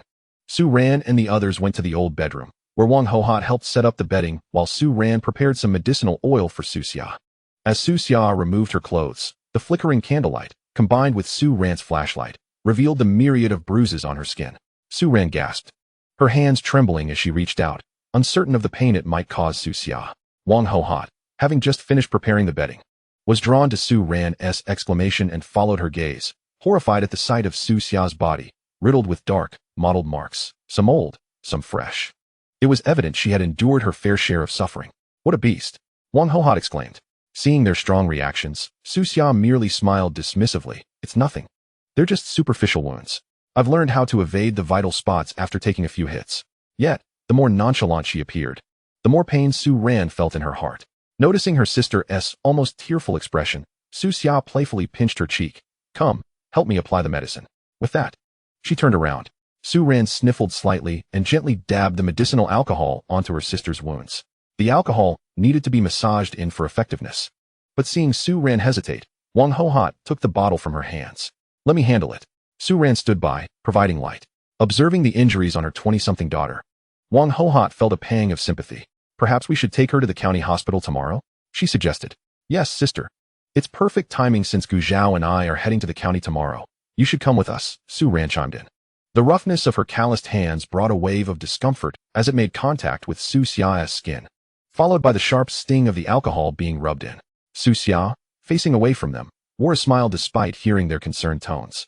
Really? There's no need for a hospital. I'm aware of my own injuries. Not wishing to dwell on the matter or remind her younger sister of unhappy thoughts, Su Xia quickly changed the subject. By the way, I haven't met my little niece yet. I wonder if she's as adorable as you were at her age. Upon mentioning children, Su Ran's attention was indeed diverted. She's much better behaved than I was at her age. You'll see tomorrow. It was already late, and it was inconvenient to check on the child now. Mom, was the baby well behaved today? Su Ran inquired, having only glanced at the sleeping child earlier. She was so obedient, Wang Hohot replied, surprised. You know, for a little one just over a month old. To not fuss even when her parents are away for a whole day is remarkable. I've never seen such a thing in my decades of life. Wang Hohot was utterly convinced, declaring, this child must be here to repay us. Su Ran couldn't help but laugh at her mother-in-law's words. Relieved to hear the baby hadn't cried. It was already quite late, and after Wang Hohot had helped Su Xia with the medicinal oil, she headed home. Su Xia and her sister attempted to see her off, but Wang Hohot declined. As she put it, having lived in this village for decades, I could find my way home with my eyes closed. Su Ran watched her mother-in-law's figure disappear before turning to find her sister smiling at her. Why are you looking at me like that? Su Ran asked, touching her face. I'm just happy to see that the little girl who used to follow me around is now a mother herself, Su Xia replied gently, causing Su Ran to feel a bit bashful. She pouted, you're only 3 years older than me. Why do you sound so wise? Su Xia, hearing her, chuckled. A month older is still older. Su Ran pouted her lips, choosing not to argue. Oh, by the way, Su Xia suddenly remembered something and pulled out some money from her pocket, handing Su Ran 5 yuan. This was given to me by eldest sister. Saying it's from you. Su Ran quickly realized it was the 10 yuan she had given to her eldest sister, who had then split it with Su Xia. She waved her hand. No need. She had never intended to ask for the money back in the first place. Su Xia frowned, insistently placing the money in her hand. Even brothers should settle accounts clearly. Besides, I have money now. I should return this to you. Before Su Ran could respond, Su Xia pulled out another 20 yuan to give her. This time, Su Ran swiftly dodged, exclaiming, Sister, what are you doing? Noticing her sister's frown, Su Xia softened her tone. I know you and your husband wouldn't mind the expenses since I'm living at home now. But I can't take advantage of you. I don't want to appear unworthy in front of my mother-in-law. Despite Su Xia's explanations, Su Ran's frown deepened rather than lifted. Second sister, please refrain from speaking further. I shall not accept it. Not only I, but even Zhao Guo and my mother-in-law would not permit me to take this money. You may rest here with peace of mind. It is getting late. So do retire early. Having uttered these words, Su Xia cast the 5 yuan onto the Kong before hurriedly exiting the room. Upon following, Su Xia caught a glimpse of her entering another room, promptly closing the door behind her. Once inside, Su Ran leaned against the door, patting her chest. Gu Zhao observed her demeanor, reminiscent of someone being pursued, and cast a questioning glance. Noting this, Su Xia seated herself on the Kong, recounting the earlier incident to Gu Zhao, and afterward lamented, Do you think second sister has grown distant from me? Gu Zhao chuckled and shook his head. I believe she simply wishes to avoid being indebted to us. Su Ran understood this reasoning well. However, it left her feeling unsettled. What then shall we do? Gu Zhao pondered momentarily. We certainly cannot accept the money, but if there are chores at home, we ought to allow her to assist, lest she becomes idle and starts overthinking. Gu Zhao's invitation for Su Xia to stay was also intended to support second sister while alleviating some burdens from his mother. If she were to manage both the children and other responsibilities alone, it would inevitably lead to exhaustion. This contradicted Gu Zhao's original intention of having his mother help out. With Su Xia's presence, it was indeed a fortuitous turn of events. Seeing Su Ran furrow her brows in contemplation, Gu Zhao gently urged her to lie down. All right. Whatever issues arise can wait until tomorrow. At his words, Su Ran withdrew her thoughts and glanced at the little bundle sleeping beside her. Observing the small one occasionally smacking its lips in slumber, she smiled softly before closing her eyes. As dawn broke, Su Ran awoke earlier than usual. For today marked the first day of school. Upon emerging from her room, she heard sounds emanating from the kitchen. Approaching, she inquired, Second sister? What brings you up so early? Last night, Su Xia had enjoyed her most restful sleep in 2 years. Upon rising and noticing that Su Ran and the others were still asleep, she saw the grains and eggs in the kitchen and decided to prepare breakfast. You're awake. Little sister? Go wash up. Breakfast will be ready shortly.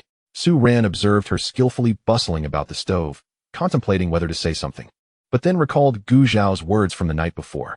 Never mind. She returned to her room, awakened Gu Zhao, then changed and fed the little one who had not seen her all day. The sudden embrace seemed to excite the tiny creature, its little legs kicking with energy. Gu Zhao chuckled at the sight. With such vigor, once she grows a bit more, she'll be kicking up a storm. We'll just sit back and await our daughter's filial piety. Su Ran shot him an incredulous glance. Is this how you intend to be a father? Treating your daughter like a tool? As the thought crossed her mind, she couldn't help but chuckle. Strangely enough, there is some logic to that. After tending to the child, they both made their way to the hall for breakfast. Just as they set down their bowls and chopsticks, Wang Hohat arrived at the door. Mom, I'll be troubling you and second sister with the child. Su Ran felt a tinge of embarrassment. It's no trouble at all, Wang Hohat waved dismissively, taking the child from Gu Zhao's arms. You two hurry and finish up, you'll be late otherwise. Once Gu Zhao had wheeled his bicycle outside, and Su Ran sat on the back seat. The little one in Wang Hohat's arms seemed to finally register that her parents were about to leave. She reached out her small hands towards Su Ran, making soft sounds of protest. Wang Hohat gently tapped the child's nose. You can't go along. Your parents will return shortly. With that, she turned her back to Gu Zhao and Su Ran, waving them off to hasten their departure. Witnessing this, Su Ran instinctively tightened her embrace around Gu Zhao, a wave of reluctance washing over her. Gu Zhao, noticing her sentiment, offered comfort. Once we find a house, we'll take the child to the county. Su Ran turned her head, burying her face in Gu Zhao's back, resolutely avoiding looking at the child, responding with a muffled sound. It was only after Gu Zhao and Su Ran's figures vanished from sight that Wang Hohat turned around with the child. Upon doing so, the little one's round, bright eyes began to wander. Not seeing the familiar figures, a look of confusion crossed her face. After searching fruitlessly, Wang Hohat noticed the child's lips beginning to pout. Fearing a flood of tears, she quickly took her to the roadside to look at the flowers. This tactic, though cliched, proved effective. In no time, the little one had forgotten about her parents, captivated solely by the vibrant blossoms. After Su Xia tidied the kitchen and stepped outside, she spotted the grandmother and granddaughter squatting by the roadside. Approaching, she said, Auntie, shall I hold her? Wang Hohat, having held the child for a while, found her arms somewhat weary and passed the little one to Su Xia. The soft, tiny bundle felt somewhat daunting to hold at first, but having cared for younger siblings in the past, Su Xia quickly readjusted her grip. Noticing the child's large, dark eyes fixed on her, Su Xia couldn't help but smile, engaging in playful banter. Meanwhile, before arriving at school, Su Ran had composed herself. Once Gu Zhao secured his bicycle, they entered the school together. The campus was bustling with excitement, filled with students and parents lingering anxiously. As Gu Zhao had not previously provided a thorough tour of the school, he decided to show Su Ran around before finally leading her to the classroom. His attentive chatter along the way made Su Ran feel as though he were her guardian. Amused by this thought, she voiced it aloud. Gu Zhao chuckled lightly. Who says I'm not? When will you call me that? The last two words were whispered close to Su Ran's ear. Her eyes widened in disbelief, and she looked at him incredulously. Chapter 134, Renting a House. Upon seeing Gu Zhao's unchanging expression, his eyes sparkling with mirth as they lingered on her, Su Ran blushed first. Subsequently, to deny Gu Zhao any further words, she pushed him away and hurried into the classroom. Gu Zhao stood at the door, watching as she settled into her seat, her head turned away from him. A smile crept across his lips as he departed the school. At noon, Liang Tianping, seated across from Gu Zhao, remarked, Ah Zhao, you seem in remarkably good spirits today. Though Gu Zhao often wore a smile, today felt different to Liang Tianping, almost as if he were exuding a subtle charm. Oh, you must be mistaken. Gu Zhao raised an eyebrow. Liang Tianping scratched his head. Is that so? Gu Zhao remained silent. As they continued their meal, Liang Tianping seemed to recall something. Looking up at Gu Zhao, by the way, I found the courtyard you asked me to look for. When do you have time to check it out? At this juncture, courtyards available for rent were quite rare. The one Liang Tianping located was not far from where he lived, approximately a 5-minute walk. The current tenants were an elderly couple whose son had moved to the city a few years prior and was now doing well. The son had intended to bring his parents to live with him, but they were reluctant to leave their hometown. However, not long ago, one of the elders fell ill, and with their health declining, the son insisted they move to the city for better care. Thus, the courtyard had become available. Once the courtyard was located, Gu Zhao undoubtedly hoped to settle in quickly. Otherwise, the daily commute between the countryside and the county seat would become quite burdensome. Let us go see it after work. As thoughts swirled in his mind, time seemed to drag on interminably. Finally, when the workday concluded, Gu Zhao instructed Liang Tianping to take the address and head over first. as he needed to pick up Su Ran from school. As they emerged from the crowd, Su Ran immediately spotted Gu Zhao perched on his bicycle. Before she could call out to him, a voice beside her chimed in. "Ah, Zhao." It was Bao Zhenggang, who waved at Gu Zhao. Subsequently, the two of them followed the flow of people to the roadside. "How did you two run into each other?" Gu Zhao inquired, astonished. "As they were not in the same grade nor on the same floor. We bumped into each other while coming down," Su Ran replied. The three of them stood by the roadside and chatted for a bit. Upon learning that Gu Zhao and his companion had other matters to attend to, Bao Zhenggang refrained from prolonging the conversation. He watched enviously as Gu Zhao rode away on his bicycle. After sitting in the classroom all day, he felt restless, longing for the freedom of work, but his parents would not allow it. Sighing, he mused over his predicament. The distance from the school to the courtyard was not far. A bicycle ride would take roughly 10 minutes. Liang Tianping was already waiting at the entrance of the courtyard. As soon as Gu Zhao arrived, they wasted no time and proceeded to inspect the property. Upon opening the door, they entered a modest courtyard of approximately 30 square meters. In the left corner of the yard, there was a plot of cultivated land, likely used by the previous owner for gardening. A few meters away stood a well. If the courtyard proved suitable, it would indeed be convenient for water usage. Directly opposite the courtyard was the main house, a brick structure comprising 3 bedrooms and a living room. On either side of the main house were the kitchen and bathroom, built from earthen bricks. Although the rooms were not spacious, they would suffice for a family. After the viewing, Gu Zhao contemplated his thoughts and turned to Su Ran, asking, "What do you think?" Su Ran also found it quite agreeable, though she was uncertain about the rental price. Liang Tianping held up a hand, indicating a figure, 6 yuan per month. Gu Zhao deemed this price reasonable and, without hesitation, decided to secure the rental. Liang Tianping was taken aback by Gu Zhao's decisiveness. Had it been him, he would have likely hesitated for 2 days. "You all wait for me a moment. I'll go fetch someone." The elderly couple who owned the house had gone to the city, and the property was entrusted to his neighbor for rental assistance, which was why he had managed to find a house for Gu Zhao so swiftly. Approximately 6 or 7 minutes later, Liang Tianping returned, accompanied by a woman in her 50s. "Aunt Zhang, this is the person looking to rent, my colleague Gu Zhao and his wife Su Ran." "Ah, Zhao, this is Aunt Zhang, who is assisting with the rental." After Liang Tianping introduced the three, Aunt Zhang wasted no words.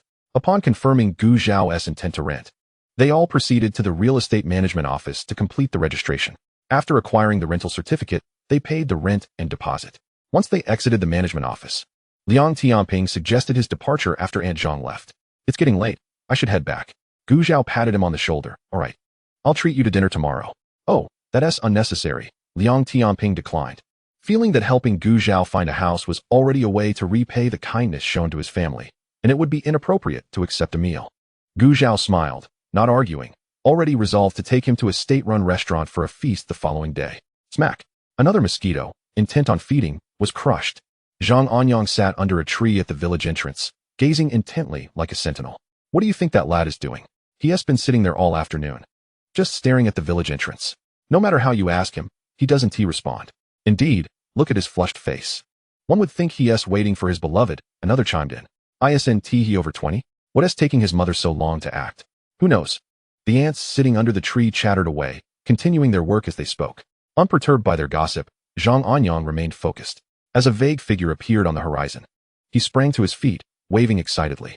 Zhao Gu, startled by his sudden movement, a nearby ant, sewing under the tree, accidentally pricked her finger, and a drop of blood quickly surfaced. "You clumsy child," she scolded. Unfazed by the reprimand, Zhang Anyang beamed, his gaze fixed ahead. When Gu Zhao approached, he squeezed the brake lever and touched down, sensing Zhang Anyang's excitement. "Have you found someone?" After informing Zhang Anyang of the examination details and schedule, Gu Zhao chose not to delve deeper into the matter. He was genuinely surprised to learn that Zhang Anyang had passed his exams. Su Ran peeked out from behind Gu Zhao, initially puzzled by his abrupt statement. However, upon seeing Zhang Anyang, she quickly grasped the situation. Unbeknownst to her, Zhang Anyang had been holding in his excitement all afternoon, just to share this wonderful news with Gu Zhao. As he realized Gu Zhao was on the brink of understanding, he could no longer contain his emotions and lunged forward to embrace Gu Zhao, continuously expressing gratitude. "Zhao Gu, thank you. I knew you were the best to me." As he spoke, tears streamed down his face. Caught between Su Ran and Zhang Anyang's exuberance, Gu Zhao thought to himself, "Isn't this a rather unconventional winter-esque tale?" Suddenly, a tear-streaked face loomed before Su Ran, prompting her to leap off the bicycle. Witnessing Zhang Anyang sobbing uncontrollably while clinging to her partner, she found herself at a loss as to whether she should intervene. Chapter 135. Entering the glass factory in light of the day's joyous news. Gu Zhao initially refrained from pushing Zhang Anyang away. However, as Zhang Anyang's sobs intensified, escalating from silent tears to heart-wrenching wails, the aunt's attention was inevitably drawn to the scene. As their gazes began to veer towards an oddly curious direction, Gu Zhao shrugged his shoulder, dislodging the heavy head resting against him. Once freed, Zhang Anyang wiped away his tears, attempting to compose himself. Just as he prepared to speak, an aunt interjected, "Ah Zhao, what is going on here?" It appeared that the moment Zhang Anyang had embraced Gu Zhao, the ants had perked up their ears. Unable to contain their curiosity at the sight of Zhang Anyang's distress, they set aside their tasks and quietly approached, eager to uncover any hidden gossip. Standing merely 2 or 3 paces away from Gu Zhao and Zhang Anyang, they were so close that they might as well have been perched atop Zhang Anyang's shoulders. Although the news of Zhang Anyang's entry into the glass factory would eventually spread through the village, Gu Zhao refrained from speaking out of respect for the Zhang family's privacy. Yet, in his silence, others were ready to fill the void. "Oh, it's nothing much. I'm going to start working at the glass factory tomorrow. I just wanted to share this good news with Zhao Gu." With this declaration, Zhang Anyang transformed from a weeping figure into one radiating joy, his tail seemingly wagging like a jubilant dog. What? His words landed like an atomic bomb among those present, leaving them in stunned disbelief. Many questioned whether they were hearing things. Yet, Zhang Anyang's triumphant grin left little room for doubt. Following the shock, a flurry of questions erupted. "Anyang, are you serious? You're really going to work at the glass factory? Pray, tell us how you managed to get in there. Do you think there's still hope for Dogsy? And by the way, my niece just turned 18 this year. When can I arrange a meeting for you two to get acquainted?" At that moment, countless visions of Anyang swarmed into Zhang Anyang's mind, buzzing like a swarm of bees, yet he found it utterly delightful. Indeed, he would commence work at the glass factory tomorrow. Dogsy, too unattractive, no chance. The niece? Let us leave her for someone else.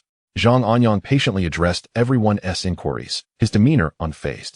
He answered sincerely, yet the ants were not entirely satisfied with his responses. Once all questions were asked and answered, the crowd prepared to leave, eager to share this thrilling news with the rest of the village. Suddenly, one of the ants seemed to recall something and halted in her tracks. "Oh right, Anyang, what did you mean when you thanked Zhao earlier? Could your entry into the glass factory be related to him?" With that mention, the others recalled Zhang Anyang's earlier display of gratitude towards Gu Zhao, embracing and weeping. Could it be that this matter truly involved Gu Zhao? After all, Gu Zhao's mere entry into the textile factory was a stroke of fortune. Could he possibly have the ability to secure a position for Zhang Anyang in another factory? Was it feasible? "Oh, it's nothing really," Zhang Anyang replied. "I'm simply grateful for Zhao's care. Without him, I wouldn't be where I am today." Faced with the scrutinizing gazes of the ants, his words were deliberately ambiguous. He wanted to imply that his success was indeed thanks to Zhao, yet he refrained from allowing them to grasp hold of his words, fearing jealousy might lead to repercussions. Although he had earned his place at the glass factory through his own merit, he wouldn't wish to trouble Zhao in any way. Seeing the flickering glances around him, Zhang Anyang felt a wave of satisfaction. He aimed to prove to those who once mocked him as Zhao's sycophant that he had not followed the wrong person. Zhao was indeed the best. As Zhang Anyang had anticipated, no one present believed that his success had nothing to do with Gu Zhao. However, when their gazes shifted towards Gu Zhao, they were met with the absence of both him and his companion. Seizing the moment when no one was paying attention, Gu Zhao quietly took Su Ran and rode away on their bicycle. Upon returning home, they found Su Xia herding chickens into the coop. "You're back. Make sure to secure the chickens." Su Xia turned and noticed the two entering. Su Ran felt a bit embarrassed seeing the clothes she had changed out of earlier already washed and hung up to dry.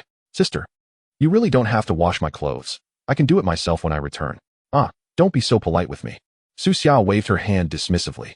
"They're just outer garments. It's no trouble at all." Hearing this, Su Ran decided not to argue and resolved to wash her clothes in advance next time. She then proceeded to check on the child. Gu Zhao parked the bicycle and looked around, not spotting his mother. He turned to Su Xia and asked, "Sister, where has my mom gone?" "She was called away by someone. I think it was your sister-in-law," Su Xia replied, somewhat uncertain. She had heard her younger sister mention having a sister-in-law, but the young woman she had seen earlier appeared displeased and spoke to Wang Hohot with an air of impatience. Su Xia had never encountered a daughter-in-law who treated her mother-in-law this way, prompting her skepticism. At that moment, Su Ran emerged, cradling the now-awake child. Hearing her sister's comment, she recalled that Gu Cheng, like Zhang Anyang, was also preparing to take the examination for the glass factory. With Zhang Anyang's results now known, the lack of news from the Gu family was troubling. It seemed rather ominous. The fact that the sister-in-law had called their mother back was likely not a trivial matter. Shall we go take a look? Su Xia proposed, primarily concerned about Wang Hohot's well-being.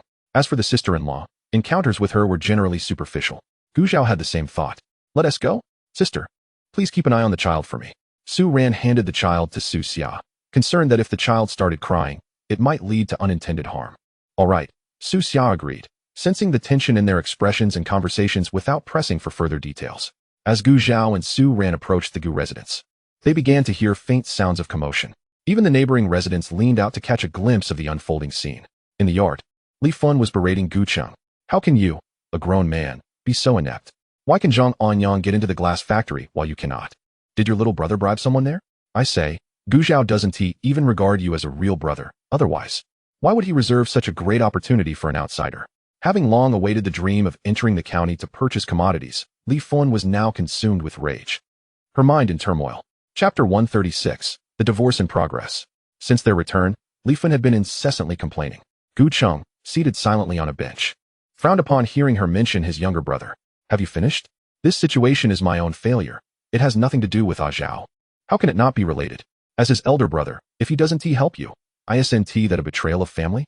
Having just soothed the child to sleep, Wang Hohot emerged to hear Li Fun tarnishing her son's reputation and sowing discord between the brothers.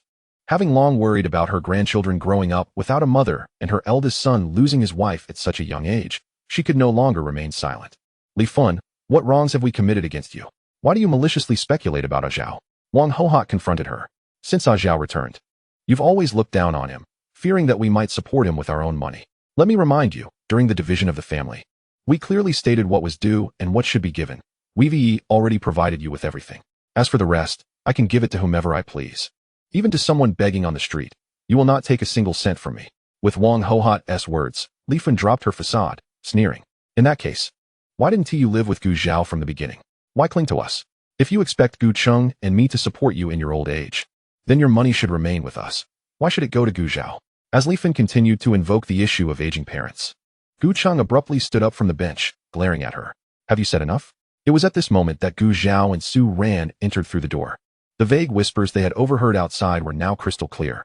Gu Zhao had not anticipated that the conflict would eventually involve him. He cast a glance at Li Fun. Sister-in-law, I address you as such out of respect for my brother. Since you harbor such disdain for our parents, then they shall reside with me from now on. As for matters of support, that is between my brother and me, and does not concern you. The implication was clear. As a daughter-in-law, she had no right to meddle in these affairs. Su Ran followed behind, closing the yard door to shield them from the prying eyes of others.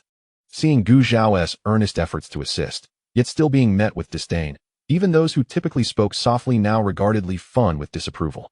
Sister-in-law, how has Zhao treated you? Surely anyone with a conscience would remember to be grateful.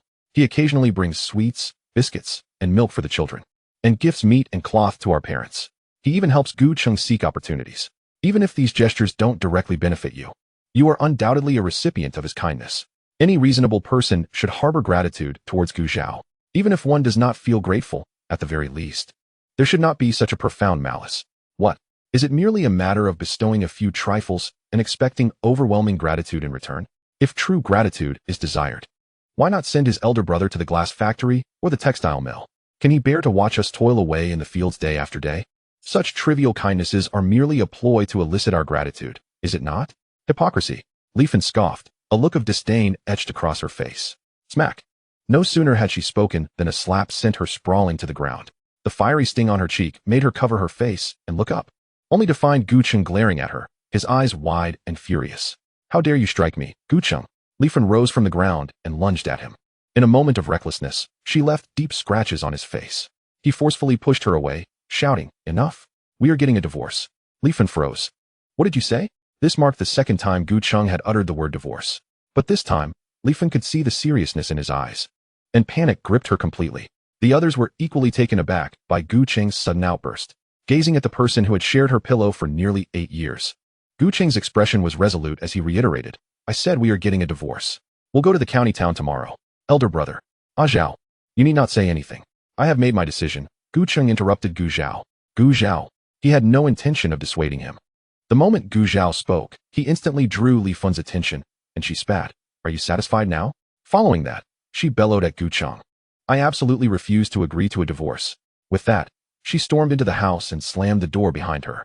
Gu Qing paid her no heed. He was resolute in his decision to end the marriage. Elder brother, have you thought this through? Although Wang Hohat was dissatisfied with Li Fun as a daughter-in-law, especially in recent years, she could not help but ask, fearing Gu Qing might have regrets. Gu Qing nodded. Mother, I have thought it through. It's not out of anger. I have come to a clear understanding.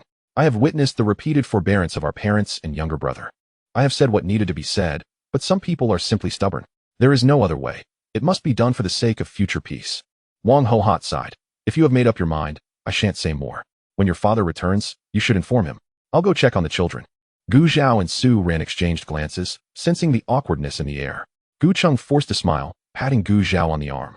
Little brother, I apologize for betraying your trust. Big brother, you speak nonsense. This was merely an opportunity.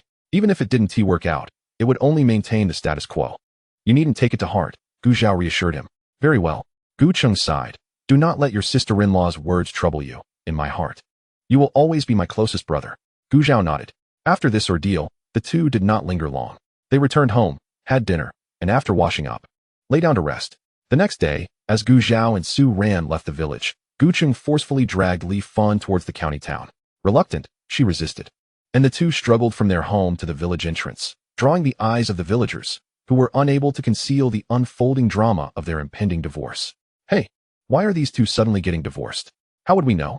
We only heard that there was a huge scene at the Gu household yesterday, but it was behind closed doors, so we couldn't catch all the details. We heard something about a glass factory and Gu Zhao's name. What does the glass factory have to do with Gu Zhao? Someone retorted, earning a disapproving glare. Did you not hear about Zhang Anyang getting into the glass factory? It said that Gu Zhao was instrumental in that, and as Gu Qing's elder brother, he didn't get in himself. Naturally, Li Fun would create a scene. Wasn't it said that the Zhang family's son got in on his own merit? You fool. Even if he got in on his own, he must have received prior information about the factory hiring. Otherwise, how would we know? The tone of the woman speaking was slightly bitter. Had she known, she would have had her son closely follow Gu Zhao every day. Perhaps then he could have secured a job there. Her son was far more capable than that Zhang kid. Most likely, Gu Cheng simply didn't pass the exam. Without a doubt. With nothing but speculation. The villagers pieced together the story with remarkable accuracy, a testament to their long-standing gossip by the tree at the village entrance. As they watched Gu Cheng drag Li Fun out of the village, they dispersed, having lost interest in the spectacle. Chapter 137. The Zhang family's gratitude. In the Gu household. Grandma, what is divorce? Wang Hohat had taken the two children to sleep with her the previous night, fearing they would be affected. It was only after Gu Cheng and Li Fun left the house that she allowed the little ones to emerge. At this moment, Gu Dangtian gazed at Wang Hohat with wide, innocent eyes. Having overheard the conversation the previous day, the little one would soon turn 4. But the concept of divorce was rarely mentioned in their lives, leaving her perplexed about its implications. Wang Hohat was momentarily at a loss for words. After a pause, she explained, divorce means that daddy and mommy will live separately and not together anymore. Why don't daddy and mommy live together? Because daddy and mommy are not happy living together. Gu Dangtian furrowed her little brow, contemplating. Will they be happy after separating? Perhaps. That is a lie. At this moment, Gu Dangan, who had been sitting quietly, suddenly exclaimed, Daddy and mommy getting divorced means they don't want us anymore. We won't have a mommy anymore. No sooner had the words left his mouth than tears began streaming down his cheeks. Gu Dangtian, startled by her brother's shout, began to cry as well upon hearing his words. In an instant, the yard was filled with the anguished cries of the two children. Wang Hohat rushed to comfort one child, then the other, working up quite a sweat. It wasn't until the pair fell asleep, tears still lingering on their cheeks and brows furrowed even in slumber, that Wang Hohat let out a heavy sigh. In the county town, dragged along by Gu Cheng, Li Fun soon realized that this man was resolute in his decision to divorce her, and she ceased her resistance. They arrived at the office in the county town to process their divorce. After receiving the divorce certificate and stepping outside, Li Fun regarded Gu Cheng with a cold smirk. Are you satisfied now? Seeing that Li Fun still showed no signs of remorse, Gu Cheng could not be bothered to engage with her further. Just pack your things and go back to your parents' house.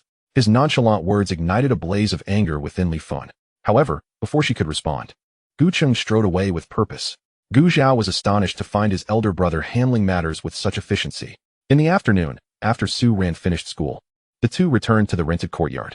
The courtyard had been uninhabited for some time, necessitating a thorough cleaning before they could move in. In a few days, when school was on break, the family planned to use the village's ox cart to transport their belongings and officially settle in. There wasn't much to clean in the courtyard, mainly just uprooting the weeds that had sprouted. Afterward, they turned their attention to a few main rooms, the kitchen, and the toilet. As the sun began to set, they finally completed the cleaning of the entire courtyard. Wiping the sweat from his brow, Gu Zhao and Su Ran took a moment to rest before setting off towards the village. Upon returning, the sky had not yet fully darkened. Utilizing the last remnants of daylight, the family sat down to enjoy their evening meal. As soon as the bowls and chopsticks were set down, there was a knock at the courtyard door. "Ayang, Uncle Zhang, Aunt Zhang, what brings you here?" Gu Zhao opened the door, welcoming Zhang Anyang, Zhou Liping, and Zhang Shanha into the main room. Su Ran lit the candles, while Su Xia cradled the child and entered the sleeping quarters. In recent days, she had seldom ventured out, determined not to trouble Su Ran and his wife. Although she occasionally overheard some idle gossip while washing clothes by the river, most villagers were quite amiable. She felt a deep contentment with her current life. In the main room, Zhou Liping rubbed her hands together, a hint of shyness in her demeanor. "Ah Zhao, we came specifically to express our gratitude today. We should have come yesterday," she added. "Auntie, you have already expressed your thanks last time, and Anyang's opportunity at the glass factory is due to his own abilities." "Oh, stop being so modest, Ah Zhao," Zhang Shanha interjected, shaking his head disapprovingly. "I know my son well. Had it not been for you, he might never have set foot in the glass factory." Upon hearing his father's words, Zhang Anyang, who had been grinning from ear to ear at Gu Zhao's praise, suddenly lost his smile. Zhou Liping caught a glimpse of his expression and shot him a glare. "What? Is your father wrong?" "No, he is right about everything," Zhang Anyang mumbled, his brow furrowed in discontent. He had reported to the glass factory today, spent the entire day learning, and upon returning home, his family had fussed over him, serving tea and asking questions. He had thought his status in the family would change drastically, only to realize he remained at the bottom of the hierarchy. Zhang Shanha and Zhou Liping were too preoccupied to notice Zhang Anyang's mood. After a few more pleasantries with Gu Zhao, Zhang Shanha pulled out 200 yuan from his pocket and handed it to Gu Zhao. "Ah Zhao, please don't think it's too little." Gu Zhao was taken aback by the sum and hastily pushed it back. "Uncle Zhang, what is this for? You've already given us something before," Zhang Shanha insisted. "One thing at a time. The smoked chicken and fish were to thank you for giving Anyang this chance. This money is to express our gratitude for his entry into the glass factory. For farmers like them, having a family member working in a county factory was akin to striking gold. Not to mention that today, their son returned, announcing his apprentice salary was 10 yuan a month, which could rise to 20 once he became skilled. 20 yuan. That amounted to 240 a year, more than they could earn after toiling in the fields year-round. The Zhang family was overwhelmed with emotion. Zhang Shanha had brought their savings, leaving only 20 or 30 yuan for emergencies. Seeing Zhang Shanha's determined demeanor, Gu Zhao was at a loss. Even Zhou Liping was rising to assist in pressing the money into his hands, leaving him both amused and exasperated. "Uncle and aunt, I truly cannot accept this money. I was merely helping out because Anyang is my brother. Accepting this would change our relationship, wouldn't it? Change our relationship?" Zhang Anyang, who had been silently observing, suddenly perked up, eager to interject. "That won't he do at all?" Noticing Gu Zhao's discomfort, he offered a suggestion. "How about you accept the token amount? Otherwise, my parents will definitely be unhappy." He quickly added, "Don't worry, accepting the money won't affect how I feel about you." Su Ran, who had been quiet, felt a pang of guilt each time Zhang Anyang spoke, as if intruding on someone else's bond. Yet, Zhang Anyang's proposal effectively resolved the stalemate between Gu Zhao and his parents. Gu Zhao reluctantly accepted 10 yuan, causing Zhang Shanha to widen his eyes in disbelief. They haggled back and forth until the amount settled at 50 yuan, a result that both parties found somewhat satisfactory. With their objective achieved, and evening drawing near, Zhang Shanha and his companions took their leave. In the following 2 days, Gu Zhao and Su Ran resumed their routines of work and school, until the day of their move arrived. Early in the morning, after a breakfast, the three of them began packing in their home, determining which belongings to take to the county. Shortly thereafter, Wang Hohot arrived to help, accompanied by Gu Dangtian and his siblings. Observing the normally lively children subdued, Su Ran felt a pang of sympathy. "Will you not come to visit your little sister every year?" At her words, the two children lifted their heads and nodded slightly. Yes, Su Ran lifted them onto the Kong, watching as they played with the little one who was babbling away, a smile gracing her face as she returned to sorting through their belongings with her mother-in-law. They planned to return to the village during holidays, so some items would remain behind. As for the chickens, they would ask Aunt Yang next door to look after them. After finishing the packing, the three children on the Kong had fallen asleep, and Su Ran turned to her mother-in-law. "Mom, is big sister really going back to her family just like that?" In recent days, there had been no news from the Gu family, and Su Ran only knew that Li Fun and Gu Cheng had indeed divorced. However, given her understanding of Li Fun, she did not believe she would easily relent. After all, they had lived together for many years. Whatever she could think of, Wang Hohat could as well, and she snorted softly. The ties were severed. If Li Fan dared to bring her family to stir trouble, she should consider the consequences. Sensing that her mother-in-law was aware of the situation, Su Ran refrained from saying more. She and Gu Zhao went next door to greet their neighbors. Knowing Su Ran would be living in the county, Yang Li was tearful. "Sister Su, you must come back to see me." Seeing her sorrowful expression, Su Ran chuckled. "You speak as if I want to return at all. We will still come back during every holiday." Upon hearing this, Yang Li's mood lifted.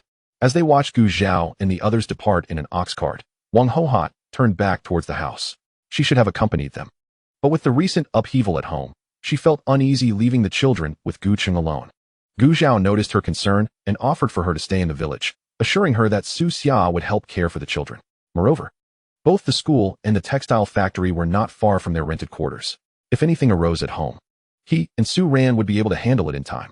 Well, if it isn't Gu Zhao. As the ox cart traveled halfway, a triumphant voice rang out ahead. Lu Shuangfu rode a brand new bicycle, looking more extravagant than ever. He parked his bike in the middle of the road, forcing the ox cart to halt. Gu Zhao observed him, puffing out his chest like a peacock displaying its feathers, and couldn't help but smile slowly. "Is there something you need?" Seeing Gu Zhao smile, Lu Shuangfu felt a pang of irritation. His prideful display was not intended for such a reaction. He had worked tirelessly alongside his friends for this moment. Shouldn't Gu Zhao have stepped down from the cart, showering him with compliments and inquiring about his newfound fortune? His expression shifted. But Gu Zhao was not inclined to waste any more time with him. He was acutely aware that Lu Shuangfu had already embarked upon the predetermined trajectory of the plot. While the original owner had long since parted ways with Lu Shuangfu due to his arrival, thus altering the fate that was originally destined for him. "If it's nothing important, kindly make way." Yet again, this scenario unfolded. Each time Lu Shuangfu beheld Gu Zhao's lofty demeanor, he felt an overwhelming urge to tear that face apart and trample it underfoot. Witnessing Gu Zhao's dismissive attitude towards him ignited his fury, yet in the next moment, he miraculously regained his composure. What are textile factory workers worth? What significance does a second-hand bicycle hold? And what if that Zhang Anyang lad has managed to enter the glass factory? His future accomplishments will undoubtedly surpass Gu Zhao's, and when that time comes, the accolades from the villagers will undoubtedly be his alone. Reflecting on the cautious demeanor of his family towards him lately, Lu Shuangfu felt a genuine sense of satisfaction. After soothing himself, he let out a cold snort and stepped aside. As he observed Gu Zhao and his companions departing without a backward glance, he spat contemptuously at their retreating figures. Subsequently, he tenderly wiped down his bicycle's handlebars, fearful of any dirt accumulating or being scratched by the roadside flora. Tilting his head to glance back, and upon confirming he had distanced himself from Lu Shuangfu, Su Ran finally spoke. "Has Lu Shuangfu found a way to wealth? Why is he suddenly so extravagant?" Gu Zhao offered an enigmatic smile, perhaps having discovered a lucrative opportunity. Noticing Gu Zhao's reluctance to elaborate, Su Ran refrained from pressing further. Deeming him an inconsequential individual, navigating the bumpy road, the group arrived at the courtyard just before noon. Assisting in unloading the luggage from the ox cart, Su Jingguo was preparing to return to the village. "Uncle Su, why not stay for a meal before heading back?" Gu Zhao called out. "No need," came the terse reply from Su Jingguo as he urged the ox cart onward. Gu Zhao, recognizing his resolve, did not press further and proceeded to carry the piled luggage into the house. Tasking Su Ran and the others with watching the children and tidying up, Gu Zhao made her way to the state-run restaurant. It was already noon, and with the house still in disarray, cooking would require time. Thus, she opted to pack some meals to take home. The restaurant featured pork dumplings and braised pork that day. Gu Zhao ordered 3 portions of dumplings, 1 of braised pork, and a serving of stir-fried vegetables. Su Xia, observing the dishes Gu Zhao brought back, felt a flush of embarrassment. In recent days, she had been able to enjoy meat on the table every few days, a stark contrast to her previous existence. Feeling somewhat bashful, she attempted to contribute some money to Gu Zhao and her partner once again. However, this time, even Gu Zhao's expression turned serious as she declined.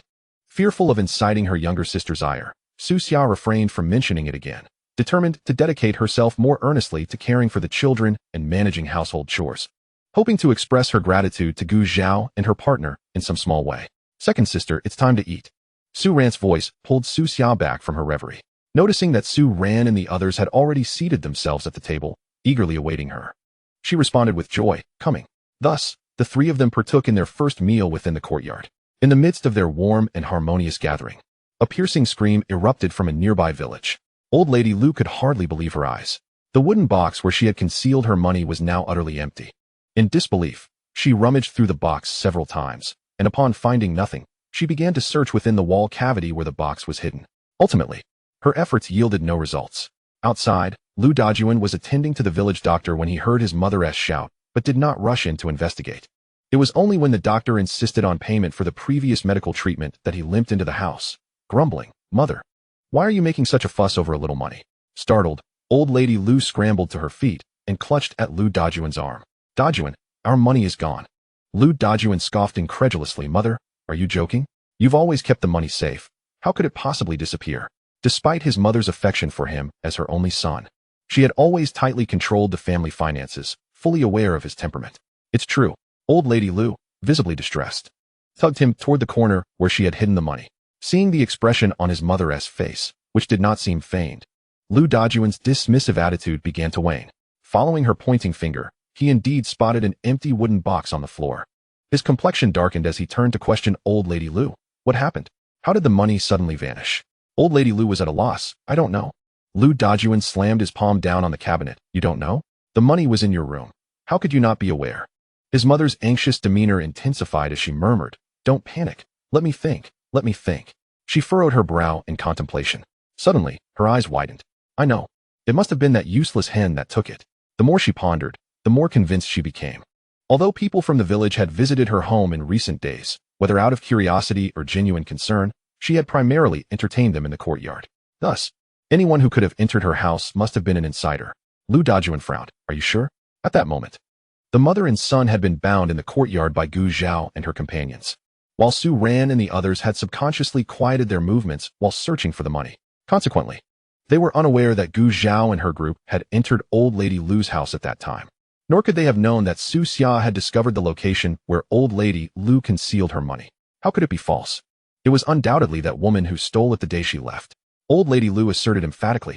Observing his mother's anxious expression, Lu Dajuan waved his hand impatiently. "Don't worry about it. I'll handle this matter. What are you all doing? Hurry up and give me the money. I have other matters to attend to." Old lady Lu was about to say more when she was interrupted by the shouting from outside. "Hurry, hurry. Are you in a race to find the king of hell for reincarnation, or what?" Lu Dajuan flung open the door and glared at the village doctor. Unfazed by his irritation, the doctor calmly replied, "You've already delayed payment for several days. If you don't settle it now, I will have to go to the village chief." Lu Dajuan was momentarily speechless, and after a long pause, he returned to his room to rummage through his belongings. After considerable effort, he finally managed to gather the money and tossed it at the doctor. "Take the money and get lost." The doctor, who had just overheard a snippet of the conversation between the mother and son, was not the least bit upset. With a cheerful demeanor, he pocketed the money, humming a little tune as he left. After spending their first night in the small courtyard of the county town, Gu Zhao arose early the next day and made a trip to the supply and marketing cooperative, returning home with several bags in hand. A few days prior, in gratitude for Liang Tianping's assistance in finding a house, Gu Zhao had intended to invite him to dine at the state-run restaurant. However, that man was quite obstinate and adamantly refused to go. On this occasion, Gu Zhao, under the pretext of moving, invited Liang Tianping to a hot pot dinner, and he did not refuse. Having spent over half a year at the textile factory, Yu Zirong and Tan Tianwei had taken good care of Gu Zhao, and he planned to invite both of them to his home for a meal. As he took the items from Gu Zhao's hands, realizing that he would be hosting guests tonight, Su Xia confidently assured him that she would prepare everything well. Observing the unwavering determination of his second sister not to let him down, Gu Zhao smiled and accepted her assistance, thanking her. There was no need for formality. While they often told her not to be overly polite, the same should apply in reverse. Naturally, once all the arrangements were made, Gu Zhao hurried to the textile factory. Currently, Su Ran was riding the bicycle, primarily because the school was farther from the small courtyard than the factory, and also because of the children. Despite their obedience, it was impractical to leave them in Su Xia's care without supervision. Thus, Su Ran would typically ride home during lunch to check on the children and share a meal. As the workday concluded, the four of them made their way to the small courtyard. Upon reaching the gate, they were greeted by an enticing aroma wafting from the yard. Yu Zirong, beaming with delight, remarked, "It seems we are in for a treat today." Indeed, Tan Tianwei chimed in. Liang Tianping stood behind the two leaders, at a loss for words, and simply flashed a grin. Gu Zhao, noticing his demeanor, couldn't help but reflect on how ingrained the fear of authority was in the Chinese mentality. However, he had his methods to remedy this inclination. Once everyone was seated at the table, Gu Zhao produced a bottle of Maotai liquor, a reward from the system, which he was presenting for the first time. The moment the bottle emerged, Yu Zirong's eyes lit up. He patted Gu Zhao on the shoulder, saying, "Ah Zhao, you are indeed generous. I did not misjudge you." Not wanting to keep him in suspense, Gu Zhao poured a glass for Yu Zirong, Tin Tianwei, and himself. "Enjoy, Uncle Yu. Feel free to drink as much as you like." As Liang Tianping heard Yu Zirong's self-reference in Gu Zhao's address, he realized he had underestimated Gu Zhao's standing in the factory directoress' eyes, just as a glass of liquor was pressed into his hands. Cheers. Soon, the group of men began to eat, alternating between hearty bites of food and sips of liquor. Su Ran noticed that Gu Zhao was too preoccupied with drinking to eat much, so she helped herself to serve him a few chopsticks of food. Gu Zhao engaged in light-hearted conversation with Yu Zirong and the others while discreetly holding Su Ran's hand beneath the table. Su Ran's earlobes flushed crimson, fearing discovery. She briefly returned the gesture before withdrawing her hand. As they needed to keep an eye on the children, the sisters left for their room after the meal. By this time, the liquor had begun to take effect, and Liang Tianping, feeling emboldened, draped an arm over Yu Zirong and Tan Tianwei's shoulders, calling them brother. Aware of his inebriated state, Yu Zirong and Tan Tianwei merely chuckled. Eventually, Liang Tianping succumbed to the effects of the drink, slumped over the table. While Gu Zhao and the others remained alert, Tan Tianwei, noticing Liang Tianping's unconscious state, cheerfully remarked, "The youth still have much to learn." Chapter 140, Plans Foiled. After another round of drinks and a satisfying meal, as they prepared to depart, Yu Zirong suddenly slapped his forehead in frustration. "How could I forget the important matter? Ah Zhao, I just received a notification stating that the schedule for the city study trip has changed. We need to leave the day after tomorrow. And you will be accompanied by 2 other comrades." Gu Zhao was taken aback. It was still only the end of April, which was 6 or 7 days earlier than the initially agreed upon date.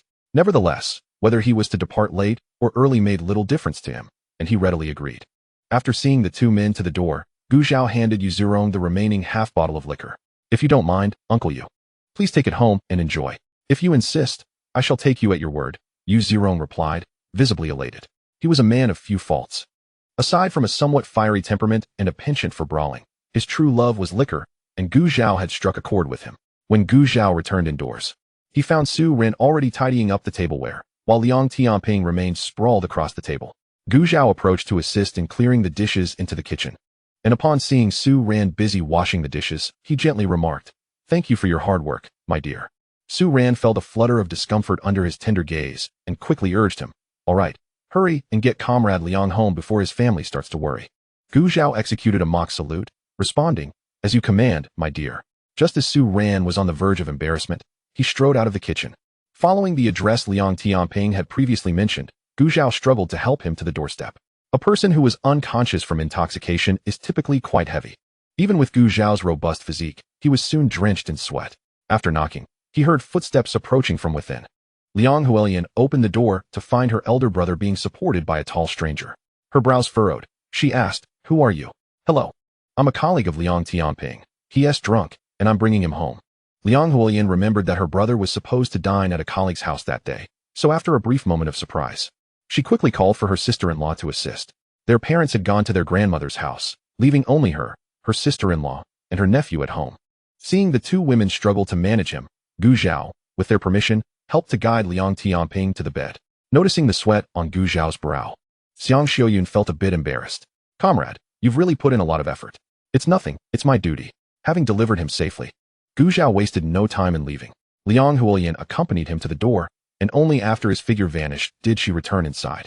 The next day, Liang Tianping groggily opened his eyes, a throbbing headache prompting him to rub his temples. As he did so, memories of his drunken antics from the previous day flooded back, and he stiffened in horror. Did he really have the audacity to refer to the factory director and the deputy director as brother? Just the thought made him feel unwell. Yet, despite his reluctance, he knew he had to get out of bed. Liang Huelian, sitting at the table enjoying breakfast, noticed her brother emerging from his room. She failed to recognize the unusual pallor on Liang Tianping's face, and, once he had washed up and sat down, began to probe. "Brother, what was the name of the colleague who took you home yesterday?" Suffering from a hangover, Liang Tianping's mind felt sluggish, and he instinctively replied, "Gu Zhao." Recognizing the name, Liang Huelian bit her lip and continued, "Is he married?" At that moment, Xiang Shiyun, who had just returned from dropping the child at school, shot a knowing glance at her sister-in-law. Indeed, given her sister-in-law's oblivious demeanor, it was hardly surprising that she would not bother to remember the name of someone who had previously assisted the family. Liang Hualien, feeling uncomfortable under Xiang Shuyun's gaze, averted her eyes. Meanwhile, Liang Tianping was about to respond when Xiang Shuyun's voice interrupted with the sound of the door closing. Did you take the child to school? Yes, Xiang Shuyun replied, and then she ladled a bowl of porridge, taking a seat at the table. Liang Hualien noticed her brother's evasive response and bit her lip. Asking again. This time, Liang Tianping sensed something was amiss and looked curiously at his sister. Why are you asking about this? Liang Hualien avoided eye contact, absently stirring her spoon in the bowl of porridge. Oh, just curious. Just as she finished her sentence, a derisive laugh echoed around the table. Liang Hualien, feeling embarrassed, shot a glare at Xiang Shuyun. What do you mean by that, sister-in-law? Xiang Shuyun slowly swallowed the kanji in her mouth before letting out a light chuckle. I advise you not to harbor any thoughts about Comrade Gu. Why not? Liang Hualien, who had always been rather spoiled, found herself immediately defiant at her sister-in-law's remark. Liang Tianping, observing his sister's demeanor, widened his eyes in realization. Why not? Because Comrade Gu has already settled down and has children. And he has also been of great help to our father. What? Liang Hualien's expression was one of confusion. Noticing her sister's bewilderment, Liang Tianping sighed. Have you forgotten? When I told Mom that I would introduce you to a new comrade from the factory, it turned out he was already married. And it was Comrade Gu who helped Dad resolve issues at the factory not long ago. Liang Hualien recalled these two instances and felt a wave of despondency wash over her. She couldn't believe that the man she had finally taken a liking to was in such a situation. Remembering her father's praises for Comrade Gu and her brother's words about his exceptional character, a sense of regret enveloped her. Soon the day arrived when Gu Zhao was to travel to the city, due to an unexpected change in plans. The train tickets they managed to acquire were for around 6 in the afternoon, meaning they would likely arrive in the city by nightfall. After school, Su Ran hurried home and found that Gu Zhao had already packed his belongings. There was not much to bring, just a couple of changes of clothes, some travel snacks, and identification documents. After verifying that nothing had been forgotten, the two of them rode their bicycles to the train station. Upon Gu Zhao's arrival, Yu Zhirong was already waiting, accompanied by a young man and woman, both appearing to be around 25 or 26 years of age. This is Gu Zhao. If you have any uncertainties during this trip, seek his guidance. Gu, these two are your companions for this journey to the city, Comrade Yu Jiao and Comrade Zhao Xian. Yu Zhirong introduced them, making it clear that Gu Zhao was to lead the group. After all, Gu Zhao was a product of their own factory, and Yu Zhirong knew him well, mature and composed. He acted far beyond his mere 20-something years. He felt confident in assigning the leadership role to him. However, the other two comrades were newcomers to Yu Zhirong, and he did not fully trust them, particularly the young man named Zhao, who, upon introduction, boasted of being a university student, his pride nearly palpable. The young woman beside him, also a university student, did not seem to share his arrogance. The attendees were oblivious to Yu Zhirong's internal critiques. Upon being told to listen to this seemingly younger comrade throughout the journey, Yu Jiao paused in surprise, but then smiled and nodded. Conversely, Zhao Xian displayed a hint of disdain in his gaze towards Gu Zhao. However, out of respect for Yu Zhirong's presence, he refrained from voicing his thoughts, begrudgingly acknowledging Gu Zhao with a grunt. Having worked in sales for many years, Gu Zhao quickly discerned the character of the two before him. He offered a slight nod in greeting. Before long, the train's whistle echoed from a distance, drawing nearer until it came to a clattering halt. Su Ran's eyes glimmered with reluctance as she advised, "Be careful out there, and return early." "All right," Gu Zhao replied, gently ruffling her hair. After the passengers disembarked, he exchanged pleasantries with Yu Zhirong, cast one last glance at Su Ran, and joined the throng, squeezing into the train with the other two. Rather than stepping onto the train, it felt more like being jostled aboard. Once inside the carriage, a wave of musty, sweaty air assaulted them. With the weather warming up by late April and the windows sealed shut, the aisles became densely packed with passengers, some even carrying chickens and ducks. Gu Zhao finally managed to locate his seat and plopped down with a sigh of relief. For someone of Gu Zhao's stature, the struggle to find a spot was arduous, let alone for the other two. Yu Jiao and Zhao Xian sat opposite him, and the neatly braided hair of the young woman had come undone. Zhao Xian, nearly losing his shoes to the crowd, glanced at Gu Zhao, who appeared relaxed and unbothered, and couldn't help but complain. "Comrade Gu, shouldn't us men look out for the female comrades? Why did you just walk off?" Yu Jiao, who had nearly been stepped on, interjected, "Thank you, but I don't need that." She offered Gu Zhao an awkward smile, but remained silent. "Compared to Comrade Yu, it seems you, Comrade Zhao, are the one who requires more protection," Gu Zhao replied coolly. Zhao Xian, incensed by the implication that he was less worthy of care than a woman, felt the flames of indignation rising within him. Just as he was about to retort, Gu Zhao closed his eyes, seemingly indifferent to his presence. Zhao Xian, seething, felt the urge to shout, but, being a university student, suppressed his anger, leaving him feeling suffocated. The train made 2 stops along the way, and Gu Zhao took the opportunity to visit the restroom and nibble on some snacks. The food consisted of boiled eggs and a meat pie prepared by Su Xia, who had been careful to ensure it wasn't too oily, fearing it might upset his stomach. Just as Gu Zhao bit into the pie, its crispy outer layer crumbled, revealing fragrant, perfectly cooked meat mixed with scallions. The aroma was enticing. Zhao Xian swallowed hard at the scent wafting his way, but when Gu Zhao glanced in his direction, he quickly turned away, feigning disinterest. Yu Jiao, too, felt her mouth water as she looked down at her plain steamed bun, suddenly finding it less appealing. Comrade Gu, would you be willing to trade one of your pies for 2 of my buns? Yu Jiao asked tentatively. The pie in Gu Zhao's hand was not particularly large, and though it was a meat pie, 2 buns would suffice for a fair exchange. However, Yu Jiao, enticed by the aroma emanating from across the aisle, felt that even half a pie would be a steal. Gu Zhao regarded her briefly before handing over a pie. No need for a trade. Delighted, Yu Jiao accepted it eagerly, pressing her buns into Gu Zhao's hand while she devoured the meat pie. This is absolutely delicious. Her eyes sparkled with delight. Zhao Xian, drawn in by the enticing aroma closer to him, swallowed hard once more, the sound uncharacteristically loud. Noticing that Gu Zhao seemed oblivious to his plight, he felt a surge of relief but was simultaneously even more tempted. Hey! Zhao Xian mustered his courage to call out, only to receive no response from the man across from him.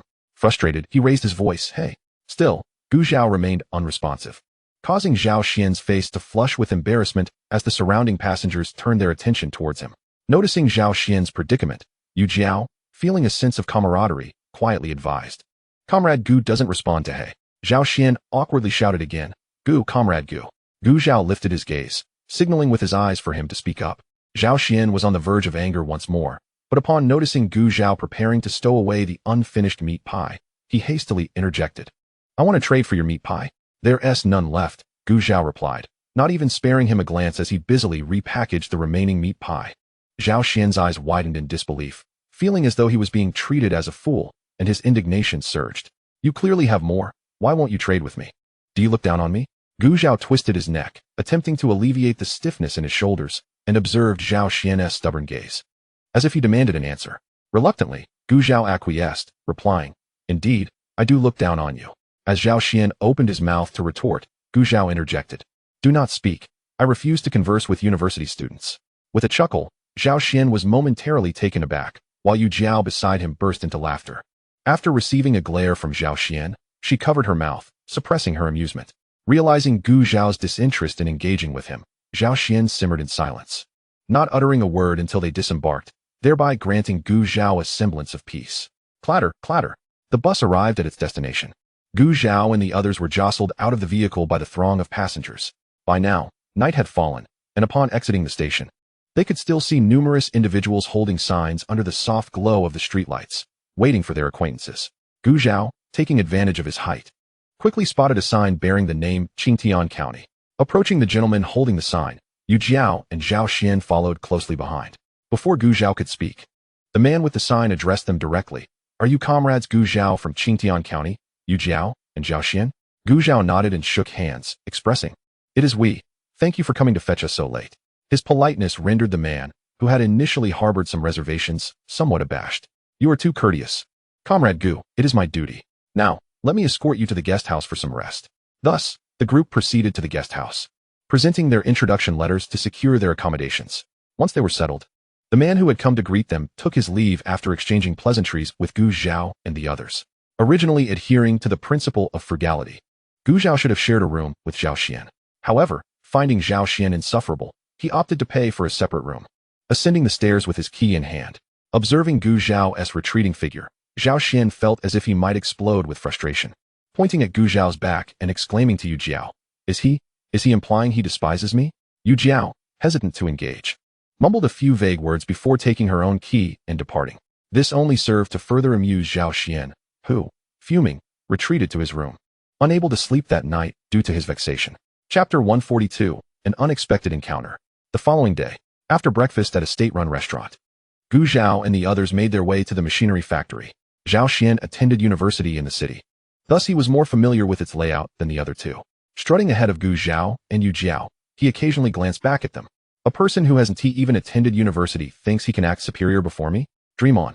Zhao Xian wore a smug expression, but soon found himself disheartened when he realized Gu Zhao was preoccupied with the scenery along the roadside, not sparing him a single glance.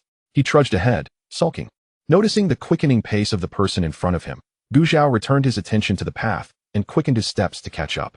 Yu Jiao observed this and, with a sigh directed at Zhao Xian's back, followed suit. The machinery factory was not far from their lodgings and the state-run restaurant, taking them nearly 20 minutes on foot to arrive. Upon reaching the entrance, the receptionist verified their identities and led them to what appeared to be a conference room. As they entered, they found around 30 individuals already present, some seated in small groups, while others sat alone. Turning to regard Gu Zhao and his companions, they exchanged curious glances before returning to their own discussions. After thanking their guide, the trio chose a random spot to sit down. To Gu Zhao's left sat Zhao Xian, while to his right were presumably comrades from other counties attending the training. He gently tapped the shoulder of the person next to him, and, when they turned around, quietly inquired, "Comrade, could you inform me about the arrangements for this training session in the city?" The man, clad in a deep blue work uniform with meticulously groomed hair, smiled at Gu Zhao's question and replied candidly, "You've come to the right person. I've heard there will be mechanical experts from the city providing training for 3 days, followed by an examination. Those who pass will remain, while those who do not will return home." Gu Zhao nodded, finding this information consistent with what Yu Zhirong had previously disclosed. "And what will those who remain do afterward?" The man glanced around before leaning closer to Gu Zhao and whispering, "I heard from my uncle that foreign friends will be visiting our city. Those who stay will likely be involved with them." He then added, "I'm only sharing this with you, so please do not mention it to anyone else." "Understood." Gu Zhao acknowledged. They exchanged a few more words, during which Gu Zhao learned that the man was named Wang Jia, hailing from Wanyuan County and employed at the local steel factory. He lamented that few in his county were familiar with machinery. Thus he and another comrade were sent to the city due to his sharp intellect and good memory. Despite his complaints, pride shone through his demeanor, for it was indeed an honor to have been selected from so many in his county. Gu Zhao offered him a few complimentary remarks, and after a short while, Wang Jia regarded him as an ally, believing him to possess discernment. With a smile, Gu Zhao remained silent. Once Wang Jia was called away by his companions, Gu Zhao turned to Zhao Xian and Yu Jiao to succinctly relay the content of their conversation. Upon hearing that passing the exam could lead to hosting foreign guests, Zhao Xian puffed up with confidence, declaring, "This exam will be a breeze for me. Just make sure you two don't hold me back." Yu Jiao, initially tense at Gu Zhao's words, couldn't help but roll her eyes at him. "Hey, what do you mean by that?" Zhao Xian retorted, sparking a debate between them. Gu Zhao, undisturbed, closed his eyes on the chair to rest. "Foreign friends will likely be involved." The remark echoed in Gu Zhao's ears, prompting a slight twitch at the corner of his mouth. It appeared that his trust in Wang Jia's information warranted a degree of skepticism. After waiting for about 10 minutes, more individuals trickled in, and Gu Zhao opened his eyes to survey the room, which now housed around 50 attendees. At that moment, their instructor arrived. Gu Zhao squinted slightly. The man, slick-haired to the point that a fly could slip on it, was clearly Chun Guodong, who had evidently recognized Gu Zhao. With a smirk, he introduced himself to the audience with an air of arrogance. "I am Chun Guodong. I believe many of you are already acquainted with me. Today, I shall be your lecturer, and I hope you will take this rare opportunity seriously." After a brief pause to allow the murmurs of admiration to settle, he raised his hand for silence before formally commencing the lesson. It was undeniable that, as an expert in the city, Chun Guodong was no fool. The content conveyed was straightforward and easily comprehensible, captivating even Wang Jia, who was initially oblivious to the subject matter beside Gu Zhao. Of course, one cannot discount the possibility that the simplicity of the lecture contributed to this engagement. Gu Zhao had long since mastered these fundamental concepts, yet he refrained from revealing his expertise, maintaining a demeanor of earnest attentiveness. Chun Guodong, who had consistently divided his attention between the lecture and Gu Zhao, felt a flicker of pride at this display. What significance did the mechanical skills of a mere high school student from a county hold? Just as he was about to divert his gaze, he noticed a male colleague sitting next to Gu Zhao, who astonishingly appeared to be dozing off. Chun Guodong's ire was ignited. "The gentleman in the black work attire, please stand." No sooner had he uttered these words than over 10 individuals in the conference room rose to their feet. Confused glances were exchanged among them, uncertain as to why they were being summoned. Observing that those who were supposed to stand remained obliviously engrossed, while those who should not stand did so in abundance, Chun Guodong felt a mix of embarrassment and indignation. Out of camaraderie stemming from their shared county, Gu Zhao kindly roused the still sleeping Zhao Xian beside him. After a near mishap with drool, Zhao Xian blinked awake, still somewhat dazed. Gu Zhao gestured subtly towards the front, and upon following his gaze, Zhao Xian found Chun Guodong glaring at him, the atmosphere palpably tense. He quickly straightened his posture, feigning nonchalance. Yet, Chen Guodong was not inclined to let him off the hook so easily. Comrade, it seems you have grasped the material quite well. I would appreciate it if you could address the question I posed earlier. Huh? Zhao Xian's eyes widened in confusion as he stood up, utterly oblivious to the question at hand. Just then, Yu Jiao leaned in discreetly to reiterate the query. Zhao Xian's eyes brightened with newfound confidence as he began to respond. The method of turning involves the rotation of the workpiece, and, as Zhao Xian articulated his answer word by word, Chen Guodong's expression darkened. However, he could not afford to display his displeasure overtly in front of the audience. He merely waved for Zhao Xian to take his seat. Zhao Xian, brimming with pride like a victorious peacock, shot a glance at Gu Zhao as he sat down, only to find Gu Zhao seemingly lost in thought, entirely indifferent to his earlier performance, which incensed him. Chapter 143, Training and Learning. The first day of training concluded swiftly. Throughout the day, Chen Guodong had been on the lookout for an opportunity to trouble Gu Zhao, harboring a grudge from their previous encounter at the steel plant.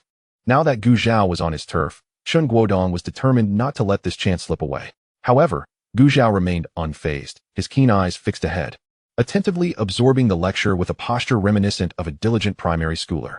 Even when Chen Guodong posed questions, Gu Zhao answered them with ease. Not only did Chen Guodong fail to create trouble, but he inadvertently allowed Gu Zhao to earn the admiration of several attendees. It was, indeed, a case of losing both the lady and the soldiers. Consequently, upon the training's conclusion, Chen Guodong, feeling a mix of humiliation and frustration, departed without a word. As Gu Zhao and his companions prepared to leave, Wang Jia hurriedly followed suit. Comrade Gu, you're quite impressive. I never anticipated your prowess. Gu Zhao responded with a modest smile. I had some prior knowledge of this subject. Wang Jia's admiration for Gu Zhao deepened. His capabilities, coupled with such humility, were truly remarkable. After parting ways with Wang Jia, Gu Zhao and his companions headed to the state-run hotel. They had dined in the steel plant's cafeteria at noon, but they needed to find a place for dinner. Along the way, Zhao Xian frequently cast glances at Gu Zhao, who noticed but chose not to engage. However, Gu Zhao would respond to Yu Jiao's inquiries. Comrade Gu, I never imagined you possessed such expertise in mechanics. I learned a bit as a child. Their dialogue continued until they reached the state-run hotel, at which point Yu Jiao realized she had perhaps asked too many questions and shyly fell silent. It dawned on her why Yu Zhirong had appointed Gu Zhao as their leader. After ordering their meals and settling down, the conversations at other tables filled the restaurant, while the table occupied by Gu Zhao and his companions remained eerily quiet. Zhao Xian hesitated several times to speak, but both Gu Zhao and Yu Jiao feigned ignorance. After their meal, they returned to the guest house, each retreating to their respective rooms. Gu Zhao completed his evening routine and lay on his bed, awaiting the arrival of midnight. As the clock struck 12, the system's marketplace updated punctually. Glancing past two inconsequential items, Gu Zhao's gaze settled on the last entry. Proficient in Goose language. Purchase it, and you shall master Goose language effortlessly. Price, 15 points of goodwill. In the early days of the establishment of Huagua, a fervor for learning Goose language swept through the nation due to its close ties with a neighboring country, aiming to comprehensively absorb knowledge in economics, technology, and other domains. Gu Zhao had previously encountered this course in school. However, the instruction received there differed markedly from practical application. Without hesitation, he procured the item. In the next instant, a wealth of knowledge regarding Goose language flooded his mind. Gu Zhao picked up a newspaper from the table, locating the section dedicated to Goose language. Phrases that had once seemed obscure now posed no difficulty in comprehension. With the pressing matters resolved, he considered the early training session awaiting him the next day. Set the newspaper aside, closed his eyes, and lay down. The following day unfolded much like the first. After breakfast at the state-run hotel, Gu Zhao and his companions arrived at the machinery factory. Today, they were instructed by a different elderly gentleman in his 50s, and the content presented was markedly more complex and challenging than the previous days. Consequently, those who had felt confident and capable the day before found themselves utterly bewildered. It was entirely reasonable. Had the teaching retained the previous day's simplicity, there would have been little need for an assessment, as most participants would likely excel. After all, those who had been recommended from various counties were typically of exceptional caliber, representing the pride of their respective locales. Observing Gu Zhao's effortless grasp of the material, Wang Jia felt an overwhelming sense of envy and leaned closer, whispering, Comrade Gu, I wager you'll certainly pass this exam. Gu Zhao smiled, but remained silent, urging him to pay attention. However, before Wang Jia could shift his gaze back to the podium, the elderly instructor had already spoken. You too. Yes, you are the ones. What are you discussing? Stand up and share with everyone. Wang Jia stiffened, uncertainly pointing to himself. Yes, that's right, the instructor confirmed. He harbored a particular disdain for those who squandered the opportunity to learn and improve. Wang Jia cast a remorseful glance at Gu Zhao before standing. "I apologize, teacher." He did not attempt to argue, directly admitting his fault.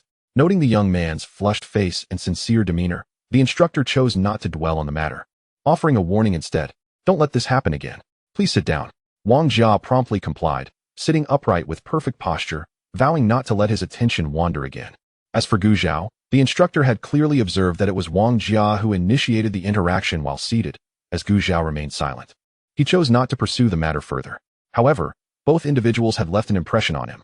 At the end of the day's training, Wang Jia, wishing to express his apology, invited Gu Zhao to dine with him at the state-run hotel, offering to treat him. Gu Zhao gracefully declined his invitation to treat, yet, since they were all headed to the state-run restaurant for dinner, she and her two companions decided to accompany Wang Jia and his companion, Su Chuan. At the dining table, Gu Zhao learned that Wang Jia's associate was named Su Chuan, a procurement officer at the factory. She cast a surprised glance at him before averting her gaze. It was Zhao Xian who, with his boisterous demeanor, blurted out, "A procurement officer? Why are they here in the city for training?" Just as his words left his lips, he felt a nudge on his arm. Turning around, he was met with a series of expressive gestures from Yu Jiao. Realizing that this big fool seemed oblivious to her hints, Yu Jiao sighed. "He's still a university student. What does it matter to you, a person from another county? Why a procurement officer is here for training? Can't you see he doesn't want to talk?" Zhao Xian wasn't truly that foolish. Sensing Yu Jiao's exasperation, he quickly forced a smile and shifted the topic. Their side was shrouded in awkwardness, while Hu Ziqiang, who had just returned to his station after class and was about to pack up to go home, was intercepted. Upon seeing the individual before him, Hu Ziqiang barely concealed a frown. "Xiao Chun, what brings you here?" Chun Guodong, oblivious to the slight disdain directed at him, replied enthusiastically, "Hu Lao. What do you think of that Gu Zhao I mentioned yesterday? She's a rare talent, particularly gifted in mechanics." Oh, Hu Ziqiang's interest was piqued slightly.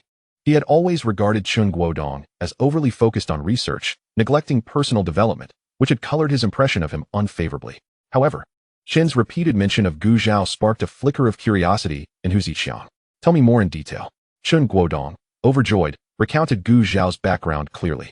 Upon hearing that she, a student who had yet to graduate from high school, could hold a position in machinery maintenance at the textile factory, Hu Ziqiang's expression revealed a hint of astonishment. Nevertheless, he remained skeptical about Chun Guodong's praises and harbored doubts about their sincerity. Observing Hu Ziqiang's growing interest, Chun Guodong felt a surge of pride. Just wait, Gu Zhao. This individual before him was not like himself. Not only did he possess substantial connections, but his own capabilities ranked second among their peers, with no one daring to claim the top spot. If Hu Lao were to discover that Gu Zhao was merely a facade, it would surely be an amusing spectacle. Chapter 144, The Final Outcome. The following day, the last day of learning, was dedicated not to theory, but to practical application. Hu Ziqiang led everyone to the workshop, utilizing the machine before them as an example, and step-by-step explained how to integrate the theoretical knowledge acquired earlier with practical application. Yu Jiao and Zhao Xian, who had not taken notes in the previous 2 days, swiftly occupied the frontmost positions, leaving a spot for Gu Zhao as well. "Comrade Gu, hurry over," Yu Jiao urged. At that moment, Gu Zhao felt an inexplicable sensation that the elderly man standing at the front cast a fleeting glance in her direction upon Yu Jiao's call. Initially dismissing it as a mere illusion, she was taken aback when the old man unexpectedly began calling individuals to come forward for hands-on operation. Gu Zhao was among the fortunate few selected. The expressions of those chosen varied. Some remained composed while others fidgeted nervously, leading to differing outcomes. Hu Ziqiang stood aside, observing everyone's performance with an inscrutable expression. When Gu Zhao stepped forward, he inquired, "You are Gu Zhao?" "Yes." Gu Zhao's brows furrowed slightly. She had no acquaintances in the city, and aside from her immediate companions, only Chun Guodong knew her name. She wondered whether the elder's intentions were benign. Upon hearing her confirmation, Hu Ziqiang scrutinized her for a moment before gesturing towards the machine before them. "Then, why don't you examine this machine and identify any issues?" The onlookers exchanged glances, taken aback. Those previously selected had primarily described the various components of the machine based on their theoretical lessons, serving as a test of Hu Ziqiang's teachings.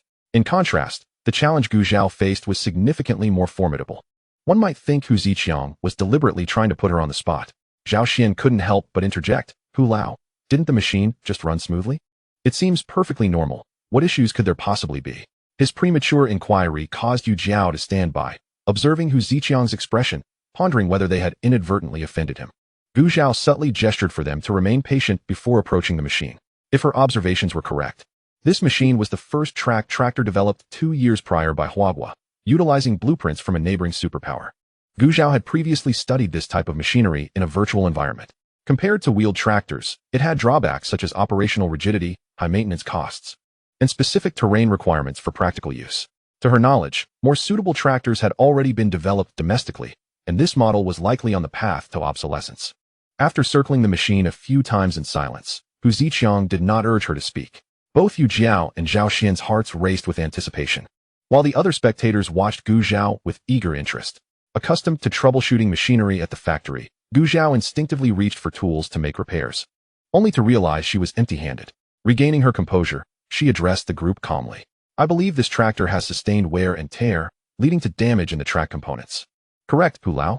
Gu Zhao looked towards Hu Ziqiang. That's why it produced unusual noises during operation earlier, although the sound was quite faint. Hence it went unnoticed by others.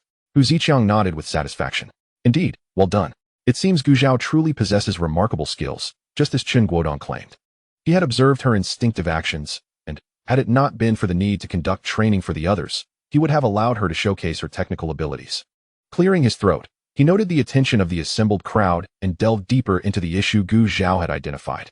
Everyone present recognized Gu Zhao's individual capabilities, and it was evident that Hu Ziqiang was pleased with her performance. It appeared that among those remaining tomorrow, Gu Zhao would undoubtedly have a place. This realization instilled a sense of urgency in the other attendees from various counties, who fixed their gazes intently on the front, fearful of missing any crucial details. Meanwhile, Gu Zhao, retreating to the side, caught a glimpse of a fleeting garment corner by the wall and smirked, just out of her sight, leaning against the wall. Chen Guodong recalled his earlier frustration and punched the wall, only to wince in pain and jump around, feeling even more irked. Time passed swiftly as the focused learning session progressed. As afternoon approached, and it was time to leave the mechanical factory, Hu Ziqiang escorted everyone back to the conference room. As soon as they settled onto the benches, a stranger entered through the door, carrying a stack of papers resembling examination sheets. Some attendees widened their eyes in silent dread, praying that their fears were unfounded. Unfortunately, Hu Ziqiang shattered their illusions. In these 3 days, we have imparted our knowledge. Now it is time to assess the results. The conference room was filled with lamentations, and Gu Zhao was suddenly reminded of the time when a teacher unexpectedly entered the classroom with a stack of papers, announcing a surprise exam. However, the attendees were predominantly adults, and after a few cries of despair, they fell silent and obediently accepted the exam papers to commence the test. Some maintained a calm demeanor, confident of their success, while others fidgeted anxiously, wearing expressions of distress. A few even attempted to glean answers through casual discussions. Hearing voices from the left, Gu Zhao briefly wondered if his exam paper differed from his peers, as his did not contain any multiple-choice questions. Ignoring the murmurs beside him, Gu Zhao concentrated on answering the questions, and within half an hour, he set down his pen. The exam covered not only the material discussed over the past 2 days, but also some more complex derivative questions, which could be considered bonus questions in the context of modern student assessments. Regardless of the content, Gu Zhao found no difficulty in tackling it. Hu Ziqiang, who had been observing Gu Zhao's progress, was taken aback by how quickly he had completed the test and approached him. Have you finished? Yes. Then hand it over. As Hu Ziqiang took the exam paper from Gu Zhao's hands and settled into a chair to review it, their voices were intentionally hushed. Yet the conference room was already quiet. A few individuals, upon overhearing their exchange, began to feel slightly anxious. Before the others could submit their papers, Hu Ziqiang had already finished grading Gu Zhao's paper, and the outcome was as he had anticipated. Gradually, others began to hand in their papers. Yu Jiao and Zhao Xian submitted theirs relatively early, while Wang Jia, seated next to Gu Zhao, after completing the questions he could solve, found himself at a loss when trying to guess the answers through casual consultations. By the time he submitted his paper, his mind was muddled, akin to a bowl of glue. Considering that those who failed the exam would not have to make another trip to the machinery factory the next day, Hu Ziqiang reviewed the papers on the spot. Overwhelmed, he called upon the man who had just entered with the exam papers to assist him. Time ticked away, and despite the prevailing tension, the final results were eventually announced. In the atmosphere of nervous anticipation, Hu Ziqiang stood at the podium with the graded papers of those who had passed. Without unnecessary preamble, he began to read the names of the successful candidates: Su Chuan, Lu Guorong, Yu Jiao, Zhao Xian, Gu Zhao. As each name was called, the attendees fixated their gazes on Hu Ziqiang, silently praying for their fate. Those named above are to report to the machinery factory promptly at 8 a.m. tomorrow. The rest may return home early if there are no further matters." With the final words spoken, Hu Ziqiang departed, leaving those who had been named in a state of elation, while most others were engulfed in disappointment. Gu Zhao counted the successful candidates, 8 in total, with 3 from their county, illustrating that Yu Jiao and her companions indeed possessed considerable skill. Zhao Xian, too, was overjoyed. Although he may not have been on par with Gu Zhao, he certainly surpassed the majority. After all, he was a university student. Yu Jiao, catching sight of his smug smile, cautioned, "You might want to tone down that grin. Look at the glum faces around us. Are you not afraid of provoking them?" No sooner had she spoken than the disheartened individuals approached, with Wang Jia slumping beside Gu Zhao. "Comrade Gu, it seems we may be parting ways after today." Gu Zhao comfortingly patted his shoulder. "Our counties are not far apart. We'll have opportunities to meet again. Besides, Comrade Su Chuan is staying behind." His words resonated, and Wang Jia, who had little expectation from this training, felt relieved. He had come at the behest of his superiors, and rather than feeling disheartened over failing the exam, he was more troubled by his inability to fulfill his leader's expectations. However, with Su Chuan remaining, he felt he had not completely let his leader down. After parting ways with Wang Jia outside the machinery factory, Zhao Xian hesitantly trailed behind Gu Zhao, occasionally glancing back as if to speak, but hesitating.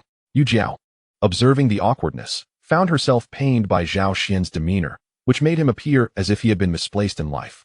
Gu Zhao, aware of Zhao Xian's gaze, felt no obligation to indulge him. He could speak or remain silent as he pleased. Seeing Gu Zhao's indifference, Zhao Xian felt a surge of irritation, but it quickly transformed into a tangled mix of emotions. Finally, he mustered the courage to speak. "I'm sorry." His voice was barely above a whisper, akin to the sound of a mosquito. Had Gu Zhao not been so close, he might have missed it entirely. Yu Jiao gazed at Zhao Xian in disbelief, unable to fathom that such words could emerge from the mouth of this proud individual. Zhao Xian, feeling her scrutinizing gaze, became flustered, yet his eyes remained fixed on Gu Zhao. Gu Zhao, observing the person before him, found a peculiar resemblance to Zhang Anyang. With this thought, he raised an eyebrow. "What are you apologizing for?" Having opened the door to conversation, Zhao Xian decided to be forthright. "I'm sorry for looking down on you." Initially, he had believed Gu Zhao was merely someone who had secured a leadership position through connections.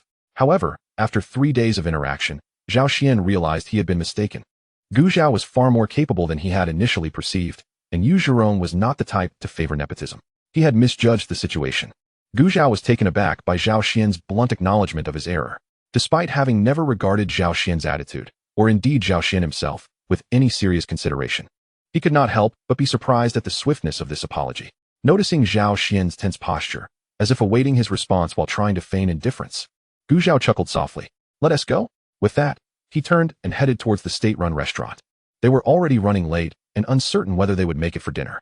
"What does that mean?" Zhao Xian, watching Gu Zhao leave, felt perplexed and turned to Yu Jiao. Was this forgiveness or not? Yu Jiao, unable to contain her exasperation at Zhao Xian's lack of common sense in such matters, rolled her eyes. "He isn't upset with you at all." With that, she turned and hurried to catch up with Gu Zhao. Although Zhao Xian had received an eye roll, he did not feel anger. Understanding Yu Jiao's implication, he quietly cheered and hurried after her. "Wait for me." Upon arriving at the state-run restaurant, the atmosphere among the three was markedly less tense than in previous days. It is worth mentioning that they were fortunate to arrive early enough to purchase the remaining dumplings. Otherwise, one of them would likely have had to go hungry that evening. Of course, this did not include Gu Zhao, who had secretly stashed away plenty of meals in his space over the past year while cooking. As they exited the state-run restaurant, night had fallen. The group returned to the guest house, anticipating a challenging day ahead, and Gu Zhao advised them to rest well before retreating to his room. Yu Jiao and Zhao Xian exchanged glances, having not comprehended his underlying meaning, but they understood the importance of resting well. Thus, they each returned to their rooms, washed up, and lay down to sleep.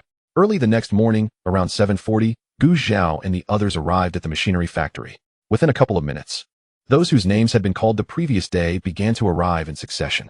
Su Chuan, seeing the three of them had arrived first, approached to engage in casual conversation. "What do you think the foreign friends want with us here in the city?" Zhao Xian inquired with curiosity. In truth, for someone like him, a graduate in mechanical engineering, employment should not pose a concern. However, his family, having acquired information from undisclosed sources, insisted that he make a trip to the city. Yet, the specifics of the situation remained elusive. It was merely speculated that those who remained would undoubtedly reap some advantages. Yu Jiao's circumstances were quite similar to his. Gu Zhao, on the other hand, surmised a few possibilities, connecting the mechanical factory with foreign acquaintances. The potential scenarios were limited. What Sichuan divulged next confirmed his suspicions. With a discreet glance around to ensure no one was eavesdropping, Sichuan leaned in closer to the group and whispered, "I've heard that the city has recently acquired a batch of advanced machinery from our neighboring nation. The individuals visiting us from abroad are here to provide guidance on these machines, but given the current state of relations between our two countries, you understand." Upon hearing this, Yu Jiao and the others appeared to grasp the situation with newfound clarity. Gu Zhao maintained his composure, silently filling in the unspoken implications of Sichuan's words. The relationship between Huan Nation and the neighboring country had significantly deteriorated since the beginning of this year. The two nations had transitioned from a honeymoon phase to a state of estrangement, where even the slightest disagreement could lead to conflict. Thus, while the foreigners claimed to be here for guidance, the process would undoubtedly be fraught with challenges. Their presence might indeed be for learning, hoping to assist in some capacity during this endeavor. Yet, the city surely harbored other intentions that remained unknown to them. The three of them tacitly refrained from inquiring about the source of Sichuan's information, knowing that the answers would soon be revealed. Chapter 146, Deliberate Difficulties. They were not kept waiting long. Just 2 minutes shy of 8 o'clock, Hu Ziqiang, accompanied by several others, entered the conference room. Aside from Hu Ziqiang, there were 5 others, all appearing to be in their 30s or 40s, exuding an air of considerable experience. Noticing that Gu Zhao and the others had gathered, Hu Ziqiang nodded affirmatively. "Perhaps some of you are still unclear about the purpose of your presence today. The factory has received a new batch of machinery, and we've invited foreign friends to guide us. Your primary task today is to observe and learn, while speaking little. Of course, if anything is unclear, we can compile questions privately and address them collectively later. Understood?" "Understood," the group replied in unison. "Good. Since you're all clear on that, please take a moment to rest. We'll present our best selves to welcome our guests shortly." "Yes." Seeing everyone straighten up with serious expressions, a flicker of satisfaction flashed in Hu Ziqiang's eyes. The clock on the conference room wall ticked away, and as it approached 8:50, Hu Ziqiang rose to lead the group to the factory entrance to greet the arrivals. 20 minutes passed, and the area before them remained devoid of any figures. Hu Ziqiang's expression remained unchanged as he stood at the forefront. Some individuals considered speaking up, but upon seeing his demeanor, they closed their mouths, and the atmosphere grew tense. After nearly another 10 minutes, figures finally emerged in the distance. The first to catch the eye were 3 individuals with golden hair and blue eyes, 2 men and 1 woman, accompanied by a middle-aged man of Chinese descent. Su Yuan approached Hu Ziqiang and the others with an apologetic expression. "I'm truly sorry, Hu Lao, for keeping you waiting so long. It's just..." His words trailed off as his gaze subtly swept towards the 3 figures behind him. Hu Ziqiang understood, having already suspected that the situation was not as straightforward as it seemed. "It's quite all right." With Hu Ziqiang's understanding, Su Yuan exhaled, a smile breaking across his face as he began the introductions. First, he introduced the 3 to Hu Ziqiang and the others, then switched to English for the introductions of Andre and the others. "Hu Lao, these esteemed individuals are here to provide us with guidance. Mr. Andre, Mr. Ivan, and Ms. Sophia. Andre, these are the individuals who will be learning from you. And this is Hu Lao." Andre, still surveying the mechanical factory, displayed a hint of disdain upon completing his inspection. When he heard Su Yuan's introduction, he raised his chin, an air of arrogance about him. "Now that we are here, let us commence with the matters at hand without wasting our valuable time." Upon hearing his words, Su Yuan's expression shifted slightly. If it weren't for them, Hu Lao and the others would not have been left waiting outside for so long. Yet, as he was tasked with translation, and given that they were the ones seeking assistance, he dared not offend them. Thus, he begrudgingly translated the sentiment to Hu Ziqiang and the others. Observing the change in Su Yuan's expression, Hu Ziqiang understood that the matter was more complicated than it appeared. However, his current objective was to expedite the acquisition of knowledge from these foreigners, and Andre's words were in line with his intentions. The group did not proceed to the workshop from the previous day, but instead made their way to a somewhat remote factory building. Upon pushing open the factory door, their eyes fell upon 3 imposing machines standing resolutely within. Gu Zhao silently recited, "C508 heavy machine tool." This particular machine had been developed by the neighboring country over the past year, specifically for manufacturing heavy machinery, such as tractors and excavators. Although Huan Nation had made significant strides in independent research and development in machining over the past few years, it still lagged behind foreign advancements. For instance, the precision components of this machine alone would require considerable effort to manufacture domestically. Hu Ziqiang introduced the C508 heavy machine tool to his compatriots present before gesturing for Andre to proceed. Andre, with an air of superiority, stepped forward and began to speak at a rapid pace.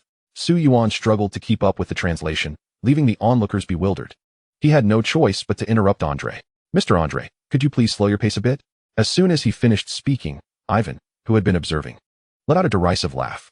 "Andre, I believe it's a waste of talent to have us guide this group. Do they even look like they understand?" Ivan's words rang true. He had no desire to return to this dismal place. Sophia covered her mouth with a laugh, chiming in with her own complaints. The surroundings appeared filthy, and she hoped not to soil her clothes in the process, lest they find themselves unable to afford the cost of their garments. While the others remained oblivious to the content of their conversation, a few, drawing upon their limited classroom knowledge, managed to catch a word or two.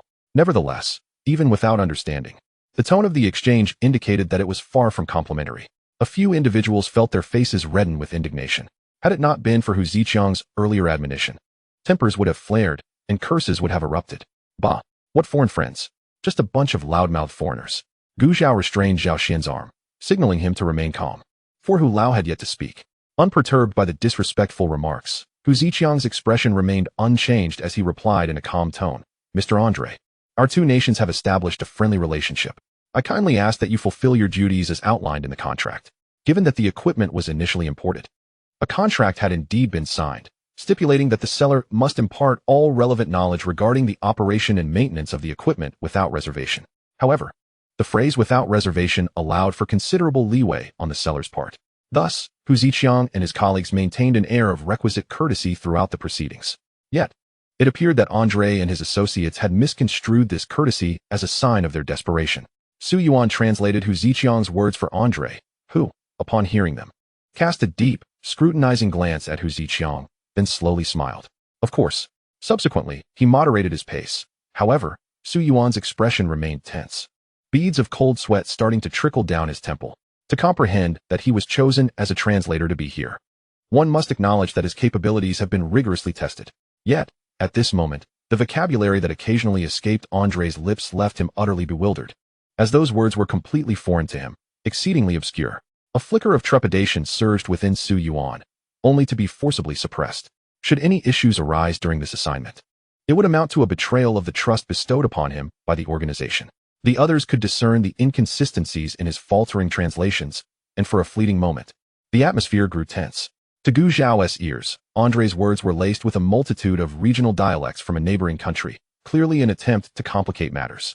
Noticing the shift in their expressions, Andre exchanged glances with his companions, a glint of smugness passing between them. They had indeed slowed their speech as requested. But if comprehension eluded others, what concern was that of theirs? From a struggle to articulate to a silence that enveloped him, Su Yuan felt a wave of embarrassment wash over him. The only viable solution was to find someone else to assume the role of translator. I will do it." Gu Zhao stepped forward, interrupting Su Yuan. Everyone turned to him in astonishment. Su Yuan's gaze was a mixture of doubt and uncertainty. "You?" It was not that he underestimated this young comrade, but rather that the situation was clearly designed to be challenging, and he knew nothing of Gu Zhao's abilities. If he failed, it would be a humiliating setback. Gu Zhao did not bother to validate his capabilities. Instead, he succinctly recounted what Andre had just said and promptly translated it into Mandarin. As the fluent foreign words flowed from Gu Zhao's mouth, even those who were unfamiliar with the language felt a sense of coherence. At that moment, Yu Jiao and Zhao Xian exchanged glances, whispering amongst themselves, pondering Gu Zhao's reliability. Neither could provide a definitive answer. Meanwhile, the once arrogant Andre and his companions froze in place when Gu Zhao articulated their native language with such finesse. Had it not been for Gu Zhao's distinctly Chinese appearance, they might have mistaken him for a compatriot. Curse it, they thought. How could anyone speak a foreign dialect so proficiently? Having observed the trio's reaction, Hu Ziqiang made a decision. He turned to Su Yuan and inquired, "What do you think of Comrade Gu's proposal?" He, being less knowledgeable in such matters, found that Su Yuan was the only one present capable of assessing Gu Zhao's competence. Su Yuan wiped the sweat from his brow, elated. "Yes, absolutely. Unlike the others." He recognized that Gu Zhao's display of skill was indicative of genuine expertise. With that, he firmly grasped Gu Zhao's hand. "Comrade Gu, we entrust this task to you. Should you require any assistance, do not hesitate to speak up." Gu Zhao smiled, responding, "Of course." Then, Su Yuan stepped aside, allowing Gu Zhao to face Andre once more, signaling for him to continue. Andre, upon seeing this, scoffed, persistently interjecting with various dialects and even hastening his speech. Yet, no matter how he attempted to complicate things, Gu Zhao translated each utterance with remarkable precision. As the conversation wore on, Andre became increasingly parched. While Gu Zhao maintained his composure, even taking a sip of water that Su Yuan had offered. Thus, the first day concluded under the shadow of Andre's grim demeanor. As Su Yuan escorted the three men out of the machinery factory, jubilant cheers erupted. Gu Zhao was hoisted into the air, tossed, and caught in a celebratory manner. Once he was set down, a hearty slap on the shoulder revealed Zhao Xian's beaming face. Gu Zhao, I never imagined you possessed such talent. If Zhao Xian had previously harbored ambitions of surpassing Gu Zhao, those thoughts had been thoroughly extinguished. His prowess in machinery was one thing, but to articulate in a foreign tongue so adeptly was utterly disheartening. Indeed, Gu Zhao, you are truly remarkable. Every individual who had come from various counties gathered around Gu Zhao, showering him with admiration. Today, Gu Zhao had decisively struck a blow against Andre and his companions, providing a significant sense of vindication for everyone present. Reflecting on Andre's dark countenance as he departed, laughter bubbled among the crowd. Noticing the infectious excitement that lingered, Hu Ziqiang clapped his hands to regain attention. Once all eyes were on him, he began by commending Gu Zhao. Comrade Gu has performed exceptionally well today. We will require your continued support in the coming days. Gu Zhao nodded, acknowledging, it is my duty. Pleased, Hu Ziqiang noted that this young man exceeded his expectations. He then directed his gaze to the others, continuing, however, today marks merely the first hurdle. Let us not forget our purpose. We must collectively deliberate on the content Andre presented today and ascertain if there are any lingering questions. Agreed, the others responded in unison. Subsequently, they all convened in the meeting room, voicing their concerns and uncertainties. The discussions grew fervent, with Gu Zhao occasionally contributing incisive insights that garnered further admiration from his peers. Under such scrutiny, Gu Zhao felt a touch of humility. Having purchased the Advanced Machinery Compendium Intermediate over half a month ago, he had fortuitously studied the relevant courses on the C508 heavy-duty machine just recently. If circumstances permitted, even without Andre and his group, Gu Zhao could elucidate the technicalities of this equipment from start to finish. Alas, he recognized the folly of revealing too much. Doing so might lead to him being the next subject of investigation. Thus, he remained in his place, filling in gaps for the others while simultaneously discerning the accuracy of the information provided by Andre's trio, formulating appropriate countermeasures. However, it seemed that Andre's group had, for the moment, refrained from disseminating erroneous information. Just as Gu Zhao mused on their relative honesty, the following day, Ivan, who was to succeed Andre in guiding the group, began to stir trouble. Listening to his seemingly relevant, yet fundamentally incorrect directives, Gu Zhao shot him a sidelong glance, halting his translation. Noticing the shift, the others paused as well. Ivan, already feeling guilty, instinctively fell silent under Gu Zhao's gaze. Without directly accusing him, Gu Zhao pointedly remarked, Mr. Ivan, I believe that honesty should govern our interactions. What is your perspective? Ivan's expression soured as he exchanged glances with Andre. Having suffered a considerable setback the previous day, they had returned home seething, concocting this scheme. After all, this equipment belonged to them. This group of impoverished individuals was utterly clueless. By interspersing a few falsehoods within their truths, they believed no one would discern the deception. In their minds, it was a foolproof method for venting their frustrations, only to find it abruptly thwarted by Gu Zhao. Hu Ziqiang observed Ivan and his companions, then turned to Gu Zhao, his expression laden with confusion. Gu Zhao leaned in to whisper a few words, and Hu Ziqiang's gaze shifted towards Ivan with newfound scrutiny. He was willing to provide a final layer of discretion to his comrades, yet not everyone shared that sentiment. Mr. Ivan, if your countrymen treat partners in this manner, I shall have no choice but to report this situation. It would then fall upon our nation's representatives to inquire whether your highest leaders wish to trample the friendship between our two nations. Gu Zhao promptly translated Hu Ziqiang's words. Upon hearing this, the faces of Ivan and his companions drained of color. They were acutely aware that, despite the existing rift in relations between their nation and China, they lacked the audacity to be the ones to irreparably damage diplomatic ties before their leaders had spoken. Andre cast a sharp glance at Ivan and stepped forward, exclaiming, Oh, my dear friends, I fear there has been a misunderstanding.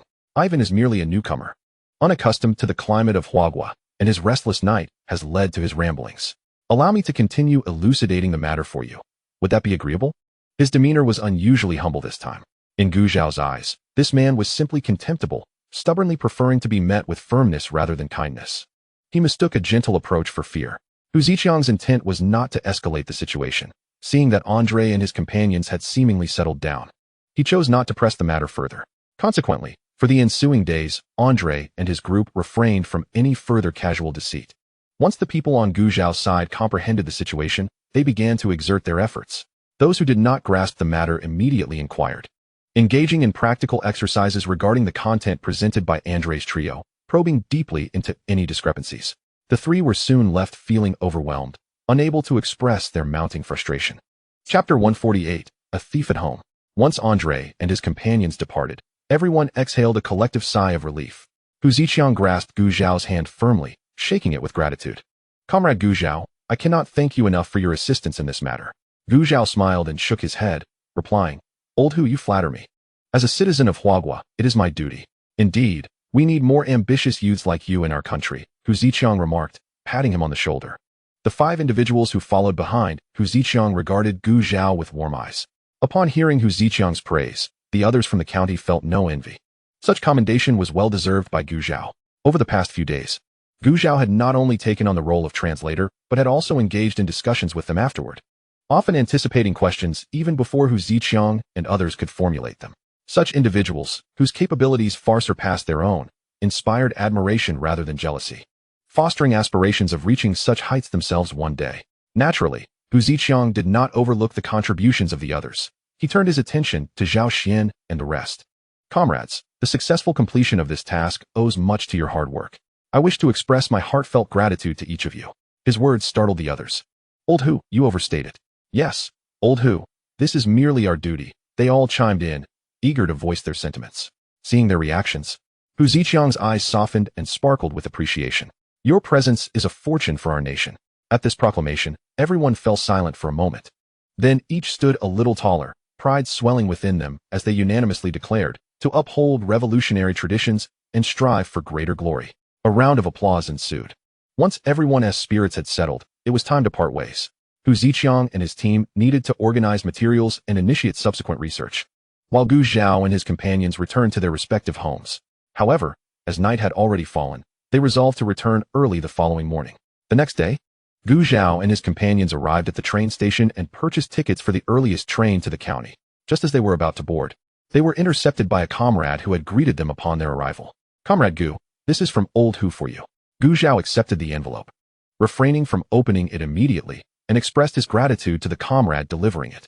In the next moment, the train's whistle sounded, and with no time for further conversation, the three were swept along with the crowd onto the train. After considerable effort, they managed to secure their seats. Although they were curious about the contents of the envelope, neither Yu Jiao nor Zhao Xian pressed for details. Meanwhile, at the machinery factory, having spent the entire night compiling the data, Hu Ziqiang entered the factory director's office and handed over the materials to his longtime partner, casually settling into a chair. Yan Zhengsheng took the documents, noticing the smile playing at the corner of his old friend's mouth. What's the occasion? Unable to contain himself, Hu Ziqiang responded, during the reception of that foreign guest. I discovered a remarkable talent. Oh, Yan Zhengsheng exclaimed, intrigued. He knew his friend had high standards, and few could impress him. But you didn't manage to recruit him? Recruit him? The lad is barely in his 20s, and I hear he is still in high school in the county. Hu Ziqiang expressed his frustration. After all, the young man was returning to his studies, and he could hardly impede his education. Moreover, he had heard that the lad's wife and children were still in the county. So, you simply let him go? Yan Zhengsheng, familiar with his friend's character, found this hard to believe. A knowing smile crept onto Hu Ziqiang's face, reflecting the wisdom of age. That is not an option. However, he refrained from divulging the specifics of his actions. Observing his friend's demeanor, Yan Zhengsheng felt a flicker of curiosity about this young man, but was predominantly enveloped by nostalgia for a time when he, too, had a promising protege. Their bond transcending mere teacher-student relations. Regrettably, that connection had since faded into obscurity. When the train arrived at the county just around noon, Gu Zhao and Zhao Xian parted ways and headed directly to the office of the textile factory's director, Yu Zhirong. After briefly updating him on the events that transpired in the city, Gu Zhao intended to return home. He pondered whether Tang Yuan still remembered her father after all this time. Wait, Zhao, Yu Zhirong called out. Gu Zhao turned with a questioning look. Noticing the urgency in his demeanor, Yu Zhirong chuckled, then adopted a serious expression. A few days ago, a couple arrived at the factory, claiming to be your father-in-law and mother-in-law. They accused you of abandoning them after becoming a worker in the county, looking down on your poor rural relatives, and even said you had severed ties with their daughter. They threatened to report you. Fortunately, the security guard recognized their ill intentions and promptly informed me. Yu Zhirong had managed to placate the couple temporarily. Yet, news of Gu Zhao's alleged rejection of his in-laws had likely spread throughout the textile factory. Knowing Gu Zhao well, Yu Zhirong refrained from questioning the veracity of the claims, but urged him to handle the situation delicately and protect his reputation. After all, Gu Zhao had caught the attention of the leadership due to the recent events in the city, and any scandal at this juncture would tarnish his burgeoning standing. Grateful for Yu Zhirong's concern, Gu Zhao assured him that he would manage the matter appropriately. Upon leaving the textile factory, Gu Zhao hurried back to his small courtyard. However, upon entering, he found the place deserted, having searched both inside and out without finding a soul. It then dawned on him that it was the weekend, and his wife and second sister had likely taken the children back to the countryside. Determined, he set off toward the village. The winding dirt road kicked up dust as he walked, the mid-May sun already growing warm. Suddenly, the sound of a bell echoed from behind him. Turning, Gu Zhao spotted Su Zhengwu driving his ox cart closer. The jingling of the bell around the ox's neck accompanied the rhythmic motion as he approached.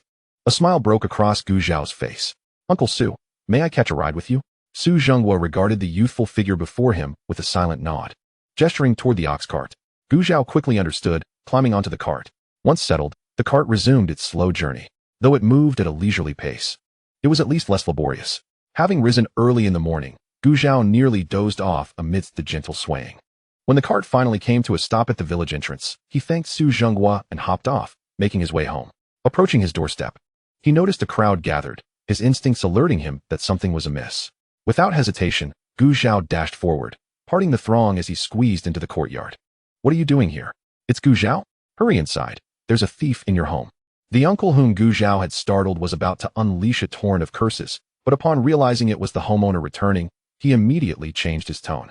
As Gu Zhao entered the courtyard, he witnessed Su Xia suddenly slap the man before her, raising an eyebrow in surprise.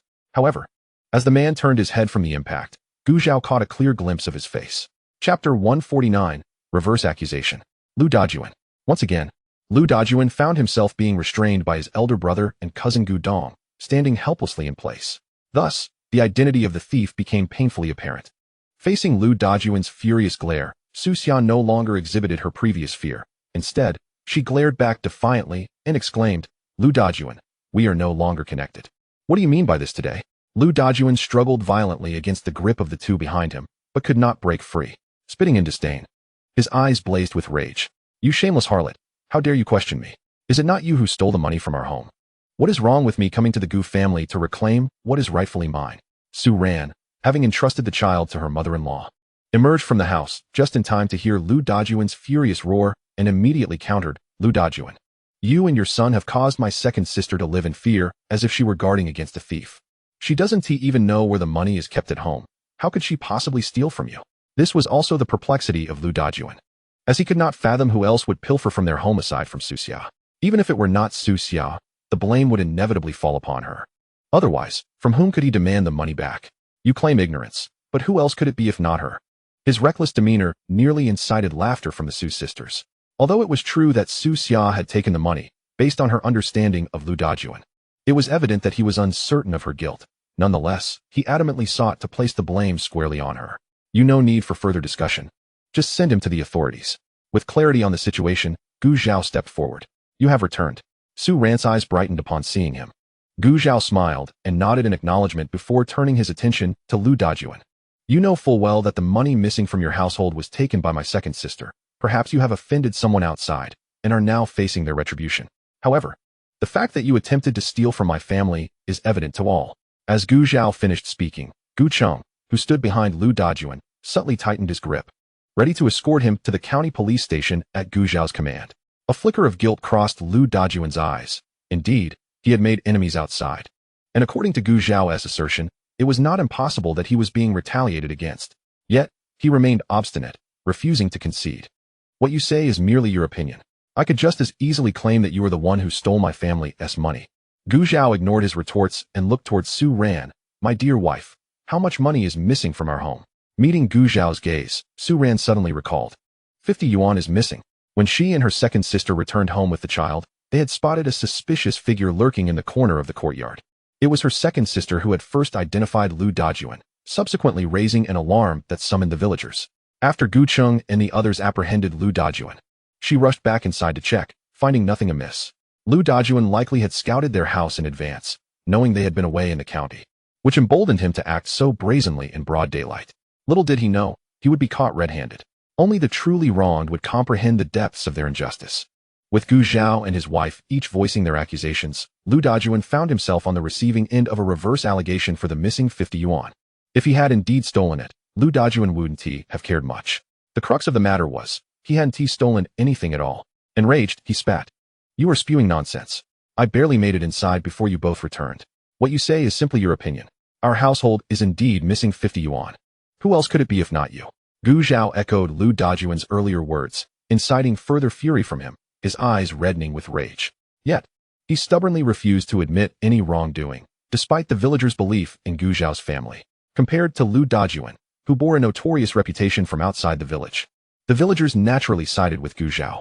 Moreover, considering Gu Zhao was now a worker at the textile factory in the county, having 50 yuan at home was hardly unusual. 50 yuan is not a trivial amount. Search him quickly. Let us see where this thief has hidden the money.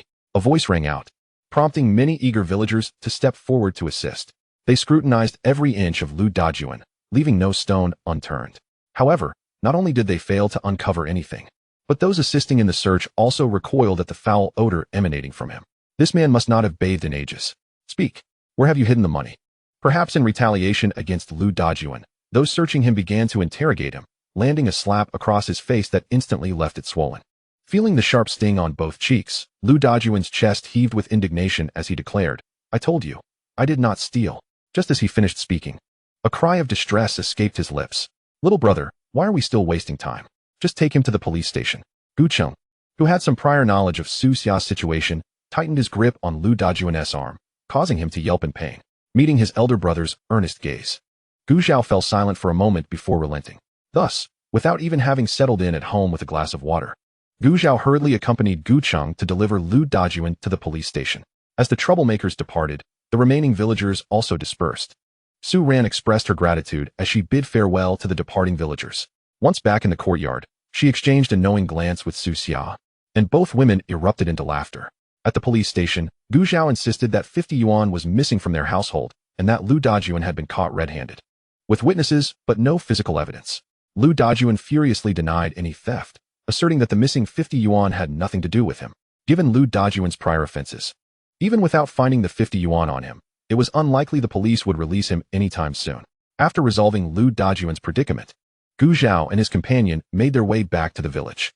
As the brothers returned to their respective homes, Gu Zhao arrived just in time to find the little one waking from a nap, with sleepy eyes still glistening with tears. The child stared blankly at the face that leaned in close, momentarily stunned. Once the realization dawned, the reaction was unexpected. The tiny hands, not much larger than lychees, reached out toward Gu Zhao, lips slightly pursed in a display of apparent grievance. It was clear the child recognized Gu Zhao. A smile instinctively faded from Gu Zhao's lips, and before he could fully comprehend the situation, he had already pulled the child into his embrace, softly cooing to her as she began to wail. As if to voice her complaints, Su Ran and the others looked on in astonishment. Logically, a child of such an age, having not seen Gu Zhao for nearly half a month, should have felt some unfamiliarity. I believe this child has inherited her parents' intelligence. Her memory is quite remarkable. Wang Hohat exclaimed, clapping her hands in delight. I concur, Su Xia chimed in with a smile. Su Ran remained silent, watching the father and daughter exchange playful banter, her eyes gradually filling with warmth. Chapter 150. Not just brothers, but better than brothers. As the evening approached, and he prepared to undress for bed, Gu Zhao inadvertently brushed against his pocket and remembered the envelope whose Ziqiang had given him, which he had yet to open. Sitting on the Kong, Su Ran assisted by holding a flashlight as Gu Zhao tore open the envelope. The first thing he encountered was several banknotes. Upon counting, he discovered 10 of them, which he casually handed to Su Ran, instructing her to keep them. He then unfolded the letter inside, which stated that the 100 yuan was a token of gratitude for Gu Zhao's assistance with the translation, serving as remuneration. A flicker of surprise crossed Gu Zhao's eyes. The compensation was quite generous. Continuing to read, he found an extensive section filled with Hu Ziqiang's praises of him. Fortunately, Gu Zhao had a thick skin, or he might have blushed under Su Ran's teasing gaze. He skimmed over the flattery and focused on the conclusion, where Hu Ziqiang expressed his personal high regard for Gu Zhao and encouraged him to consider enrolling in a certain industrial university in the province. If Gu Zhao decided to attend, Hu Ziqiang offered to recommend a teacher whom he had lauded in his note. Noticing the name of the institution, Gu Zhao pondered. He was aware that this university was renowned for its industrial machinery program, rivaling even the prestigious university in the capital. This had originally been Gu Zhao's target university. It was close to home and boasted strong academic prowess. However, it was still too early to make any decisions. He would have to wait until after the college entrance examinations next year. Gu Zhao tucked the letter away and turned to see Su Ran's curious gaze, signaling her to lie down properly. They lay side by side in the dimly lit room as he recounted the events that had transpired in the city. Were Yu Zerong to overhear Gu Zhao's detailed narration, he would undoubtedly feel aggrieved, for he had not received such thorough accounts during the day. In the darkness, listening to Gu Zhao's gentle recounting, Su Ran's eyes sparkled with admiration. Gu Zhao's hand moved, covering her eyes. The warmth of his palm made Su Ran instinctively want to blink, confused by the gesture. The sensation of her eyelashes brushing against his palm sent a tickling sensation from his hand straight to his heart. With a sigh, Gu Zhao pulled her into his embrace. In that moment, the previously somewhat naive Su Ran sensed something, her body stiffening for an instant before relaxing again. Noticing Gu Zhao's stillness, she lifted her head. Her bright eyes fixed on him, silently conveying her readiness. Even though Su Ran had never experienced the hardships of childbirth before the arrival of Tang Yuan, she was aware of the states of women around her who had given birth. It was inconceivable that she could recover so quickly during her confinement, as she had. Or even better. Therefore, she was ready. Since his fiancée had expressed such confidence, Gu Zhao could not afford to hesitate any longer. Just as he was about to make a move, a sudden thought caused him to freeze. Su Ran inquired, puzzled. Gu Zhao took a deep breath, slowly releasing it. Realizing he was missing one essential item, he then whispered a few words in her ear. In the darkness, Su Ran's face flushed crimson, though regrettably, Gu Zhao remained oblivious. He internally lamented that he should have prepared that item earlier, so he wouldn't find himself in this predicament now. After nearly 20 minutes, Gu Zhao finally quelled the heat within him. As for Su Ran, nestled in his embrace, she remained utterly still, unaware of when she had drifted off to sleep. The following day, as dawn broke, Gu Zhao stretched lazily and rose from the calm. Although the guest house in the city was quite decent, he found solace in the familiarity of his own surroundings. Due to his recent trip to the city, Yu Zerong had kindly granted him a few days off to rest at home. Gu Zhao took his time enjoying breakfast, playing with the children, feeding the chickens, and weeding the backyard. The morning passed just like that. As the sun began to set, a raucous voice echoed from outside the courtyard. Zhao Gu, Zhao Gu. Although he couldn't see anyone, Su Ran immediately recognized who it was. Su Xia stood beside her, peering at the courtyard entrance, where Zhang Anyang dashed in, calling out incessantly, his expression shifting to something oddly perplexed. Has my brother-in-law always had such a close relationship with this person? Noticing the peculiar tone in Su Xia's voice, Su Ran looked up and burst into laughter, realizing the resemblance to her own past expression. They have always been very close, Su Ran nodded and added. Not quite blood brothers, but closer than brothers. Upon hearing Su Ran's emphasis on the second part, Su Xia's expression softened, though it quickly turned awkward. Gu Zhao. Hearing Zhang Anyang's shouts from the backyard, set down the weeds he was holding and straightened up to head toward the front yard. Upon seeing him, Zhang Anyang's eyes lit up. Zhao Gu, you're finally back. Thanks to his eloquence, he had been doing quite well at the glass factory recently. One of the older workers, Liang Kunyan, had taken a special interest in him, mentoring him and teaching him many things. Later, Zhang Anyang learned that this kindness stemmed from Gu Zhao's reputation. This deeply touched him. In the days leading up to his return, Zhang Anyang had devoted himself entirely to the glass factory, not returning to the village for several days to ensure he did not disappoint Gu Zhao's expectations. Just moments ago, upon arriving home, he had heard his mother say that Gu Zhao had returned, prompting him to rush over immediately. Zhao Gu. The melodramatic tone made Gu Zhao shiver, and he rejected Zhang Anyang's attempt at an embrace, moving towards the water tank to wash his hands. Quick as a flash, Zhang Anyang filled a basin with water for him, and after Gu Zhao had finished washing, he handed him a towel that had been hanging to dry. Gu Zhao shot him a glance and accepted it. Meanwhile, Su Xia, whose face had returned to normal due to her sister's words, found Zhang Anyang's overly affectionate demeanor unsettling once more. Preferring to avoid the awkwardness, she turned and went inside. So what brings you here? Gu Zhao asked, drying his hands and hanging the towel back up, sitting down leisurely on a bench. Zhang Anyang promptly dragged a stool over to sit beside him. Zhao Gu, have our feelings for each other grown so distant? Now I need a reason to come see you? He clutched his heart dramatically, feigning deep emotional injury. Unable to withstand the act, Gu Zhao kicked him lightly. If you're going to keep this up, just go home. Zhang Anyang swiftly dodged, raising his hands in surrender. All right, I'll speak properly. Gu Zhao relented, allowing him to stay. The two settled comfortably on the bench as Zhang Anyang began to vent his frustrations. Zhao Gu, during your absence, you wouldn't believe how arrogant Lu Shuangfu has become. He fumed, recalling how, upon returning to the village from the county town. He had been intercepted by Lu Shuangfu before even reaching his doorstep. The words dripped with mockery, insinuating that it was only through hard work as Gu Zhao's dog that he had secured a position at the glass factory. He accused Gu Zhao of being immoral for moving his family to the county while only offering Zhang Anyang a paltry job that paid barely 10 yuan a month, implying it was nothing more than a handout. If it were just about himself, Zhang Anyang could have accepted it. He was more than willing to serve Gu Zhao in any capacity. However, Lu Shuangfu's derogatory remarks about Gu Zhao were intolerable. Even after he had physically confronted Lu Shuangfu, he had kept his anger bottled up until now. With Gu Zhao's return, he felt compelled to express his grievances. Moreover, observing Lu Shuangfu, who now exhibits a rather self-satisfied demeanor akin to that of a petty individual who has found success, one cannot help but wonder what has instilled such confidence in him. Furthermore, during the time the three of them were together, despite occasional friction, it never escalated to the level of mutual resentment. It remains a mystery why Lu Shuangfu harbors such disdain for Zhao Gu. Even Zhao Gu himself has noticed the discord. This time, his remarks aim to subtly remind Zhao Gu to be wary of falling into the traps set by such a small-minded person. Gu Zhao nodded, about to speak when Lu Shuangfu strutted into the courtyard, as if eager for all to see him. He ostentatiously removed his watch, tossing it in the air with an air of bravado. Zhang Anyang, observing Lu Shuangfu's attempt to both flaunt and protect his watch from damage, rolled his eyes. I say, Lu Shuangfu, it's just a watch. If it breaks, so be it. Why the fuss? Startled by Zhang Anyang's boldness, Lu Shuangfu stumbled, nearly launching the watch from his grasp, catching it just in time, his face betraying a hint of anxiety. Gu Zhao regarded this with bemusement, perceiving Lu Shuangfu's antics as mere theatrics. Zhang Anyang, imitating Zhao Gu, perched casually on a bench, crossing his legs and observing Lu Shuangfu with an air of indifference. Choosing silence, Lu Shuangfu donned his watch once more, only to be met with the sight of the two in such a relaxed posture. His expression contorted momentarily before regaining composure. Gu Zhao, I must say, you work in a textile factory now. Why do you still concern yourself with that $50? Isn't that rather miserly? Oh, Gu Zhao replied, lowering his legs and resting his hands on his knees. Have you come to act as a negotiator for that Lu Dajuan? Lu Shuangfu raised his chin and shook his head. Not a negotiator per se, but Lu Dajuan is an old acquaintance of mine. Perhaps you could consider releasing him for my sake? Huh. Before Gu Zhao could respond, Zhang Anyang spat in disdain. For your sake?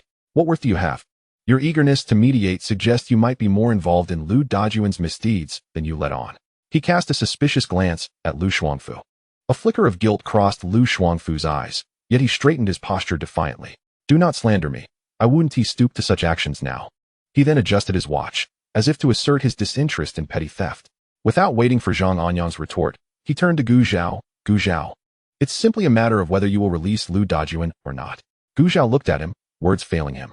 Lu Shuangfu, since you are now affluent, perhaps you should invest in some education for that pig's brain of yours. If you wish to see Lu Dajuan released, you should go to the police station. Not parade around here with your ostentatious watch. Since Lu Shuangfu's entrance, he had changed poses countless times, all to showcase that watch, which was a sight for sore eyes. You. Lu Shuangfu's face flushed crimson. Just then, a figure peering in from outside the courtyard caught Zhang Anyang's attention. Oh, your girlfriend is waiting outside. You might as well make your exit. You're not welcome here. Lu Shuangfu instinctively turned to see his recent acquaintance, a young intellectual, watching him from afar, recalling how villagers praised his charm, claiming even city-bred youths were willing to be his partners. He felt a swell of pride and cast a glance at Gu Zhao. Unlike Gu Zhao, who had merely married a village girl, he thought, what comparison could there be? With this thought, Lu Shuangfu's irritation dissipated, and he ceased discussing Lu Dajuan, swaggering out of the courtyard alongside his young intellectual companion. Witnessing Lu Shuangfu's smugness, Zhang Anyang felt a surge of irritation but managed to suppress the impulse to retaliate, only to find Gu Zhao deep in contemplation, his eyes gleaming with intent. An involuntary shiver ran down Zhang Anyang's spine. Zhao Gu, don't look at me like that, it frightens me. This expression always accompanied Gu Zhao when he was plotting something mischievous. Gu Zhao shot him a glance. Look at you, what a pitiful sight. Hee. Zhang Anyang chuckled awkwardly. Realizing Gu Zhao wouldn't turn his ire towards him, and he relaxed somewhat. How long have Zhao Pundi and Lu Shuangfu been together? Gu Zhao inquired. Indeed, it was Zhao Pundi, not Qin Xiuping or Sun Tinger. Lu Shuangfu had once considered courting either of the latter two, for in terms of appearance, they surpassed Zhao Pundi by a considerable margin. Yet, both had rebuffed his advances. Qin Xiuping had been somewhat diplomatic, stating she was currently focused on contributing to the nation. while Sun Tinger had been far more direct, bluntly declaring Lu Shuangfu as a toad yearning to eat swan meat, which infuriated him. Fortunately, under the barrage of Lu Shuangfu's sweet words, Zhao Pundi, weary of rural hardships, eventually agreed to his courtship, allowing Lu Shuangfu to salvage some dignity. Zhang Anyang furrowed his brow in thought. This has only been a matter of days, Zhao Gu. Why do you ask about this? Gu Zhao shook his head. It's nothing. You need not concern yourself with Lu Shuangfu. I require your assistance in a different matter. At this, Zhang Anyang's eyes brightened. It had been quite some time since Gu Zhao had tasked him with anything, and he felt a surge of enthusiasm. Zhao Gu, just say the word, and I promise to get it done. Gu Zhao beckoned him closer, whispering into his ear. As Gu Zhao spoke, Zhang Anyang's eyes widened, his expression shifting from anger to disbelief, and finally breaking into a triumphant smile. Not long after Zhang Anyang departed with fervor, Gu Zhao, accompanied by Su Ran and Su Xia, returned to his family home for a meal. His mother had come early that morning, expressing her desire for him to join the family for dinner, as it had been quite a while since his last visit. It was fortuitous that there remained some salted meat from the new year, which Su Ran suggested bringing home to enhance their evening meal. Upon seeing the two little ones again, they appeared much improved from the time when Li Fun had departed. After Gu Zhao had gone to the county, Li Fun had brought her family to confront the Gu family. However, due to her lack of justification, the divorce between Gu Cheng and Li Fun had become a settled matter. Moreover, Gu Jianjun held considerable esteem within the village, ensuring that his family would not be bullied in their own community. Thus, the Li family, once brimming with bravado, left in disgrace. As for the two children, the Li family had not mentioned them once, although Li Fun, as their mother, felt a twinge of reluctance. Gu Cheng's callousness had led her to direct her resentment towards the children as well. She understood that her family would not assist in raising them, being still young. She would likely remarry, and bringing two children along would complicate her prospects. Thus, amidst the children's wails, she left without a backward glance, returning to her family. This marked a definitive severance between the two families, and shortly after returning home, rumors circulated that the Li family was arranging for Li Fun to remarry, though nothing had materialized yet. When Gu Zhao learned of this, he harbored no particular feelings. Yet a sliver of compassion emerged for the two children who had been caught in the fray of adult conflicts. The repercussions of adult disputes invariably fell upon the innocent. He beckoned the two children to him, pulling out two large handfuls of milk candies from his pocket and placing them into the pockets of their little garments. Gu Dangan's eyes widened in awe. Wow, so many milk candies. Gu Dangtian echoed his brother's excitement, his clear, bright eyes sparkling. Thank you, uncle. They chorused in unison, their expressions brimming with delight as they gazed at Gu Zhao. Children possess an innate ability to sense love. They are acutely aware of who genuinely cares for them. As Wang Hohat emerged from the kitchen, laden with dishes, she was greeted by the sight of two little ones cradling a substantial amount of milk candy, likely weighing half a pound. Her son, being capable and doting on his nieces and nephews, rendered her, as a matriarch, silent on any discouraging remarks. Moreover, she had been keenly observing the recent states of her grandchildren, which tugged at her heartstrings. Go on, tidy up the candies that your uncle gave you. It's time to prepare for dinner, Wang Hohat commanded, prompting everyone in the house to bustle about, wiping tables, serving rice, and arranging dishes. Once everyone was seated at the table, they commenced their meal. Gu Zhao, after savoring a bite of the dish, exclaimed, "Mother's cooking is simply delightful. Even the master chefs at the state-run restaurants in the city pale in comparison." Such praise brought immense joy to Wang Hohat. Unlike the two taciturn men in the household who dined in silence, though she recognized Gu Zhao's words were meant to please her, she was nonetheless elated, repeatedly serving him more food. If you find it delicious, eat your fill. Whenever you crave your mother's cooking, bring your wife and that little girl Su Xia back with you. With that, she also served Su Ran and Su Xia each a portion of salted meat. Gu Zhao readily accepted. After the meal, the family congregated in the courtyard to enjoy the cool evening air. Suddenly, Gu Zhao recalled a question that had lingered in his mind. Mother, why does Shirtu call me uncle while I refer to Grandma Jiang as grandma? Isn't that a generational discrepancy? Noticing the curiosity in Su Ran and the others, Wang Hohat chuckled softly.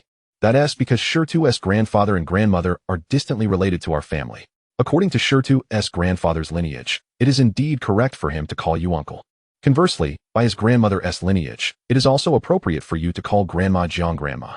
Gu Zhao experienced an epiphany and, after pondering, further inquired. In Shitu's grandfather's lineage, are there any instances of close relatives marrying each other? At this question, Gu Jianjun cast a glance at his son, while Wang Hohat's eyes sparkled with surprise. How do you know that? Gu Zhao understood the implication behind the question. Thus, He began to speculate on the reason why no male member of the Zhang family had lived past 30. Upon expressing his thoughts, those present found them hard to believe. Is this truly why Jiang Shirtu is the last heir of the Zhang family? Given their shared village and the close relationship between Gu Jianjun and the grandmother and grandson, Wang Hohot could not help but probe further. If what you say is true, does that imply that Shirtu will follow in his father's footsteps? Su Ran's heart tightened at this thought. Ever since Gu Zhao had rescued that child, whenever he found something edible in the mountains, the boy would eagerly bring it home. If such a considerate child were to face an incomplete life, Su Ran felt it would be unbearably cruel. Gu Zhao could not guarantee anything. If his mother's assertion regarding the Jiang family's history of consanguinity was accurate, it would date back to Jiang grandma's great-grandfather, meaning Jiang Shirtu would be the fourth generation. Logically, Jiang Shirtu should not be affected by the genetic implications of close kin marriages, yet Gu Zhao hesitated to assert this with absolute certainty. Upon hearing this, Wang Hohot felt no need to press the matter further and had no intention of informing Grandma Jiang. If it turned out to be a false alarm, it would indeed reflect poorly on her. Since the topic had been broached, Gu Zhao decided to pose another question. He turned to Gu Jianjun. Dad, Uncle Isn't actually a member of our Gu family, is he? Before Gu Jianjun could respond, Gu Cheng, who was drinking water, sprayed it out in surprise. Su Ran and her sister exchanged bewildered glances, unsure of why Gu Zhao would ask such a question. Gu Jianjun disregarded the astonished looks from Gu Cheng and the others, straightforwardly confirming, indeed, Uncle Gu is the child of the old lady's sister. When her sister encountered difficulties, she had painstakingly sought out the old lady, kneeling before her to request assistance in caring for the child for a while. Once her situation was stable, she intended to return for the child. They say one helps in times of crisis, but not in poverty. Even the sister knelt, and after consulting with the family man, the old lady decided to keep the child. The sister left behind a sum of money before departing. Initially, it was believed the child would be returned soon. But a month passed, then 2 months, a year, 2 years, and the sister's whereabouts became a mystery. Fearing the worst, the illiterate old lady managed to locate the sister's in-laws, only to discover that the household had undergone a complete transformation and no one knew where they had gone. Thus, Uncle Gu grew up within the Gu family. The old lady arranged a marriage for him, ensuring that her sister's wishes were honored. Listening to this, Gu Cheng was taken aback. He had never anticipated that Uncle Gu was not his biological uncle. Simultaneously, he was curious and asked, Zhao, how did you come to know this? I just guessed. Uncle S family doesn't quite resemble ours, Gu Zhao casually offered as a rationale. However, his statement held some truth. Whether it was his father, brother, or himself, while not extraordinarily handsome, they could certainly be described as attractive. In contrast, Uncle Gu's family appeared rather ordinary, lacking any resemblance. As Gu Cheng reflected on his younger brother's words, he realized that he had previously overlooked certain details. Uncle bore no resemblance to their father in terms of eyes, nose, or mouth. Thus, it made sense that they were not biological siblings. With the questions resolved and time slipping away, knowing they needed to return to the county the next morning, Gu Zhao and the others did not linger. Upon returning home, they washed up and retired to bed. Chapter 152, Finding Something for the Father-in-law's Family to Do. The next day, bright and early, they arrived in the county town. Su Ran rode her bicycle to school, while Su Xia returned to the courtyard with the children. Gu Zhao, having no pressing engagements, decided to visit the textile factory. Upon his arrival, Yu Zirong was overjoyed, pulling Gu Zhao to sit down. You rascal!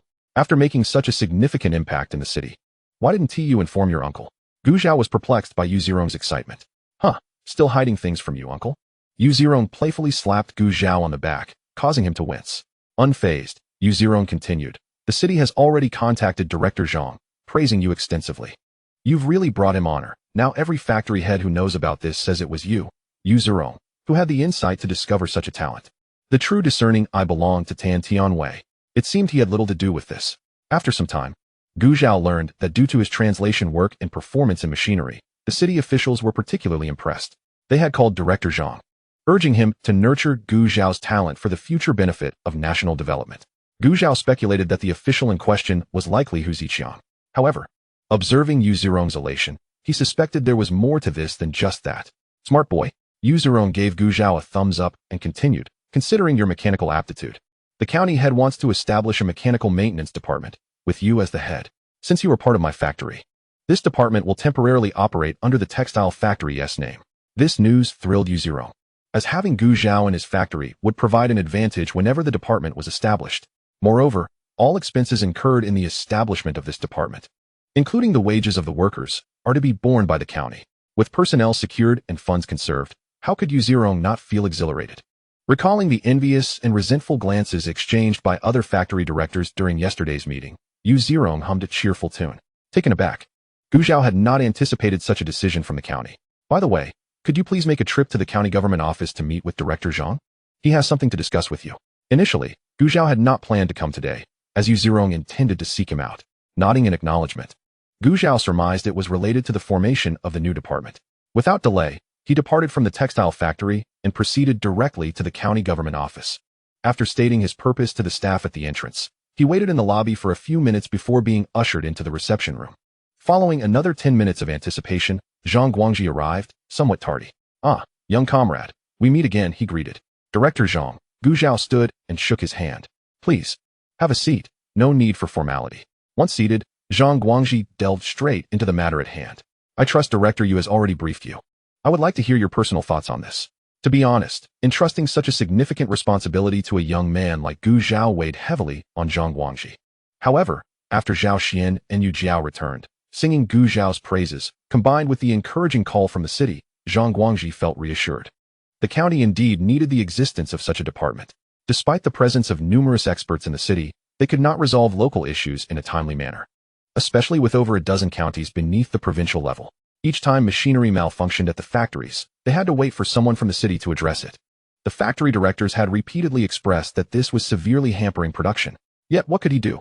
The county was sorely lacking in talent in this area. Anyone with any skill gravitated towards the bustling capital or, at the very least, remained in the city. There were simply no qualified individuals in their county. It was a rare opportunity to find someone praised even by old Hu, and Zhang Guangji was eager to give it a try. Gu Zhao, of course, would not refuse the prospect of earning 2 salaries. However, he maintained a facade of nobility, expressing, "I am honored to contribute to the county." "Excellent," Zhang Guangji exclaimed, slapping the table with enthusiasm. "Then I shall assign this task to you. And I have also found you 2 assistants." No sooner had he spoken than 2 individuals entered the room. "Comrade Gu," Yu Jiao greeted with a smile. Standing beside her, Zhao Xian awkwardly lifted his chin, adding, "Rest assured, I'll be here for you." Despite Gu Zhao's exceptional abilities, he was not to be underestimated. Gu Zhao chose not to engage in any disputes. During their time together in the city, he had come to understand Zhao Xian's character. He was not a bad person, merely a bit arrogant. If one could impress him in his area of expertise, he would surely regard them with newfound respect. In the following days, Gu Zhao and his companions busied themselves with the establishment of the department. Yu Zirong had already prepared the office, and Gu Zhao instructed Zhao Xian to procure the necessary equipment and tools.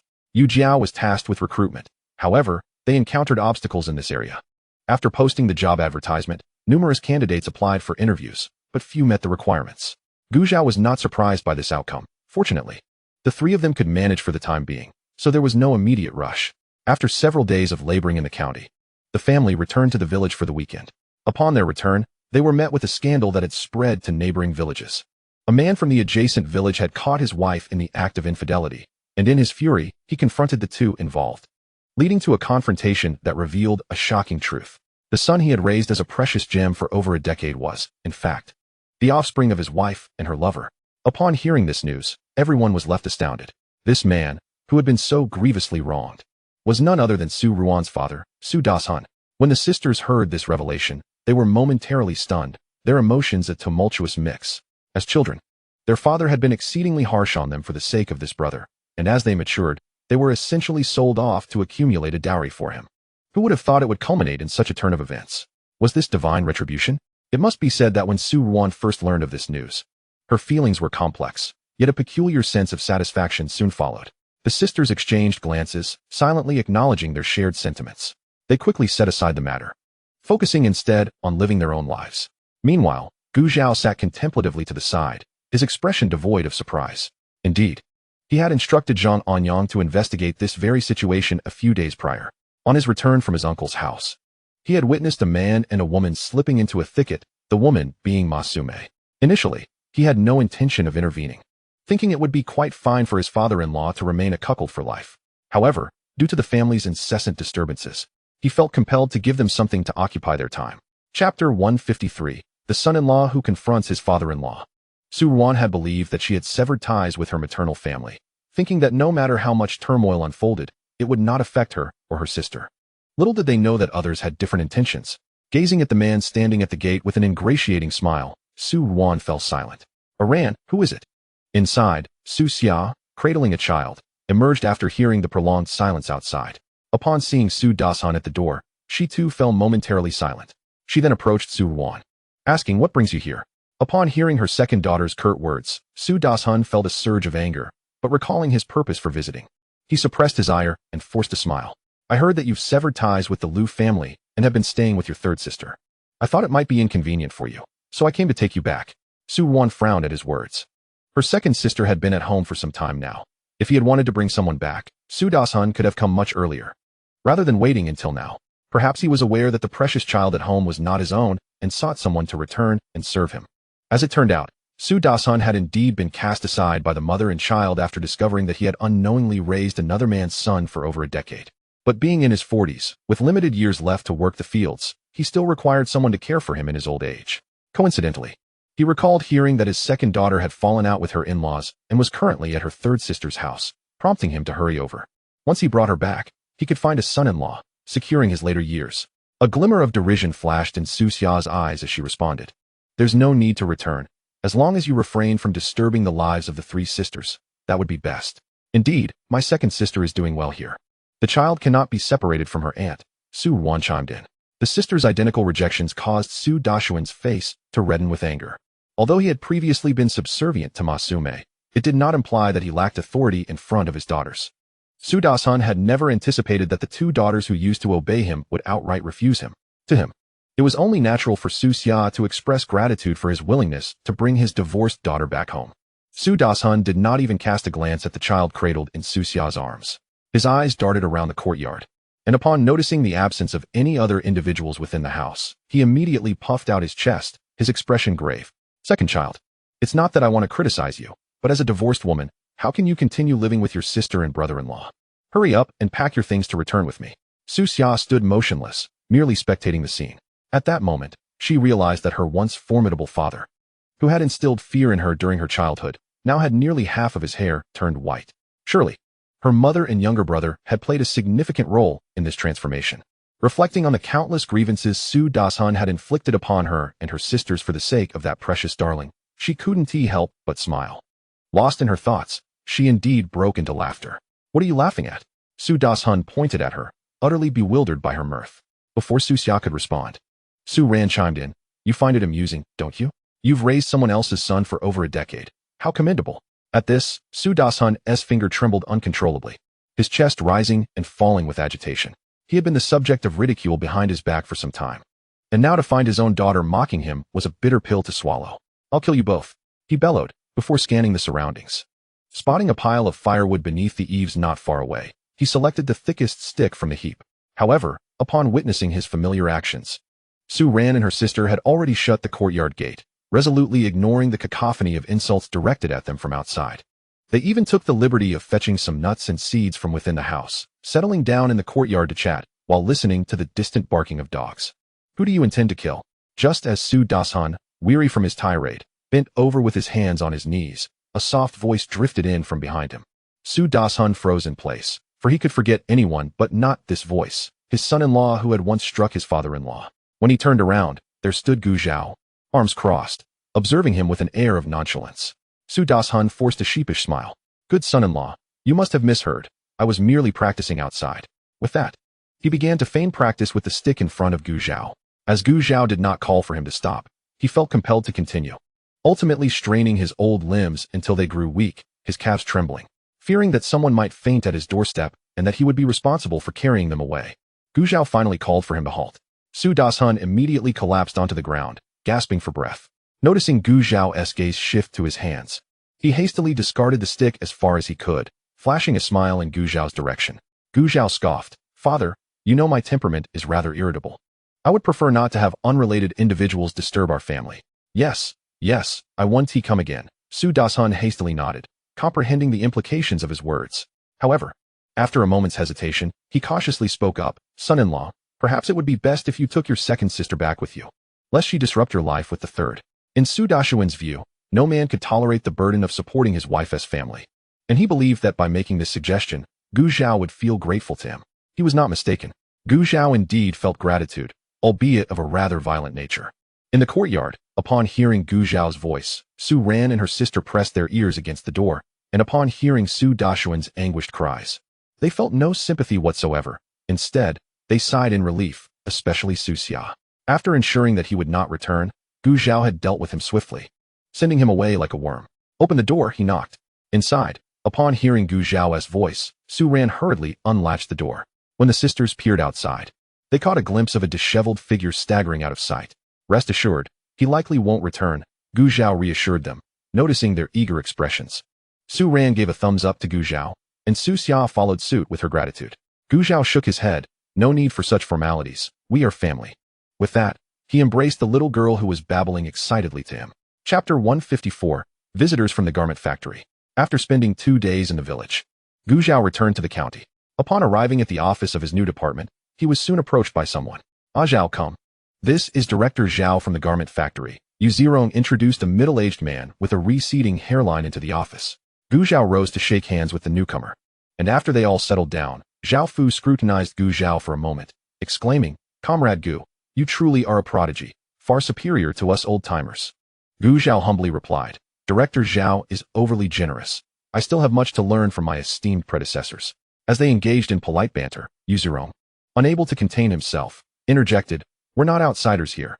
Let's get to the point, old Zhao, and tell us why you're here. Unperturbed by the interruption, Zhao Fu chuckled heartily. Well, the reason I came is to seek Comrade Gu's assistance. The machines at our factory have been making strange noises lately, and their efficiency has plummeted.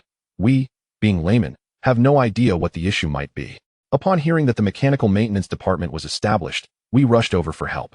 He added that his visit would likely catch the attention of other factory directors in the county. No matter how much Yu Zirong and Xiu Ding from the glass factory praised Gu Zhao for his youth and talent, these individuals would only believe what they saw with their own eyes. Thus, if Gu Zhao could resolve the garment factory's issues, he would undoubtedly find himself inundated with work thereafter. The county had established the department Gu Zhao was part of precisely to tackle such problems. With Zhao Fu laying out his intentions, Gu Zhao felt it was his duty to assist, since he had some free time. He decided to accompany Zhao Fu to the garment factory. It was still the early 1960s, and the garment factory primarily relied on foot-operated sewing machines. However, to enhance efficiency, Zhao Fu had procured several electrically powered sewing machines the previous year. These machines were not yet widespread, being used only in limited capacities. Instead of immediately inspecting the machines himself, Gu Zhao directed Zhao Xian and the others to take the lead in examining them. A department's strength did not rely solely on one individual. Those like Zhao Xian, who had just graduated from school, needed ample practical experience to hone their skills. Upon hearing this, Zhao Xian and Zhao Yu were momentarily taken aback, realizing Gu Zhao was granting them an opportunity. Without hesitation, they stepped forward, having undergone systematic training. They quickly got to work, identifying several issues based on their respective methods. The two approached Gu Zhao, speaking their conclusions under Zhao Fu's expectant gaze. Zhao Xian, the thread is tangled within the sleeve, it needs to be cleared. Zhao Yu, the stitch length is inconsistent, relevant parts require adjustment. Zhao Xian, Zhao Yu. The two seemed to be in a race, listing several issues they had discovered. Zhao Fu's face paled as he listened. After all, these were machines he had just purchased the previous year. How could they have so many problems? Gu Zhao maintained an impassive expression, quietly listening until they finished, then raised an eyebrow. Is that all? Upon hearing this, Zhao Xian and Zhao Yu exchanged glances, their hearts sinking. This was clearly an indication that there were still issues they had not uncovered. They hesitated to respond immediately, hoping Gu Zhao would grant them another chance. They stepped forward once more to continue their inspection. After the inspection concluded, both individuals wore grim expressions as they approached Gu Zhao, lowering their heads in deference. Upon witnessing their demeanor, a flicker of amusement danced in Gu Zhao's eyes. The fact that they had identified these issues was commendable. However, it was imperative to address the matter at hand.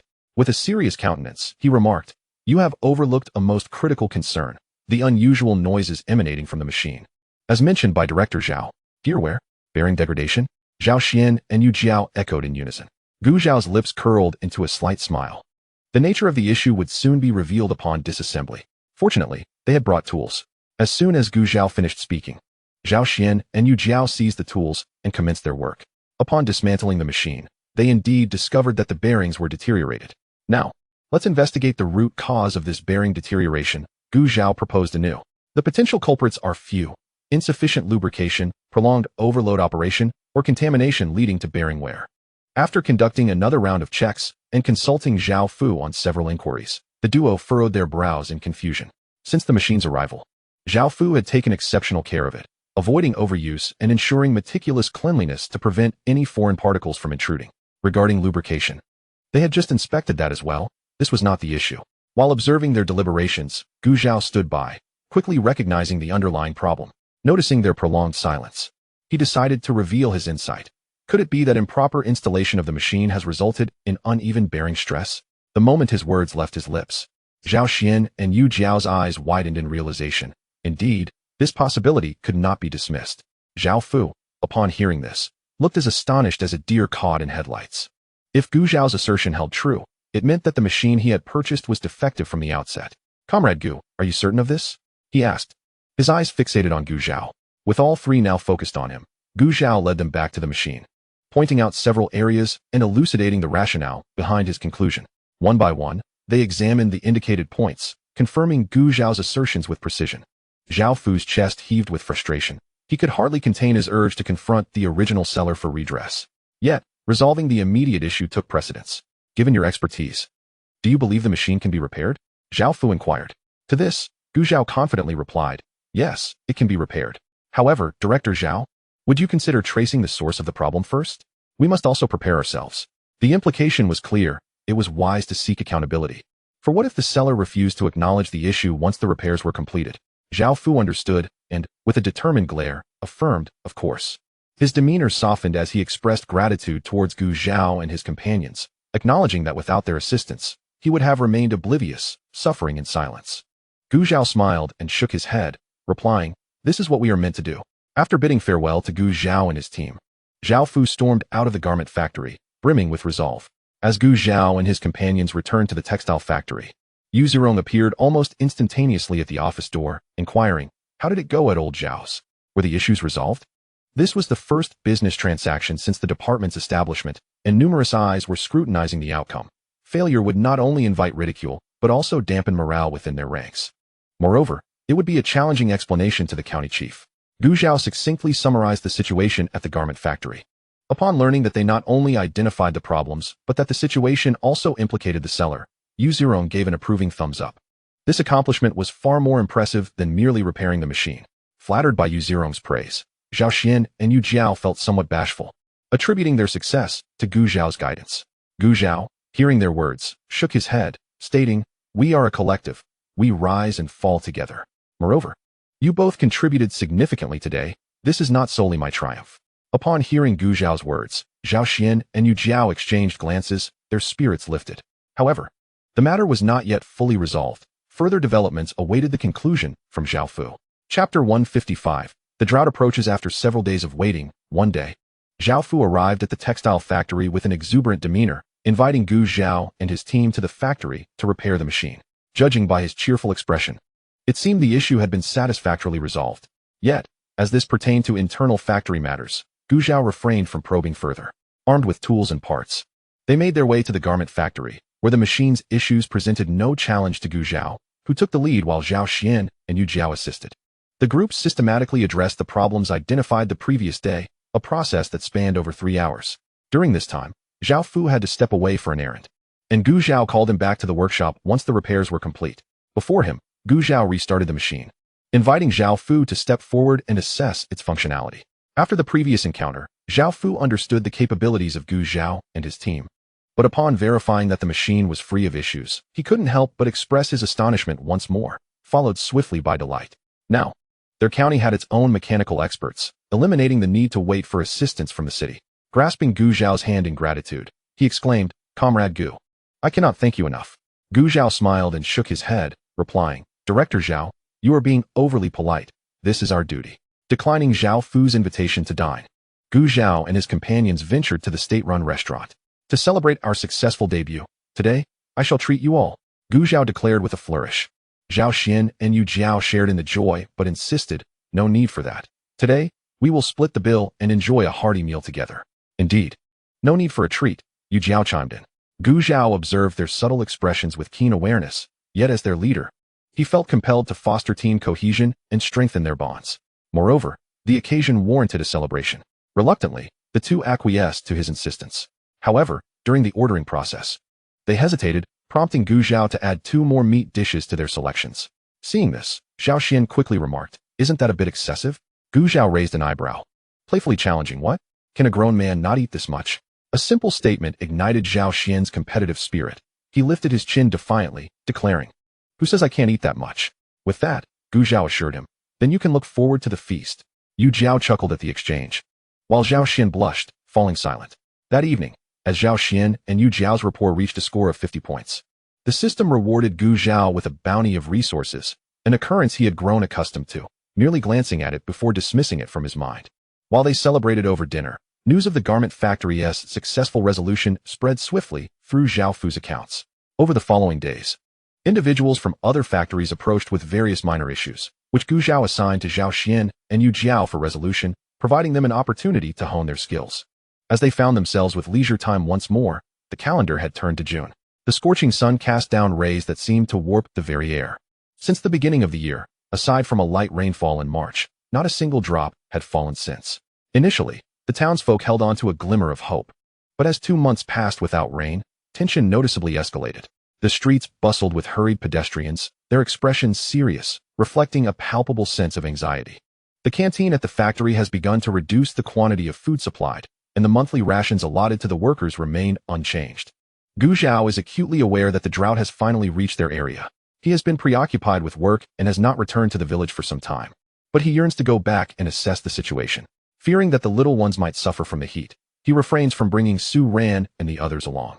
The winding dirt road reveals no one in sight as Gu Zhao rides his bicycle, and within 10 minutes, beads of sweat cascade down his forehead.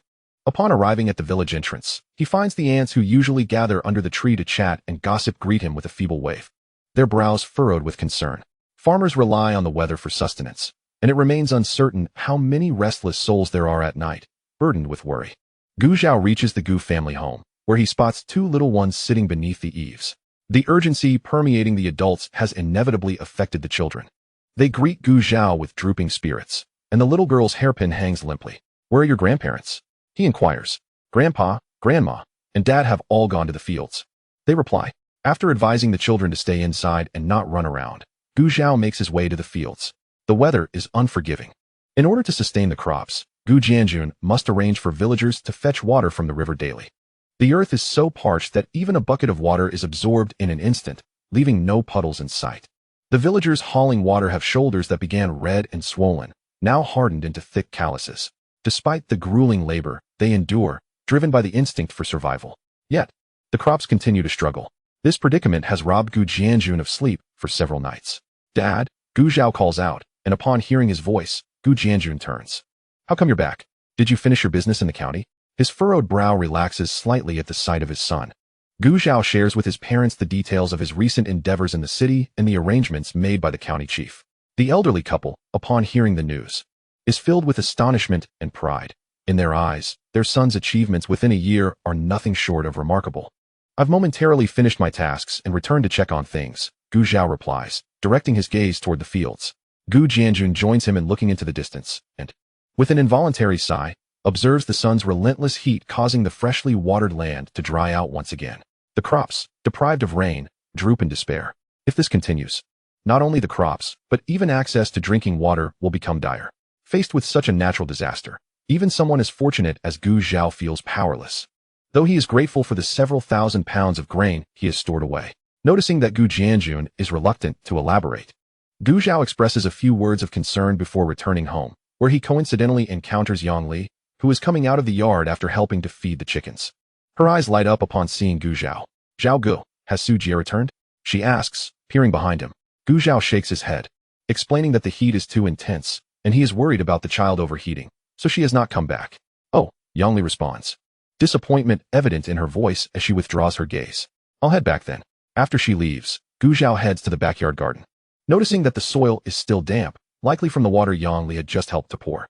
Given the extreme heat, Gu Zhao decides to harvest all the short-term vegetables that are ready, placing some in his storage space to keep fresh and filling a basket to take back to the county. Chapter 156. Visitors from the Steel Factory. Hearing commotion at the entrance, Su Ran looks up to see Gu Zhao wheeling his bicycle in, a large basket slung over his back. She approaches to help place the basket on the ground. Why so many vegetables? After gulping down a mouthful of water, Gu Zhao responds, the land is too dry. So I harvested everything I could. Are dad, mom, and big brother's children all right? Su Ran frowns, aware of the recent weather conditions and the precarious situation farmers face if this continues. They're fine, Gu Zhao reassures her. At least for now. The abundance of vegetables Gu Zhao has brought back is too much to consume in a short time, so the sisters take the opportunity to prepare various preserved dishes, pickles, and fermented vegetables. While they are busy, Xiang Xiuyun arrives with her children. Her husband, Liang Tianping, has a good relationship with Gu Zhao, and since Gu Zhao's family moved to the small courtyard, she often comes to visit and chat with Su Ran and her sister. Their camaraderie has blossomed, especially since Su Ran is unfamiliar with the locals, and Xiang Xiuyun's straightforward nature has fostered a genuine friendship. Seeing Su Ran and her sister occupied, she sets down her child and offers to assist. I'm quite skilled at making pickles in our apartment building, she boasts. Su Ran smiles and, without hesitation, makes room for her, saying, that sounds great. Meanwhile, Liang Xiang, who has been placed on the ground, scampers over to Gu Zhao, tiptoeing to glimpse the sleeping baby in his arms. Having visited several times, he is no stranger to Gu Zhao. Uncle Gu, look at my sister. Seeing the spirited child, Gu Zhao affectionately ruffles his round head and adjusts the sleeping infant in his arms towards him. Liang Xiang instinctively lowers his voice, retracting his outstretched hand. Realizing the baby is asleep, he patiently awaits the moment she wakes to play with him. Despite their constant misunderstandings, he finds joy in their interactions. This cursed weather truly makes life unbearable, Xiang Xiuyun laments as she busies herself. Though she hails from the countryside, her father managed to secure a livelihood in the county during his youth, but it was a challenge to support the entire family. Hence, she spent her childhood with her grandparents in the countryside, laboring alongside them, aware of the farmers' hardships. Recently, many relatives from the countryside have reached out to her family, not outright asking for grain, but rather claiming it has been a long while since they connected and coming to visit. Xiang Xiuyun understands their underlying intentions. They hope that if the drought worsens, they can rely on relatives in the city for assistance. This situation weighs heavily on her father. As neighbors, it would be unbearable to witness suffering if it comes to that. However, with food supplies strictly rationed in the city, their family barely has enough to eat, let alone spare provisions for others in need. Su Ran shares her concerns, particularly for her elder sister, uncertain of what the future holds. Su Xia feels similarly. Yet, dwelling on such matters only breeds unnecessary anxiety. The two of them offer Xiang Xiuyun some words of comfort before shifting the topic. In the office, after discussing matters with Gu Zhao, Yu Zhirong prepares to leave, only to spot Zhang Tianliang lurking outside the door. Hey, what are you doing? He bellows, startling Zhang Tianliang, who visibly flinches. With his cover blown, Zhang Tianliang sheepishly enters, greeting Brother Yu. But before he can finish, Yu Zhirong interrupts. No, just call me Director Yu. I can't bear the weight of that brother title. Aware that Yu Zhirong still harbors resentment from their previous encounter, Zhang Tianliang offers a contrite smile. Brother, you are like a true brother to me. I acknowledge that I was wrong last time. Please show mercy and forgive me this once, all right? Mercy my foot. I'm not so magnanimous, Yu Zhirong retorts, his voice echoing so loudly that dust falls from the walls. With a subtle wipe of the saliva from his face, Zhang Tianliang dared not show his anger, for he knew that the fault lay with him. Brother, for my brother's sake, please do not hold this against me. Yu Zhirong shot him a fierce glare, thinking to himself that if it weren't for the sake of Zhang's brother, he would have dealt with him long ago. Zhang Tianliang understood that Yu Gu was truly infuriated. He hastily offered a few flattering words to Yu Zhirong, and upon noticing that the man's anger had somewhat dissipated, he discreetly breathed a sigh of relief. Now, speak of your purpose for being here, Yu Zhirong said, casting a scrutinizing glance in his direction. Zhang Tianliang awkwardly rubbed his nose, realizing that it pertained to the matter from before. What? Didn't the expert Qin from the city resolve the issue last time? Yu Zhirong remarked sarcastically. Zhang Tianliang managed a bitter smile. Please, Yu Gu, spare me your jests. Who is jesting with you? Yu Zhirong rolled his eyes, but chose not to speak further. Their gazes shifted to Gu Zhao, who found amusement in their banter, yet was reminded of his own grievances and momentarily fell silent. Zhang Tianliang grew anxious at this realization. It was worth noting that their previous incident had not only offended Yu Zhirong, but had also implicated Gu Zhao. Observing Zhang's discomfort, Yu Zhirong smirked inwardly. He refrained from pressing the matter further out of respect for Zhang Tianliang's brother, but that did not imply Gu Zhao would readily extend forgiveness. Comrade Gu, I acknowledge that my actions last time were inappropriate. What can I do to seek your assistance? Gu Zhao remained silent, prompting Zhang Tianliang to speak again. Although it was his duty to serve all factories in the county since the establishment of Gu Zhao's department, The distinction between wholehearted help and merely offering a fraction of effort was significant. Having reached middle age and served as a factory director for many years, Zhang Tianliang was acutely aware of this reality. Thus, he did not dare to coerce Gu Zhao, as the moment seemed right. Gu Zhao did not take advantage of the situation. Director Zhang, you jest. This is inherently part of our responsibilities. Shortly, I will have Zhao Xin accompany you. Upon hearing this, Zhang Tianliang hesitated, contemplating whether to ask Gu Zhao for further assistance. He had learned from Zhao Fu that Gu Zhao's capabilities surpassed those of the two individuals by his side. What if the comrade named Zhao Xin proved inadequate? After deliberating, he decided against expressing his concerns. He thought to himself, let us see how it goes. If it does not work out, I can always muster the courage to approach again. Unbeknownst to Gu Zhao, who was unaware of Zhang Tianliang's convoluted thoughts, he arranged for Zhao Xin to accompany Zhang Tianliang to the steel factory, while he retrieved a letter from his drawer. The letter, sent by Hu Ziqiang, mentioned that the city would soon organize a competition related to machinery, scheduled for July. The champion would not only receive a reward, but would also have the opportunity to compete in the capital the following year, alongside champions from various provinces, vying for the ultimate title. This venture promised not only a chance for exchange and learning, but also the opportunity to meet many individuals. He inquired if Gu Zhao was interested and offered to provide a recommendation if so. Chapter 157. The eldest daughter of the Yang family returns home. Gu Zhao found himself somewhat intrigued by the proposal. After contemplating for a moment, he picked up his pen and began to draft a response. By the time Gu Zhao deposited the letter into the mailbox and returned to his office, Zhao Xian had also returned shortly thereafter. How did it go? Gu Zhao inquired. As you instructed, I conducted a thorough inspection. Some components were aging. After replacement, they can achieve the results Director Zhang mentioned, but some parts cannot currently be produced domestically. This disparity arises from the lag in production technology. Certain machines used for manufacturing parts in our country simply cannot match the precision of those abroad. However, this is an unavoidable circumstance. At least Huahua is making gradual progress. Then let us procure the replaceable parts, Gu Zhao concluded. Agreed. As Zhao Xian gathered all the necessary components, several days passed. To replace all the parts in the steel factory's machinery was no small task. Gu Zhao, along with Zhao Xian and Yu Jiao, set off to undertake the project. Zhang Tianliang, having received the news, waited at the entrance of the steel factory early in the morning. Upon seeing Gu Zhao and the others arrive, he quickly approached them, expressing his gratitude. Thank you all for your hard work today. Gu Zhao nodded. This is our duty. Without further ado, the group proceeded to the workshop. To avoid disrupting production, the machinery repairs were conducted in shifts. Gu Zhao refrained from intervening, observing Zhao Xian and Yu Jiao as they worked. He only offered guidance when they encountered difficulties. By now, both had been under his tutelage for nearly a month, and he felt confident in allowing them to operate independently in the future. After successfully replacing the parts in the first machine, Zhang Tianliang eagerly summoned the workers to operate it. When the final results were revealed, he grasped Gu Zhao's hand, his face alight with joy, his lips moving as if to express his gratitude, though he found himself at a loss for words. Internally, he berated Chen Guodong repeatedly, cursing the so-called expert. What a load of nonsense. If I ever heed his advice again, I shall no longer bear the surname Zhang. After laboring diligently for 4 or 5 days, and in order to avoid delays, Gu Zhao and his team had been dining at the steel factory's cafeteria. True to its reputation as the largest factory in the county, the cafeteria was significantly larger than that of the textile factory. However, Zhao Xian was too preoccupied to notice, as he engaged in light-hearted conversation with Zhang Tianliang. From the very first day, Zhang Tianliang had exhibited exceptional warmth toward the trio, even accompanying them for lunch. Gu Zhao, having exchanged pleasantries on the first day, subsequently entrusted the task of conversation to Zhao Xian.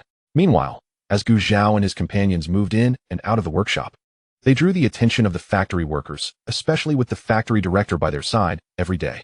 Just as they returned to the designated resting area, they were approached by someone. A young woman with braided hair stood at the door, cheerfully announcing, "Comrades, the director sent me to deliver some tea." A change of personnel? Zhao Xian remarked in surprise, leaning against the door. The girl, Su Qiao, blinked awkwardly, explaining, "Sister Zhang had a matter to attend to, so I came to help." Her gaze instinctively drifted toward the innermost figure. Gu Zhao leaned against the wall, eyes closed in quiet contemplation, and did not open them upon hearing the commotion. Seeing this, Su Qiao's expression fell. Noticing her discomfort, Yu Jiao's eyes flickered with understanding. Realizing that Zhao Xian remained oblivious and had yet to take the tea from her, she rolled her eyes and stepped forward, saying, "Thank you." As Su Qiao lingered at the entrance, seemingly unwilling to leave, Yu Jiao seized the opportunity to speak. "Zhao Ge, your little niece is now over 3 months old, isn't she?" Gu Zhao opened his eyes, recalling the little one who had tugged at his hair yesterday, causing him pain while refusing to let go. He smiled yes. She is indeed 3 months now. Time flies. Zhao Xin chimed in. When shall we visit Zhao Ji's home to see our little niece? You are always welcome. Gu Zhao replied. The three of them engaged in lively conversation, seemingly forgetting about Su Qiao at the door. Upon hearing Yu Jiao mention the baby, Su Qiao froze in place, and once she grasped the situation, she silently rejoiced at her decision to remain silent. Noticing that the trio was oblivious to her presence, she quietly took 2 steps back and turned to flee. Once the matters at the steel factory were settled, Gu Zhao took a brief respite of 2 days. Upon returning to the village, he found that the water level of the large river had receded by half, and the smaller river had revealed its bed. The sky showed no signs of rain. The atmosphere in the village had grown increasingly tense, with passers-by appearing devoid of even the energy to greet one another. Upon arriving home, Gu Zhao cleared all the vegetables from his backyard plot. He contemplated slaughtering all the chickens, but ultimately refrained. Instead, he gathered a dozen or so eggs from the basket and headed to the neighboring house. Uncle Yang, Aunt Yang. The courtyard gate stood wide open, and at a glance, Gu Zhao spotted Yu Zhaodi and her husband seated in the yard.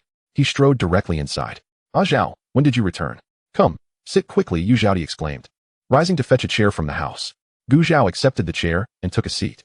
Noticing that the light gray shirts worn by the couple were soaked with sweat, rendering them a darker shade, Yang Kaihua fanned himself vigorously with a palm fan. The rhythm of his movements synchronizing with the incessant chirping of cicadas from all directions. These wretched insects, incessantly screeching all day long, he muttered. Yu Zhaodi cast him a sidelong glance, noticing his agitation, and sighed inwardly. She then turned to Gu Zhao. Has Suya and the children not accompanied you back? The heat is unbearable. They will likely remain in the county for a while, she continued. Indeed, it would be a hardship for the children in this sweltering weather. Just yesterday, Su Ran discovered that the child had developed heat rash while changing his clothes, which deeply distressed both Gu Zhao and Suya. Aunt, please take these eggs to add to your meal, Gu Zhao offered, handing the basket of eggs at his feet to Yu Zhaodi. What are you doing? Yu Zhaodi refused to accept them. These past few months, we owe much to you and your family. The vegetables from the backyard and the chickens at home are thriving. I cannot accept more than these few eggs. Nonsense, she replied. We are all from the same village. Helping with a bit of watering or feeding the chickens is nothing. Besides, your mother often comes over to assist us with these tasks. We haven't exerted ourselves much. Yet, no matter how Gu Zhao insisted, Yu Zhaodi remained resolute in her refusal. Mom, Dad, look who has come back. At that moment, a cheerful voice rang out from a distance, and Yang Li appeared at the entrance. She had gone to her elder sister S in the morning, as her sister had not returned home for several months, and their mother was worried, asking her to check in. Following closely behind her was a graceful woman, approximately 25 or 26 years old, holding 2 children, one boy around 6 years old, and a girl perhaps 4 or 5. Without hesitation, Yu Zhaodi rushed to greet them. Oh my, look at my sweet grandchildren. Why have you not come to visit for so long? She bent down and embraced the 2 children, then turned to her eldest daughter. Yang Xiu forced a smile, but the expression appeared strained. Yang Kaihua, who had been seated silently, immediately noticed his daughter's demeanor and stood up, glaring. Has that little rascal been bullying you? No, Dad. It's not like that, Yang Xiu replied, her eyes brimming with tears as she shook her head. The initially cheerful Yang Li, upon witnessing her sister's distress, let her smile fade, her mind racing back to her time at her sister's home, trying to recall if anything had seemed amiss. Her sister's mother-in-law had appeared quite amiable, and her brother-in-law did not seem to have a bad temper. Was there something she was unaware of? Yang Li scratched the back of her head, pondering hard. Gu Zhao, sensing the family matters at hand, stood up to leave. Aunt, please keep the eggs. I have matters to attend to, he said, not waiting for Yu Zhaodi's response as he exited the Yang family courtyard. Yu Zhaodi watched him depart, wanting to chase after him, but with children in her arms and her eldest daughter's current state, she found herself unable to move. Oh well, he lives next door. He will return shortly. Meanwhile, Yang Kaihua continued to press his eldest daughter for details about what had transpired. Under the watchful gaze of her family, despite her embarrassment, Yang Xiu finally spoke. In response to the call for increased grain contributions last year, our village submitted far more than usual, leaving us with scant provisions for ourselves. Now, with the heavens showing no mercy, we are nearly out of food. Having shared this, Yang Xiu lowered her gaze, unable to meet the expressions of concern on her parents' and sister's faces. Yu Zhaodi and her husband exchanged glances, finally realizing something was amiss. She had lost weight. In these times of scarcity, with little nourishment and constant labor, few remained plump. Yet, it was one thing to be thin and quite another to have wrists that seemed merely skin and bone. Yu Zhaodi set the children down and grasped her daughter's hand, which she had hidden under her sleeve, her heart trembling with concern. Why didn't you return sooner to seek help from your parents? Yang Xiu felt embarrassed. After all, it was said that a married daughter was like spilled water. She had never allowed her parents to share in her hardships, so how could she turn to them when trouble arose? This time, she had truly run out of options. She could endure hunger herself, but the children could not. Just then, a sharp pang of hunger coursed through her stomach, and she instinctively pressed her hand against it. Careful not to let Yu Zhaodi and her husband notice. Beside her, Yang Li widened her eyes. Sister, you're lying to me. Initially aware of her sister's changes, she had accepted Yang Xiu's explanation of gastrointestinal discomfort without question, trusting her sister completely. Upon seeing her sister's gaunt face, Yang Li felt a rush of sympathy that overshadowed any lingering anger. A loud gulp echoed in the stillness. Yu Zhaodi, following the sound, noticed her two grandchildren fixated on the basket of eggs on the ground. Oh dear, would you like to eat some eggs? Grandma will boil some for you. With that, she handed the eggs to Yang Li, instructing her to return them to Gu Zhao before taking the children to the kitchen to prepare the eggs. Gu Zhao, uninterested in prying into others' affairs, left the Yang household and returned to his own home. Upon this visit, he found Gu Jianjun's brow furrowed even deeper, the tension evident in his demeanor.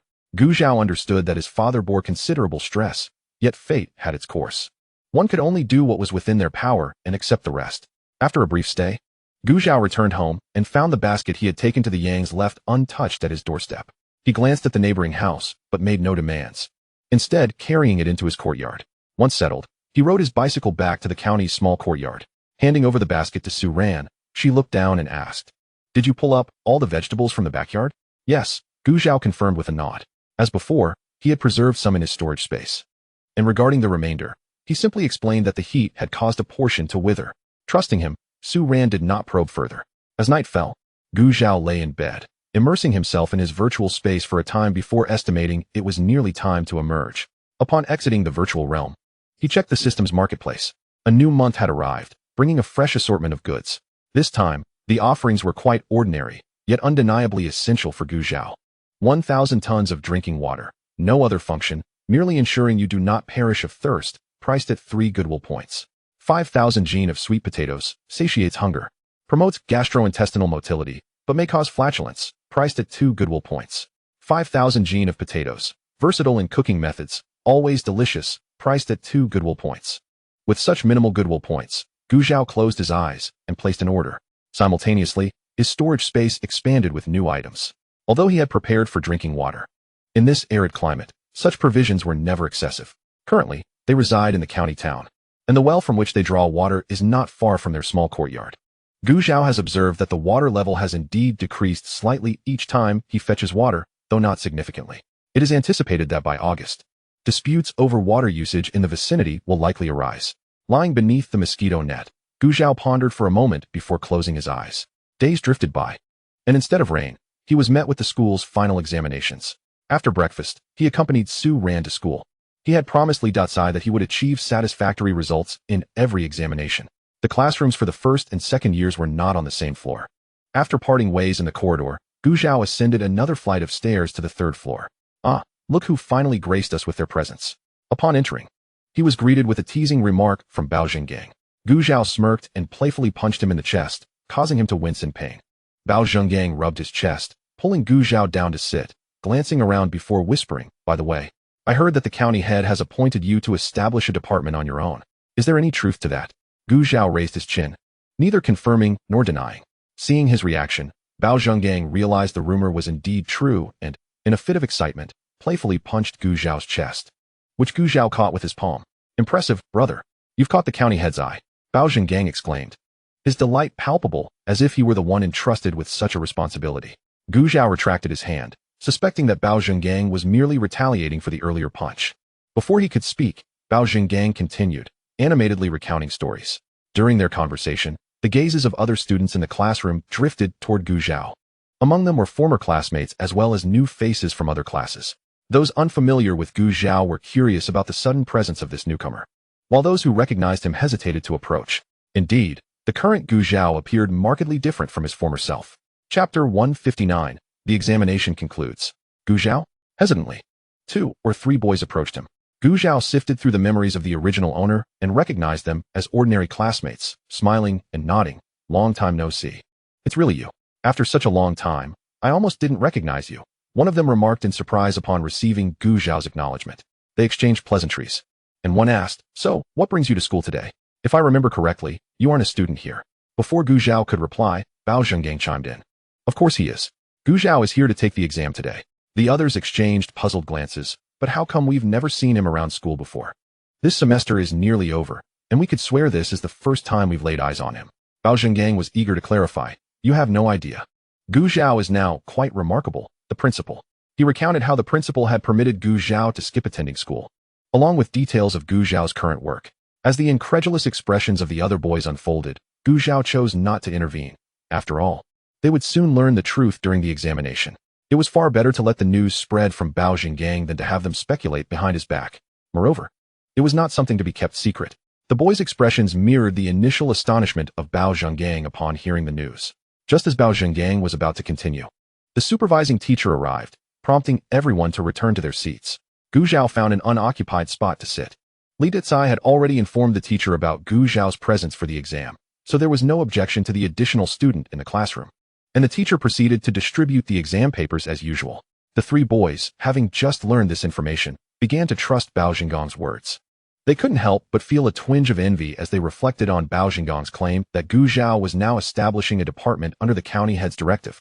While they were still seated in the classroom, high school textbooks posed no challenge to Gu Zhao, who had adequately prepared during this time. Upon receiving the exam paper, he quickly scanned it and began writing with confidence. Bao Zhenggang, seated not far away, widened his eyes in disbelief. This simply wouldn't do. He couldn't allow someone who rarely attended classes to surpass him, who had been diligently sitting in the classroom. Determined, he pushed aside distractions and fervently answered the questions. The examination lasted 2 days, after which the teachers would spend the next 2 days grading the papers. At last, with everyone home, Gu Zhao ventured out, returning with an assortment of pork, lamb, beef, chicken, and vegetables, along with a large watermelon. He chilled the watermelon in the well water he had fetched and began constructing a makeshift barbecue grill. While the child slept, Su Xia and her sister helped tidy up the items Gu Zhao had brought back, refraining from asking questions. She knew her brother-in-law was capable and didn't require her concern. As the charcoal crackled and the aroma of meat mingled with cumin wafted through the air, it drew the attention of the neighbors, whose chatter grew increasingly animated. Not far from their courtyard, a chubby boy with a double chin sniffed the fragrant air eagerly. "Mom, I want meat," he exclaimed, recalling the tasteless broth-like dishes his wife prepared daily. His grandmother shot him a disapproving look. "Eat meat? I'd say you'd be lucky to eat anything at all." Undeterred, the boy plopped down on the ground, kicking his legs in frustration and stirring up dust, softening at the sight of her beloved grandson. The grandmother's eyes brightened as she pulled him up. "You want meat, do you?" "Yes, yes." He nodded vigorously. "Then you must listen to me." The old woman whispered instructions into her grandson's ear, and upon ensuring he understood, she began searching for the source of the enticing aroma, eventually following it to Gu Zhao's courtyard. Unbeknownst to Gu Zhao, who was absorbed in grilling, the boy had arrived at their doorstep. Barbecuing in July was no easy task. Sweat had been cascading down his forehead since he started. Su ran, drawn by the delightful scent, rushed from the house with a damp towel to wipe the sweat from Gu Zhao's brow. He took the towel and draped it around his neck, urging Su Ran to keep her distance as it was hot. "I want tea." Just then, a loud knocking interrupted her words. Who could it be at this hour? She exchanged a glance with Gu Zhao before moving to the door, calling out, "Who is it?" "Dear child, I'm your neighbor, and I have something I would like to discuss with you," came the voice from outside. Hearing movement inside, the grandmother's eyes sparkled, and she stifled her grandson's impending outburst, speaking gently. "Dear, can you let me in?" Su Ran furrowed her brow in suspicion. They had lived here for several months without interacting with the locals, and now a mysterious neighbor appeared claiming to have something to discuss. She glanced back at the grill, inhaling the mouth-watering aroma, and felt a sense of understanding brewing within her. "At present, it is rather inconvenient. Esteemed guests have arrived at my home, and I suggest we defer any discussions until tomorrow." To my surprise, the individuals inside rebuffed the request, causing the elderly matriarch to stiffen in discomfort. "Darling, do open the door. It is a matter of urgency." Yet Su Ran chose to disregard the voices outside. The chubby child, witnessing his grandmother's ineffectiveness, grew frantic and forcefully pulled away her hand that covered her mouth, shouting, "I want meat. Hurry and open the door." At this moment, everyone inside, including Gu Zhao, clearly heard him. "Su Xia, having washed the last leaf of vegetables, stood up from the bench and approached the door. Do you have no father or mother, that you come to beg at another's home? The elderly woman, whose mind was racing with schemes, was instantly incensed by Su Xia's words. What nonsense are you spouting, you little wretch? Su Xia rolled her eyes. Nonsense. If your child hadn't lost their parents, would they be begging for meat at someone else's doorstep? You, come out here. The elderly woman panted heavily, slamming her palms against the courtyard gate with a loud thud. With the forceful knocking, a baby's cry resonated from inside. Su ran, disregarding everything else, rushed into the house and picked up the little one from the bed, attempting to soothe them. Gu Zhao placed the cooked skewers on a nearby plate, approached the door, and gestured for Su Xia to step aside before opening it. Instantly, a hand shot forward, and he sidestepped to avoid it. Chen Juhua stumbled, nearly falling to the ground. Once she regained her balance, she found herself facing a tall, robust man with a dark expression. She swallowed hard. What do you want? Gu Zhao let out a cold laugh. Was it not you who called for us? What is this? Is there no urgency now? Chen Juhua finally realized that the man before her was the head of this household. Her eyelids, previously drooping, widened in shock. What is going on? Didn't this place only have 2 women and a child? Unbeknownst to her, Gu Zhao had recently returned from the countryside and often kept late hours, so she was unaware that this courtyard had a male owner. Usually, she only observed Su Ran and her sister entering and exiting with the child, leading her to gossip behind their backs. Moreover, her loose tongue had offended many families in the vicinity within just a few days, hence no one stepped forward to caution her during the ruckus. As Gu Zhao's formidable presence loomed, her heart sank. Yet, while she faltered, her big grandson remained undeterred. As the courtyard gate swung open, the alluring aroma wafted out, causing drool to trickle from the chubby child's mouth. Ignoring everything, he charged into the courtyard headfirst, only to find himself rooted to the spot. Gu Zhao looked down at the head of the child, brimming with stubbornness, and with a slight exertion, the chubby boy plopped down onto the ground, recalling his grandmother's words. He burst into tears. Wah, I want meat. Give me meat. Seeing her grandson on the ground, Chen Juhua could no longer hold back. She too sat on the ground, beating her thighs. Oh dear, everyone come look. My grandson was merely craving meat, and when I asked a question, he was kicked to the ground. Good heavens. Is there no law? Not far off, the neighbors who had been chatting were drawn over by the commotion. Chen Juhua, what trickery are you up to now? Someone familiar with her inquired with curiosity. At this, her theatrical lamentation almost faltered. However, regaining composure, she continued, my grandson was merely tempted by meat. I thought to inquire if they could spare some. Instead, this man kicked him without a second thought.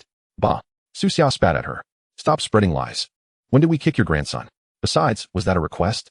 It was clear you intended to come and eat for free, as if we were unaware of your intentions. Given Chen Juhua's notorious reputation, many were skeptical of her claims. Chen Juhua, you and your grandson have done this more than once. Last time, you even swindled an egg from me. Indeed, that old woman talks too much. She's not a good person.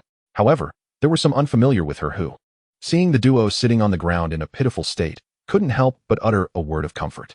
Look at that child crying. Surely, the incident of being struck is not fabricated. It's just a piece of meat. How much can such a little child eat?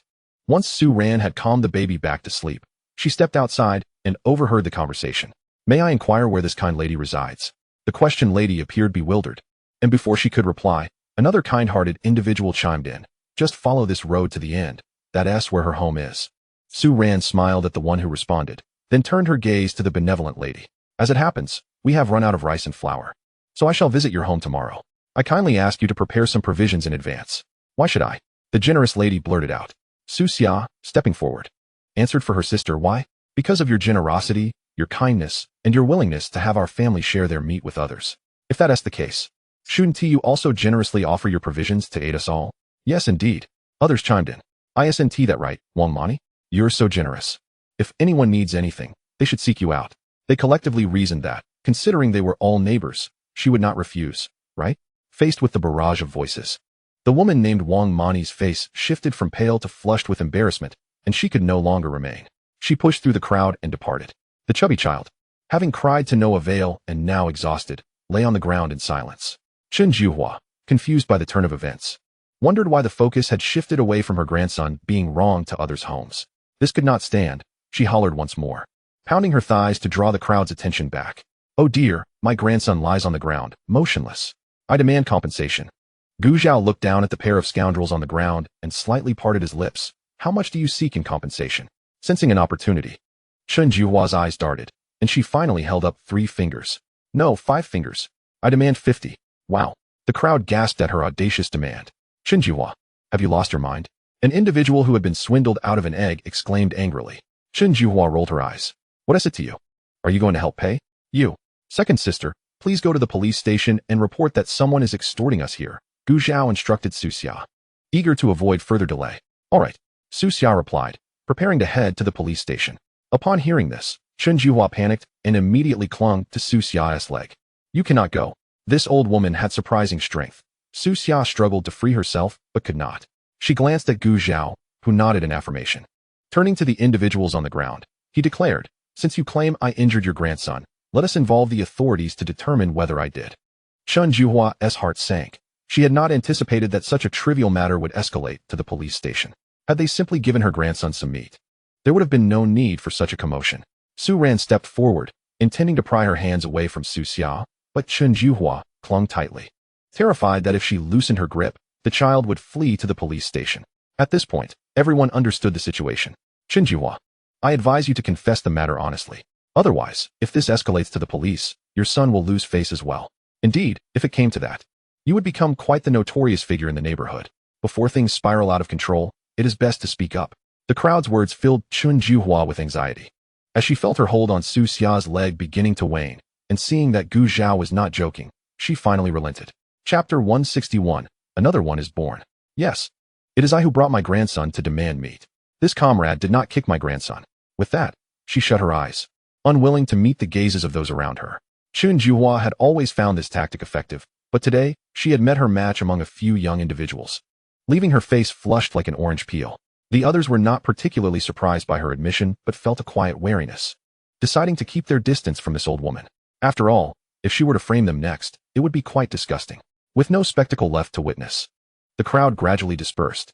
However, drawn by the alluring aroma, many cast furtive glances toward the courtyard before being firmly blocked by Gu Zhao. Su Xia observed the pair of grandmother and grandson still sprawled on the ground. Aren't you leaving? Are you waiting for the police to come and escort you? Shinjihua was incensed by the girl's blunt words, though she concealed her anger. Watching her grandson roll on the ground, refusing to leave, she could no longer restrain her fury. She yanked him upright and delivered several sharp slaps to his backside, the sound echoing with evident force, making the little chubby boy cry out in distress. Do you still have the audacity to cry? Is your family missing you for food or clothing? You are just embarrassing yourself day by day. The pampered little boy had never endured such treatment and screamed in protest. You told me to do this. How dare you hit me? Just wait until my dad comes back. He will beat you to death. If at first, Shinjihua had intended to act for the sake of appearances in front of Gu Zhao and the others, this moment truly infuriated her to the core, and her hand rose again. I'll teach you to be stubborn. When did I ever say such a thing? You want your father to beat me? I'll beat you, you ungrateful child. Initially, the little boy still held his ground, but soon he was weeping profusely. After venting her frustration on the child, Shinjihua turned around only to find that Gu Zhao and the others had long since vanished, and the courtyard gate was closed without her noticing. Inside the courtyard, upon hearing the commotion outside cease, Su Xia rolled her eyes, thinking it would be better if the police came to arrest that old woman. Su Ran chuckled softly. There was nothing of significant loss here. Even if the police did come, it would merely be a verbal reprimand, and soon the local gossip would begin. Although the matter was indeed in their favor, if it escalated to the police station, those who had defended them moments ago might just as quickly turn to blame them. Even if they were unafraid, it was better to avoid unnecessary trouble. Su Xia understood this logic and, after some contemplation, decided to remain silent. Seeing her sister in this state, Su Ran felt considerably relieved. Her sister had once been rather timid, especially after her experiences with the Liu family. However, since the incident with Liu Dajuan stealing from their home, her sister had become quite bold. Gu Zhao, unaware of the sisters' conversation, found that the previously grilled meat skewers had cooled due to the delay and placed them back on the grill to reheat. When the skewers were nearly ready, he took one and sampled it, nodding in satisfaction. The skewers are ready, come and eat. Upon hearing his call, Su Ran hurried over, already eager to indulge. She took the plate of skewers from Gu Zhao and placed it on a nearby table, first handing one to Su Xia before taking one for herself. As soon as the meat entered her mouth, her eyes widened in astonishment. She could hardly believe how delicious it was. Su Xia's expression mirrored hers. Accompanying her sister and brother-in-law, she was indeed enjoying a good life. After swallowing the morsel, Su Ran picked up another skewer and held it up to Gu Zhao. He brushed a layer of oil on the skewers on the grill, glanced at her, and, without reaching out, took a bite from her hand. Su Ran instinctively glanced at her sister, relieved to see her engrossed in her own skewers, oblivious to their exchange, with Gu Zhao grilling and Su Ran feeding. Once all the skewers were cooked, the three sat around the table. "Ah Zhao, your skewers are absolutely delectable. Even better than those made by the masters at the state-run restaurant." Su Xia praised, giving a thumbs up. Su Ran echoed her sentiment, adding, "Sister is right. Not only the barbecue, but the dishes you made while I was pregnant were also exceptional." Gu Zhao smiled humbly. "My cooking can hardly compare to these professional chefs. I simply use a generous amount of oil and good seasonings." As the three enjoyed their meal, several exam papers lay on the desk in the principal's office at the school.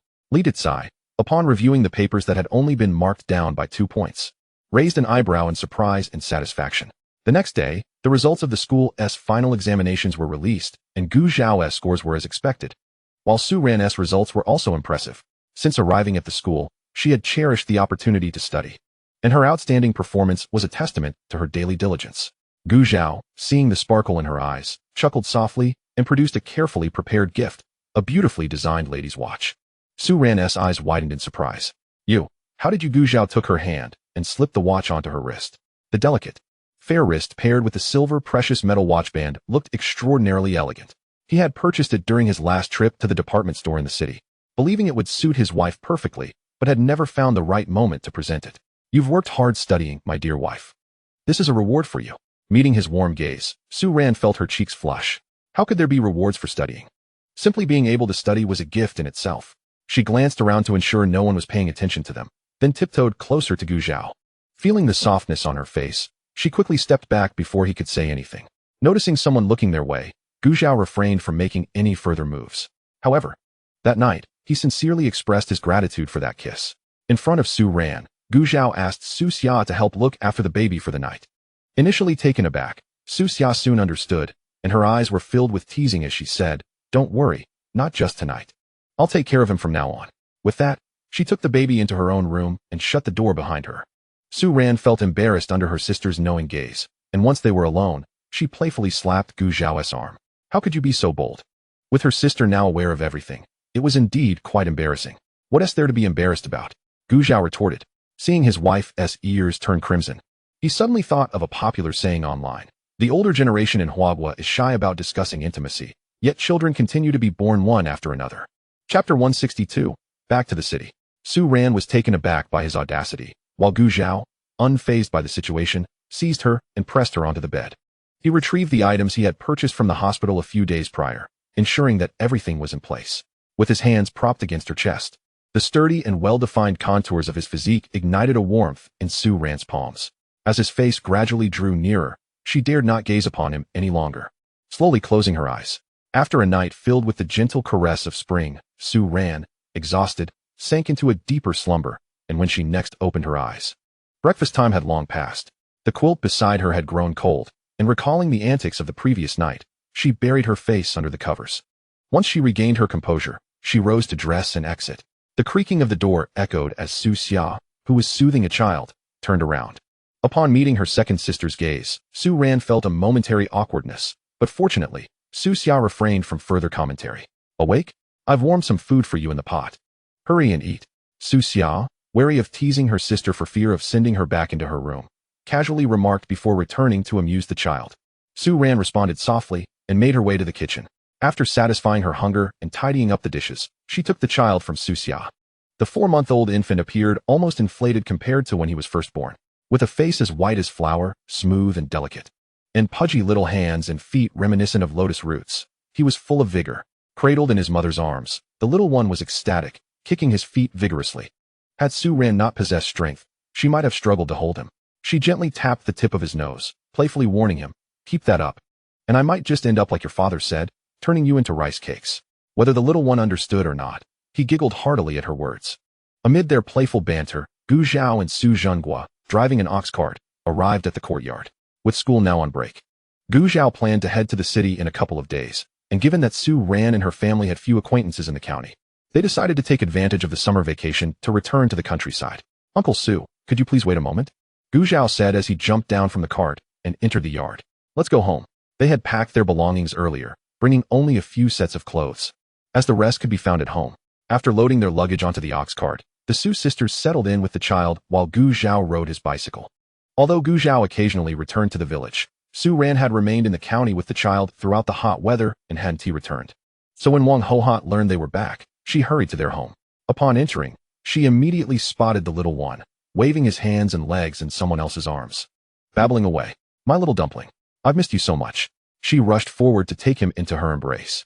Suddenly held by a different person, the little one blinked up at Wang Hohot for a moment. Then, as if recognizing her, a smile broke across his chubby face, and his little hands reached for Wang Hohot's hair. Wang Hohot's heart melted at this smile, and she disregarded the fact that the child was tugging at her hair until Su Ran helped tuck her hair behind her ear, preventing the little grasping fingers from wreaking further havoc. "Mom, she's really strong now, don't spoil her." Wang Hohot pouted at this remark. "My little darling could never hurt her grandma, right?" With that, she resumed her playful antics with the child. Su Ran couldn't help but chuckle. Was this what they called a grandparent's affection? Wang Hohot, having raised 3 children, certainly knew that kids could be rough. But her granddaughter was viewed through a lens of unconditional love. "Mom, if you keep saying that, I might have to intervene," Gu Zhao chimed in, pretending to reach out with eagerness. "You wouldn't dare." Wang Hohot shot him a sidelong glance, offering him not even an ounce of attention before returning her focus to her granddaughter.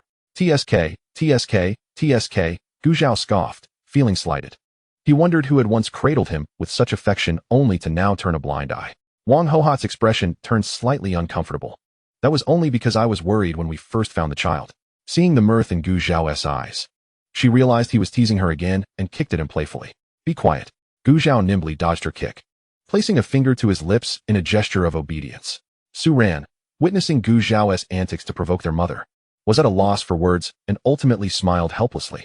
After spending 2 days in the village, Gu Zhao returned to the county. Not going back to the small courtyard, he headed straight to the textile factory director's office. "Going to the city?" Yu Zirong inquired, puzzled. Before he could ask further, Gu Zhao briefly explained that Hu Ziqiang had invited him to participate in a competition.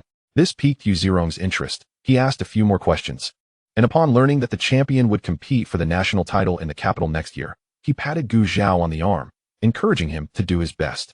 Even if Gu Zhao were to win, it would bring honor to their factory and to Yu Zirong himself. But these matters were far more complex than mere words could convey. Gu Zhao acknowledged him, and as he exited the textile factory, he made his way directly to the train station. Upon discovering that there was a train to the city the following morning, he purchased a ticket, returned home to pack, and boarded the train bright and early the next day. This time, no one came to greet him upon his arrival in the city. Fortunately, he was somewhat familiar with the area after his previous visit. Arriving at the same guest house as before, he presented his introduction letter to secure a room. And after a brief rest, he ventured outside. Wandering aimlessly, he found himself near the hospital before suddenly hearing a loud shout. "Catch him, don't let him escape." Followed by the sound of hurried footsteps. Gu Zhao swiftly sidestepped to avoid a man barreling towards him, and then a group of men wearing red armbands rushed past him. "Let me go! Let me go!" A furious cry echoed from behind, reminiscent of a cornered beast fighting for its life. Gu Zhao turned around to see the man who had initially collided with him, now firmly pinned to the ground by a group of pursuers, utterly immobilized. "Be honest now. Dare to engage in clandestine transactions, and you shall await your fate, like peanuts in a shell." One among them struck the man sharply on the head. Upon hearing this, the man, who had been struggling with all his might, immediately lost his strength, resembling a lifeless dog as he was dragged away by the group. Once they departed, those standing by the roadside felt emboldened to speak.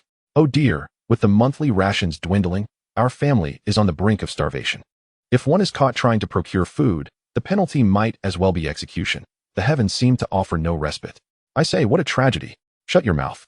Do you want to ensure everyone hears you?" A nearby woman, witnessing the departure of the assailants, muttered a few complaints, only to be hastily silenced by a companion. Noticing Gu Zhao's gaze, the individual forced a sheepish smile and quickly led the complaining woman away. Gu Zhao paid little heed to their caution, diverting his attention elsewhere. In this era of drought, resources were exceedingly scarce, leading to an unprecedented surge in black market activities. After all, where there is demand, there is a market. Yet, in the interest of social stability, the government would not permit such speculative practices to flourish, thus intensifying efforts to combat the black market like never before. This was precisely why Gu Zhao had conducted his initial dealings with the Hu brothers with utmost discretion and had since severed all contact. After wandering nearby for a while, Gu Zhao arrived at the machinery factory. Upon learning that a young man was seeking him, Hu Ziqiang surmised it must be Gu Zhao, and indeed, it was. "Oh, Comrade Gu has arrived." Gu Zhao stepped forward, eager to express his gratitude to Hu Lao for this opportunity. Hu Ziqiang waved his hand dismissively, remarking, "This is the realm of the youth now. The nation requires fresh blood. Such an opportunity for exchange and learning should certainly not be missed." The two exchanged pleasantries at the entrance, and Hu Ziqiang invited Gu Zhao to his office. They engaged in an intellectual exchange, and as the conversation progressed, Hu Ziqiang increasingly perceived Gu Zhao's extraordinary capabilities. His reservoir of knowledge even surpassed that of certain university students and stood equal to many seasoned professionals. Gu Zhao, in turn, sensed Hu Ziqiang's intention to evaluate him and showed no inclination to conceal his talents. Faced with Gu Zhao's composed demeanor, Hu Ziqiang became acutely aware of his own numerous inquiries, and after clearing his throat with a hint of embarrassment, broached the topic of the upcoming competition.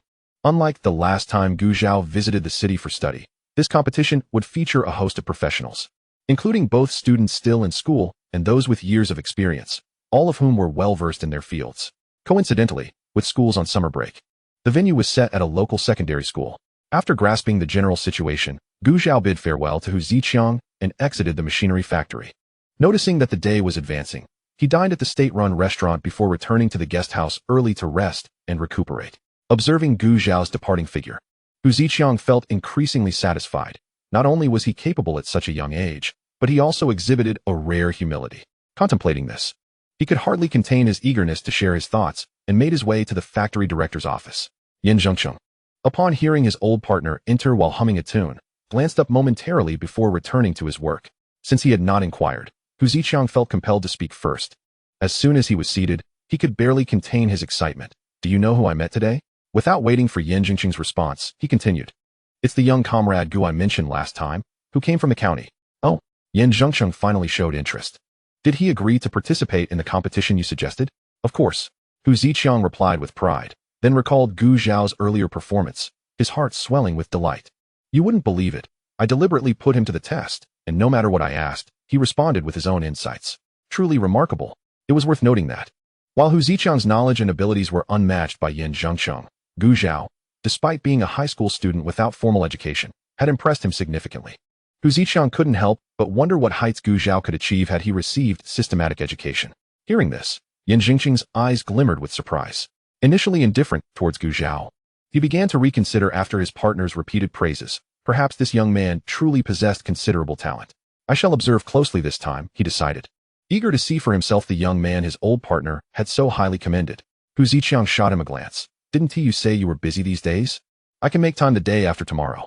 "Very well, I shall await your arrival. Then you will see just how discerning my judgment is." Yin Zhengcheng chuckled lightly, non-committal in his response. The following morning, after breakfast at the state-run restaurant, Gu Zhao took the bus to the first high school of the city, following the route he had inquired about the day prior. The white bus was powered by a large gas bag on its roof, filled with coal gas. As the vehicle traveled, the gas bag gradually deflated, and if the gas supply ran low, the bus would stall mid-journey. Gu Zhao purchased a ticket and settled into a seat at the back, swaying with the bus as the conductor announced each stop. Fortunately, the journey was smooth. And upon hearing the name of the school, Gu Zhao rose to disembark. Before him stood a large stone prominently displaying the words Qingyang First High School. The campus sprawled over approximately 40,000 square meters, with most buildings being 2 or 3 stories tall. Upon reaching the entrance, he was promptly approached by staff who inquired about his purpose. After verifying his identity as a competition participant, they directed him accordingly. In that brief span, others began to arrive, all seemingly with the same objective. Following the staff's guidance, Gu Zhao proceeded to an indoor plaza that appeared to be a gathering place for student assemblies. He was not the first to arrive. A quick scan revealed around 80 to 90 individuals already present, prompting him to choose a relatively quiet spot to sit. A slight vibration drew Gu Zhao's attention, and upon opening his eyes, he noticed Fu Hanbing beside him, who, realizing his intrusion, quickly apologized. "I'm sorry, comrade. I didn't mean to disturb you." Gu Zhao shook his head. "Not at all." Seeing that Gu Zhao bore no ill will, Fu Hanbing became animated. "Comrade, I'm a student from Qingyang Industrial University. Which school do you attend?" Qingyang Industrial University was the esteemed institution Hu Ziqiang had previously recommended to Gu Zhao, recognized as one of the top universities in the province. Qingtian County High School. What? Fu Hanbing blinked in disbelief, his eyes widening at the revelation of Gu Zhao's status as a high school student. Gu Zhao, initially unfazed by this, felt a momentary flush of embarrassment under Fu Hanbing's incredulous gaze, especially considering he was nearing 30 in his previous life. However, that brief moment of self-consciousness was swiftly overshadowed by his own fortitude, and he nodded affirmatively without hesitation. Thus, until the competition commenced, Fu Hanbing remained silent, listening as the host on stage outlined the rules. The competition would be divided into 3 rounds, with the first round assessing theoretical knowledge through a written examination. If one cannot even pass this round, then there is little hope for the subsequent 2 rounds. The second and third rounds are assessments of practical skills. But how the questions will be posed remains a mystery to all present, save for the examiners at the podium. Gu Zhao straightened his posture to take a glance around. Counting the initial group of around 80 to 90 people, it is roughly estimated that 300 to 400 participants are competing in total. As the examination papers were distributed, the previously murmured discussions faded into silence, replaced by a tense and urgent atmosphere. Upon receiving his paper, Gu Zhao swiftly scanned it from beginning to end, a hint of a cryptic smile flickering in his eyes. It is likely that this first round will eliminate a significant portion of the participants. The initial questions were relatively standard, but as they progressed, they grew increasingly obscure and profound, far beyond the knowledge contained in textbooks. However, this proved advantageous for him. His months spent in the virtual space were not in vain. Gu Zhao wrote with remarkable fluency, without a trace of hesitation. Next to him, Fu Hanbing dared not turn his head, but upon hearing the rustling sound of pen against paper and recalling Gu Zhao's identity as a high school student, he found himself at a loss for thoughts. Was this mere scribbling, or did he genuinely possess such confidence? He maintained an air of skepticism. Sensing the presence of several invigilators passing by, Fu Hanbing refrained from allowing his mind to wander and diligently began answering his own paper. On the podium, upon entering, Gu Ziqiang, who had noticed Gu Zhao writing without hesitation, harbored thoughts that starkly contrasted with Fu Hanbing's. He firmly believed that the first round of assessment would be no obstacle for Gu Zhao. Yet, out of caution, despite his eager curiosity to observe more closely, he restrained himself. No rush. After all, they would eventually see the outcome. As time passed, the atmosphere in the hall grew increasingly restless, especially as some began to submit their papers. Having completed his paper in less than half the allotted time, Gu Zhao conducted a final check before standing up to submit it. Ignoring the faint rustling sounds behind him, he followed the examiner's guidance and exited through the door. Noticing that someone beside him had stood up, Fu Hanbing glanced at the 3 remaining major questions on his paper, feeling the pressure mount. The sweat that had already been beading on his forehead now intensified, and he quickly raised his hand to wipe it away, hastily resuming his answers. At present, there was still ample time. Lunch was still 2 or 3 hours away. Since he was already there, Gu Zhao decided to take a leisurely stroll around the school.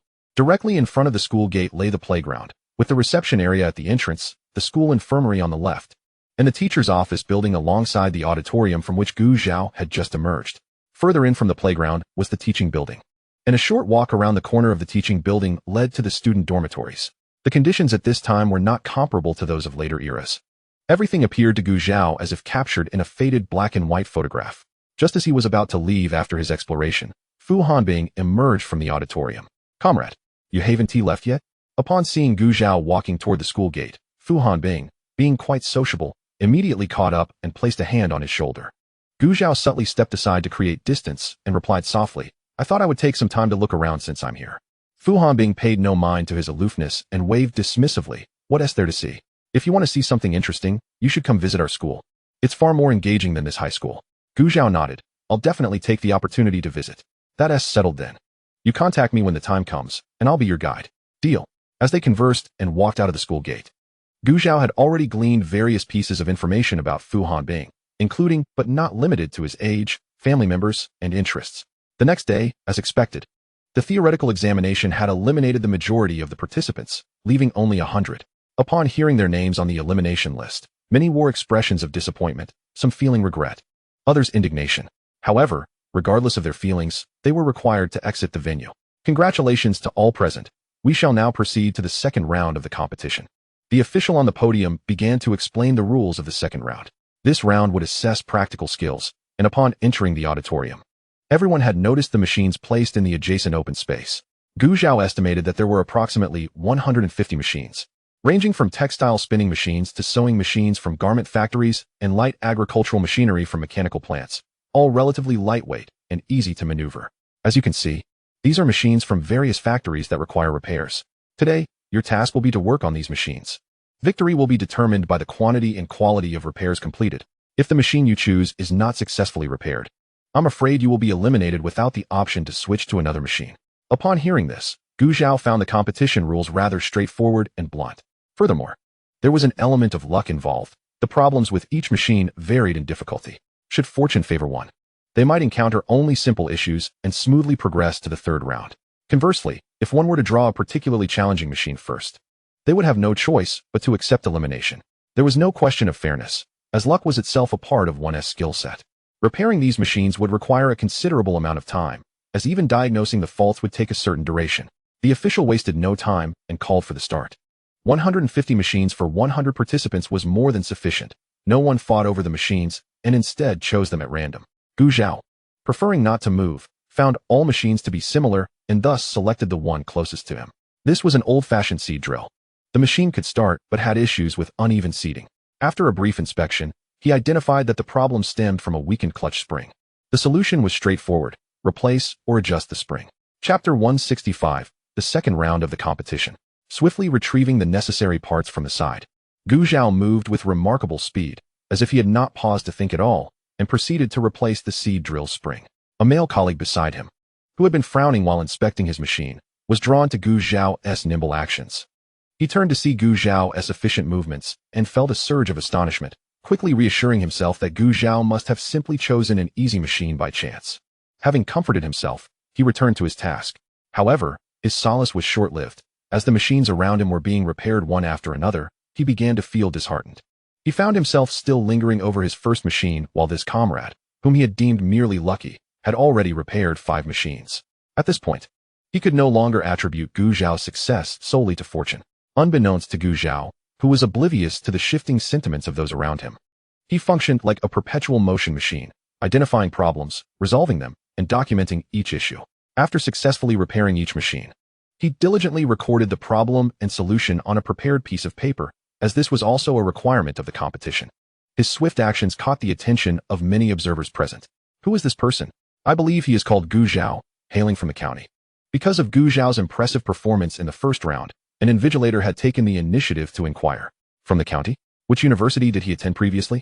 This question stumped the responder, as they had not delved into such details. That kid hasn't even attended university yet. He is currently a second-year high school student. At that moment, a voice interjected from the side. From the very moment, Hu Ziqiang overheard the conversations of those around him.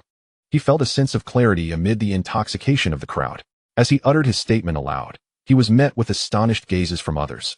A sensation akin to the refreshing chill of well water on a scorching summer day. Old Hu, are you joking? After a brief pause, someone hesitantly spoke up. Still in your second year of high school? Are you certain this isn't a jest? Hu Ziqiang shot a disdainful glance at the speaker. Do I look like I'm joking with you? The others exchanged glances. Despite their disbelief, Hu Ziqiang's demeanor compelled them to accept the truth. Consequently, their regard for Gu Zhao shifted dramatically. He was a self-taught individual who had managed to stand shoulder to shoulder with others without any formal university education. Gu Zhao remained oblivious to the sparkling attention directed towards him, as all his focus was devoted to the task at hand. Gradually, other competitors began to take notice of Gu Zhao. After the first round, Fu Hanbing witnessed Gu Zhao's prowess once more, casting aside any lingering doubts. This was a person of genuine skill. As for the others, unfamiliar with Gu Zhao's capabilities, they were aware that he had been the first to exit the auditorium the previous day. His presence in today's competition was proof enough that he was no mere dilettante. Thus, Gu Zhao's displayed abilities imposed varying degrees of pressure on the others, driving them to hasten their own efforts. However, for some, this was not easily achievable. Slap. Sweat dripped from their chins onto the floor, sending up a barely visible cloud of dust. Everyone was pouring their utmost efforts into not falling behind, especially now that they had reached the second round. If they could just hold on a little longer, who could say they wouldn't emerge as champions? In such an atmosphere, the time arrived for the competition to conclude. At the shout of the event coordinator, the participants reluctantly set down their tools and returned to their original positions. The competition time had ended. Even those dissatisfied with their performances had reached the limit of their efforts. The remaining time is ours. You may leave, the coordinator announced, noting the glum expressions on some faces. Upon hearing this, Gu Zhao did not hesitate to exit the auditorium. After all, remaining there would not alter the outcome. His fate did not require the intervention of others. Once all participants had departed, only those responsible for monitoring or auditing the event remained. Hu Ziqiang eagerly seized Gu Zhao's submitted report, meticulously comparing it with the machines for verification.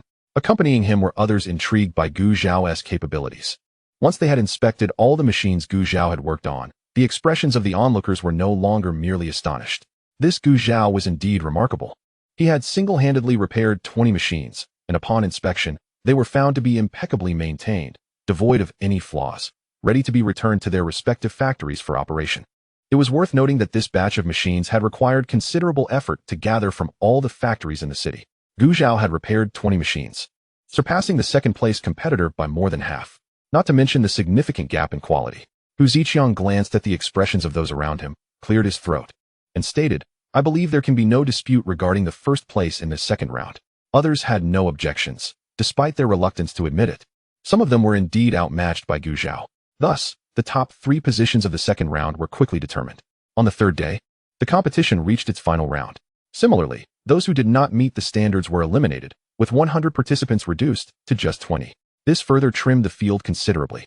The first round, a theoretical examination, had merely served to sift out candidates, hence the coordinator had not disclosed the scores. However, the second round was a tangible demonstration of skill, and as the auditorium held only the final 20 competitors, the coordinator announced the scores. The criteria for scoring were undoubtedly the previously mentioned 2 points, quantity and quality. The 10 primary adjudicators of the competition collectively graded the submissions, discarding the highest and lowest scores before calculating the average. Without question, Gu Zhao emerged as the first, before any other competitor could voice dissent. The coordinator proactively distributed everyone's reports for public viewing. All the machines remained on-site, allowing for immediate verification if there were any doubts. Who wouldn't want to see the first-place exam paper? Gu Zhao's report was the most sought after in the room. After reviewing the report, even though Gu Zhao's performance the previous day was evident, there were still skeptics who insisted on testing each machine as per the report. With someone willing to take the lead, the others followed suit, eager to investigate. As each machine operated smoothly, the doubting individual gradually lost their resolve. Ceasing their testing after 10 machines and remaining motionless, the remaining participants fell into an unusual silence. Hu Ziqiang and his colleagues were here for the competition, not to undermine anyone's confidence. He promptly clapped his hands to regain everyone's attention, and upon confirming that no one had further questions, he initiated the third round of the competition. This round was not held in the school auditorium. Following Hu Ziqiang and the others, the group walked for about half an hour. Gu Zhao paused, looking up to discover they had arrived at the city's engine factory.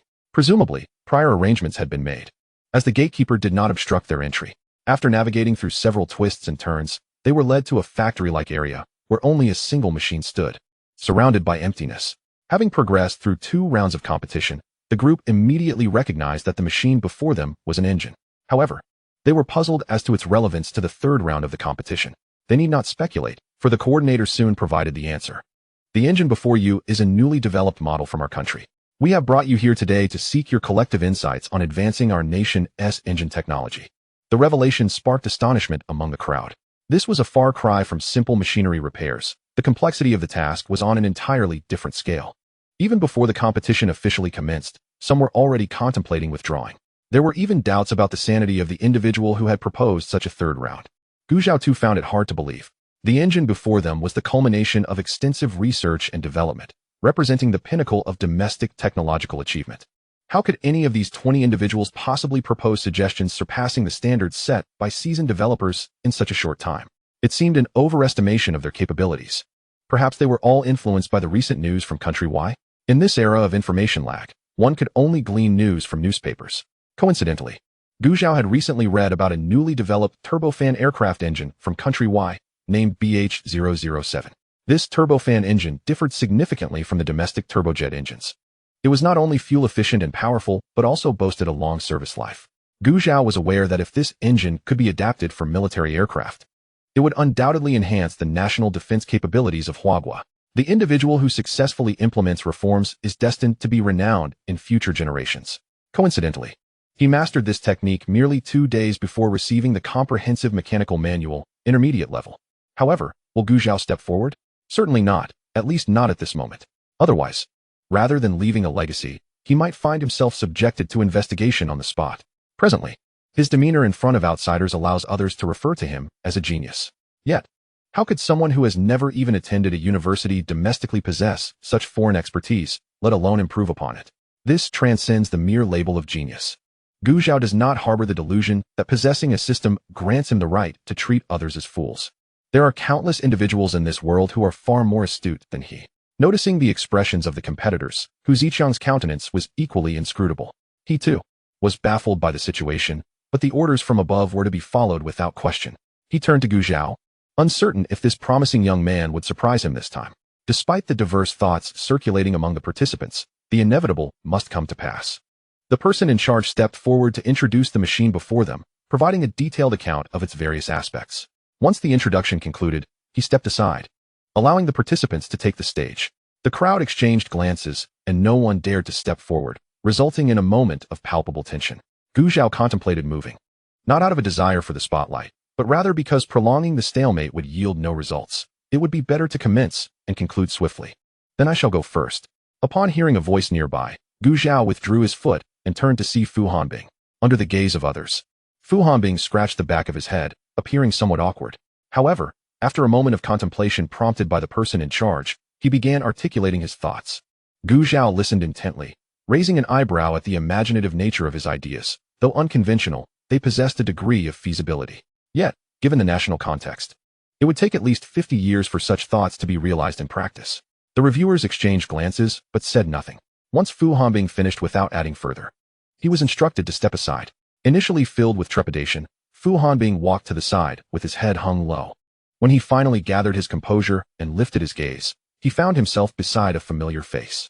Perhaps feeling a bit melancholic, he yearned for someone to affirm or challenge his ideas at that moment. He leaned towards Gu Zhao and whispered, "Comrade Gu, do you think my ideas are rather immature?" Gu Zhao cast him a glance, noting his demeanor akin to that of someone on trial, and smirked slightly. "It's all right. Perhaps in a few decades, your ideas may come to fruition." This was no mere platitude, but an honest assessment. Nevertheless, Fu Hanbing misinterpreted it as a form of consolation. Yet, Gu Zhao's words provided a measure of comfort to him. As he turned to observe the others, he noticed that apart from one or two who could articulate their insights, the rest stammered, unable to express themselves. Perhaps it was slightly unethical to think so, but he found his spirits lifted. He was not so inadequate after all.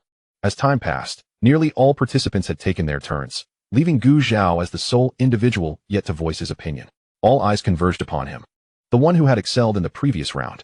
They wondered if he would once again present them with an unexpected delight. In contrast to Hu Ziqiang's anticipation, the others harbored varying degrees of skepticism.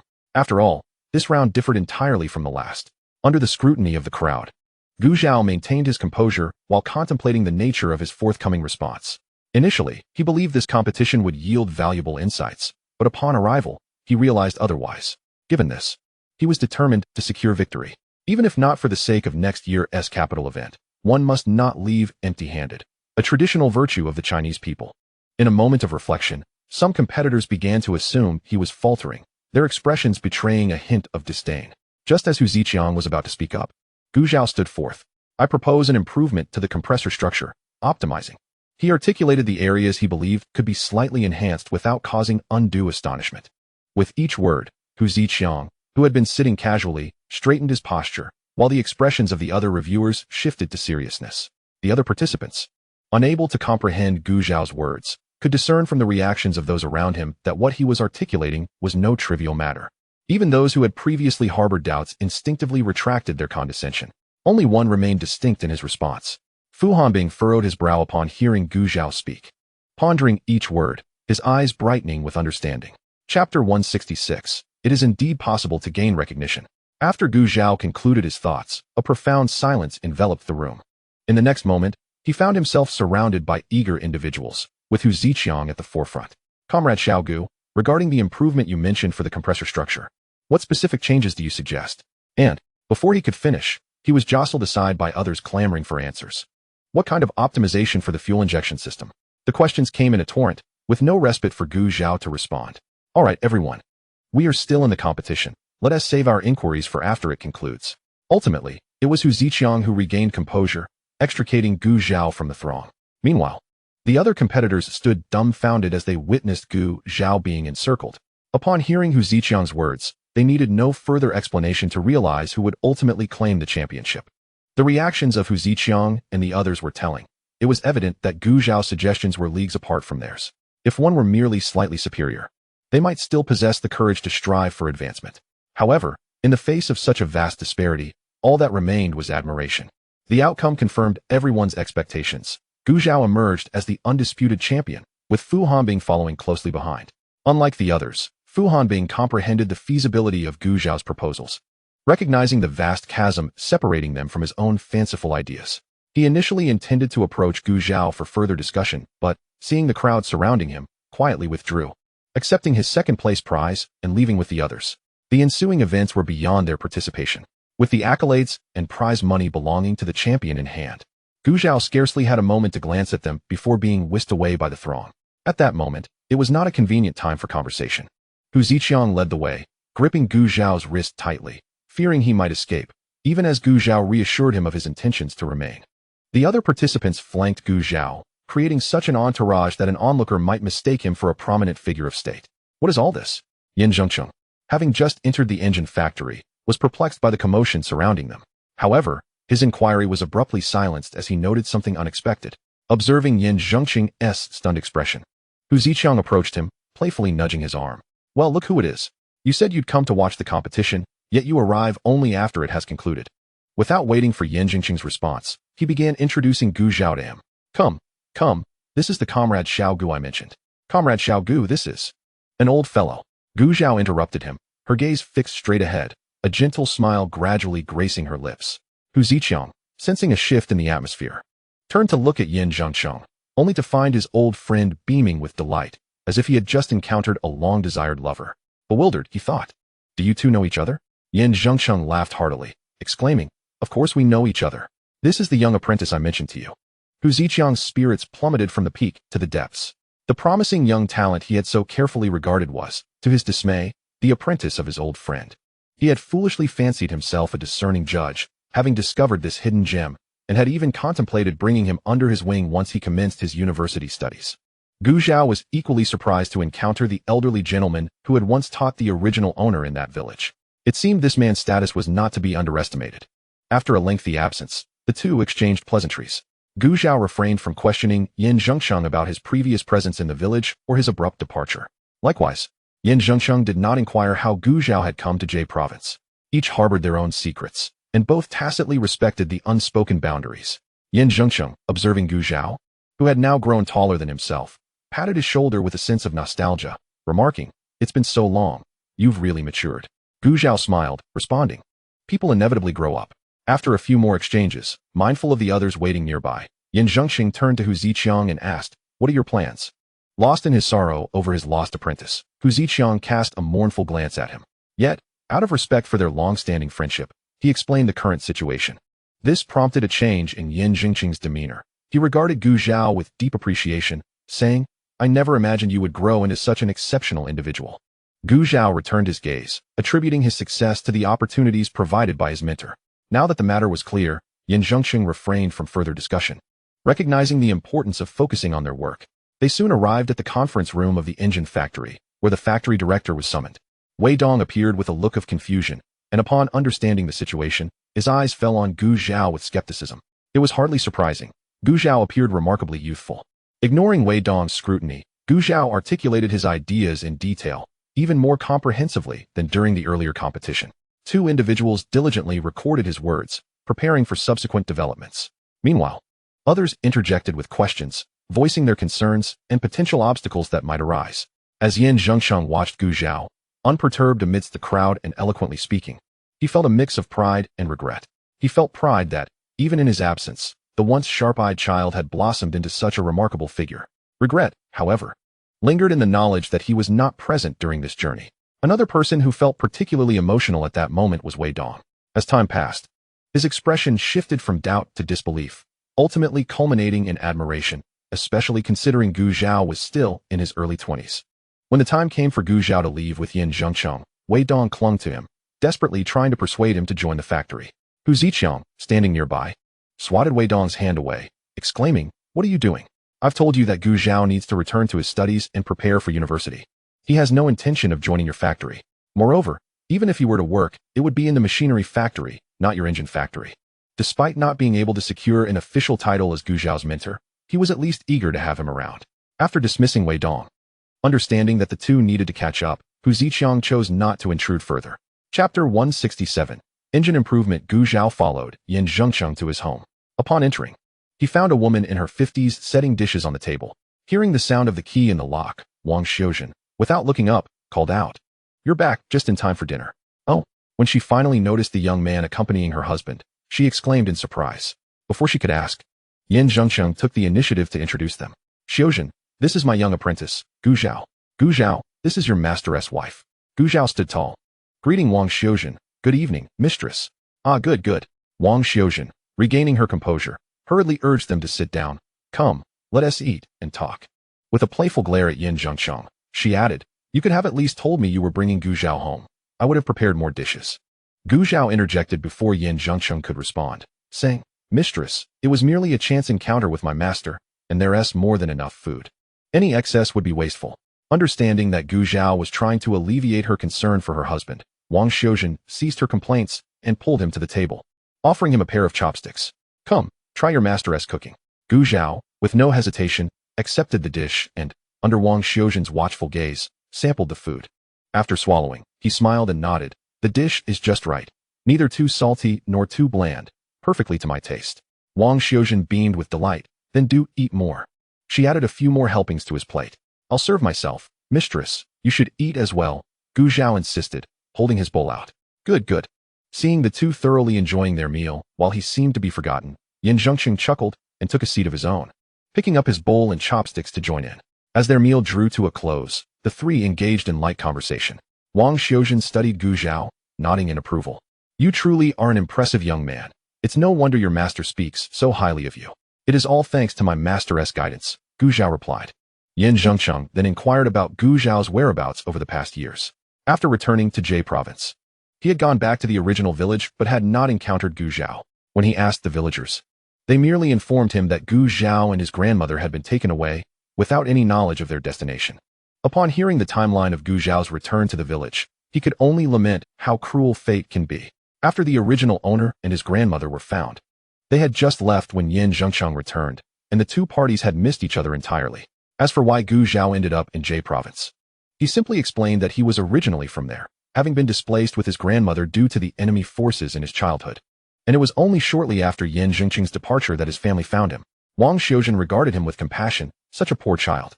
After recounting the events of the past years, Yin Zhengcheng began to assess Gu Zhao's skills, leading to a conversation that lasted well into the early hours of the morning. Had Wang Xiuzhen not pulled Yin Zhengcheng away, he would likely have continued their discussion indefinitely. Ultimately, Gu Zhao spent the night at his masteress' home. The following morning, Gu Zhao arrived at the engine factory. To realize the ideas he proposed, it was clear that mere words would not suffice. Practical implementation was essential. Thus, the individual who had articulated these theories was invited to remain. This proved to be the correct decision. While Gu Zhao had conceived the theories, he was acutely aware of the practicalities involved, having encountered various pitfalls during his studies. He recognized that many of those working alongside him in this endeavor would likely face similar challenges. At such moments, a mere suggestion from him could save these individuals a considerable amount of time and prevent unnecessary detours. Naturally, he offered these insights subtly, sometimes allowing others to voice them on his behalf. In the eyes of others, Gu Zhao is perceived to possess a unique insight and talent in this regard. Even if he merely makes some improvements upon the original engine, this process cannot be accomplished in just a few days. After fulfilling his mission, Gu Zhao expressed his desire to return home. Hu Ziqiang, though reluctant to part ways, understood that he could not keep him indefinitely. He assured, "Rest assured, Comrade Gu. I will report your contributions in detail once the engine modifications are complete." Gu Zhao accepted graciously, replying with a smile, "Thank you, Hu Lao." Observing the young man's radiant smile, Hu Ziqiang felt a pang of heartache. This was to be his protege, yet he found himself belonging to someone else. Under the lingering gaze of his old partner, Yin Zhengcheng feigned ignorance, focusing instead on offering Gu Zhao some final advice. "When you have the chance, come to the city to visit me and your teacher's wife. Bring your wife and children along as well." "Certainly," Gu Zhao replied. Just as he was about to board the train, Yin Zhengcheng handed him a package, stating it was prepared by Wang Xiuzhen. Gu Zhao did not decline and accepted it with gratitude. As he looked at the now taller youth before him, Yin Zhengcheng patted Gu Zhao's arm, adding, "If you encounter any issues in the future, do not hesitate to seek out your master. Do not bottle things up." A smile crept further across Gu Zhao's face as he replied, "Master, I will." With the train about to depart, Gu Zhao turned to bid farewell to the two once more before boarding.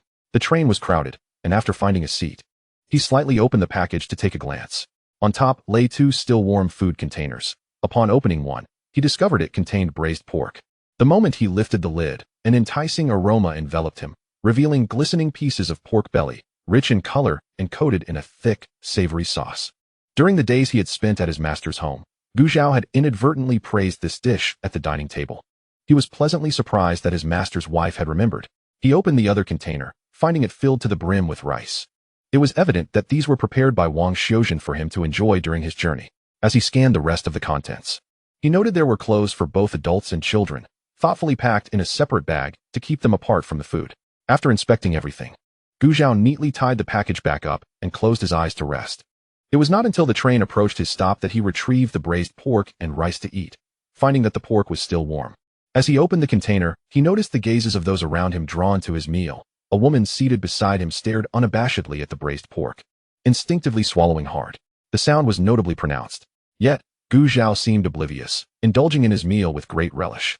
"Comrade, that braised pork looks quite appetizing," the woman called out, her words directed at him, yet her gaze remained fixed on the food. Chewing his bite, Zhao did not look at her, merely responding, "It's all right." Seeing his lack of awareness, the woman's eyes flickered with irritation as she continued, "Do you think you could know?" "I cannot." Zhao interrupted her. "What is your issue?" "I hadn't finished my sentence yet. Regardless of what you say, my answer will remain no." Having uttered his final word, Zhao stuffed the last bite of rice and pork into his mouth and packed away the food container.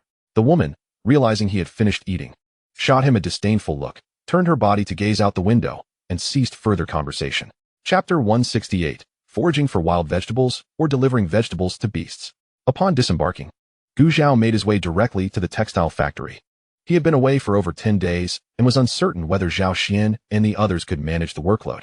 Hearing footsteps, Zhao Xian looked up, and upon seeing Zhao, his furrowed brow instantly relaxed. "You've finally returned. Is there something amiss?" Zhao raised an eyebrow. "It's nothing major." Zhao Xian scratched his head. "The grain and oil processing plant from the neighboring county heard we could repair machines and came by this morning, asking if we could assist them." Zhao was somewhat surprised. "Which county? Did you agree?" "Of course not." Zhao Xian waved his hand. "This isn't a decision I can make. It's Tianyang County next door." Isn't that the county where Sichuan is located?" Zhao found it odd that they would seek assistance from them instead of experts from the city. "What did the people from the processing plant say?" "I told them I couldn't make that decision and to come back in a few days. If they're truly in a hurry, they'll surely seek other solutions. If not, then waiting a few more days is inconsequential." With that, Zhao did not press further. They could address any potential visits in the future. "By the way, where's Yu Jiao?" Zhao glanced around the office, not spotting her. "Oh, she went to check on a promising lead. She has been a bit anxious lately due to the lack of suitable candidates, and this morning she finally heard of someone who seems to fit the bill. So she rushed out to find them. It was indeed a pity. Usually, it was others who sought after the stable government jobs. Yet their department found itself in the opposite situation. There was little they could do, as the job was not something just anyone could handle." Zhao remained silent. Having entrusted this matter to Yu Jiao, it was entirely in her hands. After Zhao Xian reported on the recent developments, and they resolved a few minor issues, Zhao proceeded to visit Yu Zhirong's office. After all, he was his superior, and since he had returned, it was only proper to pay a visit. "You're back?" Yu Zhirong sighed in relief upon seeing Zhao. "Had you not returned soon, I would have had to call the city to inquire if you had been detained." They had agreed that the competition would conclude in 3 days. Yet it had been over 10 days, and he had not seen any sign of him. Reflecting on this, Yu Zhirong curiously inquired, "There's really nothing to conceal, ultimately." Zhao's modifications to the engine were merely minor adjustments and not groundbreaking research. If they had been significant improvements, Zhao would have likely been whisked away for protection long ago. He did not consider the matter particularly significant, but Yu Zhirong held a different perspective. His eyes widened in astonishment, fixated on Zhao as if he were a stranger. "Don't think me overly dramatic. To this day, I still struggle to grasp the essentials of textbooks, let alone scientific research, which feels utterly fantastical to me. My goodness, you truly are underutilized in this textile factory." This was the first time Yu Zhirong felt such a sentiment. Zhao chuckled at his exaggerated reaction, saying, "Uncle you flatter me." No. Yu Zhirong waved his hand. "You simply fail to recognize your own worth." Seeing his insistence, Zhao chose not to engage in debate, smiling quietly without further comment. Exiting the textile factory, the sun was already nearing the horizon. Zhao rode his bicycle towards the countryside. As he approached the village entrance, he could see from afar that the river had run dry, leaving only a layer of silt at the bottom. Gu Zhao frowned and then averted his gaze. Is the eldest daughter returning home again to borrow grain? Indeed, this marks the third time. Oh dear, and she is married to a city worker. Why is she still coming back to borrow grain?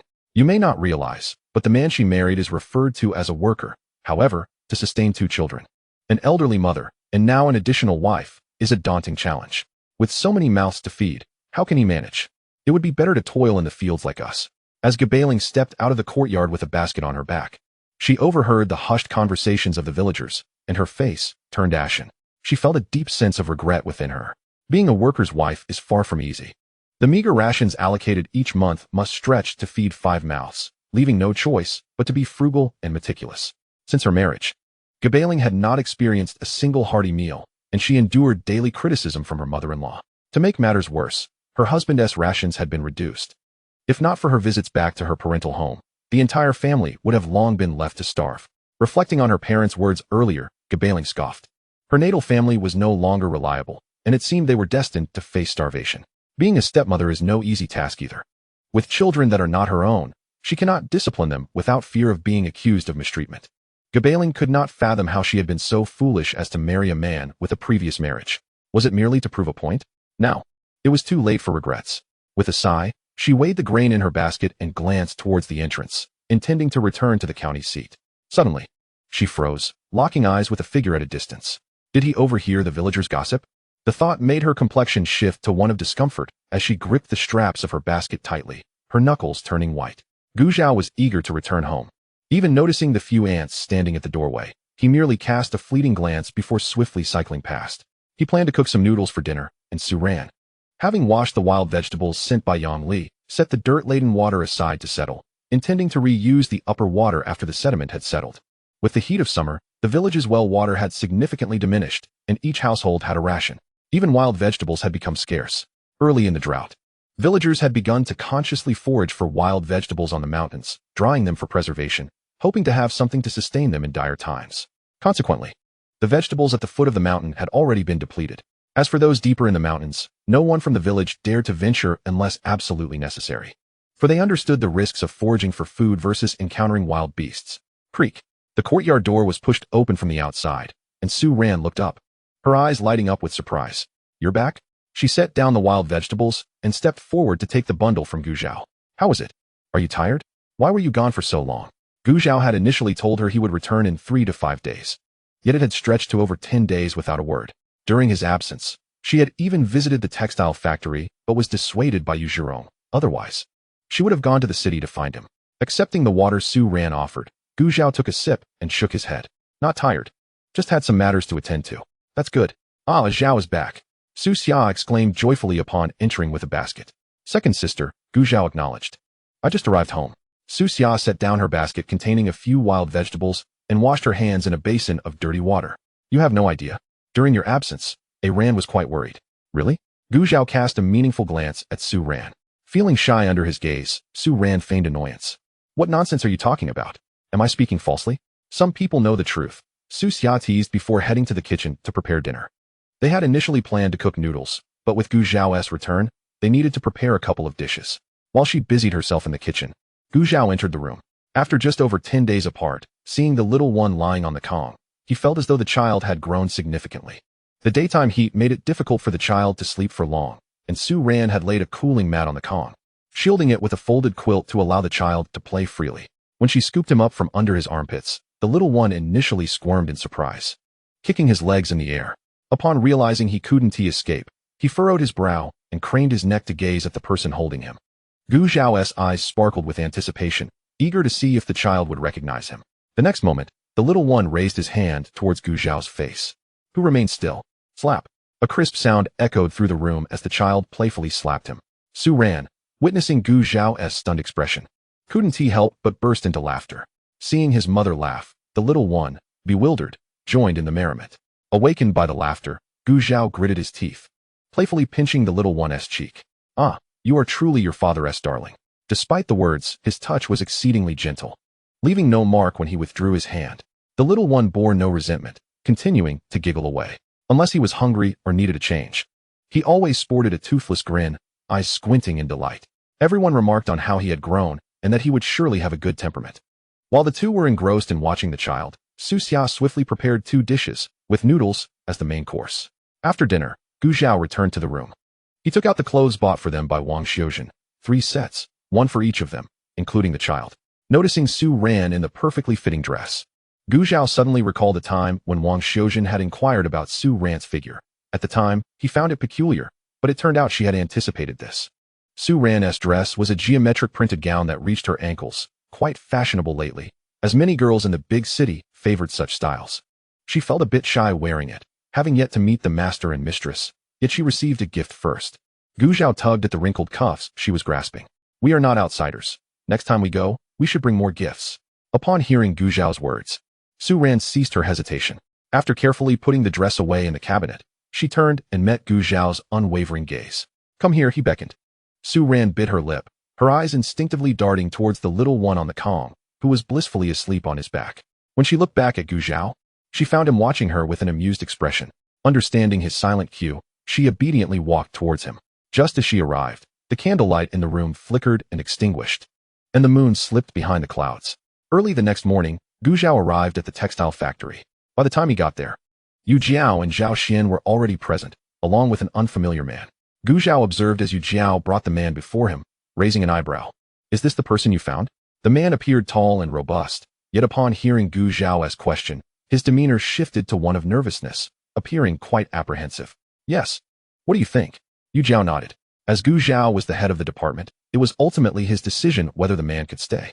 The man had already been briefed, but under Gu Zhao's scrutiny, he fidgeted, unsure where to place his hands. Gu Zhao noticed his discomfort and smiled. Don't be nervous. Please, have a seat. Once the guests settled, Gu Zhao inquired carefully, addressing the man named Chun Yan, who was in his early 30s. Lacking formal education, he had learned craftsmanship from his father in his youth and became a carpenter as he matured. A few years ago, he fortuitously witnessed others selling discarded appliances at a recycling station, which ignited a spark of curiosity within him. He purchased some to experiment with, pondering whether he could restore them. Naturally, his initial attempts met with failure. However, this experience piqued his interest and competitive spirit. Subsequently, he frequently acquired various scraps from the recycling station, undeterred by his family's repeated admonitions. Ultimately, he succeeded in repairing a radio, which significantly boosted his confidence and led him to delve deeper into the world of discarded items, honing his craft in the process. Gu Zhao, contemplating his words, noticed Qin Yan's unwavering gaze fixed on him and offered a reassuring smile. You will have a 3-month period to demonstrate your capabilities. Should you meet expectations during this time, you may remain with us. Of course, if you find this evaluation period unacceptable, I will not impose it upon you. Qin Yan's eyes widened in disbelief. He had never anticipated being granted such an opportunity. The misunderstanding from his family transformed into a driving force, compelling him to assure, I will certainly perform well. Gu Zhao said little more, merely giving his shoulder a pat. Meanwhile, Yu Jiao, who had been observing, smiled at Gu Zhao's agreement, relieved to have found a candidate who somewhat fit the bill. In the following days, Gu Zhao frequently traversed between the countryside and the county town.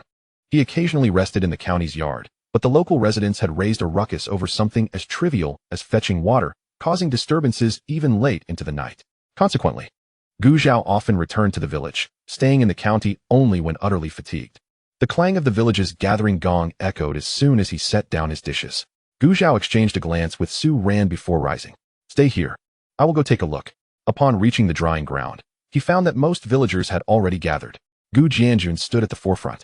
Cutting to the chase without unnecessary preamble, I have heard that many have come to the village seeking grain. Upon his declaration, several in the crowd averted their gazes. For indeed, some had succumbed to lending grain to others. Yet, witnessing those with children kneeling at their doorsteps, how could one refuse without appearing heartless? Gu Jianjun pressed on. Given the current state of our fields, I have gathered you here to convey a crucial message. I understand we are all neighbors, and it may be difficult to deny requests for assistance. However, I urge you to consider the following before lending any grain. First, will you be able to reclaim what you lend within a reasonable time frame? Second, given these trying circumstances, if you cannot recover what you lend, how will you sustain your own household? Do not come crying to me later about your own lack of food. I regret to inform you that I will be unable to assist. Last year, their village had handled grain contributions differently from others, leading many from outside to learn of their surplus and come pleading for aid. Gu Jianjun felt it necessary to issue this warning, though he could not dictate others' decisions. If some chose to act recklessly, He could only lament that good advice often falls on deaf ears. In this harsh world, safeguarding oneself and one's family was already a formidable challenge. Listening to Gu Jianjun's words, many recalled the cracked earth and the struggling crops. And those who had lent grain felt a flicker of regret. Nonetheless, such individuals were in the minority. Most retained their rationality. Witnessing the dire situation and still offering their life-saving grain would be foolish. Having said all he needed to, Gu Jianjun dismissed the gathering. Upon returning home, Gu Zhao recounted the events to Su Ran and her sister. "Do not worry, Zhao, my sister and your wife are not so foolish," Su Xiao reassured him. Not only was she currently reliant on her sister and brother-in-law, but even if she possessed the means, she would not take the lead in such matters. Su Ran nodded in agreement. Moreover, they had already severed ties with their maternal family and had no close relatives to whom they could turn. However, the following morning, Su Ran was faced with a stark reality. She found herself confronted at the gate by a mother and son who obstructed her from closing the door. Unable to contain herself, she rolled her eyes. What sins had she committed in her past life to be burdened with such a family? Masume pretended not to notice her disdain and forced a smile. "Daughter, I came to see you. I do not have a thief for a mother." Su Ran retorted bluntly. Masume's expression faltered, a flicker of embarrassment crossing her features, yet recalling her purpose for visiting, she mustered another smile. "Regardless of the circumstances, I am still your mother. How can a daughter deny her mother?" "I refuse. It is too shameful," Su Ran replied earnestly, leaving Masume momentarily speechless. Su Lai, who had been admonished not to speak out of turn, could not contain his frustration. "Third sister, no matter what, she bore you for 10 months. How can you say such things? Furthermore, do you not value the bond we shared growing up?" Su Xia, who had just emerged from the backyard after feeding the chickens, overheard this nauseating exchange. Her temples throbbed as she rushed to the doorway. "What bond? Is it the bond of being insulted as a worthless child, or the bond of being beaten with branches while riding a horse? When you treated us like toys in our childhood, did you consider any so-called bond?" Su Lai was startled by Su Xia's sudden entrance, and upon understanding her words, he felt no remorse. "Second sister, it was merely a jest." "Oh, is that so? Then let me have my turn at jesting," she countered. "That is out of the question," Su Lai protested, for he had come to borrow grain, not to be the subject of ridicule. "Xia, Ran, have some pity for your mother. Think of your brother and lend me 50 pounds of grain." Masume hesitated, fearing the implications of borrowing too much. Once she secured the 50 pounds, asking for more would surely be easier. Inwardly, Masume felt tormented. In her youth, after giving birth to 3 daughters, the villagers had whispered that she would extinguish the Su family line, calling her a hen that could not lay eggs.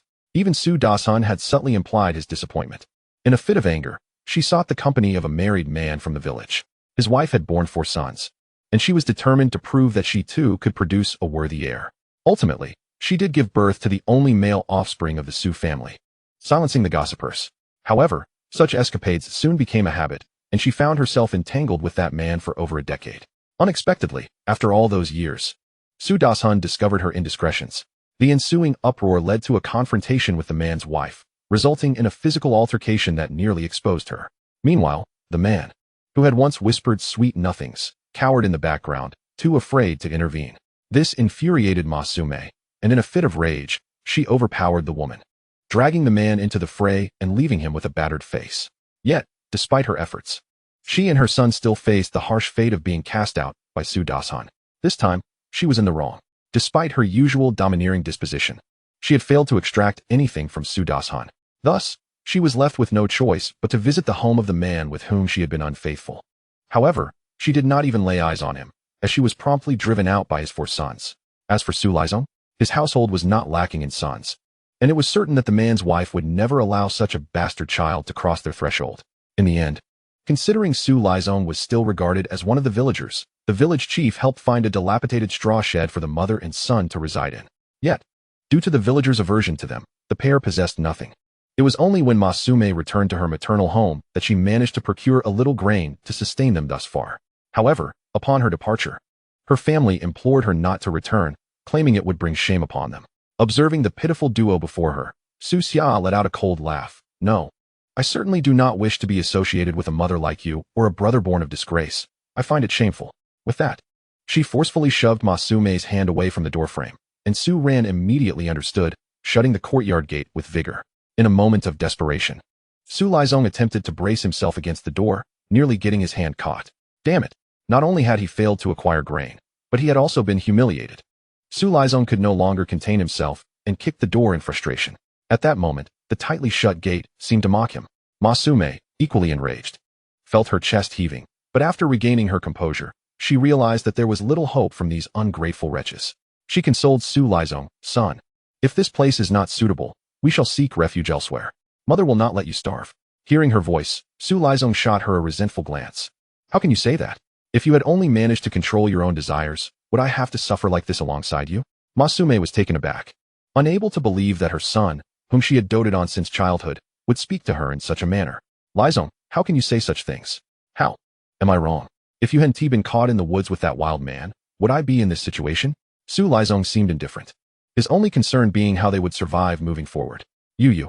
Masume was so enraged that her hands trembled, rendering her speechless. Su Lizong, impatient with her display, pushed past her and strode away. Masume watched his retreating figure, for the first time questioning herself. Chapter 170. The division of the family. Days passed, and August arrived. While the village awaited rain in vain, guests arrived at the Gu family home. Elder sister Su Ran joyfully welcomed Su Chun into the house, while Su Xia emerged from the kitchen with a glass of water. After a long journey, the water in the bamboo tube had already run dry, and Su Chun was indeed quite parched. She accepted the drink and took a sip. "Elder sister, what brings you here?" Su Xia sat beside Su Chun, noticing the smile on Su Xia's face and her noticeably fuller cheeks. Su Chun surmised that her sister was faring well at her younger sister and brother-in-law's home. "I was worried, so I came to see you both." Su Ran pondered for a moment before asking, "Has something happened?" Su Chun's expression grew complex. "Mother and my younger brother came to my in-laws' home to borrow grain." "Did you lend them any?" Su Xia nearly leapt from her stool, her eyes fixed anxiously on Su Chun. Smiling, Su Chun shook her head, "Given the current circumstances, my in-laws have no surplus grain to lend. Not only did they not allow them in, but I also received a scolding from my mother-in-law. Harsh words were spoken, but I didn't take it to heart. A few remarks won't cost me anything." "That's good." Su Xia breathed a sigh of relief. The reason for her apparent coldness towards her own mother stemmed from a childhood devoid of Masume's affection. Moreover, her ties to this family had been severed long before she was sold into the Liu family. It was a blessing that she had not fallen into deeper disgrace. "By the way, elder sister, have you heard about that matter?" Su Ran hesitated before speaking up. What matter?" Su Chun asked, her eyes filled with curiosity. "Oh, it's about Su Lizong being a bastard child." Compared to Su Ran's subtlety, Su Xia was much more straightforward. Su Chun was taken aback and after a moment of resigned acknowledgement, nodded. "How could I not know? Even though my in-laws live far away, good news seldom travels. But bad news spreads like wildfire, especially when it involves scandalous affairs." Not only had she heard about it, but there were also whispers about her during that time in the village. "It's good to know," Su Ran exhaled, relieved that her elder sister was aware and would not be taken advantage of by that mother and son duo. It should be noted that Su Chun's visit was not solely to check on her younger sisters. She was also there to repay a debt. As Su Ran looked at the stack of cash handed to her, she was about to decline when Su Chun preempted her. "Now that our family has divided, I have money. You must accept this." With that, she firmly pressed the money into Su Ran's hands. Hearing this, Su Ran did not refuse, but, "Division of the family? Is your mother-in-law agreeable to this?" Su Ran asked with keen curiosity. Su Xia, too, was intrigued. Given her elder sister's mother-in-law's temperament, it was unlikely she would easily acquiesce to a division. Meeting the pair of inquisitive eyes, Su Chun, aware of their curiosity, did not hold back. "This matter is largely thanks to my sister-in-law. A few days ago, she returned to her parental home, and upon returning, she insisted on a division. I'm not sure how the couple negotiated, but even her husband's brothers were in agreement, simply watching her create a ruckus at home. Not satisfied with merely causing a stir, she even brought her brothers and sisters from her family to join in. In the end, my father-in-law, valuing his reputation, and perhaps influenced by what her family had said to him, consented to the division following her mother-in-law's tantrums." Su Chun did not concern herself with their behind-the-scenes discussions. After a relatively fair division, both she and her husband were pleased, and their family began to live their own lives behind closed doors. Upon hearing this, Su Ran and her sister congratulated her with smiles. After all, which daughter-in-law would not wish to take charge of her own household, especially under the thumb of a tyrannical mother-in-law? The sisters continued to chat for a while. When the little one on the Kong awoke, Su Chun went to play with her niece. Eventually, after Su Chun had enjoyed a meal at their home, Su Ran bid her farewell. In the sunlight, the setting sun cast its golden rays upon the faces of the gathered crowd, the stark contrast of light and shadow rendering their expressions indistinct and fleeting. "Captain, if we do not irrigate the fields soon, the crops will be completely ruined." The elderly man at the forefront spoke urgently, sweat trickling into his eyes. leaving a stinging sensation. Gu Jianjun surveyed the expectant faces before him, his heart weighed down as if by a boulder. However, irrigating the fields with well water was simply out of the question. Do you all wish to draw well water for the fields? He cast his gaze over the others. Captain, please let us try, someone in the crowd pleaded. Try? Gu Jianjun scoffed. Have you considered that there is still a month until harvest? How long can we sustain so many fields with just well water? If the wells run dry later on, and the crops perish, how shall we survive? He empathized with the plight of the crops, but the well water was their last lifeline. The crowd was momentarily stunned by his words. They had not thought that far ahead. All they could see were the dying crops, and it felt as if their own lives were slipping away with them. The captain is right. If we have no water to drink later, we shall surely die of thirst. What then? Shall we simply watch? What can we do if we don't look? Heaven seems to have turned a blind eye. As the conversation unfolded, the soft sound of weeping began to permeate the air, gradually intensifying. The villagers, constrained by their daily ration of water, dared not indulge in even a slight excess. Standing there for a moment, their throats parched and lips cracked, some villagers could not contain their tears, feeling them cascade down their cheeks. In a moment of desperation, they would extend their tongues to catch the precious drops, fearing waste. Witnessing their plight, Gu Jianjun raked his fingers through his thinning hair, feeling both frustrated and helpless. Anticipating the impending drought, he had organized a supply of snowmelt water the previous winter, but now it was long gone, and the crops were inevitably headed towards their grim fate. The adage man can conquer nature had become a mere jest in these dire circumstances. Ultimately, as the villagers gathered in this place, they found no solace beyond shedding tears.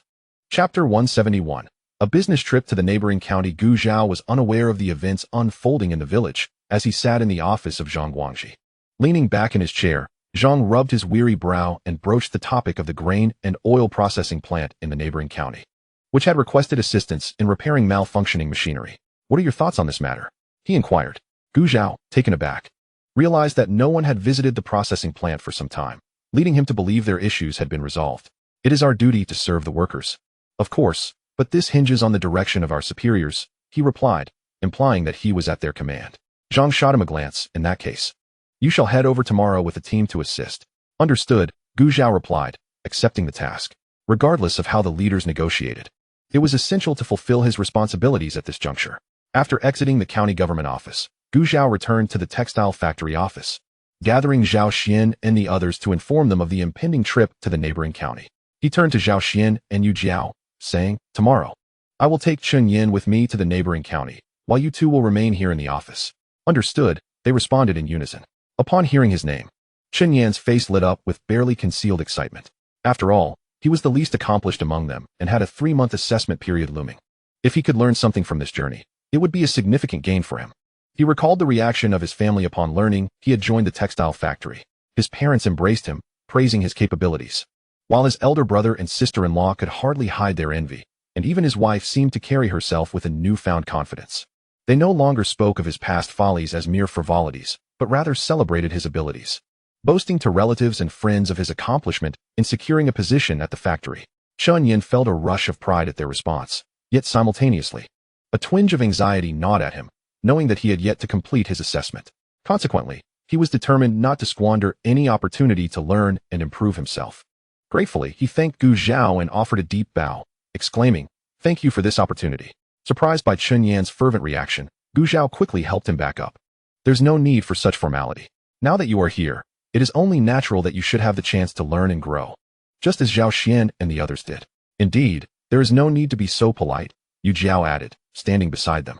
Straightening up, Chun Yin suddenly felt a flicker of trepidation about the next day's journey, concerned that a poor performance might adversely affect his assessment. Though he was preoccupied with these thoughts, he did not reveal his unease in front of Gu Zhao and the others.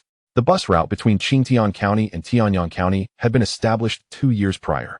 The following morning, Gu Zhao and Chun Yin, equipped with their meals, purchased tickets and embarked on their journey to the neighboring county. The bus was crowded, and they managed to secure the last 2 seats. The sweltering heat rendered the air inside the vehicle stagnant, and the noxious blend of sweat, stinky feet, and poultry droppings was nauseating. Beside Gu Zhao sat a man in his 50s, whose proximity brought an overwhelming stench of unwashed perspiration that nearly caused Gu Zhao to faint. In response to Gu Zhao's glance, the older man grinned, revealing a mouthful of yellowed teeth, with remnants of green foliage stuck between them, whether from breakfast or days prior. It was uncertain. As the bus jolted along the bumpy road, The man steadied himself against the seatbacks in front and behind Gu Zhao. Suddenly, the vehicle took a sharp turn, and Gu Zhao found himself face to face with the older man's chest, narrowly avoiding an awkward embrace. Chapter 172.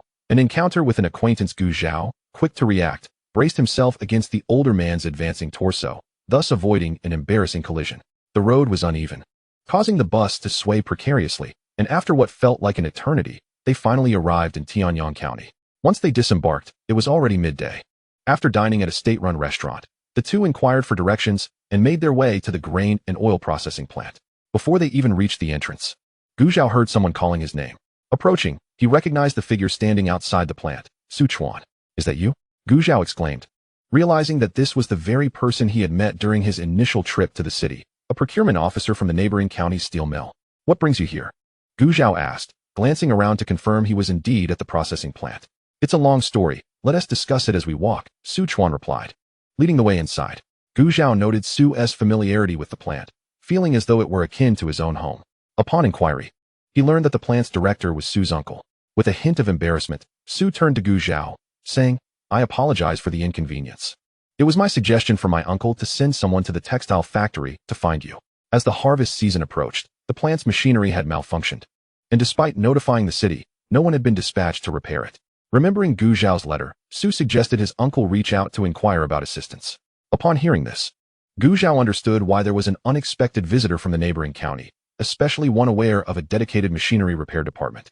However, he did not consider this a significant issue and was keen to forge a friendship with Su Chuan. In the current climate, being a procurement officer was no easy task.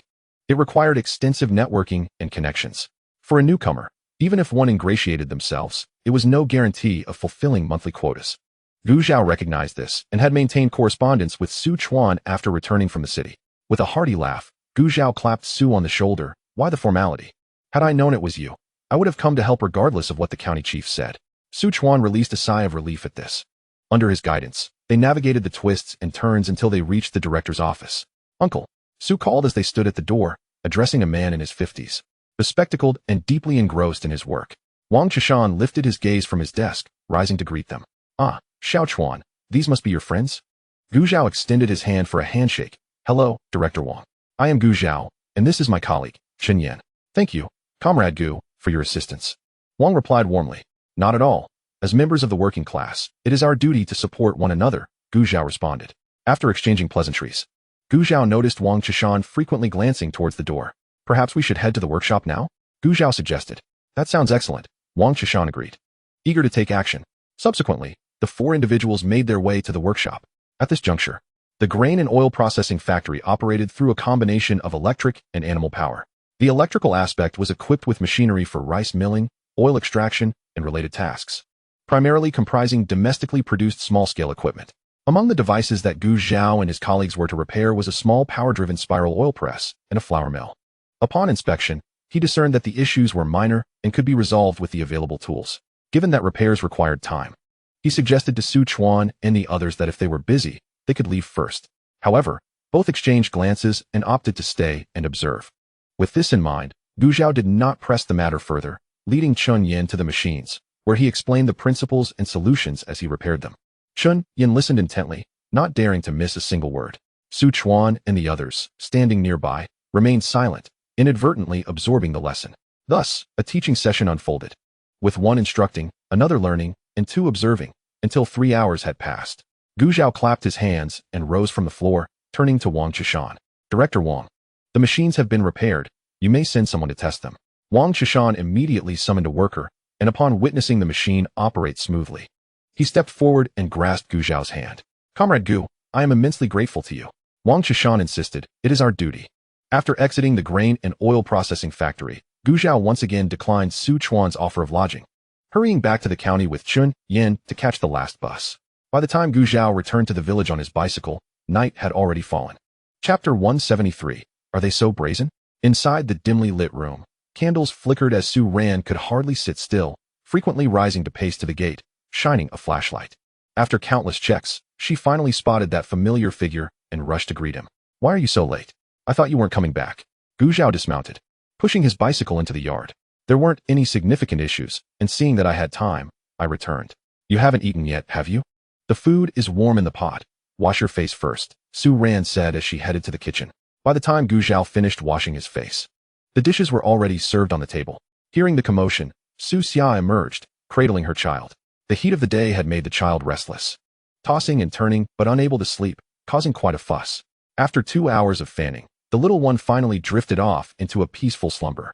However, now that night had fallen, the child was wide awake, with round, curious eyes darting about.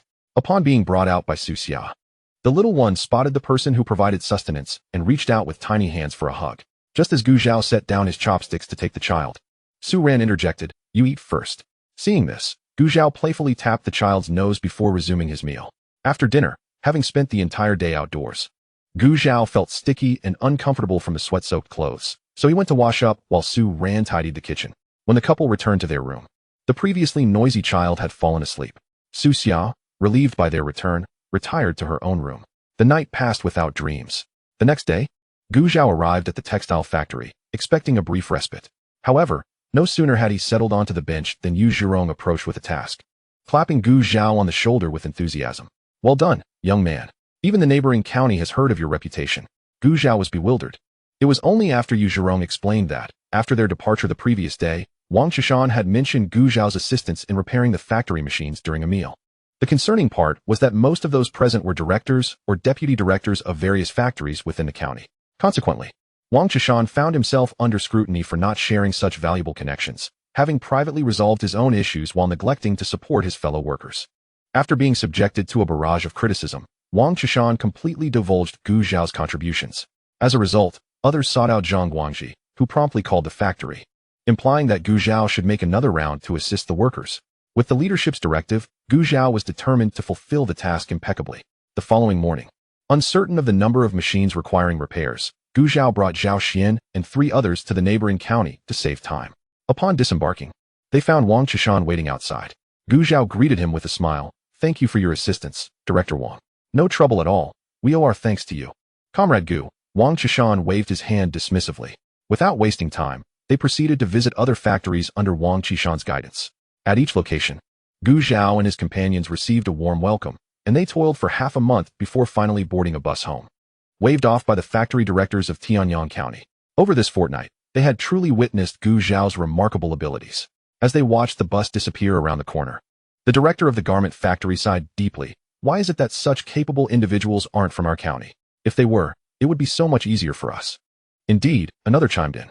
"What if we asked the county head to transfer them to us?" A suggestion that was met with a disapproving glare from Wang Chishan. "Do you think others are blind? Such treasures are sought after by everyone. Why would they hand them over to you? Besides, Comrade Gu's home is in Qingtian County. Even if the 2 counties are close, why would he go through the trouble to come here? Aren't they shameless?"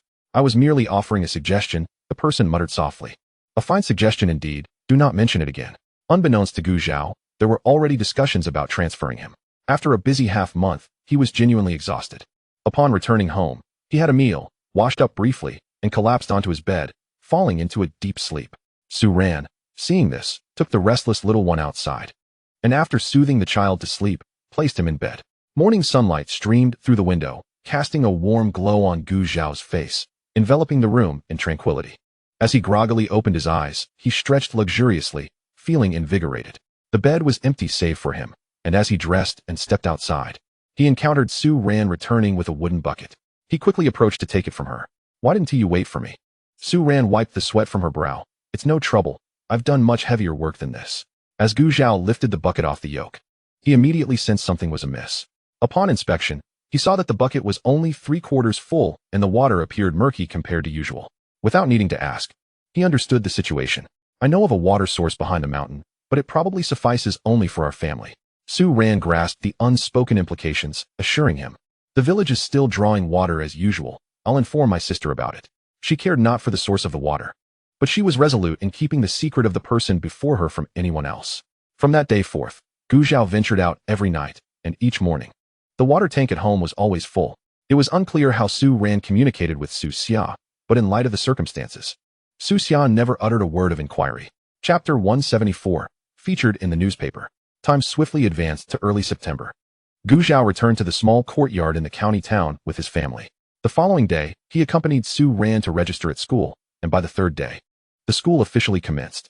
With Su Ran embarking on her academic journey, Gu Zhao dutifully made his way to the textile factory for work. Reflecting on the items that had been available in the system's marketplace over the past 2 months, Gu Zhao couldn't suppress a sigh. 438. Is your marketplace on the brink of collapse? Otherwise, why would the merchandise consist solely of a pair of red underpants for an elder or a pair of red long johns for a grandmother? Is this not a blatant attempt to disgust me? Please, host, do not maliciously speculate about the marketplace due to your own unfortunate luck. The items updated on the first of each month inherently possess an element of uncertainty, the system replied. Oh, so it seems this is merely a result of my bad fortune, Gu Zhao remarked with resignation, choosing not to engage further with the system. Having fought battles for decades, Yu Zirong was a straightforward man who greatly admired capable intellectuals like Gu Zhao. Since transitioning from the military, he developed a habit of reading newspapers during his leisure time.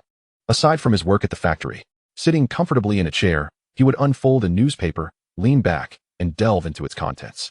If only he had a pair of spectacles, he might truly resemble an educated individual.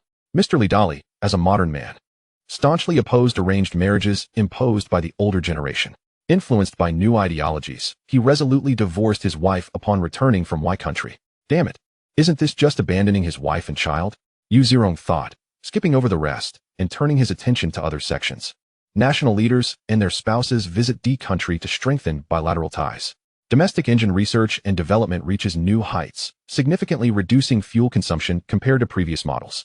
Led by a certain Gu Zhao from a provincial area. Upon reading this, Yu Zirong leapt from his chair, his heart racing furiously in his chest. Perhaps in an effort to protect personal information, the newspaper refrained from disclosing specific names, yet upon seeing the name Gu Zhao, he inexplicably felt that this was the Gu Zhao he knew. Unable to contain his excitement, he immediately stood up and strode out. Meanwhile, Gu Zhao was still contemplating the transaction with Su Chuan when a gust of warm air swept through the doorway, followed by a firm hand gripping his shoulder. Ah Zhao, take a look quickly, is this about you? Before Gu Zhao could fully comprehend the situation, a newspaper was thrust before him. Following the direction of Yu Zirong's finger, he scanned the text rapidly and grasped the situation in less than half a minute. It turned out that the engine modification project had made it to the papers. Seeing his name listed first filled Gu Zhao with warmth. This was likely the result of Hu Lao and his mentor's efforts. Noticing Gu Zhao's silence as he stared at the newspaper, Yu Zirong couldn't help but urge, "It's you, right?" Under Yu Zirong's anxious gaze, Gu Zhao nodded, recalling that he had indeed offered a small suggestion during his last visit to the city. A small suggestion? Yu Zirong's eyes widened in disbelief. Do not underestimate what you've done. If it were merely a small suggestion, would they have printed your name in the newspaper?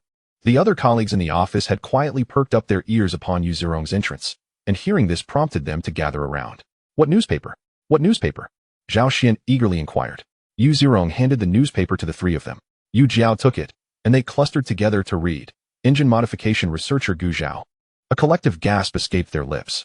Impressive, Zhao Gu, you're in the newspapers. Zhao Xian clapped Gu Zhao on the back.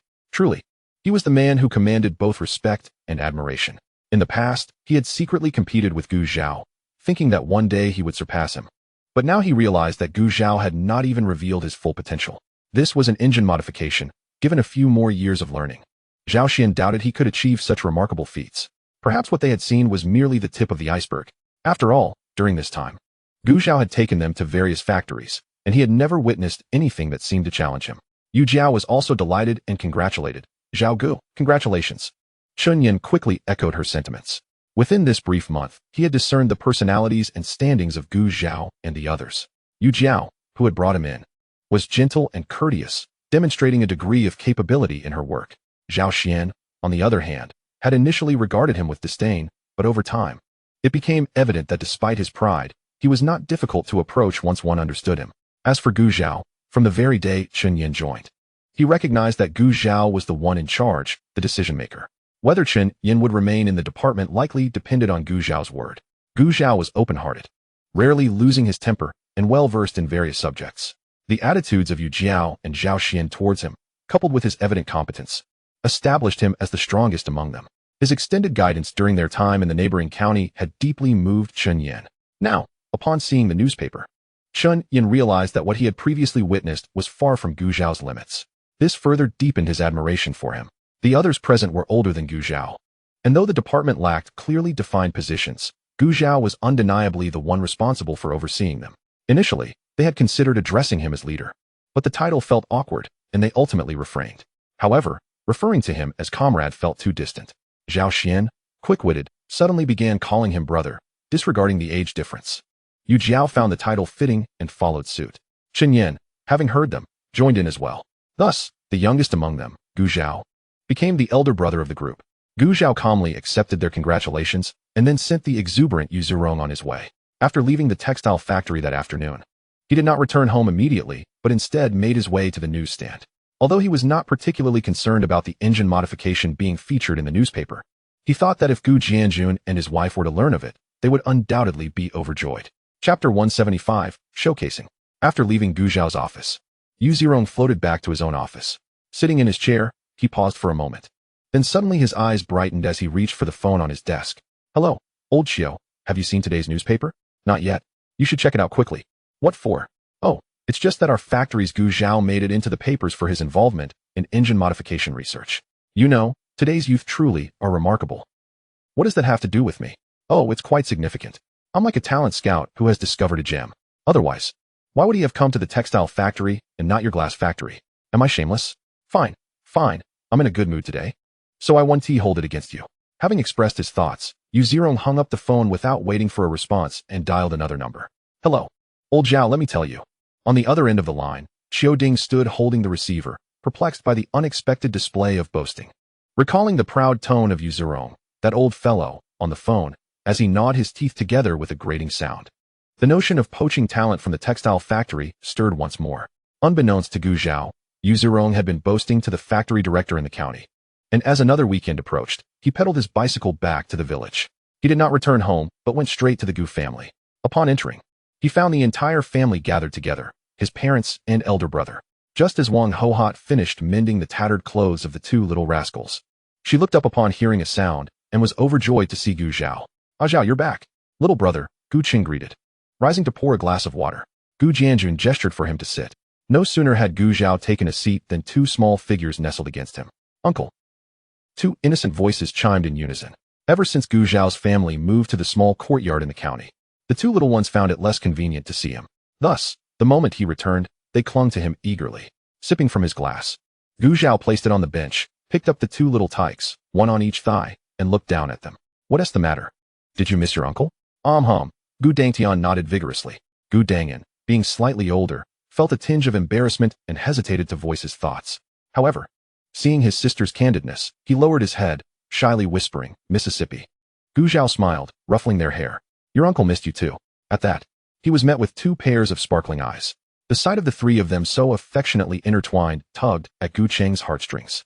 Typically reserved and taciturn, he had never expressed such intimate sentiments toward the children. Now witnessing their closeness with his younger brother, he was reminded of the maternal absence in their lives and pondered whether he should alter his approach to interacting with them. You little rascals.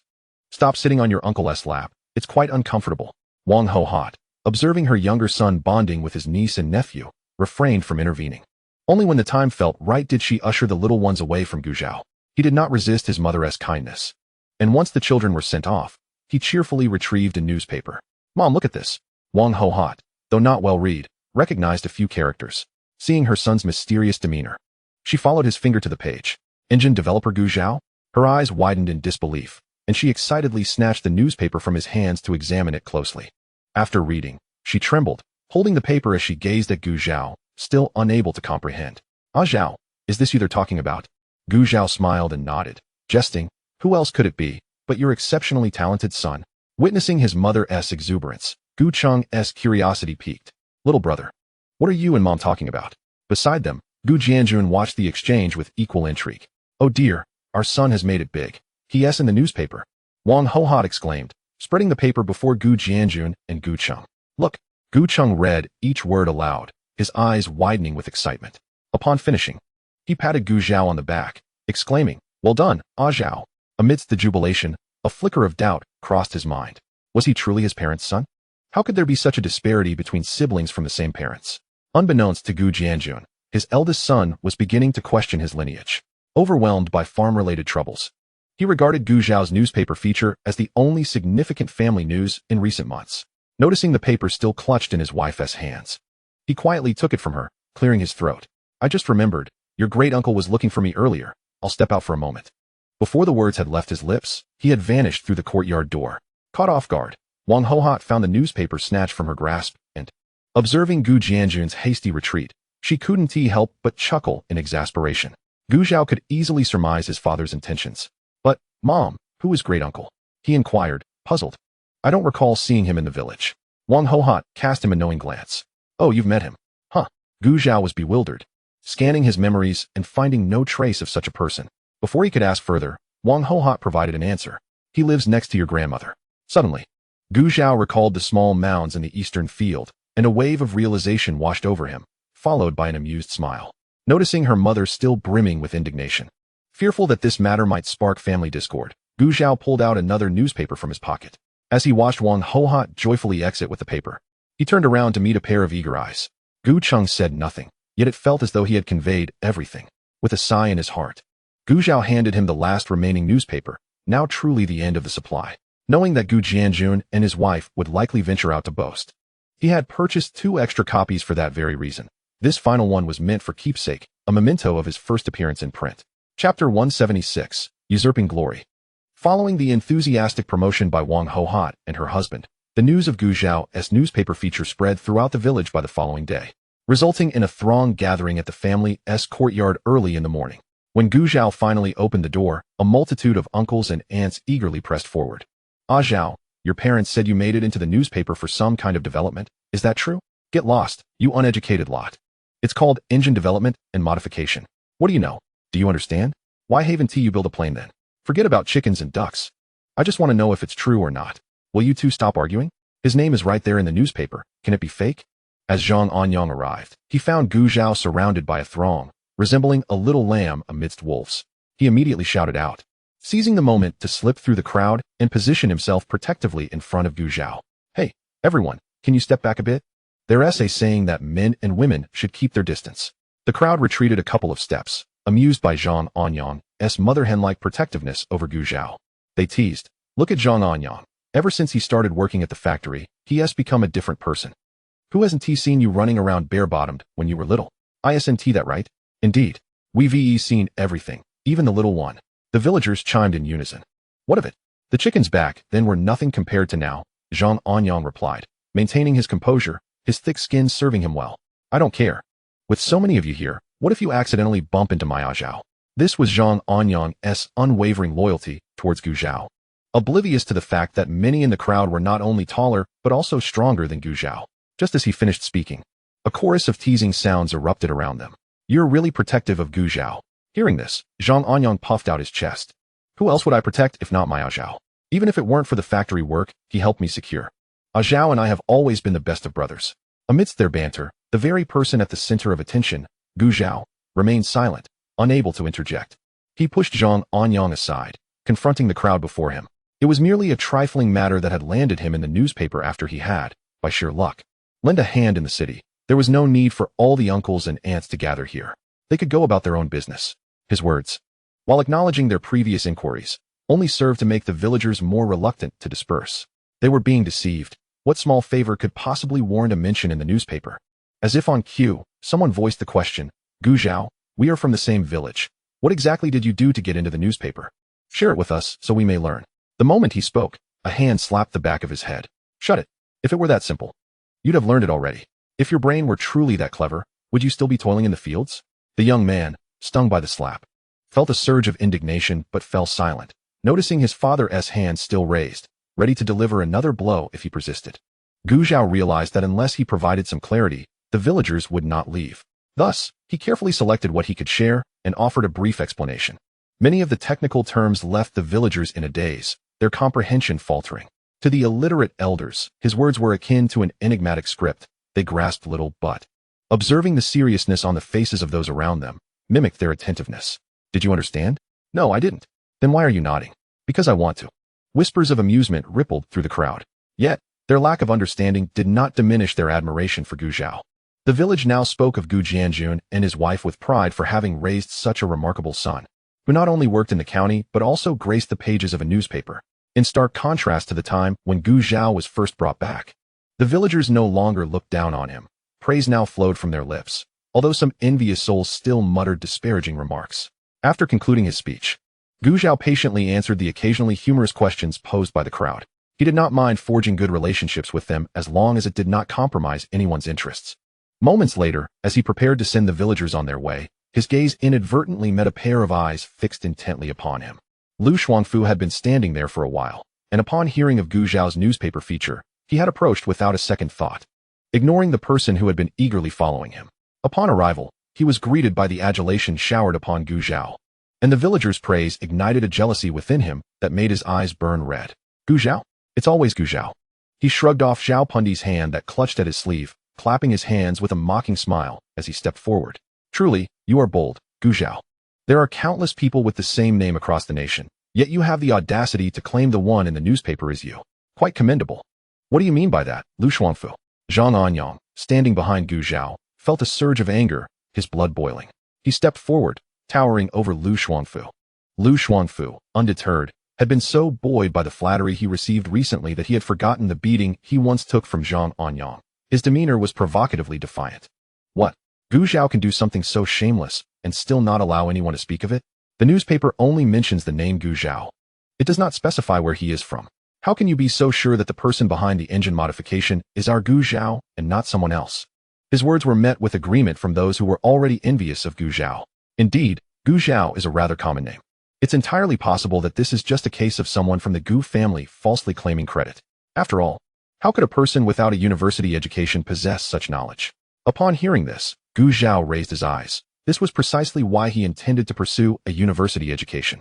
He had already mastered a third of the intermediate mechanical compendium and could assert, without exaggeration, that he might possess more knowledge and skill than some university professors today. He would only grow stronger. Relying solely on the teachings of Yan Zhengcheng from years past was no longer sufficient to conceal the truth. Thus, he needed a credible source to substantiate what he was demonstrating, one that was reasonably plausible. As Gu Zhao pondered this, Zhang Anyang was nearly driven to fury by Lu Xuanfu's baseless accusations. You're talking nonsense. Lu Xuanfu, drenched in spit, remained unperturbed, wiping his face with a smirk. Your anger changes nothing. This is simply the truth. You. Zhang Anyang was about to retort when Gu Zhao pulled him aside, fixing Lu Xuanfu with a piercing gaze. Do you have any evidence to support your claims? If not, are you not merely attempting to frame someone who has made significant contributions to the country?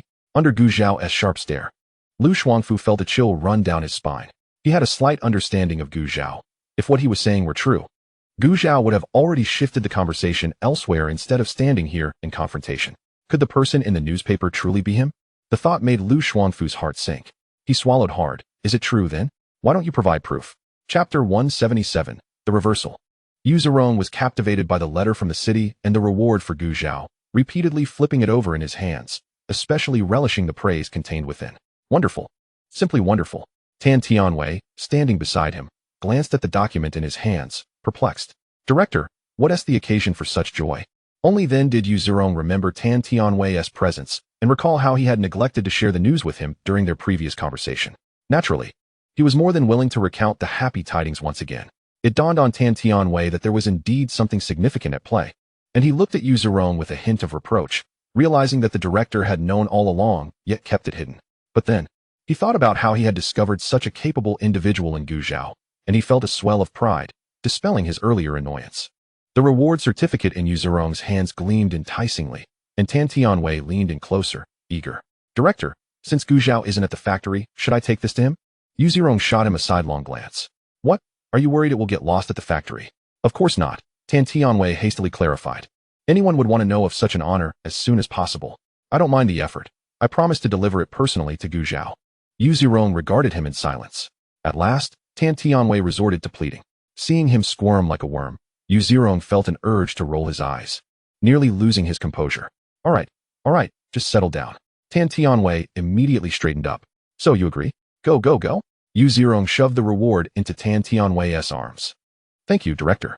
Tan Tianwei saluted and hurriedly exited, clutching the prize as though afraid Yu Zirong might change his mind. Once outside the office, he wasted no time and pedaled his bicycle to the small courtyard Gu Zhao rented, only to find out that Gu Zhao had returned to the countryside. Without a moment's hesitation, he turned his bike around and headed toward Yanglu village. By mid-September, the temperature had begun to drop, and a refreshing breeze swept through the crisp morning air, invigorating Tan Tianwei. However, This pleasantness abruptly ceased upon hearing Lu Shuangfu's slander against Gu Zhao. Why should he be obliged to present evidence?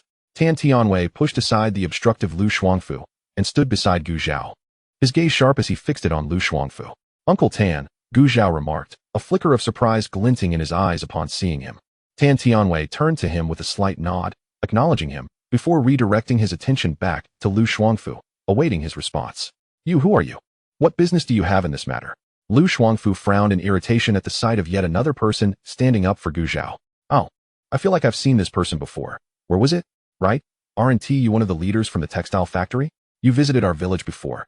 At that moment, Niu Ailan, who had been watching the commotion from the crowd, squinted at Tan Tianwei, and after a moment of contemplation, exclaimed, that's right. The last time he came to the village looking for Gu Zhao was during winter. I believe he was the deputy director of the textile factory. Her reminder triggered recollections among others who had accompanied her on that trip to the county to deliver tasks. Indeed, he was a leader from the textile factory. Upon hearing the villager's remarks, Lu Shuangfu's expression darkened. Well, since you are a leader at the factory, what is your opinion on Gu Zhao's misappropriation of others' achievements? He crossed his arms, tapping his feet impatiently, determined to elicit a response. Observing Gu Zhao's reaction, it was evident that the individual mentioned in the newspaper was likely him, which only fueled Lu Shuangfu's jealousy. Moreover, who could substantiate that the person in the newspaper was indeed Gu Zhao?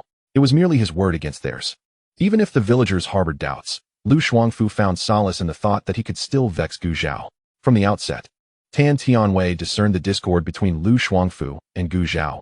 He did not even cast a glance at Lu Shuangfu in response to his inquiries, completely disregarding him. Subsequently, Tan Tianwei beamed at Gu Zhao, joyfully patting him on the shoulder. Ah Zhao, I always knew you were exceptional. Your significant contributions to the engine modification project have earned you a special award from the city, which I am here to present on behalf of the factory. He raised his voice, ensuring that all present could hear, especially the fool standing 2 steps away. With that, he handed Gu Zhao 2 items.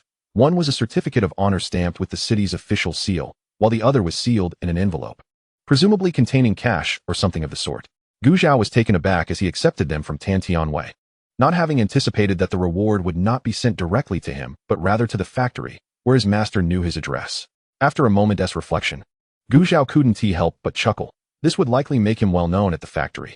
Seeing Gu Zhao accept the award, Tan Tianwei produced another envelope. This is a token of encouragement from the factory.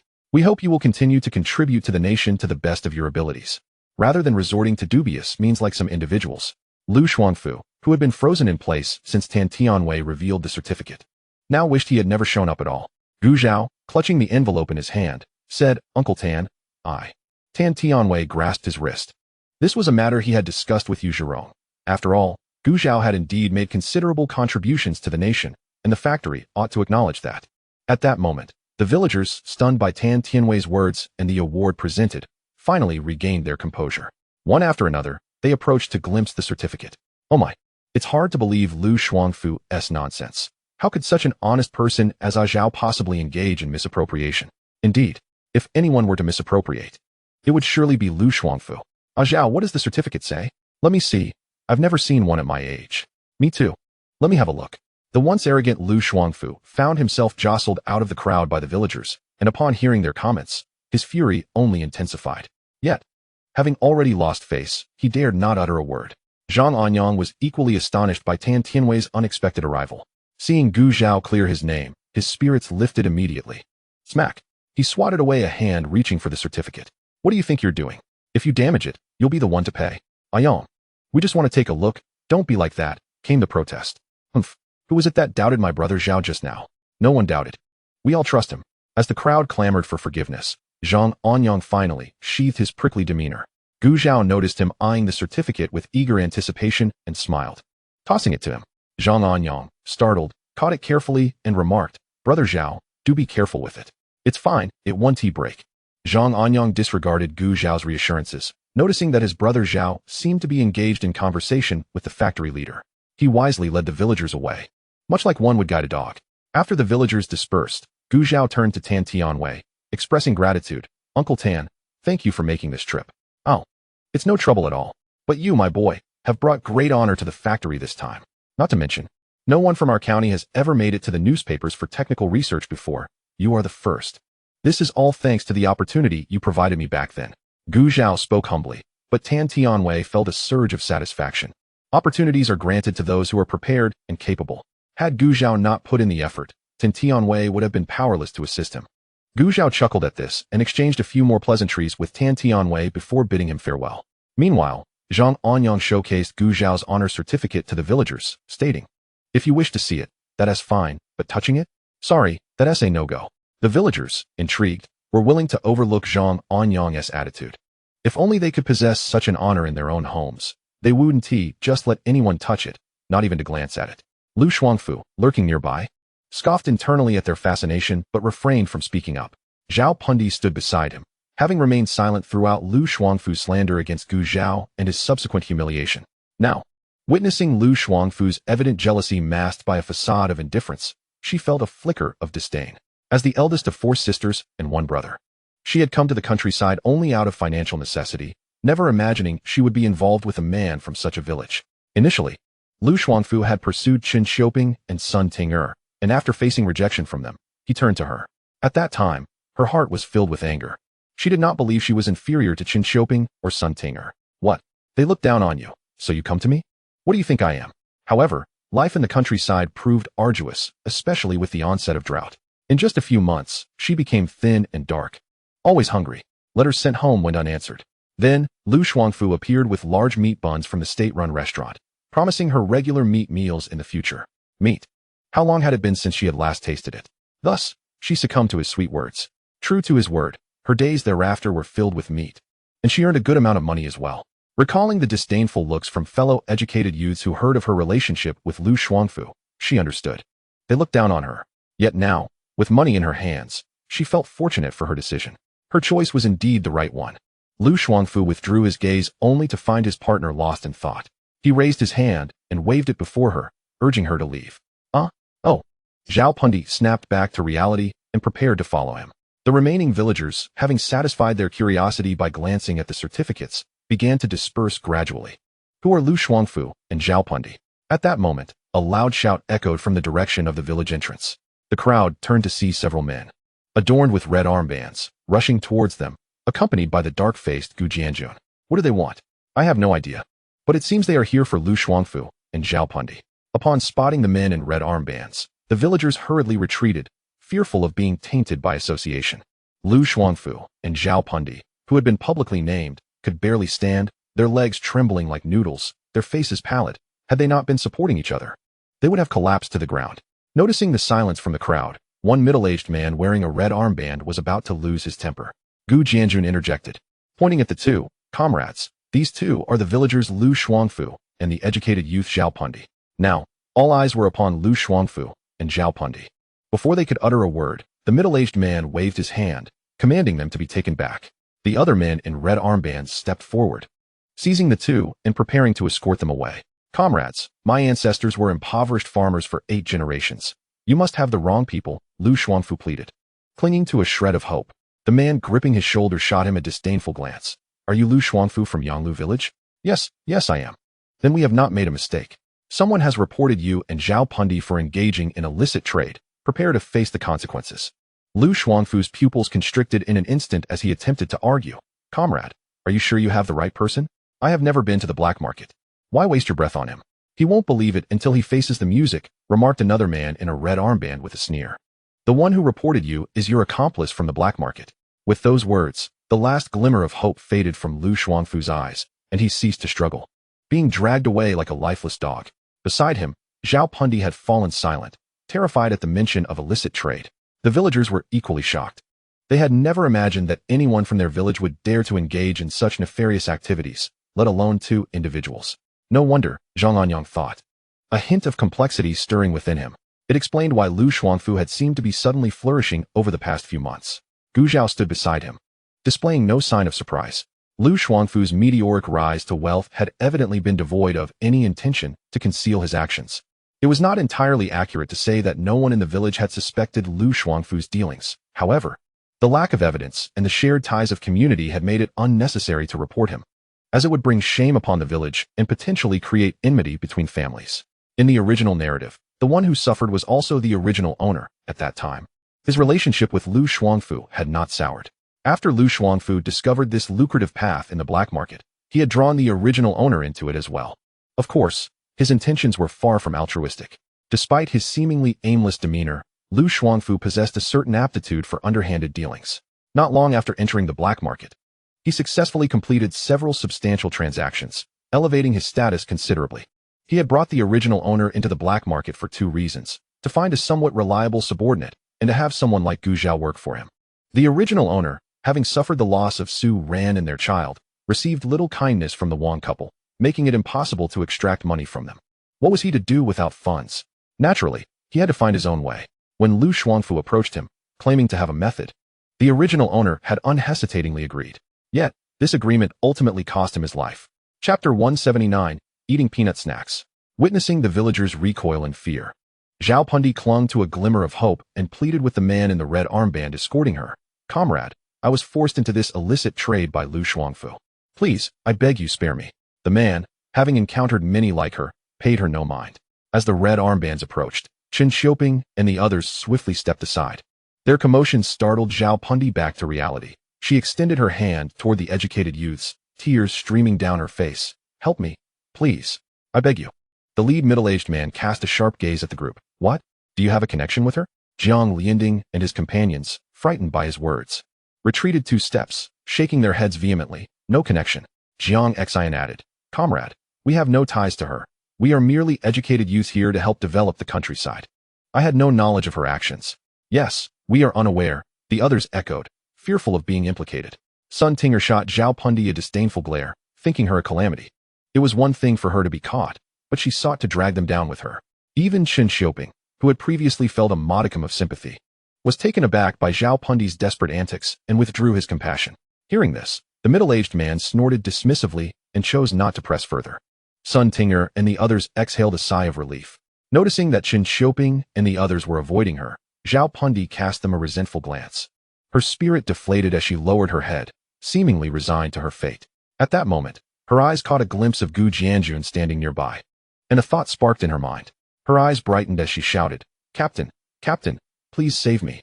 Gu Jianjun stepped away from her outstretched hand, his tone calm. "I cannot save you." "No, you can save me.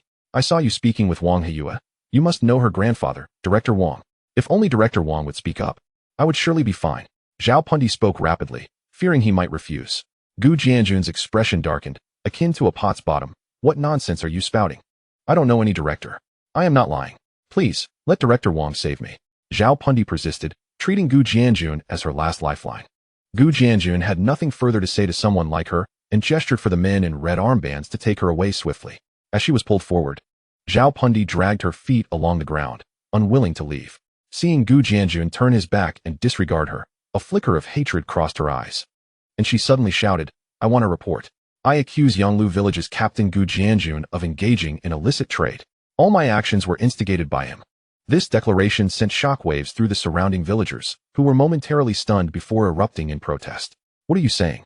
The captain would never engage in such activities." "Exactly. Don't drag others down just because you're caught." Gu Zhao had fallen into deep contemplation upon hearing the name Wang Heyue. Did his father know her? When did this happen? Why was there no mention of it in the original narrative? Or was there some hidden subplot?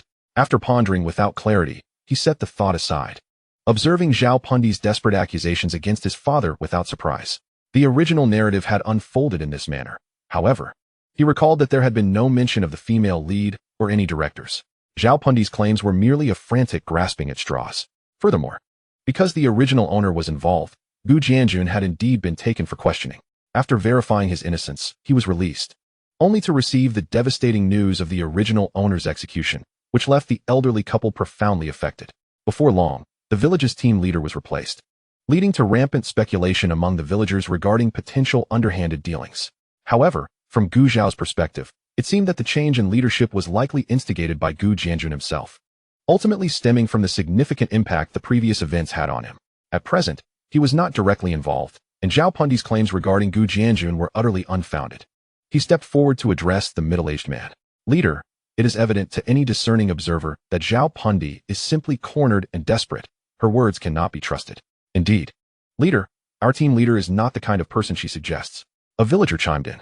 The middle-aged man, buoyed by Gu Zhao's address, felt a sense of satisfaction. Though he was merely a subordinate, far from being a leader, he cast a stern glance at Zhao Pundi. You claim that team leader Gu instructed you. What evidence do you possess? Evidence. Zhao Pundi faltered, realizing she had merely spoken off the cuff, lacking any proof.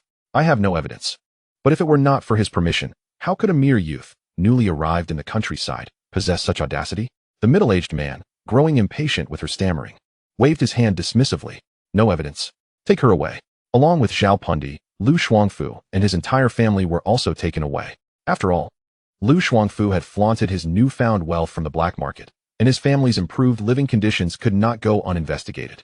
It was not long before the news spread to neighboring villages. This was no trivial matter. Claiming that no one in the village had ventured into the black market would be impossible. Yet, most families merely sold their chickens or bartered goods. Who would dare mingle with black market traders? It was unthinkable. If these allegations were proven true, it was likely that neither Lu Shuangfu nor Zhao Pundi would return. The following morning, Gu Jianjun received word to go to the county to retrieve individuals. Accompanying him back were not only members of the Lu family, but also the corpses of Lu Shuangfu and Zhao Pundi. Lu's parents returned weeping, while the other brothers and their families, although resentful of being implicated in the affair, found their grievances overshadowed by grief over their relative's demise. Their eyes reddened with sorrow. Upon reaching the village entrance, the villagers were drawn out by their heart-wrenching cries, and upon seeing two covered bodies lying side by side on the ox cart, they instinctively hesitated to approach. Ultimately, two families with closer ties to the Lius stepped forward, offering their condolences and assisting Lu's parents back home. The next 2 days were consumed with funeral preparations. Gu Zhao stood at a distance, observing the village uncles digging the grave. Father, will Zhao Pundi be buried here as well? What about her family? By rights, since Zhao Pundi was not from this locality, it was customary for individuals to return to their homeland after death. She should not be interred in their village. Gu Jianjun sighed and made a phone call, learning that her family deemed the journey too distant and instructed them to handle matters as they saw fit. He could not allow her to pass without a proper resting place, so he enlisted the villagers to dig a grave for her. What distant journey? It's just that her parents are heartless. Their daughter has committed such a disgraceful act, and they are ashamed to come, remarked an aunt who overheard. They probably think it's too costly to come and are reluctant to disrupt their own lives. In my opinion, the team leader is compassionate. After enduring such slander from Zhao Pundi, he still considers giving her a proper burial. If it were me, I would be content merely to spit on the corpse. Gu Jianjun ignored her remarks and remained silent. As this peculiar incident came to a close, the autumn harvest season arrived. In stark contrast to previous year's bustling activity, this year's harvest passed in a somber silence, wrapping up in merely 3 days instead of the usual half-month. Under the sun's glare, the cracked soil and withered plants appeared utterly lifeless. After the harvest, the fields lay barren, and gazing at the land that had sustained their ancestors for generations, some could no longer hold back their tears. Gradually, the sound of sobbing grew louder, with tears falling onto the yellow-brown earth, only to be absorbed almost immediately. Gu Zhao observed many people weeping on the ground, and a pang of bitterness stirred within him. Yet, he understood that the hardest times were yet to come. Only once their stored grain was exhausted would they face true hardship. Upon returning from the fields, Gu Zhao prepared to head back to the county when Wang Hohot arrived, carrying several dried fish. These were caught during a recent drought when the riverbed had been exposed. Mother, you should keep the fish for yourselves. We live in the county, and we can buy what we need. Gu Zhao declined. Wang Hohot insisted, thrusting the fish into his hands. It's not the same. Besides, it's not easy to come by meat in the county. Please take a couple of fish for your second sister as well. Faced with her determination, Gu Zhao refrained from further refusal and bid farewell to Wang Hohot before cycling toward the county. As he approached the county, ensuring no one was around, he retrieved a backpack from his space and filled it with 50 pounds of sweet potatoes. Without delay, he made his way to the family quarters of the steel factory. By this time, night had fallen, and with no one outside, he wished to avoid drawing attention as he quietly ascended the stairs and knocked on the Yang family's door. Today, Yang Mingyong had been delayed at the factory, and the family had just sat down to dinner. Who is it? Yang Zhengliang called out, setting down his utensils as he stood to answer. Brother-in-law, it's me, Gu Zhao replied, and as soon as the words left his mouth, the door swung open. Ah Zhao, Yang Zhengliang exclaimed in surprise, ushering him inside. Realizing it was inconvenient to converse outside, Gu Zhao stepped into the house. The others inside had overheard their exchange, and Gu Yin quickly rose. Why have you come so late? Yang Mingyong assisted in placing Gu Zhao's backpack on the ground. After expressing his thanks, Gu Zhao addressed Gu Yin. This fish is from Mother. She asked me to bring it to you. Honestly, why do they have to send fish back and forth? Gu Yin complained as she took the fish, knowing full well it stemmed from concern for Wang Hohot and her husband. Gu Zhao chose not to respond. instead pulling out the sweet potatoes from the backpack. Here are 50 pounds of sweet potatoes. A collective gasp escaped the room. 50 pounds of sweet potatoes. Given the drought, food had become incredibly precious. Even with 3 workers in their household, they were still living on a tight budget. Before the crackdown on the black market, they had to fight for mere 5 pounds of grain, and now, with the intensified scrutiny, the situation was even more dire. As Gu Zhao presented 50 pounds of sweet potatoes, the astonishment was palpable among them. Gu Yin bent down, trembling hands loosening the rope of the snakeskin bag. And in the dim light, the plump sweet potatoes came into view, drawing the gaze of everyone in the room. Gu Yan's initial reaction was not one of joy, but rather of concern. She straightened up and fixed her gaze on Gu Zhao. Little brother, you must honestly tell your second sister where you obtained these sweet potatoes. Without hesitation, Gu Zhao smiled and replied, rest assured, second sister, I had a friend from a factory assist me in acquiring these sweet potatoes. He is a purchasing agent. The truth of this statement was somewhat mixed. The sweet potatoes were indeed a reward from the system. Yet it was also true that he had requested Su Chuan's assistance in procuring them. However, even though Su Chuan was a purchasing agent, it was not just the county that was facing a food shortage. Several neighboring provinces were also affected. Given his friendship with Gu Zhao, and recalling how Gu Zhao had helped him in the neighboring county, Su Chuan managed to scrape together a few dozen pounds of coarse grain for him. Nevertheless, this was sufficient, for Gu Zhao's true intention was not merely to acquire food. Chapter 181. The meeting commences. Seeing that Gu Zhao did not appear to be lying, Gu Yin sighed in relief. Second sister appreciates your kindness. How much did these sweet potatoes cost? I shall fetch the money for you. Gu Zhao shook his head. No need, second sister. I haven't mentioned any compensation for the tiger head shoes and clothes you made for the children. Before Gu Yin could respond, Wang Jiangjin, who had just emerged from the room, disagreed. This is entirely different. The items for the children are our heartfelt intentions. Besides, those things are not worth much. The sweet potatoes, however, are another matter. Zhao, your thoughtfulness towards our family has already made your aunt very happy. You must accept this money. She had just seen Gu Zhao take out fish and had swiftly ushered the 2 children indoors to prevent them from inadvertently revealing anything outside. In these times of food scarcity, many in the building were keeping a close eye on what others were consuming. If word got out, who knows what kind of trouble could arise. Indeed, Zhao, you must take the money, Yang Zhengliang chimed in. Seeing their insistence, Gu Zhao no longer declined and casually mentioned a sum. Upon hearing it, Wang Jiangjin immediately recognized it as the price of grain before the drought. She said nothing and quietly added a little extra when she went to fetch the money. Gu Zhao, upon receiving the money, noticed the amount was slightly off. But he chose not to argue with Wang Jiangjin.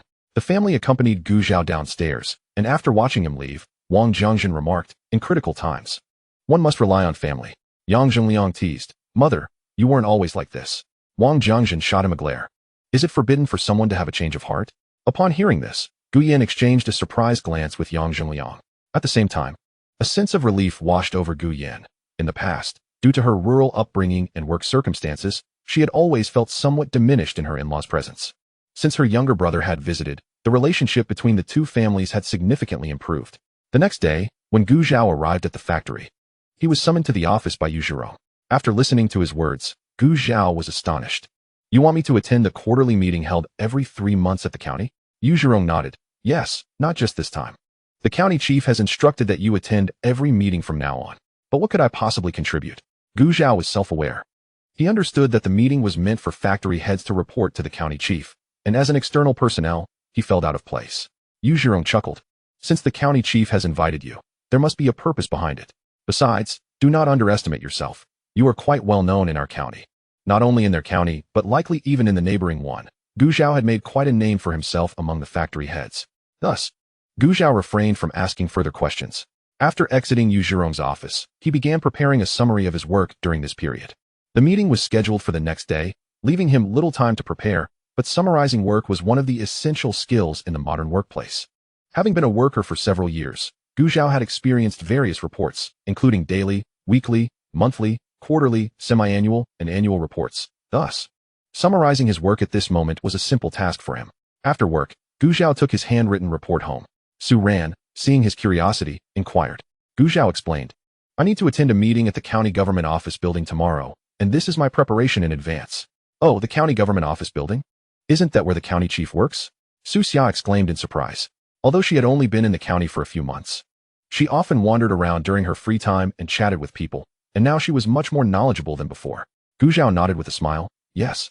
Tomorrow I will be meeting with the county chief and the heads of various factories. He rarely discussed work matters at home, only occasionally mentioning them. Su Ran and her sister were aware that he had formed a department dedicated to machine repairs, but they were unaware of the specifics and certainly did not know why he was suddenly meeting with the county chief and others. Faced with their inquisitive gazes, Gu Zhao elaborated a bit more, adding, "I just found out about this today, so I will know more about the specifics tomorrow." Su Xia, however, was unconcerned about tomorrow's details. She only knew that her brother-in-law was quite accomplished. Su Ran also felt happy for Gu Zhao, recognizing this as a clear sign of being valued by the county chief.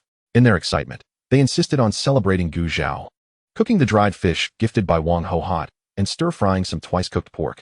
The neighbors next door, catching the aroma of the meat, felt a pang of jealousy, wondering what kind of family could afford such luxuries. Wang Pozi, overhearing her daughter-in-law's comment, shot her a blank stare. "If your husband were capable, you could indulge as well. Why wouldn't he stop you?" Zhao Xing's expression shifted. Her lips moved twice, but she dared not speak further. Gu Zhao was oblivious to the exchange next door. Their family did not eat meat frequently, and even when they did, it was often prepared in a subtle manner, such as dumplings. However, compared to other families in the vicinity, they certainly indulged a bit more. Yet, it was unrealistic to expect someone to hoard wealth without spending it. The current situation was merely a reflection of Gu Zhao's newfound restraint. After dinner, the family lounged in the courtyard to digest their meal before washing up and heading to bed. As Gu Zhao closed his eyes and settled into a steady breath, Su Ran instinctively softened her movements while turning over. Meanwhile, Gu Zhao had already entered a void space to study. The October weather had turned refreshingly cool. After a dreamless night, Gu Zhao awoke early, feeling invigorated. After having breakfast at home, he made his way to the county government office building. Following the directions of internal staff, he arrived at the conference room, which was still empty at that moment. He glanced around and chose a seat at the lower end. Before long, attendees began to trickle in. When Zhang Guangji arrived, all were present. He immediately spotted Gu Zhao in the corner and smiled, introducing him to the group. "Today, we have a new addition to our meeting. I believe everyone is familiar with him." "Familiar? How could we not know Comrade Gu Zhao?" Zhao Fu, the head of the garment factory, was the first to respond. "County Chief, Gu Zhao is quite the celebrity in our county. He has been a tremendous help to everyone recently, truly a promising young talent." Following suit was Qiu Ding from the glass factory, who had previously attempted to poach Yu Zhirong, but now held a deep admiration for Gu Zhao. Yu Zhirong, who had long understood the dynamics at play, snorted softly. Sometimes, established connections could not be easily undermined by mere flattery. Had it not been for the other attendees understanding the context of the exchange, one might have thought there was an undercurrent of tension between the two. As the focal point of the discussion, Gu Zhao found himself both amused and bemused by the unfolding dynamics. However, it was evident that Yu Zhirong and the others were merely engaging in a verbal spar, and he refrained from inserting himself awkwardly into their exchange. Chapter 182, A Clash of Perspectives. Ultimately, it was Zhang Guangji who timely interrupted the two, saying, "Enough of this. We did not gather here to listen to your banter. Let us proceed to the main agenda." The subsequent discussions consisted of the directors presenting their work reports from the previous quarter, along with their plans for the upcoming one. Zhang Guangji, seated at the head of the table, interjected occasionally with his thoughts. Should he hear anything inappropriate, his expression would swiftly darken, and his words would cut sharply. Fortunately, aside from Gu Zhao, the other directors present were seasoned men in their 40s and 50s, having weathered many storms in their lives, thus exhibiting remarkable resilience. After approximately 3 hours, the remaining directors concluded their reports, leaving only Gu Zhao. The collective gaze turned toward him in the corner. The last time he had presented a report was in his previous life, and although it had been less than a year, Gu Zhao felt somewhat out of practice. He mentally organized his thoughts before embarking on his presentation with the report he had prepared in advance. Since the establishment of the department nearly 2 months ago, we have repaired 78 machines at the local steel mill and the grain processing plant in the neighboring county. During this period, we have summarized our findings to develop plans for the future. We adhere to the principle of unity and prioritizing people, continuously striving to enhance individual capabilities, with the aim of contributing more to our county. As Gu Zhao spoke, he grew increasingly fluent, as if guided by muscle memory, effortlessly delivering his message. Those who had previously presented knew that reports generally fell into 3 categories. The first, lacking substance, consisted of empty platitudes expressing unwavering loyalty to the company, projecting a readiness to brave any challenge for its sake. The second, with some content but not much, often included even the minutiae of serving the leadership, concluding with a declaration of being a loyal servant of the company. The third type, rich in content, extolled the speaker's contributions and achievements. Naturally, The conclusion would always reaffirm loyalty. Gu Zhao belonged to the third category, and when he finished, the room fell silent, with a few directors' mouths agape in astonishment. Yu Zhirong closed the mouth of the director next to him and initiated applause. The startled audience instinctively followed suit. What a remarkable young man. Initially, I believed you were merely an observer, yet here you are, delivering an impressive work report. The group of directors, all in their 40s and 50s, could not help but feel a sense of urgency, akin to a dog being chased from behind. Their feelings were indeed justified, as Zhang Guangji did not expect Gu Zhao to deliver such an impressive surprise, detailing every aspect from work content to departmental costs. Look, this is the kind of talent we need, he exclaimed, pointing at Gu Zhao and lavishing him with praise. The other directors exchanged glances, their expressions reflecting their discomfort, yet they found some solace in seeing each other's reactions. It was undeniable that Gu Zhao had a knack for delivering reports, and in all their past experiences, none had presented in such a manner. Upon hearing Zhang Guangji's commendation, they could only nod in agreement, having nothing else to contribute. Ironically, it was Gu Zhao himself who felt somewhat embarrassed by their praises. At that moment, Zhang Guangji noticed the papers in Gu Zhao's hands. What is this? Gu Zhao followed his gaze and replied, This is the work report content I prepared in advance. Without needing Zhang Guangji to prompt him, Gu Zhao stood up and presented it to him. Zhang Guangji accepted it and began reading, his previously indifferent expression shifting to one of seriousness as he engaged with the content. Gu Zhao had employed a modern tabular format for the report, rendering each item exceptionally clear and easy to comprehend. Zhang Guangji's eyes sparkled with increasing excitement, and after finishing, he passed it to the others, urging them to take a look. Seated next to him was Zhang Tianliang, the director of the steel mill, who, noticing Zhang Guangji's enthusiasm, adopted a serious demeanor and studied the report intently. After perusing it, he furrowed his brows in contemplation before passing it to the next person. As they circulated the report, Zhang Guangji regarded Gu Zhao with admiration. This young man had brought him an abundance of surprises. Gu Zhao, would you be willing to teach your reporting method to everyone present? This report was not particularly challenging for Gu Zhao, and with the county head's encouragement, he had no reason to decline. It would be my honor. In response, Zhang Guangji praised Gu Zhao once more. Look at this. The youth of today are truly remarkable. Us old-timers still have much to learn. The county head is right. Others chimed in after reviewing Gu Zhao's report, acknowledging his capabilities. Yet, Zhang Guangji's repeated accolades caused some individuals to wear sour expressions. Meanwhile, Gu Zhao, having returned to his seat, could only offer a wry smile. Subsequently, Zhang Guangji instructed everyone to learn from Gu Zhao's reporting style and to pass it on, declaring that all future county work reports should adopt this format. No sooner had he finished speaking than there was a knock at the conference room door, and the county head's secretary entered, whispering something in Zhang Guangji's ear. He stood up and departed with the secretary. What followed was Gu Zhao's teaching segment. Even though some looked upon Gu Zhao with disdain, the county head's directive left the directors no choice but to attentively learn. Each day spent in the ethereal space had imbued Gu Zhao with knowledge, and as he began instructing these directors, he did so with a commendable degree of confidence. However, as the saying goes, a teacher opens the door, but the student must walk through it. Some grasped the concepts quickly, while others, given their average age of over 40, found it more challenging. Chapter 183, The First Snow. By the time Gu Zhao and Yu Zhirong exited the county government office building, it was already noon. Instead of returning to the textile factory, they headed to the state-run restaurant, ordering a plate of dumplings each. Due to the ongoing drought, even the meals at the state-run restaurant were no longer as abundant as before, and the number of patrons had significantly dwindled. After all, the cost of a meal here could feed a family for an entire day if prepared at home. At the dining table, Yu Zhirong lamented the supply situation at the factory cafeteria, unable to contain his sighs. It's not just our factory. All factories are facing the same plight. There were times when we could enjoy meat, albeit just a few strands per bowl, but now, even securing a full meal has become a struggle. Gu Zhao sat in silence, listening intently without interjecting, understanding that Yu Zhirong merely sought an outlet for his frustrations. He certainly could not offer any resources from his space to alleviate the situation. Though venting his pressures wouldn't resolve the issue, it did provide Yu Zhirong with some relief. Seeing Gu Zhao's reticence to speak, Yu Zhirong did not press him further, pondering how odd it was to confide in someone so much younger. After returning to the factory, Gu Zhao resumed his work diligently, and thus a month passed, bringing them to early November. Crystal flakes of snow began to fall from the sky, accompanied by a chilling wind that reddened noses. It's snowing. Oh my, it's really snowing. How wonderful. A cacophony of excitement erupted as many who exited the factory gazed joyfully at the descending snowflakes, some even opening their mouths to catch the flakes. Gu Zhao, wearing gloves, rode his bicycle toward his small courtyard. Upon entering, he had just removed his gloves when a cup of hot water was handed to him. Taking a sip, he instantly felt warmth spread throughout his body.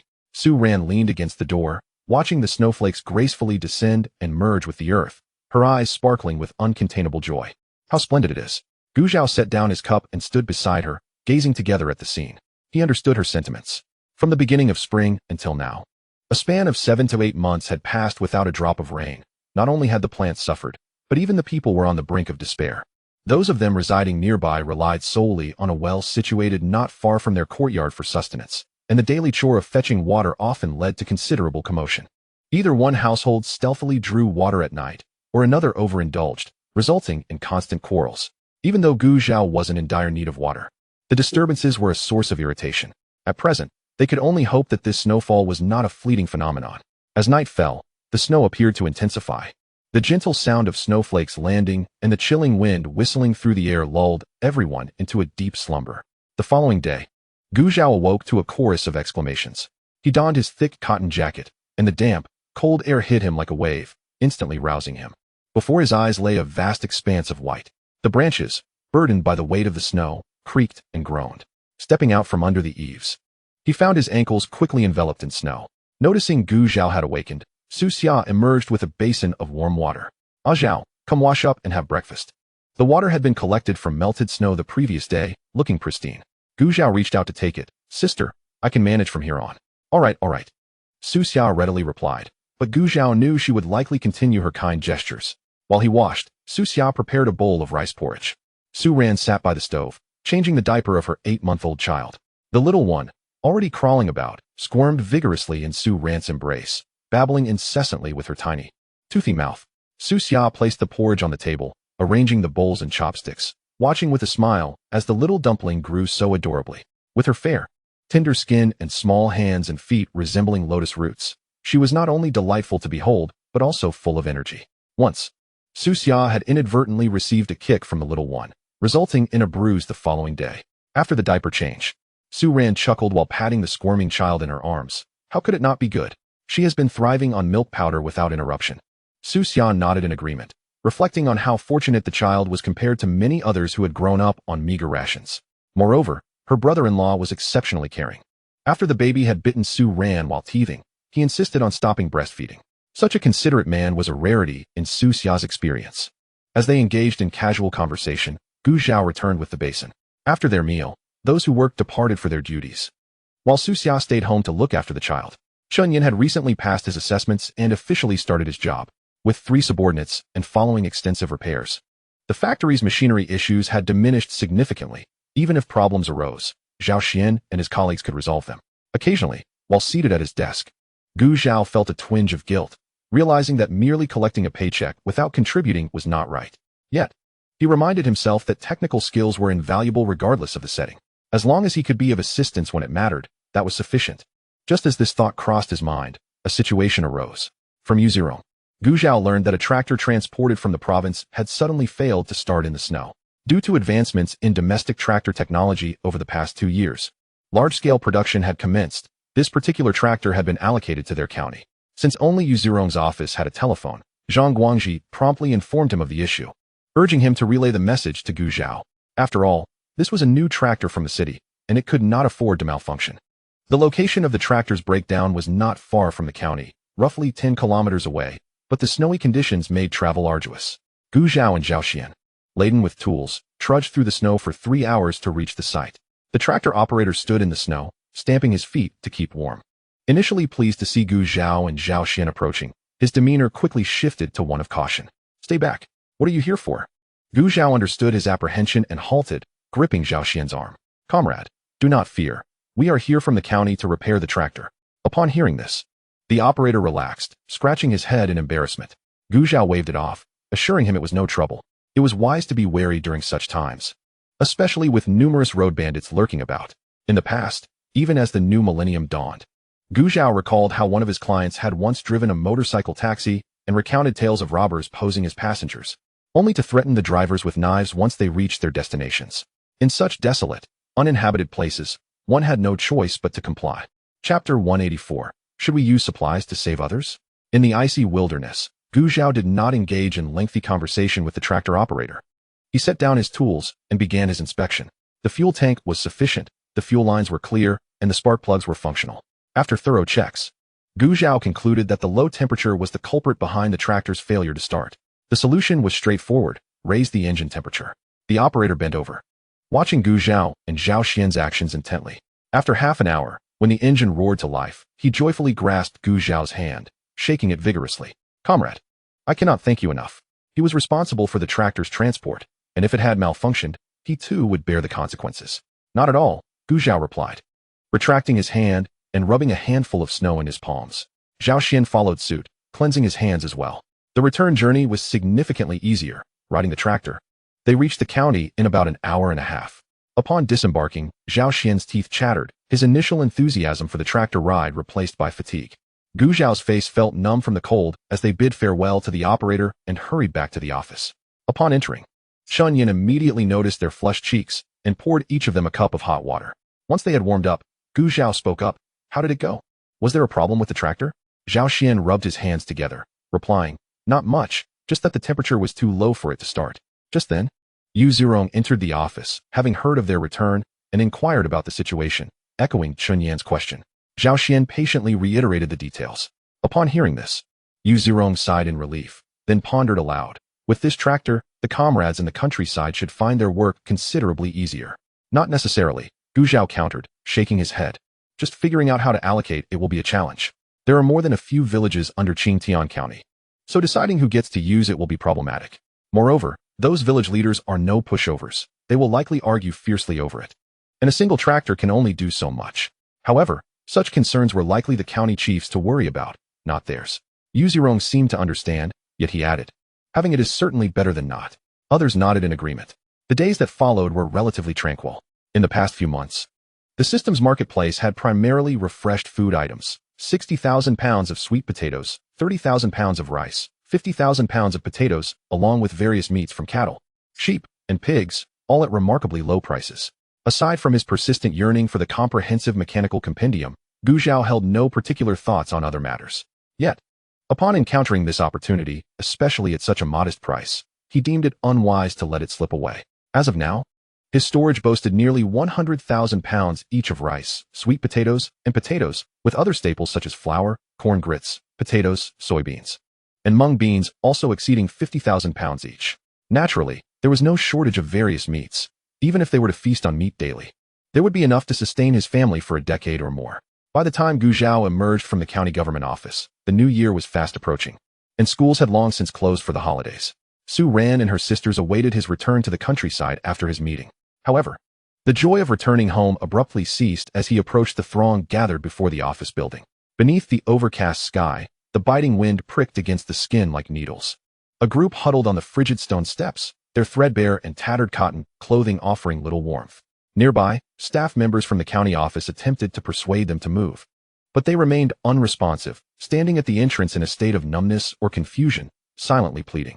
Observing their gaunt figures, struggling to support their own clothing and their ashen, waxy faces, something flickered in Gu Zhao's eyes. Sighing deeply, Yu Zirong placed a hand on his shoulder, urging him to move on. "Indeed, let us go." Despite the ample provisions in his storage, Gu Zhao could not risk exposure by aiding these individuals. Pressing his lips together, he took heavier steps, one after another, leaving the people behind. Upon returning to the small courtyard, Su Ran and her sisters had already packed their belongings for the countryside, and Uncle Su's ox cart awaited outside. Seeing Gu Zhao return, they hurriedly loaded the cart, wrapping the little one snugly in blankets before the family set off homeward. Arriving home, they found the house tidied and the Kong already warmed. Wang Ho-hot, hearing the commotion outside, rushed out to take the child from Gu Zhao's arms and placed her gently on the Kong. "Oh dear, is my little granddaughter cold?" As the little one crawled out from under the blanket, she tugged at Wang Ho-hot's collar, wailing incessantly. "Grandma knows you're cold. Come, let's warm you up." Wang Ho-hot managed to tuck the squirming child back in. Su Ran entered with the luggage and witnessed the amusing struggle between the grandmother and granddaughter, one desperately trying to climb out and the other resolutely preventing it, culminating in the child's frustration, a loud cry, and a sulky turn away from Wang Ho-hot. Su Ran shook her head in amused disbelief and, after setting down the items, released the child from the blankets. "Mom, it's all right, the room is warm." A voice from the doorway announced Gu Zhao's return with the remaining luggage. Wang Hohot shot a glance at her son, who had made a teasing remark. But she chose not to comment further. Having not been home for a while, Gu Zhao invited Wang Hohot and her husband to join him in Gucheng for dinner. The conversation inevitably turned to the recent conditions in various villages. Upon hearing from Gu Jianjun that some villages had reported deaths from starvation, a heavy silence fell over the table. This accursed heaven truly spares no one, Wang Hohot muttered. Gu Zhao recounted the scene he had witnessed outside the county office. And for a moment, the food in everyone's mouths tasted like ash. The two children, sensing the tension among the adults, fell silent. As night fell, Gu Zhao lay in bed, staring at the ceiling, unable to shake off the images from earlier that day. It felt as if two figures were wrestling in his mind. The white figure urged, "Given your abundant resources, you should do all you can to assist others. After all, these are living souls." The black figure, wielding a fan, dismissed the white figure, retorting, "If you expose yourself while trying to save others, can you bear the consequences?" After a fierce internal debate, the black figure emerged victorious. Chapter 185. Underestimating the vigilance of villagers. Following this intense psychological struggle, the hour struck midnight. Gu Zhao, weary in body and spirit, closed his eyes. Just as a familiar voice echoed in his mind. Ding. The system mall has been updated this month. Please check it promptly. Gu Zhao reopened his eyes and cast a neutral glance at the mall interface. Upon seeing the items, his expression shifted. Could this be fate? Invisibility cloak can conceal all items within a 3-meter radius of the buyer. Non-disposable, priced at 20 points of goodwill. Privacy one-click protection ensures the buyer leaves no trace, making it impossible for anyone to track their whereabouts. Applicable in both reality and online, effectively erasing any digital traces. Non-disposable, priced at 20 points of goodwill. Swift as the wind. Wearing these boots allows one to cover 10 kilometers in a minute, an invaluable tool for escape. Disposable, priced at 10 points of goodwill. These three items together would form the perfect accomplice for stealthy endeavors. Without hesitation, Gu Zhao purchased them all. With his concerns resolved, he peacefully closed his eyes. After a dreamless night, he awoke refreshed the next day. Following breakfast, Yang Li visited. With nothing pressing to occupy his time, Gu Zhao noticed the snow had ceased and decided to take a stroll. On his walk, he fortuitously encountered Zhang Anyang, who had come to chat. With only 6 or 7 days until the new year, the village would typically be bustling with preparations. However, now there was an unsettling stillness in every household. Zhang Anyang, feeling bored, occasionally kicked at the snow on the ground, and when he spotted a branch, he gleefully tugged at it. In the next moment, snow cascaded from the tree, landing squarely on Gu Zhao's head. He stood there, expressionless, snow clinging to his forehead, staring at Zhang Anyang. Feeling awkward, Zhang Anyang reached out to brush the snow off Gu Zhao's hair and shook the snow from his own clothes. After this little incident, Gu Zhao decided to head home to warm up. As they entered the house, Yang Li was in the midst of discussing her family matters. And she didn't shy away upon their arrival since the villagers were already well aware of the situation. It turned out that Yang Li's second sister, Yang Yu, had recently been sent back to her parental home by her in-laws, bringing along her daughter. The two families lived about 20 miles apart, separated by several villages. Having married into her husband's family for 4 to 5 years, Yang Yu had only borne one daughter, and her in-laws had always been displeased with her because of this. Life had been difficult for her, yet she had not confided in Yu Zhaodi and her husband. Recently, due to drought conditions, her in-laws had requested grain from her, but she had steadfastly refused. This had infuriated them, leading them to send her back to her family.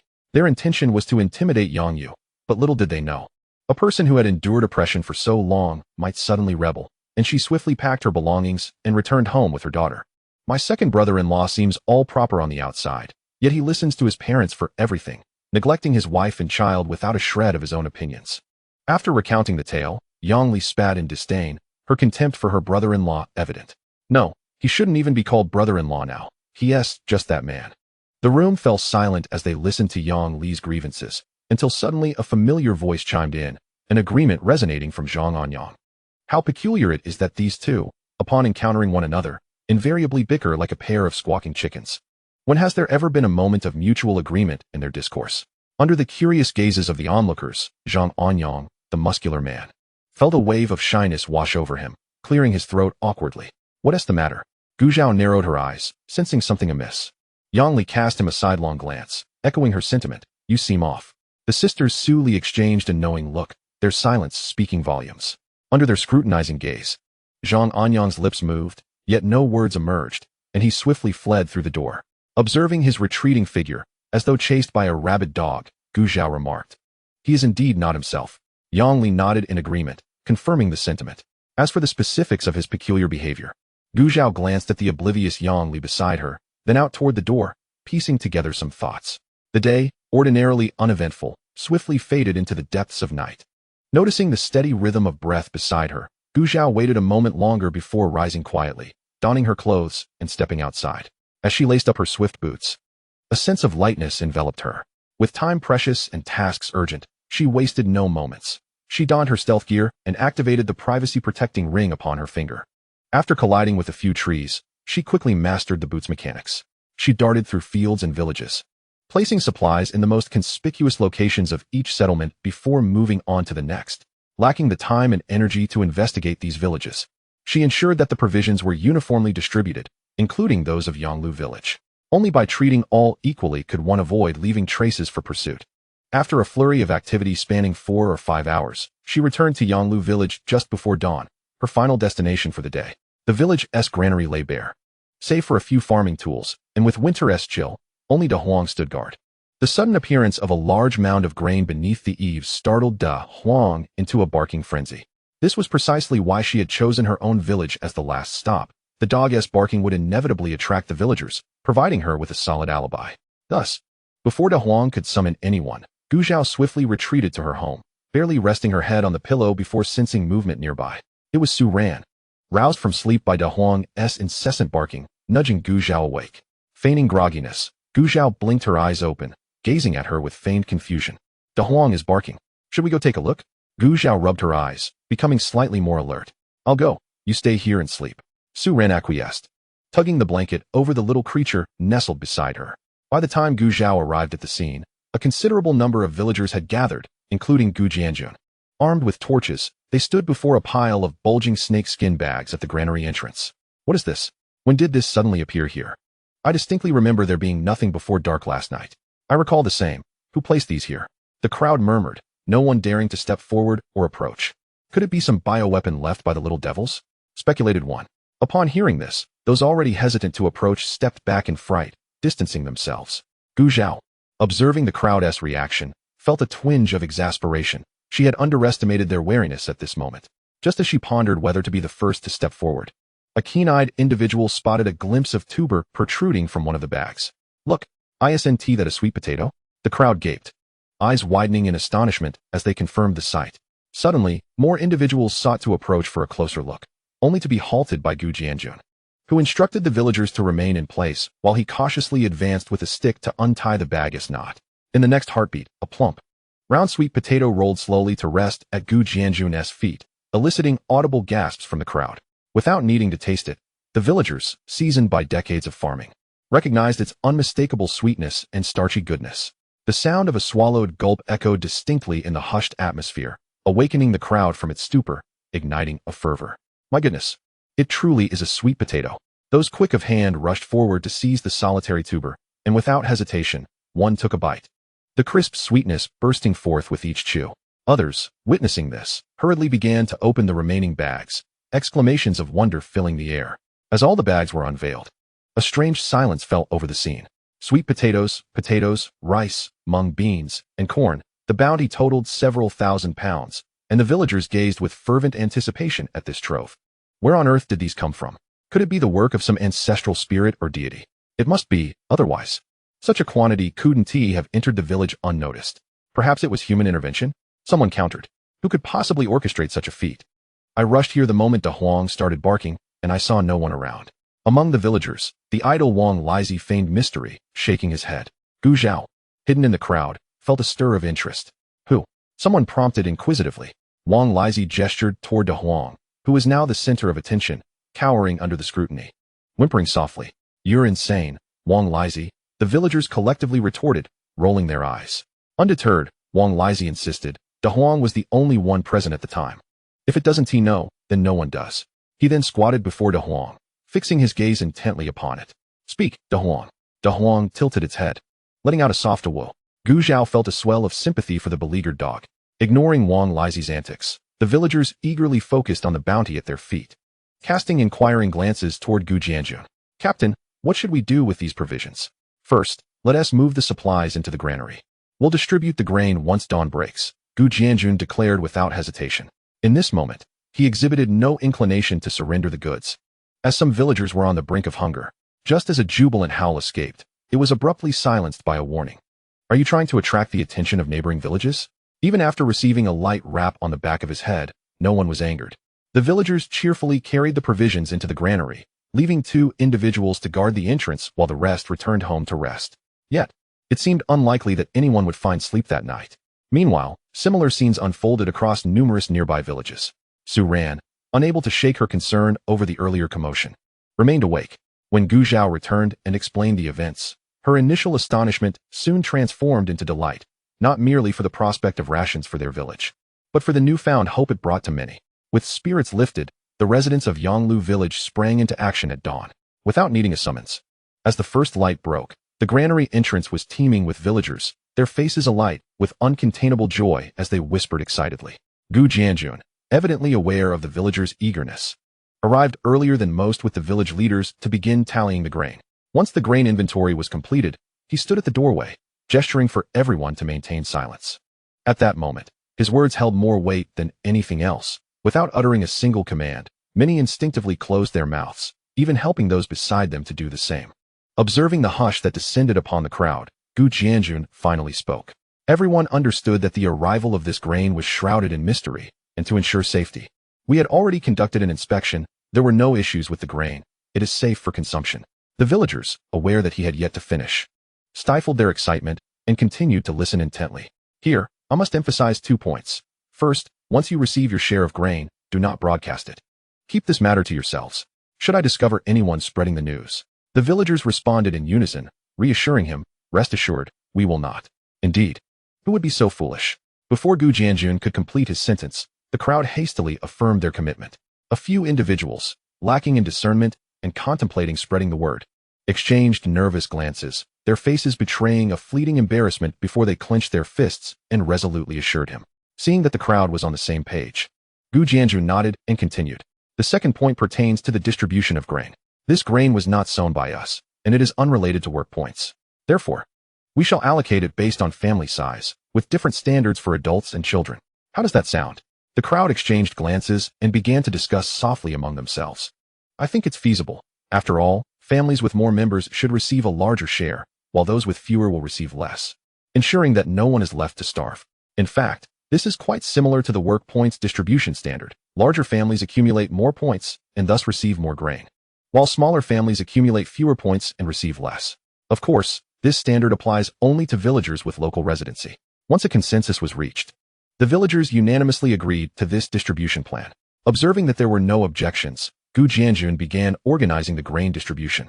The Zhang family received 70 jin, the Yang family 120 jin, and the Zhang family 240 jin. Those called forward beamed as they approached with bags to collect their grain. Do not underestimate these dozens or even hundreds of jin of grain, with only 2 or 3 months since spring sowing, as long as the fields can yield crops. The villagers would not face starvation. Moreover, Gu Zhao had no intention of making the villagers dependent on him for wealth. Merely avoiding starvation was sufficient. As for being well-fed, that was out of the question. Chapter 187. Interrogations. While the village was either silent or bustling with grain distribution, the county remained eerily calm. However, one cannot hide fire beneath paper. Despite repeated admonitions against sharing information, some individuals could not help but let slip a few words. In the county head's office. What did you say? Grain has mysteriously appeared in the village at night? Every household is bustling with distribution? Hearing this, Zhang Guangji nearly leapt from his chair in astonishment. Yes, it is said that every village in our county received a batch of grain, and to avoid complications, some team leaders organized the distribution overnight. Zhang Guangji was almost amused to the point of anger. Did these team leaders regard him as a thief? Days had passed, and not a single person had come to report to him. Come, recount the events to me in detail. Thus, the informant recounted the events without omitting any details. Glancing at Zhang Guangji with hesitation as he concluded, Zhang Guangji snorted, "Speak plainly. Why the hesitation?" The informant hesitated. Some down there say it was a manifestation of their ancestors, who, seeing their plight, sent them grain. Others claim it was the deity of wealth who could not bear their suffering, and— Stop! Zhang Guangji interrupted. Now, read me what is posted on this wall. Break superstitions, pursue freedom and equality. Eradicate superstition, liberate thought. Down with— Stop. Zhang Guangji commanded. Did you just say that grain only appeared in our village's vicinity? No, several villages in the neighboring county also received it. Zhang Guangji furrowed his brow. He had initially suspected that this was the doing of someone from their county. Now, however, he was uncertain. Very well. Send someone to inquire door to door and see if any clues can be unearthed.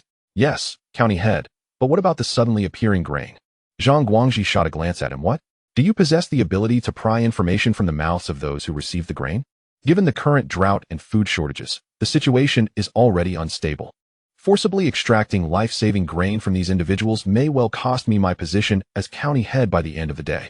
The informant, now wary, refrained from further inquiries and diligently went to arrange for investigations. Over the next 2 days, Gu Zhao noticed unfamiliar faces interrogating households in the village. When they approached his home, he recounted the sequence of events, from hearing the barking of the dog to the discovery of the grain, in a manner consistent with the other villagers. Regarding other matters, he professed ignorance. The interrogators, observing his bewildered expression and noting that 2 nearby women were also uninformed, turned away to visit the next household. Not only was the village in disarray, but Zhang Guangji's office was also inundated with calls. Once other county heads learned of the happenings in his county, they each sought information, with some even directly requesting grain loans. Upon hearing this, Zhang Guangji maintained a calm and composed demeanor, yet his words carried a sharp edge. County head Wang, the grain has already been distributed to the people below. Even I, as the county head, learned of it only after the fact.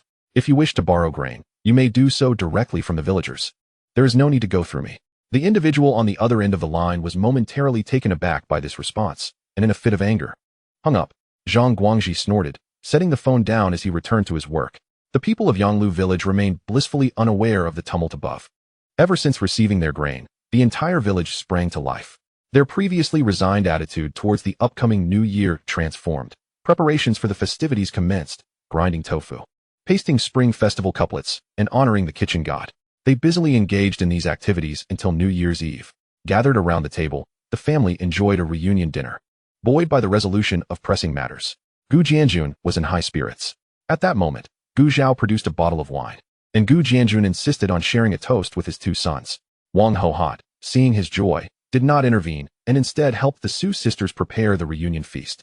Originally, Su Xia had not planned to attend, feeling it inappropriate as an outsider, but Wang Hohat had insisted on pulling her into the house. In her words, since Su Xia was the sister of her daughter-in-law, they were family. Furthermore, she was immensely grateful for Su Xia's care over the past year for little Tang Yuan. Wang Hohat felt a twinge of guilt. She had promised her younger son to help care for the child, yet after the incident with the eldest, she found herself overwhelmed with the 2 children at home. Thankfully, Su Xia was there to assist. Upon hearing this, Su Xia felt a surge of emotion. It was less about her caring for the child and more about Gu Zhao and his wife providing her with a place to belong. Wang Hohat, Gu Jianjun, and the others had no objections to her presence.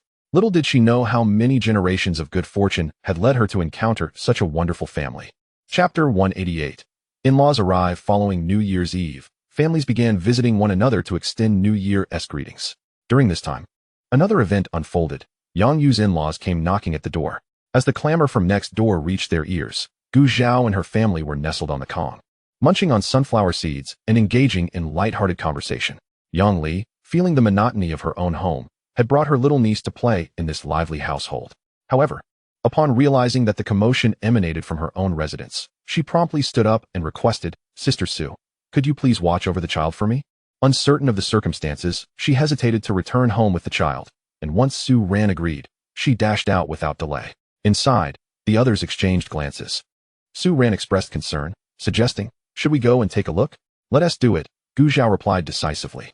She entrusted Su Xia with the responsibility of watching over the 2 children at home, while she and her husband hurried next door. By the time they arrived, a crowd had gathered at the entrance. Gu Zhao and Su Ran maneuvered their way to the front. You lot, Gu Zhao exclaimed. I haven't come to settle scores with your family, so consider yourselves fortunate, yet you dare to come knocking now? In the courtyard, Yu Zhaodi stood resolutely with a wooden stick, blocking the entrance to prevent Yang Yu's in-laws from entering. Yang Yu's mother-in-law, Zhou Jinhua, noticed the growing number of onlookers drawn by Yu Zhaodi's loud voice. She subtly frowned but then smiled at Yu Zhaodi, saying, Dear in-law, why must you be so angry? We are simply here to bring Yang Yu and her daughter back home. Aren't we, my eldest? With that, she nudged a rather dull-looking man beside her. Jianhao, having withdrawn his gaze from the courtyard, stammered, Oh, yes, Mom. I'm here to take my wife and child home. Bah. Yang Li scoffed at the insincere display of the mother-son duo, feeling indignant on behalf of her second sister. It was because her sister had sought food from her parents, defying them, that they had heartlessly sent mother and daughter back to her natal home. Now, they pretended to be benevolent. Zhou Jinhua's expression shifted. They could not acknowledge such words, or it would lead to dire consequences. You must be my daughter-in-law's sister. You may not be privy to our adult matters. But Yang Yu had merely a little spat with our eldest, which is why. Her unfinished sentence left much to the imagination. What do you mean by that? Is it merely because of a quarrel with her husband that Yang Yu returned to her parents' home and stayed for several days, now compelling her mother-in-law to come here in person to plead? Yang Li pieced together the implications, her chest heaving with indignation. You, sister. A voice from within interrupted her. Yang Yu stepped outside. From the very beginning, Yu Zhaodi had advised her to remain inside, as the instigator was her mother-in-law. Regardless of what she might say, there would likely be accusations of filial disrespect. Yet, Yu Zhaodi was undaunted, being of a similar age, even if a conflict ensued. Others would merely say the in-laws were at odds. Seeing her family fighting for her outside, Yang Yu could not stand by idly. She cast a reassuring glance at her kin and then faced the two individuals at the doorway. Mother-in-law, I understand that my having only one daughter, Yiya, over the past few years has left your family feeling uneasy. I rise earliest and retire latest at home, handling all the chores both in the fields and around the house, while my daughter suffers alongside me. As she spoke, the memory of her child's pallid little face surfaced, always patting her belly and claiming not to be hungry, causing a flicker of sorrow in Yang Li's eyes. She had once thought that her additional sacrifices for this family would ensure a place for herself and her daughter, yet that was a mere illusion. Noticing Zhou Jinhua's intent to interject, Yang Yu raised her hand to silence her and continued, however, I now realize that there is no need to force oneself into a place where one does not belong. As for your suggestion that I return to my parents' home and ask them for food and money, I fear that would require your family to marry another woman and see if she would comply. What do you mean? Zhou Jinhua's disbelief seeped through as she sensed Yang Yu's intentions. In her eyes, a woman who had married and borne children was of little value. She believed that if Yang Yu separated from their eldest, she would struggle to find another family as fortunate as theirs. Zhou Jinhua had always held sway over Yang Yu, convinced that she would not dare leave the Qian family for her own sake or her child's.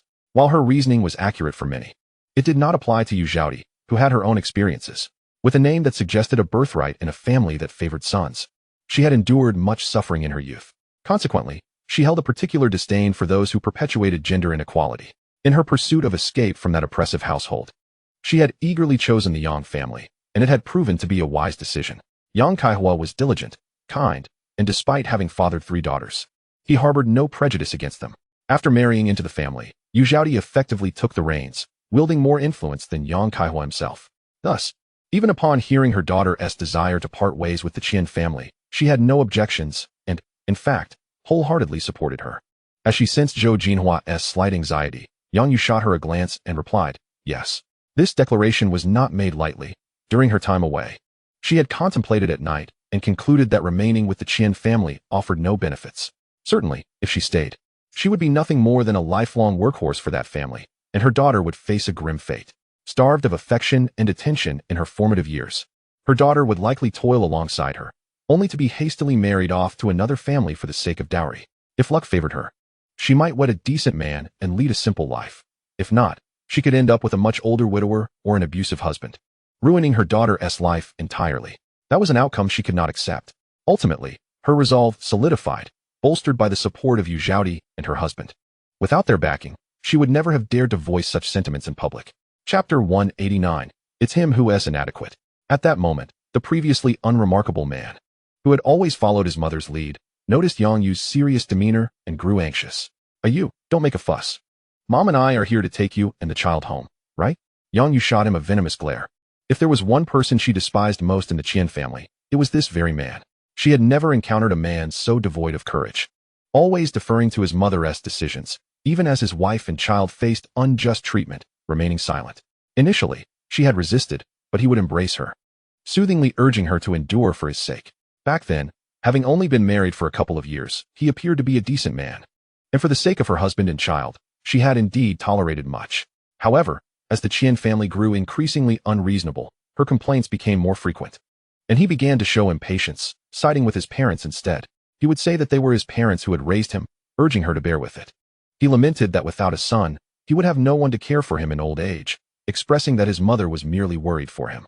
He insisted that once his parents passed and the family was divided, life would improve, so she should endure. Damn it. Endure, endure, endure now. Every time Yang Yu saw this man, she felt nauseated. Coward. Initially, she had intended to refrain from saying much, considering that this man was, after all, a father. However, since he chose to utter such distasteful words, she resolved that it was time to clarify matters. Jian Hao, given that we are all parting ways, I had no desire to sever ties entirely. Yet, even with you and your mother present today, let us address the issues at hand. For years, your parents have lamented my failure to provide the Qian family with a grandchild, and even outsiders have labeled me a barren hen. At this point, Yang Yu paused momentarily, and Qian Hao appeared to anticipate her next words, his eyes widening in horror as he attempted to intervene, only to be restrained by Yang Kaihua. Little did they know that the one incapable of laying eggs was not me, but rather you. A few years ago, you inadvertently injured yourself while venturing into the mountains. And since then, you have been rendered incapable on the bed. The few times you attempted intimacy ended before they even began. If I were truly able to bear you a son, you would likely suspect that I was unfaithful behind your back. With these words, a wave of astonishment swept through the crowd, and discussions erupted. So, it was this man named Qian Hao who was incapable, yet he shifted the blame onto his wife? Such a man was truly despicable. How could he not protect his own wife and child at home? Indeed, if this were the case, Yaya might very well be his only child. How could he lack concern for his own offspring while allowing his parents to languish in their grievances? It was baffling. Who could fathom his thoughts? Regardless of his perspective, the truth remained undeniable. Some onlookers cast curious glances towards Qian Hao's lower regions, questioning the nature of his inadequacy. What was it exactly? Did he wish to showcase his supposed prowess? The individual posing the question wore a mocking smile. Faced with the scornful gazes of the crowd, Qian Hao instinctively clenched his legs together. His face turned ashen, and his mind swirled in confusion. The murmurs of the crowd seemed to fade into the background. The secret he had painstakingly concealed was now laid bare for all to see. At that moment, a sharp voice pierced through the air. I refuse to believe it. This is nothing but slander against my son. Zhou Jinhua, momentarily forgetting her purpose for being there, shook Qian Hao vigorously.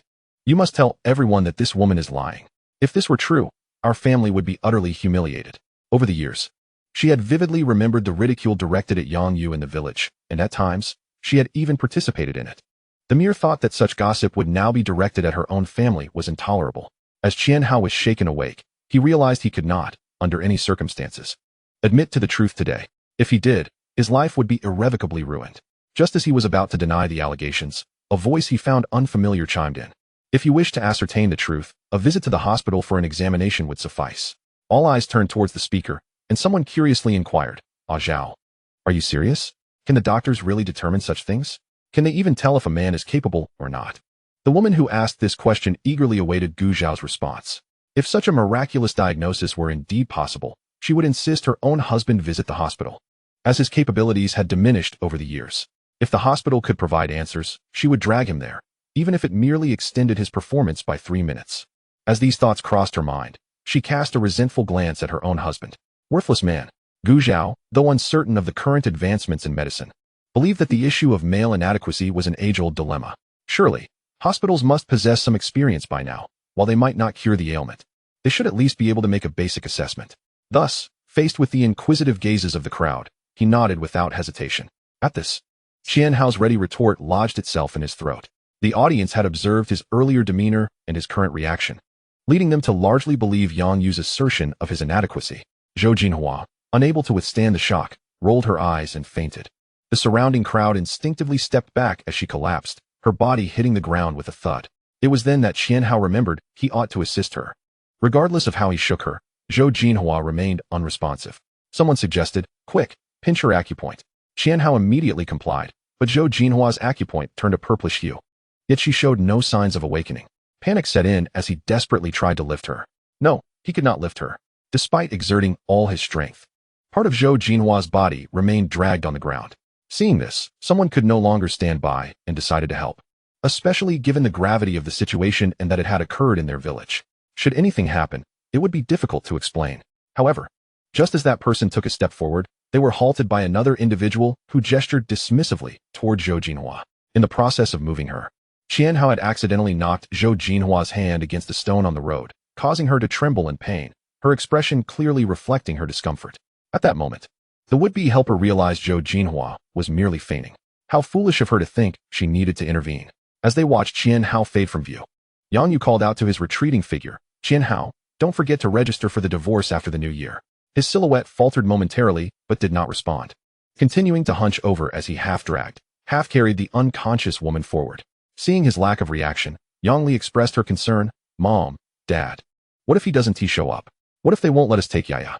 Her worries were valid, but Yang Yu had her own strategies in mind. Yet, with others present, she refrained from voicing them. "Do not worry, second sister has a plan." As the parties involved departed, the villagers who had gathered began to disperse. It was only a matter of time before the news of Qian Hao's inadequacy spread to nearby villages, igniting gossip far and wide.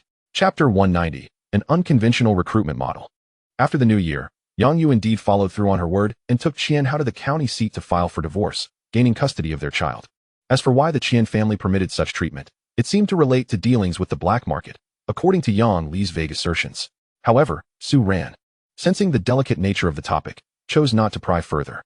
Following the festive season, the eagerly anticipated time for spring planting arrived. In early March, after a year's wait, the region experienced its first rainfall. It was said that many, especially from the countryside, flocked to open spaces to revel in the downpour, howling joyfully as the sounds echoed from village to village. After releasing their pent-up emotions, everyone felt a weight lift from their chests, and they began the diligent task of spring sowing. The Gu family also returned to the county. In the county government office, within the office of the county magistrate, Zhang Guangji expressed his surprise as he looked at the young man who had recently brought him much delight. "Oh, you wish to recruit externally and conduct a 2-month training program?" Indeed, Gu Zhao affirmed with a nod. Since returning after the new year, their department had been inundated with work. He was uncertain how others had obtained such information, but reports flooded in regarding machinery malfunctions and requests for assistance. Currently, Zhao Xian and his 2 colleagues had been dispatched, working tirelessly until exhaustion overtook them as soon as their heads hit the pillow. This made Gu Zhao realize that their department was indeed understaffed. However, expanding the workforce required the approval of Zhang Guangji, as he was responsible for the budget. Gu Zhao's recruitment model struck Zhang Guangji as quite novel, prompting him to inquire further, to which Gu Zhao responded in detail.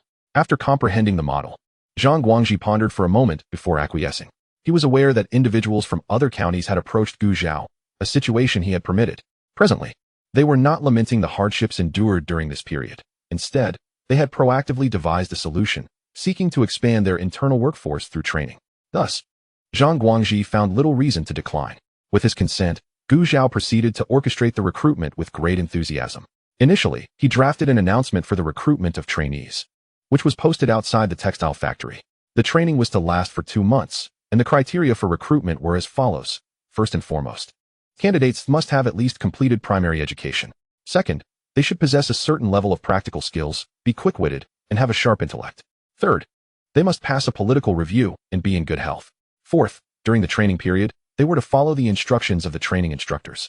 Fifth, it was imperative to note that no wages would be provided during the training. Upon successful completion and passing the assessment, formal employment would be arranged, with the first 3 months' wages issued at the apprentice rate, followed by the standard rate thereafter. Moreover, the announcement contained additional information, including the job titles post-training, the number of vacancies, work locations, registration timelines, methods, and required materials. Trainees were required to truthfully provide the necessary documentation and strictly adhere to the regulations. Any candidate found to have falsified information or violated rules would forfeit their eligibility. Gu Zhao had considered the first criterion carefully, given the current national conditions. There were many illiterates, and even those who could read often had only completed primary school, with some not finishing at all. Thus, this standard was not overly stringent for their county. At that moment, as the textile factory's shift ended, Gu Zhao had just posted the announcement when a crowd began to gather. "Is this a recruitment notice?" One of them exclaimed. "What do you mean, recruitment notice? Old Chun, you must be losing your marbles. Can't you read what it says? They're recruiting for training, and only those who pass will officially take up their positions. If they don't pass, wouldn't that mean 2 months wasted?" Another chimed in, noting the absence of any salary mentioned. "What's wrong with no salary? If they do pass, it could secure them a job. If you're not interested, that's fine, but I'm going to have my eldest try." A woman then pushed through the crowd, her spirits high. "My nephew stopped studying after primary school and is now toiling in the fields, sunburned and exhausted. This could be a perfect opportunity for him." She departed, unconcerned about the specifics of the job post-training, believing any position would be better than farming. The earlier complainer merely voiced his grievances. Given the scarcity of job openings in the county, Gu Zhao's announcement offered a rare chance for a stable livelihood, even if one did not require a position. Surely family or acquaintances might seize the opportunity. Only a fool would let it slip by. While the woman hurried off, others remained patient, perusing the details since registration lasted 3 days. What does a mechanical maintenance worker do? One inquired. Old Chen, have you lost your senses? The name itself indicates it's about repairing machinery. Why ask such a silly question? The middle-aged man, referred to as Old Chen, felt provoked by his rival's taunts and, in a fit of anger, rolled up his sleeves to confront him, only to be restrained by others. Old Chen, you know how Wang talks. Calm down. Right now, focus on understanding this notice. Any disputes can be settled privately later. When the time comes, no one will care if you end up squabbling or fighting. Old Chen, pulled back by the crowd's urging, eventually pointed at Wang and turned away in silence. Once they finished reading the notice, someone asked, Comrade Gu, does the mechanical maintenance worker position pertain to your department? Gu Zhao's involvement in establishing the mechanical maintenance department, as assigned by the county chief, was common knowledge among the textile factory workers. They understood this role required technical skills, likely offering higher wages than those available to ordinary laborers. Under the scrutiny of eager gazes, Gu Zhao nodded affirmatively. Yes, if anyone knows suitable candidates, please have them register. His words reignited fervent discussions among the crowd. This opportunity must not be missed. Indeed, my son has been idling at home. I'll have him try, as there's little to lose. Even if it doesn't work out. It's merely 2 months wasted, and he hasn't been doing anything productive anyway. The rationale was sound, should luck favor them. Passing the assessment could lead to remarkable prospects. Observing the animated discourse, Gu Zhao realized it would not conclude swiftly, prompting him to navigate through the throng and return home. Once there, he shared the recruitment for training with Su Ran. Initially, her eyes brightened, but a sigh soon followed. She understood Gu Zhao's intentions, yet hesitated. But my second sister has not received an education. I fear this recruitment may not suit her. Gu Zhao paused, realizing he had assumed too much. He had considered this an opportunity for Su Xia, believing that self-sufficiency was preferable to relying on others. Despite their close ties, the current circumstances left Su Xia feeling dependent. He had not anticipated that she would not even take the first step. Chapter 191, Informing Others. Su Ran, sensing his thoughts, took his hand. It's all right. Perhaps there will be more opportunities in the future. And thank you for considering my second sister. Indeed, Gu Zhao nodded in acknowledgement. While Su Xia might not qualify, he could certainly inform others, as this training recruitment was open to all who met the criteria. Gu Zhao also harbored personal motives. Be it his elder brother or 2 cousins, their relationships were amicable, particularly with his full-blooded brother. Su Xia was married in the county, while he himself, despite not having achieved great success, had a clear vision for the future and was steadily progressing. Only Gu Cheng remained in the countryside, dependent on the whims of nature for sustenance, working tirelessly yet often failing to secure sufficient meals. Following his divorce from Leaf in the previous year, the prospect of remarriage was uncertain. For the sake of his 2 children, he needed to create better conditions. This would be Gu Zhao's final effort on Gu Cheng's behalf. If this opportunity fell through, it would indicate that Gu Cheng was ill-suited for such work, and Gu Zhao would no longer assist in his futile endeavors. The next day, after work, Gu Zhao rode his bicycle directly back to the countryside. Upon hearing his younger brother's intentions, Gu Cheng stood frozen in place, while Wang Ho, witnessing his dazed expression, playfully slapped him. What are you standing there for? Hurry up and thank your younger brother. Gu Cheng snapped back to reality, sheepishly scratching his head. Thank you, little brother. His momentary stupor stemmed from a twinge of concern that he might again disappoint his younger brother's goodwill. Yet, observing the joy on their parents' faces and Gu Zhao's continued consideration for his seemingly inept elder brother warmed his heart. Gu Cheng contemplated that this time he would certainly exert 10-fold or even 100-fold effort. Having received the notification, Gu Zhao rode his bicycle to his uncle's house next door. He passed directly by his eldest uncle's entrance and proceeded to his younger uncle's home. Setting aside any notions of preferential treatment, even though his eldest uncle, Wang Yongyu, treated him fairly well, his aunt and her brood displayed no warmth towards him. Gu Zhao was not a malicious person, yet he would never engage in the act of offering a warm face to a cold rear. Upon arriving at his younger uncle's doorstep, he noticed the gate was wide open and walked his bicycle into the yard. Su Hong was seated under the eaves, selecting vegetable seeds for the next day's planting. Hearing the commotion, she looked up and stood up instantly, exclaiming, "Ah, Zhao has arrived." "Auntie." Gu Zhao greeted with a smile as he secured his bicycle. Su Hong fetched a chair for him from inside, but before they could exchange more than a few words, the father and 2 sons who had been weeding and tilling in the back garden returned upon hearing the noise. Cousin, Wang Yufeng and Wang Yujun, the brothers. dashed towards Gu Zhao, momentarily disregarding their father, Wang Yongya. "Cousin, what brings you here today?" Wang Yujun circled around the bicycle, intrigued, and asked curiously. Gu Zhao gestured for the family to take a seat before articulating his purpose. After hearing him out, Su Hong stood in stunned silence. "Ah, Zhao, are you suggesting that both of my nephews have the opportunity to participate in that training program you mentioned? If they pass the assessment, they could work as laborers?" Wang Yongya added, incredulously. The couple exchanged uncertain glances, while even the two brothers sitting nearby were at a loss for how to react to the news. "Indeed," Gu Zhao affirmed with a nod. "I believe this is a valuable opportunity for Yu Feng and the others to try their hand at, if his memory served him right." Su Hong had previously mentioned that the brothers had completed their elementary education and were in the same school as Gu Cheng. If this foundational requirement was met, then the other controllable aspects would indeed be significant. He had no doubt that, as a professional, he could prepare these three for the assessment within 2 months. Of course, there was no need to discuss with Gu Zhao the unfairness towards others. The world itself is devoid of fairness. If one possesses such connections, they are entitled to leverage them, including Zhao Xian and the others, if someone could persuade them to utilize their spare time to assist others in enhancing their skills. Gu Zhao would not voice any objections. "Try, of course, we must try," Su Hong exclaimed, buoyed by Gu Zhao's affirmation. "If it weren't so late, I would take the 2 children to the textile factory to register immediately." Wang Yongya, delighted, noticed his 2 sons still in shock and playfully kicked one of them, saying, "Aren't you two going to thank your cousin? You're fortunate to have Zhao, such a capable cousin, willing to lend you a hand.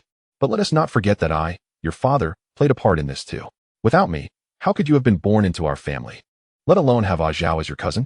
As he spoke, he grew increasingly self-satisfied. Su Hong shot him an exasperated glance, remarking that he was becoming more foolish with each passing day, indulging in self-aggrandizing talk, and she couldn't be bothered to engage with him.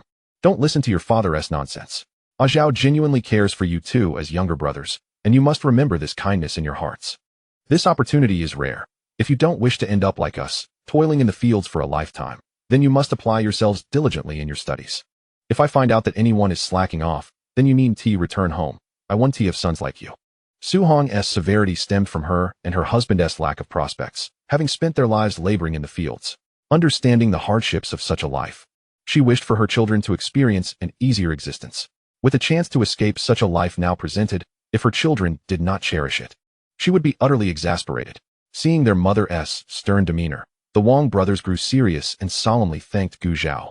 "Cousin, thank you for thinking of us." Gu Zhao waved his hand dismissively, saying, "I merely came to inform you." Upon hearing this, the brothers disagreed.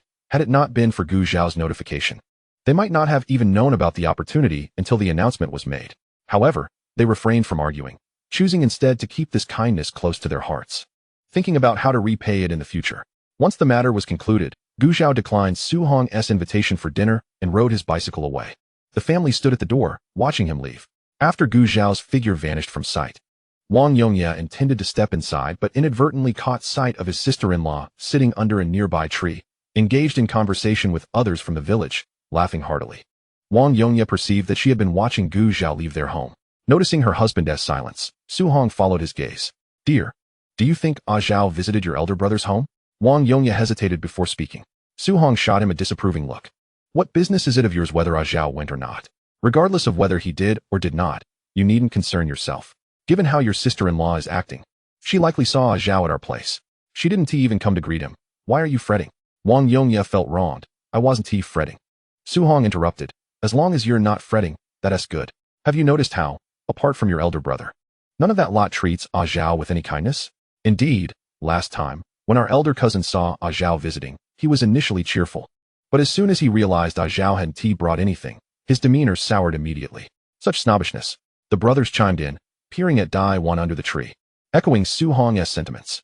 What they refrained from stating was that, aside from their cousin, their aunt and elder cousins treated them similarly. Hence, they preferred to play with other village kids rather than frequent their uncle's home. Nevertheless, even without their verbal acknowledgement, Su Hong and her husband were acutely aware of the implications. At present, they were merely sustaining the brotherly bond between Wang Yongya and Wang Yongyu. But after the brothers passed on, the ties between the next generation would likely become tenuous. Chapter 192. You praise yourself for being cautious. While Gu Zhao ventured to the neighboring village, Wang Hohot disseminated the news about the textile factory recruiting for training throughout the village, as per his instructions. Thus, by the time Gu Zhao returned home, he beheld a throng gathered at the entrance of his courtyard. Before he could utter a word, a sharp-eyed individual spotted him. Quick! Zhao is back. Others followed the direction of the pointed finger, and in an instant, Zhao found himself encircled. Zhao, your mother mentioned that the textile factory is hiring for some training program, and if one passes the assessment, they can work as city laborers. Is that true? Does this training require participants to have completed elementary school? Can one who has only 2 years of schooling apply? Are women allowed? The crowd bombarded him with questions, offering him no chance to respond. The cacophony buzzed in his ears, and he struggled to decipher their inquiries. He raised his hand, signaling for silence. And once the crowd quieted, he began to speak. Everyone, please hold on. I will address all your questions shortly, but first, let me get inside. At this moment, he was still perched on his bicycle, with only one foot touching the ground, surrounded by a throng of people. Listen, don't block the way, let Zhao through. Zhao now possessed an eloquence that rendered him more persuasive than anything else. As soon as his words fell, uncles and aunts swiftly cleared the path, pushing aside those obstructing the courtyard entrance. A throng of individuals followed him closely into the yard. When Zhao parked his bicycle and turned around, he was met with a multitude of eager, expectant gazes. This training program was his brainchild, with 2 stringent prerequisites. First, participants must possess at least a primary school education. And second, they must pass a political examination. Beyond these 2 stipulations, the remainder hinged upon individual capability. The first condition alone was sufficient to deter 95% of the populace in Yonglu village.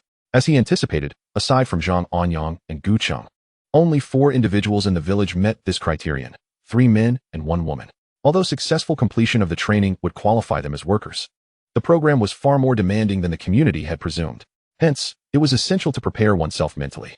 A primary school diploma was the minimum requirement, and relevant documents would be requested upon registration. Therefore, one should not harbor illusions of slipping through unnoticed. The training was open to all genders. Women were encouraged to participate. Zhao meticulously addressed their inquiries, conveying the announcement's contents and the necessary documentation to prevent anyone from making a fruitless trip.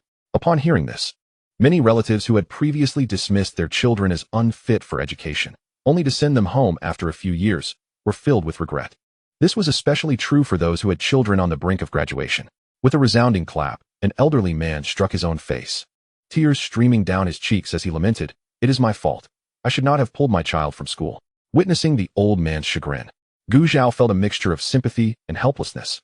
"There is no need for such despair, sir. Your child is of the same age as Gu's father, and the training program has age requirements as well." Strangely, no one in the vicinity found this problematic. Instead, they eagerly chimed in, "Cousin, don't blame yourself. My son was also dragged home by me, and now he toils in the fields every day." Zhao observed the fervent exchanges and realized that his previous announcements had been selectively heard. In stark contrast to their regret, the families of the few qualified young men wore expressions of unrestrained delight. "Old man, I always said education is valuable. Just look at the results now," one boasted. "Indeed, we should have listened to you. Alas, I shall now be the father of a worker, and I shall be the mother of a worker." The families of the 3 young men who met the educational requirements basked in their triumph, inciting envy among others.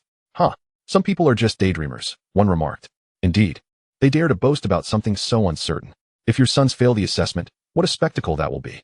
A wave of derision swept through the crowd, leaving several families flushed with embarrassment. I see you are merely envious."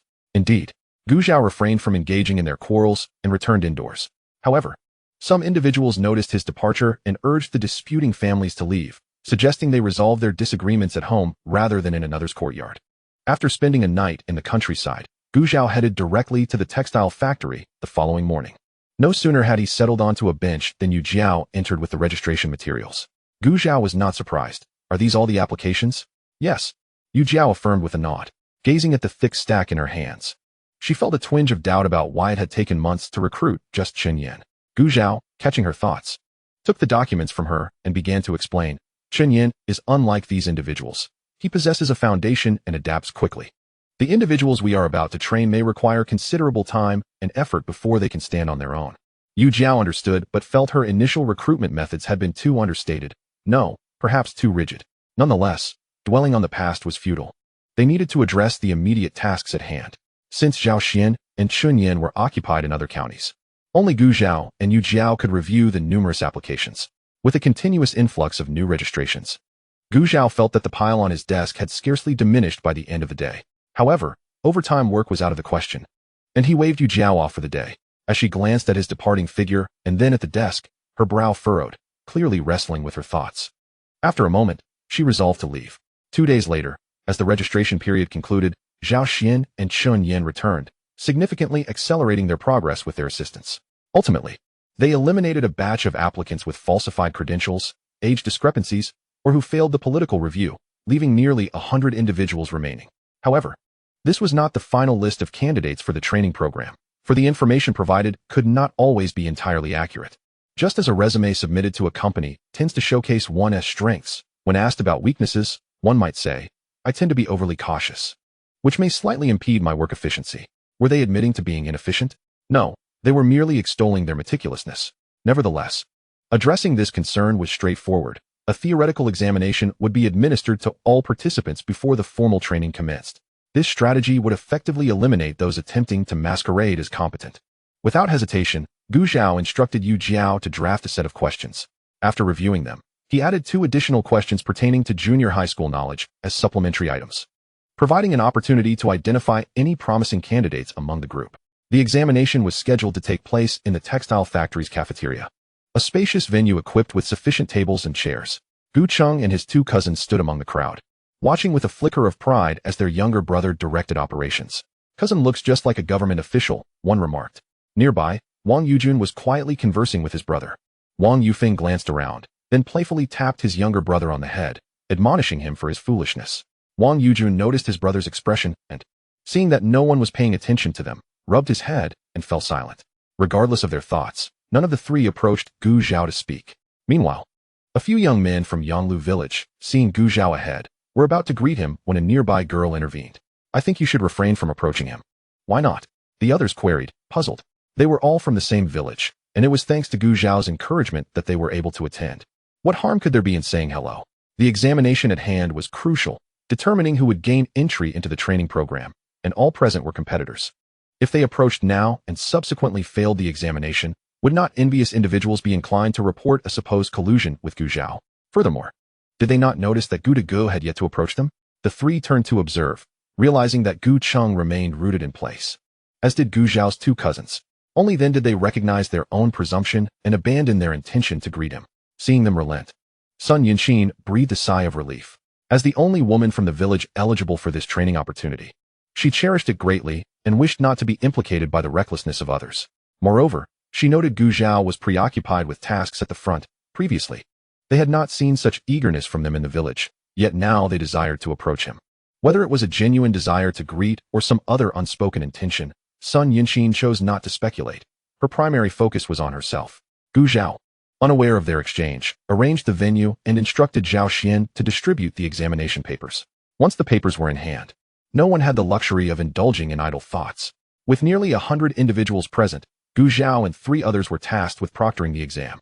Observing the occasional anxious fidgeting, hair-pulling, and head-knocking among the examinees, Gu Zhao swiftly grasped the image they must have projected to their teachers during their own examinations. Every minutiae was laid bare, and no trivial movement escaped the vigilant eyes of the proctors. The people of this era were remarkably sincere, with few resorting to deceit. Yet, in pursuit of entry into this training program, which would ultimately pave the way for their employment, some chose to take risks. In the cool March air, beads of sweat trickled down Lu Daquan's forehead, poised to drip onto his paper, prompting him to hastily wipe it away. His gaze was fixated on the test paper beside him, yet his mind was clouded. Though he recalled the lessons imparted by teachers during his school days and had even reviewed his well-worn textbooks just days prior, he found himself unable to recollect a single word in that moment. As he listened to the sound of pens scratching against paper around him, his anxiety mounted. Cautiously, he lifted his head to survey the room, and noticing no one was paying attention, he slowly reached into his pocket. So engrossed was he in his actions that he failed to notice the figure approaching from behind until a hand suddenly snatched the note from his grasp. Zhao Xian unfolded the note and cast a glance at Lu Dajuan. The moment the note was taken, Lu Dajuan's heart sank, and upon recognizing Zhao Xian, his face flushed crimson. He opened his mouth to protest, but found himself at a loss for words. Zhao Xian had no intention of humiliating anyone. However, the rules of the examination were clear. He gestured towards the door, indicating it was time to leave. No, Lu Daquan remained seated, attempting to explain, "Comrade, I inadvertently felt something in my pocket and merely wished to take a look." Yet, he realized this excuse was merely a self-deception. Zhao Xian remained unmoved, having clearly delineated the boundaries of acceptable behavior from the outset. When faced with the futility of his argument, Lu Daquan's demeanor shifted, and he began to plead, "Comrade, I have a blind mother and a lame father who require my care. This opportunity is crucial for me. I implore you to let me off this time." In this era, there were not many convoluted schemes, and for a fleeting moment, sympathy flickered in Zhao Xian's eyes. Yet, rules were rules. To bend them for one individual would be unfair to others and would inevitably raise questions regarding the integrity of their training program. Thus, Zhao Xian's stance remained resolute. "Will you leave on your own, or shall I summon someone to escort you out?" Lu Daquan's expression darkened, and with a torrent of curses, he rose. Dismissing the training program with disdain, "It's just some trivial training. I don't care for it." With that, he kicked a chair and prepared to storm out. The commotion had already drawn the attention of others, and as many of the examinees cast curious glances, Gu Zhao swiftly beckoned the two men standing outside the door. "This individual is disrupting the examination. Take him away." The two tall security guards immediately approached Lu Daquan. "What do you want?" Lu Daquan swallowed hard, his earlier bravado evaporating in an instant. The two guards, having been specially assigned to this duty, efficiently covered his mouth and restrained his arm, escorting him out as if he were a troublesome child. The cafeteria fell silent, and Gu Zhao clapped his hands to redirect everyone's focus back to the task at hand. With an hour remaining until the examination concluded, the urgency of the situation spurred those who had been somewhat distracted to cast aside their previous concerns and concentrate on the test. Time ticked by, and when Gu Zhao finally announced the end of the examination, some stubborn individuals still clung to their pens. More egregious were those who, despite having their pens in hand, were at a complete loss as to how to proceed. As the stragglers, along with the others, were ushered out of the cafeteria, they were informed to return at 9 the following morning to check their results. Gu Zhao, along with Zhao Xian and the others, began collecting the papers for grading. Aside from the individual who had been removed, a total of 92 papers were to be divided among them, resulting in each person receiving 23 papers to grade, neither an excessive nor insufficient amount. However, some of the nonsensical answers encountered during the grading process elicited both laughter and disbelief. "This one is quite remarkable," Yu Jiao remarked, holding up a paper in praise. The other three quickly gathered around. The first thing that caught Gu Zhao's eye was the name on the paper, Sun Yanxin. If his memory served him correctly, she was from their village. As he continued to read, he noted that she had performed admirably on the foundational questions, only losing 2 points, and even managed to answer one of the 2 additional questions correctly. Her final score was 90, the highest and only score above 90 thus far. "Impressive," Chunyan commented appreciatively. Gu Zhao nodded in agreement. Her performance was indeed commendable in comparison to the others. The 4 hastily completed the grading before the end of their shift and proceeded to rank the results. Upon examining the scores, Yu Jiao recognized the necessity of Gu Zhao's decision to administer the exam. Of the total, nearly 40% scored only in the teens or 20s, with a mere 28 individuals achieving passing marks. She could already foresee the lamentations that would ensue when the results were announced the following day. Upon arriving home, Gu Zhao found Su Ran seated in the courtyard, having just returned from school, holding their little one and attempting to teach him to speak. "Now, repeat after mommy." Daddy, the little one, grinning widely, displayed a few tiny teeth. "Ah, oh no, say Daddy Baba," no matter how Su Ran coaxed. The child gazed up with innocent, round eyes that sparkled with clarity, watching intently. Unable to resist, Su Ran leaned down and buried her face in the little one's neck, eliciting delightful giggles. When they heard the door creak open, both pairs of eyes turned towards the entrance. "Why are you home a bit late today?" Su Ran inquired. Gu Zhao parked his bicycle, washed his hands, and joined her, taking the child into his arms.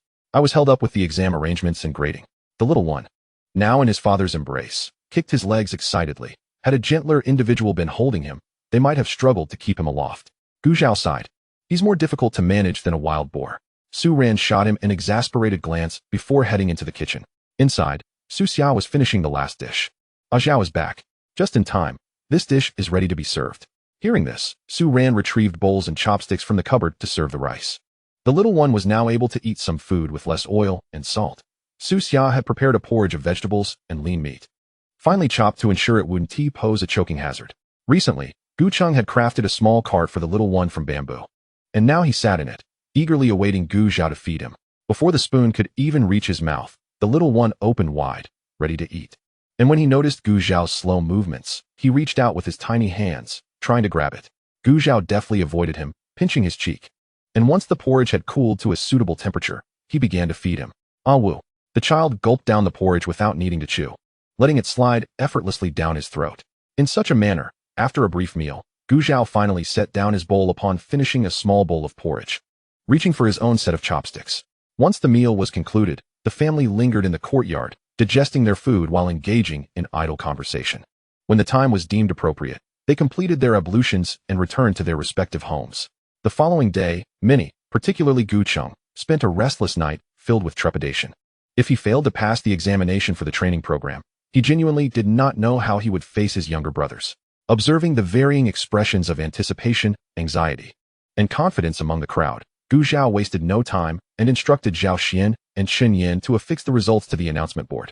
Since the previous day's invigilation, Chen Yin had secretly felt fortunate to have entered the department early.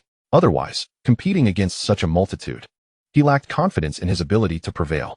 As they posted the announcement, Yu Jiao began to read aloud the names of those who passed the examination and would enter the training phase. Zhang Tianqing, one high. A chorus of cheers erupted from those whose names were called, while the unmentioned individuals grew increasingly anxious, particularly as the list continued. It was common knowledge that not everyone could participate in this training, thus diminishing chances with each name that followed. Gu Qin clenched his fists silently. Beside him, Wang Yujun was equally restless. Brother, cousin, what should we do? Our names haven't been called yet. Wang Yufeng, though anxious, took a moment to reassure him. It's not over yet. They haven't finished reading. Just as he spoke, the names Gu Cheng, Wang Yufeng, Wang Yujun, Sun Yinqin were announced. Ah, we passed. Wang Yujun's eyes widened, nearly bursting with joy, as he vigorously shook Wang Yufeng's arm. Brother, did you hear? They called our names. Wang Yufeng was elated as well. But before he could laugh, he was shaken to the point of dizziness, exclaiming, Yes, I heard. Wang Yujun then turned to Gu Cheng. Cousin, did you hear? We made it. The tightly clenched fists of Gu Cheng instinctively relaxed at the moment his name was called, his lips curling into a smile as he nodded. I heard. Meanwhile, just a few paces away, 3 men from Yonglu village wore grim expressions. They had not anticipated failing the examination. It would have been more bearable had no one passed, but the fact that one person did made their gazes converge on Sun Yinqin. Yinqin, that's rather inconsiderate of you. We are all from the same village, and this examination is so crucial. How could you keep it to yourself? One man remarked, arms crossed, his tone laden with mockery. Sun Yinqin, basking in her joy, furrowed her brow upon hearing such sarcastic remarks. What do you mean? She retorted. Oh, sneered another man. What do I mean? Since you passed, you must have some advantage. We are all acquaintances. Having more workers from our village would enhance our standing. Yet, you kept it hidden for your own gain. The 2 men cast hostile glances at Sun Yinqin, while the third man stood aside, seemingly disinclined to intervene. Understanding their implications, Sun Yinqin took a moment to steady her breathing before responding. It's ridiculous to blame others for your lack of ability when the results are out. What did you say? The 2 men's expressions shifted. Sun Yinqin scoffed coldly. What? Did I say something wrong? Do you really think that just because your parents boast about you being a worker in the village, it makes it true? Setting aside her academic performance, after learning about the training opportunity from Gu Zhao, she had diligently revisited her treasured books time and again. She did not foresee the examination but believed she ought to possess at least a modicum of brilliance to stand out in the crowd. Today's results affirmed her diligence was not in vain. Meanwhile, she noticed that these 3 idled about in the village, perhaps under the assumption that a worker's position was theirs for the taking without effort. Damn it, she thought, her barely concealed sarcasm igniting the ire of the initially vocal man, who clenched his fist and swung at her. The 2 men beside him remained indifferent, merely watching with cold eyes. Gu Cheng noticed the commotion and intended to intervene. However, before he could act, Sun Yinqin seized the man's fist with one hand and raised her other palm, delivering a slap that sent him spinning like a ballet dancer before collapsing into the arms of his 2 silent companions. Ugh, Wang Yujun, witnessing the immediate swelling of the man's face, instinctively covered his own, gasping in shock. Just watching that seems painful. Gu Cheng halted in his tracks, recalling that the Sun family had been hunters for generations, reputed for their strength.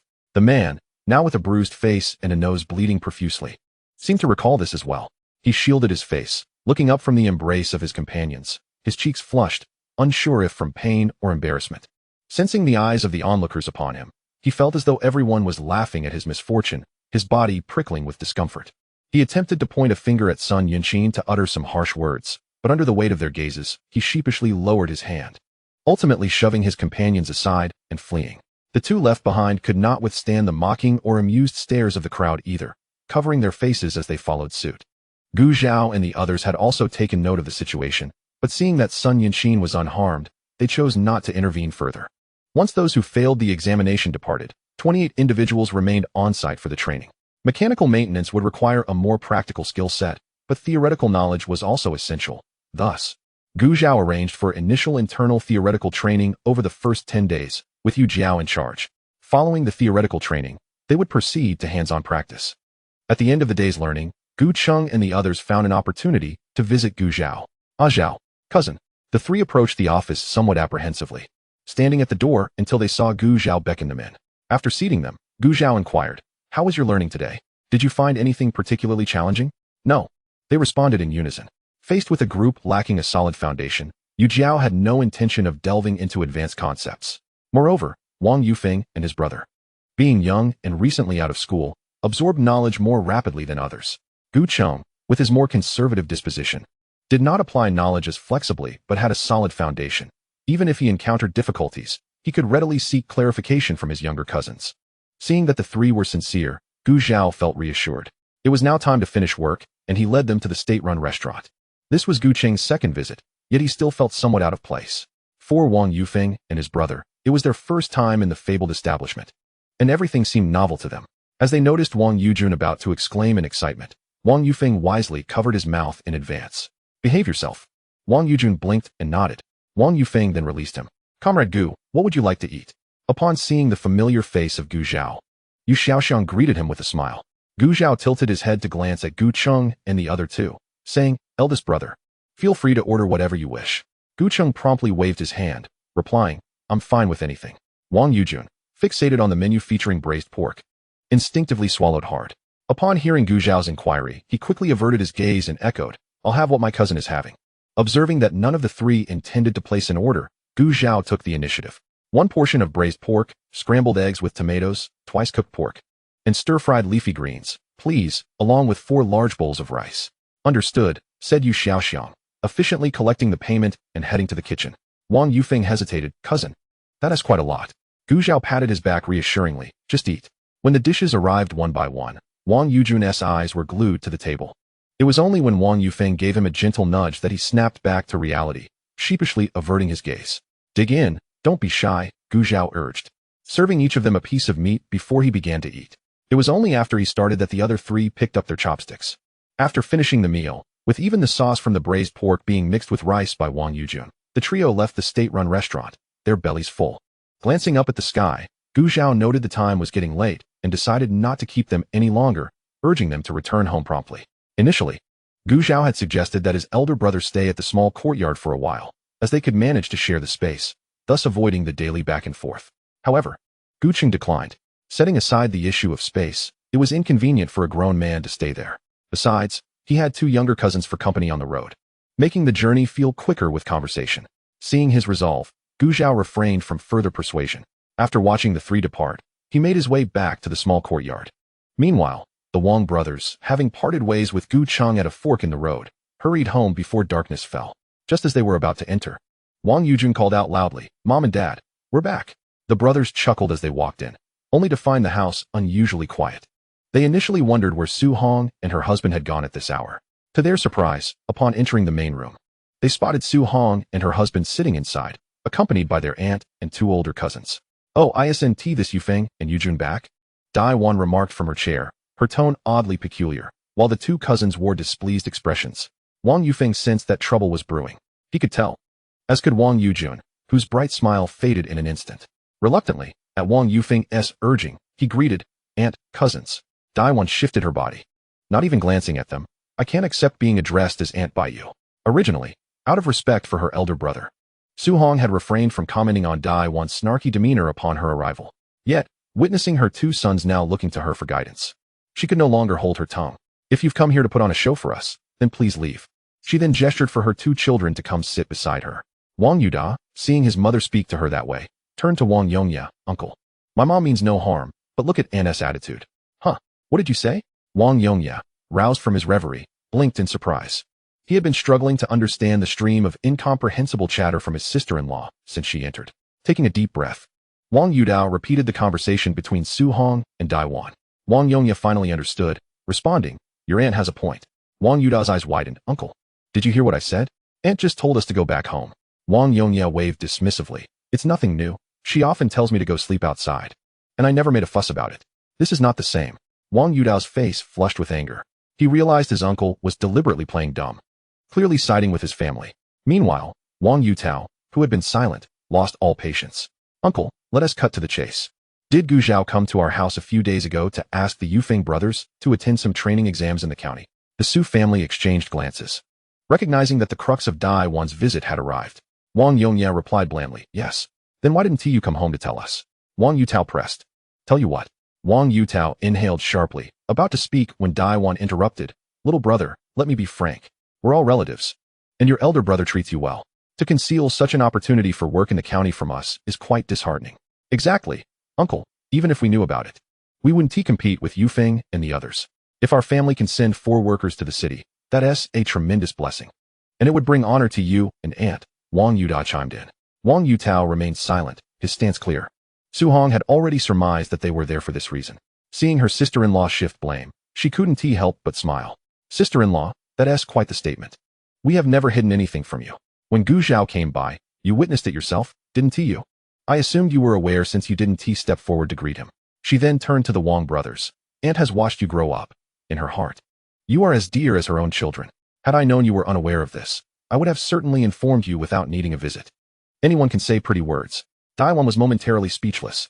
She had indeed seen Gu Zhao, but being the aunt, she felt it should be Gu Zhao's initiative to greet her. She failed to consider that only someone oblivious to social cues would continue to approach someone who had always been cold to them. Gu Zhao, for his part, believed himself above such demeaning behavior. The Wang brothers exchanged glances, understanding each other's sentiments. They trusted Su Hong's words over their mother's pretentiousness. Su Hong had indeed handled her social standing well over the years, and nobody could fault her as an aunt. Mom, is what Aunt said true? Did you really see Gu Zhao come by? Wang Yuda questioned, his tone tinged with accusation. Wang Yutao listened intently, eagerly awaiting Dai Wan's response. Numerous people had seen Gu Zhao leave their home, and Dai Wan knew she couldn't evade the truth any longer, so she nodded begrudgingly. Wang Yuda felt a surge of anger. Mom, how could you be so careless? If you had just asked him a few more questions back then, perhaps. Perhaps what? Dai Wan's expression hardened. What were they suggesting? Wang Yuda's unspoken thoughts were clear to her. She felt the weight of her son's reproachful gazes and quickly explained. I didn't know he was there for this matter. Had I known, I would have certainly spoken to him more. While explaining, resentment toward Gu Zhao brewed within her. After all, was it truly necessary for him to hold a grudge over a few dismissive remarks? However, the Wang brothers were not concerned about her feelings. They only knew that because of their mother, they had lost a chance to work in the county. That was a coveted position, especially considering the previous year's drought had left their village teetering on the brink of starvation, while those in the city still received their monthly rations. The reproach in the eyes of the two individuals grew increasingly intense, causing Dai Wan to feel a twinge of panic as she pointed at her 2 sons. Isn't this merely attending that training session? I heard that your cousin is in charge of it. Why don't we seek his assistance? Today, after the 3 unsuccessful candidates from Yonglu village returned home, news of the textile factory's recruitment training began circulating. Dai Wan had only heard about these matters from others, and she found it hard to believe that Gu Zhao held any significant position. It was not that she looked down upon him. After all, Gu Zhao, a mere ruffian, was fortunate enough to even be accepted by the textile factory. However, to pacify her 2 sons, she felt compelled to bring it up. Upon hearing her words, the eyes of the Wang brothers brightened, but the expressions of Wang Yongye and his companions darkened. Sister-in-law, Zhao is just an ordinary worker. He merely follows orders from above. How could he possess the authority to get the Yuda brothers in? Wang Yongye asserted, not as a question, but as a certainty. Regardless of the reality, they must ensure that this mother and her sons do not approach Gu Zhao. Indeed, sister-in-law, you must not act rashly, Su Hong chimed in. Exactly. I saw our cousin's superior inspecting the work today, especially regarding the training. They were quite meticulous and insisted that cousin Gu Zhao must adhere strictly to the rules. Without any deception, right, brother? Wang Yujun remarked, nudging his brother's arm. Wang Yufeng nodded gravely, betraying no hint of falsehood in his demeanor. Dai Wan and her sons exchanged hesitant glances, yet they refrained from disclosing whether they would seek out Gu Zhao in front of Su Hong and the others. Watching the trio depart, Su Hong expressed her concern. They wouldn't actually go looking for Zhao, would they? Wang Yongye pondered for a moment, concluding that regardless of whether they sought him out, he must inform Zhao of the situation tomorrow. Before he could relay this, Wang Yufeng and his brother assured him they would convey the message. Subsequently, the 2 brothers, buoyed by the success of their recent examination, joyfully shared the news with Su Hong and her husband. Mom, I didn't hold anything back during the exam, Wang Yujun proclaimed, eagerly awaiting praise. To his dismay, he received a whack on the head from Su Hong. You little rascal, how dare you say that? You've barely been out of school for a few years, and all the knowledge you acquired has already been returned to the teacher. Not only did you not score full marks, but you didn't even reach 90. Wang Yujun shielded his head, pouting in discontent, but an 88 is just 2 points away from 90.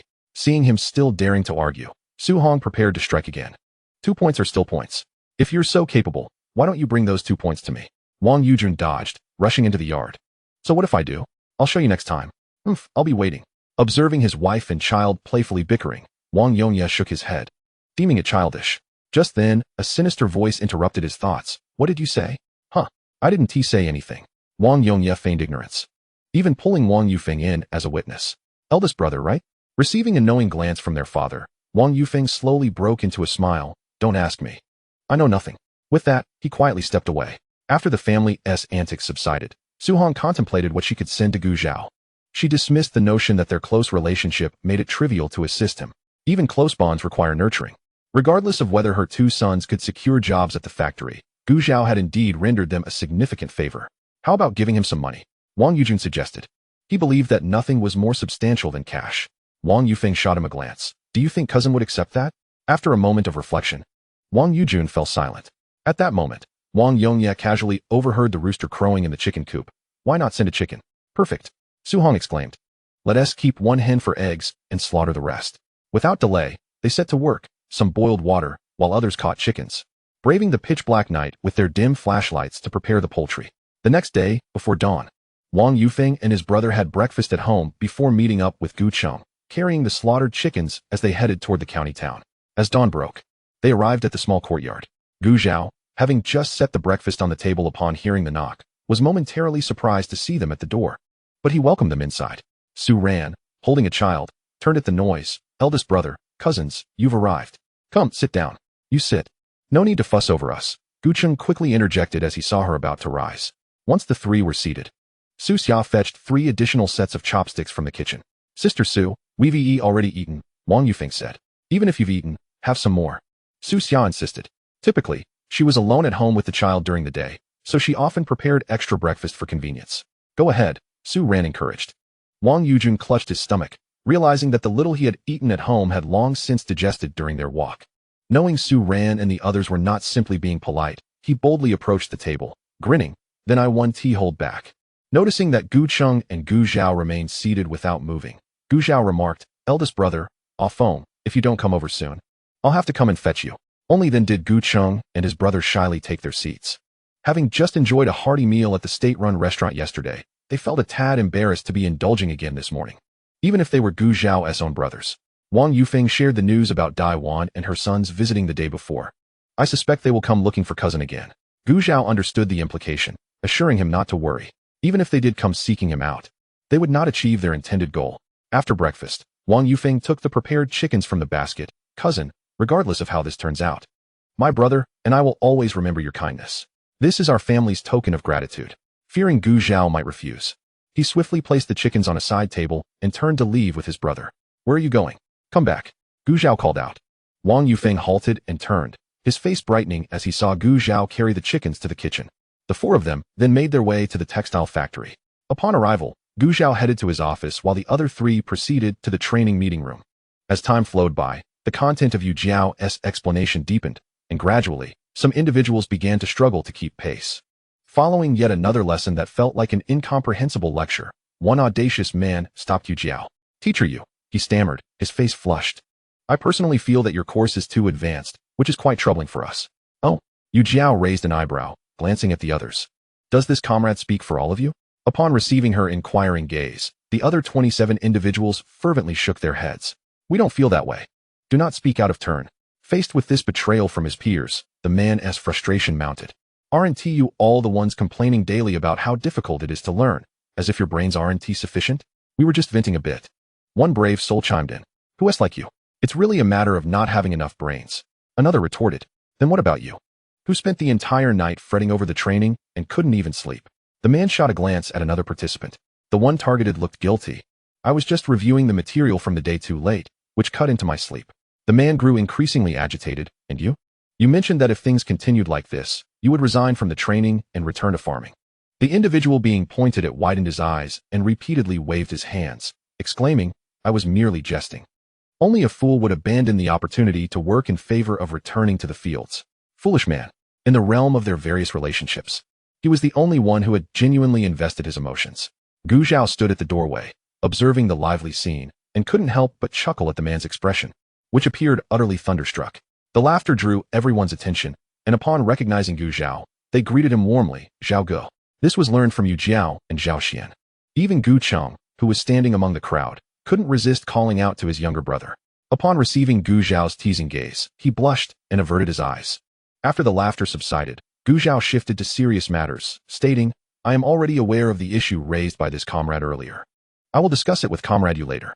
The man's expression improved somewhat, and he subsequently disregarded the group that had betrayed him, leaving the conference room in solitude.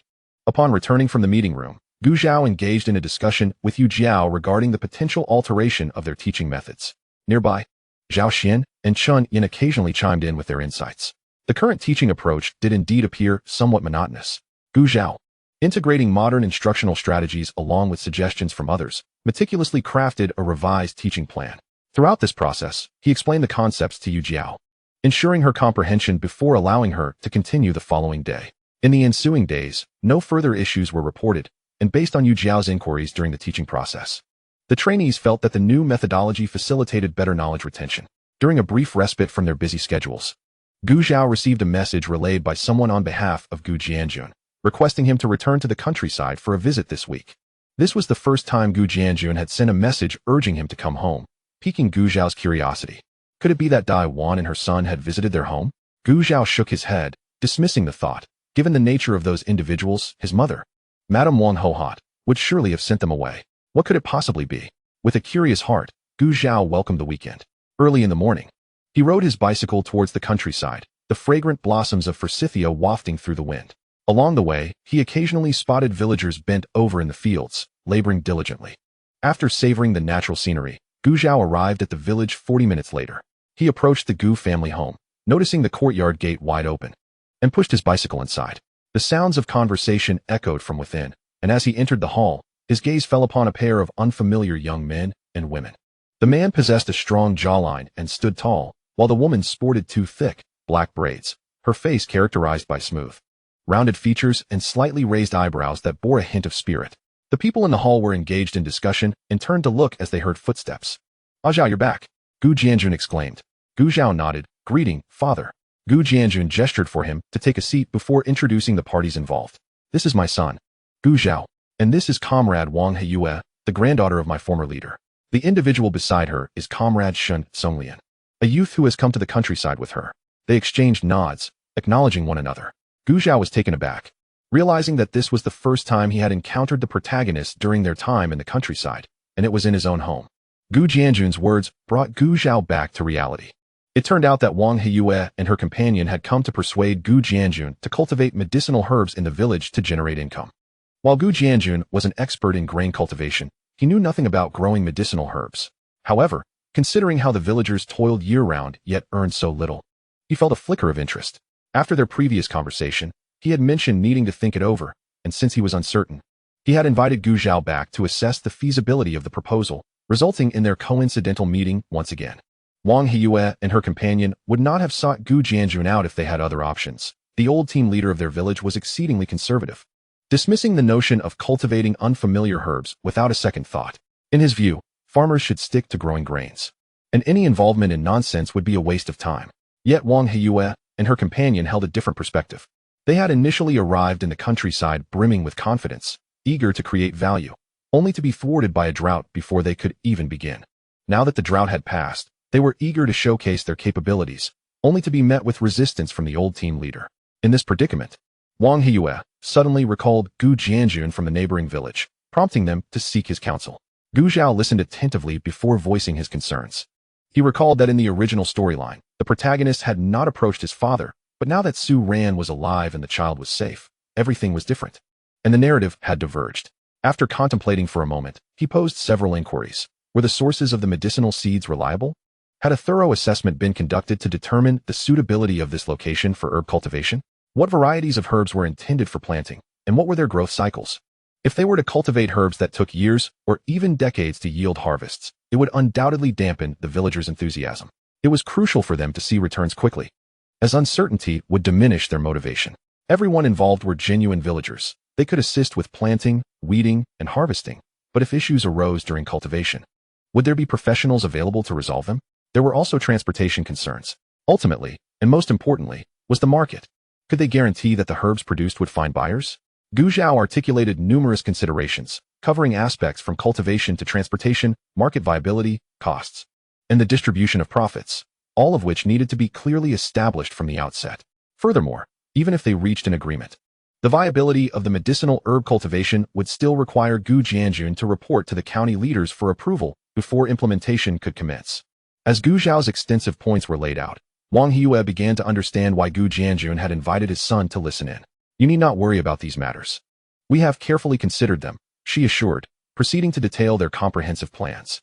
Wang Heyue recognized that whether her mission would succeed hinged on Gu Zhao. Thus she responded to his inquiries and concerns with utmost caution. When the topic of the market arose, Shun Songlian, who had remained silent thus far, interjected. You need not worry. My family's livelihood is related to medicinal herbs, and we possess the necessary channels to ensure that the herbs will not go unsold. His words jogged Gu Zhao's memory. He recalled a brief mention in the book about the male lead's family being involved in the medical field, with ancestral ties to the imperial court's physicians. Even during turbulent times for the nation, the male lead's family had rendered significant assistance. In the original plot, it seemed that the male lead had also resolved the issue of sales channels. With this knowledge, Gu Zhao had no further doubts. As the protagonists, they undoubtedly possessed a certain aura, and although they might encounter minor setbacks, their endeavors ultimately led to success.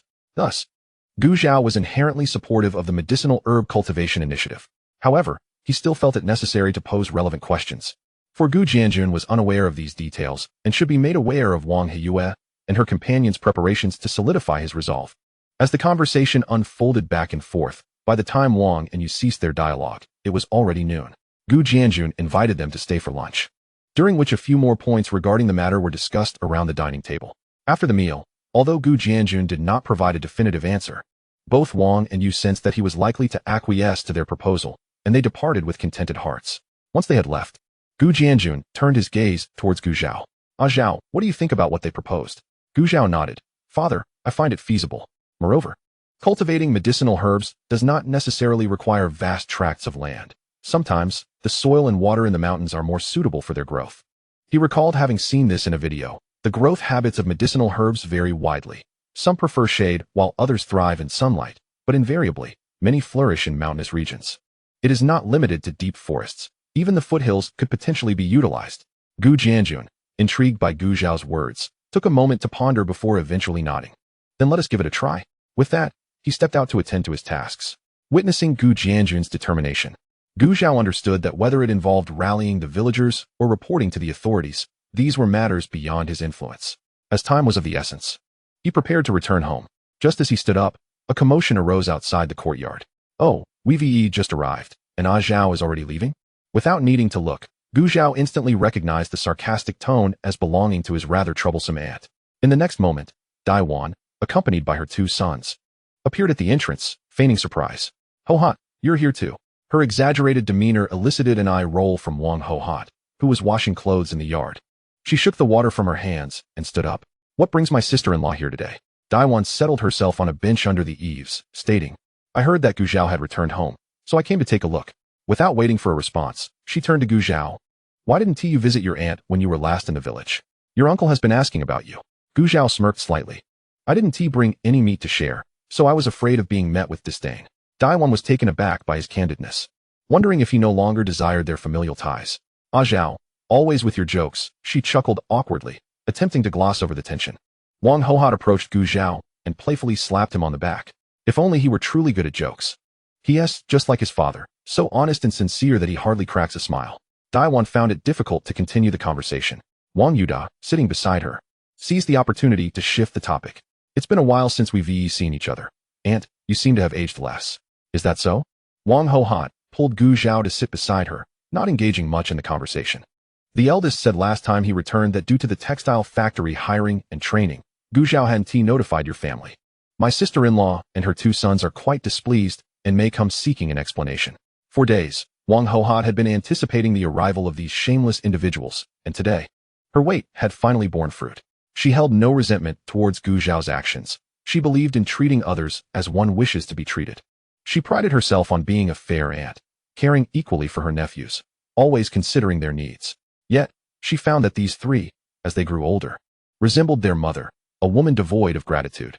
Not only did they neglect to honor her as an elder, but their treatment was even poorer than that of strangers. Particularly towards Gu Zhao. Whenever they arrived with gifts, they wore smiles, but when they came empty-handed, they bore frowns, venting their discontent within her home, as if everyone owed them something. Because of this, Wang Hohat had reduced her visits to their home over the past 2 years. Wang Yutao, growing impatient, ran his fingers through his hair. He detested how his mother would ramble on with his uncle for ages without getting to the point, as if there was something wrong with her. Aunt, Zhao, I'll be straightforward. We're here today regarding the textile factory training. Gu Zhao didn't inform my family, but considering we're all relatives, I won't hold it against him. However, he must help me speak with my elder brother. Otherwise, there's no need for us to maintain this familial bond. Wang Yutao delivered his ultimatum, crossing his legs as he awaited a response from Wang Hohat and the others. To him, it seemed that, out of respect for his father, they would not refuse. Unless they truly wished to sever ties with their own kin. Dai Wan and Wang Yuda shared his sentiments, believing it to be a trivial favor. As the families were closely related, they thought Gu Zhao's assistance would be inconsequential. Gu Zhao, unaware of their thoughts, found their expressions amusing, and he couldn't help but chuckle. If there were anyone lacking self-awareness, it was undoubtedly this trio. His laughter incited discontent among Dai Wan and her sons, leading her to frown. What are you laughing at? Noticing that his mother showed little intention of preserving familial relations, Gu Zhao decided to be blunt. I'm laughing at your faces, which are as large as plates, lacking any self-awareness. Why do you presume that after repeatedly giving me the cold shoulder, I would still be inclined to assist you? Feeling affronted as an elder being so brazenly challenged by a younger relative, Daiwan pointed a trembling finger at Gu Zhao, whose fearless demeanor compelled her to turn to Wang Hohat. Hohat, is this how you teach your children? Wang Hohat, engrossed in cracking sunflower seeds, offered Gu Zhao a handful. Upon hearing Daiwan's words, she spat out the shell and shot her a sidelong glance. Sister-in-law, your statement is misguided. Go ask around. Who doesn't praise our Zhao for being outstanding? At such a young age, he has already made a name for himself as a worker in the textile factory. What about your 2 sons? TSK, they're just like you, petty-minded and unwilling to accommodate others. Not only are they stingy, but they also love to take advantage of others. Honestly, I worry about what will become of you in your old age, relying on these 2 for your twilight years. Huh. The mocking ha was especially poignant, and Gu Zhao felt compelled to applaud. Feeling insulted, the hot-headed Wang Yutao stood abruptly. Simultaneously, Gu Zhao positioned himself in front of Wang Hohat. Son, step aside. Wang Hohat pushed him aside, declaring, I refuse to believe that in my own village I can be bullied. If they dare to strike, I assure you they won't leave this door.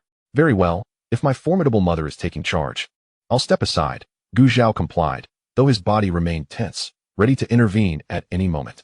Daiwan's trio wore grim expressions, for they understood that Wang Hohat spoke the truth, especially given Gu Jianjun's position as the village leader. Wang Yutao grasped his brother's wrist and pulled him aside, fixing a stern gaze upon Wang Hohat and Gu Zhao. Aunt, setting aside the bond between my father and you, we are also the children you've watched grow up. Do we truly need to make a spectacle of this today? In his view, the matter they had brought up was trivial for Gu Zhao. He could not fathom why it had escalated to such a humiliating confrontation. Wang Hohat regarded Wang Yutao as if she were meeting this nephew for the first time. After a moment, she clapped her hands. You speak beautifully, but why haven't you shown us a good face all this time? Wang Yutao's expression faltered for a moment. If you believe that my previous attitude towards Zhao and the others was poor, we can change. Wang Hohat waved her hand dismissively.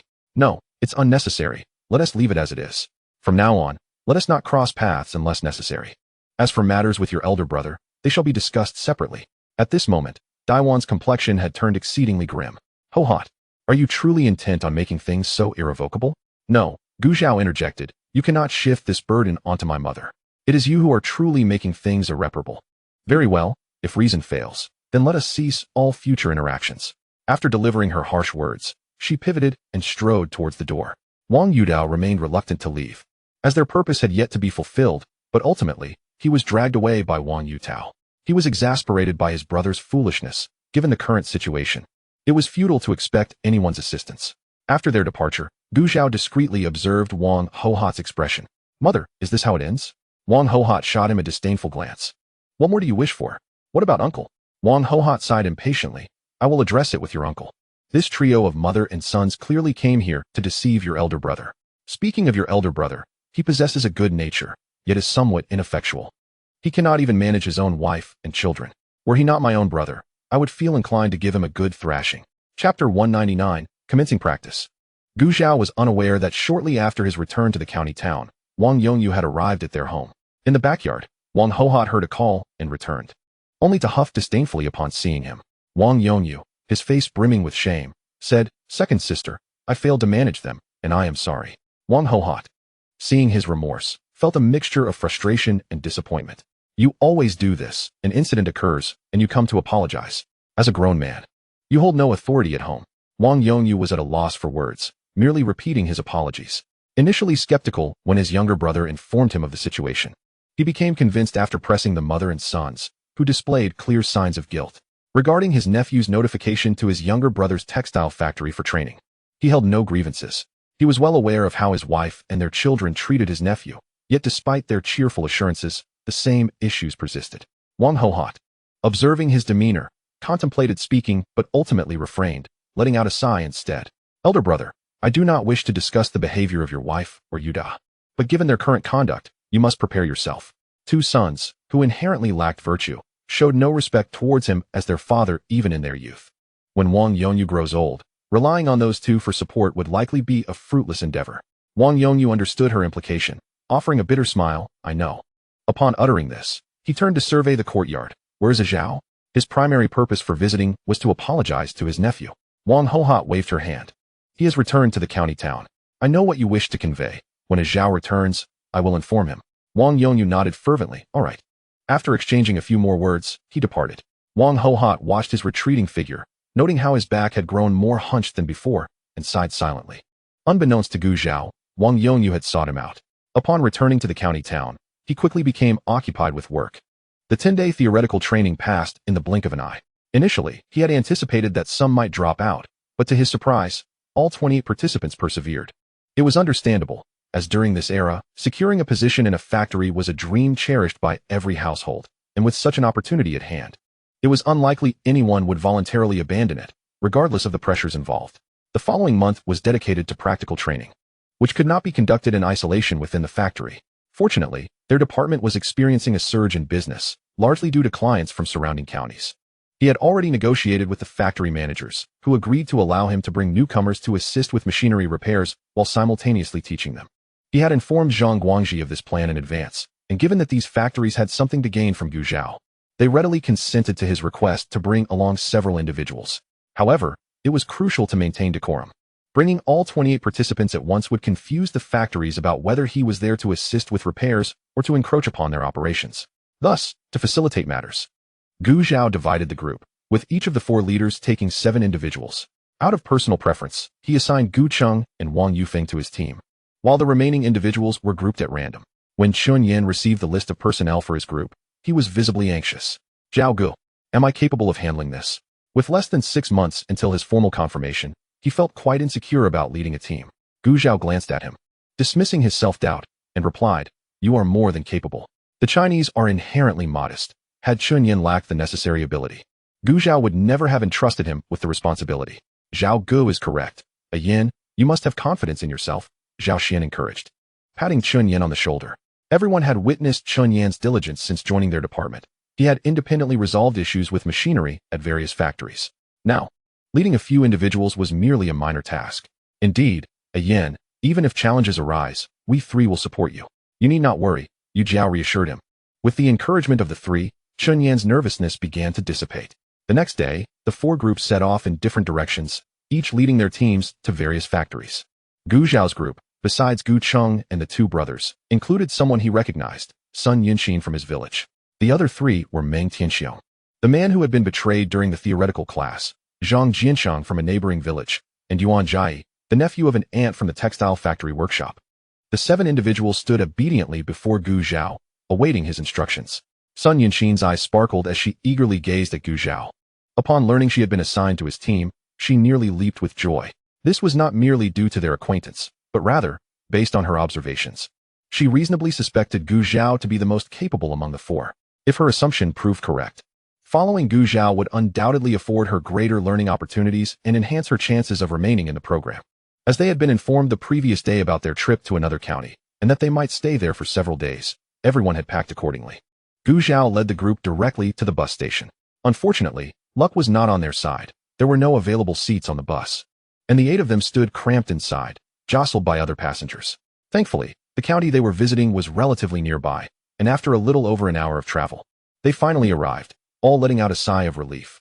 However, during the journey, Sun Yunxin felt a wave of nausea and, upon disembarking, could no longer contain herself. Rushing to the side to vomit, her retching triggered 2 others to follow suit. Gu Cheng and Wang Yufeng averted their gazes, fearful of succumbing to the same fate. Gu Zhao, accustomed to long rides, remained unaffected. Once the 3 who suffered from motion sickness regained their composure, the 8 of them proceeded towards their destination for the day. This time, they were headed to Linshui County, which lay in the opposite direction of Tianyang County. Comparatively, this county was even closer to the Qingtian County where Gu Zhao resided. Upon exiting the bus station, Gu Zhao planned to ask a passerby for directions when he spotted someone holding a sign at the entrance. The sign read, "Welcome, mechanical expert Gu Zhao, to Qingtian County for guidance." To be honest, at that moment, Gu Zhao's toes were nearly breaking through his shoes. He and his team, with a sense of trepidation, approached the young man holding the sign. "May I ask, are you?" Before Gu Zhao could finish his sentence, the young man, seemingly hesitant and uncertain, spoke up first. "You must be Comrade Gu Zhao, right?" Gu Zhao nodded. "I am." A flicker of surprise crossed the young man's eyes.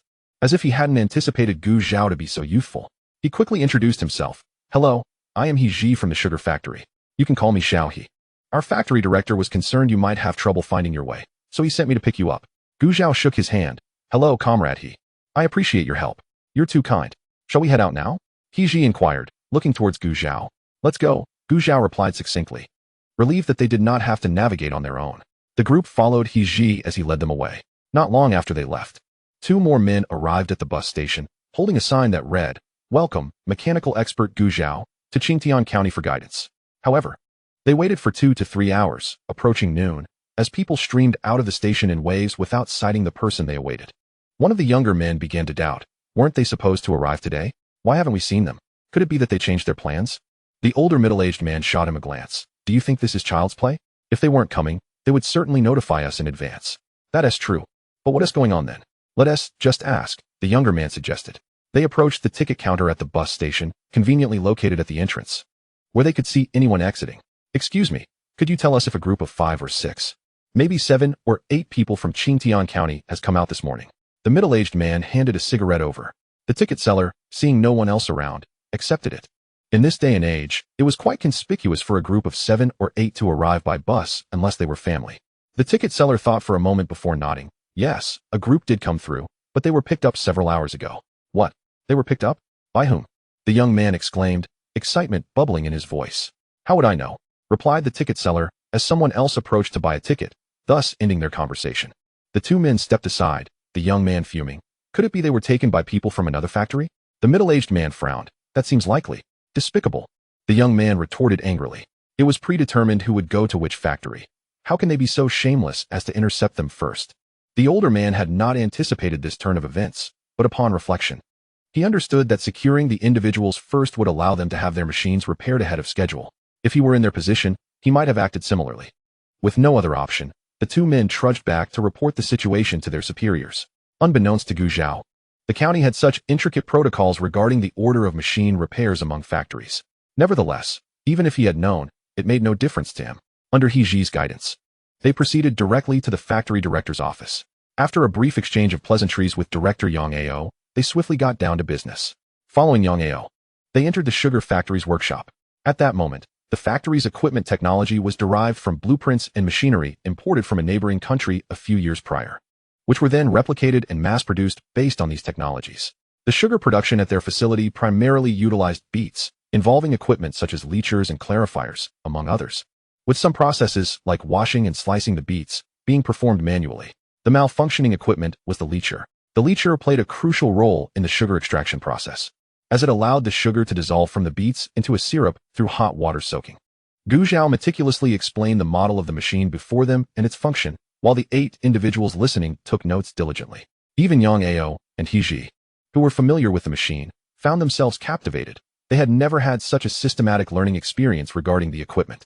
Seizing the opportunity to learn, they absorbed every detail. Once Gu Zhao ensured that everyone understood the machine, he began instructing them on how to troubleshoot the issues. For Gu Zhao, many problems could be identified with a mere glance or a slight adjustment, but the individuals before him were novices. The simplest and most effective method was to systematically check each potential problem area. Even Gu Zhao, shortly after graduating university, had struggled to teach others. However, after achieving some success in real estate, his company had invited him to speak, sharing how he became the top performer each month. During that time, his mentor imparted a vital piece of advice. Don't worry about who's in the audience. Treat them as if they were children or individuals with limited understanding. Be thorough and patient in your explanations. Gu Zhao had grasped only part of this wisdom initially, to regard the audience as uninformed. Today, he seemed to have comprehended the latter half of that advice, and after a year of learning in the void, had managed to gather some experience. Thus, Gu Zhao meticulously detailed everything, leaving the absorption of information to their discretion. After completing the inspection of the leacher, Gu Zhao began to call on individuals to summarize. Each person he glanced at instinctively averted their gaze, yet when they recalled something, they would resolutely raise their heads. After all, this was their moment to shine. If they excelled, they might leave a favorable impression on Gu Zhao. Watching their expressions reminiscent of students called upon in class, Gu Zhao couldn't help but smile. Identifying the tallest among them. You, come forward, he pointed. The chosen individual, Meng Tianxiong, felt a jolt of anxiety, his limbs trembling slightly as he stepped forward. Moments ago, he had absorbed information, but now his mind was blank. Gu Zhao did not rush him. Instead, he reassured, take your time to recall.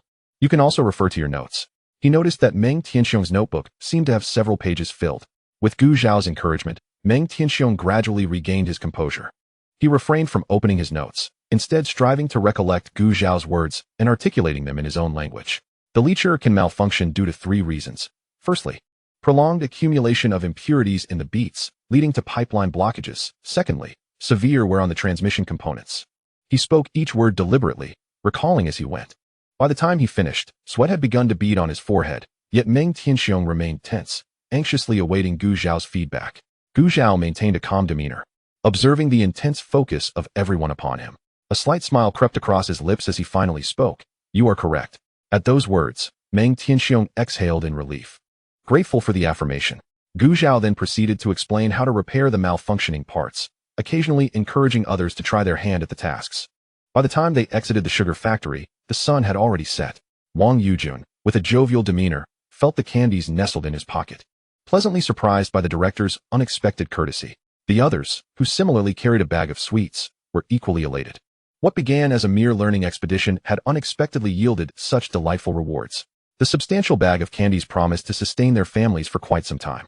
Observing their joy, Gu Zhao seized the moment to impart a word of caution, reminding them that, in principle, their duty was to maintain the machinery within these factories. While this time could be overlooked, he sternly warned that should they truly become workers in the future, accepting items from the factory would be strictly prohibited. The smiles on their faces instantly faded, replaced by a solemn acceptance of his words. Meanwhile, in the city, Chen Guodong mused. Have you noticed the recent lack of communication from the counties below? Furrowing his brow, he pondered. Indeed, this isn't good. Are we to enjoy the fruits of our labor without contributing? Yet, he countered, but if something goes awry, we could find ourselves in a predicament. Chen Guodong dismissed the notion, retorting, what issues could possibly arise? If there were problems, surely the people below would have approached us by now. You're overthinking it. Their conversation trailed off, and they set the matter aside. Unbeknownst to them, Gu Zhao had inadvertently begun to monopolize the industry. During this trip to Ling County, he initially anticipated concluding matters within a few days. However, the unceasing visits from various factory directors extended their stay to half a month before the 8 of them returned to their own county. Yet, upon their return, they had scarcely a moment to rest, as they embarked on another journey to different counties, continuing until the training period concluded. As July began, Gu Zhao surveyed the full assembly of 28 individuals before him, nodding in satisfaction that none had withdrawn. However, perseverance to this point did not guarantee their retention. It was evident that each participant understood this reality, their eyes ablaze with the fervor and determination of warriors poised for battle. The assessment would be conducted by Gu Zhao and his 3 colleagues, comprising 2 components: individual performance scores during the training and the assessment scores, each constituting 50% of the final grade. Upon learning that their everyday performance would factor into the evaluation, some individuals were filled with regret, while others boldly protested, "Teacher, I oppose this. I believe it is unfair to us." Gu Zhao raised an eyebrow, turning to the man who had stepped forward. "What, pray tell, do you find unjust?" The man stammered, "We were assessed without our knowledge. I feel that is inappropriate." Folding his arms, Gu Zhao responded with calm assurance, "What is unjust? Your daily performance is entirely within your control. Your teachers do not interfere with your decisions." The man, chastened by Gu Zhao's words, lowered his head and ceased to argue. Gu Zhao then scanned the assembly, declaring, "Since there are no further objections, let us commence our assessment." The method for this round of evaluation was straightforward. Gu Zhao had collected a variety of unwanted, discarded parts from various factories, and he instructed the participants to construct a functional object from these components. Wang Yujun raised his hand, inquiring, "Brother Zhao, may we use any object?" Gu Zhao nodded affirmatively. Yet the complexity and practicality of the object would clearly be pivotal in this assessment. The 28 participants were acutely aware of this fact. As Gu Zhao called the commencement, each individual rushed towards the pile of parts, selecting what they deemed necessary. Once their choices were made, they settled down to begin their labor. And Gu Zhao and his colleagues refrained from interrupting. The sun ascended from the side of their heads to directly overhead, with each passing moment marked by the rising heat, creating an atmosphere of palpable tension. Suddenly, someone moved. After thorough examination, Sun Yinxin approached Gu Zhao and his colleagues, presenting her creation. As Zhao Xian took the item from her, she began to explain, "This is what I have made." Her creation was rather peculiar. Unrelated to any of the machinery they had encountered thus far, it was a weapon intended for hunting. Zhao Xian tested it, and while the model was diminutive, it exhibited a certain lethality. After her introduction, at Zhao Xian's gesture, she stepped aside to await her turn. In that moment of anticipation, her mind swirled with doubt, questioning whether she should have crafted such an item, but it was undeniably her forte. Clenching her fists, she endeavored to calm herself. As time marched on, others began to submit their creations, while some remained seated, utterly at a loss, their frustration palpable. However, as with any competition, there was a definitive end. When Gu Zhao called time, many collapsed onto the ground in exhaustion. He refrained from comment, recognizing that sometimes effort does not guarantee results. Regardless of whether the works were completed or not, Gu Zhao and his colleagues gathered the entries, allowing the trainees a brief respite as they began their evaluations. Having spent nearly 2 months with the group, Gu Zhao and his colleagues were well aware of each individual's capabilities. Considering the items presented, they swiftly assigned scores and compiled an overall ranking. Within the half hour that passed, the participants found the wait increasingly arduous. After 2 months, they were finally facing judgment. While Wang Yujun had previously been lost in thought, now, with the moment of reckoning at hand, he found himself nervously picking at the dead skin on his lips, which he forcefully restrained. "Brother, do you think we will pass the assessment?" he asked, anxiety creeping into his voice. At this stage, the prospect of failure felt bitterly unacceptable. Recalling the glimmer of expectation in his parents' eyes when he left home, along with Gu Zhao's dedicated guidance, Wang Yujun's apprehension deepened. Wang Yujun's older brother, Wang Yufeng, shared his tension but, witnessing his younger brother's distress, chose to offer reassurance. "Do not fret. We have both put forth our best efforts alongside our cousin. Even if we do not pass, we shall have no regrets." Yet, despite his words, who among them did not aspire to become a worker in the city? Gu Cheng, standing nearby in silence, felt at a loss for words, his gaze fixed on Gu Zhao and his colleagues, awaiting the verdict that would determine whether he faced a dire fate or a reprieve.